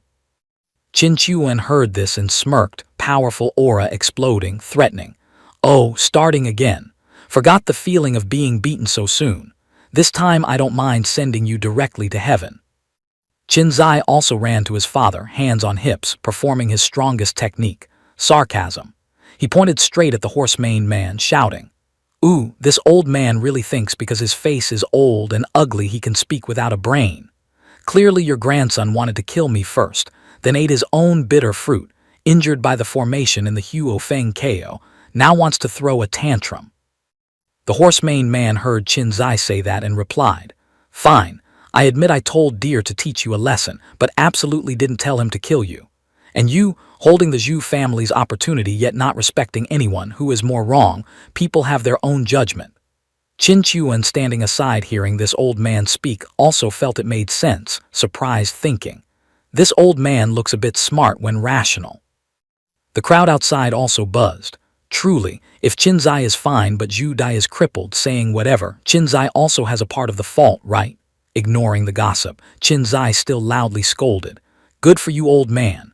What do you mean didn't lay a hand to kill? Zhu Dai clearly wanted to fix me to death. If I didn't react in time, I would be a corpse now." The horse-maned man immediately made a pitiful face, slowly saying, "Dear, I didn't think he would move to kill." Hearing him say that, Qin Zai bristled, mouth opening wide, pointing at the horse-maned man, shouting, "If Zhu Dai killed me successfully, fear you would say this was just an accident, right? To fix me to death, you really don't need this old face anymore." Zhu Shang also came out, reminding, "Qin Zai, don't get agitated. He doesn't represent the whole Zhu family." The horse-maned man walked to Zhu Shang, face serious. Patriarch, everything is laid out right before eyes. Currently, the number one genius of our Zhu family was ambushed. Do you choose to demand justice for him or shield an outsider? The crowd around hearing this also clamored. I feel the second elder makes sense. This Qin Zai is truly too vicious, must demand justice for the genius of our family. Zhu Dai, seeing everyone standing on his side, also screamed. Ah, my cultivation is all gone. Qin Zai, I want to kill you, I must kill you. He lay on the ground struggling madly. The horse-maned man continued to spread arms screaming. Everyone's seen it. This is the cruel ambition of this little beast, repaying kindness with enmity, harming the genius of my Zhu family to become like this. Surely he shouldn't be made to pay the price. Just as he finished, someone spoke loudly, cutting off the noise. I don't see it that way.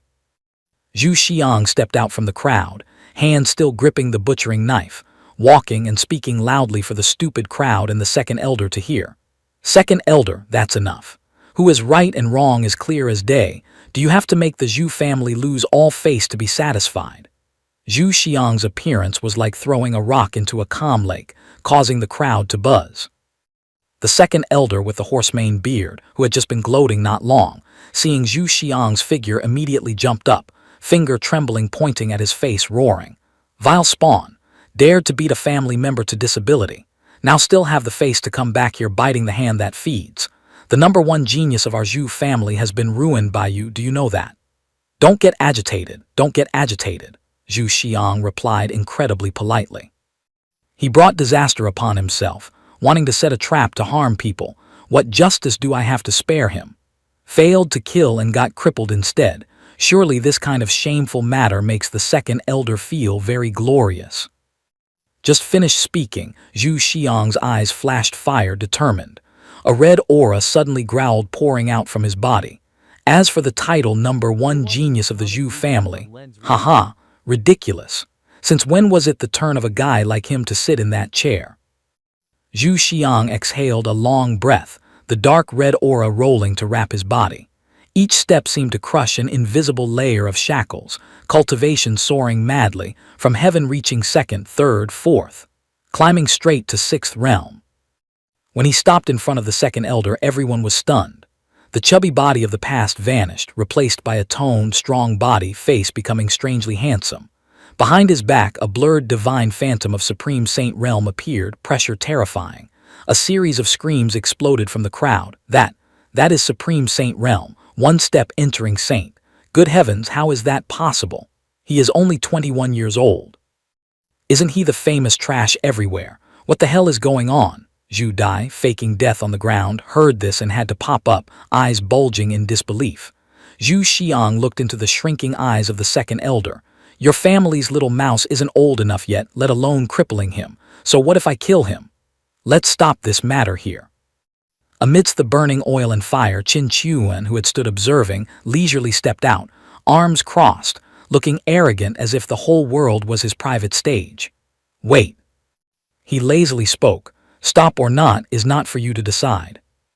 Qin Chuan glanced at the second elder, lips curling into a smile full of meaning. You slandered my son, now want to wipe your butt and end everything. Naturally, you must get my son's nod of forgiveness first. Hearing that, the second elder's face turned green then white, turning sharply to Zhu Xiang, questioning. Zhu Xiang, you are a descendant of the Zhu family. Could it be you want to watch the family be humiliated by outsiders? Could it be you intend to help an outsider deal with family? Zhu Xiang was still dazed, not yet realizing what was happening. He unconsciously pointed at Qin Zai, stuttering.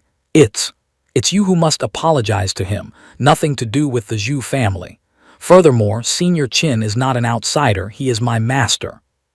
These two words, master, made the second elder sweat cold sweat. He cursed inwardly. This brat has such terrifying potential and has a mysterious master behind him, surely will be treated as a treasure by those old guys.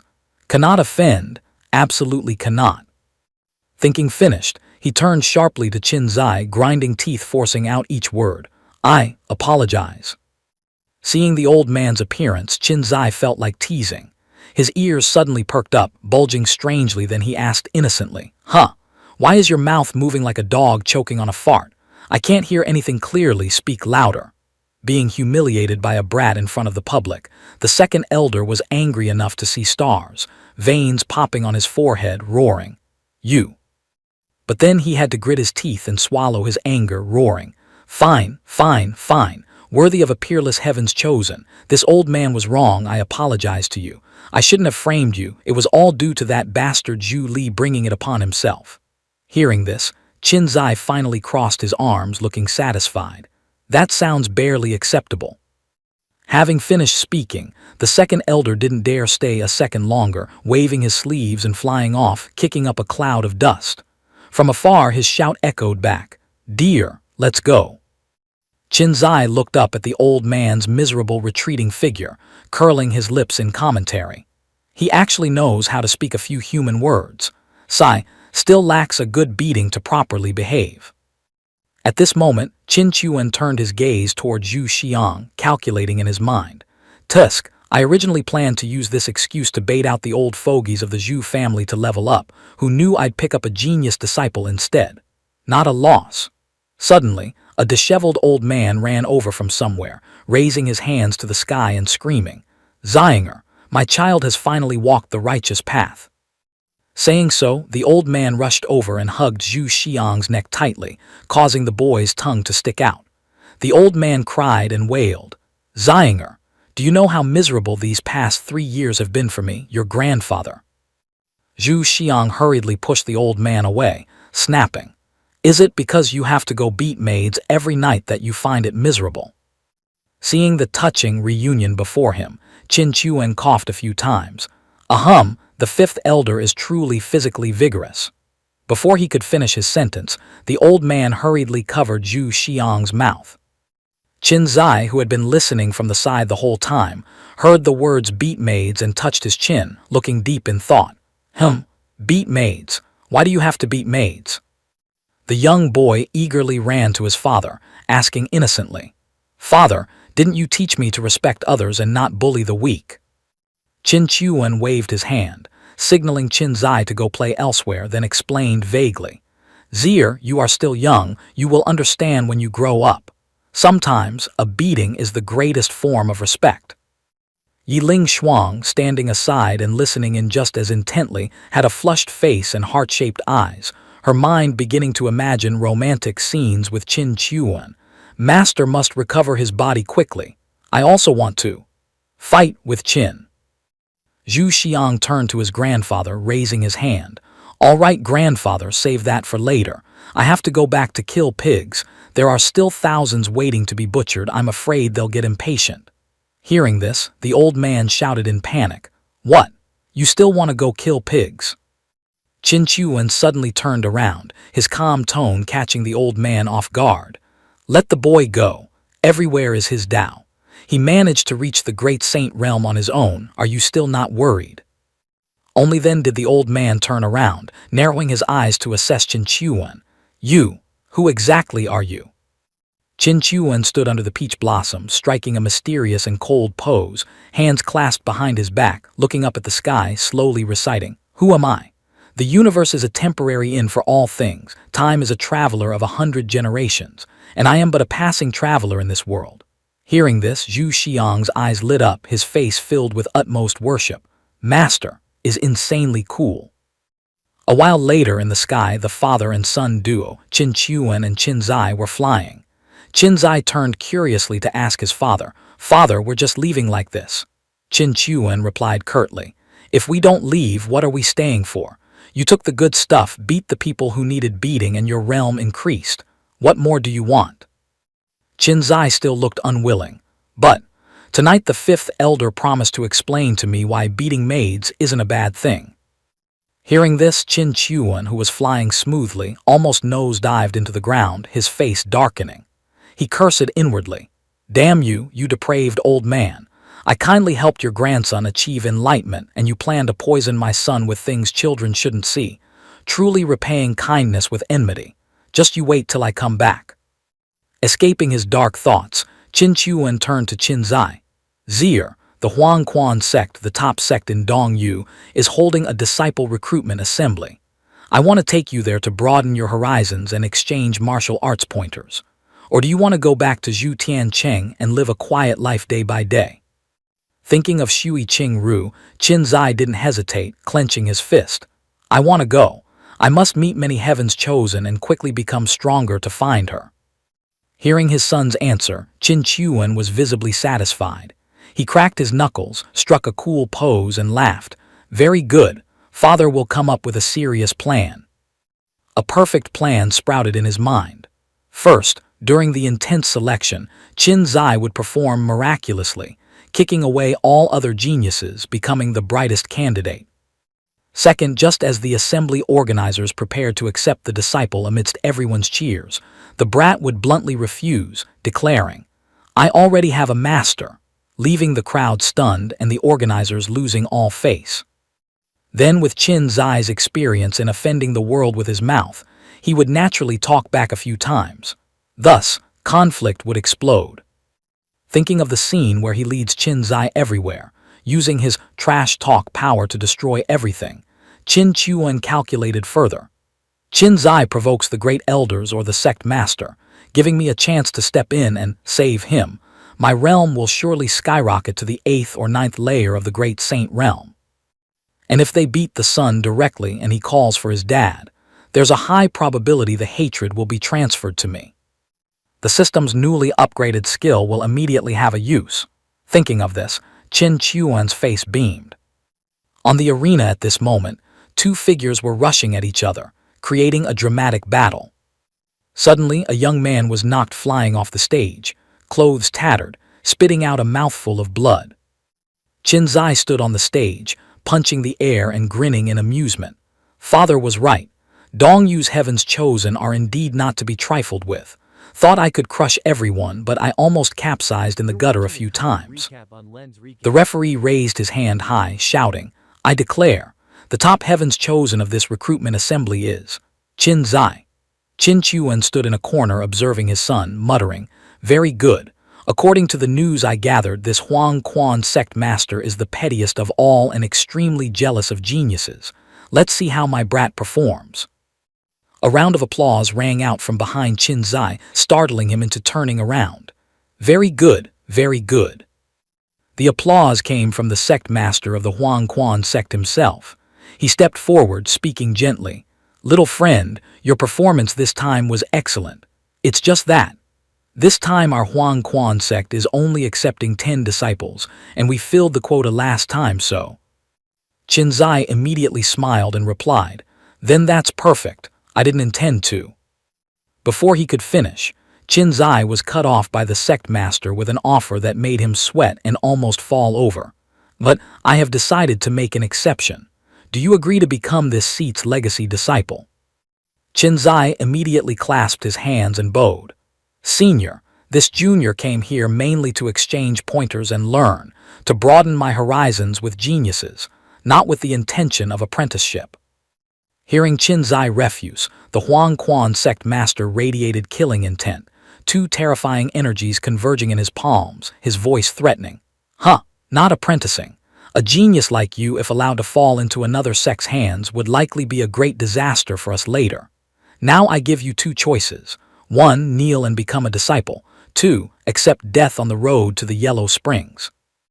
Qin Zai was no pushover either, his eyes firm as he retorted, "Sect master shows no restraint like this. Do you really think you are invincible under the heavens? Sects in the world choose disciples based on mutual consent. I don't want to join, yet you want to force me." Hearing this, the sect master shouted, "I dare not say I am invincible under the heavens, but in this Huang Quan sect I am the sky." Qin Zai showed a face full of disdain. What a self-proclaimed sky powerhouse. Big talk, yet you only dare to hide in your doorway to bully the weak, and you call yourself a powerhouse.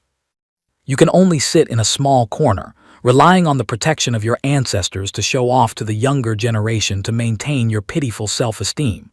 Both pitiful and sad. Finishing his sentence, Qin Zai rushed forward, throwing a punch straight at the sect master's face. Immediately, a black shield appeared to block the punch, and a storm of powerful energy erupted, engulfing the entire arena. Qin Zai kept rushing forward, punching the shield continuously, surprising the sect master inside, causing him to grit his teeth. Qin Zai shouted while punching, "No matter how strong the powerhouse I meet, as long as I believe I am right, I dare to stand up and resist. This is exactly the reason you feel inferior in front of me." Triggered, the sect master ground his teeth in fury, roaring, "Inferior? You dare say I am inferior? I will show you the true power of the Great Saint Realm 9th layer." Finished speaking, he unleashed an earth-shattering attack, knocking Qin Zai into the sky. Qin Zai reached out towards his father in fear, screaming, "Father, he is being unreasonable." Seeing this, Qin Chuan immediately rushed out. "I see it." The shameless sect master unleashed the ultimate skill, Huang Quan Falls 9 Heavens. Qin Chuan was no slouch either. He immediately countered with 9 Dragons War Qi, shouting, "You, a dignified 9th layer great saint, acting against a heaven-reaching realm junior. You truly don't want your old face anymore." Qin Chuan rushed over, stabbing the sect master through, then said with disdain, "With this meager strength, you aren't ashamed to claim you want to teach my son." Stabbing him once, Qin Chuan threw him down with a thud. He turned away, saying to his son, "There's nothing interesting here, let's go, son." Qin Zai hurriedly replied from the side, "Yes, yes." At this moment, Qin Chuan thought to himself, "I've started casting the line, why hasn't the bigger fish taken the bait yet?" Snapping out of his thoughts, Qin Chuan muttered, "Why does it feel like coming and going this time was a bit too rushed?" Suddenly, the ground cracked open. Countless giant vines rose from the earth, weaving together into a gigantic cage, trapping both Qin Chuan and his son. Seeing this, Qin Zai was a bit scared and lost his composure. Qin Chuan, on the contrary, calmly clasped his hands behind his back, thinking while raising his voice, "Haha, the Huang Quan sect is so lively. Why is your distinguished self in such a hurry to see off the guests? Since we are here, we might as well stay and play." Looking up at the sky, an old man with dangerous eyes was floating and looking down. Qin Chuan narrowed his eyes at him, thinking, "Worthy of being a heavenly saint, Tianwei Saint. With this kind of pressure, I'm afraid I couldn't withstand a single move of his even if I gave it my all."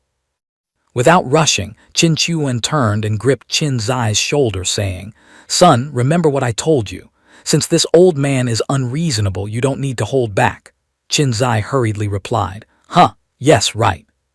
So Qin Zai spun around, utilizing his heaven-sent talent of undying trash talk, put his hands on his hips, and shouted at the old man floating in the sky, "Hey, old man, you are Huang Quan Lao Zu, right? Heard you are a heavenly saint who comprehended 5 types of 5 elements laws." Hearing this, the old man replied indifferently, "So what? You looked down on my Huang Quan sect before, do you regret it now? Too late." Before he could finish, Qin Zai, though scared witless inside, continued to taunt to the end since his father was standing next to him. No, I just wanted to ask, doesn't a heavenly saint only need to comprehend 1 type of the 5 elements laws? Is it that you can't become a realm emperor, Jai Huang? You comprehended 5 types." Being mocked like that by a brat whose mouth still smelled of mother's milk, young enough to be his great-grandchild, Huang Quan Lao Zu was so angry his eyes turned red. Killing intent erupted and spread everywhere as he roared, "Brat, are you stupid? I will kill you." Qin Chuan, seeing Huang Quan Lao Zu's attitude, broke into a cold sweat, gritting his teeth in worry. Not good. This sky-high killing intent isn't even aimed at the brat, but the brat is still too weak. Immediately, Qin Chuan opened the system, muttering, "I can only see if the system can help." Just as he finished, Qin Chuan opened the system panel. The system announced, "Considering the complexity of the situation and to avoid appearing as a failure and losing face in front of your son, the system specially gifts an insurance card, guaranteeing you can show off and then retreat calmly. Limit, 1-time use." Seeing the 2 large words "show off" on the card, Qin Chuan's face stiffened, but he roared internally, "Even if others can't see this card, isn't writing insurance card enough? Why write show off in huge letters?" Qin Chuan muttered, "Let me test just how much it can guarantee." Upon activating the card, a mysterious power flowed through Qin Chuan.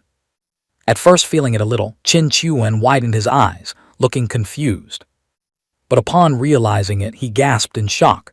This kind of sensation is... Qin Chuan rubbed his chin, muttering with satisfaction. Calling it an insurance card is underestimating it. With this, it's hard not to look tough. Huangquan Laozu raised his hand to the sky, channeling magic and shouting, "Sword of Law, invincible power."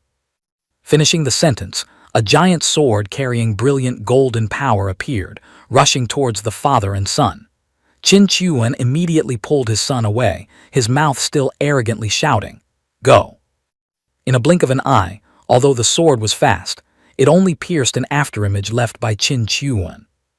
Just as they dodged, the sword plunged into the ground, creating a terrifying explosion that kicked up dust and sent rocks flying.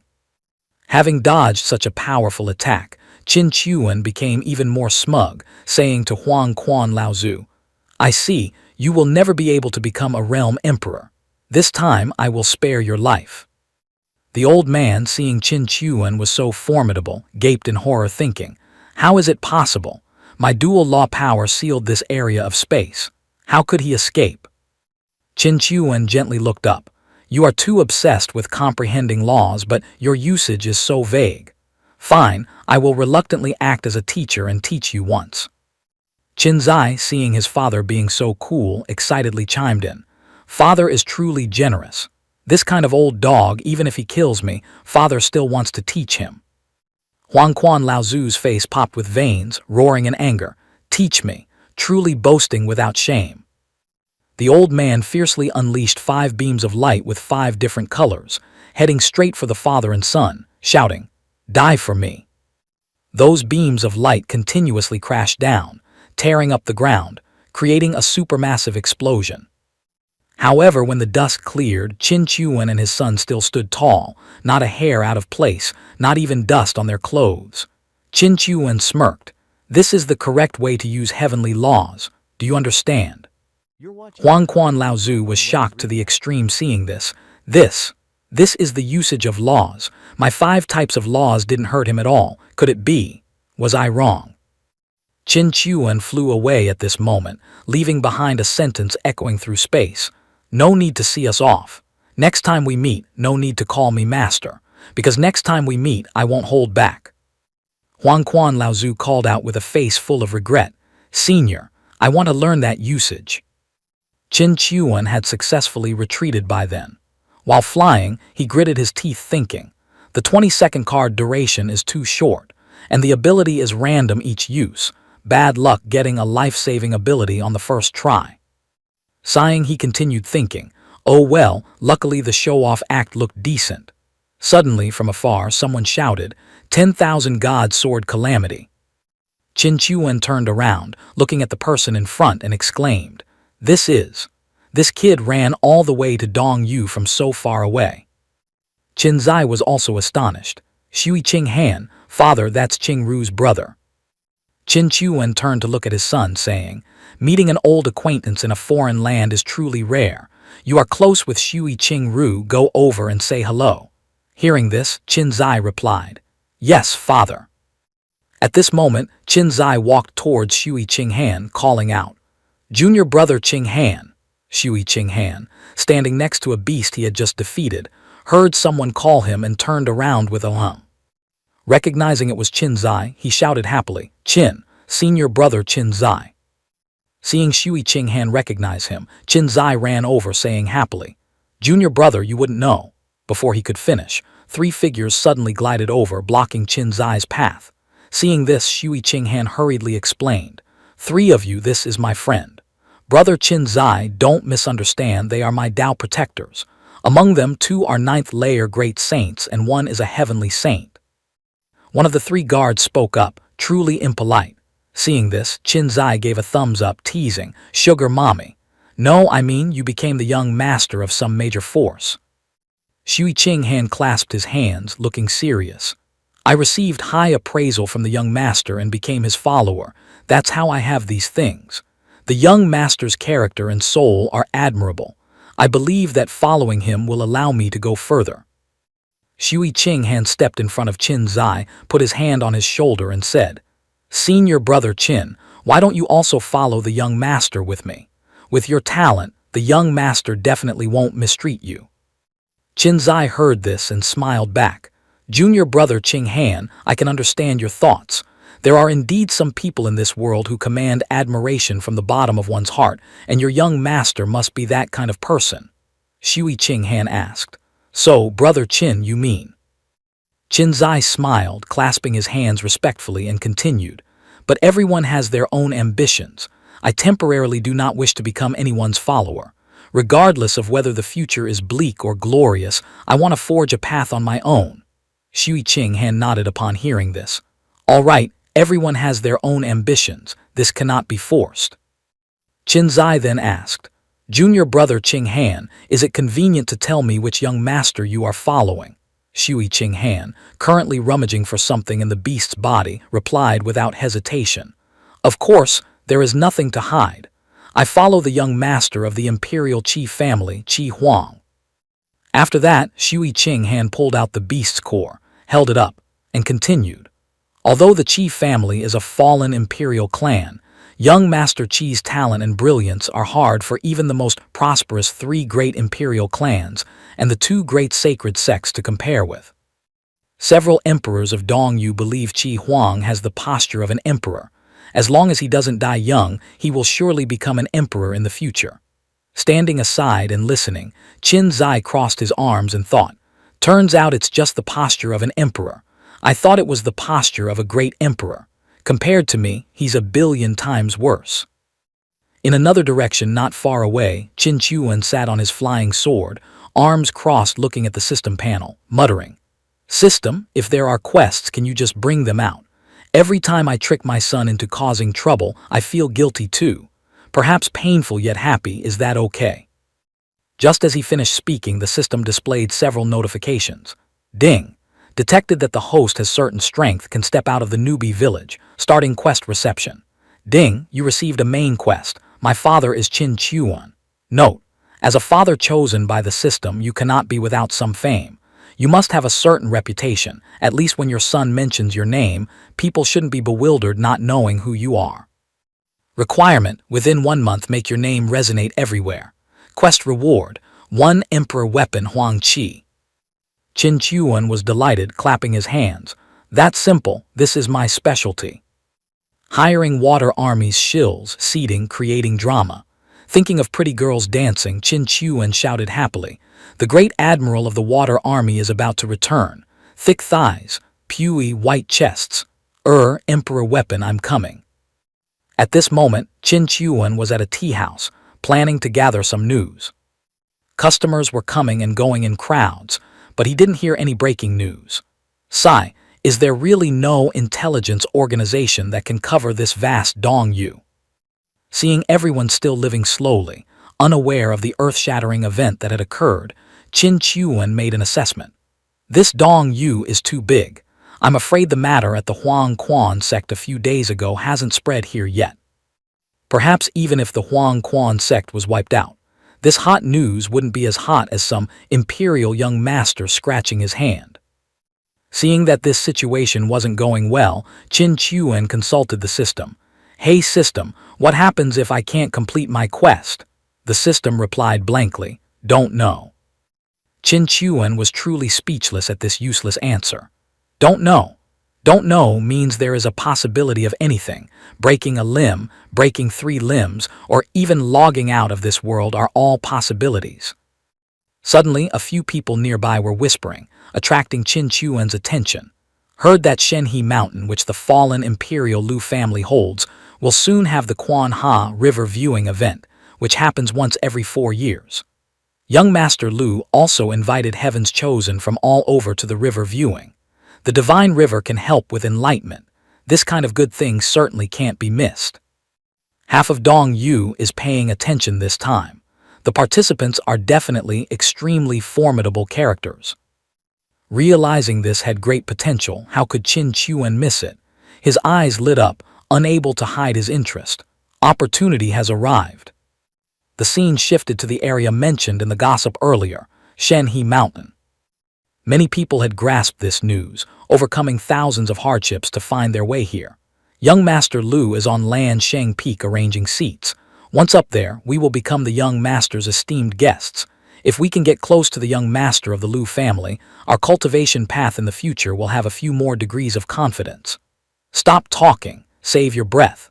The higher up these 999 steps, the greater the pressure. On the peak of Shenhe Mountain, the young master of the Lu family, Lu Chang, was leisurely observing the situation. His subordinate had to voice a question. "Young master, why do you want to invite these people? They are just a bunch of ants. Even if we associate with them, it's just them clinging to our Lu family. They really can't help us." Lu Chang quickly voiced the calculation in his heart, seeming to be due to competitiveness. Last time Qi Huang held the Golden Lotus Assembly to buy people's hearts, he also found a few close servants. I naturally cannot fall behind. On the side where the crowd was struggling to climb the mountain, there was also plenty of amusement. A young man with bronze skin and iron bones boldly declared, "Ha ha! Below the Heavens Chosen, I am number 1. If a Heavens Chosen takes 2 hours to reach the place, I only need 3 hours to arrive." His appearance made quite a few people judge. What on earth is that? Looks like that bronze-skinned, iron-boned guy is standing there blabbering to show off his skill.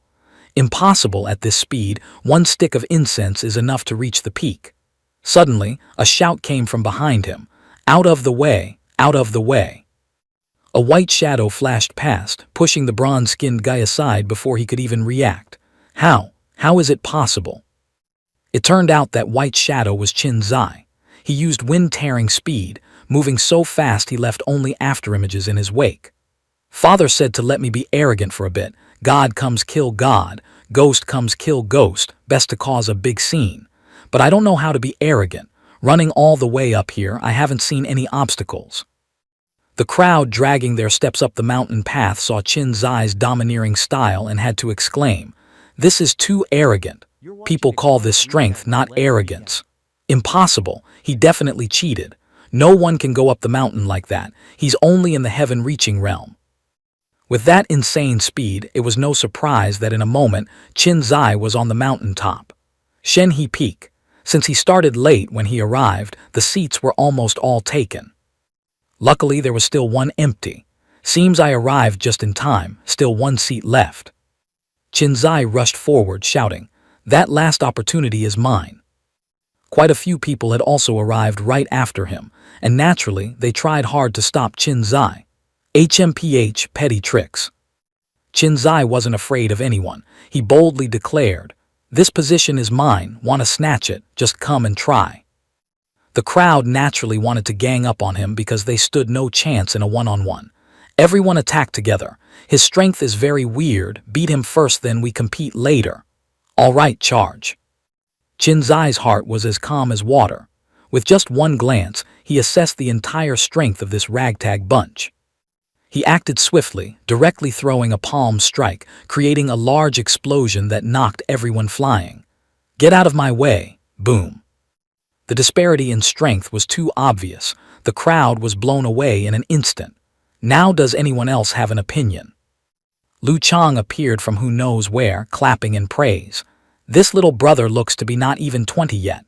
Possessing such strength, truly worthy of the 2 words, Heaven's Chosen. Qin Zai looked at the person who just appeared, instantly realizing his identity. "You are Lu Chang." Lu Chang didn't beat around the bush and admitted immediately. "Correct, it is I." Meanwhile, Lu Chang's subordinate bristled at Qin Zai's attitude. "Insolent. Is the young master's name for you to call directly like that?" Qin Zai didn't bother to care. He continued to diss Lu Chang. "Looks mediocre. Isn't it rumored that Heaven's Chosen are all peerlessly handsome, unmatched in grace?" The subordinate became even more furious, almost rushing out to grab Qin Zai's head. "Bastard, did you come here to seek death?" Several people already seated on the peak, idle with nothing to do, also busily chimed in. "He speaks thoughtlessly without restraint. How is this different from coming here to look for trouble? If this isn't wanting to die, what is? In this entire Dong Yu, how many dare to speak like that? Insulting Lu Chang is equal to offending the dignity of the imperial Lu family." Qin Zai was only following his father's instructions. He thought to himself, I don't know why father wants me to provoke the opponent, but speaking like this actually feels quite refreshing. Lu Chang smiled, trying to smooth the atmosphere, pretending to be generous. Haha, perhaps I am an exception among the heavens chosen. Qin Zai hadn't expected this move. This person is actually this generous. If I continue to push him too far, I'm afraid I'll look like an idiot. Lu Chang clasped his hands in greeting, acting like a big shot, speaking politely. Everyone came from afar. As the host, I did not prepare enough seats, truly shameful. This humble one apologizes to you all. At this moment, at the foot of the mountain, Qin Chuan was enthusiastically communicating with the system. System, can you help me increase my enlightenment a bit? The system quickly responded, how much are you topping up? Seeing the system have this mechanism for the first time, Qin Chuan couldn't help but be surprised. Top up what? Spirit stones. Quick, fill it up for me, the system replied. The system does not accept spirit stones. To top up, you can only top up people. Hearing the system's bizarre request, Qin Chuan rubbed his chin in assessment. Oh, showing your true colors. You, the system, actually want to top up people. Could it be you actually belong to some disguised villain faction? The system immediately played dumb. Don't understand anything.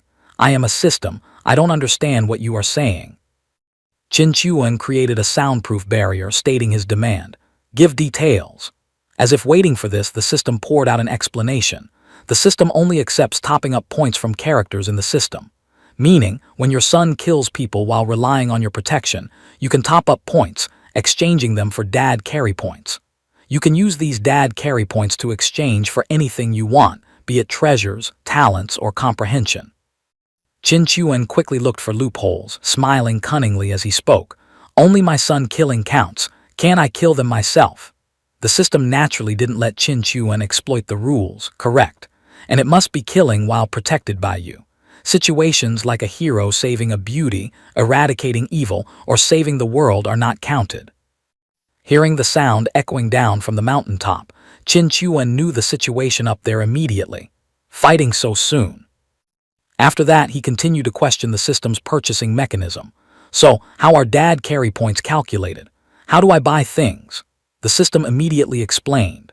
The unit of measurement for dad carry points is the name of the first person killed.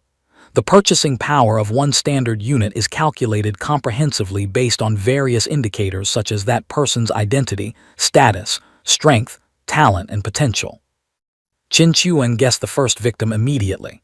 So, if the first person to top up points is named Lu Chang, then from now on, the unit for dad carry points will be 1 Lu Chang, 2 Lu Changs.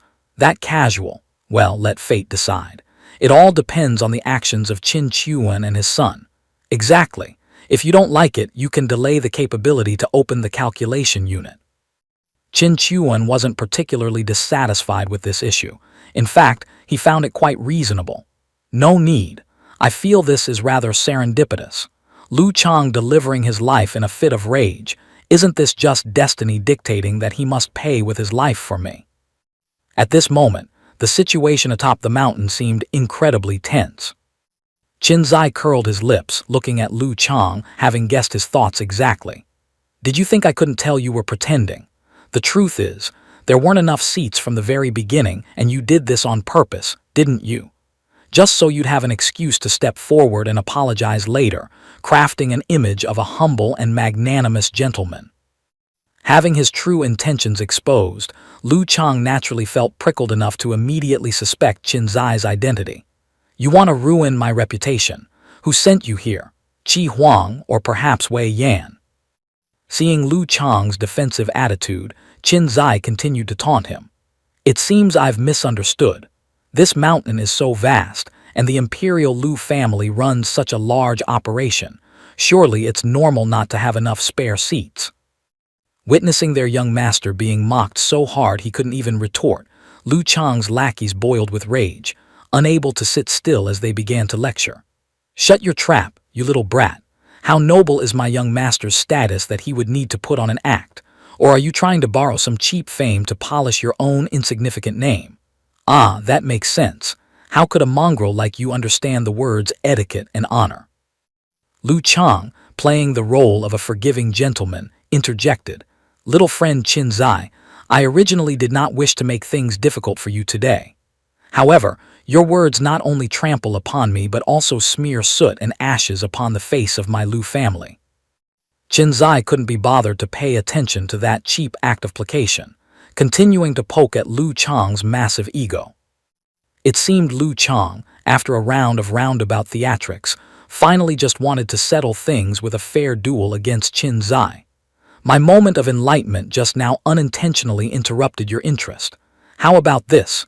We each demonstrate the divine ability we comprehended today as a martial exchange. What do you say? Qin Zai could only shake his head in resignation, thinking to himself that this Lu Chang was a hopeless man-child for actively challenging him. We martial artists talk so much, wasting tons of spit, only to eventually resolve things with fists anyway. But, my friend, on what basis do you compare cultivation with me? Qin Zai sneered. Your age is inherently greater than mine. That is a blatant disadvantage for me. If we were the same age and your cultivation was higher, I would submit wholeheartedly. But here you are, older than me, yet demanding a comparison. Saying you're using your seniority to bully the young wouldn't be wrong, would it? Lu Chang, with blind confidence in his own strength, didn't bother with such trivial arguments about age. He just wanted a proper fight. Since the day I stepped onto the path of cultivation, I have never once tasted defeat at the hands of someone in the same realm. Why the hell would I need to use cultivation to suppress you? Don't talk about yielding one realm. Yielding several realms is no issue at all. Lu Chang's aura suddenly plummeted as he actively lowered his cultivation realm. Perhaps in his eyes, Qin Zai was just insignificant fry, easily dealt with. Supreme Saint Realm, Supreme Saint First Layer, Heaven-reaching Realm 9th Layer, 7th Layer, 4th Layer. Witnessing this scene, the crowd outside immediately exploded, cheering excitedly like crazed fans meeting an idol. Heavens, he actually yielded a whole major realm, truly worthy of being a young master. His bearing is sky-high. Knowing the opponent is prepared, yet still daring to accept a handicap of one realm, what kind of boldness is this? Too cool, too peak. To have such spirit, this humble one dares not compare. Respect, respect. Ignoring the hollow cheers from the outside, since victory and defeat were not yet decided, Qin Zai didn't bother wasting another second. He struck decisively. Talk is useless. This is the divine ability I just comprehended, Tian Hong. Lu Chang was no pushover either. He immediately unleashed his own divine ability to retaliate. Can he Zhai? The two divine abilities collided, creating an earth-shattering explosion with power radiating to the heavens. Qin Zai had to retreat a few steps to avoid the backlash. Not giving his opponent a single moment to breathe, Qin Zai continued his assault, deciding to end the battle swiftly. Ha! Tianhong Hua Ding. Lu Chang was still in a posture of defeat, looking incredibly miserable on the ground, unable to regain his composure. He could only gape in astonishment. Clearly they are both Shen He divine abilities, so why could it be? Just as it seemed Lu Chang was about to receive a ticket to meet the King of Hell, a subordinate of his rushed out from nowhere, crushing Qin Zai's divine ability. Young master, scram immediately. Qin Zai shot them a look of undisguised contempt. Is that all you've got? The crowd outside, those fanatical admirers of Lu Chang, upon seeing their idol fall into a disadvantage, hurriedly sought excuses. Young master, did young master Lu lose? This isn't just losing anymore, this is being crushed, unimaginably fast. It's not that young master Lu is weak, it's that that guy is illogically strong. Lu Chang, after being helped up by his subordinate, had to accept the harsh reality. I never expected that I, Lu Chang, would see this day. Kid, you truly lie beyond all my predictions. He pulled a green spirit talisman from his person, muttering something. To be honest, this crushing defeat is a huge shock to me, but I am not someone who cannot accept failure. The spirit talisman suddenly flared up with a fierce fire, enveloping everything. However, this matter affects my reputation, and that of the Lu family too greatly. I cannot let it leak out. The surrounding crowd finally realized Lu Chang's true intentions in horror. This guy wasn't planning to play the gentleman anymore. Not good. He plans to silence everyone. Run. They hastily channeled all their power, bringing out whatever skills they had to defend against the terrifying explosion. Solid as a bronze wall. Boom, boom, boom. Amidst the chaos, Qin Zai suddenly felt his connection to Qin Chuan sever and panic filled his heart. Father, father, we're done for, I can't contact master. The people from the great clans, those lucky enough to survive the explosion, collectively condemned Lu Chang's behavior, which had flipped faster than a pancake. Lu Chang, we are all geniuses from major powers. Aren't you afraid of becoming the public enemy of the entire Dongyu by doing this? Lu Chang had calculated everything. His sinister face bloomed with a vicious smile. Ha ha, I have no idea what you're talking about. You were all murdered by a devil. What does that have to do with my Lu family? His subordinate also played along perfectly, quickly rushing forward. Ha, all of you die. How bold of this devil to cause trouble at my Lu family's Shen Hishan. Devil, don't even think about being arrogant.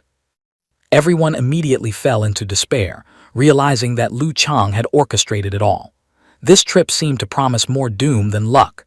Damn it! The Lu family is so skilled at directing and acting out these scenes. I fear they've done this sort of thing more than once. Now the only ray of hope was placed on Qin Zai's shoulders. That's right, we still have that young hero. Young hero, quickly take action and capture that Lu Chang. But when all eyes turned toward Qin Zai, a tragicomic scene appeared. The boy had been captured and bound with his arms crossed at some point, shocking everyone colorless. Even in this perilous situation, Qin Zai didn't forget to offer optimistic encouragement. Cough, cough. Don't be afraid, everyone. Although I've been caught, I firmly believe my father will come to save us. Smack! The subordinate immediately gifted Qin Zai a thunderous slap, making him cough up blood. Ha, save you, who can? This barrier not only blocks heavenly saints below the ninth heaven but also isolates all communication treasures. Obediently wait for death. Having spoken, he dragged Qin Zai before Lu Chang to ask for instructions. Young master, how should we deal with this brat? Lu Chang responded with a sentence full of hidden meaning. Light the fireworks. Qin Zai, currently restrained, was bewildered upon hearing this. Light fireworks, what does that mean? The subordinate leaned close to Qin Zai's ear, his face revealing pure malice. He. Many who offended the young master went boom, just like that, turning into a brilliant cluster of blood fireworks in the sky. Suddenly, the subordinate's expression turned to one of utter shock. He froze, unable to comprehend what was happening. As it turned out, Qin Chuan had appeared. To make his entrance even more impressive, he casually slashed a line across Lu Chang's body, not forgetting to drop a spine-chilling threat. You lot like watching fireworks that much. Then let me try lighting you up. In a split second, Lu Chang was sliced in two, tears welled in his eyes, unable to believe what was happening. Impossible. I am the Lu family young master. I am the young master. Naturally, Qin Chuan couldn't care less about those meaningless lamentations. He decisively launched another move, sending him back to Mother Earth. The subordinate looked to be in extreme agony, crawling toward Lu Chang in helplessness. Young master, no. Watching this scene, Qin Chuan could only utter a sigh. Why does it feel like his father died? Hearing Qin Chuan's comment, the subordinate immediately flew into a rage. What the hell would you understand? He screamed miserably over Lu Chang's death. So much so that Qin Chuan had to step in and send him to reunite with his beloved young master. The young master is dead. I don't want to live either. It was you who killed my young master. The subordinate's head was quickly severed from his neck. Qin Chuan worked extremely quickly. Your young master has already left, so why is your reaction so slow? Did you expect me to wait for you? The remaining subordinates, seeing the situation go south and fearing their ends would be no different, turned tail and ran. Heave! Heavenly Saint, run! Qin Chuan simply unleashed a few basic sword strikes, sending the whole lot to meet the King of Hell. Don't even dream of escaping. The people from other clans, having witnessed Qin Chuan single-handedly clean up the master and servants of the Lu family, were immensely grateful. Thank you for saving our lives, Senior. We will engrave this grace in our hearts. Senior truly has shining virtue. Qin Zai scratched his head, incredibly proud of his father. "Ha, I told you, my father would definitely come to save us," the crowd hurriedly chimed in. That's right, and what you said is absolutely correct."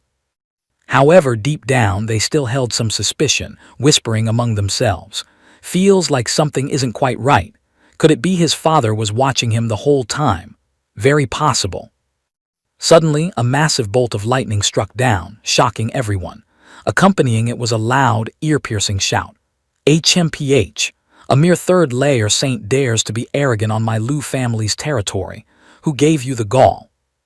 Qin Chuan hurriedly opened a defensive shield. Seeing the unfavorable situation, Qin Zai suggested, "Father, let's run quickly. The opponent is too strong. Recovering too much strength at once will damage your foundation, father." Qin Zai's words were indeed very reasonable, but who told Qin Chuan to have more guts than brains? If he was going to play, he had to play to the end. As a father, turning tail and running in front of his son would leave him with no face at all. "Father, if I don't call the system now, then when?" Qin Chuan quickly called for backup. "Use insurance card." As if granting a wish, the system replied in an indescribably punchable mechanical voice. "I do not understand the user's request. Please read the full name of the item." Qin Chuan was so angry he wanted to cough up blood, screaming in his mind, "System, are you kidding me? You know exactly what I want to use." The system remained stubborn. "I do not understand what the user is saying." Qin Chuan was left speechless by this cheeky system. Now was not the time to lose his temper. Cursing silently in his heart, he had to comply with its demand. "Use the show-off insurance card. Use the show-off insurance card. Happy now." The mechanical sound immediately rang out. "Successfully used show-off insurance card, guaranteeing the one pretending to be a god or ghost won't get beaten. Congratulations, user. You have received the one-day invincibility experience card at Lan Shengfeng. For today, within the range of Lan Shengfeng, you are strong when meeting the strong, remaining in an invincible state at all times." Having spoken until his throat was sore to finally get what he needed, Qin Chuan could finally breathe a sigh of relief. "Phew, although it's very annoying, you were wonderful today. This plot point wants me to do something." Qin Chuan's eyes lit up, incredibly excited about the upcoming prospect. "I have a feeling that today, with just one stick, I will beat them all into submission, becoming famous throughout Dongyu instantly. Completing the mission, my father is Qin Chuan." The expert from the Lu family finally revealed himself. It was a middle-aged man who looked to be a few degrees more capable than Lu Chang. Qin Zai was still extremely worried about Qin Chuan's safety and hurriedly tugged at his father's sleeve. "Father, how about you use that divine ability from last time, and we leave here immediately? It takes time for you to recover your strength. It's not worth damaging your foundation over a small matter like this." Qin Chuan seemed to have made up his mind. He patted Qin Zai's head, comforting him gently. "No, we cannot leave this time. The Lu family has killed so many geniuses. If we leave, they can completely invert black and white, turning us into murderous devils." Saying this, he quickly advanced toward the middle-aged man, not forgetting to explain so Qin Zai would understand. "Things like reputation, I don't care about, nor do I fear being misunderstood. But you are different. Once everyone believes you are a little devil, you will be constantly hunted. I absolutely cannot let you suffer injustice, falling into a state where everyone chases you down." Qin Chuan even winked at Qin Zai, acting confident as if he feared no one. "Let me show you your father's demeanor from years past, and let you know what is truly called an invincible stance." Seeing that Qin Chuan feared neither heaven nor earth, the middle-aged man from the Lu family brandished his power. "Ridiculous! This seat will suppress you devils today, returning justice to the lost geniuses." With that, he decisively launched a palm strike toward Qin Chuan and his son, determined to take their lives. Looking at the move just launched, Qin Chuan disdainfully uttered a mockery. "Weak, too weak." He used only one hand to stop the flood dragon roaring toward him, seemingly without expending any effort. "I never imagined that in my absence of a few thousand years, these small clans of yours would become so shameless." Qin Zai's jaw dropped at his father's supreme defense. Why? It can't move anymore. The middle-aged man quickly fell into panic, sweat pouring down. How? How is this possible? Clearly my mind is working, but my body cannot move. Just what kind of monster is he? Qin Chuan gently snapped his fingers, and the flood dragon instantly dissipated into nothingness. You think your strength is great? Then let me tell you, when this seat roamed invincible, there was no place for you to speak. A single snap from Qin Chuan could generate such terrifying energy. The middle-aged man took the hit, nearly getting wiped out.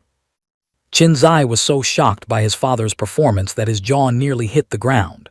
Qin Chuan patted his son's shoulder smugly. Brat, how was that? Did you see clearly? The middle-aged man fell freely from the sky. Before returning to the earth, he was still bewildered. What? Since when? What realm is he exactly? Qin Zai hurriedly ran after his father, his head seemingly filled with 10,000 questions. What is invincibility? It is exactly that. At this moment, Qin Chuan noticed the scene outside the barrier. It seems there are quite a few people out there. A crowd gathering. One look and you know they don't have good intentions. Qin Zai saw this and was extremely worried. Father, there seem to be many people outside. What should we do? In contrast to Qin Zai, Qin Chuan appeared very composed, calmly waiting for the next dramatic scene. Now is the main event. Just watch how this Imperial Lu family plans to invert black and white. With corpses strewn about like this, even 10 mouths would find it hard to argue. Let's see how they plan to splash this dirty water onto our heads, turning us into notorious figures chased by everyone. Watching the barrier gradually cracking, Qin Chuan remained calm as he explained. Haha, before absolute strength, all conspiracies and schemes are fleeting clouds. Even if they can invert black and white, Father will show them that black, to the extreme, is white. The barrier shattered. The crowd outside immediately saw the scene inside, corpses scattered everywhere, including their relatives and friends. Fury erupted instantly. Ah, my son, Ziur. Who is it? Who did this? It must be a devil. Only the cruelest devil would commit such an atrocity. Not caring about the details of the story, the crowd quickly vented their anger on Qin Chuan and his son. There are only the two of them on the mountaintop. They definitely can't escape involvement. Capture them. Attacks rained down relentlessly. Qin Chuan had to defend while trying hard to explain. Everyone, don't be agitated. These people were not killed by me, but by the Lu family. Lu Chang did something that ruined his reputation, so he wanted to kill witnesses to silence them. Qin Chuan used his power to suppress the crowd, forcing them to calm down. Everyone, calm down. I only arrived in time to save my son. The ringleader is the Lu family. Suddenly, a voice rang out, attracting Qin Chuan's attention. HMPH, what a performance of a robber shouting thief! A massive army from the Lu family appeared, drums beating and flags flying. The leader dumped all the guilt onto Qin Chuan's head.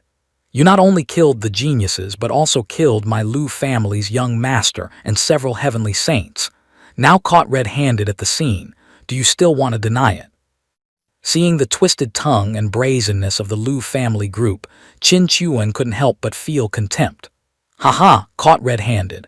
I'm just standing here, and that's called being caught red-handed. Then you are standing here too. Are you perhaps the murderer as well? The leader continued to slither with his words, determined to push all responsibility onto Qin Chuan and his son. This barrier is specialized by my Lu family to defend against devils. Once activated, entry and exit are impossible. At that time, only you two were left inside. Do you still dare to make excuses? Qin Chuan pointed a finger at him, seemingly unbothered by those accusations. You said one thing wrong. I basically don't need to make excuses, because I only need to prove that I am not lying, and I also don't need to lie. That is enough. Qin Chuan curled his lips in a scornful smile, his attitude clearly confident. In other words, as long as I have enough strength to kill all of you, it means I have no need to tire myself out by lying.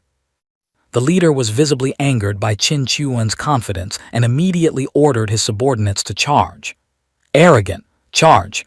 Let this brat know what strength is. Qin Chuan demonstrated his power, opening the Vajra Eye and shouting an order. All of you, kneel before me.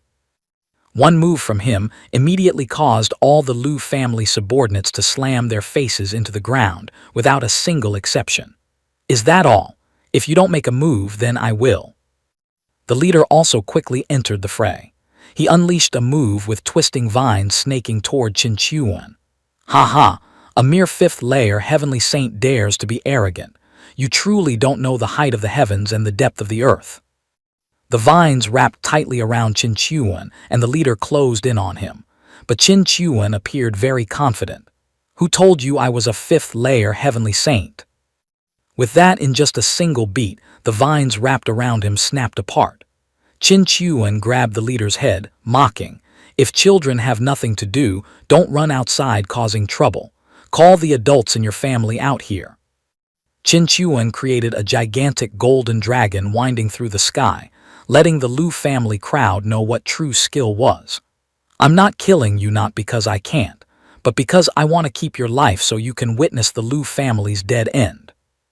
Qin Zai stood by the side, his eyes revealing clear admiration, his praise unceasing. Is this father's true strength? Even a sixth-layer heavenly saint can be dealt with so lightly. Unable to win, the leader could only scream for help from the clan elders. Ancestor, the Lu family is being humiliated. This junior is incompetent. I beg the ancestor to take action. The Lu family used a familiar tactic. If you can't beat them, call for backup. Ancestor, the Lu family is being humiliated. This junior is incompetent. I beg the ancestor to take action. In the blink of an eye, a figure who looked highly respected, surrounded by multicolored spheres, appeared. Oh, you useless juniors, you can't even deal with a tiny devil. You still have to make me take action personally. Qin Chuan looked at the newcomer, stroking his chin as he evaluated.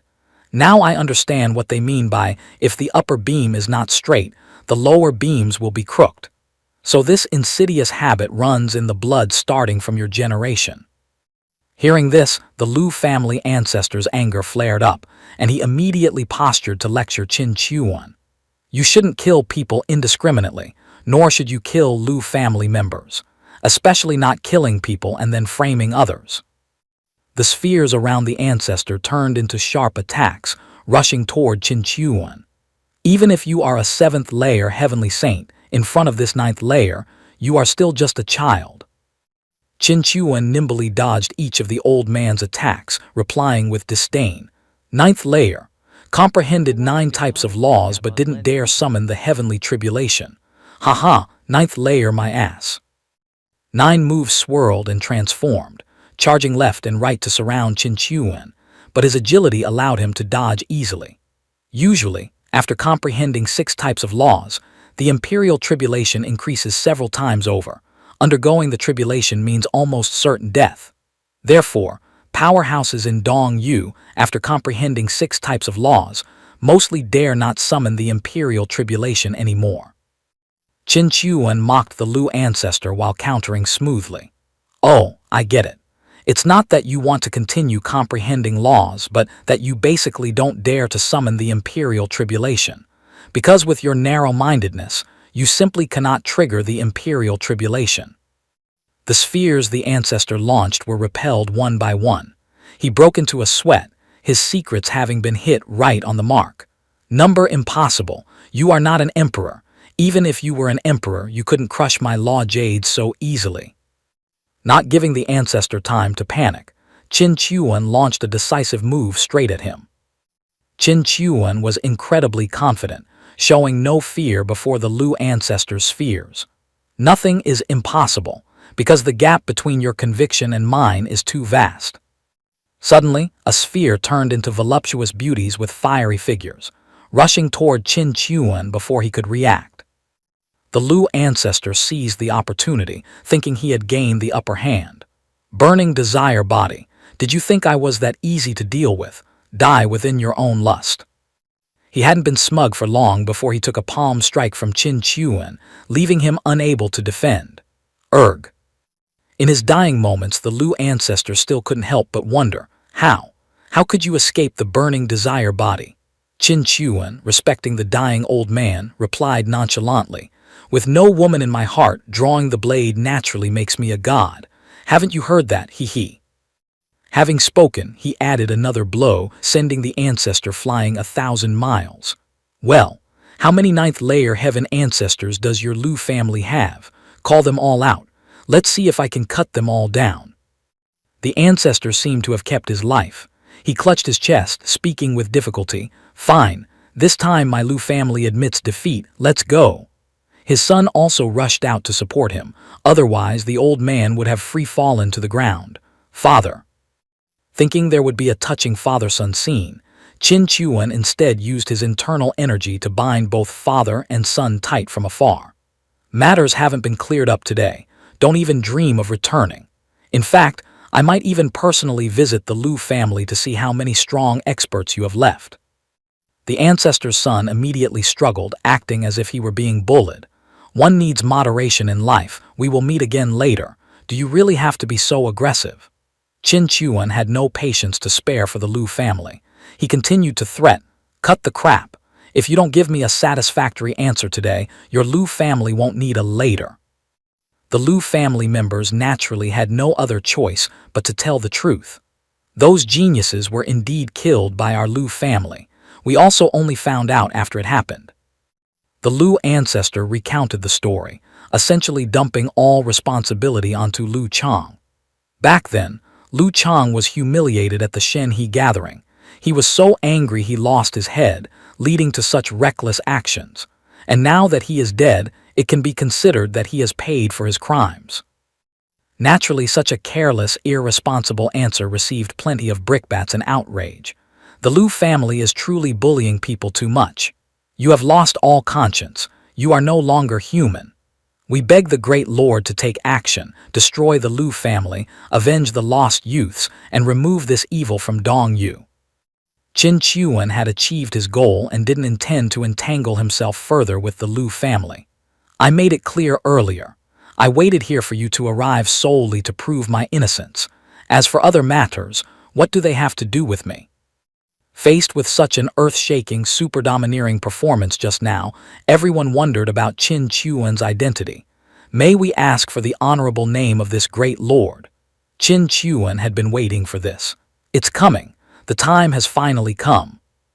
He turned his body 90 degrees, looking super cool, radiating a dragon-flying phoenix dancing aura, and answered clearly. This seat, Qin Chuan. The Lu father and son were finally released to the ground.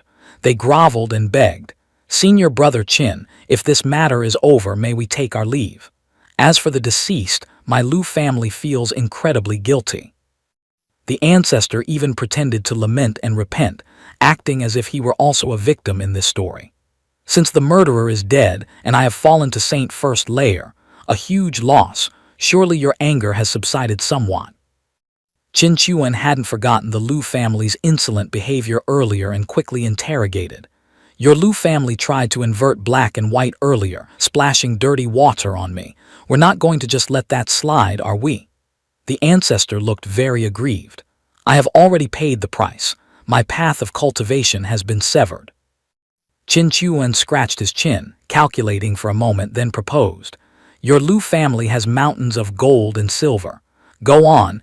Gift this Shen He Shan to me. Also, build a palace on the peak to serve as a temporary residence for this seat. Qin Chuan really knew how to seize an opportunity, if not taking money now then when. I'm not making things too difficult for you, am I? The Lu family had no choice. Agreed. It is just a mountain. It is the Lu family's blessing that Senior has taken a liking to it. Gaining a mountain today didn't seem like a loss at all for Qin Chuan. He immediately declared, from now on, this seat is closing this mountain.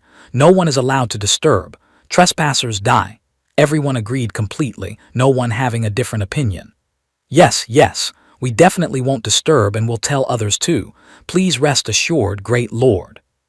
Finally, Qin Chuan created another barrier surrounding the mountain, considering today's work roughly complete. While I still have strength, adding another barrier shouldn't be a problem, right? Qin Zai revealed clear admiration, his praise for Qin Chuan unceasing. Father, you are so strong. Those guys all ran away, simply not daring to. Before Qin Zai could finish, Qin Chuan revealed signs of instability, worrying him greatly. "Father," Qin Nai, standing nearby, was equally concerned. "Big brother Qin, are you all right?" Despite the soreness, remembering the reward, Qin Chuan immediately smiled brightly. "Plan successful. System, hurry up and bring out the prize." The mechanical voice of the system rang out. "Congratulations, user, on completing the main mission. My father is Qin Chuan. From now on, your son is officially carried by his father. Ding, mission complete. Reward is an emperor weapon." The desolate mountain scenery changed, as if a structure were sprouting from the ground. On the peak of Shen He Shan, looking at his territory taking shape, Qin Chuan couldn't help but be satisfied. This can be considered having a place to stop in Dong Yu. Qin Chuan simultaneously revealed a smug face, extremely excited. "So, if my son causes trouble, people who want revenge will know where to look." Over here, Qin Zai was diligently practicing martial arts under Qin Nai's supervision. "Exert force from the Danshan."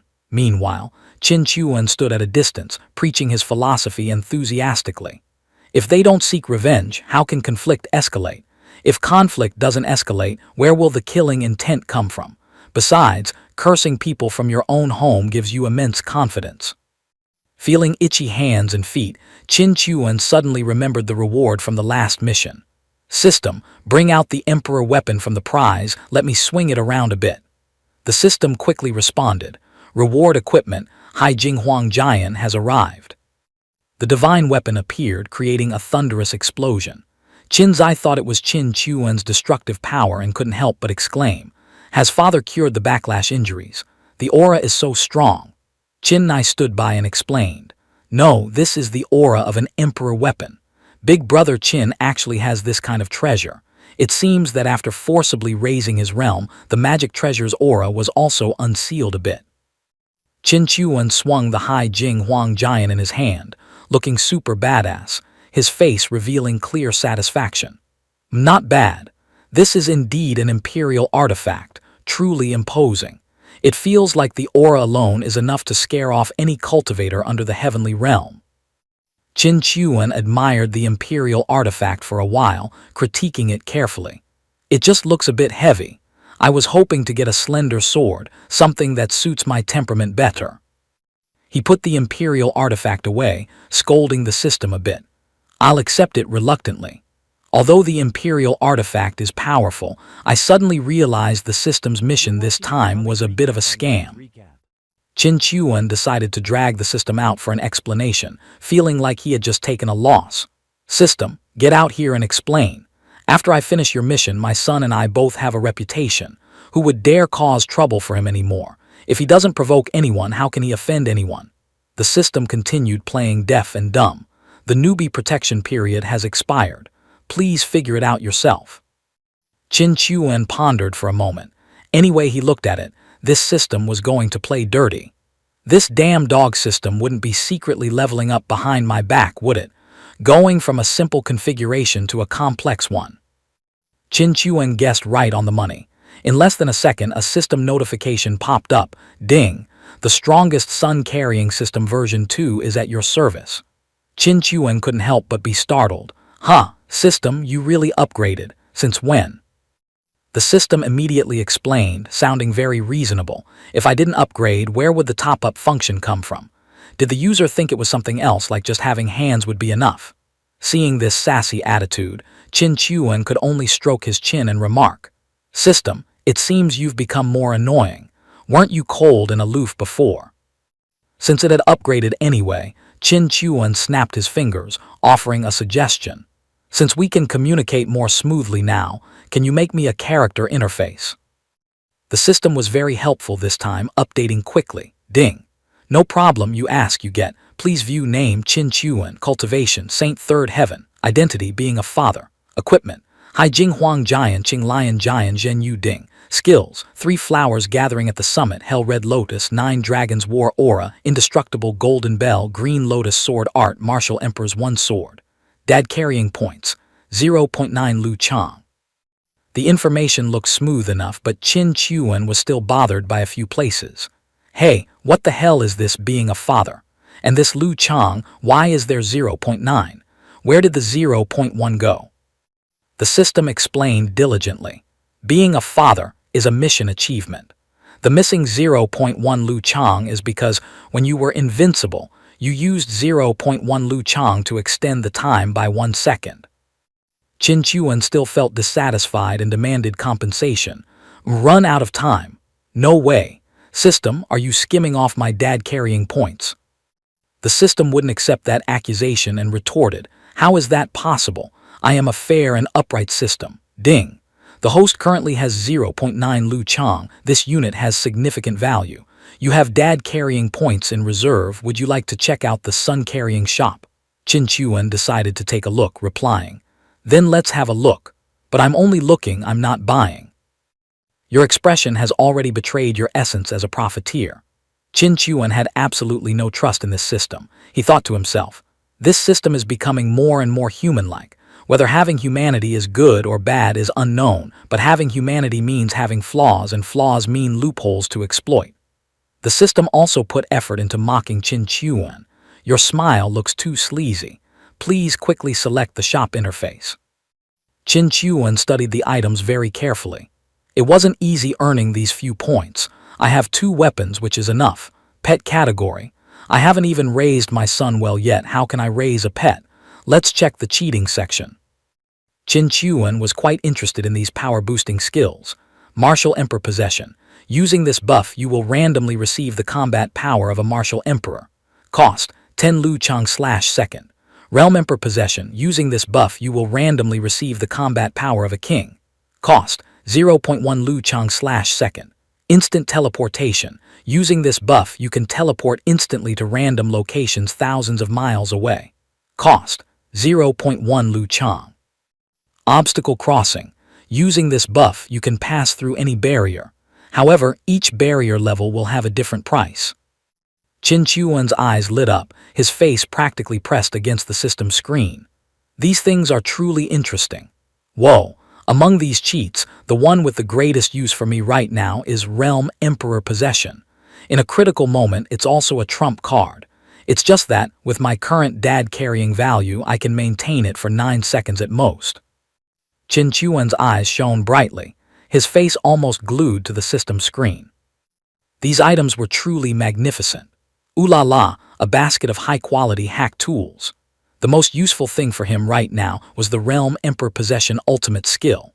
In moments where life hung by a thread, this was definitely a trump card that couldn't be underestimated. The only misery was that with his currently meager dad-carrying value, he could only struggle to maintain Realm Emperor-level power for a bare 9 seconds. That pathetic point count caused Qin Chuan's expression to do a 180-degree turn, dropping straight from extreme joy to the abyss of disappointment. Only 9 seconds. Suddenly, Qin Chuan's eyes widened, seeming to spot something extremely important. He hurriedly ordered the system. System, open the pet category. Wait, I'm not looking at pets. Drag out all the pet nurturing items for me to peek at. Thinking of his precious son's potential-filled pets, Qin Chuan couldn't help but fall into deep thought. Those tiger cubs were clearly lagging behind the brat's cultivation speed. If he didn't invest in an upgrade, wouldn't it be a waste of heavenly gifts? The system screen immediately displayed a long list of items. Pill Wing upgrades pet aptitude. Each pill can increase 1 major realm for talents below the heaven-reaching realm. Flat price of 1 Lu Chang per pill. For Saint level, each time only raises 1 layer and the price jumps to an additional 1 Lu Chang. Shapeshifting Pill helps pets transform into human form, appearance refined according to human aesthetics. Price, 5 Lu Chang. Spirit Opening Pill unlocks spiritual wisdom for pets. Price, 2 Lu Chang. These items, the prices are truly cutting the throats of honest people. Qin Chuan gloomily closed the system. 5 Lu Chang, 10 Lu Chang. Good heavens, where am I supposed to dig up a mountain of Lu Chang to top up for you, oh greedy system? Suddenly, Qin Chuan's attention was drawn by a noisy, bustling sound coming from below. Brother Qin Zai, we have admired your great name for a long time. Coming here this time, everyone is here out of admiration for your reputation. Qin Chuan glanced at the group of young men gathered and chatting animatedly below, analyzing silently.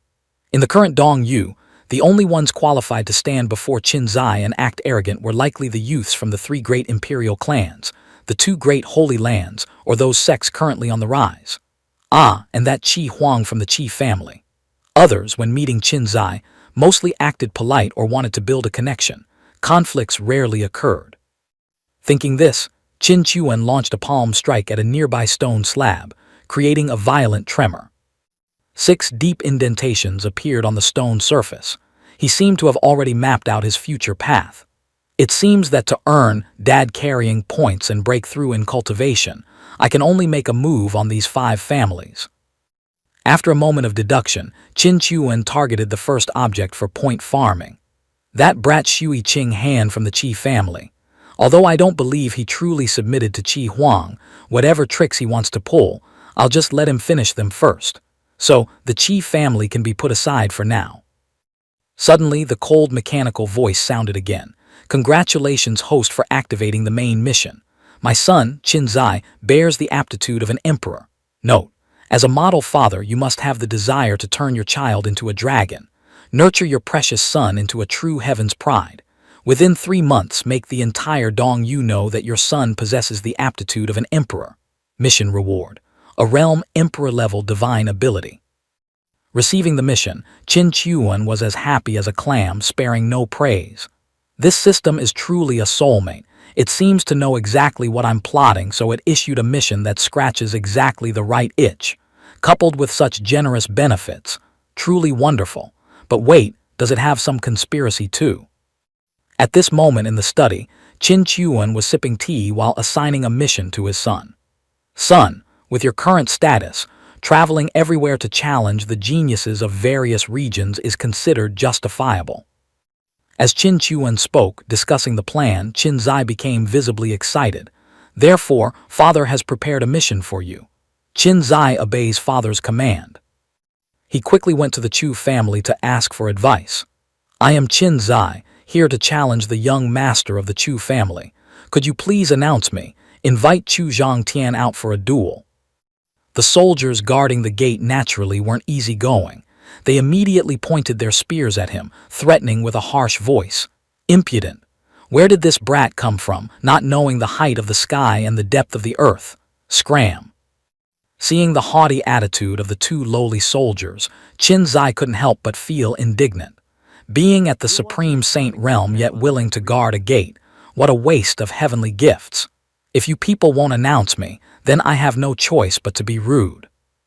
Saying so, he hopped into the middle of the courtyard and started waving his arms and legs around. Rotating left, rotating right, jumping up, jumping down. The 3rd set of continuous warm-up calisthenics for youth across the continent start. Witnessing Qin Zai's baffling behavior, the 2 guards looked at each other in confusion. What on earth is he doing? Is it some secret technique? But even if it is a secret technique, he's only at the heaven-reaching realm. After dancing around for a while, Qin Zai suddenly bellowed loudly. Chuzhongtian, I am Qin Zai, come out and fight. The 2 guards didn't expect this move and hurriedly rushed over, intending to cover his mouth. Noisy, shut your mouth. Right at this moment, Qin Zai declared clearly, my father is Qin Chuan. Hearing this name, all the guards there were shaken, jaws dropping. Qin Chuan. The 2 soldiers who were rushing forward suddenly slammed on the brakes, looking apprehensive. It seems the name Qin Chuan is quite useful. Qin Zai looked smug, walking forward calmly. Well, in this Dong Yu, how many Qin Chuans could there be? The attitude of the 2 guards did a 180-degree turn. They clasped their hands, bowed, and smiled brightly. So it is young Master Qin. This lowly one has eyes but failed to see MT. Tai. We offended you just now. Please, young Master Qin, be magnanimous and overlook it. On the outside, Qin Zai appeared calm and humble, replying, Actually, I quite liked your unyielding and indomitable appearance just now. But inside, he was grinning from ear to ear. Oh my, father's shadow is huge indeed. Just dropping the name makes the world bow down. This feeling of being carried by dad feels amazing. Suddenly, a sharp, unique move shot straight toward Qin Zai, accompanied by a tone of utmost contempt. Just a fame seeker, claiming to be the son of the #1 emperor in the world, daring to act wild at the gate of my Chu family.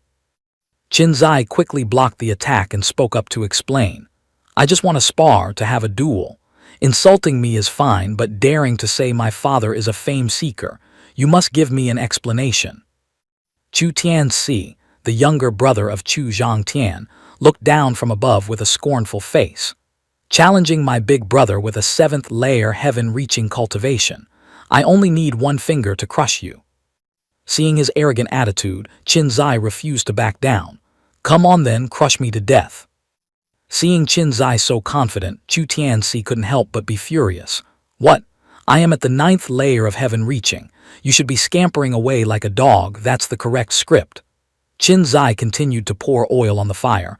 I won't scram. You come here and crush me to death then.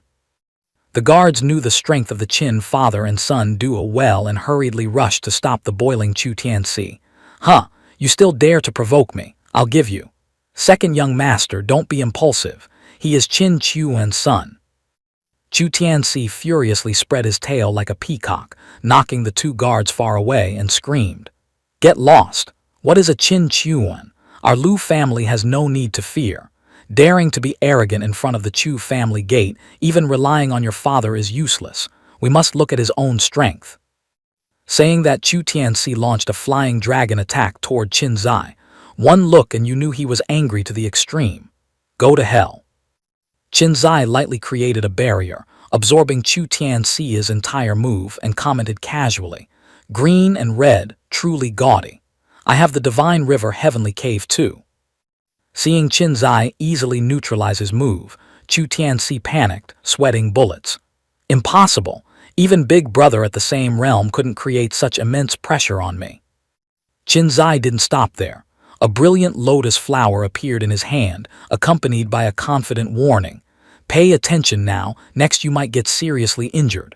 Hurry up and defend yourself. The lotus flower grew larger and larger, radiating terrifying power. Hell Green Lotus. The move was imminent, yet Chu Tianxi was still panicking, looking for a way to dodge, his face revealing sheer terror. Too strong. Can't dodge it. I'm done for. Big Brother once said, there are always people more talented than you. It turned out to be true. Suddenly, an earth-shattering collision exploded, dust and smoke billowing, dirt flying everywhere. Chu Tianxi covered his face with his hands, thinking he was about to meet his ancestors, but a figure stood in front of him, having completely neutralized the move. Phew, hot hands. The power isn't small.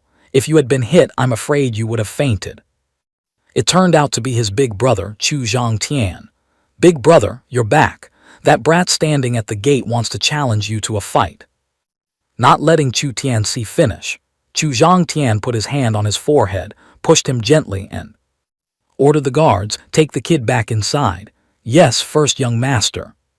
Seeing Chu Zhangtian appear, Qin Zai finally found the right target. You are Chu Zhangtian. Truly, as the name suggests, like the sun at noon, spiritual power flourishing. Only then did Chu Zhangtian pay attention to Qin Zai, turning back to ask, You came to challenge me, right?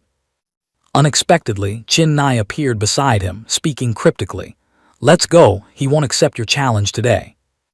Qin Zai was bewildered. Is something wrong? Master, why is that? Qin Zai wondered. Qin Zai glanced at the situation and explained. He just broke through to the Supreme Saint realm. If he fights a heaven-reaching cultivator like you now, it will damage his state of mind. Indeed, an experienced person observes sharply. Qin Zai turned to verify with Chu Zhangtian. You reached the Supreme Saint realm, he quickly admitted. Not bad. Then he began to preach a long string of principles. If I rely on higher cultivation to bully you, winning brings no glory. And if I suppress my cultivation to fight you, it's no different from tying my own hands and feet. That kind of battle is completely meaningless to me. Qin Zai scratched his face, looking determined. Then what if you don't suppress your cultivation, but I'm still not weaker than you? That way we can fight, right? But Chu Zhangtian adamantly refused. Then I can't fight you even more. Having higher cultivation and still not winning, wouldn't that be losing face? Do you take me for a fool? Ha ha. Qin Zai truly hadn't anticipated this move. He almost choked on his own saliva. This conversation should end here. Chu Zhangtian decisively turned and left. All right, wait until you reach the Supreme Saint realm, then I will agree to fight you. Qin Zai scratched his head, fresh out of the gate, and he met a tough bone to chew. Oh, forget it. This guy's mindset is too weird and his face is thick. He's not easily tricked. I'll just change targets then. He intended to leave with Qin Nai, considering this trip a waste of effort. Let's go, master, if all the geniuses are. Seeing Qin Nai distracted, Qin Zai waved his hand to call her back to reality. Master, what's wrong? Qin Nai seemed to fall from the clouds. Nothing. I was just thinking of a way to help you quickly break through to the Supreme Saint realm. Qin Zai pulled out a feather filled with self-blame. Master, you do so much for me. In the end, it's because I haven't tried hard enough. The master and disciple held onto the feather tightly. It instantly grew large and slowly flew up into the sky. Sitting on the phoenix feather, Qin Zai seemed to have forgotten all his bad luck, enjoying himself carefree. The phoenix feather from the Huo Feng Ko is truly powerful. Its speed is even faster than a saint. If a single feather is this terrifying, how fast would a real fire phoenix be? Qin Nai seemed a bit afraid of heights, her face revealing worry. Too fast. As the master and disciple flew over a vast ocean, Qin Zai couldn't hold back his feelings. Master, am I making father lose face? I keep feeling that lately I've been too arrogant, sometimes even causing trouble for no reason. Qin Nai, acting as an elder, did her best to comfort him. With a father like that, being arrogant is only natural, nothing excessive about it. As long as you persist with. Qin Nai hadn't finished her sentence when something caught her attention. From the mist, a giant skull made of smoke and bone rushed out, blocking their path. Dodge quickly, Qin Nai shouted, stepping forward to shield him. The phoenix feather immediately changed direction. Qin Zai realized the critical situation, extremely annoyed with the person pulling the strings behind the scenes. It's a saint. Who is so thick-skinned to bully the weak like this? A woman's laughter echoed through the space. Ha ha ha. The smoke slowly dispersed, revealing the figure of a purple-haired woman with a haughty demeanor. This is the first time I've seen a man admit he's weak, little brother. These provocative words made Qin Zai's blood boil. He declared clearly, Who are you? What do you want? My father is Qin Chuan. The woman acted as if she already knew everything, continuing her mocking tone. Of course I know your father is Qin Chuan. Otherwise, I wouldn't bear to lay a hand on such a handsome little gentleman. Qin Zai quickly took a defensive stance. Senior, don't blame me for being blunt. Killing me truly brings you no profit, because no matter how cleanly you do your work, there will be a day it's exposed. At that time, not only will you die, but your friends and family will likely face a great calamity. Hearing Qin Zai's threats, the woman became even more excited. She licked her lips sinisterly. Makes sense, but not necessarily. Who knows, maybe before the matter is exposed, your father will already be dead. At that time, who would come to cause me trouble? Only then did Qin Zai realize her true goal. He attacked in panic. Your target is my father. This woman's ability was not ordinary. She easily blocked the attack, her face villainous. Don't be so tense. Perhaps you and your father can become my slaves. Wouldn't that be good for all of us? It just so happens I can't bear to kill you. She messed with anyone, but she dared to mess with his father. Qin Zai was naturally furious to the extreme. Qin Nai also merged with him, sharing the feeling of hatred. He launched a kick at the woman, not forgetting to shout, Keep dreaming. Qin Nai, inside Qin Zai's body, decided to fight to the death. Relying on just you, and you think you're worthy of touching my father. HMPH, Dong Yu is indeed a place of trash. A loose woman like you can also become a saint. The woman treated those insults like wind passing the ears, continuing to tease. My body is very pure and clean, you know. Or maybe the obedient little brother wants to try a bit. Qin Zai's face showed a clear word. Disdain. He added a few harsh insults. I'm not a trash can. Don't throw withered flowers and fallen willows like yourself at me. Look at your own wrinkled face. Even my dog would despise you for being old. Or should I suffer a loss and call you old grandma? These words finally poked her pride. Her face hardened with anger. You dare say I'm old and wrinkled. Ay. Her pride was hurt so much she rushed towards Qinzai, intending to teach him a lesson. Qinzai continued his mocking tone. Haven't you heard the saying? Only those whose dark secrets are hit get angry. Looks like my description was very accurate. Seeing Qinzai's fearless attitude, the purple-haired woman turned her shame into anger, declaring, I've decided not to kill you anymore. I want to capture you alive, so you can witness with your own eyes how this withered flower and fallen willow you speak of will torment your father. Meanwhile, Qin Chuan was hiding in a corner, calmly watching the good show. Why did it suddenly turn into tormenting me? And this woman consistently has no killing intent toward my son. How boring. Suddenly, Qinzai pointed to the opposite side, screaming, What is that? The woman thought Qinzai was pulling a trick to distract her and spoke calmly, teaching a fish to swim, playing tricks in front of this lady. Before she could finish, her face changed color, revealing extreme horror. How is this possible? The purple-haired woman was shocked pale. A giant tongue was blocking right in front of them, and a mouth with sharp teeth was opening wide, seeming to want to swallow both of them whole. Qinnai and Qinzai's body immediately turned to flee. No time to hesitate, run. The strength of this sea monster exceeded expectations. It chased immediately, leaving Qinzai to wonder, is this an unexpected accident or is it targeting me? The purple-haired woman was also running for her life. Seems like her skills aren't enough to solo this monster. If the person who hired her had the strength to deal with this kind of beast, they would have sought out your father directly. No need for such trouble. The monster took a bite that made the sky and earth seem to collapse. The scene was terrifying. If this continues, we'll all die. I have a secret technique. I need you to cooperate.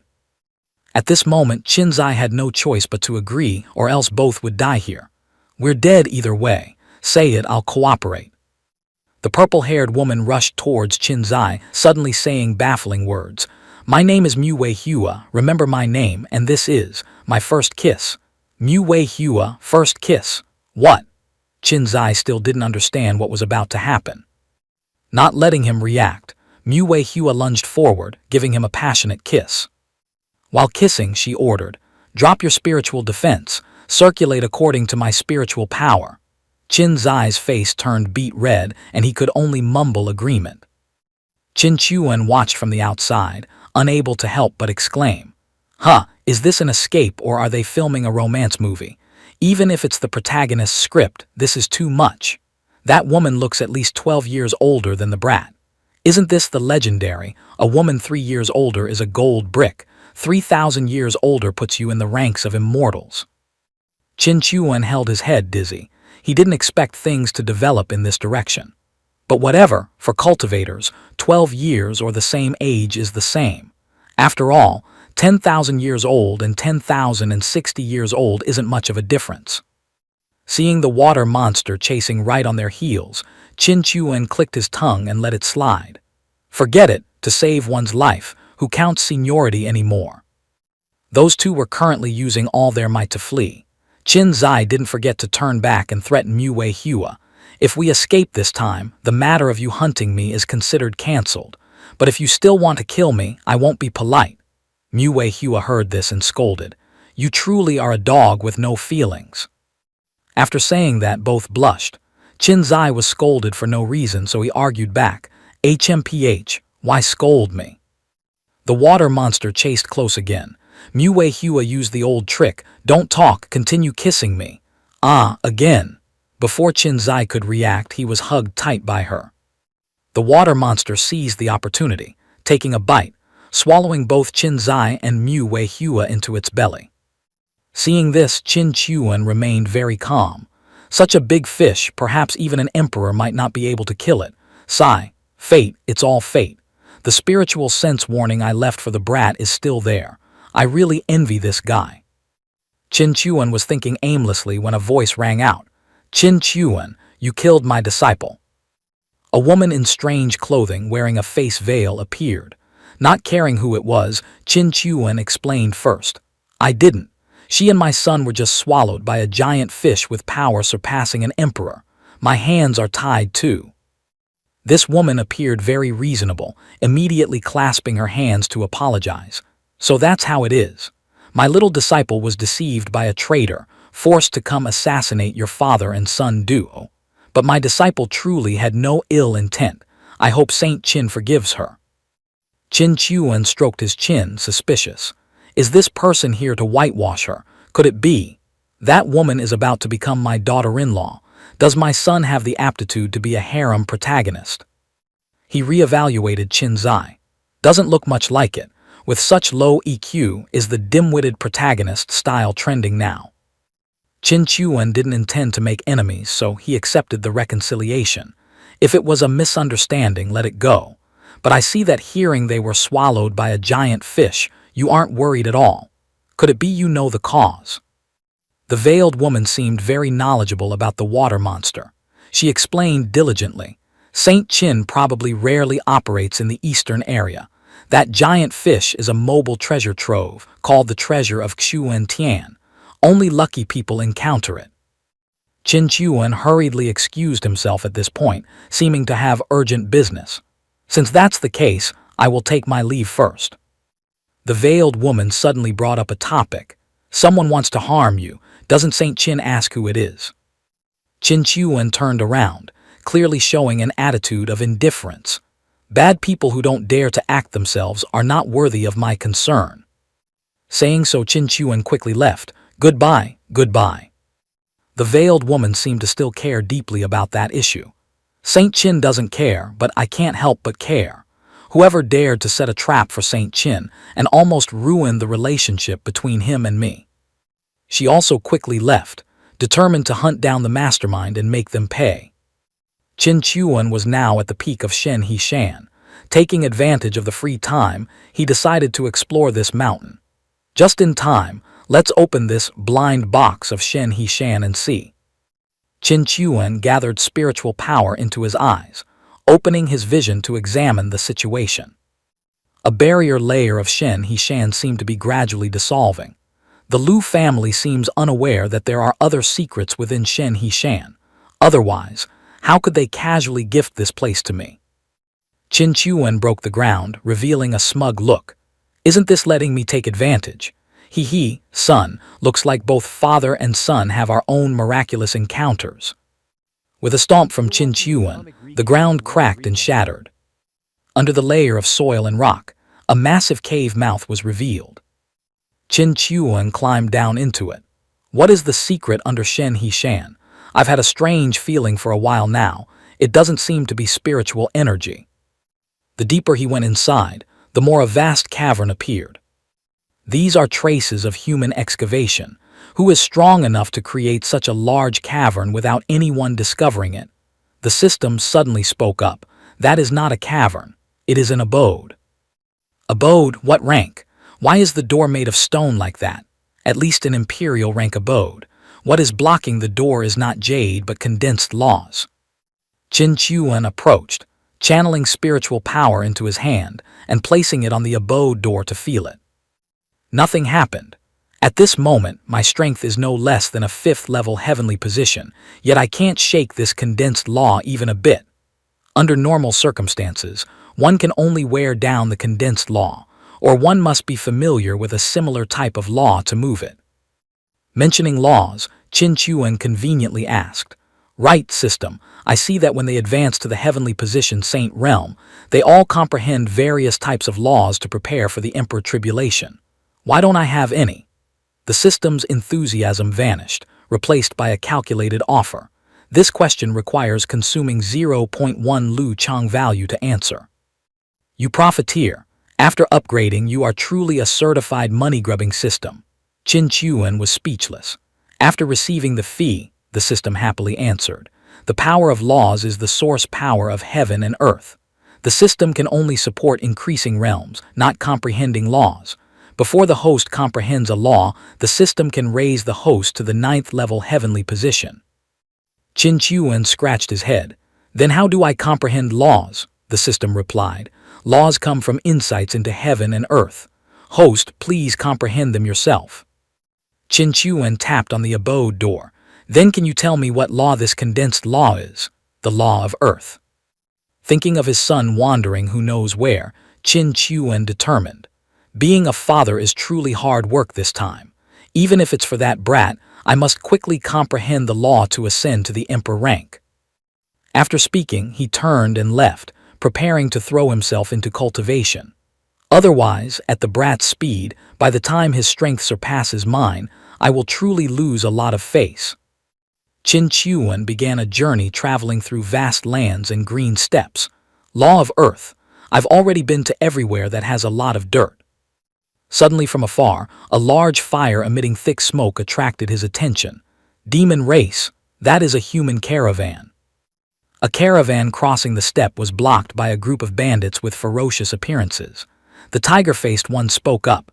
HMPH, you humans are greedy. Your resources are always full. So what's wrong with sharing a little with us?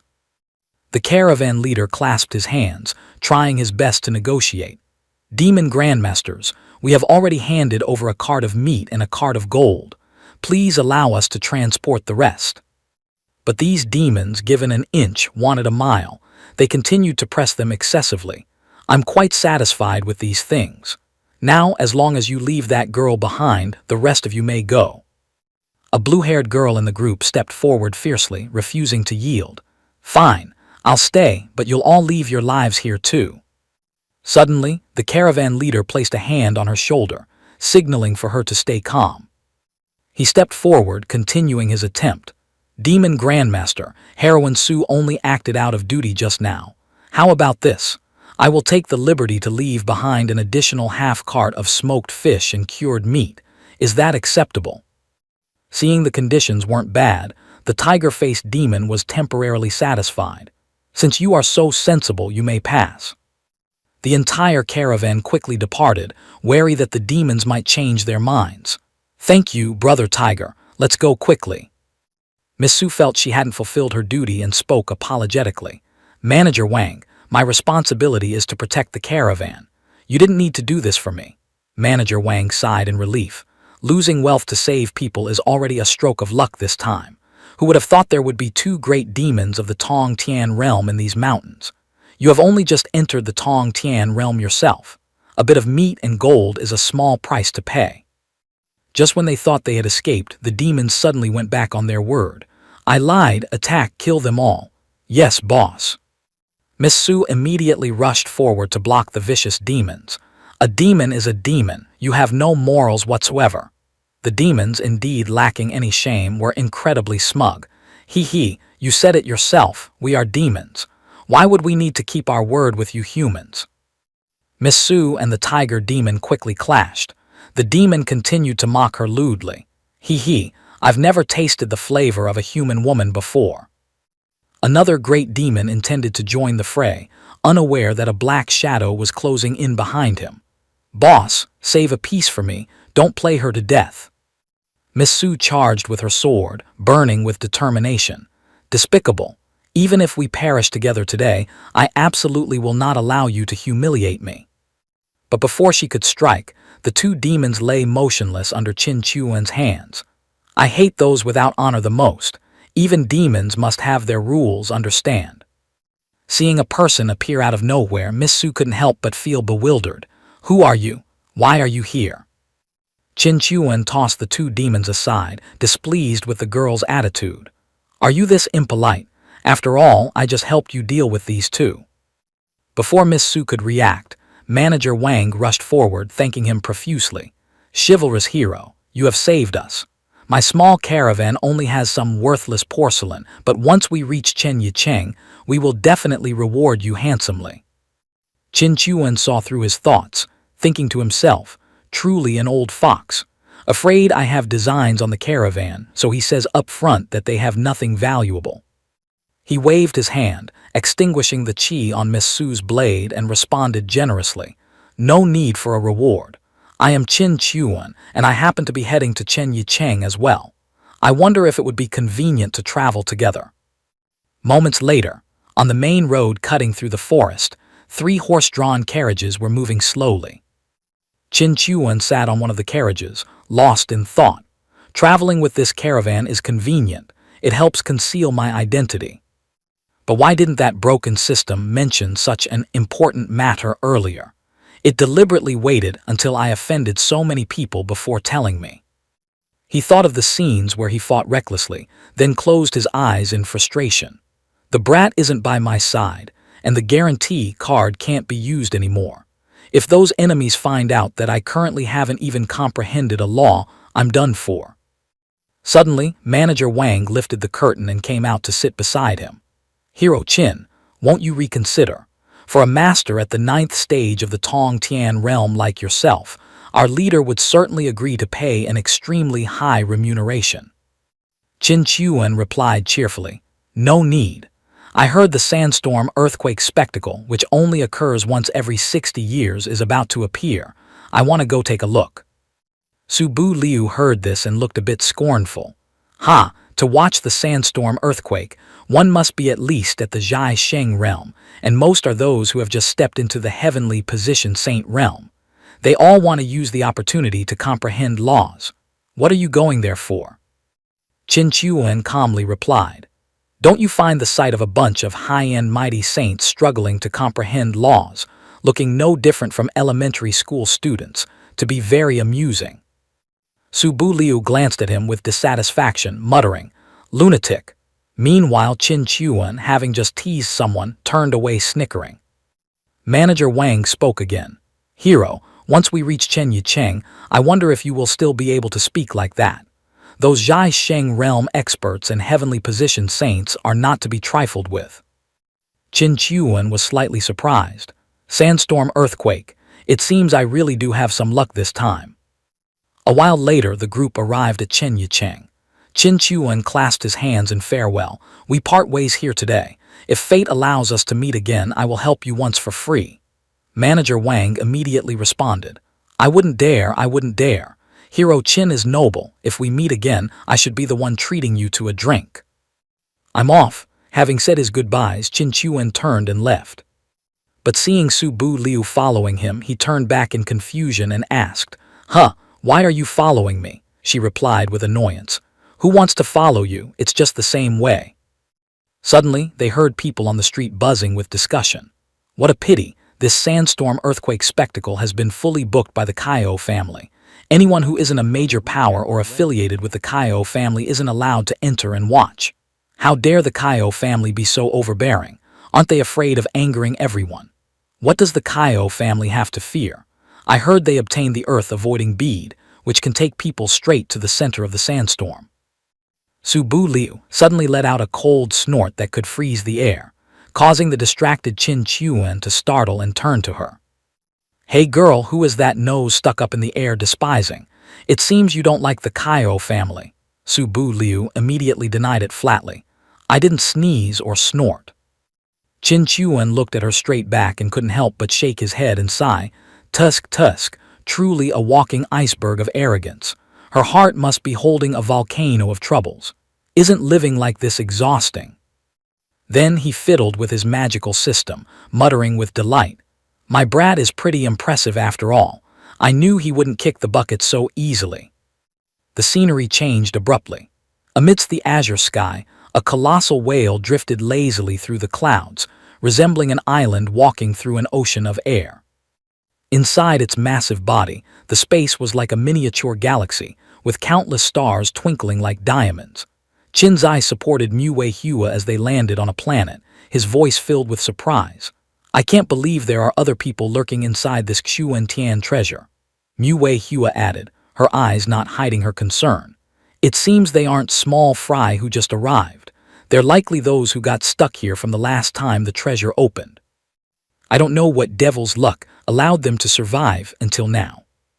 Qin Zai asked blankly, treasure opening, what does that mean? Mu Wei Hua glanced at him and couldn't help but laugh. Your father is a dignified heavenly positioned saint, yet he didn't breathe a word about the Xuan Tian treasure to his precious son.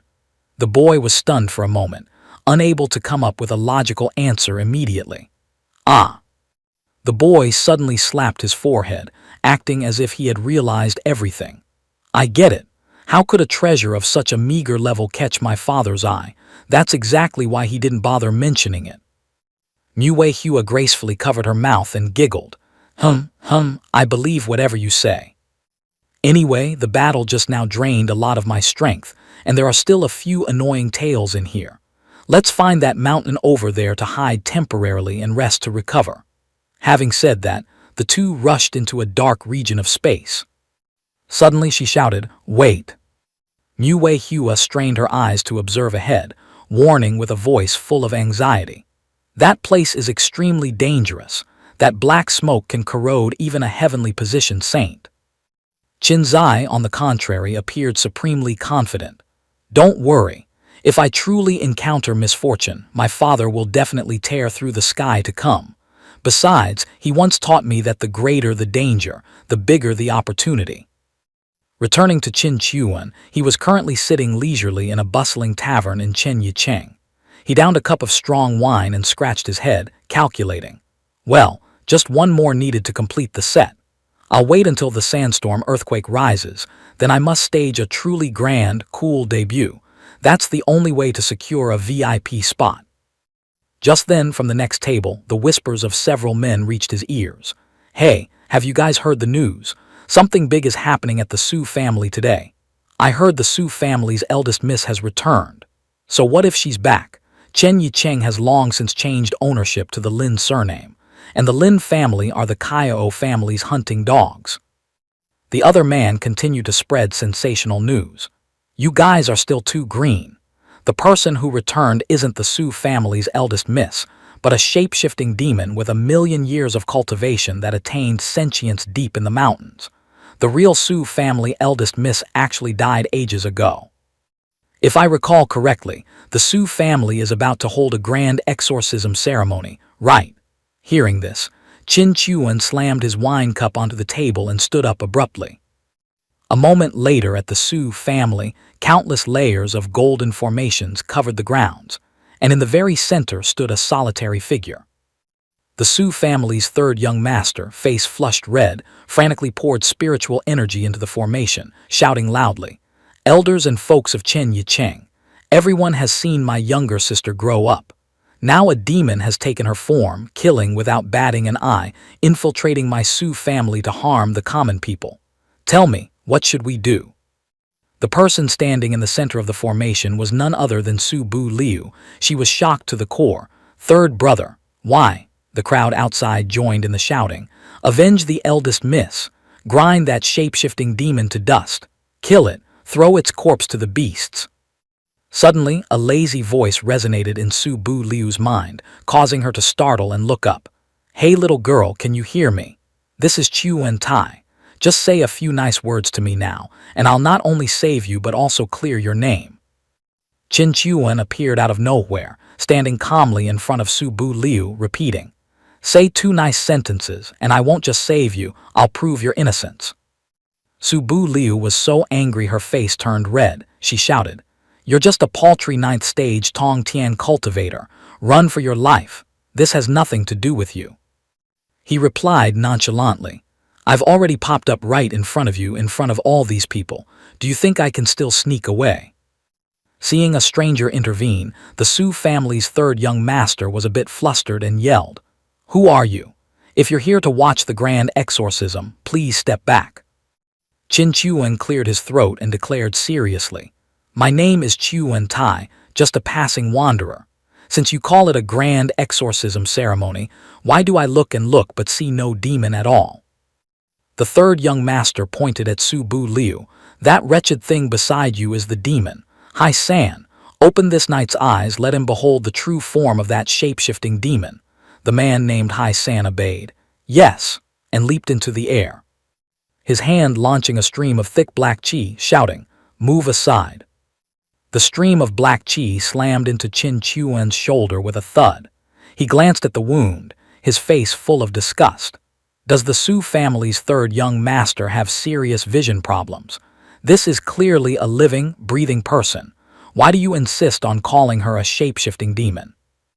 Hai San landed on the ground, stating firmly, The young master has already investigated thoroughly. At most, it only has the strength of the 9th stage of Tong Tian. Hearing this, the third young master sneered contemptuously. Ha, I thought it was some high expert. Turns out it's just a fool at the Tong Tian realm. He created a gateway, speaking arrogantly. Useless talk. I see you are an accomplice of this shape-shifting demon. Arrest them all for me. Qin Chuan turned to the bewildered Su Bu Liu and asked, Hey, does everyone in your family have a brain as smooth as yours and this younger brother's? Ah, never mind. You two just take your time catching up. Su Bu Liu replied with a sorrowful expression. I don't know either. My younger brother wasn't originally like this. The Su family's third young master swung his fist to attack, roaring, You devil, dare to look down on me. I'll crush your bones. Qin Chuan gently extended a hand and grabbed the man by the throat. Are you truly misunderstanding your sister as a shape-shifting demon, or is it intentional? The third young master, strangled until his whole body trembled, eyes rolled back, and face turned purple, remained stubborn. Devil, you are a devil. Suddenly black smoke began to pour out from his body. Qin Chuan frowned, glaring at the demonic qi. You brat, clearly the demonic qi is coming from you. He raised a finger, radiating a divine aura, and shouted as he tapped the third young master's forehead. What kind of monstrous thing are you? Get out of there. His power repelled the demonic qi outward. Hai San saw the third young master's body falling and hurriedly rushed up to catch him, calling out worriedly, Young master! Qin Chuan looked at the cluster of demonic qi hovering in his hand with surprise. Huh! I thought he was really possessed by a ghost, turns out it was. Immediately after, the black smoke condensed into a blood-red pill. He assessed it. This pill contains a massive amount of demonic qi and can also cause hallucinations and confusion of the mind. Done with that, Qin Chuan turned around, waved his hand to sever the chains on Su Bu Liu and said, Your brother has probably woken up. Go see him, prove you aren't a shape-shifting demon. Su Bu Liu immediately clasped her hands and bowed. Thank you. Holding the pill in his hand, he replied, It's nothing, no need for formalities. A moment later, in the third young master's room, he was weeping. Sister, I almost killed you. Thank goodness you're all right. Su Bu Liu asked. Third brother, what exactly happened? The third young master was holding his sister's hand tightly, tears welling up. Su Bu Liu continued asking, Do you remember who gave you this pill? Or when did you start feeling that you had become different? He looked up at the ceiling, trying to ransack his memories. Hai San, standing nearby, clasped his hands and explained. Our young master was originally gentle and incredibly generous, but starting 3 months ago, he suddenly became irritable and paranoid. The third young master seemed to suddenly remember something and hurriedly said, 3 months ago, it seems the Lin family called me over. As for the details, why can't I remember clearly? Hearing this, Qin Chuan began to deduce. If that's the case, we can piece together a few things. From here on, to ensure secrecy, I will use sound transmission. Of course, this is just my conjecture. I suspect the Lin family has colluded with the demon race, perhaps even inheriting their secret techniques. The third young master heard this and couldn't believe it. How is that possible? The Lin family has been in Chen Yicheng for hundreds of years. Su Bu Liu asked. What is your deduction based on? Qin Chuan held up the pill and explained. I forced this pill out of your brother's head. Inside there is an unhatched larva. The abilities of the demon race are not something humans can learn. They are passed down through bloodlines. Having said that, he clenched his hand, and the pill instantly shattered, leaving only a wisp of blood-red aura. He continued, There are many who can use demonic qi to refine pills, but to control the demon puppet's soft worm, one must certainly be well-versed in the demon race's secret techniques. Su Bu Liu, looking deeply concerned, said to him, I hope you can tell me what realm your strength is truly at. This is incredibly important. It directly affects my next decision. The wisp of spiritual energy in Qin Chuan's hand vanished. He looked at her in surprise, then formally introduced himself. My real name is Chuan Tai, from the Mount Shen He Taoist Rite, 3rd stage of the heavenly position. I wonder if you have heard of it, miss.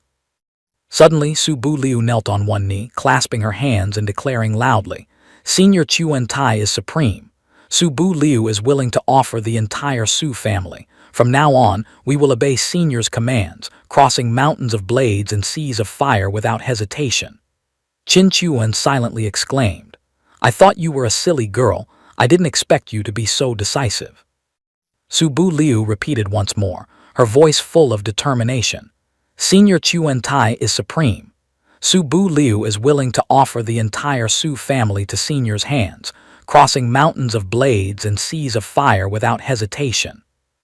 The third young master was panicked seeing this scene. Qin Chuan calmly replied, It is not yet time. My Mount Shenhe is currently facing internal trouble and foreign aggression. It cannot shoulder your Su family's business. Upon hearing this, she stood up but still bowed her head in gratitude. Senior Chuan Tai, I was abrupt. The fact that Senior could help restore my brother's sanity is already a great kindness to the Su family. He turned to the third young master and asked, This Lin family, what is their current relationship with the Su family? How is their family's strength? The third young master sighed deeply. It is due to my incompetence. Ever since eldest brother and second brother went wandering to seek a breakthrough, I haven't been able to shoulder this household.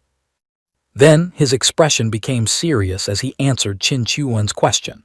It is said that the Lin family has now joined the Kaio family of the North King Palace, managing Chen Yicheng on behalf of the Kaio family. Rumor has it that the Lin family ancestor is a powerhouse at the 8th stage of the heavenly position. Qin Chuan rubbed his chin and laughed heartily. Haha, a puny 8th stage of the heavenly position. I don't even place him in my eyes. In his heart, however, he was screaming, Brat, oh brat, if you don't break through to the 8th stage of the heavenly position, I'm afraid this old man will have to risk his paltry life to suppress that old geezer. Thinking this, he turned to leave, saying as he walked, Tomorrow we will go to the Lin family to take a look. Right now, I want a hot bath. Su Bu Liu clasped her hands seriously. Yes, everything will follow Senior Chuan Tai's arrangements. I will go prepare hot water and the necessary items now. A while later in Chuan Tai's room, he was soaking in a wooden tub full of hot water, enjoying himself comfortably. He relaxed while calculating. The Lin family ancestor is already at the 8th stage of the heavenly position, so the Kaio family must have an Emperor Realm expert. Wanting to view the sandstorm earthquake from a close distance is truly not an easy task. Knock, knock, knock. A knocking sound rang out, accompanied by a timid voice from outside. Senior Chuan Tai, I wonder if you have started bathing. May I come in? Qin Chuan replied in surprise. It's not very convenient, but you can come in. Inside, he wondered, what trick is this girl planning now? Su Bu Liu mustered all her courage and said, Senior Chuan Tai, I know the Su family is currently unworthy of climbing up to Mount Shenhe. I don't have much to offer. Then carrying a cup of tea, she entered, blushing shyly. Bu Liu only has this slender body, capable of doing a few things for Senior Chuan Tai. She was wearing a revealing outfit, far different from her usual attire. Seeing her slowly approaching, he also startled and blushed, thinking, no way. Could it be she wants to use her body to trade with me? How should I refuse without hurting her self-esteem? Qin Chuan hurriedly raised his hand to stop her. No, you and I. Unexpectedly, Su Bu Liu prostrated herself, holding the teacup high with both hands and said, Please, Senior Chuan Tai, accept me as your adopted daughter. From now on, whatever you command, even crossing mountains of blades or seas of fire, I will not hesitate even in death. Qin Chuan's face went pale. Huge mistake. Su Bu Liu, seeing his silence, trembled all over, looking up with tears in her eyes. Senior Chuan Tai, did you just mean to refuse? Sob, it is Bu Liu who is unworthy. He hurriedly grabbed a bath towel, wrapped it quickly around himself, and stood up abruptly. Why is it so hot in this room? Thirsty, so thirsty. Oh, there's a cup of tea here. Seeing his hand touch the teacup, Su Bu Liu stood up joyfully and responded, Senior Chuan Tai, this is the customary tea for acknowledging a master. Qin Chuan immediately drank it all in one gulp, saying as he drank, I know, what now? Don't tell me that after I've drunk it you don't want to call me father anymore." Hearing this, she was so happy her face turned bright red. Huh. Then she reacted in time, knelt down, knocked her head on the floor with a loud thud and happily called out, "Father." Qin Chuan nodded. All right, I want to wash up, you may leave. We'll talk about anything else tomorrow." "Yes, father." Su Bu Liu was now overjoyed. Waiting until she had left, Qin Chuan screamed helplessly in his mind, "System, oh system, if you have a fart, let it out sooner. Do you understand this body at all? An adopted child is still a child. An adopted child is still a child. If you had told me about this bug earlier, I would have had a few thousand children by now and become an immortal long ago." As he spoke, he threw the towel onto the chair. The system panel displayed a line of text, "Only when possessing the heart of the innocent and sincerely accepting someone as a father can it be accepted by the system. These two rare conditions must be satisfied simultaneously." He asked in astonishment, "Does that mean this Su Bu Liu possesses the heart of the innocent?" Since that's the case, the plan can change a little. The spot for the Sandstorm Earthquake Tour will just take it from the Lin family. Qin Chuan gestured in the air with his finger, muttering, "Anyone unlucky enough to see this scene might think I'm crazy." Back in the maze inside the whale's belly, Qin Zai's face was twisted in pain, chaotic streams of spiritual energy radiating around him. Mu Wei Hua stood by his side, saying, "Whether you can advance to the Zhai Sheng realm or not depends entirely on whether you can pass this hurdle." A loud explosion suddenly rang out in the air. She anxiously reminded him, "Those people have caught up. I'll go distract them. If you succeed in breaking through, remember to come save me." Mu Wei Hua looked again at the youth writhing before her, instructing, "And if you fail to break through, I will be killed. In that case, don't come looking for me, find a way to escape." Having said that, she leaped up and flew away. Qin Zai was still struggling to break through, screaming in his head, "Master, master, how much longer? She gave me this opportunity, I can't just watch her get in trouble." Yiling Shuang immediately reassured him, "Focus your mind. Whether you want to save her or not depends on your will. I have to increase the transmission speed." With those words, Yiling Shuang continued to increase the power. Qin Zai was in so much pain he gritted his teeth, but he remained determined. I definitely can get through this. I still have to go out and take her to meet my father." Elsewhere, Qin Chuan, who was sound asleep, suddenly opened his eyes wide, woke up with a start and shouted, "Brat!" It seemed he had just had a nightmare. He sat up, holding his head wearily, and called the system. "Is there any way for me to see how the brat is doing right now?" The system quickly displayed, "Ding, establishing father-son sensing. Permanent setting 10,000 Lu Chang. 1 year setting 1,000 Lu Chang. 1 day setting 30 Lu Chang." Qin Chuan immediately called out, "Someone, call Su Bu Liu to see me." A while later, Qin Chuan and Su Bu Liu stood towering before the main gate of the Lin family. She clasped her hands and raised her voice. "Su Bu Liu of the Su family seeks an audience with Master Lin." A servant with a burly physique stepped out, picking his nose as he spoke with disdain. "Ha! Your Su family relies on a few toys in hand, yet you demand to see my master. Piss off." Su Bu Liu didn't say another word. She threw a thunderous punch into his face, then grabbed him tightly by the neck, growling, "Go in and announce us immediately.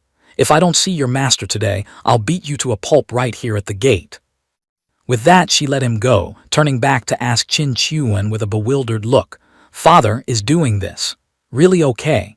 People often say courtesy before force. Provoking them directly like this, aren't we afraid?"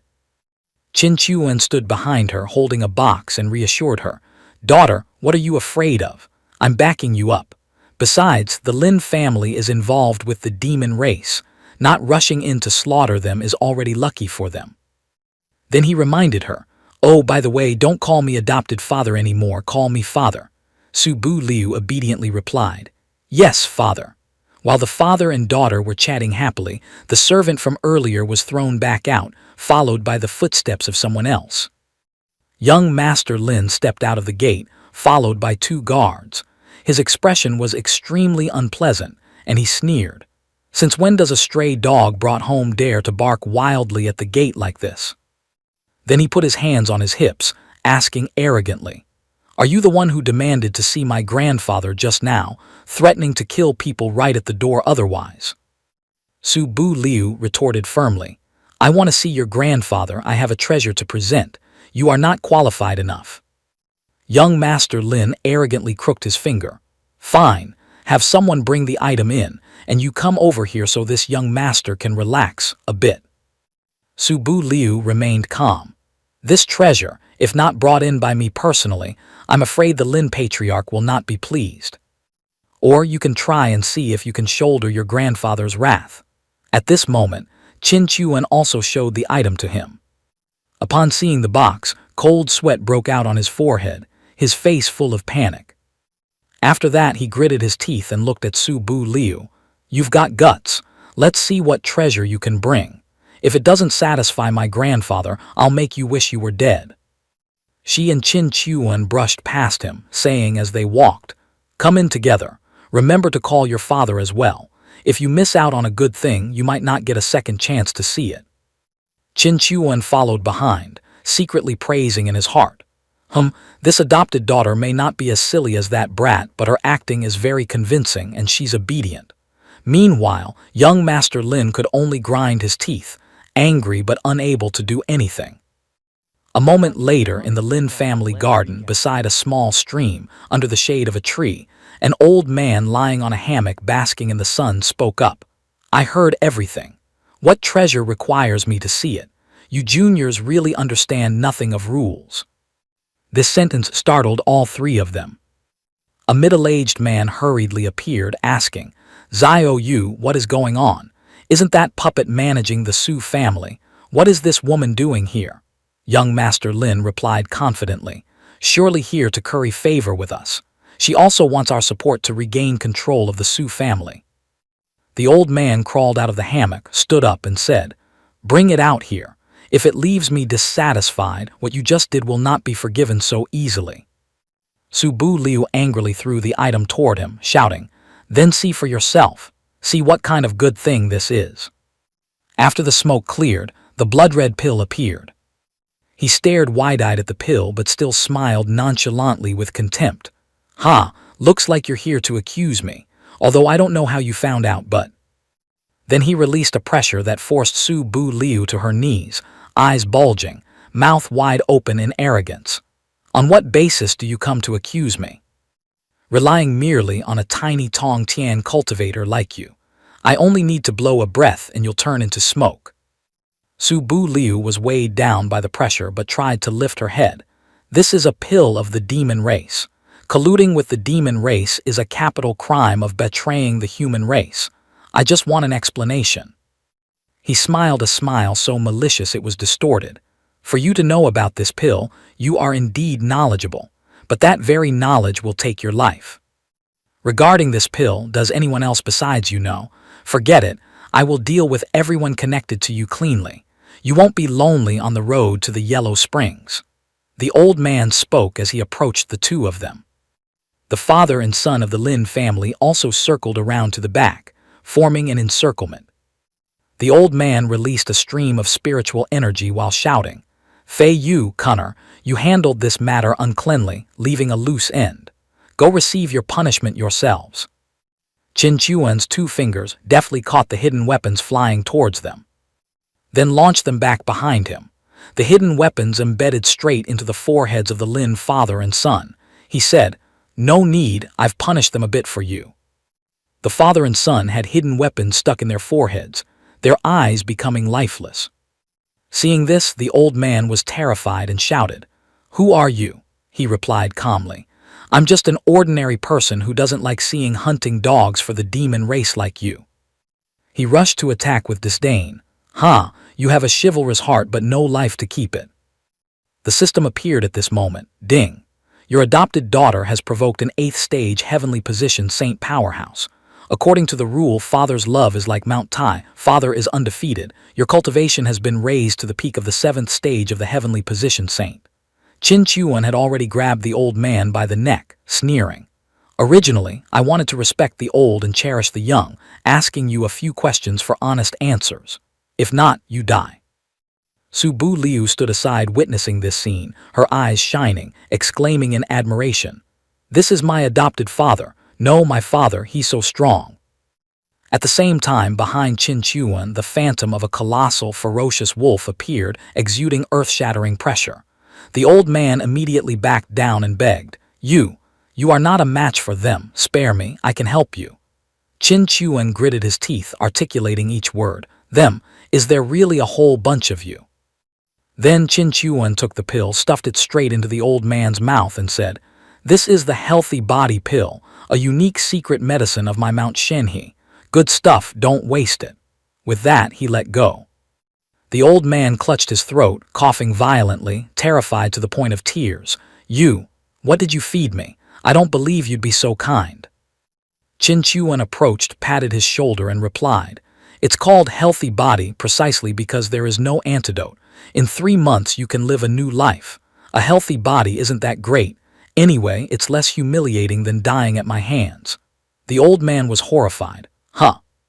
Suddenly, he slumped to his knees, clasped his hands and hurriedly shouted. This lowly one had eyes but failed to see Mount Tai. "Lord Senior, please do not blame this lowly one. Whatever orders my lord has, I will not hesitate even if my head falls and blood flows." As soon as he finished speaking, he kowtowed repeatedly with loud thuds. Qin Chuan asked seriously, "That demon race pill, where did you get it? Confess honestly, I have a way to distinguish lies. Think carefully before answering." Behind him, Su Bu Liu looked at him with sparkling eyes. "Father is so cool." The old man trembled like a leaf, replying, "Yes. When I was young and out training, I accidentally picked it up. There was only one." Hearing this, Qin Chuan pointed a finger, unleashing a terrifying force that struck the old man, shouting, "Still lying." The old man screamed in terror. "Ah!" Qin Chuan said in a low voice, "When you were young, after so many years, such an important pill was used on a tiny Su family. Patriarch Lin, you look down on me too much, deceiving me so blatantly." The old man sighed and replied, "Haha, if I tell the truth, I fear you will kill me to silence me. In that case, I might as well end it myself." Qin Chuan frowned deeply. "You." Then he turned and walked away, saying, "Bu Liu, let's go." She could only admire him now, replying, "Yes, father." Patriarch Lin was startled and confused, letting out a huh. Before leaving, Qin Chuan shouted a reminder, "The antidote is still in my hands. If you want to live, remember I was never here today." The old man quickly responded frantically, "Yes, yes, I will listen to everything you say." At this moment, outside the Lin residence, a solemn building with a red carpet stretching to the gate. Qin Chuan asked, "Don't you want to ask me something?" Su Bu Liu immediately replied, "No need. If the Lin family dare not speak, it must be the Kaio family behind them. There is no doubt about this. The Kaio family has the royal family's backing. Father making a temporary concession is absolutely no problem." Suddenly, Qin Chuan turned around, causing Su Bu Liu to crash into him before she could react. Qin Chuan reminded her, "Bu Liu, remember this. A puny royal family is not worth my concern. I left only because I got the answer I wanted, not because of a concession." Then he turned away again and continued, "I'm just very curious. If the Kaio family has already controlled the Lin family, why borrow the Lin family's hand to control the Su family? Your Su family isn't that strong." Su Bu Liu, holding her face from the painful collision, replied, "Could it be? The Kaio family also believes in that baseless rumor." Qin Chuan glanced back in surprise. "Baseless rumor? Tell me about it." Her face flushed with pain. She explained, "There has always been a rumor that the sandstorm earthquake is actually an imperial armament from the outside world, and the Su family ancestor was the one in charge of guarding this imperial armament." A while later, the two were at the scripture pavilion. Su Bu Liu spoke up, "Father, this book records matters related to the Su family's sandstorm earthquakes. There are absolutely no baseless details related to an imperial armament." Qin Chuan flipped through the book and replied, "Sometimes, rumors aren't necessarily baseless fabrications." In his mind, he called the system. "Check this book for me, is there any useful content?" The system replied, "Yes. Consumed 0.1 Lu Chang. This book has been burned before. Special spiritual power will be generated. A flame suddenly flared up in front of him. Qin Chuan looked dangerous. Haha, there really is a big secret hidden inside. In his heart, he muttered to the system, "Hey, hope it's something actually useful.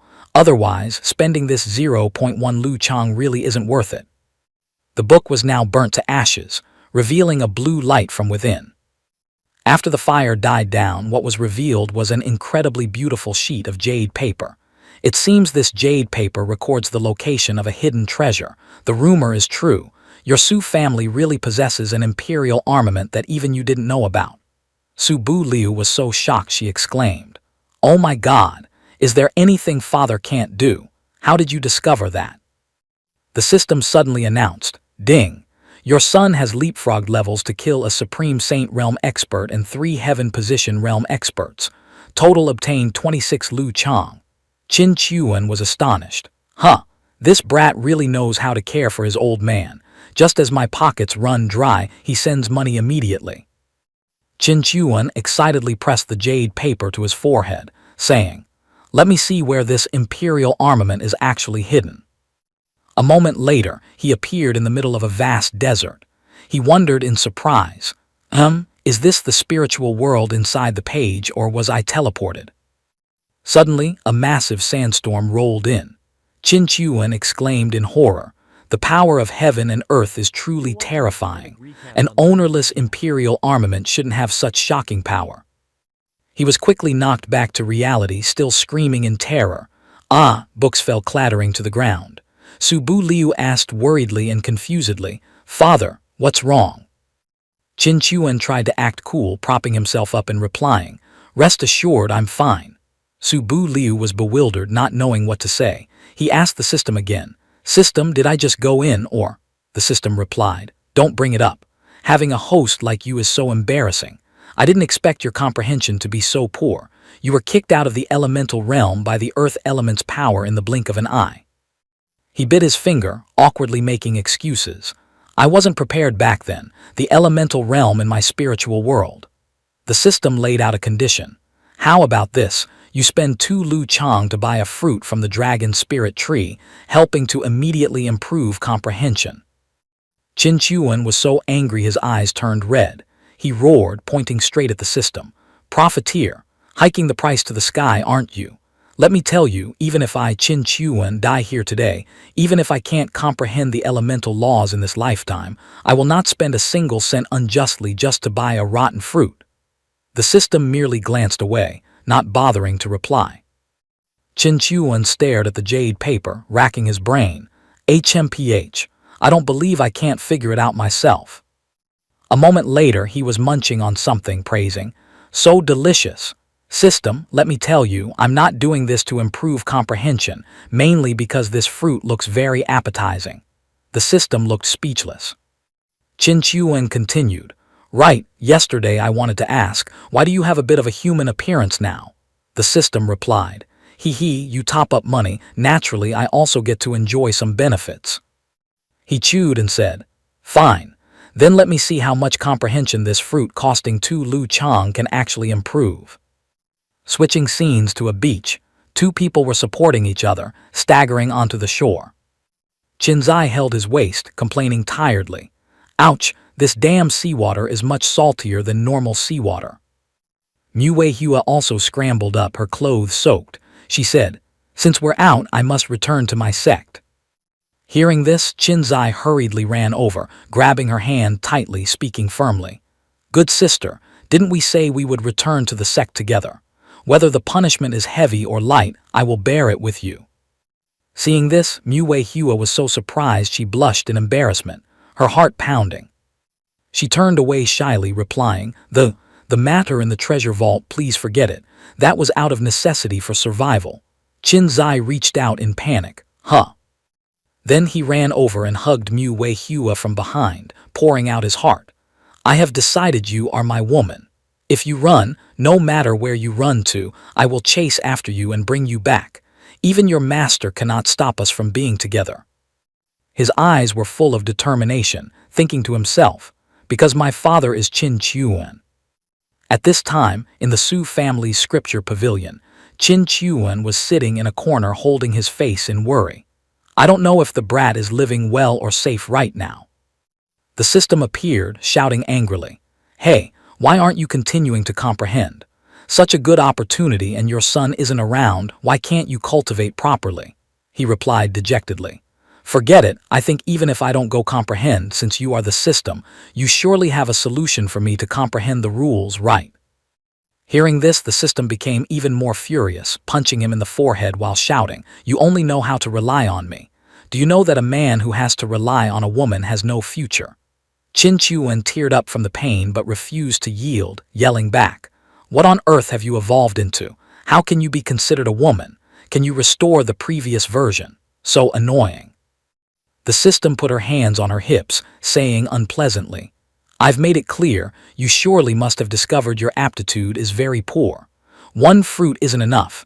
How about you top up more money to buy another one?" Qin Chuan clutched his head in agony and wailed, "Wah, boo-hoo, I said it, I am just a piece of trash. Comprehending what laws, isn't this trying to take my life? I'm getting depressed again."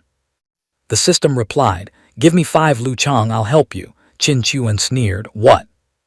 Then he yelled angrily, "I even suspect now that there was something wrong with the fruit you gave me. I want to file a complaint." The system turned her face away, replying calmly, "Fine. System handling complaint directly. System refuses to accept complaint. Complaint rejected."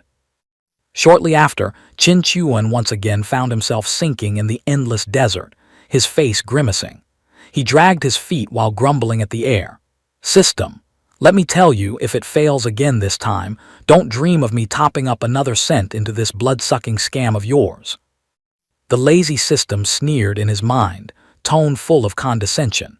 "Rest assured, I used all 5 of your luchang to exchange for the earth element law comprehension, the thing that made the name of the legendary Sand Emperor." Right then, violent sand tornadoes curled up in front of Qin Chuan. He narrowed his eyes to observe, his mouth still analyzing. "Mental power and spiritual energy are currently residing in my spiritual world. At this rate, those 2 tornadoes will send me to meet my ancestors in no time." Suddenly, his eyes burned with a flame of determination. A towering sand giant rose from the ground, blocking the path. "To possess a spiritual object, you must accept and understand it," the system's voice rang out. "If you resist the law will also send you away." Hearing this, Qin Chuan showed a high state of alertness, muttering, "Who asked for my talent to be so trashy? Relying on my precious son forever will eventually hit a dead end. Looks like I have to show off my acting skills this time." And so his face immediately transformed from grumpy to burning with fighting spirit. "All right, since it's come to this, come at me." Before disappearing, the system didn't forget to drop a perfunctory line of encouragement. "Good luck." "Law of the Earth," he roared, rushing straight at the sand giant. "Great Mother Earth with vast virtue, burying all things. The life of all will eventually return to dust." Layers of sand tightened, swallowing his body. In no time, his whole person was submerged, leaving only half his head exposed. He closed his eyes tight, thoughts flowing. Earth is the source of energy for the food chain, is endless abundance, is a solid foundation. But what is its true meaning? A moment later, Qin Chuan was completely buried in the rolling sand. The entire vast desert suddenly returned to a terrifying silence. The smoke and dust gradually faded. But then suddenly, a hand swung up powerfully from beneath the sand surface. Switching scenes to outside Chenyi City, the atmosphere was bustling with loud discussions. "The sandstorm earthquake is coming. Even watching from afar is satisfying," one person said excitedly. "What a pity, used to be able to squeeze in, now there's no way." Su Bu Liu sighed heavily. "Sigh, although the Kaio family acts domineeringly, these people are truly naive. Do they think that just because they saw it before and couldn't comprehend it, they'd have a chance by sneaking in now?" Her clever younger brother looked around, then leaned close to her ear, whispering, "Sister, is Senior Qin still in seclusion? What exactly is he preparing that's so terrifying?" Su Bu Liu replied sternly, "That's not something you should concern yourself with. I have notified the Lin family. Our Su family wants a slot to enter the sandstorm earthquake area. If we don't go now, that old man surnamed Lin will definitely get suspicious. Up ahead, Patriarch Lin was standing with hands clasped behind his back, eyes closed in rest. Su Bu Liu calmly approached, clasping her hands in greeting. Lin family ancestor, you have worked hard. Everything today will proceed according to plan. The old man only gave a cold HMPH. In the face of the Kaio family, I will temporarily spare you all. Suddenly, a massive wave of rolling sand appeared from the distance, carrying a group of people on top. The sand wave got closer and closer, causing the crowd to cheer. The Kaio family people have arrived. No wonder they dare to indirectly control this area. Turns out everyone comprehends the law of Earth. The Kaio family's little young master, a boy with a baby face, beat a gong loudly while shouting, "Listen up. Today my Kaio family establishes a new rule. Anyone who is not of the Kaio family get lost back to Chenyi City. The sandstorm earthquake this time has major fluctuations. Anyone stubborn enough to stay will be killed without mercy." Su Bu Liu felt a bit uneasy, but she gritted her teeth, determined. Fluctuations. Regardless, I must complete the task father assigned. The sand wave gradually crashed down. People fled in panic, screaming frantically, "Help, run!" The Kaio family young master saw this and got annoyed, shouting, "A bunch of deaf people. Told you to get lost and you haven't left yet. Do you all want to die?"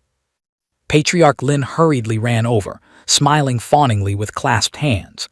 This humble one represents the Lin family to observe the ceremony. The Lin family is. The young master didn't bother listening to the end, waving his hand angrily, knocking the old man far away, growling, "Lin family or Eel family, what is it? Didn't you hear clearly? Said if not Kaio family, then scram back to the city." Patriarch Lin was knocked sprawling, only able to let out a miserable ouch. Clutching his painful waist, looking utterly miserable. Standing nearby, Su Bu Liu was secretly bewildered but still maintained a guarded stance. "You," the arrogant young master pointed at Su Bu Liu. "That old man kept sneaking glances at you. Is he afraid of you? A sky-reaching realm cultivator is that cowardly." Su Bu Liu faced him without fear, retorting, "Aren't you also just at the sky-reaching realm? If not for the Kaio family backing you, I'm afraid you'd have been pushing up daisies long ago." The brat froze upon hearing this, letting out a huh. Then his face turned red with anger, his whole body trembling. "You." A small sandstorm was created, attacking towards her. The young master screamed, "Go die! Who allowed you to look down while speaking to me? I hate it most when others look down to talk to me." Su Bu Liu drew her sword as fast as lightning. A flame erupted from the blade, slashing apart the sand stream. She said scornfully, "This is the Kaio family's sky-reaching realm, using Earth's spiritual power worse than a pig demon." Witnessing this scene, the young master suddenly flopped onto the ground, flailing his limbs, wailing miserably. "Wah wah wah, not right, I hate you, you must die, grandpa, grandpa." Immediately, a giant column of sand shot from the distance, knocking the sword from Su Bu Liu's hand, accompanied by a powerful scolding shout, "Audacious brat!" Her hands were now locked by 2 sand shackles, but she still said firmly, "A dignified heaven position saint bullying the weak, is this the style of your Kaio family?" Kaio Xuan gave a cold HMPH 1 second, and the next he appeared beside his grandson, coaxing gently, it's okay, my good grandson. Whoever makes you angry, grandpa will kill them, okay?" After coaxing his grandson, he turned to Su Bu Liu, eyes full of killing intent. "Hey kid, I don't know who you are. A sky-reaching realm enduring a wisp of my fire attribute law aura can be considered capable. But you made my good grandson cry, so you must die." Suddenly his eyes froze, his expression becoming grave. "Huh." He looked down at himself in horror, exclaiming, "What the hell is this? My Earth attribute law, why has it escaped my control?" At the same time, a sand figure slowly rose from the ground. The 2 sand shackles binding Su Bu Liu's hands also shattered, surprising her. The sand person spoke up, replying to Kaio Xuan's words. "That only proves your comprehension of the law is still too immature. Meeting a stronger expert, the law will naturally abandon you. A second later, the sand figure dissolved, revealing Qin Chuan. He voiced his praise. Very good, not fearing experts, you did well. Step back first, lest your clothes get dirty later. Seeing this, Kaio Xuan boiled with anger, creating tornadoes around him, muttering, "How is it possible? My earth law." Qin Chuan simply tapped a finger forward, a light flashing. "Is this what you want?" From his fingertip, a tornado many times more powerful formed. After enduring thousands of hardships, almost getting buried alive to comprehend this law. Now, let you grandfather and grandson taste it first. The tornado swept the Kaio duo far away, leaving only wailing sounds. Ah, ah, ah, ah, ah. Both were slammed headfirst into the sand. Suddenly, an old man with curly hair descended from the sky, shouting, "Who dares to bully my son and grandson? Tired of living." Qin Chuan just smiled and shook his head, lamenting. "So the gene for spoiling descendants in your family is hereditary from top to bottom." The old man landed, eyes sharp.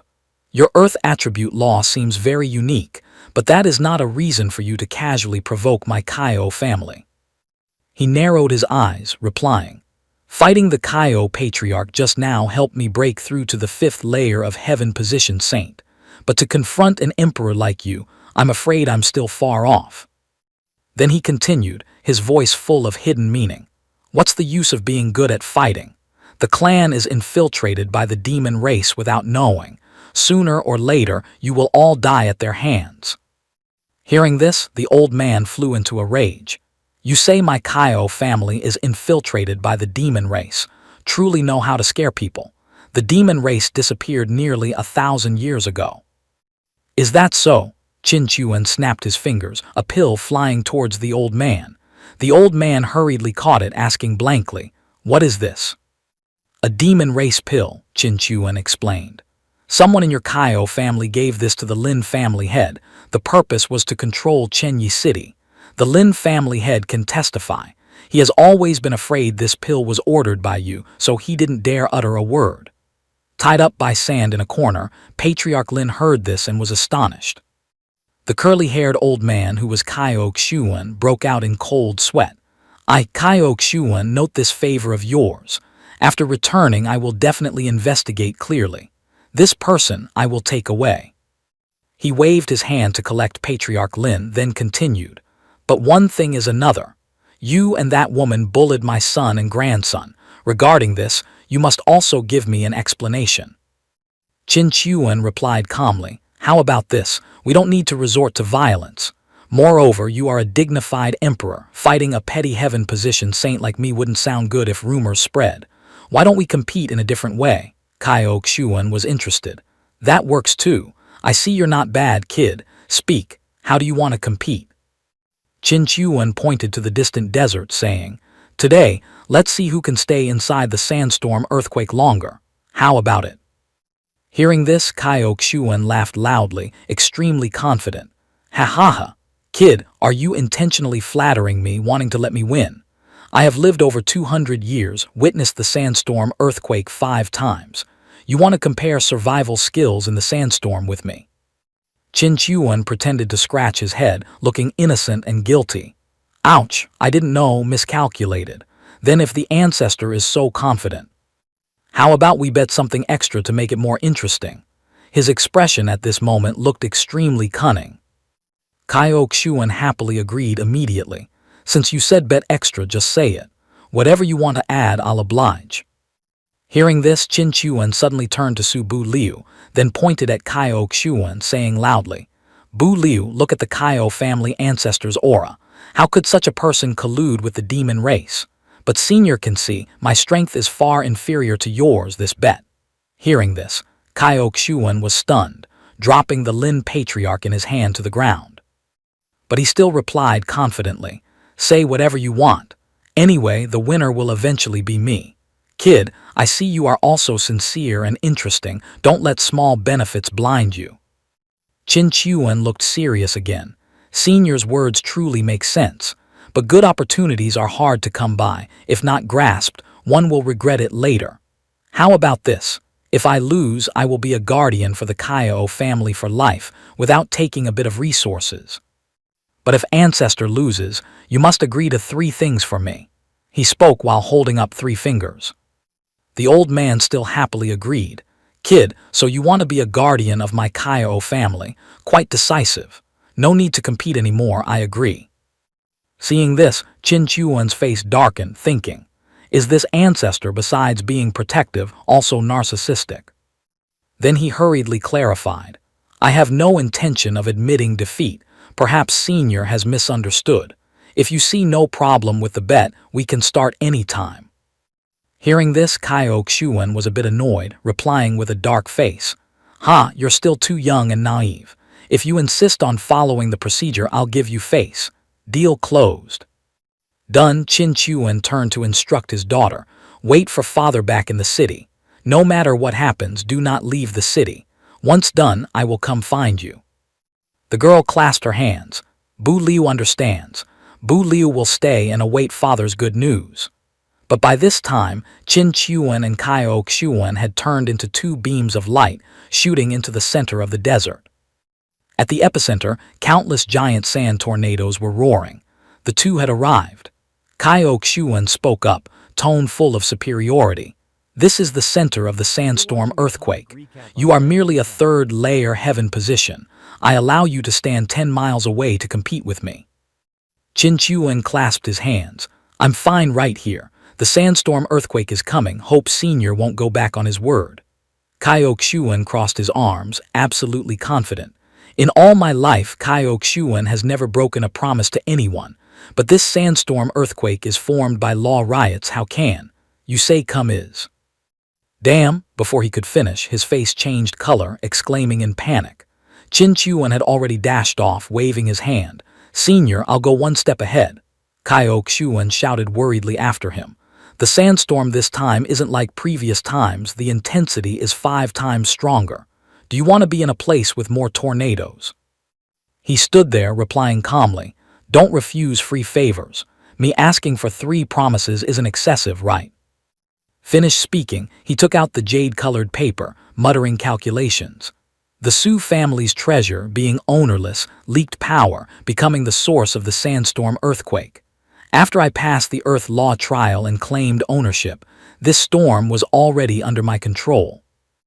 Without hesitation, he pasted the paper on his forehead. This Heaven Origin remnant page, though just a torn piece of paper, is an imperial armament. If complete, it's hard to imagine how strong it would be. This is probably the biggest opportunity I've met besides that system. Walking out 2 hours later, I can probably secure the win. Saying so, he calmly sat down on the sand surface to wait.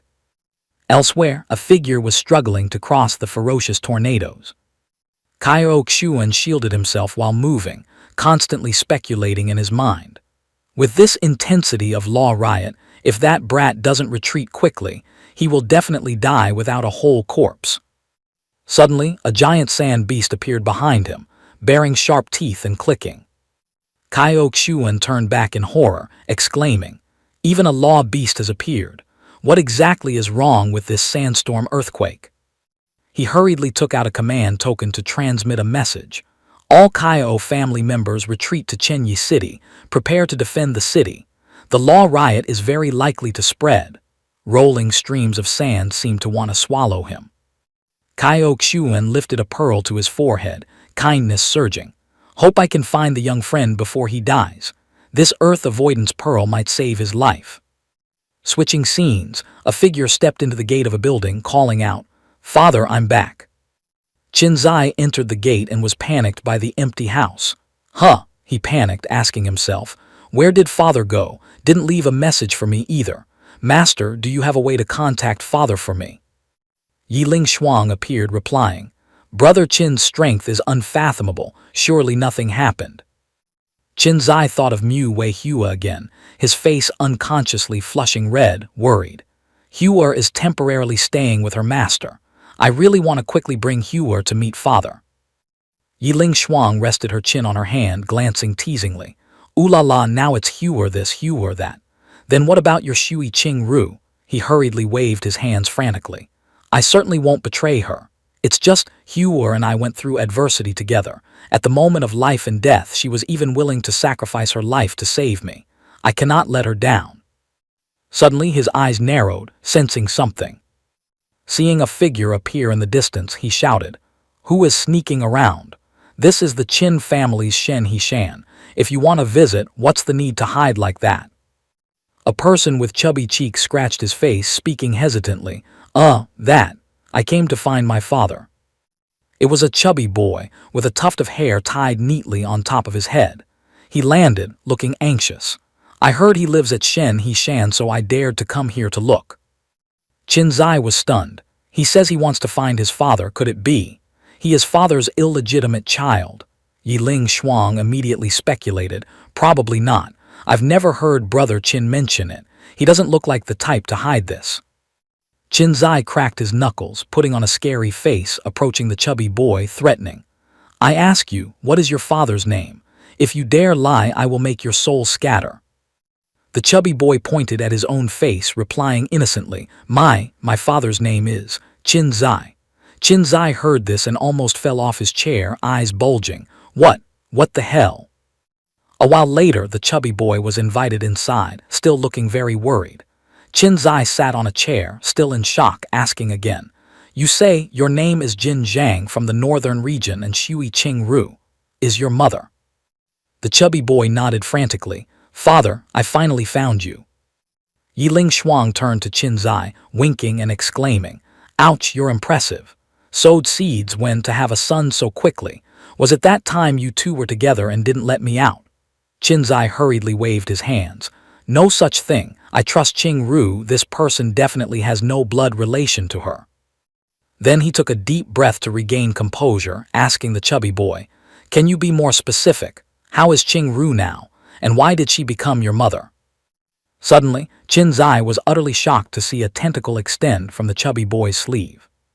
The boy teared up, recounting, "I was originally a sky-reaching realm beast without opened intelligence in the Vortex Sea of the northern region. I was used as bait by a wise Saint Realm expert. It was Mother who gave me a new life, gave me freedom, and even sacrificed a treasure to open my intelligence, helping me transform into human form." Finishing the story, the chubby boy's tears fell like rain. Qin Zai asked further, "So that's how it is. Because you believe Qing Ru granted you a new life, you acknowledged her as mother. Then why did Qing Ru tell you to find me?" The chubby boy poked the tentacle with his other finger, replying hesitantly, "Actually, Mother only said father's name is Qin Zai. I have to verify it." Qin Zai stood up, patting his chest boldly. "Okay, tell me how to verify." The chubby boy said, "Mother said father's father is an invincible expert. If father calls grandpa out here, I will believe it." Qin Zai replied, "Can't call him. Right now I don't know where my father went either." The chubby boy continued, "Then Mother also said, father is a rare god body seen once in 10,000 years." Qin Zai immediately released his ability, huffing, "In this entire eastern region, there probably won't be a second god body." "Looks like it's really father," the chubby boy cheered happily, then took out a pearl, saying, "Father, these are the words Mother wanted to say to you." Qin Zai was incredibly astonished. "Qing Ru." Yiling Shuang bent down, curious. "Hey, aren't you anxious? Check it now, see what Shui Qing Ru wants to say to you." Qin Zai nimbly tucked the jade into his clothes, grinning broadly. "Master, you want to see it, don't you? Didn't you once teach me that one shouldn't be too curious? When I go back to my room later, you won't appear, right?"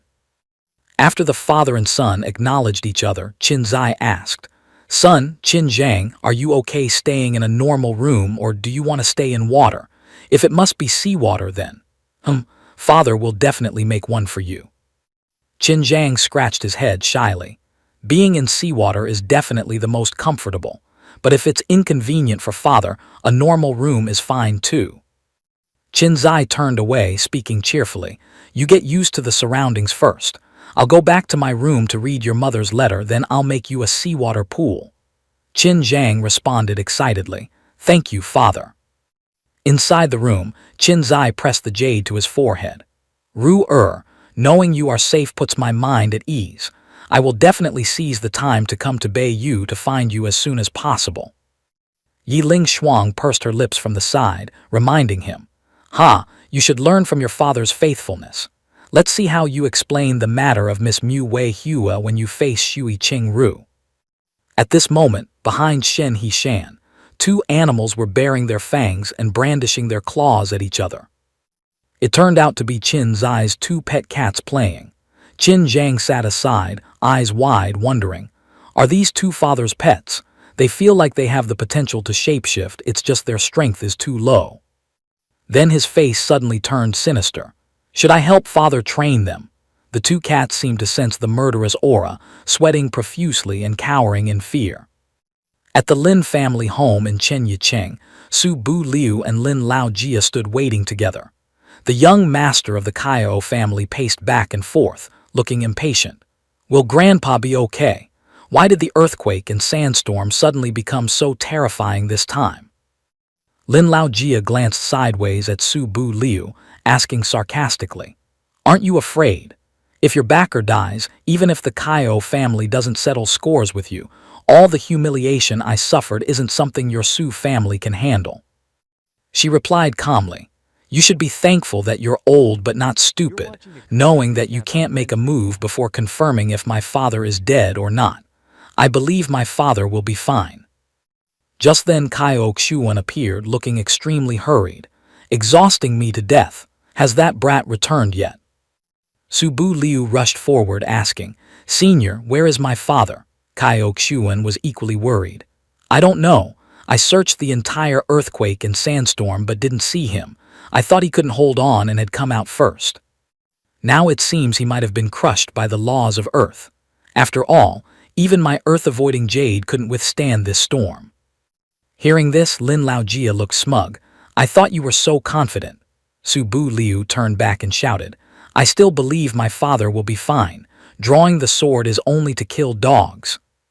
Lin Lao Jia now wore a vicious expression, cupping his hands to ask Kaio Xuan, "Emperor Kaio, this is a private feud between the Lin family and the Su family. The Kaio family won't interfere, right?" Kaio Xuan replied, casually reminding him, "I naturally won't care, but I advise you to give up on revenge. This is advice based on my intuition for you." Lin Lao Jia could no longer hold back, lunging towards Su Bu Liu, snarling, "Thanks for Emperor Kaio's advice, but today the Su family must be destroyed." The young girl cried out in extreme worry, "Father, where are you?" Suddenly, a hand pierced through Lin Lao Jia from thin air. It was none other than Qin Chuan. He smiled coldly, replying, "Daughter, rest assured, father is here." Kaio Xuan was surprised and delighted. "Young friend, I didn't expect you to be all right." Qin Chuan decisively withdrew his hand, fresh blood gushing from Lin Lao Jia's chest. The old man screamed in pain. "Ah, ah, ah, ah," he smiled back at Kaio Xuan. "I naturally am fine, but Senior is in trouble. You lost, remember to agree to 3 of my requests." Lin Lao Jia's trembling hand reached towards Kaio Xuan, pleading for help. "Help, help." Qin Chuan immediately controlled a stream of sand, piercing the old man's abdomen once again. Su Bu Liu didn't miss the chance either, stabbing him with her sword, shouting angrily, "So tough, still alive after all that."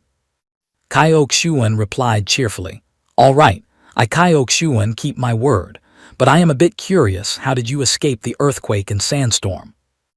Qin Chuan nonchalantly conjured a small tornado in his palm, replying, "Great fortune and a big life coincidentally subdued the core of the storm.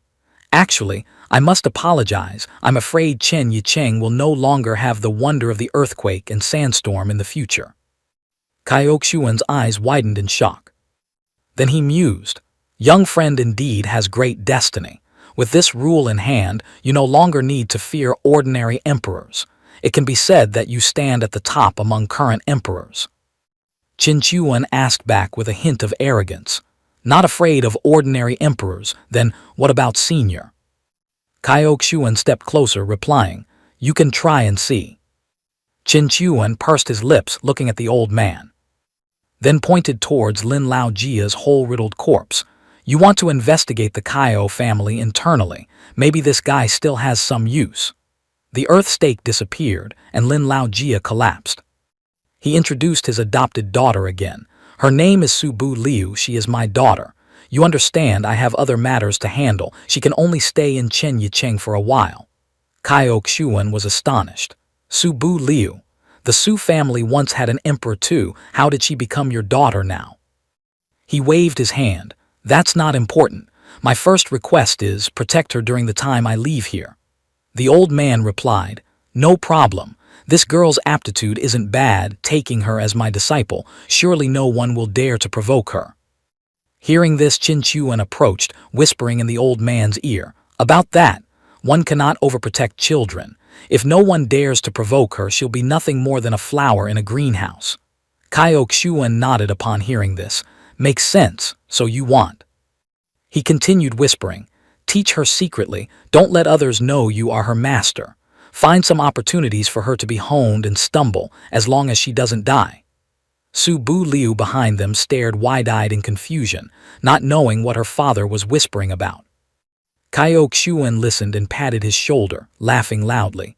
Ha ha, young friend, now I admire you from the bottom of my heart.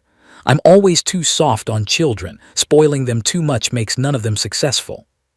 Su Bu Liu asked with a worried face. Father, do you have to leave? He waved for the girl to come closer, instructing, rest assured and cultivate well. Wait until your strength increases, we will meet again. Finished, he gestured towards Kaio Xuan, continuing, Bu Liu, the Kaio family ancestor has agreed to accept you as a disciple. You must respect your teacher and his way, respect him as you respect. The girl quickly knelt down, bowing. Su Bu Liu pays respects to master. Kaio Xuan happily stroked his curly beard. Good, good, I didn't expect to take a disciple one day. Ha ha. Before leaving, Qin Chuan tried to instruct one more time. Bu Liu, remember carefully, your father is Qin Chuan. You are not allowed to actively cause trouble, but absolutely do not fear trouble. If you encounter injustice, even if your master cannot protect you, father can still protect you. Su Bu Liu quickly stood up, replying, yes, father. Seeing the girl hesitate, he asked, Bu Liu, is there something you want to tell father? Don't be shy. Her face looked mournful. Father, is it because you despise me for being useless that you're dumping me on the Kaio family? Qin Chuan hurriedly denied. Why would you think that? You are like my own flesh and blood. I have no intention of abandoning you. But Su Bu Liu still lowered her head sadly. Then why did you still not agree to let me change my surname? Hearing this, Qin Chuan realized, secretly amazed. Oh, this world is not like my previous world. I thought changing to someone else's surname was an act of humiliation. He patted her head, saying gently, it was father's oversight, Bu Liu. If you agree, from now on your name will be Qin Bu Liu. The girl was overjoyed upon hearing this, cheering, yes, thank you, father. In another dimension, Qin Chuan angrily questioned the system. Damn system, do I have to guess everything myself? What's the use of you? The system just looked away, ignoring him. Suddenly, Qin Bu Liu's whole body erupted with blazing momentum. She exclaimed in surprise, Father, I. Suddenly, a Dao gate appeared behind her. She asked in utter astonishment, Father, why did I suddenly advance to the sage realm? Even Qin Chuan's eyes almost popped out. Whoa, damn, the system explained. A good father must treat his children fairly, without discrimination. Qin Bu Liu officially becomes a member of the Qin family. Her strength increases to a realm comparable to Qin Zai. He quickly regained his composure, coughed a few times, and explained, Bu Liu, this is your Dao. I once saw a butcher slay pigs for 10 years, suddenly ascending to become a sage. Now you are just like that. Qin Bu Liu pointed at her face, guessing wildly, my Dao, could it be?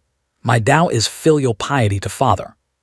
Kaio Xuan stood aside, witnessing the strange dialogue between the father and daughter, his jaw nearly hitting the ground in shock. Hearing things unheard of, seeing things unseen. Could Dao be the highest form of cultivation? Finished, Qin Chuan said to the old man, Senior Kaio, keep the remaining 2 requests, we'll talk later. Kaio Xuan also cupped his hands in response. He turned to say to Qin Bu Liu, Bu Liu, father will miss you very much. No more talking, don't be sad anymore, I don't like tearful partings, I'm leaving. Saying that, he flew away. She cupped her hands, shouting after him. Bu Liu bids farewell to father, Kaio Xuan sighed. Qin Chuan, this Dong Yu will definitely have a sky belonging to you. Back at Shen Hishan, a strange voice rang out. Where are Xiao Hong and Xiao Lan? Can't find Qin Zhang either. Qin Zai was speculating to himself. Octopuses can't eat tigers, Xiao Hong and Xiao Lan are so small. Suddenly, a light flashed in the distance, attacking Qin Zai straight on, causing him to cry out in panic. Who is it? Qin Chuan had returned home, raising his voice. Brat, your vigilance has dropped a lot. Qin Zai struggled to get up, rubbing his butt as he replied. Father, it's not easy for us to meet. Is this how you show your fatherly love? Qin Chuan slapped him on the head, scolding. Ouch, went out to train for a while and now you dare talk to me like that, huh? He hurriedly replied. No, father, I was just joking.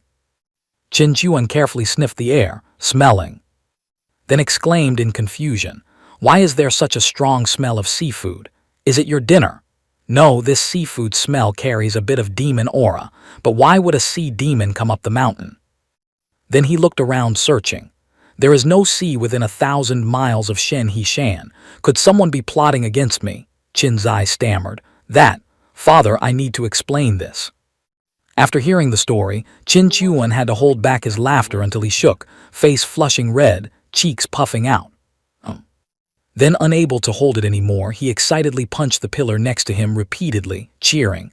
Ha ha, so that means you're a father and I'm a grandfather. Quick, let me see where my grandson is. Ha ha ha. Qin Zai quickly corrected. Father, it's adopted, just adopted. He immediately changed his expression, correcting him. Adopted is still a son.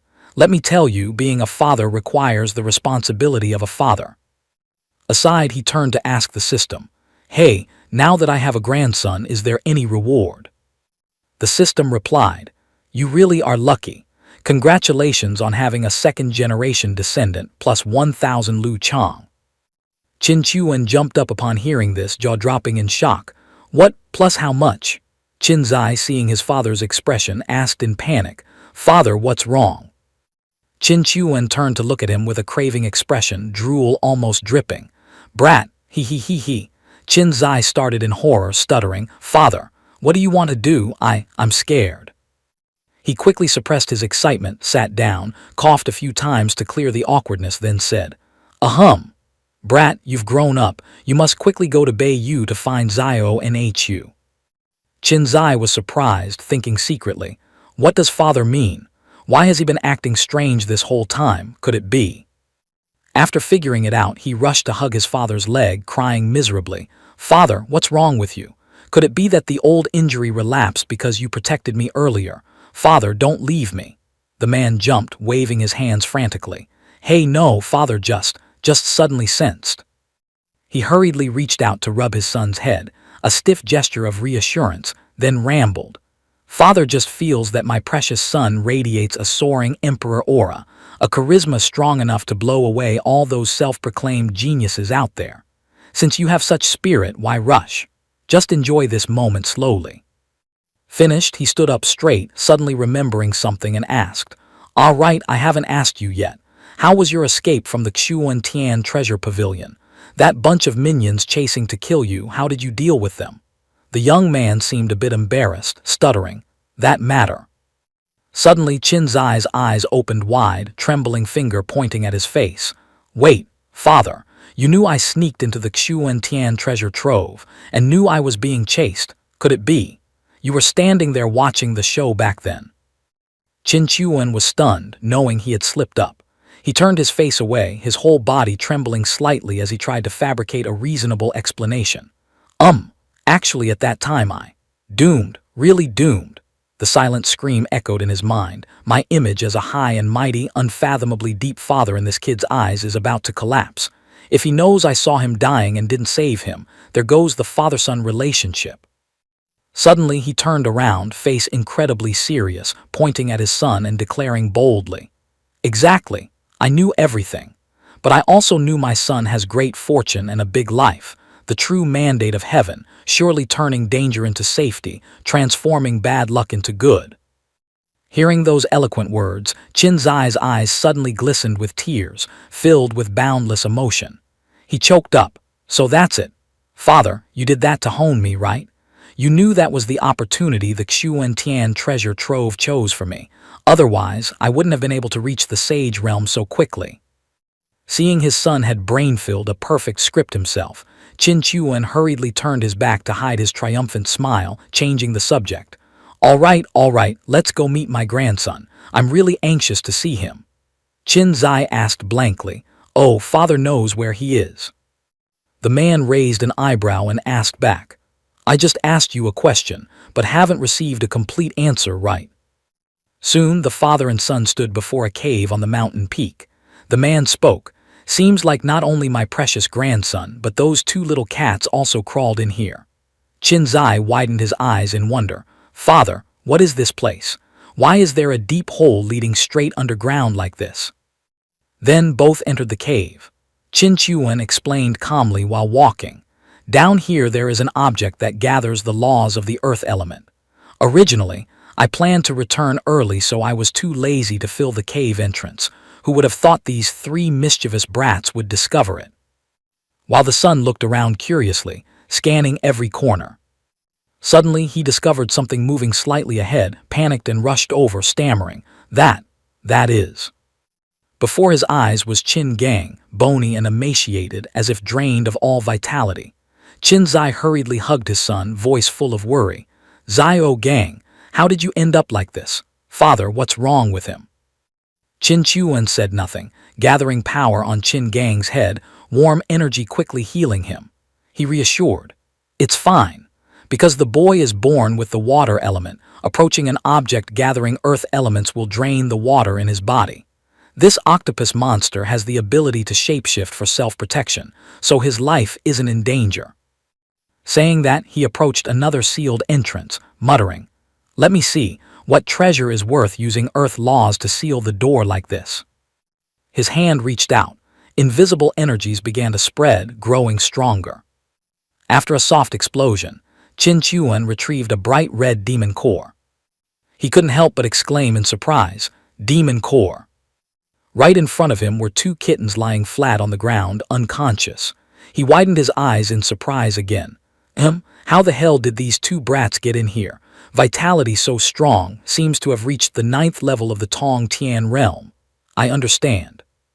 He exclaimed excitedly. This is the tomb of a grand demon emperor level.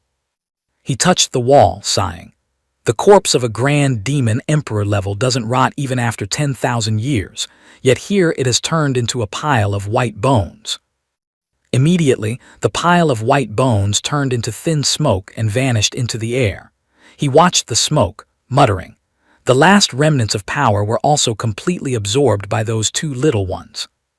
Done, he sternly called out, System, show yourself, I want to buy stuff. The system appeared immediately upon hearing an order, voice cheerful, Coming. Qin Chuan snapped his fingers, acting like a tycoon. I remember the mall has something called pet shape-shifting fruit, right? Give me 2. The system immediately hugged 2 balls, one green, one red, grinning. Thank you for your patronage. The man's hand reached out, a spatial magic circle appeared, looking like a newly rich upstart. Also, spirit water, spirit stones, absolute defense tools, telepathic communication tools. I'll take them all.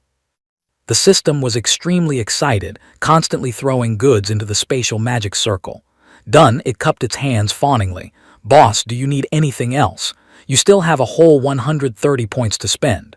Qin Chuan adjusted his pants, replying, That's enough for now. You can leave, I'll call you if I need you. The system immediately started a tearful drama, sobbing with fake emotion. Hoo, so heartless, chasing people away after using them. Not even a word of concern or comfort. Is life even worth living? Qin Chuan's face darkened, deciding to deal with this slippery system directly. Fine then. You say our relationship is very good, right? Then give me a 70% discount. No, 50% is fine too. The system immediately flipped faster than flipping a pancake, voice sharp. We only have a purely business relationship. Don't talk nonsense about so-called good relations. Dare to short me 1 copper, I'll chop you into 6 pieces. At this moment, Qin Chuan suddenly realized something unusual, asking in confusion, "Huh, wait, this is very strange. Since when did you become so human-like?" The system threw away its disguise, replying arrogantly, "You don't understand this, do you? Don't you know about substitution? The stronger your precious son is, the more Lu Chang value earned, the more I benefit too." Qin Chuan realized, grabbing its weakness to squeeze. "Oh, so this is your system's true purpose, using the father and son name to fatten yourself, right?"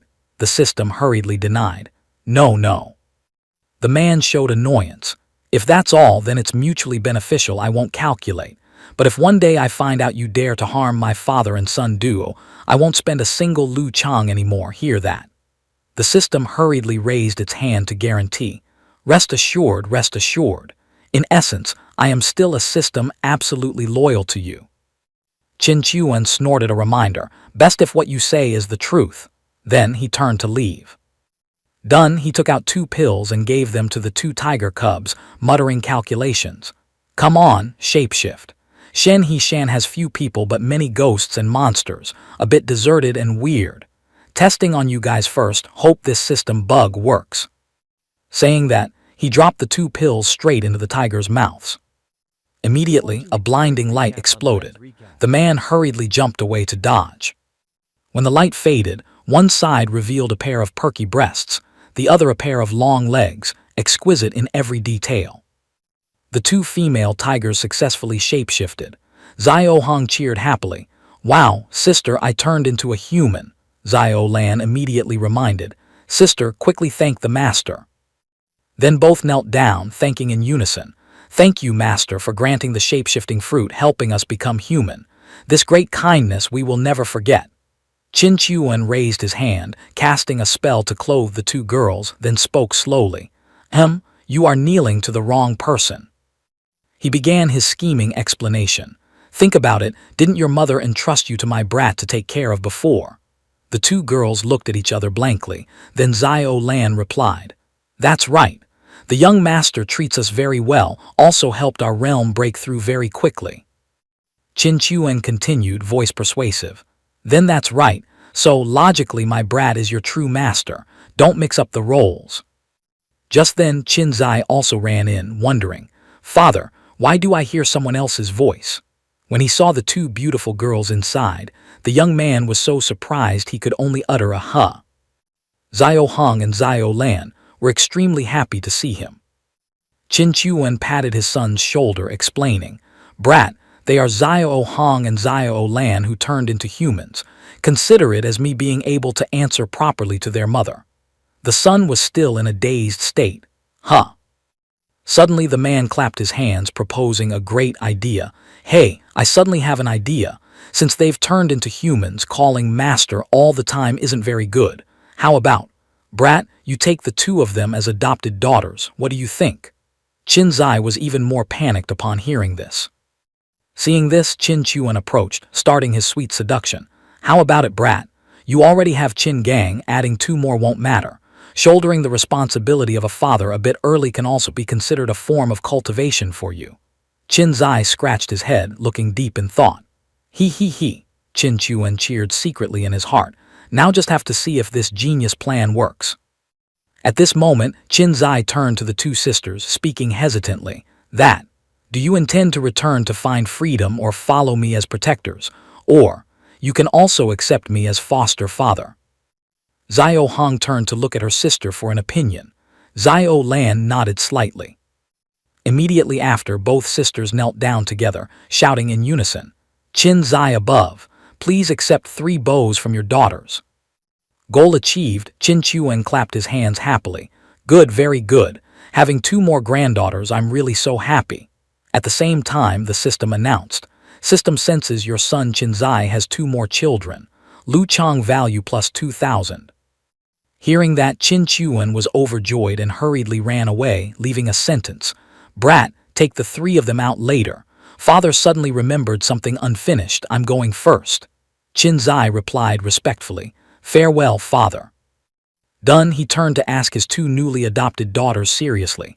Right, why did you two and Zio gang come to this cave? Zio Hong stuck out her tongue, replying playfully. Oh, because there's delicious food here, father. Zio Lan pointed deep inside, continuing. Father, the food outside was all eaten by us, but there's still a lot inside. Outside, Qin Chuan flew through the air, screaming in delight. Struck it rich, struck it big this time. The system hurriedly reminded, voice full of disdain. Can you stop acting like an uneducated nouveau rich? Being the system of someone like you, I feel so embarrassed. The man didn't stop his excitement, rubbing his hands together constantly. System, I'll take all the 5 elements law comprehension fruits. Having money means spending it to feel good. A moment later in the man's hand was a brilliant 5-colored lotus. He muttered, too impulsive, too impulsive. This spending trap is terrifying. The system beside felt helpless. You made a profit and still act like that. You are viewing 1/10 of a sacred artifact for free. Based on this calculation, Qin Chuan looked at the system display sacred artifact La Lotus Seat, first layer. 1/10. He asked again to be sure. Even if you don't raise the price later, if I want to gather enough of this sacred artifact, I'll still need at least 30 or 40,000 Lu Chang, right? He was now sitting cross-legged on a rock, looking down at the gems in his hand and muttering. Comprehending 4 types of laws at the same time, wonder how long it will take. Without hesitation, he threw all the green, red, purple, and yellow gems into his mouth and swallowed. Suddenly, multicolored auras erupted around Qin Chuan, corresponding to the gems he just swallowed. He looked around in surprise, wondering, what the hell is this? Why is it not like last time? Qin Zai also appeared at this moment. Seeing his father like that, he asked worriedly, Father, what is happening? Are you okay? Qin Chuan struggled a bit, trying to reassure and instruct. No need to worry. Father is cultivating. During this time, remember to diligently go out and train, accumulate lots of Lu Chang for father, study hard, and flirt hard too. At this moment, Qin Chuan was enveloped by curling red auras. Qin Zai clenched his fist, replying with determination, Father, rest assured. Before you exit seclusion, I will definitely study hard, train hard. From inside the ball of light, Qin Chuan still tried to shout one last word. Must also flirt hard. Mainly flirting. My brat possesses the eternal god body, born worthy of having 50 good wives. Finished, he fell completely silent inside the ball of light. Some time later, Qin Zai returned home. He asked, Master, why does father suddenly have a passion for urging me to find wives? Does my eternal god body require heirs? Yiling Shuang snorted coldly, reminding, HMPH, you are his son, why are you so naive? What kind of person is your father? He is someone with thoughts deep as the ocean, wholeheartedly devoted to your mother. And the result? Look at yourself. Qin Zai was a bit scared, whispering, Master, father probably still doesn't know about a Hua's matter, right? Yiling Shuang reassured. Brother Chuan is an invincible existence, supreme, and always secretly protects you. Your matter with Mu Wei Hua is definitely hidden. Qin Zai lowered his head. I understand. I won't let father down. I will be serious with my feelings. Qing Ru and a Hua will be the only 2 women in my life. She then pinched her fingers, muttering, calculating the time, it should be about time. Brat master will take you to cause trouble, are you going or not? Qin Zai's eyes lit up, replying excitedly, Going, of course I'm going. Whoever master tells me to beat, I'll beat. Besides, father also told me to train hard. Switching scenes to Li Yunfeng. At this moment, a strange, multicolored spatial gate emitting dark auras suddenly appeared, accompanied by the voice of a mysterious person. The Tong Tian Gate, opening once every 100 years, has appeared again. Really want to know what interesting things are behind that door. Tusk. The 5 great royal clans haven't declined yet but have all arrived in full force. How interesting. Another voice replied, It's the Jiang family. That is Jiang Shen Nong, the young master of the Jiang family. Rumor has it he has awakened the Jiang family's emperor bloodline, naturally gifted and possesses a special innate ability. A person called Jiang Shen Nong appeared, speaking arrogantly. Since everyone is here, just come. What's the fun in hiding? Jiang Shen Nong looked at a scroll floating in the air, continuing. Qi Huang, not only do you speak hypocritically, but your way of doing things is also full of deceit. The person called Qi Huang then stepped out of the formation, replying, Brother Jiang is joking. We also just arrived. Seeing Brother Jiang appear with such overwhelming momentum, we were afraid of stealing your glory. Walking beside him was an old acquaintance, Shui Qing Han.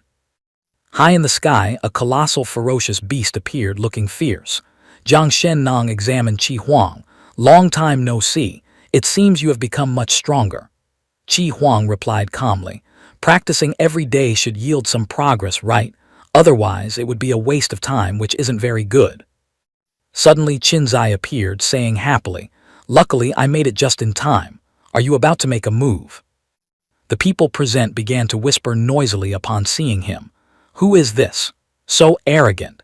Doesn't he realize only the great royal families are allowed to stand on top of this mountain? Does this guy think he can sit on equal footing with the great royal families? Shui Qing Han saw him and called out happily, Qin Zai. Young master, that is the Qin Zai I mentioned before.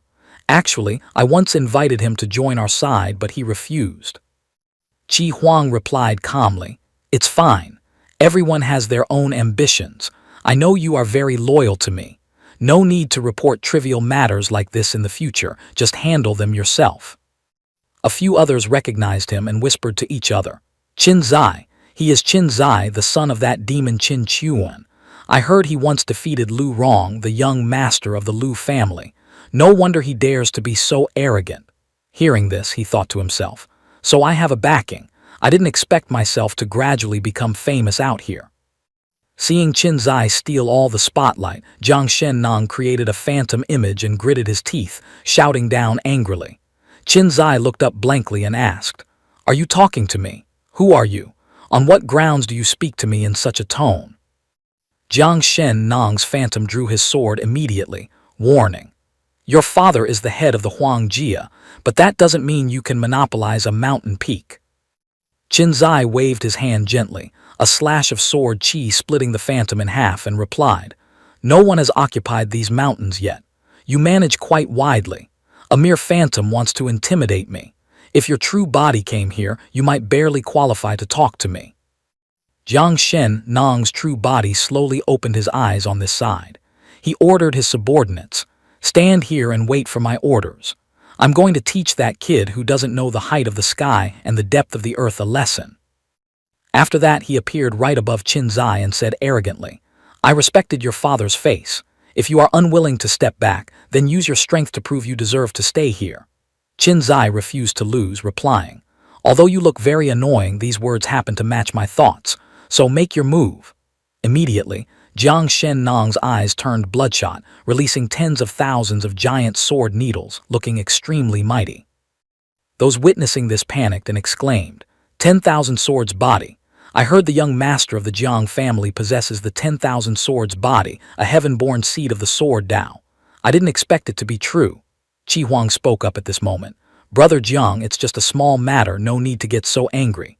Qin Zai is Shui Qing Han's enemy belonging to my faction. Brother Jiang, give me some face. I won't calculate with him this time. But he didn't bother to listen, only moving his lips to utter two words, one sword. After that, he broke into an excited smile. I only say arrogant words once. I will only strike with one sword. If he can block it, I will let go of past grievances this time. Qin Zai replied indifferently, One sword is not enough. Jiang Shen Nong asked in surprise, What? He repeated arrogantly, I said one sword is not enough. If we fight, we must fight satisfactorily. At this moment, a huge, powerful phantom of him appeared right behind him. He laughed heartily. Great spirit, your strength isn't bad either. If you can defeat me, I agree to befriend you. At this moment, tens of thousands of sword needles still hovered in the air. Qi Huang was slightly worried and told Shui Qing Han, This person is much stronger than you described. If he befriends Jiang Shen Nong, we should invite him over here in a moment. Shui Qing Han replied, Yes. Qin Zai pointed out one finger and said, Your sword qi is upright and straight. Your character must not be bad either, so when you faint, I won't kill you."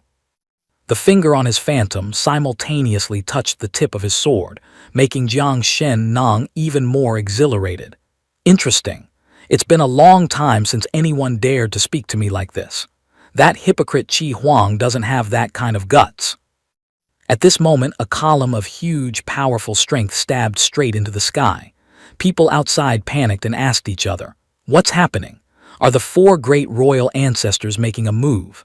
Shallow. If any royal ancestor makes a move, don't just talk about this mountain valley, even we would all disappear. As for Qin Chuan, he had transformed into a red-haired young girl wearing bright red clothes. He looked up, thinking satisfactorily, Seems I don't need to worry. This kid's EQ has increased a lot too." Finished, he suddenly shed tears, screaming at the system, "But what the hell am I? System, aren't I comprehending rules? Why did I turn into a lowly?" The system appeared immediately, explaining mechanically, "Because you comprehended too many laws at the same time, your soul was pushed out of your divine body by the laws. To prevent your soul from scattering, I lent you the system's image temporarily." He blushed and asked again, "Then why couldn't you find me a male body?" The system replied, "To be precise, you have no gender right now." Finished, the system flew away. "Oh right, this body isn't lent for free. You have 1117 Lu Chang, I'll take 1110 from you. I'll leave you 7 Lu Chang in case of emergency." Hearing this, Qin Chuan was furious, screaming, "Even if I die today, I must smash you to death first." People around noticed him and began to whisper, "Such a lovely young girl, pity she's a madman. The aura of this crazy lowly is so strong. Why do I feel like even the Zhai Sheng realm isn't as strong as her? Nonsense. A young girl like this, could she possibly have the strength of a Tianwei saint?" At this moment, he could only suppress his anger until he trembled, his whole body turning red. He hurriedly chased after the system, asking rapidly, "Tell me, what do I need to do to turn back? Or should I seal you in the spiritual layer so the kid doesn't cause trouble anymore?" The system replied indifferently, "No need. I think you look very cute now." Qin Chuan then produced a sword, held it to his neck and said decisively, "Forget it. Delete account and start over." The system was shocked seeing this and hurriedly stopped him. "Don't be impulsive, don't be impulsive. But this matter of yours I truly have never encountered before." After that it pointed in a direction and said, "Ah, I sense it. To return to your true body you need an opportunity and your opportunity is over there." He asked doubtfully, "Really? You're not lying to me, are you?" The system looked slightly guilty and replied, "How could I? I absolutely won't lie to you. Although the sensation is very vague, if you go over there, you should definitely find a way to return to your body." Qin Chuan immediately dashed off. "Then I'll go see what opportunity is waiting for me." As for the system, it stood aside smiling awkwardly, sweating secretly. Returning definitely requires an opportunity. It's just whether the opportunity is over there I'm not so sure. Within 1,000 miles there's only this city. A black crow flew over Qin Chuan's head. He asked the system, "Are you sure my opportunity is here?" Walking down a road full of couples cuddling, he asked with a blackened face, "This isn't just a pleasure district anymore, it's a whole pleasure city. You say my opportunity is here." The system lowered its head, murmuring, Maybe I said it wrong just now. I meant the brothel here. The opportunity might be somewhere else." His face was pitch black now, too annoyed to say another word. Suddenly, he heard someone's loud voice ring out. "The first victory of our anti-Qin Chuan alliance must be a beautiful win," he thought in surprise. Why does it seem like I just heard my name?" Upstairs, a man sitting by the window was dead drunk, raising his cup and continuing excitedly, "Only then can everyone in the world know about us." Qin Chuan asked himself silently, "Anti-Qin Chuan alliance? Shouldn't it be anti-Qin Zai alliance? Isn't this going off script? Let me see what's going on." Thinking this, he stepped into the shop. Suddenly, a madam appeared, admiring his face and nodding with emotion. "Cha, one look and I know you're a novice." After that, she asked rapidly, making him panic, "What's wrong? Did something happen at home? Want to sell yourself into the brothel? Little miss, our Yihang Lu is definitely the best brothel, with the best treatment in this district, no, in the whole Dongfu city. Qin Chuan pursed his lips tightly, thinking, if I make a move now, I'm afraid I won't be able to eavesdrop on those people. Finished, he puckered his lips, acting cute, and replied, yes, I want to work. How about this? I'll try serving guests, you see how I perform. The madam was slightly surprised upon seeing this, exclaiming, there are ladies who take initiative like this. Rare, truly rare. Qin Chuan actively stepped up the stairs, saying as he walked, I've spotted a table upstairs, I'll go try it out. Hearing this, the madam was excited, raising her fan to cover her mouth, and said happily, it seems I see a new star gradually rising in the relaxation world of this Dongfu city. A while later he arrived. Holding a wine tray in one hand and pushing the door open with the other, he said softly, honored guests, may this humble one pour wine for you. At this moment, one person was still speaking excitedly. I just want to kill that Qin Chuan and seize his system. Clang, the wine bottle fell to the ground, shattering into pieces. The other three immediately became alert, staring sharply at him. He lowered his head now, stammering, sorry. That effeminate young master saw Qin Chuan and blushed, exclaiming, I didn't expect you to be so beautiful. The madam appeared at this moment, mediating. Today is her first day working, honored guests, please don't blame her.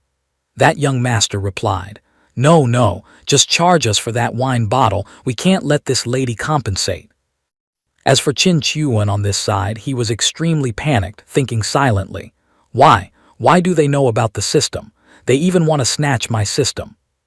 The short-haired one among the three gritted his teeth in anger, slammed the table and said, only you guys believe that kid's words. What system? I think he has a divine artifact on him. If so, after killing him, you guys go find that ghost system. The treasures all belong to me. That effeminate young master waved at Qin Chuan. Come here and pour wine for me, how about it? He replied immediately. Yes.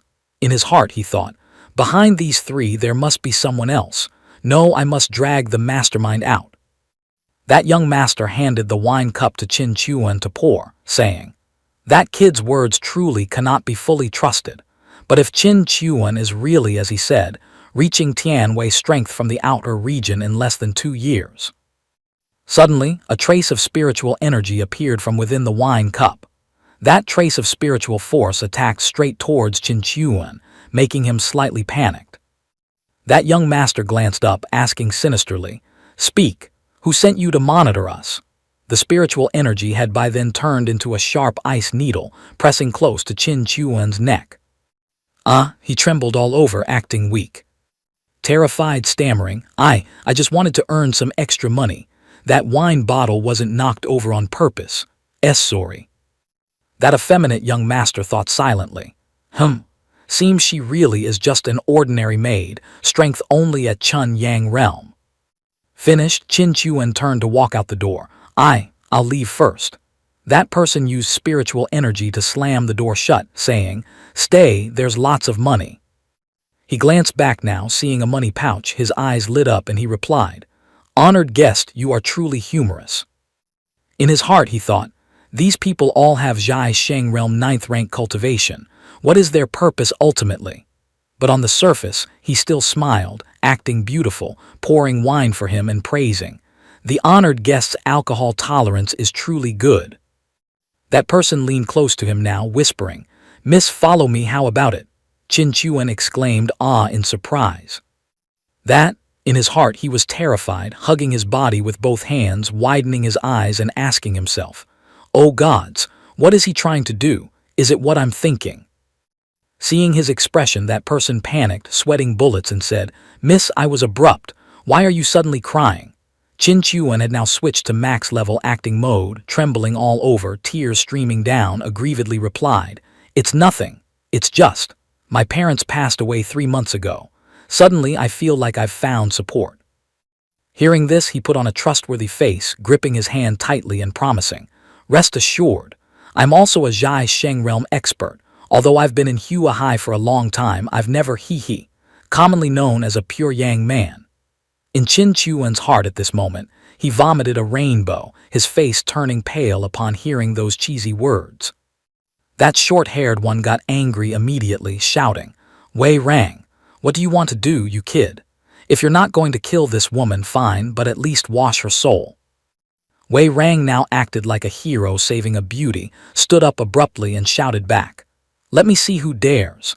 I, Wei Rang, have cultivated for over 100 years, not easy to meet someone who moves me. Whoever dares touch her, I will kill them." The corner of Qin Chuan's mouth twitched, his eyes rolled back in endurance, thinking, "What the hell is this? I'd rather believe this guy has a scheme than believe he fell in love at first sight with this body of mine." The remaining one of the three people slammed the table too, speaking up, "We have to go do business now. You can't protect her. We won't help you. If she dies, don't go crazy," Wei Rang affirmed. "I certainly won't put her in danger." Finished, he turned to grip Qin Chuan's hand tightly, blushing and saying, "I'll leave you some money, wait for me here. At most less than a month I will return." Qin Chuan stared in disbelief. Then turned his face away, tremblingly replied, "Yes. Looking at this scene makes one want to vomit anytime, anywhere. This guy looks too disgusting. To dig out intelligence, I'm not inferior either." Scene shifts to the city gate. At this moment, Wei Rang was still continuously instructing Qin Chuan, "You must wait for me. You can't run off with someone else just because they're good." The short-haired one saw this scene and trembled with anger, clenching his fist, saying, "Old Hao, I want to punch him to death." The other one, though equally angry, remained calm, patting his brother's shoulder to Chinese letter. "Endure it. Go back and report to the Tian Lang Ming master. We must teach him a lesson." A while later, the three figures darted away, flying into the sky. Tian Lang Ming master. So the anti-Qin Chuan alliance heard earlier is real. Qin Chuan sighed. "This name is too modern." The system covered its mouth and mocked from the side. "Not a bit funny. You must wait for me, don't run off with others." "Ha ha ha." Qin Chuan was furious, shouting, "What are you laughing at? Is it funny? I ask you, can this body of mine use Lu Chang?" The system scratched its face, replying, "Of course. Anyway, although you changed bodies, you are still you." He then said, "I want something that can block aura and hide perfectly." The system quickly processed payment. "Thank you, boss, for paying 10 Lu Chang. Goods out of the cabinet are not responsible," throwing out an object as it spoke. It turned out to be a pair of earrings. Qin Chuan took the opportunity to put them on, doubting, "Why does your speech sound so abnormal? Is this thing defective?" He hurriedly looked down at his body, panicking. "Seems I haven't turned invisible. Are you selling fake goods?" The system denied immediately. "No, no, no." Finished, it explained guiltily. "The price of a treasure satisfying the perfect invisibility condition is too high. You can't afford it. So I chose something cheap that satisfies your requirements for you. This treasure can completely erase the sensation of your existence. As long as you don't do anything that makes people pay attention. Sometimes it's even better than complete invisibility, because no one will notice someone who shouldn't exist." At this moment, Qin Chuan had also flown away, hovering beside the three of them. Wei Rang glanced over, confusedly exclaiming, "Did I miss her too much?" Qin Chuan, both panicked and angry, looked over and questioned the system. "He can see me. Is this thing trustworthy or not?" The system beside him, Chinese letter. "Rest assured, it's only to this extent." The person flying beside Wei Rang spoke up. "You and that lady don't seem to have much deep affection." Wei Rang shouted angrily. "Nonsense!" The other asked again. "Then tell me, what is that lady's name?" Hearing this, he panicked, scratching his head and screaming, "Ah, right, why was I so careless? What is the lady's name? I forgot to ask." Qin Chuan guessed from behind. "This direction. Could these three be going to Li Yunfeng? Is their target that kid?" At this moment, one person shouted loudly, "Jiang Shen Nong." The other shouted back, "Qin Zai." They both had wounds on their faces. Qin Zai shook hands with Jiang Shen Nong now, saying happily, "From your sword chi, I can feel you will be a good friend." He grinned and replied, "HMPH, sooner or later there will be a day I split your divine body in half, but before that, having a friend isn't bad." Qi Huang hurriedly ordered Shui Qinghan, Ching Han, invite him over here. That subordinate spoke timidly and softly. Young master, you invite both of them. Chi Huang turned around sharply, eyes sparking fire. He hissed through his teeth, each word sharpening. Did I say them? I said him. Are your ears just for decoration? Meanwhile, in another corner of the sky, Qin Zai was still grinning happily about gaining a like-minded comrade amidst the vast sky. Suddenly, Ching Han appeared behind him, calling out, Young Master Qin Zai, young Master Chi Huang kindly invites you over there to become bosom friends. Qin Zai, with the smile still on his lips, nodded enthusiastically. Sure, I'll give you face. Besides, I'm dying of curiosity to see what kind of person deserves an excellent assistant like you. Qin Zai glanced worriedly behind him, where Jiang Shen Nong was standing tall, hand gripping a great sword. A whisper entered his ear. Qin Zai, that guy Chi Huang is smooth-tongued. If he says 10 sentences, you should only believe half. His specialty is setting traps to lure people. Be careful not to step in. Qin Zai merely threw back a determined look, resolved in heart. Rest assured, I'm not stupid. The Tong Tian Gate stood towering amidst the rolling mountains, its majesty forcing all things to bow. Even humans who claimed to be masters of heaven and earth became as small as sand grains before this great masterpiece of creation. The crowd gathered around began to whisper. Who is Qin Zai? Sounds unfamiliar. A knowledgeable person pointed. There, the one standing alone. The other squinted, straining his vision far out, then wondered. I see two people about the same age standing alone. Which one is it? The guy beside him crossed his arms, looking profound and mysterious. According to my intelligence sources, Qin Zai is not a sword cultivator. Therefore, the one wearing a sword is definitely not him. In another corner, Wei Rang held his forehead, letting out a depressed sigh. The only strategic mistake of the Tian Lang Ming master was sending 3 of us from the west, south, and north regions all the way to the eastern region to catch someone. Doing this makes it hard to be followed, hard to expose our true identities, but the trouble is we are clueless about the forces in this eastern region corner. In the vast midair, Qin Chuan stood motionless, hands clasped behind his back, looking thoughtful. When did I make enemies with someone so far away? All 3 regions west, south, north have people wanting to cause trouble with me, truly an honor, he thought silently. His thoughts drifted to past events. Who exactly is this Tian Lang Ming master? Who have I offended to be hated so deeply? They even know the earth-shattering secret about the system. A lightning bolt suddenly flashed in his head. Qin Chuan jumped. He hesitated. Could it be? Could it be him? But the Jiu Yang Emperor should have cleaned up thoroughly, right?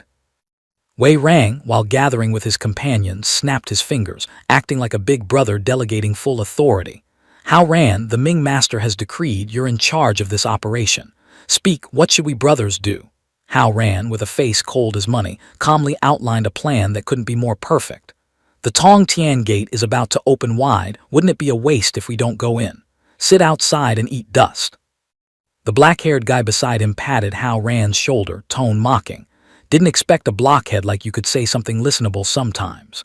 Hao Ran was so angry he gritted his teeth, but still suppressed it to announce the plan. Furthermore, once inside the Tong Tian Gate, operating in the shadows will be easier to act.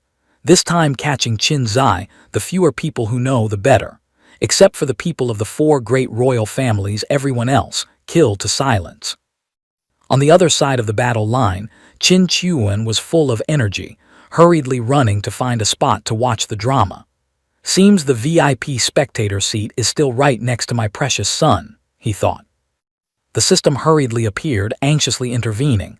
Wait, Qin Chuan shouted, dissatisfied. What now? The system showed extreme worry. I'm not sure this treasure can completely blind Qin Zai. After all, your soul aura is exactly the same. The so-called bloodline spiritual connection is very subtle, extremely hard to say. Qin Chuan glanced at his daughter-like appearance, murmuring, but if the kid really sees me, how do I explain this heaven and earth shocking identity to him? The system suddenly became cunning, bringing up old matters. In the city looking for opportunity earlier, what was that trick you just did called?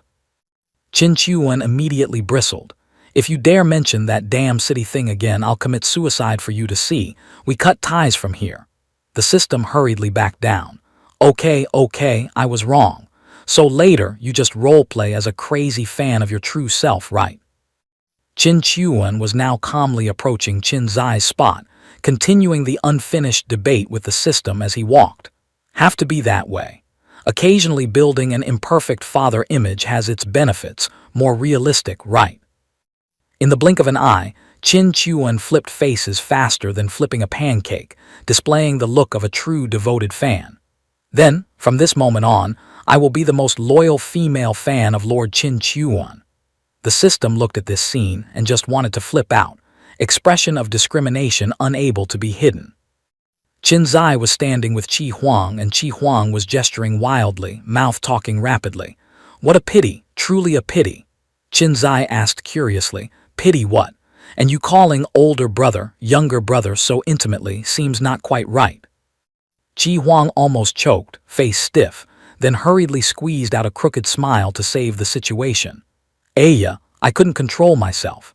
I said pity because an outstanding genius like brother Qin here, I only have the chance to meet today. Later I must make Qing Han punish himself with 3 cups for this late introduction. He pointed at the tea table, enthusiastically suggesting, "The Tong Tian gate hasn't opened yet.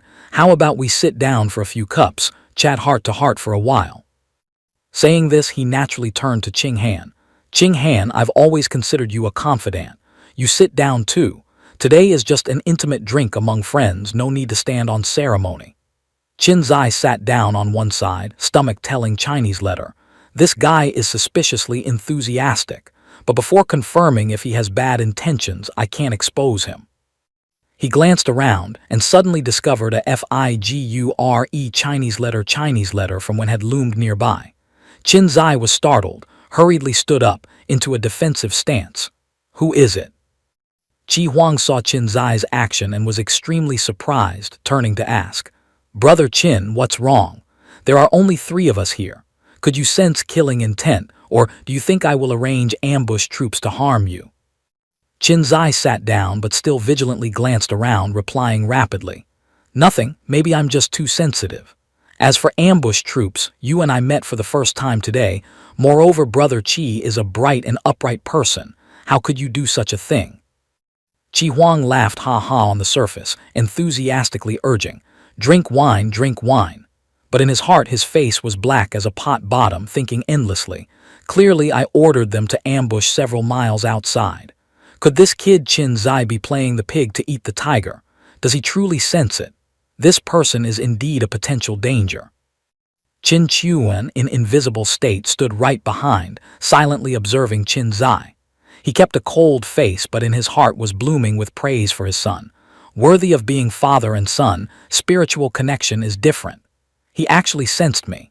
Seems as long as I linger here, sooner or later he will discover me. Thinking this, he transmitted voice to Qin Zai. "Qin Zai, no need to speak up. I'm a very close friend of your father, Qin Chuan. Happened to meet you here, so stopped by to see." Qin Zai heard this and turned his head back, looking at the woman standing behind him with full doubt. When did this woman appear?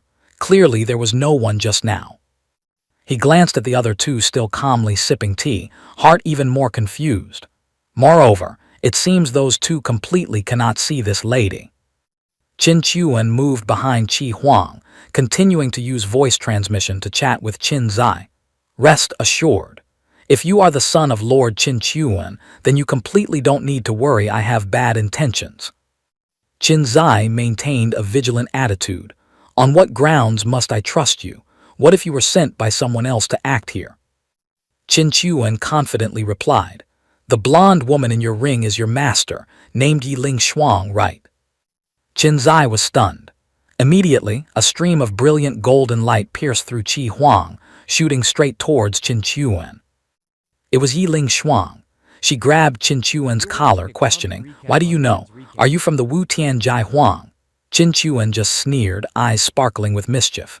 "Of course Lord Qin Chuan told me. If your enemies knew you transformed into this look, wouldn't they have tracked you down long ago? Why wait until now?" Yiling Shuang stepped back, hiding behind Qin Zai, completely unconvinced by Qin Chuan's words. She couldn't suppress it, voice questioning, volume not loud but full of determination. On what grounds did Lord Qin Chuan tell you my matters? You definitely investigated, right? Qin Chuan replied indifferently, tone unhurried.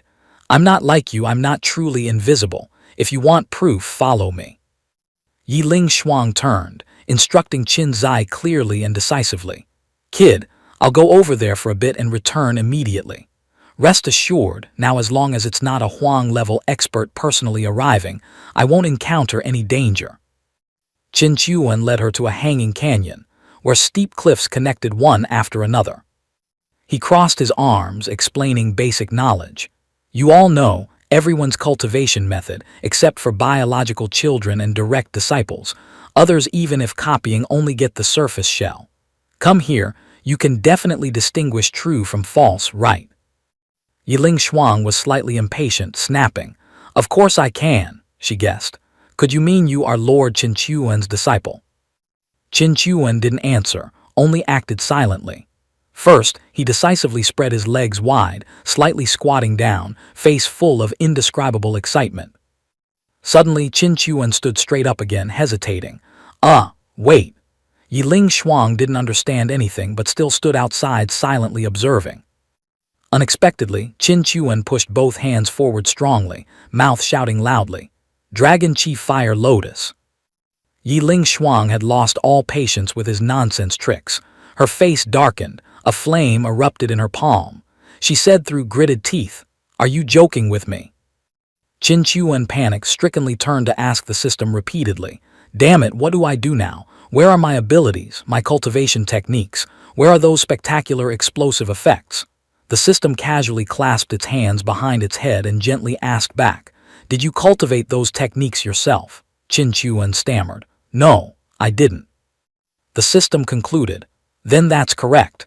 Since you didn't cultivate them, naturally they aren't on you. This body is merely something I'm lending you temporarily. On the other side, Yiling Shuang had completed her move. She growled, Vanish. Qin Chuan hurriedly raised both hands to the sky, pleading, Just give me one more chance. He closed his eyes, focused on muttering, trying to recall the abilities he had actually cultivated himself. Sure enough, heaven did not disappoint the determined. A series of massive sand tornadoes suddenly appeared behind Qin Chuan. Yiling Shuang couldn't help but be astonished. Earth attribute laws, the intensity and aura of this sandstorm earthquake. She gaped, unable to believe what was happening before her eyes. How is this possible? Even if Lord Qin Chuan personally taught the young master in the future, it would be difficult to reach a level identical to this. Qin Chuan waved his hand, and a series of blue light swords appeared. He enthusiastically displayed his power. Would attribute sword techniques, supported by earth laws, become many times stronger? This feeling is truly subtle and wonderful.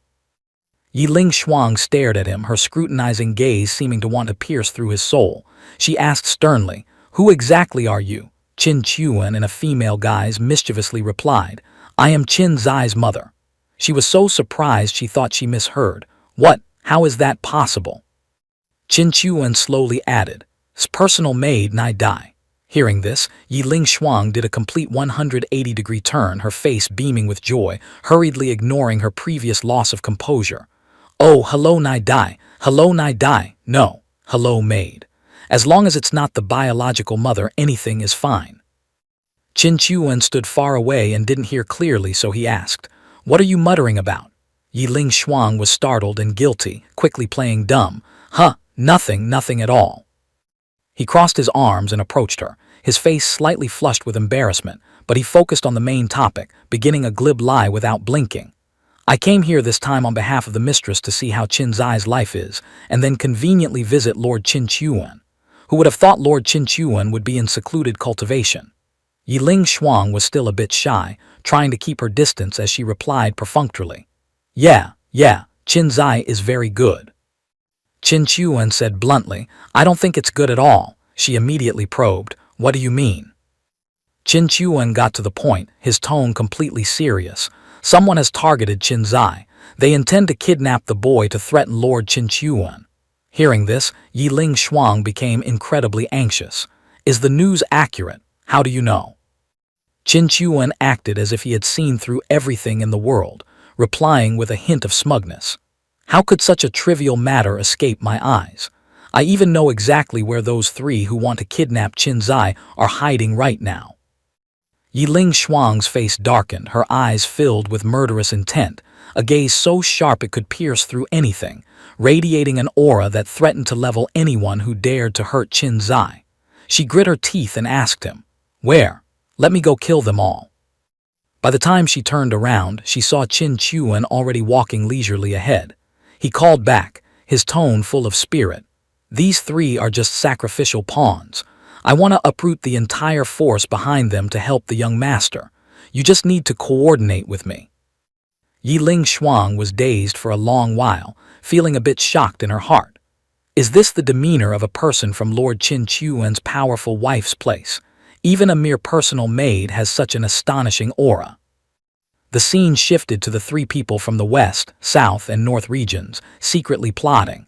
Hao Ran said to the other two, "I will guard first, you two quickly condense your bloodline clones." Wei Rang and the other person immediately closed their eyes to focus, beginning to clasp their hands and form seals. Spiritual energy radiated in all directions as their bloodline clones gradually took shape, separating from their main bodies. The two muttered complaints to each other. "Qin Zai, oh Qin Zai, why is our life so hard?" The other comforted. "Forget it, catching Qin Zai will be sweet. Qin Chuan's destiny is enough for us to ascend in a single step and become heaven's chosen." Meanwhile, Hao Ran was also focused on activating a formation. He instructed the other two, "This time we must act in a flash. If anything goes wrong, even if we have to sacrifice the bloodline clones, we must kill Qin Zai at all costs." When all three bloodline clones were ready, Hao Ran borrowed another treasure. "Wei Rang, stop hiding that Qian Kun ball of yours. The three of us will hide inside the Qian Kun ball to conceal ourselves, our souls entering the bloodline clones, using the strength of the Great Perfection Sage stage to enter the Tong Tian Gate." Back at Qin Zai and Qi Huang's drinking table, Qin Zai held a cup of wine and slammed it heavily onto the wooden table. Laughing heartily and speaking enthusiastically, "Thank you for the hospitality. I, Qin Zai, would like to make friends with you." Qi Huang skillfully changed the subject. "Brother Qin, have you ever thought about your future?" Qin Zai repeated, "Future." Mentioning this scratched the right itch. Qin Zai clenched his fist and began to eloquently talk about his ambition. "My future is naturally to stand at the peak of the myriad worlds. No one can stop me from doing whatever I want." Qi Huang played along from the side, clapping in praise. "Good, very straightforward, truly the person I've set my sights on. But Brother Qin, you must understand." Qi Huang smiled sinisterly, his eyes twinkling with unconcealed cruelty, trying to plant a vague fear in Qin Zai's mind. "To become a true powerhouse, if you don't have a powerful family as a solid backing, I'm afraid it cannot be done." Qin Zai, with boundless youthful energy and pride seeped into his bones, did not flinch at the difficulty. He proudly replied, "If it's just about this, Brother Qi need not worry." The statement sounded like bragging, but it was the truth. "My father is my greatest backing." He even nonchalantly turned to tell Qi Huang about his old man's attitude. "Even if all the 5 great royal clans joined forces, my father wouldn't even deign to give them a glance." Qi Huang stared at him with a scrutinizing look, perhaps having never met anyone so audacious. Suddenly he burst into laughter. "Ha ha ha, Brother Qin really knows how to joke." Qi Huang showed clear disdain, continuing, "After all, coming from a remote corner, it's understandable that your vision is somewhat limited. Even if your father is a powerhouse in the Emperor realm, he is nothing in front of the 4 great royal clans." Qin Zai finally understood Qi Huang's intention in inviting him here. He quickly said, "I understand what you mean. You want me to become your subordinate, I'm afraid." Before he could finish, Shui Qinghan interrupted. He whispered a reminder to Qin Zai, "Think carefully. Even if you refuse, you cannot turn hostile right now. The Tong Tian Gate is about to open. If you offend the young master now, I'm afraid this opportunity will slip from your hands and fly away." Qin Zai smiled with relief. "Hearing you say that really puts me at ease. You are still Shui Qing Enhu's good brother, not blinded by fame and fortune." He kept one eye open and calmly replied to Qi Huang with dignity. "If he has any skill, just show it and we'll see. Qin Zai, if I were to falter just because of threats from a few factions, wouldn't that be too much of a loss of face for my father?" Hearing this, Qi Huang turned hostile, decisively clasping his hands behind his back and standing up. "Shui Qing Han, since he and I cannot walk the same path, what are you still doing standing over there?" Shui Qing Han was a bit awkward, not knowing what was the right thing to do. Qin Zai immediately paved the way for him. "Go over there, that is the path you have chosen, believe in yourself." Shui Qing Han voiced a request. "Qin Zai, if you can meet my sister, please take good care of her." Qin Zai smiled and agreed. "You can rest assured about this. Shui Qing Nhu has already sent me a letter. Her situation in the northern region will not be inferior to Qi Huang's." Shui Qing Han felt somewhat reassured hearing this. "That is good then." Qi Huang heard this conversation and warned Shui Qing Han. "It seems you two still have many things left unsaid." Shui Qing Han flusteredly replied, "Young master, just now I only wanted to try to persuade him one last time. After all, following the young master is the true bright path." Before leaving, Qi Huang didn't forget to swagger, speaking to Qin Zai in a condescending tone. "Qin Zai, I want to show you what true strength is, and also give you a chance to display your ability, or rather, your father's ability." Qin Zai waited silently for Qi Huang to finish, his face showing extreme annoyance. Qi Huang, solely focused on himself, continued arrogantly. "The Tong Tian Gate is about to open. If you can enter, consider yourself qualified to stand before me. I give you a chance to regret." Qin Chuan and Yi Ling Shuang had overheard the entire conversation from a high cliff. Qin Chuan thought for a moment, trying to express his viewpoint. How should I put this?" He stroked his chin, trying to find suitable words. "Actually, in a way, our mistress has always wanted you to raise the young master with Qi Huang's arrogant style." Yi Ling Shuang retorted, "Being too arrogant has no benefits. What if he provokes someone he shouldn't?"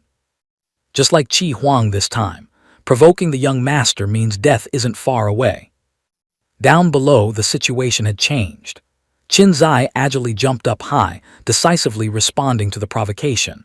"Brother Jiang is right, I am indeed a petty person, and also a delusional fellow, arrogant and conceited." Qi Huang sneered, showing clear contempt and showing off his power. "That's called self-awareness." As soon as he finished speaking, he raised his hand high, and a brilliant golden pillar of light shot straight into the sky, creating an astonishing momentum. Qi Huang confidently said, "And as for me, this is called strength." At the same time, figures dressed in black suddenly appeared from nowhere, surrounding Qin Zai tightly.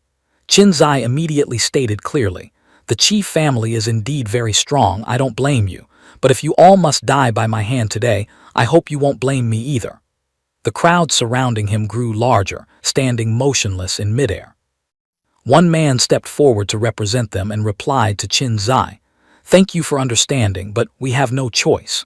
If you die by our hands, please go in peace. Down there, remember to report to the King of Hell that everything was done by the Qi clan." Suddenly, a crimson light flashed across the sky, seemingly intentional yet accidental, slicing through and severing the arm of a man standing right behind the representative. The owner of that power spoke up to join the fun. "What's the matter? Did you think I wouldn't intervene, or did you assume I was afraid of offending you?" That person was none other than Jiang Shennong. He continued, "Or did you think I would feign benevolence and righteousness like you, standing by and watching Qin Zai die?" Seeing him arrive, Qin Zai was overjoyed. "Brother Jiang, thank you." Qi Huang on the other side was furious, feeling utterly insulted. Purple lightning quickly formed and spread around, clear proof of his rage. He growled, "Good, very good. None of you give me any face, treating my words as nothing. Jiang Shennong, the Qi family has always suppressed your Jiang family." Seeing the situation, Qin Zai was deeply moved by Jiang Shennong's chivalrous spirit and turned to clasp his hands in thanks. "Brother Jiang, let me handle these minions. If I can't even deal with these small fry, I'm not worthy of being your friend." Jiang Shennong replied. If that's the case, then fine. He immediately changed targets, focusing on Qi Huang, who was standing with a dark face below. Jiang Shennong shouted excitedly, as if to provoke Qi Huang. Just as well, I've been wanting to find this arrogant little friend to vent my anger on. Jiang Shennong swung his great saber, carrying raging flames, chopping down. Qi Huang hurriedly raised his hand to block, shouting, "We haven't even entered the Tong Tian Gate, and you and I are already fighting. Aren't you afraid others will reap the benefits?" The Jiang fellow quickly retorted, "If I don't slash you now, my sword heart won't be clear." Qi Huang retreated far away, struggling to dodge Jiang Shennong's sharp sword paths.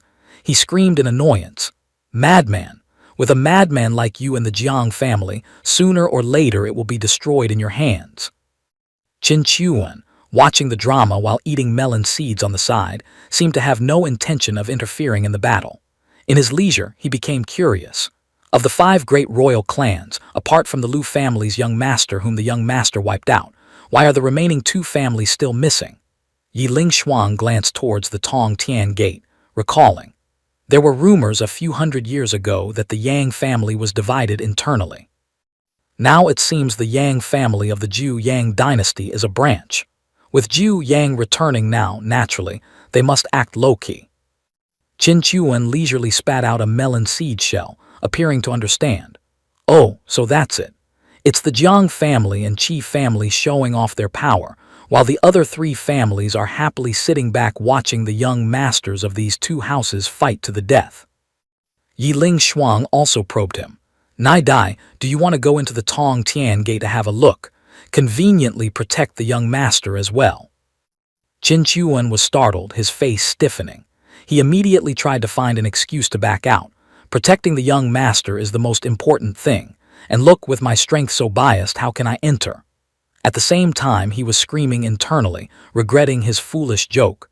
Damn it, I just wanted to tease her for fun, who knew being called by that full name would feel like being cursed at. Yiling Shuang had already thought of a way. She accumulated a small ring of golden light in her palm, speaking gently. Nai Dai, this gate's technique starts sealing strength from the soul. This is something I comprehended during my wandering days after splitting my remnant soul to escape. Yiling Shuang excitedly held out the ring of light in front of him cheerfully. Nai Dai, look at me. Qin Chuan had tasted enough bitterness from his joke. He quickly retreated far away, using all his strength to dodge. All right, I know you're calling me. Just call me Xiao Dai from now on. Yiling Shuang was a bit surprised, asking innocently, Xiao Dai, I think Nai Dai sounds nice, it's fine. After a while, she stopped minding it and returned to the main topic. This technique, apart from recovering strength being a bit troublesome, has no drawbacks. Do you want to try it? Qin Chuan rubbed his chin, slowly replying, Then I'll try. Before he could finish his sentence, Qin Zai suddenly flew over from somewhere. He tumbled backward, shouting loudly, his voice mixed with a hint of indignation. Hateful, to actually sneak attack. Qin Chuan was a bit speechless, clicking his tongue and giving an objective comment. In reality, the young master really lacks combat experience and needs more training. Qin Zai struggled to stand up, muttering softly, Too careless, my back, huh? Qin Zai glanced over and saw Qin Chuan and Yiling Shuang sitting right there and shouted, Master, you've returned, and she is. Qin Chuan pointed into the distance, reminding him of the important matter at hand. Do you want to chat first and get beaten to death by them, or beat them to death and then talk later? Qin Zai slapped his forehead, suddenly remembering, oh right. Qin Chuan turned to look at Yiling Shuang, slightly suspicious. Is this how you taught him? Yiling Shuang stood humbly to the side. Normally I was always by his side warning him. Indeed, I forgot to teach him how to be independent. On the other side, Qin Zai was taking on the entire crowd alone. He stood in place, channeling his power, a golden energy radiating in all directions, knocking back every enemy. Qin Zai shouted, You and I have no life-or-death enmity. I want to kill you only to protect myself. Qin Zai glared around, unleashing his next move. If you don't want to die, you can leave now. The group saw this and replied, Us killing you isn't our will either, but we are loyal to the royal Qi clan after all. If you die, remember to tell the king of hell that everything was done by the Qi clan." Qin Zai spread his arms, creating two gigantic green lotus flowers. The sky suddenly darkened. He said to the group, "Then, rest in peace. This is what I fused with my technique upon reaching the Sage of Wisdom realm." As soon as Qin Zai finished speaking, a massive pillar of light immediately descended, destroying everything. Sand and dust flew wildly everywhere. The system appeared, full of praise for Qin Zai. "Look at your son's talent, reaching the Sage of Wisdom realm and comprehending such a powerful technique on his own. Then look at someone else. The difference between the two is truly heaven and earth." Qin Chuan agreed with the system's opinion. "True, but I still have to thank you. This time just happens to give me a chance to recultivate from scratch." Jiang Shen Nong down below had fought until his face was covered in dirt. He sneered, giving his opponent a fair comment. "Unexpectedly, although you are sinister and cunning, not very righteous, your strength is very strong." Qi Huang was furious hearing this, his face dark, resolutely refusing to acknowledge Jiang Shen Nong's ability. "If you didn't have that heirloom sword protecting your body, you would have died long ago." HMPH. Jiang Shen Nong gently caressed the blade. Despite hearing the unpleasant words, he maintained a calm attitude, replying gently, "Then you are wrong. I spent countless heavenly treasures and effort to forge this sword to be like this. If I had actually taken out the extreme heaven sword, you would have died long ago." Qin Zai, having just finished his task, ran over to ask him, "Everything is resolved. How are you?" Jiang Shen Nong replied, "I consider it finished as well. I don't want to kill him and he doesn't dare to kill me." Qi Huang mocked, "That you could kill that bunch of trash, I am not surprised." A devious scheme suddenly flashed in his mind. Qi Huang sneered, "Qin Zai, let me see what kind of person you are deep down." Qi Huang waved his hand to order. "Shui Qing Han, kill Qin Zai for me." Shui Qing Han trembled, clasping his hands to report, "Young master, Qin Zai does not deserve to die. Moreover, he and my sister." Not letting Shui Qing Han finish, Qi Huang interrupted, threatening, "You are my family retainer. I only need you to obey." Qi Huang glanced sideways, glaring at Shui Qing Han. "Did you not hear clearly? I told you to go kill Qin Zai." Qin Zai on the side couldn't take it anymore, furiously shouting at Qi Huang, "Qi Huang, what do you mean by telling Shui Qing Han to kill me? Come here yourself and fight me. Are you a coward afraid of death?" Qi Huang no longer cared about anyone. He covered his face with a fan, speaking coldly. "Whatever you say will not affect my decision. I just want to see you turn against each other, slaughtering one another, so I can see what your true face looks like when facing death. Shui Qing Han, why haven't you gone yet?" Shui Qing Han stood in a difficult dilemma, sweat pouring down, remaining silent and hesitant, not knowing what to do. Yiling Shuang intended to rush up to assist. "I have to go help the young master. The young master cannot fight Shui Qing Han." Qin Chuan immediately advised her, "No, you don't need to help the young master. Transmit the technique to me first, because the Tong Tian Gate is about to open." In the sky, the Tong Tian Gate gradually opened, blinding rays of light leaking out, creating a scene like the immortal realm. Shui Qing Han seemed to find an escape, hurriedly shouting to divert Qi Huang's attention. "Young master, the Tong Tian Gate is open," Qi Huang muttered softly. A pity for a good show." He glanced at Qin Zai, not forgetting to leave a message. "Qin Zai, this play isn't over yet, just postponed. Sooner or later I will see you kill your friend with your own hands. Ha ha ha." Qin Zai was unconvinced, shouting, "You are a pervert, I will definitely kill you." Over here, Qin Chuan was talking to Yiling Shuang. "Ha ha, are you a hacker or something playing intrusion games? I've proven it to you, isn't that enough?" Yiling Shuang was a bit confused, stammering an explanation. "No, to transmit power naturally, I have to enter your consciousness. But if your consciousness defense is so solid, then I can switch to another method." Qin Chuan acted outwardly as if it was nothing, treating the recent event as a passing breeze, only reminding her a sentence or two. "I hope you don't play tricks like that this time. I'm very dissatisfied with how you taught little Qin. I don't have a good impression of you." Deep inside, he was secretly gloating. I have this defensive system. Any magic targeting my memories and soul is useless. Even the Emperor realm shouldn't dream of peeking at this old master's memories. A ring of light slowly appeared above Qin Chuan's head. When the ring of light settled, Qin Chuan was now at the lower sage realm. He glanced over his body, marveling. Is this the realm suppression technique? It's also very beautiful, very perfect. Let's get ready to enter the Tong Tian Gate. The Tong Tian Gate opened, and Jiang Shennong took the lead, riding his sword forward. The Tong Tian's secret treasures and opportunities are all mine. No one can stop me. Qin Zai excitedly followed, accelerating alongside him. Brother Jiang, this opportunity is not important to me. If you want it, I will definitely help with all my might. Jiang Shennong also stated his purpose. I have a sword heart to cultivate. Coming here is also for training. Mentioning this, he felt a bit annoyed. But I just can't stand Qi Huang, and I don't want to let him get any benefits. Qin Zai burst into laughter, slapping his thigh in agreement. What a coincidence, I think exactly the same as you. Then what are we waiting for? Let's go in and block him. Wei Rang cleared his throat, acting like a big brother leading the way. Brothers, let's charge in too. The other two responded enthusiastically. Wonderful, this old master is itching for action. Inside the Tong Tian Gate was a completely different world, a vivid picture of hell. Countless giant rocks floated, scattered chaotically.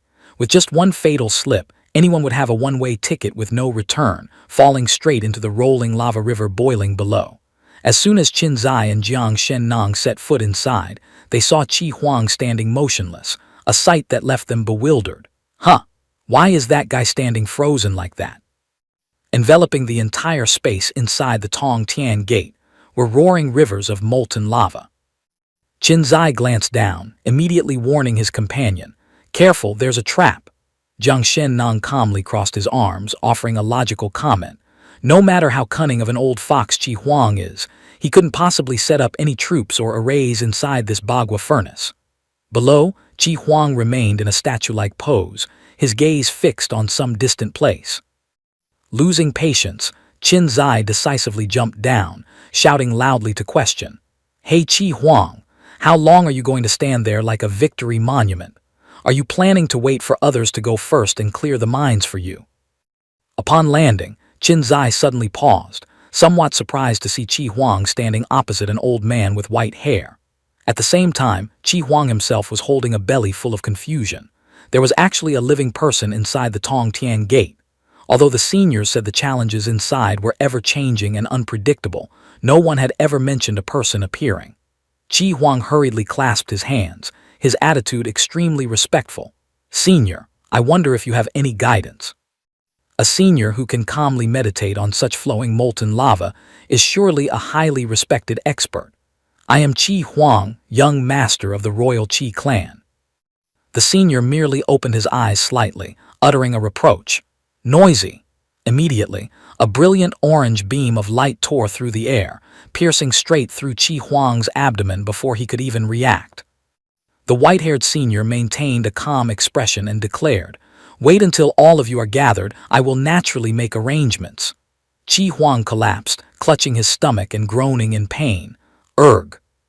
Qin Zai tried to channel his power to sense the old man's level, but it was useless, so he hesitantly turned to ask Jiang Shennong, Emperor release. The Jiang friend also shook his head in defeat, feeling completely oblivious. Impossible. I absolutely cannot sense any strength intensity. At this moment, the trio from the west, south, and north regions had gathered fully, jumping down from above. Qin Zai was momentarily startled. Peak Sage of Wisdom. Strange, why didn't I see any sign of them just now?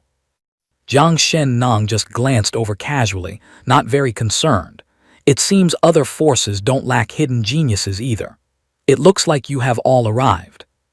The white-haired senior interrupted everyone's thoughts, giving an instruction. Yeah, everyone get on the platform. The numbers aren't exactly crowded this time anyway. Haze seems like another useless wait after so many long years. Observing the situation from a corner, Qin Chuan realized the disadvantageous position and came up with a bold plan in his mind. He secretly thought, It seems this old man is unfathomably deep. I can't lurk in the bushes anymore.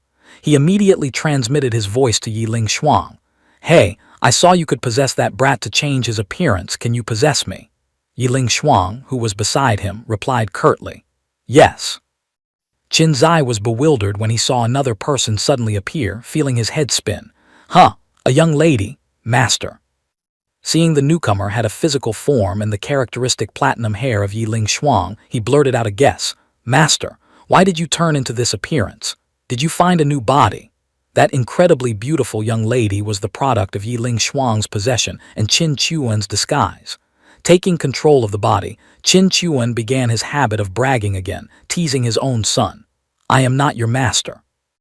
I'm just temporarily possessed by your master, conveniently changing my appearance a bit. I am your mother." Before Qin Chuan could finish acting out the scene, Qin Zai was already teary-eyed, his voice choked with emotion. "You, my mother, master, is it true?" Seeing his son's hasty demeanor, Qin Chuan waved it off, grabbing his head and shaking it, saying loudly, "Listen to me until the end.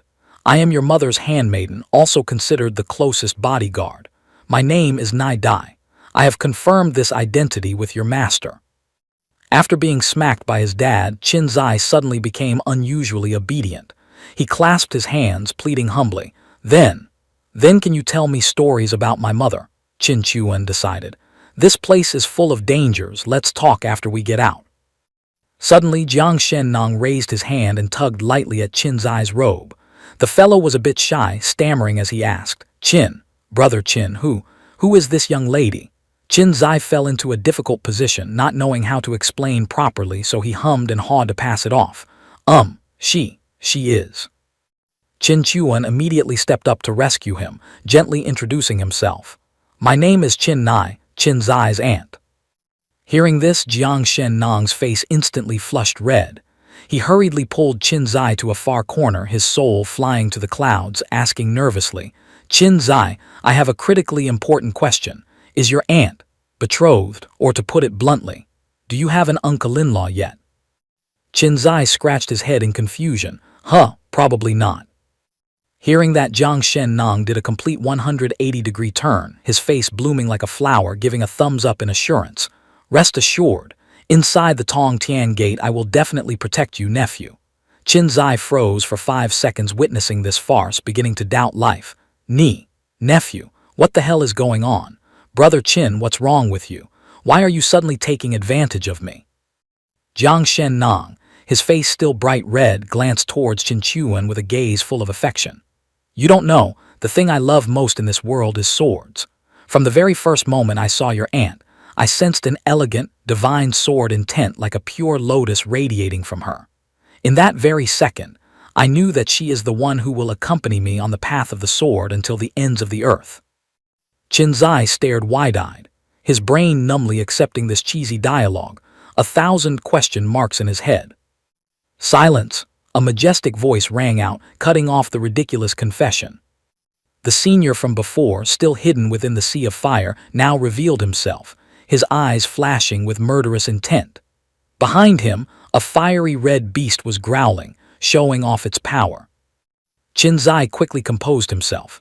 "Well, let's deal with everything else after we get out."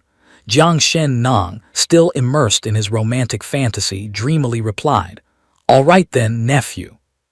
The white-haired senior looked at the chaotic group and spoke gently. "My place holds the most important secret treasure of the Tong Tian Gate. Whoever passes my trial, I will offer it with both hands." He took a slow step forward, his voice turning cold. "And if you cannot pass, I will wipe this segment of your memories." A brash, black-haired fellow spoke up. "You say wipe and it's wiped.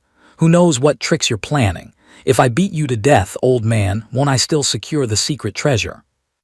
The white-haired senior replied disdainfully, "Those with a mindset that clearly cannot pass the trial, or those who do not wish to participate, may speak up now." Saying so, he waved his hand toward the black-haired man. The fellow flinched, dodging, but seeing not a scratch on his body, he sneered arrogantly. "What kind of hocus-pocus is this, old man? Did you think a casual wave of your hand would scare me?" Instantly, an invisible flame erupted, engulfing his entire body. Only then did the black-haired man feel absolute terror, screaming in panic. Ah, what is happening? Nameless fire. It's the nameless karmic fire. Old ghost, what kind of creature are you? Qin Zai and Jiang Shen Nong were both struck dumb by the horrifying scene. Qi Huang, having struggled to his feet, hurriedly backed away. Wei Rang and Hao Ran turned pale with fright, kneeling down in unison. Hao Ran hastily spoke up. "Senior, the two of us agree to participate in the trial," Wei Rang quickly added. "That guy just happened to be walking the same path as us." The senior paid them no mind. A rectangular block appeared in his palm as he continued to explain the rules.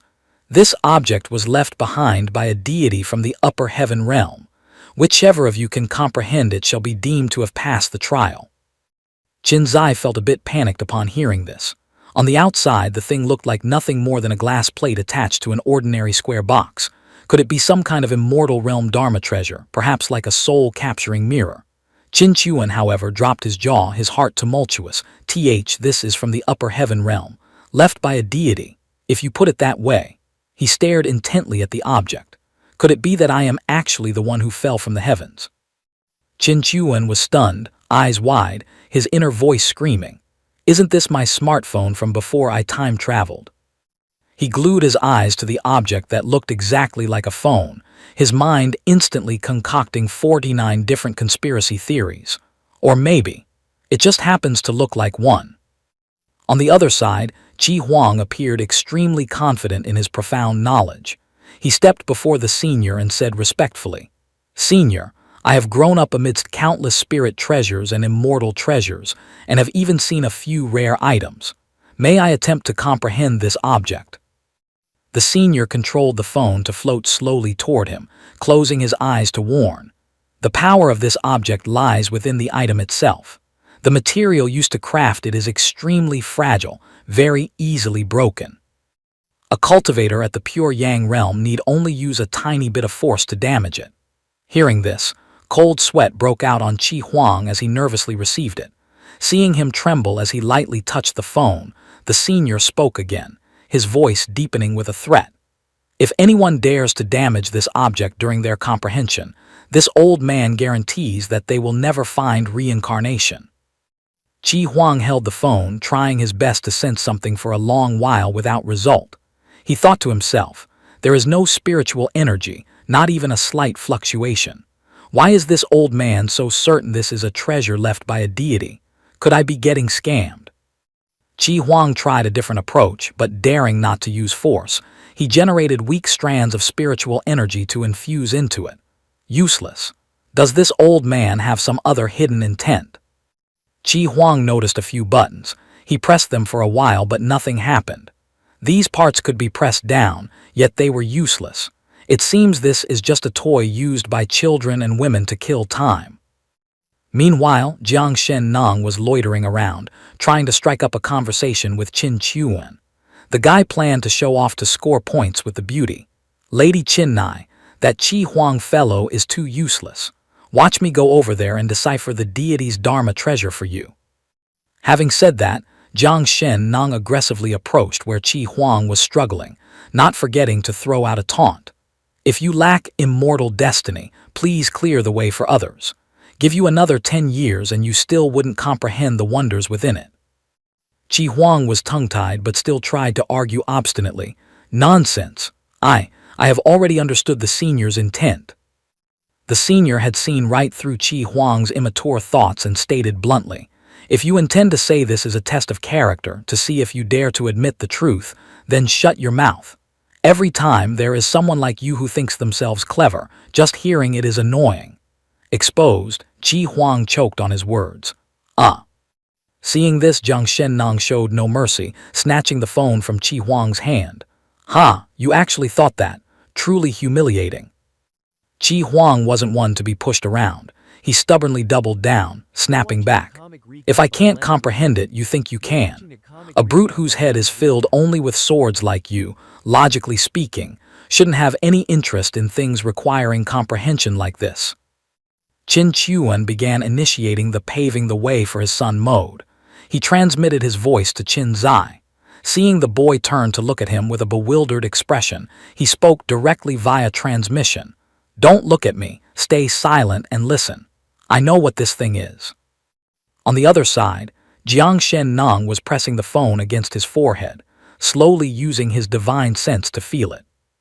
He exclaimed in astonishment upon seeing the complex, tangled microchips inside. The interior is 10,000 times more complex than the meridians in a human body. It truly lives up to being a deity's treasure.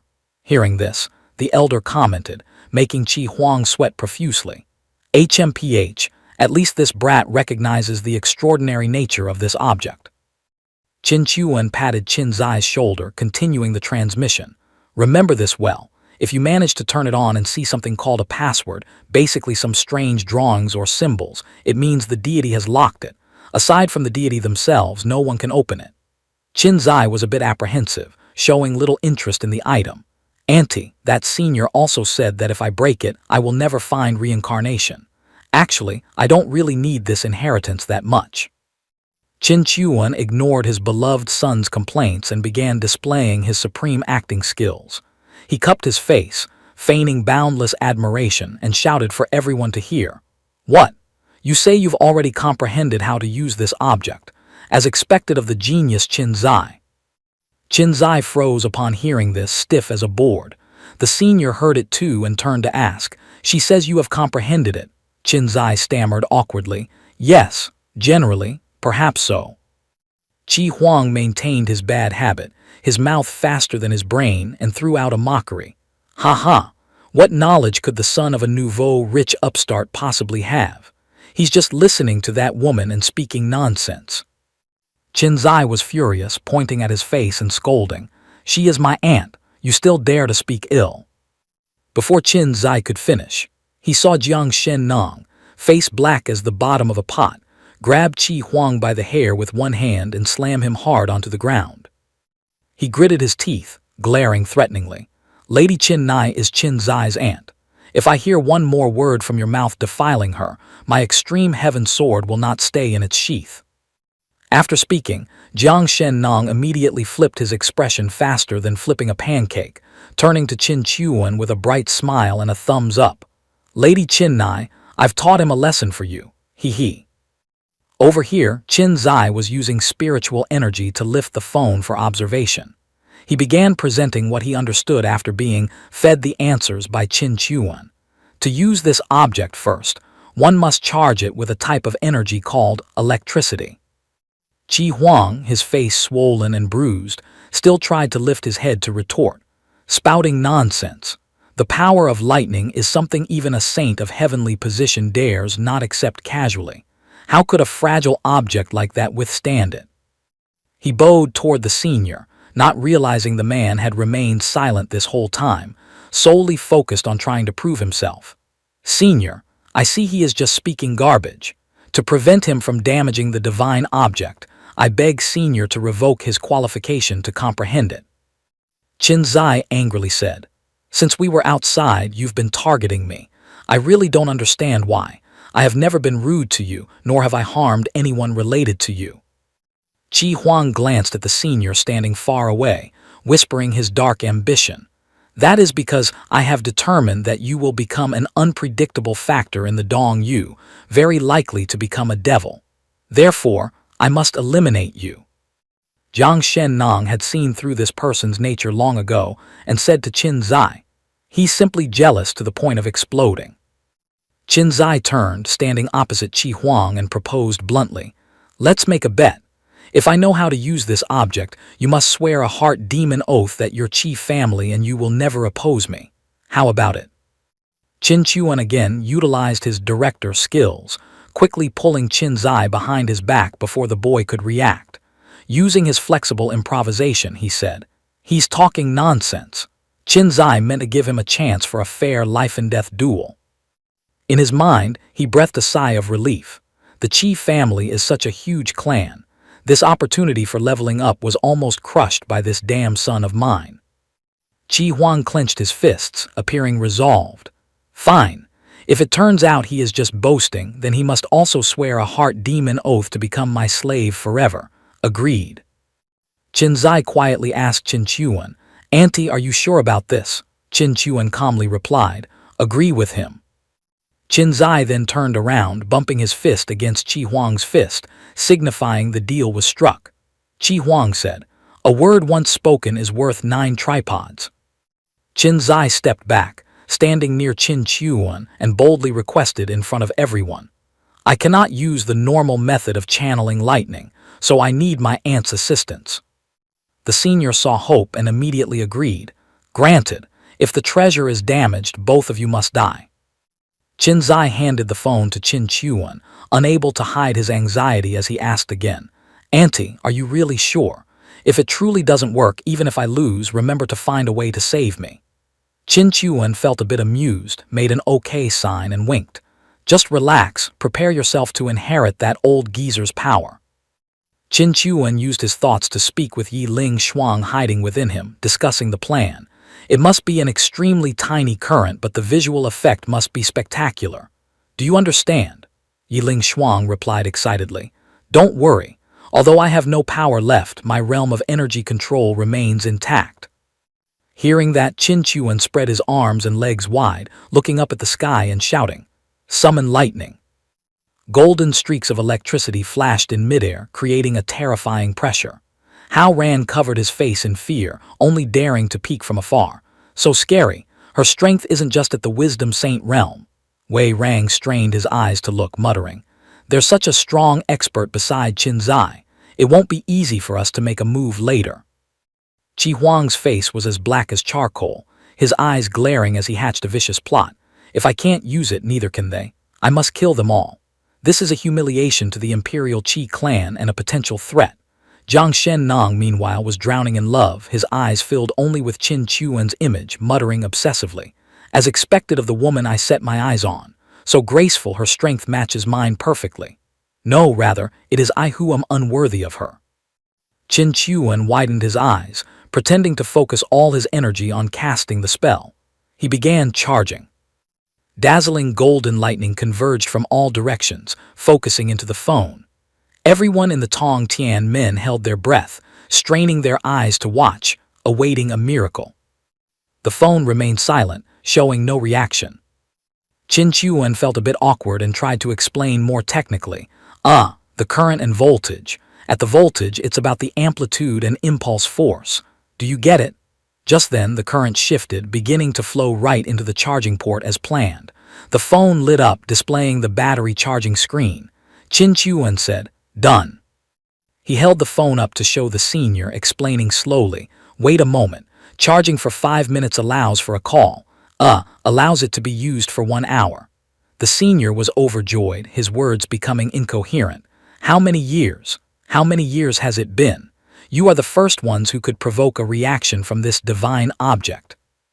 Qin Chuan handed the phone to Qin Zai, whispering, "Just follow the operations I showed you." Qin Zai seemed to have fully inherited his father's deep-acting genes, replying, "Right, don't worry, I'm very good at pretending." Qin Zai opened the password entry interface, let out a sigh, and spoke to everyone as if it were incredibly difficult. "The immortal has left usage restrictions. Now I must begin to break this restriction." He held the phone, fumbling around as if struggling immensely, breaking it horizontally. 1 2 3 4 5 6, ... No good, let's try vertical, also no good. The snake pattern, also incorrect. He turned around, feigning embarrassment. The immortal has locked the treasure. I tried a few times, now I must wait for the time it takes to drink a cup of tea before I can try again." But just that alone was enough for the senior to look at him with eyes sparkling in admiration. Qi Huang shouted loudly, interrupting to sabotage, aiming to deny Qin Zai's achievement. Senior, this Qin Zai is clearly a blind cat meeting a dead rat. Although the divine object reacted, he cannot use its abilities, so it shouldn't count as him having comprehended the divine object. Zhang Shennong on the side couldn't stand it anymore and taunted Qi Huang. "I think you're the type who dares to play but doesn't dare to pay, afraid of dying at my nephew's hands. Furthermore, I don't believe the senior can't see that this kid has truly activated the divine object." Qi Huang argued stubbornly. "Lies. I'm not afraid of him. I'm only afraid he's wasting the seniors and all of our time. The time the Tong Tian men is open is limited, and we haven't explored anything yet. The phone displayed a notification. Please try again in 200 minutes. Qin Zai held out the phone, feigning helplessness. I truly have no way to break the password lock set by the deity. The elder lamented. Sai, what a pity. I thought I found some hope, but it was all in vain. Qin Zai interjected. But there is a part of its ability I can still borrow. The elder immediately went, ooh, moving closer to Qin Zai with joy, speaking rapidly. Is that true? If you can use even 1/10,000th of this divine object's power, it is worthy of being considered a successful comprehension. Qin Zai pressed the camera function while bullshitting according to Qin Chuan's instructions. This is the soul-capturing mirror ability, capable of absorbing our 3 souls and 7 spirits inside. But because there isn't enough spiritual energy to support it, it can only capture the image and cannot cause any damage. Saying so, Qin Zai held the phone in front of the elder, showing him his own image clearly on the screen. He was utterly astonished. This soul-capturing mirror truly has no damage. But who is this handsome old man in the mirror? Why does he look like me? Qin Zai was speechless at this narcissism, but innocently played along, cupping his hands respectfully. That is the senior's true form in our eyes. After this object captures the soul, it projects the truest appearance of a person. The old man was delighted, clutching the phone tightly. Good, good, good. The ability of this object is indeed excellent, pleasing to the ear and the eye and not too terrifying. So this realm emperor actually has such a handsome face.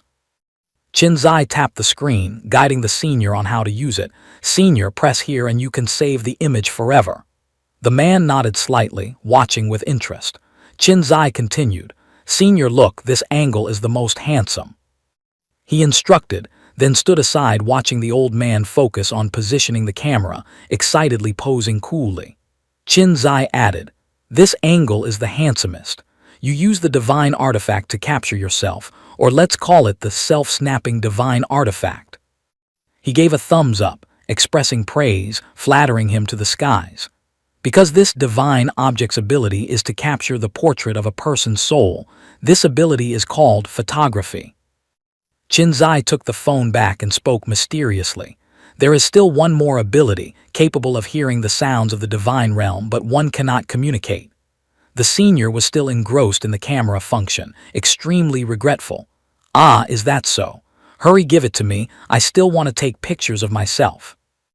After speaking, the old man finally digested Qin Zai's words and became even more excited, shouting, What?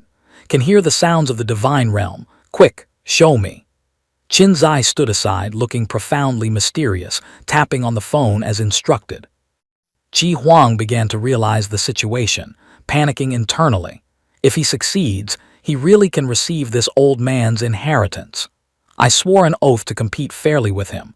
I'm afraid this will create a massive threat to me in the future. Qin Zai dialed 110. Since they weren't in the modern era, the phone couldn't connect to any server. Qin Zai casually lied. This is enough.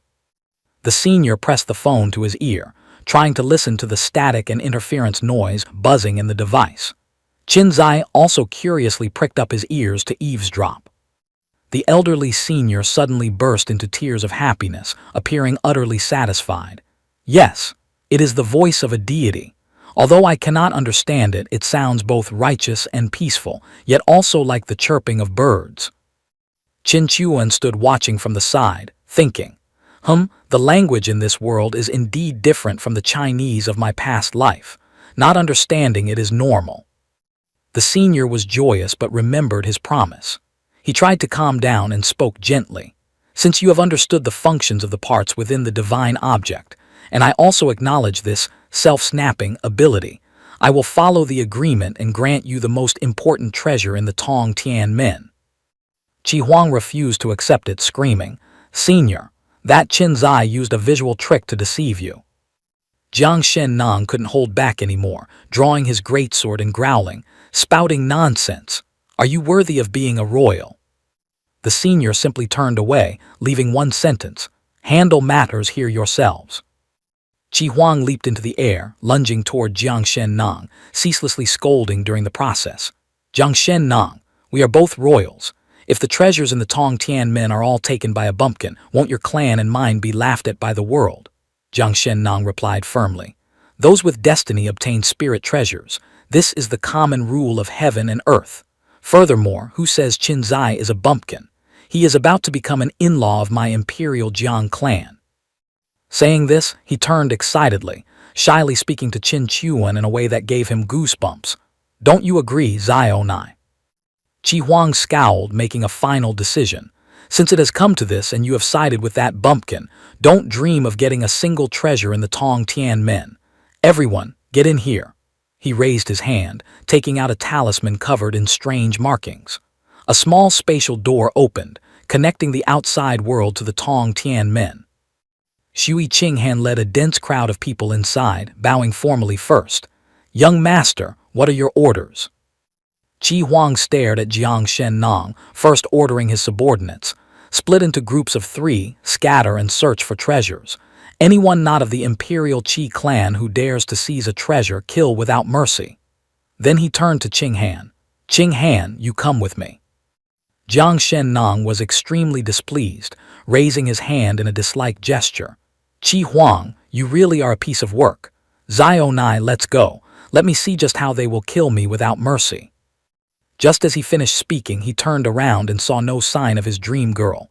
Jiang Shennong was bewildered. Huh, where is Xiao Nai? She was just here. At this moment, Qin Chuan was hiding behind a group of people, talking to Yiling Shuang. The kid isn't here, so my presence has vanished. Can you return to the kid's body? Such a great opportunity, don't let the kid waste it. Yiling Shuang replied. I know, naturally. I can sense the kid's location, I'm going ahead. Qin Chuan looked up at the sky, seeing Qi Huang and Qinghan sneaking away together. He thought, with me here you still want to snatch treasures. Keep dreaming. Qi Huang, flying in midair, suddenly spat out a mouthful of blood. He furiously wiped the blood from the corner of his mouth, muttering, Qin Zai, that old man. Jiang Shennong, if I Qi Huang do not kill you, I swear I am not human. Shui Qinghan asked worriedly, Young master, are you all right? Why are you so heavily injured? Qi Huang began to twist the truth, feigning weakness and helplessness. Was it not because of your useless sister? I had good intentions to help him, yet I was deceived by him, then ambushed twice by that old demon Taoist and Jiang Shennong. Far away on a high mountain, a dazzling light suddenly flashed. Qi Huang saw it and was overjoyed, forgetting his pain, shouting loudly, That is the light of a spirit treasure. I am indeed protected by the imperial dragon luck. Ha ha ha, he ordered Qinghan. Quick, support me over there and treat my injuries on the way. Qinghan pretended to be naive and responded, Yes, young master. Wei Rang stood frozen with Hao Ran inside the Tong Tianmen. Wei Rang was a bit confused. What now? Qin Zai was taken away by that old man. How do we complete our mission? Hao Ran was also worried. That brat Yin Mang's clone was destroyed, his main body must be weakened. This is difficult to resolve. Hao Ran stroked his chin in thought for a long while, suddenly coming up with a bold idea. Right, wasn't there a woman just now? I think she's Qin Zai's aunt. Although she is very strong, if the 3 of us combine our strength and ambush her outside, wouldn't defeating her be as easy as turning over a hand? Wei Rang heard this and went along with it, unaware of the danger lurking ahead. Right, you really are insidious. Smart. Where is that woman? Hao Ran rolled his eyes around, then decisively ordered, Let's quickly search around once. If there's no destiny for us, let's hurry outside to set the ambush. Wei Rang agreed. Okay. The moon had risen high, illuminating the surroundings. On a strange stone pillar there was a mysterious fan encased in a thin layer of crimson film. Qinghan whispered, I didn't expect a treasure of the demon race to be here. It requires the power of blood essence to tame. Qi Huang, meditating on the spot, issued a directive. Qinghan, go, use your blood to satisfy that fan. Qinghan pretended to agree innocently. Yes, young master. Finished, he still showed some hesitation, speaking timidly. Young master, this treasure is so powerful, we cannot let it fall into others' hands. This subordinate fears my power is lowly. Before he finished speaking, Shui Qinghan thrust a sharp dagger straight into Qi Huang's chest, leaving him no time to react. Shui Qinghan gritted his teeth, whispering to Qi Huang, so it still requires the young master to use his own life source to water it. After this subordinate obtains this treasure, I will certainly cherish and use it carefully." Qi Huang could never have expected this day to come, asking unwillingly while struggling, "Qing Han, I saved you, I nurtured you. Why?" Shui Qinghan had known everything all along. He grabbed Qi Huang by the hair, snarling, "You saved me. Did you not order people to kill my entire family, then step in to save me just to raise me as your loyal dog? Are the confidants you've used and then killed few in number?" Qi Huang's eyes bulged in disbelief. Shui Qinghan's hand pressed against his forehead and waves of spiritual energy surged into him.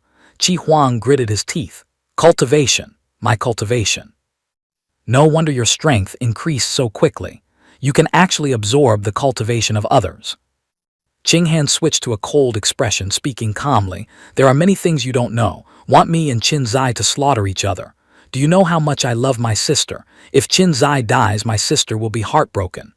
Qi Huang tremblingly held his hand, trying to beg, Don't kill me. Whatever you want, I agree. I beg you, don't kill me." Qinghan's face darkened, smiling a cruel smile. Is this the feeling of looking down on someone? Truly not bad. Suddenly, Qinghan startled, glancing around. He raised his hand to block a strike of spiritual energy, asking loudly, "Who?" Qin Chuan was the one who had just arrived. Traces of pale gold spiritual energy still lingered on him. He feigned surprise.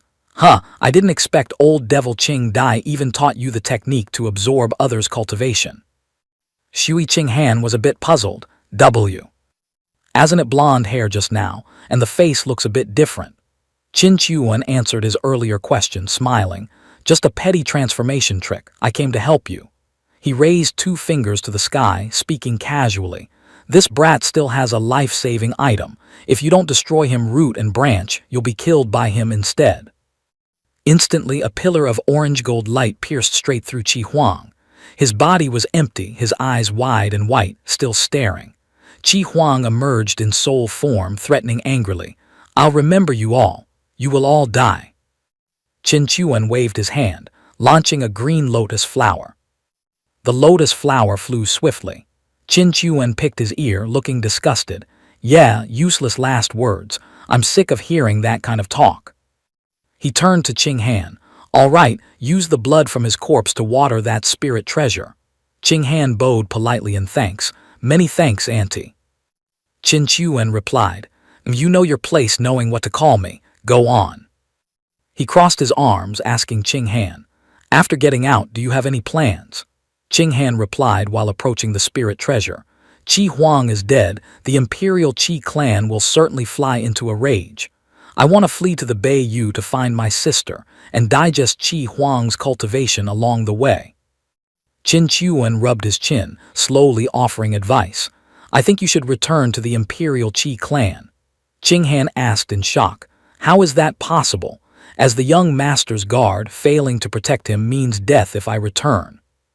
Qin Chuan leisurely approached, whispering a dangerous yet incredibly tempting game plan into Qinghan's ear. "If you go back empty-handed like this, of course, you're doomed. But think about it. How fierce is the infighting among the Qi clan descendants? Among this pile of treasures, you just need to bring back 1 or 2, plus the resounding reputation you just gained, and throw it to them." Qinghan seemed enlightened, his gaze sharpening as he continued the thought clearly.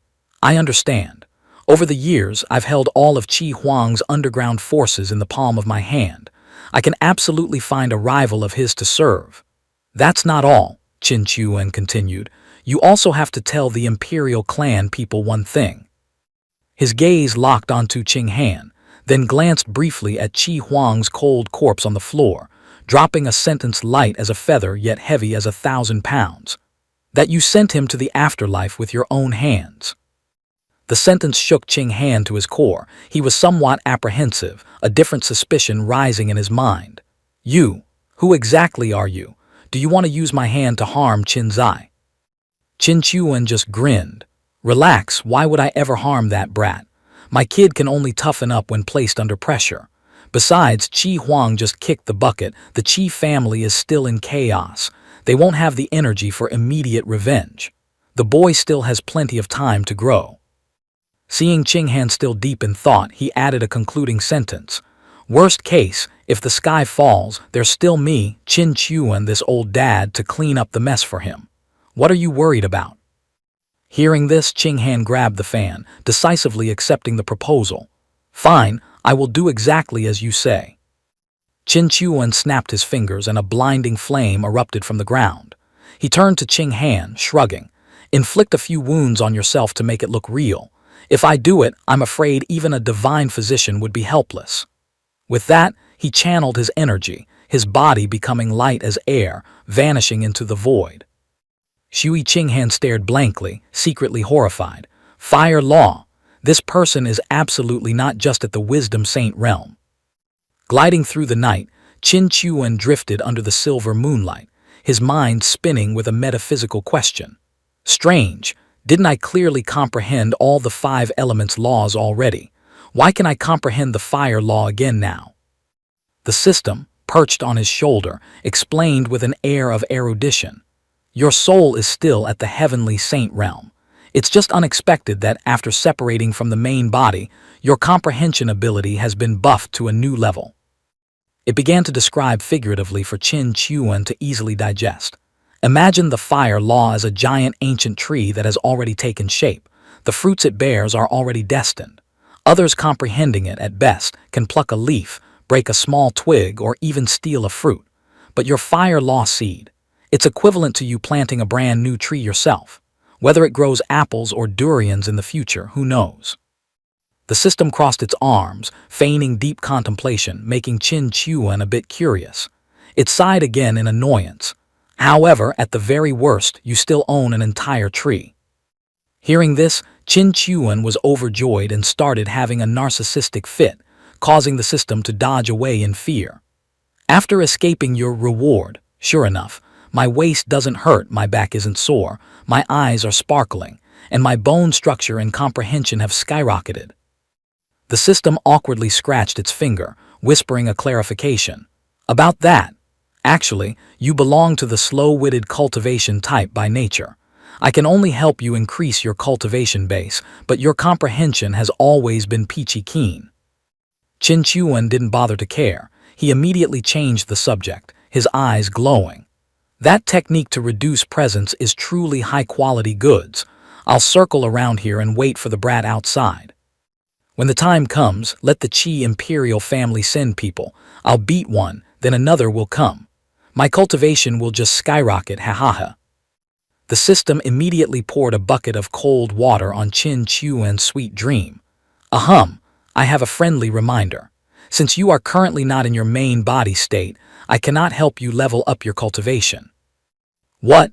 Qin Chuan shrieked, almost losing his balance and falling from the sky. He clutched his head, his face turning pale, his words becoming a mess. Saying that means if some heavenly realm old monster comes crawling here now, wouldn't the two mother end? Ah no, father and son be wiped out in a single note. Qin Chuan grimaced. No way, he stroked his chin, pondering deeply. I must find a way for the main body to recover before that Qi Imperial family bunch regains their composure and sends someone I can't handle. He spun around, grabbing the system frantically. If I die, you won't know what to do either, right? Hurry and tell me how to return to the main body. The system shook its head, dropping a profound piece of advice. See yourself clearly, understand your nature, plus fuse with the 5 elements principles of the main body, and you can merge. So how long will it take for my main body to fuse the 5 elements laws? Qin Chuan asked pressingly. The system replied, since it can only rely on instinct, the fastest would be 1.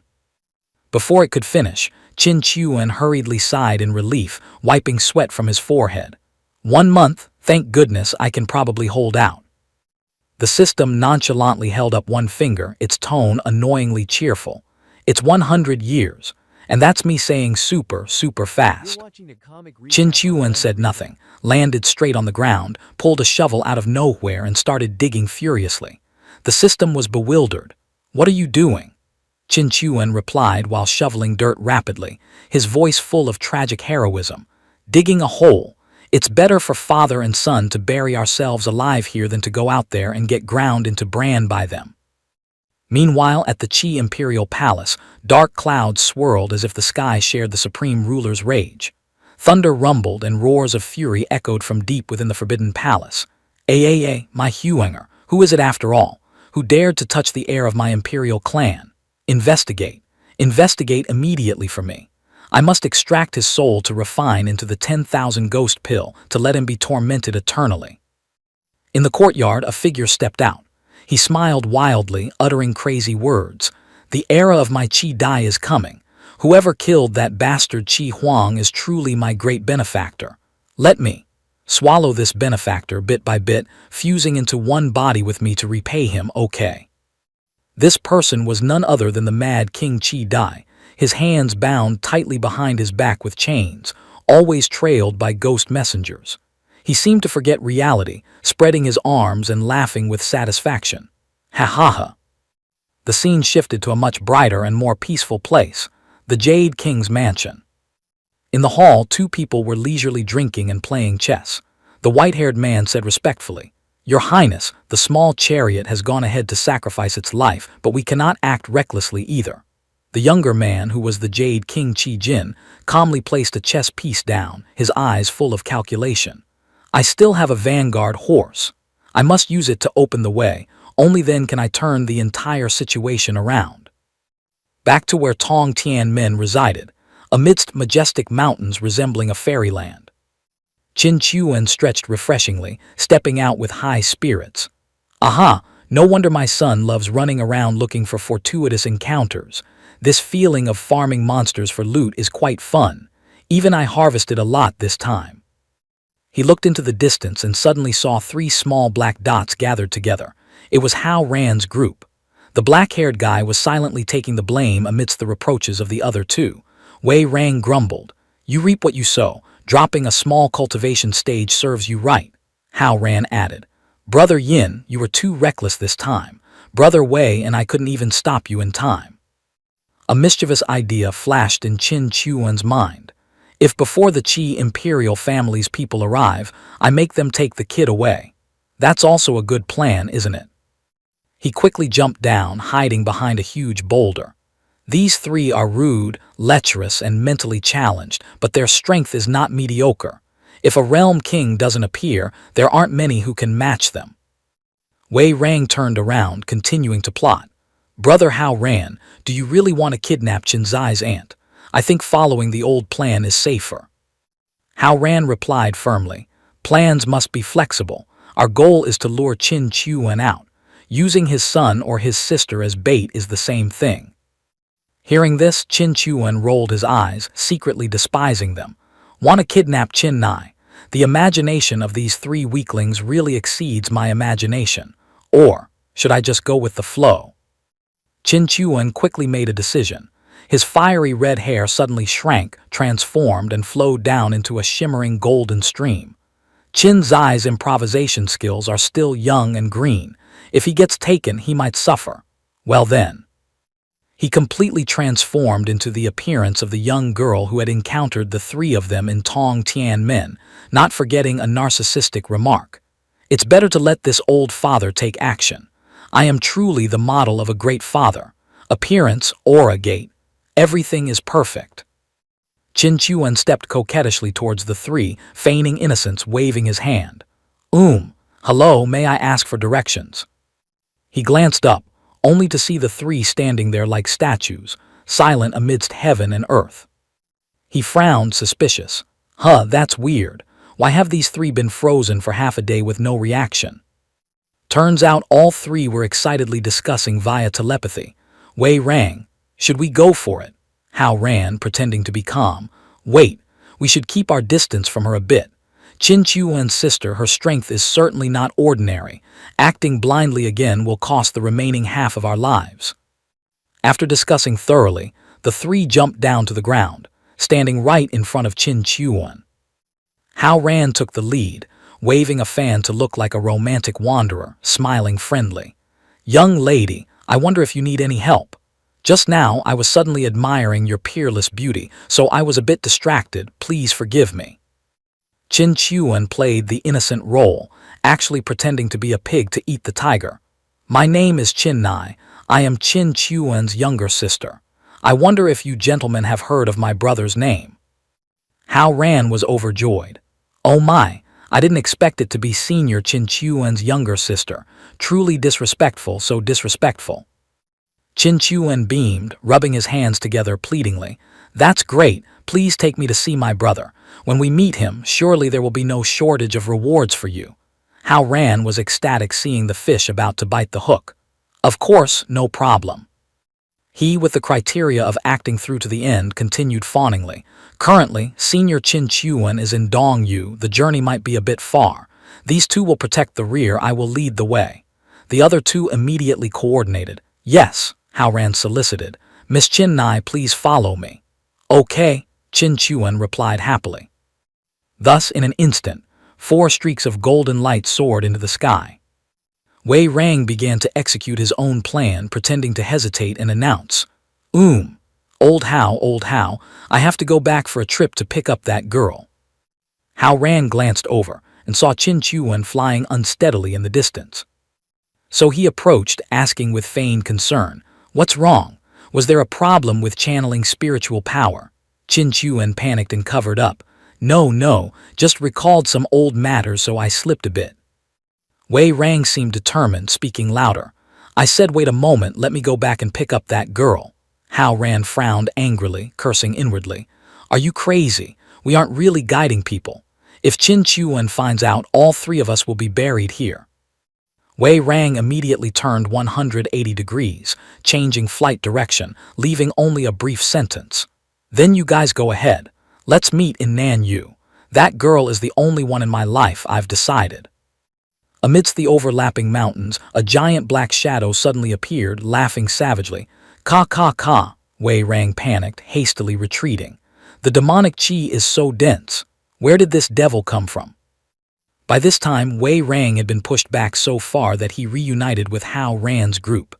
The devil laughed and said, This soul aura is so familiar. It belongs to that brat who destroyed my clone in the outer realm. Ka. Didn't expect to meet here. Qin Chuan glared at the devil, memories rewinding in his head. This familiar laugh. Isn't this the Ka devil I dragged out earliest and beat until he ran away minus his shoes several times? Truly enemies on a narrow road. The devil quickly condensed into human form. Hao Ran hurried to bow and clasp hands respectfully. Senior misunderstood. We are leaving right now. He brutishly waved his hand, throwing all 3 far away, leaving them only time to scream miserably. He coldly uttered eyesore, then turned his gaze towards Qin Chuan.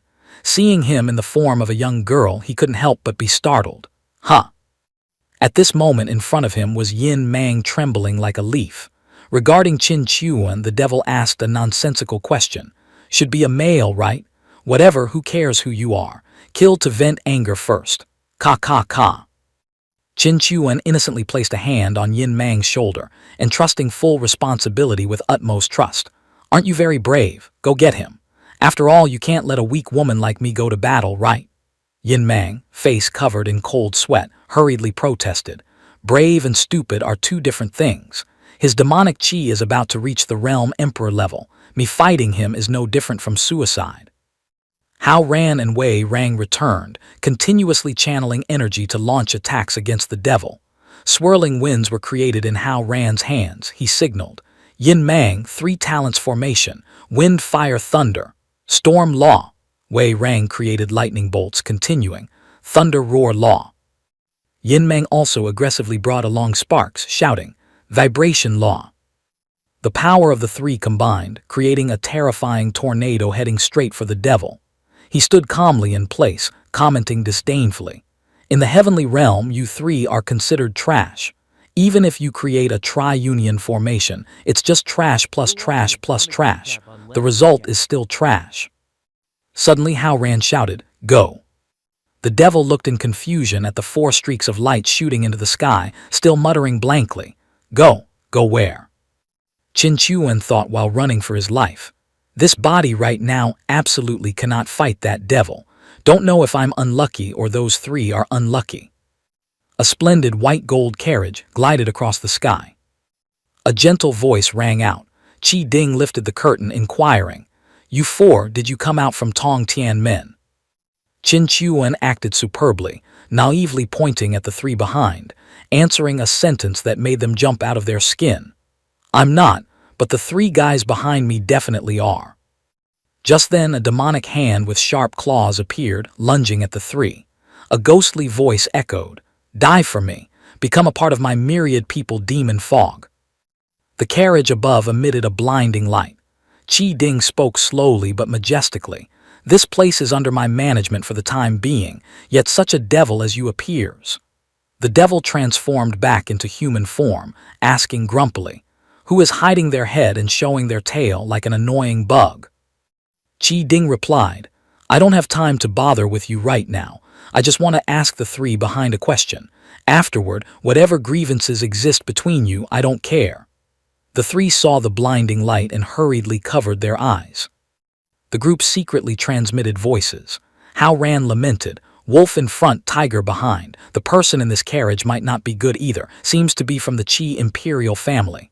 Wei Rang added, "Use that thing. Otherwise, today we will definitely die here." Yin Mang groaned, "Damn it, why so unlucky? Not only lost a clone but also suffered heavy losses." That devil, not knowing the immensity of heaven and earth, emitted patches of black gas gradually invading the golden carriage, rudely replying to Qi Ding, "Ka, this demon does business. Does a tattered imperial family like yours dare to point fingers?" "Then you go die," Qi Ding replied. Hao Ran over there suddenly unleashed a strangely shaped treasure. Using this space-traversing shuttle once costs over 10,000 spirit stones. Upon return, must make Tian Lang Ming compensate. Go. Qi Ding gritted his teeth. "Did I let you go? Stay here for me." However, that devil kept entangling and wouldn't let go. "You stay here for me is more like it." Precisely because of this, Qi Ding missed the opportunity, letting the group and Qin Chuan slip away smoothly. Qi Ding decided to abandon the golden palanquin and rushed out. "Damn it, those people very likely know clues about Qi Huang's death. Since it's like this, you life-weary devil, I grant you death." The devil drew a long sword, gripping it tightly, grinning to reveal his gums, challenging. "I couldn't ask for more, old man." Yiling Shuang stepped inside and her jaw almost hit the floor. The luxurious and magnificent scene inside looked like a miniature royal castle. She turned her head looking all around, eyes unable to look away. Unbelievable, outside it's only the size of a hand, but inside it's so vast. A spatial treasure that can contain living people. This is the first time I've seen one. Being immersed in shock, suddenly the system beside her screamed happily. This is mine. It's mine, Qin Chuan. Ha ha ha, mine." Yiling Shuang couldn't understand at all, asking in puzzlement, "What is yours? Are you having a fit?"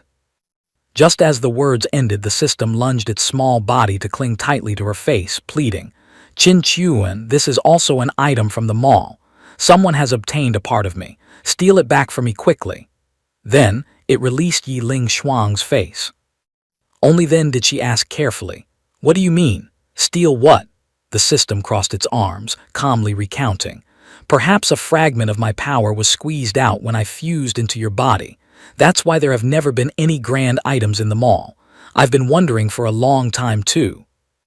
Yiling Shuang, hearing the words power fragment, immediately looked excited, her eyes revealing greed. She smiled a scheming smile, flattering. "If you say so, then definitely must get it back. It was originally yours. How to take it, just say, I'll do it all." Seeing it had found an ally, the system immediately smiled a sinister smile, making a throat-slitting gesture and saying, "Task to do. Find the creator of this flying shuttle and send him on his way." Hao Ran from a corner approached, hearing the system's words, and interjected with some advice from his experience. "Using this flying shuttle consumes a lot of spiritual power. Using supreme-grade spirit stones can't even make up for the consumption." Saying this, he walked right in front of Yiling Shuang, continuing the conversation. Qin Nai, right? Everyone escaped together. Could you please also lend a hand?" Yiling Shuang saw he seemed to understand this shuttle, got interested, looked straight at his face and asked, "Is this golden shuttle yours, he?" Hao Ran heard this and replied helplessly, "I wish, but unfortunately it's not." Just as he finished, Yiling Shuang suddenly patted his shoulder, making him jump. Hao Ran looked defensive, stepping back. "Miss, please have some self-respect. I am Hao Ran." Before he could finish, he was cut off by Yiling Shuang. She asked, "The destination of this flying shuttle is already selected, right? Just need to channel spiritual power to get there." Hao Ran felt a bit uneasy, stammering, "Right, that's right. So I want to invite you to join in channeling spiritual power to help." Yiling Shuang heard Hao Ran's confirmation, her face becoming sinister. "Then no need to bother me. Draining the spiritual power of you three is enough to use." Hao Ran went pale after that sentence. He wanted to run for help. "Not good, Wei." Just as he screamed, he was immediately blocked by Yiling Shuang. "Shh, don't do things that make people waste more energy." She used magic to gag Hao Ran, leaving him only able to move helplessly. Yiling Shuang spoke excitedly while casting the spell. "Trick the two of them over here, one by one. I've planted the law curse in you. Try to have a thought and you'll know the result immediately." One incense stick of time later. Yiling Shuang stood right at the shuttle's nose, looking out beyond the protective barrier, mouth constantly exclaiming, "Getting closer and closer to the realm boundary. Truly fast. You three are also quite strong. Are you very eager to take me to meet that person called Alliance Leader Tian Lang?" Saying so, she turned to Hao Ran's group, urging, "Hurry, hurry, hurry, speed up. I can't wait anymore." Hao Ran looked incredibly tired due to depleted spiritual power, sweat streaming down. He gritted his teeth, glancing at Yiling Shuang, who was leisurely exploiting his labor, eyes full of hatred, muttering curses. "Can't wait. Wait until you fall into Alliance Leader Tian Lang's hands. You'll know how ridiculous you are right now." Yiling Shuang seemed to hear Hao Ran's words. She approached, slowly sat down in front of him, speaking sarcastically. What you say might be true, but right now I have a thought. You're about to die yet still dare to talk big. Is this the legendary scholar's backbone?" Mocking wasn't enough to vent her anger. She turned to point at the other two, ordering, "You two take it easy, let him speed up alone." Hao Ran saw Yiling Shuang getting more excessive, couldn't hold back and pointed straight at her face, scolding loudly. "Chin Nai, you female devil, don't bully a poor youth. 30 years he dong, 30 years. Yiling Shuang heard him dare to talk back, glared sharply and softly uttered, "Huh." Just a gentle warning action, and Hao Ran was terrified out of his wits, hurriedly swallowing the unfinished curses, immediately becoming obedient. 30 years working as an ox and horse for you. Lord Chin Nai long live. He. Hao Ran's 180-degree attitude change made the other two stare wide-eyed in astonishment. Yiling Shuang was satisfied seeing his submissive appearance. "I still prefer that scholar's backbone look you had just now, that feeling of arrogance and stubbornness." Yiling Shuang ignored the three. She looked outside, pondering deeply. "Sai, he's right. This body of mine right now might not necessarily handle that Alliance Leader Tian Lang, must plan more carefully." After thinking thoroughly, Yiling Shuang turned back, ordering the three, "Change course. Turn around to Shen Hishan to find my brother." But just as she finished, she heard a strange voice in her ear. "Turn around. I thought you truly feared neither heaven nor earth and had some ultimate move for self-defense." Just as Yiling Shuang turned to find the source of the voice, Hao Ran screamed joyfully, Alliance Leader Tian Lang, save me." Yiling Shuang couldn't stand his fence-sitting attitude and shouted, "Noisy, I hate hypocrites like you the most." Simultaneously, flames erupted around Hao Ran, causing him to scream in pain. I don't want to die, Master. I accept you as Master. Alliance Leader, save me. Alliance Leader, I agree to submit." At this moment, a figure in a mysterious black cloak appeared behind Yiling Shuang. He spoke, making her jump. "This golden shuttle is my item. Naturally, I can sense it the moment it activates. Luckily, I came to support in time. Otherwise, wouldn't I have let a big fish like you escape?" Hao Ran over there was still screaming for help while burning. "Alliance Leader, save." But the Alliance Leader had no intention of saving him. He said coldly, "Thought you were so smart, turns out still just trash. Or do you need the other two to keep you warm for fun?" The other two heard their names called, about to suffer the same miserable fate as Hao Ran, so they hugged each other trembling in fear. Yiling Shuang ignored the two shaking like leaves behind her. In her head now was only one idea: strike first to gain the upper hand. Thinking so, she immediately cast a spell, rushing straight at the black-robed man. Green Lotus Sword Art. But Yiling Shuang's move was quickly and easily neutralized by Alliance leader Tian Lang. He said arrogantly, "Strength isn't much, but looks quite pretty." Yiling Shuang was knocked back by the counterattack. She pushed herself up, seeing him look down on her. She smiled and asked, "Oh, just like that, and you assume my strength isn't much?" Just as she finished, the spot where the Alliance leader stood exploded, giving him no time to dodge. Yiling Shuang continued, "This is the law trap I newly invented, the delayed explosion type, using you to test it out." The Alliance leader, having been ambushed, roared in anger, "Damn it! Apart from that person, no one has ever been able to injure me, Zai Tian Lang." The explosion just now had blown away his black cloak, revealing a furious face. "I must cripple you, torture you bit by bit." Yiling Shuang, after seeing Alliance leader Tian Lang's true face, her eyes wanted to pop out, mouth gaping in disbelief. Old Nan Wang. Zai Tian Lang, you are Alliance leader Tian Lang." Zai Tian Lang was startled seeing someone recognize his true identity. He immediately interrogated, "You know me? Are you someone sent by the Yang family to catch me?" "No, impossible." He immediately reached out to strangle Yiling Shuang, screaming orders. "Who are you? Why do you know me? Speak." Yiling Shuang, being strangled, still tried to appear calm, though feeling some tension inside. She gently said one word: "Explode." Zai Tian Lang didn't recover in time. "What? Mother of asterisk. Immediately after, the flying shuttle exploded. Yiling Shuang managed to escape in time. She looked up at the exploding shuttle, unable to help but exclaim internally, "Old Nan Wang transmigrated here. His strength increased quite fast too. If my lost seed wasn't flexible enough, I fear I couldn't have handled it, but didn't expect." Zai Tian Lang also escaped. He stood right near Yiling Shuang and had heard all those words. He shouted loudly, making Yiling Shuang jump. "Put away that useless thing of yours. Say everything you know, then take me to find other transmigrators." Yiling Shuang was quite surprised that Zai Tian Lang could escape the explosion unharmed. Realizing the situation seemed bad, she sought help from the system. "System, is there anything that can help me send him to heaven?" The system, being asked, immediately appeared. It looked at Zai Tian Lang rushing over, then suddenly pointed angrily at his face, voice full of outrage. "It's HIM. It's that guy." Yiling Shuang saw the system extremely angry upon seeing Zai Tian Lang and was dumbfounded, unbelieving. She asked blankly, "Our friend, little Na Jia, you say he is Na Jia?" The system hurriedly urged, "Qin Chuan, kill him quickly. Hurry up, my fragment is right on him." Yiling Shuang was just about to open her mouth to reply when a powerful magic beam grazed her chest.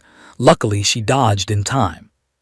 Following that were a series of similar beams fired from all sides, all aiming at Yiling Shuang. She struggled to defend while replying to the system, "Do I look like I don't want to kill him? But the problem is, can't beat him. Hurry and open hacks for me." Just as she finished, Zai Tian Lang appeared like a flashing black shadow right behind Yiling Shuang. He cast a spell, the curse ringing out, making Yiling Shuang tremble in fear, face pale. Dark wisdom. In an instant, she was surrounded by thousands of glowing red eyes. Yiling Shuang looked up at this scene, unable to help but exclaim, "So many yin laws, worthy of being a transmigrator too." She didn't hesitate, immediately casting her indestructible golden bell light spell to destroy those dark eyes. Light radiated from her, quickly wiping out every eye it shone upon. Afterwards, she hurriedly fled from Zai Tian Lang's pursuit, running while impatiently urging the system, "Where is my buff? Still not here. Don't turn into defective goods whenever needed like this." The system, being urged, had no choice but to offer a reluctant solution. "Things having come to this can only awaken your main body earlier than planned. Rely on the Law Seed and your invincible at same level ability to defeat him." Yiling Shuang heard this and panicked. "Before you said it would take 100 years to return. How to awaken early now. You aren't betting my future on this, are you? The system hurriedly explained. Of course not. This time, the price to pay for early awakening I will bear. Getting the fragment back to return is worth it. Just then, Zai Tianlang caught up. He looked at the bewildered Yi Ling Shuang, laughing sinisterly and threatening. If you don't speak, I will kill you, then soul search. Facing Zai Tianlang's pursuit and powerful attacks, Yi Ling Shuang had to focus on escaping first, then figure things out. Think of a way to escape this pursuit first, then talk. Elsewhere on the peak of Shen Hishan, Qin Zai was standing there, waiting wearily. Father, when will you return? I've been framed. If you don't return, I can only run away. At this moment, Qin Zai was attracted by a dense pitch-black cloud on the sky, not far from where he stood. The dark aura is so thick, just looking at it makes one cold to the bone. Is it people from that arrogant Qi family? Speaking of which, he remembered his master, Yi Ling Shuang. He sighed helplessly. Back then when I went out the door, I didn't see Aunt anywhere. Losing track this time, wanting to know news of my mother is even harder. Damn it. Suddenly, a strong wind hit from behind, catching Qin Zai off guard. He instinctively raised his hand to block but felt a strange familiarity and safety from that wind. Wind is so strong, but why does it feel so safe? What is happening? Once the wind passed, Qin Zai looked much more spirited. He stood with back straight, head held high, eyes shining. He couldn't help thinking. In a split second, I felt like someone was backing me up. No need to fear anything at all. Suddenly, Zai Tianlang flew from nowhere to in front of Qin Zai. He laughed loudly. Haha, I investigated long ago. Qin Chuan is basically not here. Hurry and come die. At this moment, he glanced down at the mountain and suddenly realized someone was standing there, making him slightly surprised. Huh. While Qin Zai was bewildered, not understanding what was happening. Zai Tianlang looked closely and realized it was Qin Zai. He became even more unbridled, laughing arrogantly. Qin Zai, talk about effortless gain. It looks like today, no matter what happens, my harvest will be bountiful. Qin Zai didn't even deign to give the old man a glance. That imperious and boastful appearance was truly an eyesore, compelling the young master of the Qin family to deliver a stinging retort. Oh please, ugly and spewing verbal pollution.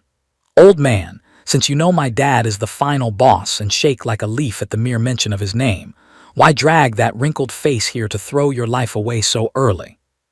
Hearing Qin Zai's mockery, Zai Tianlang boiled with rage, his face turning purple. He let out a roar, immediately channeling his signature darkness arts, and charged straight at Qin Zai.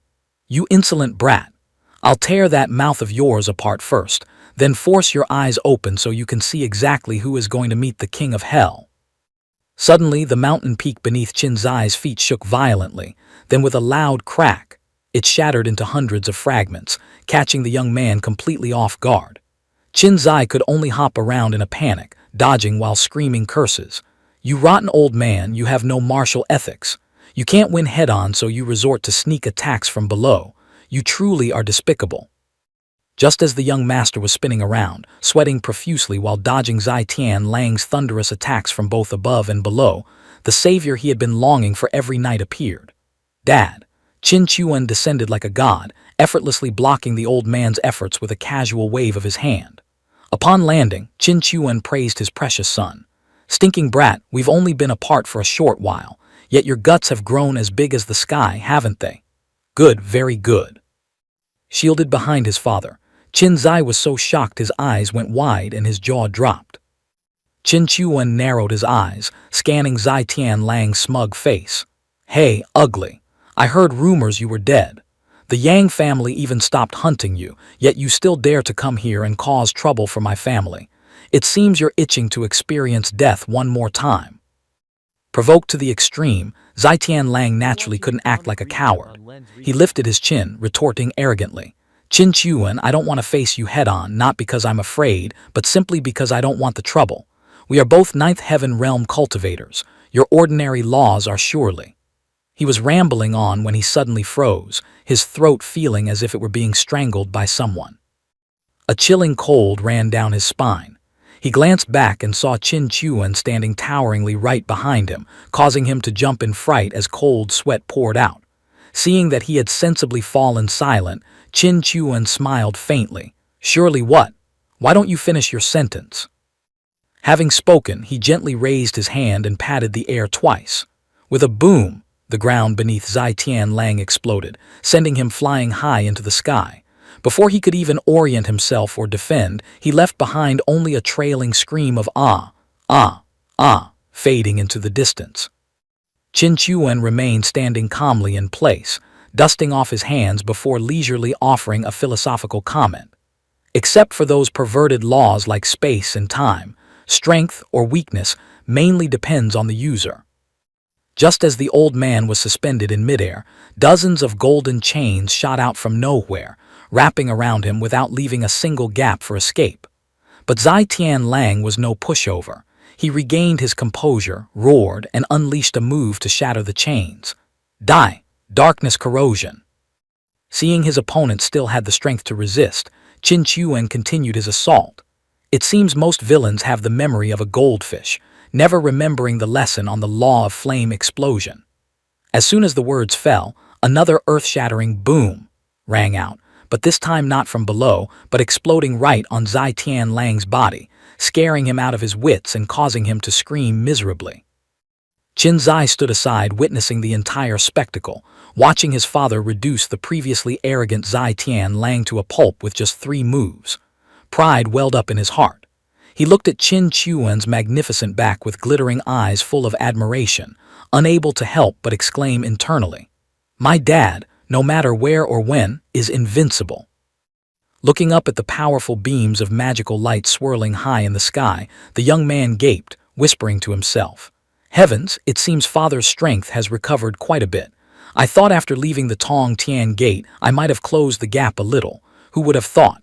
Sigh, my dad really is lonely in his invincibility." Qin Zai let out a helpless sigh. On the other side, Qin Chuan and Zai Tian Lang were still playing cat and mouse. Qin Chuan calmly descended in front of the struggling old man, asking curiously, "I'm a bit wondering, how the hell did you revive?" Zai Tian Lang, tumbling to dodge attacks, had no energy for a polite answer. He roared, "Wait until I kill you, I'll tell your son, then conveniently send him to follow you." "Oh, is that so?" Hearing this, Qin Chuan lost all interest in talking. He drew his sword immediately. "Since you refuse to speak, I'll just have to examine it myself." As soon as the words fell, Qin Chuan cast a spell. Immediately, a gigantic golden guardian shadow appeared behind him, radiating the majestic light of a peerless powerhouse. Qin Chuan swung his blade with mighty force. "I have a sword. Inside it hides divine rhyme, outside it is wrapped in law. This is called the Dao Cloud Sword." Zai Tian Lang was terrified and immediately unleashed his ultimate move to withstand this fatal attack. Darkness Law Descent. A pair of gigantic, blood-red magical hands, looking utterly hideous, appeared to block in front of him. Despite his extremely fast reaction, his life could not be saved. Qin Chuan's slash was still a split second faster. He spoke, "You are already dead." Zai Tian Lang looked down at his body, which had been sliced in two, stunned into silence for a few seconds. Even at the final moment, he tried to act tough. "Qin Chuan, next time we meet, I will definitely tear you to pieces." Hearing this, Qin Chuan merely gave him a look full of disdain. "It seems you really do have a resurrection trick. But if you're just an immortal punching bag, then however many times you come, I'll kill you that many times." Having said that, Qin Chuan turned around only to see a streak of golden light rushing towards him at rocket speed.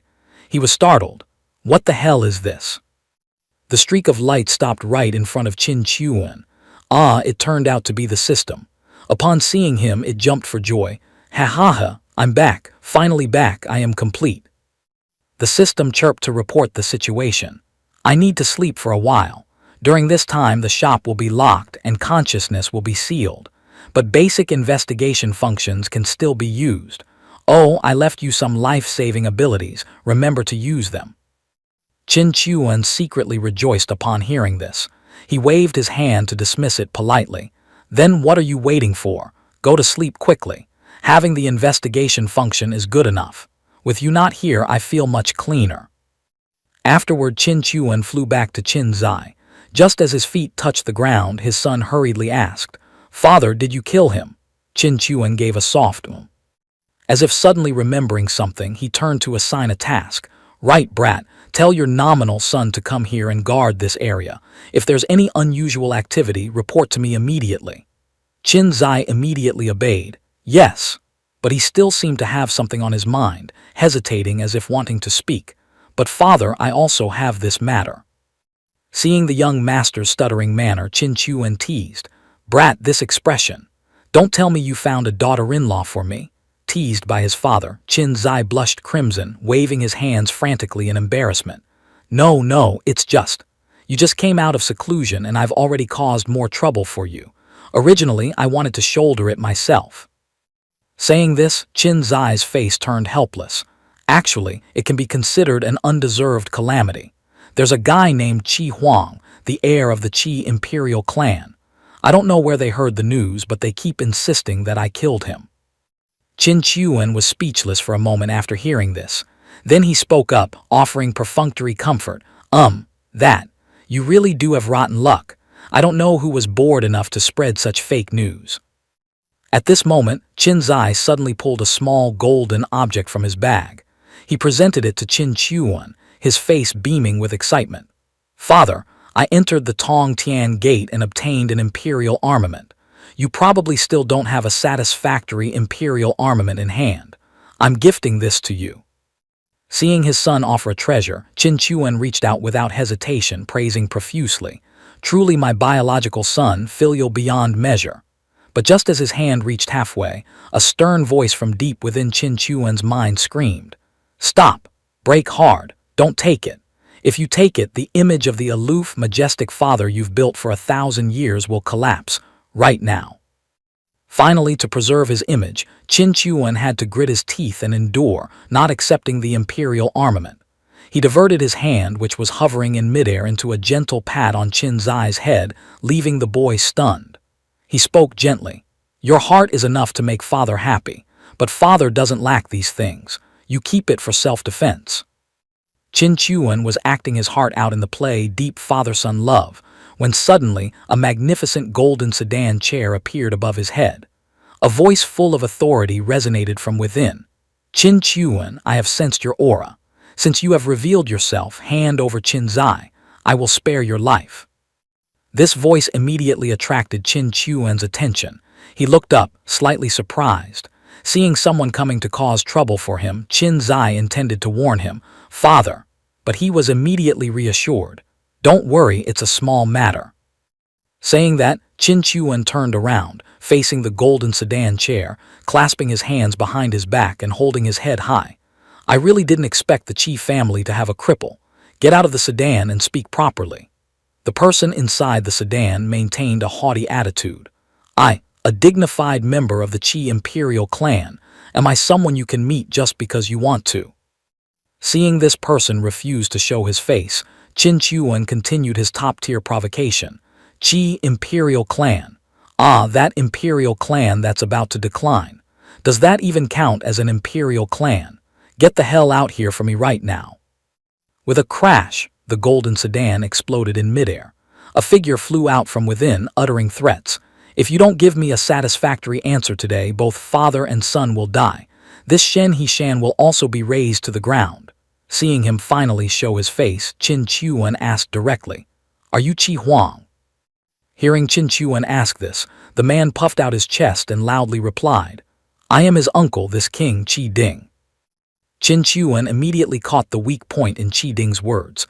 "Oh, I have another question.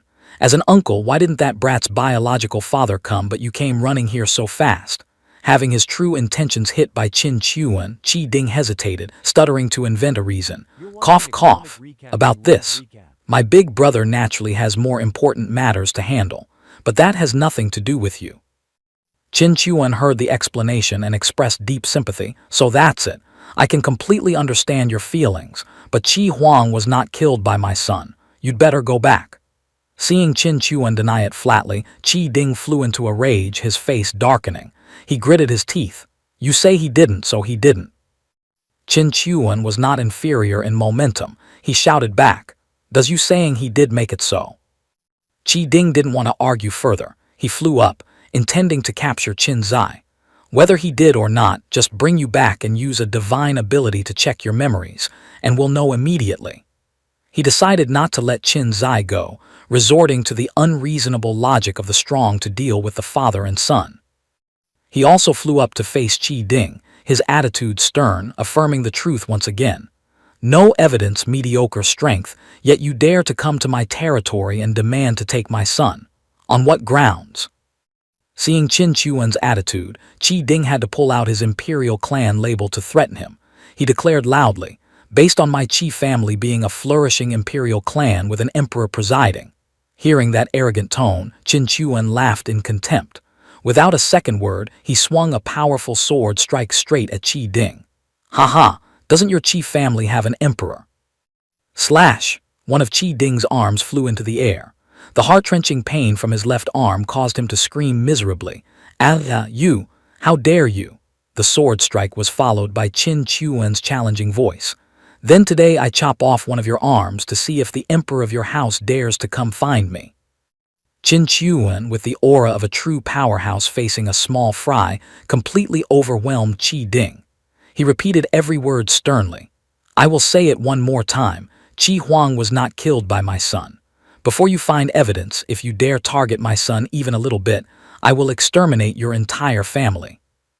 Saying that, Qin Chuan left Qi Ding a path to live so he could report back. Now, you can get lost. Qi Ding didn't dare hesitate for a second and fled hurriedly. His heart was a chaotic mess, pondering Qin Chuan's terrifying strength while figuring out how to deal with the father and son. That move just now was definitely not simply Ninth Heaven realm.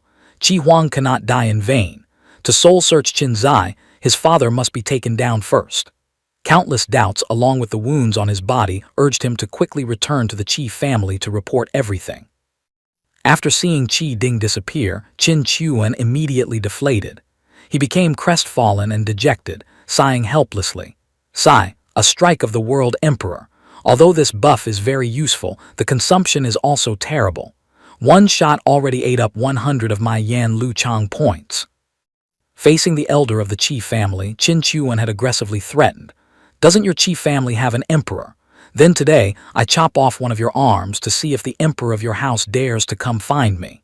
Hearing these words, the old Qi Ding was so angry he spat blood. Qi Huang's death, no matter what, is related to Qin Zai. An image of a golden soldier with terrifying red eyes appeared behind Qin Chuan. He roared. I said, Qi Huang's death has nothing to do with my son. If you want a question, tell that emperor old man of yours to come here and speak. Now you can choose. One is to get lost, two is to stay here forever. Witnessing the terrifying scene and hearing the spine-chilling threat, the old Qi Ding was so frightened that sweat poured down. He didn't dare utter another word, turning his head and running until he vanished. Seeing this, Qin Chuan calculated silently. Just an emperor-tier attack cannot fight against a real emperor. I must think of a way to pull the aggro onto this brat. From afar, Qin Zai immediately ran over, asking anxiously, Father, you used power beyond your level. Is the price bearable? I really didn't kill Qi Huang. I have no shame in my heart, even if I go with them to let them soul search. Before he could finish his sentence, Qin Chuan stepped forward and ruffled his hair roughly. Remember clearly, you are the son of Qin Chuan. Even if that person was really killed by you, they don't have the qualification to soul search you. It's fine, Dad can handle it. Saying that, he quickly regained his calm expression, urging Qin Zai, go out and train, practice your cultivation diligently. Dad has some things to do. He quickly pushed his son away. Hearing his father say this, Qin Zai exclaimed in surprise, Huh? He lost his balance, crying out, Dad. Qin Chuan pushed while instructing, those Qi clan people won't dare come looking for you in the short term. Remember, if you have free time, find a few more daughters-in-law for me. When Qin Zai's figure had disappeared into the distance, Qin Chuan screamed helplessly in his heart. System, oh system, you're not human, nor are you a machine. You are truly a dog. Since when does maintaining this body also require paying Yan Lu Chang points? Is this also one of the prices for forcefully waking up? As soon as the words fell, Qin Chuan's hair gradually changed color, quickly turning a fiery red. He looked at himself and muttered, the laws haven't fully integrated. Without using Yan Lu Chang points to maintain it, I revert to this form. Qin Chuan flew into the air, thinking to himself, luckily that brat left. If he saw this scene, he would probably think his dad has a sick hobby of wearing women's clothes. Time flew by. 4 days later. Qin Chuan, in the form of a stunningly beautiful woman, appeared inside a city gate. Around him, dozens of lecherous eyes from men were glued to his body with unconcealed lust. He rolled his eyes and muttered, "Is this the city of sin? Truly shameful. There are barely any heaven realm cultivators." A one-eyed man with green hair heard this and whistled. "Hey brothers, did you hear what that lady said? Asking for a heaven realm saint.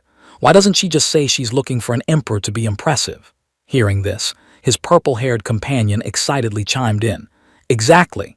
Who reaches the heaven realm and comes to a dump like this city of sin to hide?"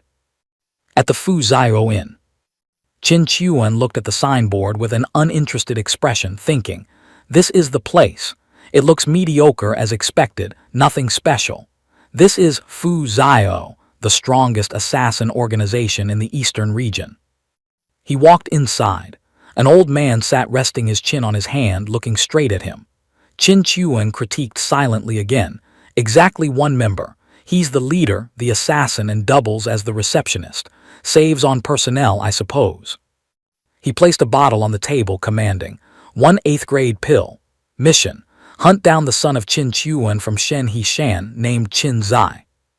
Hearing the request, the old leader picked up the bottle, examined it carefully, then spoke. "Qin Chuan of Shen Hishan. 4 days ago, even a 9th grade heaven realm cultivator from the chief family was beaten by him and ran back. Now you want to hunt his son." Seeing his hesitation, Qin Chuan asked annoyedly, "You don't dare." The old man spread his hands. "Need more money." Qin Chuan threw another bag of money at him. "Your strength is 6th heaven realm. 2 8th grade pills are already an exorbitant price. I have only one request.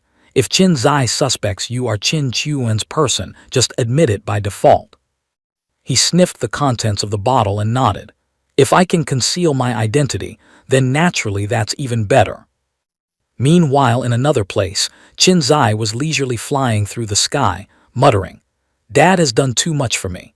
I have nothing to repay him with. Only by becoming the #1 prodigy of the eastern region can I make Dad proud." Swish, swish, swish.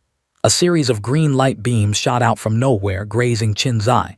He hurriedly dodged, shouting in panic, "Who is sneaking around assassinating people?" From midair, a man holding a dart slowly materialized, laughing loudly. "I am precisely here to kill you. Who you offended yourself do you not know in your heart?" Hearing this, Qin Zai asked in confusion, "Someone from the chief family." The old man replied, "Stop guessing. Go down to the underworld and ask the king of hell." As soon as he finished speaking, he turned into a cloud of sand smoke, quickly unleashing a green attack. The strike grazed Qin Zai, leaving him no time to react. A sensation of his body melting caused Qin Zai to collapse to the ground in pain. He struggled to crawl up, his voice weary. "You people really want to kill me. If you kill me, my father won't let you off. My father's strength is far greater than you imagine. No one can protect you." Boom! The old man's attack was blocked by a rock that suddenly rose up. The old man sneered. "A mere saint realm cultivator can control the law of earth. No wonder someone wants you dead." Qin Zai cried for help in his mind. "Master, I beg you." Yiling Shuang appeared beside him, her voice anxious. "The opponent is too strong, I'm still lacking a bit too." The old man had already closed in. He unleashed a blow that shattered the rock, saying smugly, "About to die and still tough-mouthed. As long as this old man handles it cleanly, what can your father do without evidence?" Hearing this, Qin Zai said, "It seems you really are from the chief family. Otherwise, why worry about having no evidence?" A sword appeared in the old man's hand. "Last move. Killing done, time to go." Saying this, he rushed at Qin Zai with terrifying speed. Seeing this, Qin Zai shouted, "Now is the time." His tone became stern. "Fire dragon piercing heaven, die for me. The ones who should die are you, the puppets acting as dogs for the imperial clan. You aren't even worth as much as a dog." Seeing the fire dragons roaring towards him, the bald old man quickly slashed horizontally with his blade. He laughed complacently. Is this an imperial armament? Stinking brat, thank you for gifting me a free treasure. Although an imperial armament is strong, it needs the owner's strength to maintain it. Your cultivation is too weak. At this moment, Yiling Shuang appeared beside him, holding a flame in her hand, and shouted urgently, "Master, now is the time." Suddenly, from beneath the earth, a gigantic fire dragon soared upwards. The bald old man was startled and flew away, shouting back as he retreated, "Brat, just you wait. As long as I'm not dead, that imperial armament will definitely be mine." Qin Zai looked up, saying in disappointment, "Still couldn't take him down." Yiling Shuang appeared beside him, replying, "Battle fluctuations might attract the attention of other powerhouses. We are very weak right now. We must leave immediately." Qin Zai said sadly, "Master, I'm still too weak. No matter what, I must become stronger." Hearing him say this, Yiling Shuang replied, "All right, whether for your sake or for my promise to Brother Chuan, I will help you become strong quickly." At this moment, in a distant place hidden behind a rock, Qin Chuan was watching the two leave. He smiled smugly. He has an imperial armament on him, and has the absolute strength to kill Qi Huang, but lacks the strength to protect that imperial armament. The next step is to figure out a way to let many people witness this scene. Qin Chuan stood behind the rock, chuckling. Although I used a photographic stone to record proof of the brat having an imperial armament, spreading the news isn't easy. I can't possibly buy tens of thousands of photographic stones to distribute everywhere. The capital required is too high. I'd go bankrupt. An idea popped into his head. He clapped his hands. "That's right. I don't have money, but the Qi family does. The Qi family fears me and doesn't want a direct confrontation, but they will surely be very willing to borrow a knife to kill a man and help me spread this matter. In the end, I just need to sit back and reap the benefits like the fishermen." He left happily, muttering incessantly, "I'll take this photographic stone to the Qi family. Barring any surprises, the Qi family might even give me a generous reward." In Qi Ding's room, a furious scream rang out. The old man Qi Ding, with a grim face, roared, "Damn Qin Chuan, and that bastard Qin Zai too," a subordinate reported continuously. "He said we are using him and even accepted your money. He also said after eating the plaintiff, the defendant gets eaten." Qi Ding slammed the table with a bang, shouting, "Qi Huang just died, and Qi Jin's faction is already making moves. How did Big Brother educate his son? No brotherly affection at all. And there's that terrifying Qi Emperor too." Meanwhile, outside the Xuan Wu sect, Qin Chuan appeared in front of a blue-haired man. Seeing his appearance, the man asked, "I wonder what business this senior has at my Xuan Wu sect. My Xuan Wu sect is considered one of the top forces in the eastern region, backed by the Qi family." Behind him, several people lay scattered on the ground, beaten by Qin Chuan. Hearing him say this, Qin Chuan, wearing a mysterious mask, spoke up, "I didn't want to strike either. It's just that this elder of yours was too arrogant. Actually, I came here to do business." Qin Chuan continued, "This item I'm sure you will be very interested in. See for yourself." A photographic stone flew towards the man. Seeing the image appear inside, the man gasped in panic, Imperial armament." The man tried to stay calm and asked, "Senior, although an imperial armament is extremely precious, my small Xuan Wu sect fears we cannot bear it, so I don't understand your intention." Hearing this, Qin Chuan replied, "This youth has a treasure on him, but his identity is extremely special. I dare not risk robbing him. You have a sect backing you, so you probably wouldn't dare either. My main purpose in coming here this time is to sell this stone to you, and you can resell it to the Qi Imperial clan above you." The man asked, "What identity does this youth have exactly to be so special? Could he be from another Imperial clan?" He replied, "His name is Qin Zai, the son of Qin Chuan from Shen Hishan." Hearing this name, the man broke out in a cold sweat, exclaiming in fear, "Damn it, it's him. Indeed very difficult to deal with." Saying that, he turned away, calculating silently. "No, wait, this is sky-high wealth. If the matter between Prince Qi Ding and Qin Chuan is true, then the value of this stone is immeasurable." Qin Chuan spoke with a stern tone. I can tell you the Qi family truly has a feud with Qin Chuan. Right now, they need an opportunity. If you don't want to buy, I'm leaving. As soon as he finished, the man immediately replied, Buy, senior, name your price. Qin Chuan continued, I heard the Xuanwu gold crystal of the Xuanwu sect is a top-tier crafting material. How about this? Give me 10 pieces, no need for more. Hearing his request, the man's face turned pale. Senior, Xuanwu gold crystal is something my Xuanwu sect creates using countless precious materials and secret ancestral techniques to precipitate. Moreover, the crystallization process is extremely slow. It takes 100 years to produce just one. He replied with a cold tone. I know. I've already investigated. I also know that based on current prices, one piece is enough to exchange for a top-tier saint spirit treasure. Qin Chuan quickly walked away, saying as he went, If you don't agree, I'll go find someone else. After all, the golden cloud lotus root of the Jin Yun sect, the 7-star purple bamboo of the Zai Zhu sect, or the heavenly fire crystal of Tian Huo Shan are all decent precious materials. The man immediately ran after him, pleading. Qin Chuan flew away, saying, It's a straight swap, money for goods. The man waved his hand to chase him down, moaning, Don't go, I'm afraid I'll regret it. Qin Chuan flew in the air, taking off his mask, and said happily, Next stop, Jin Yun sect. I never said I only had one stone.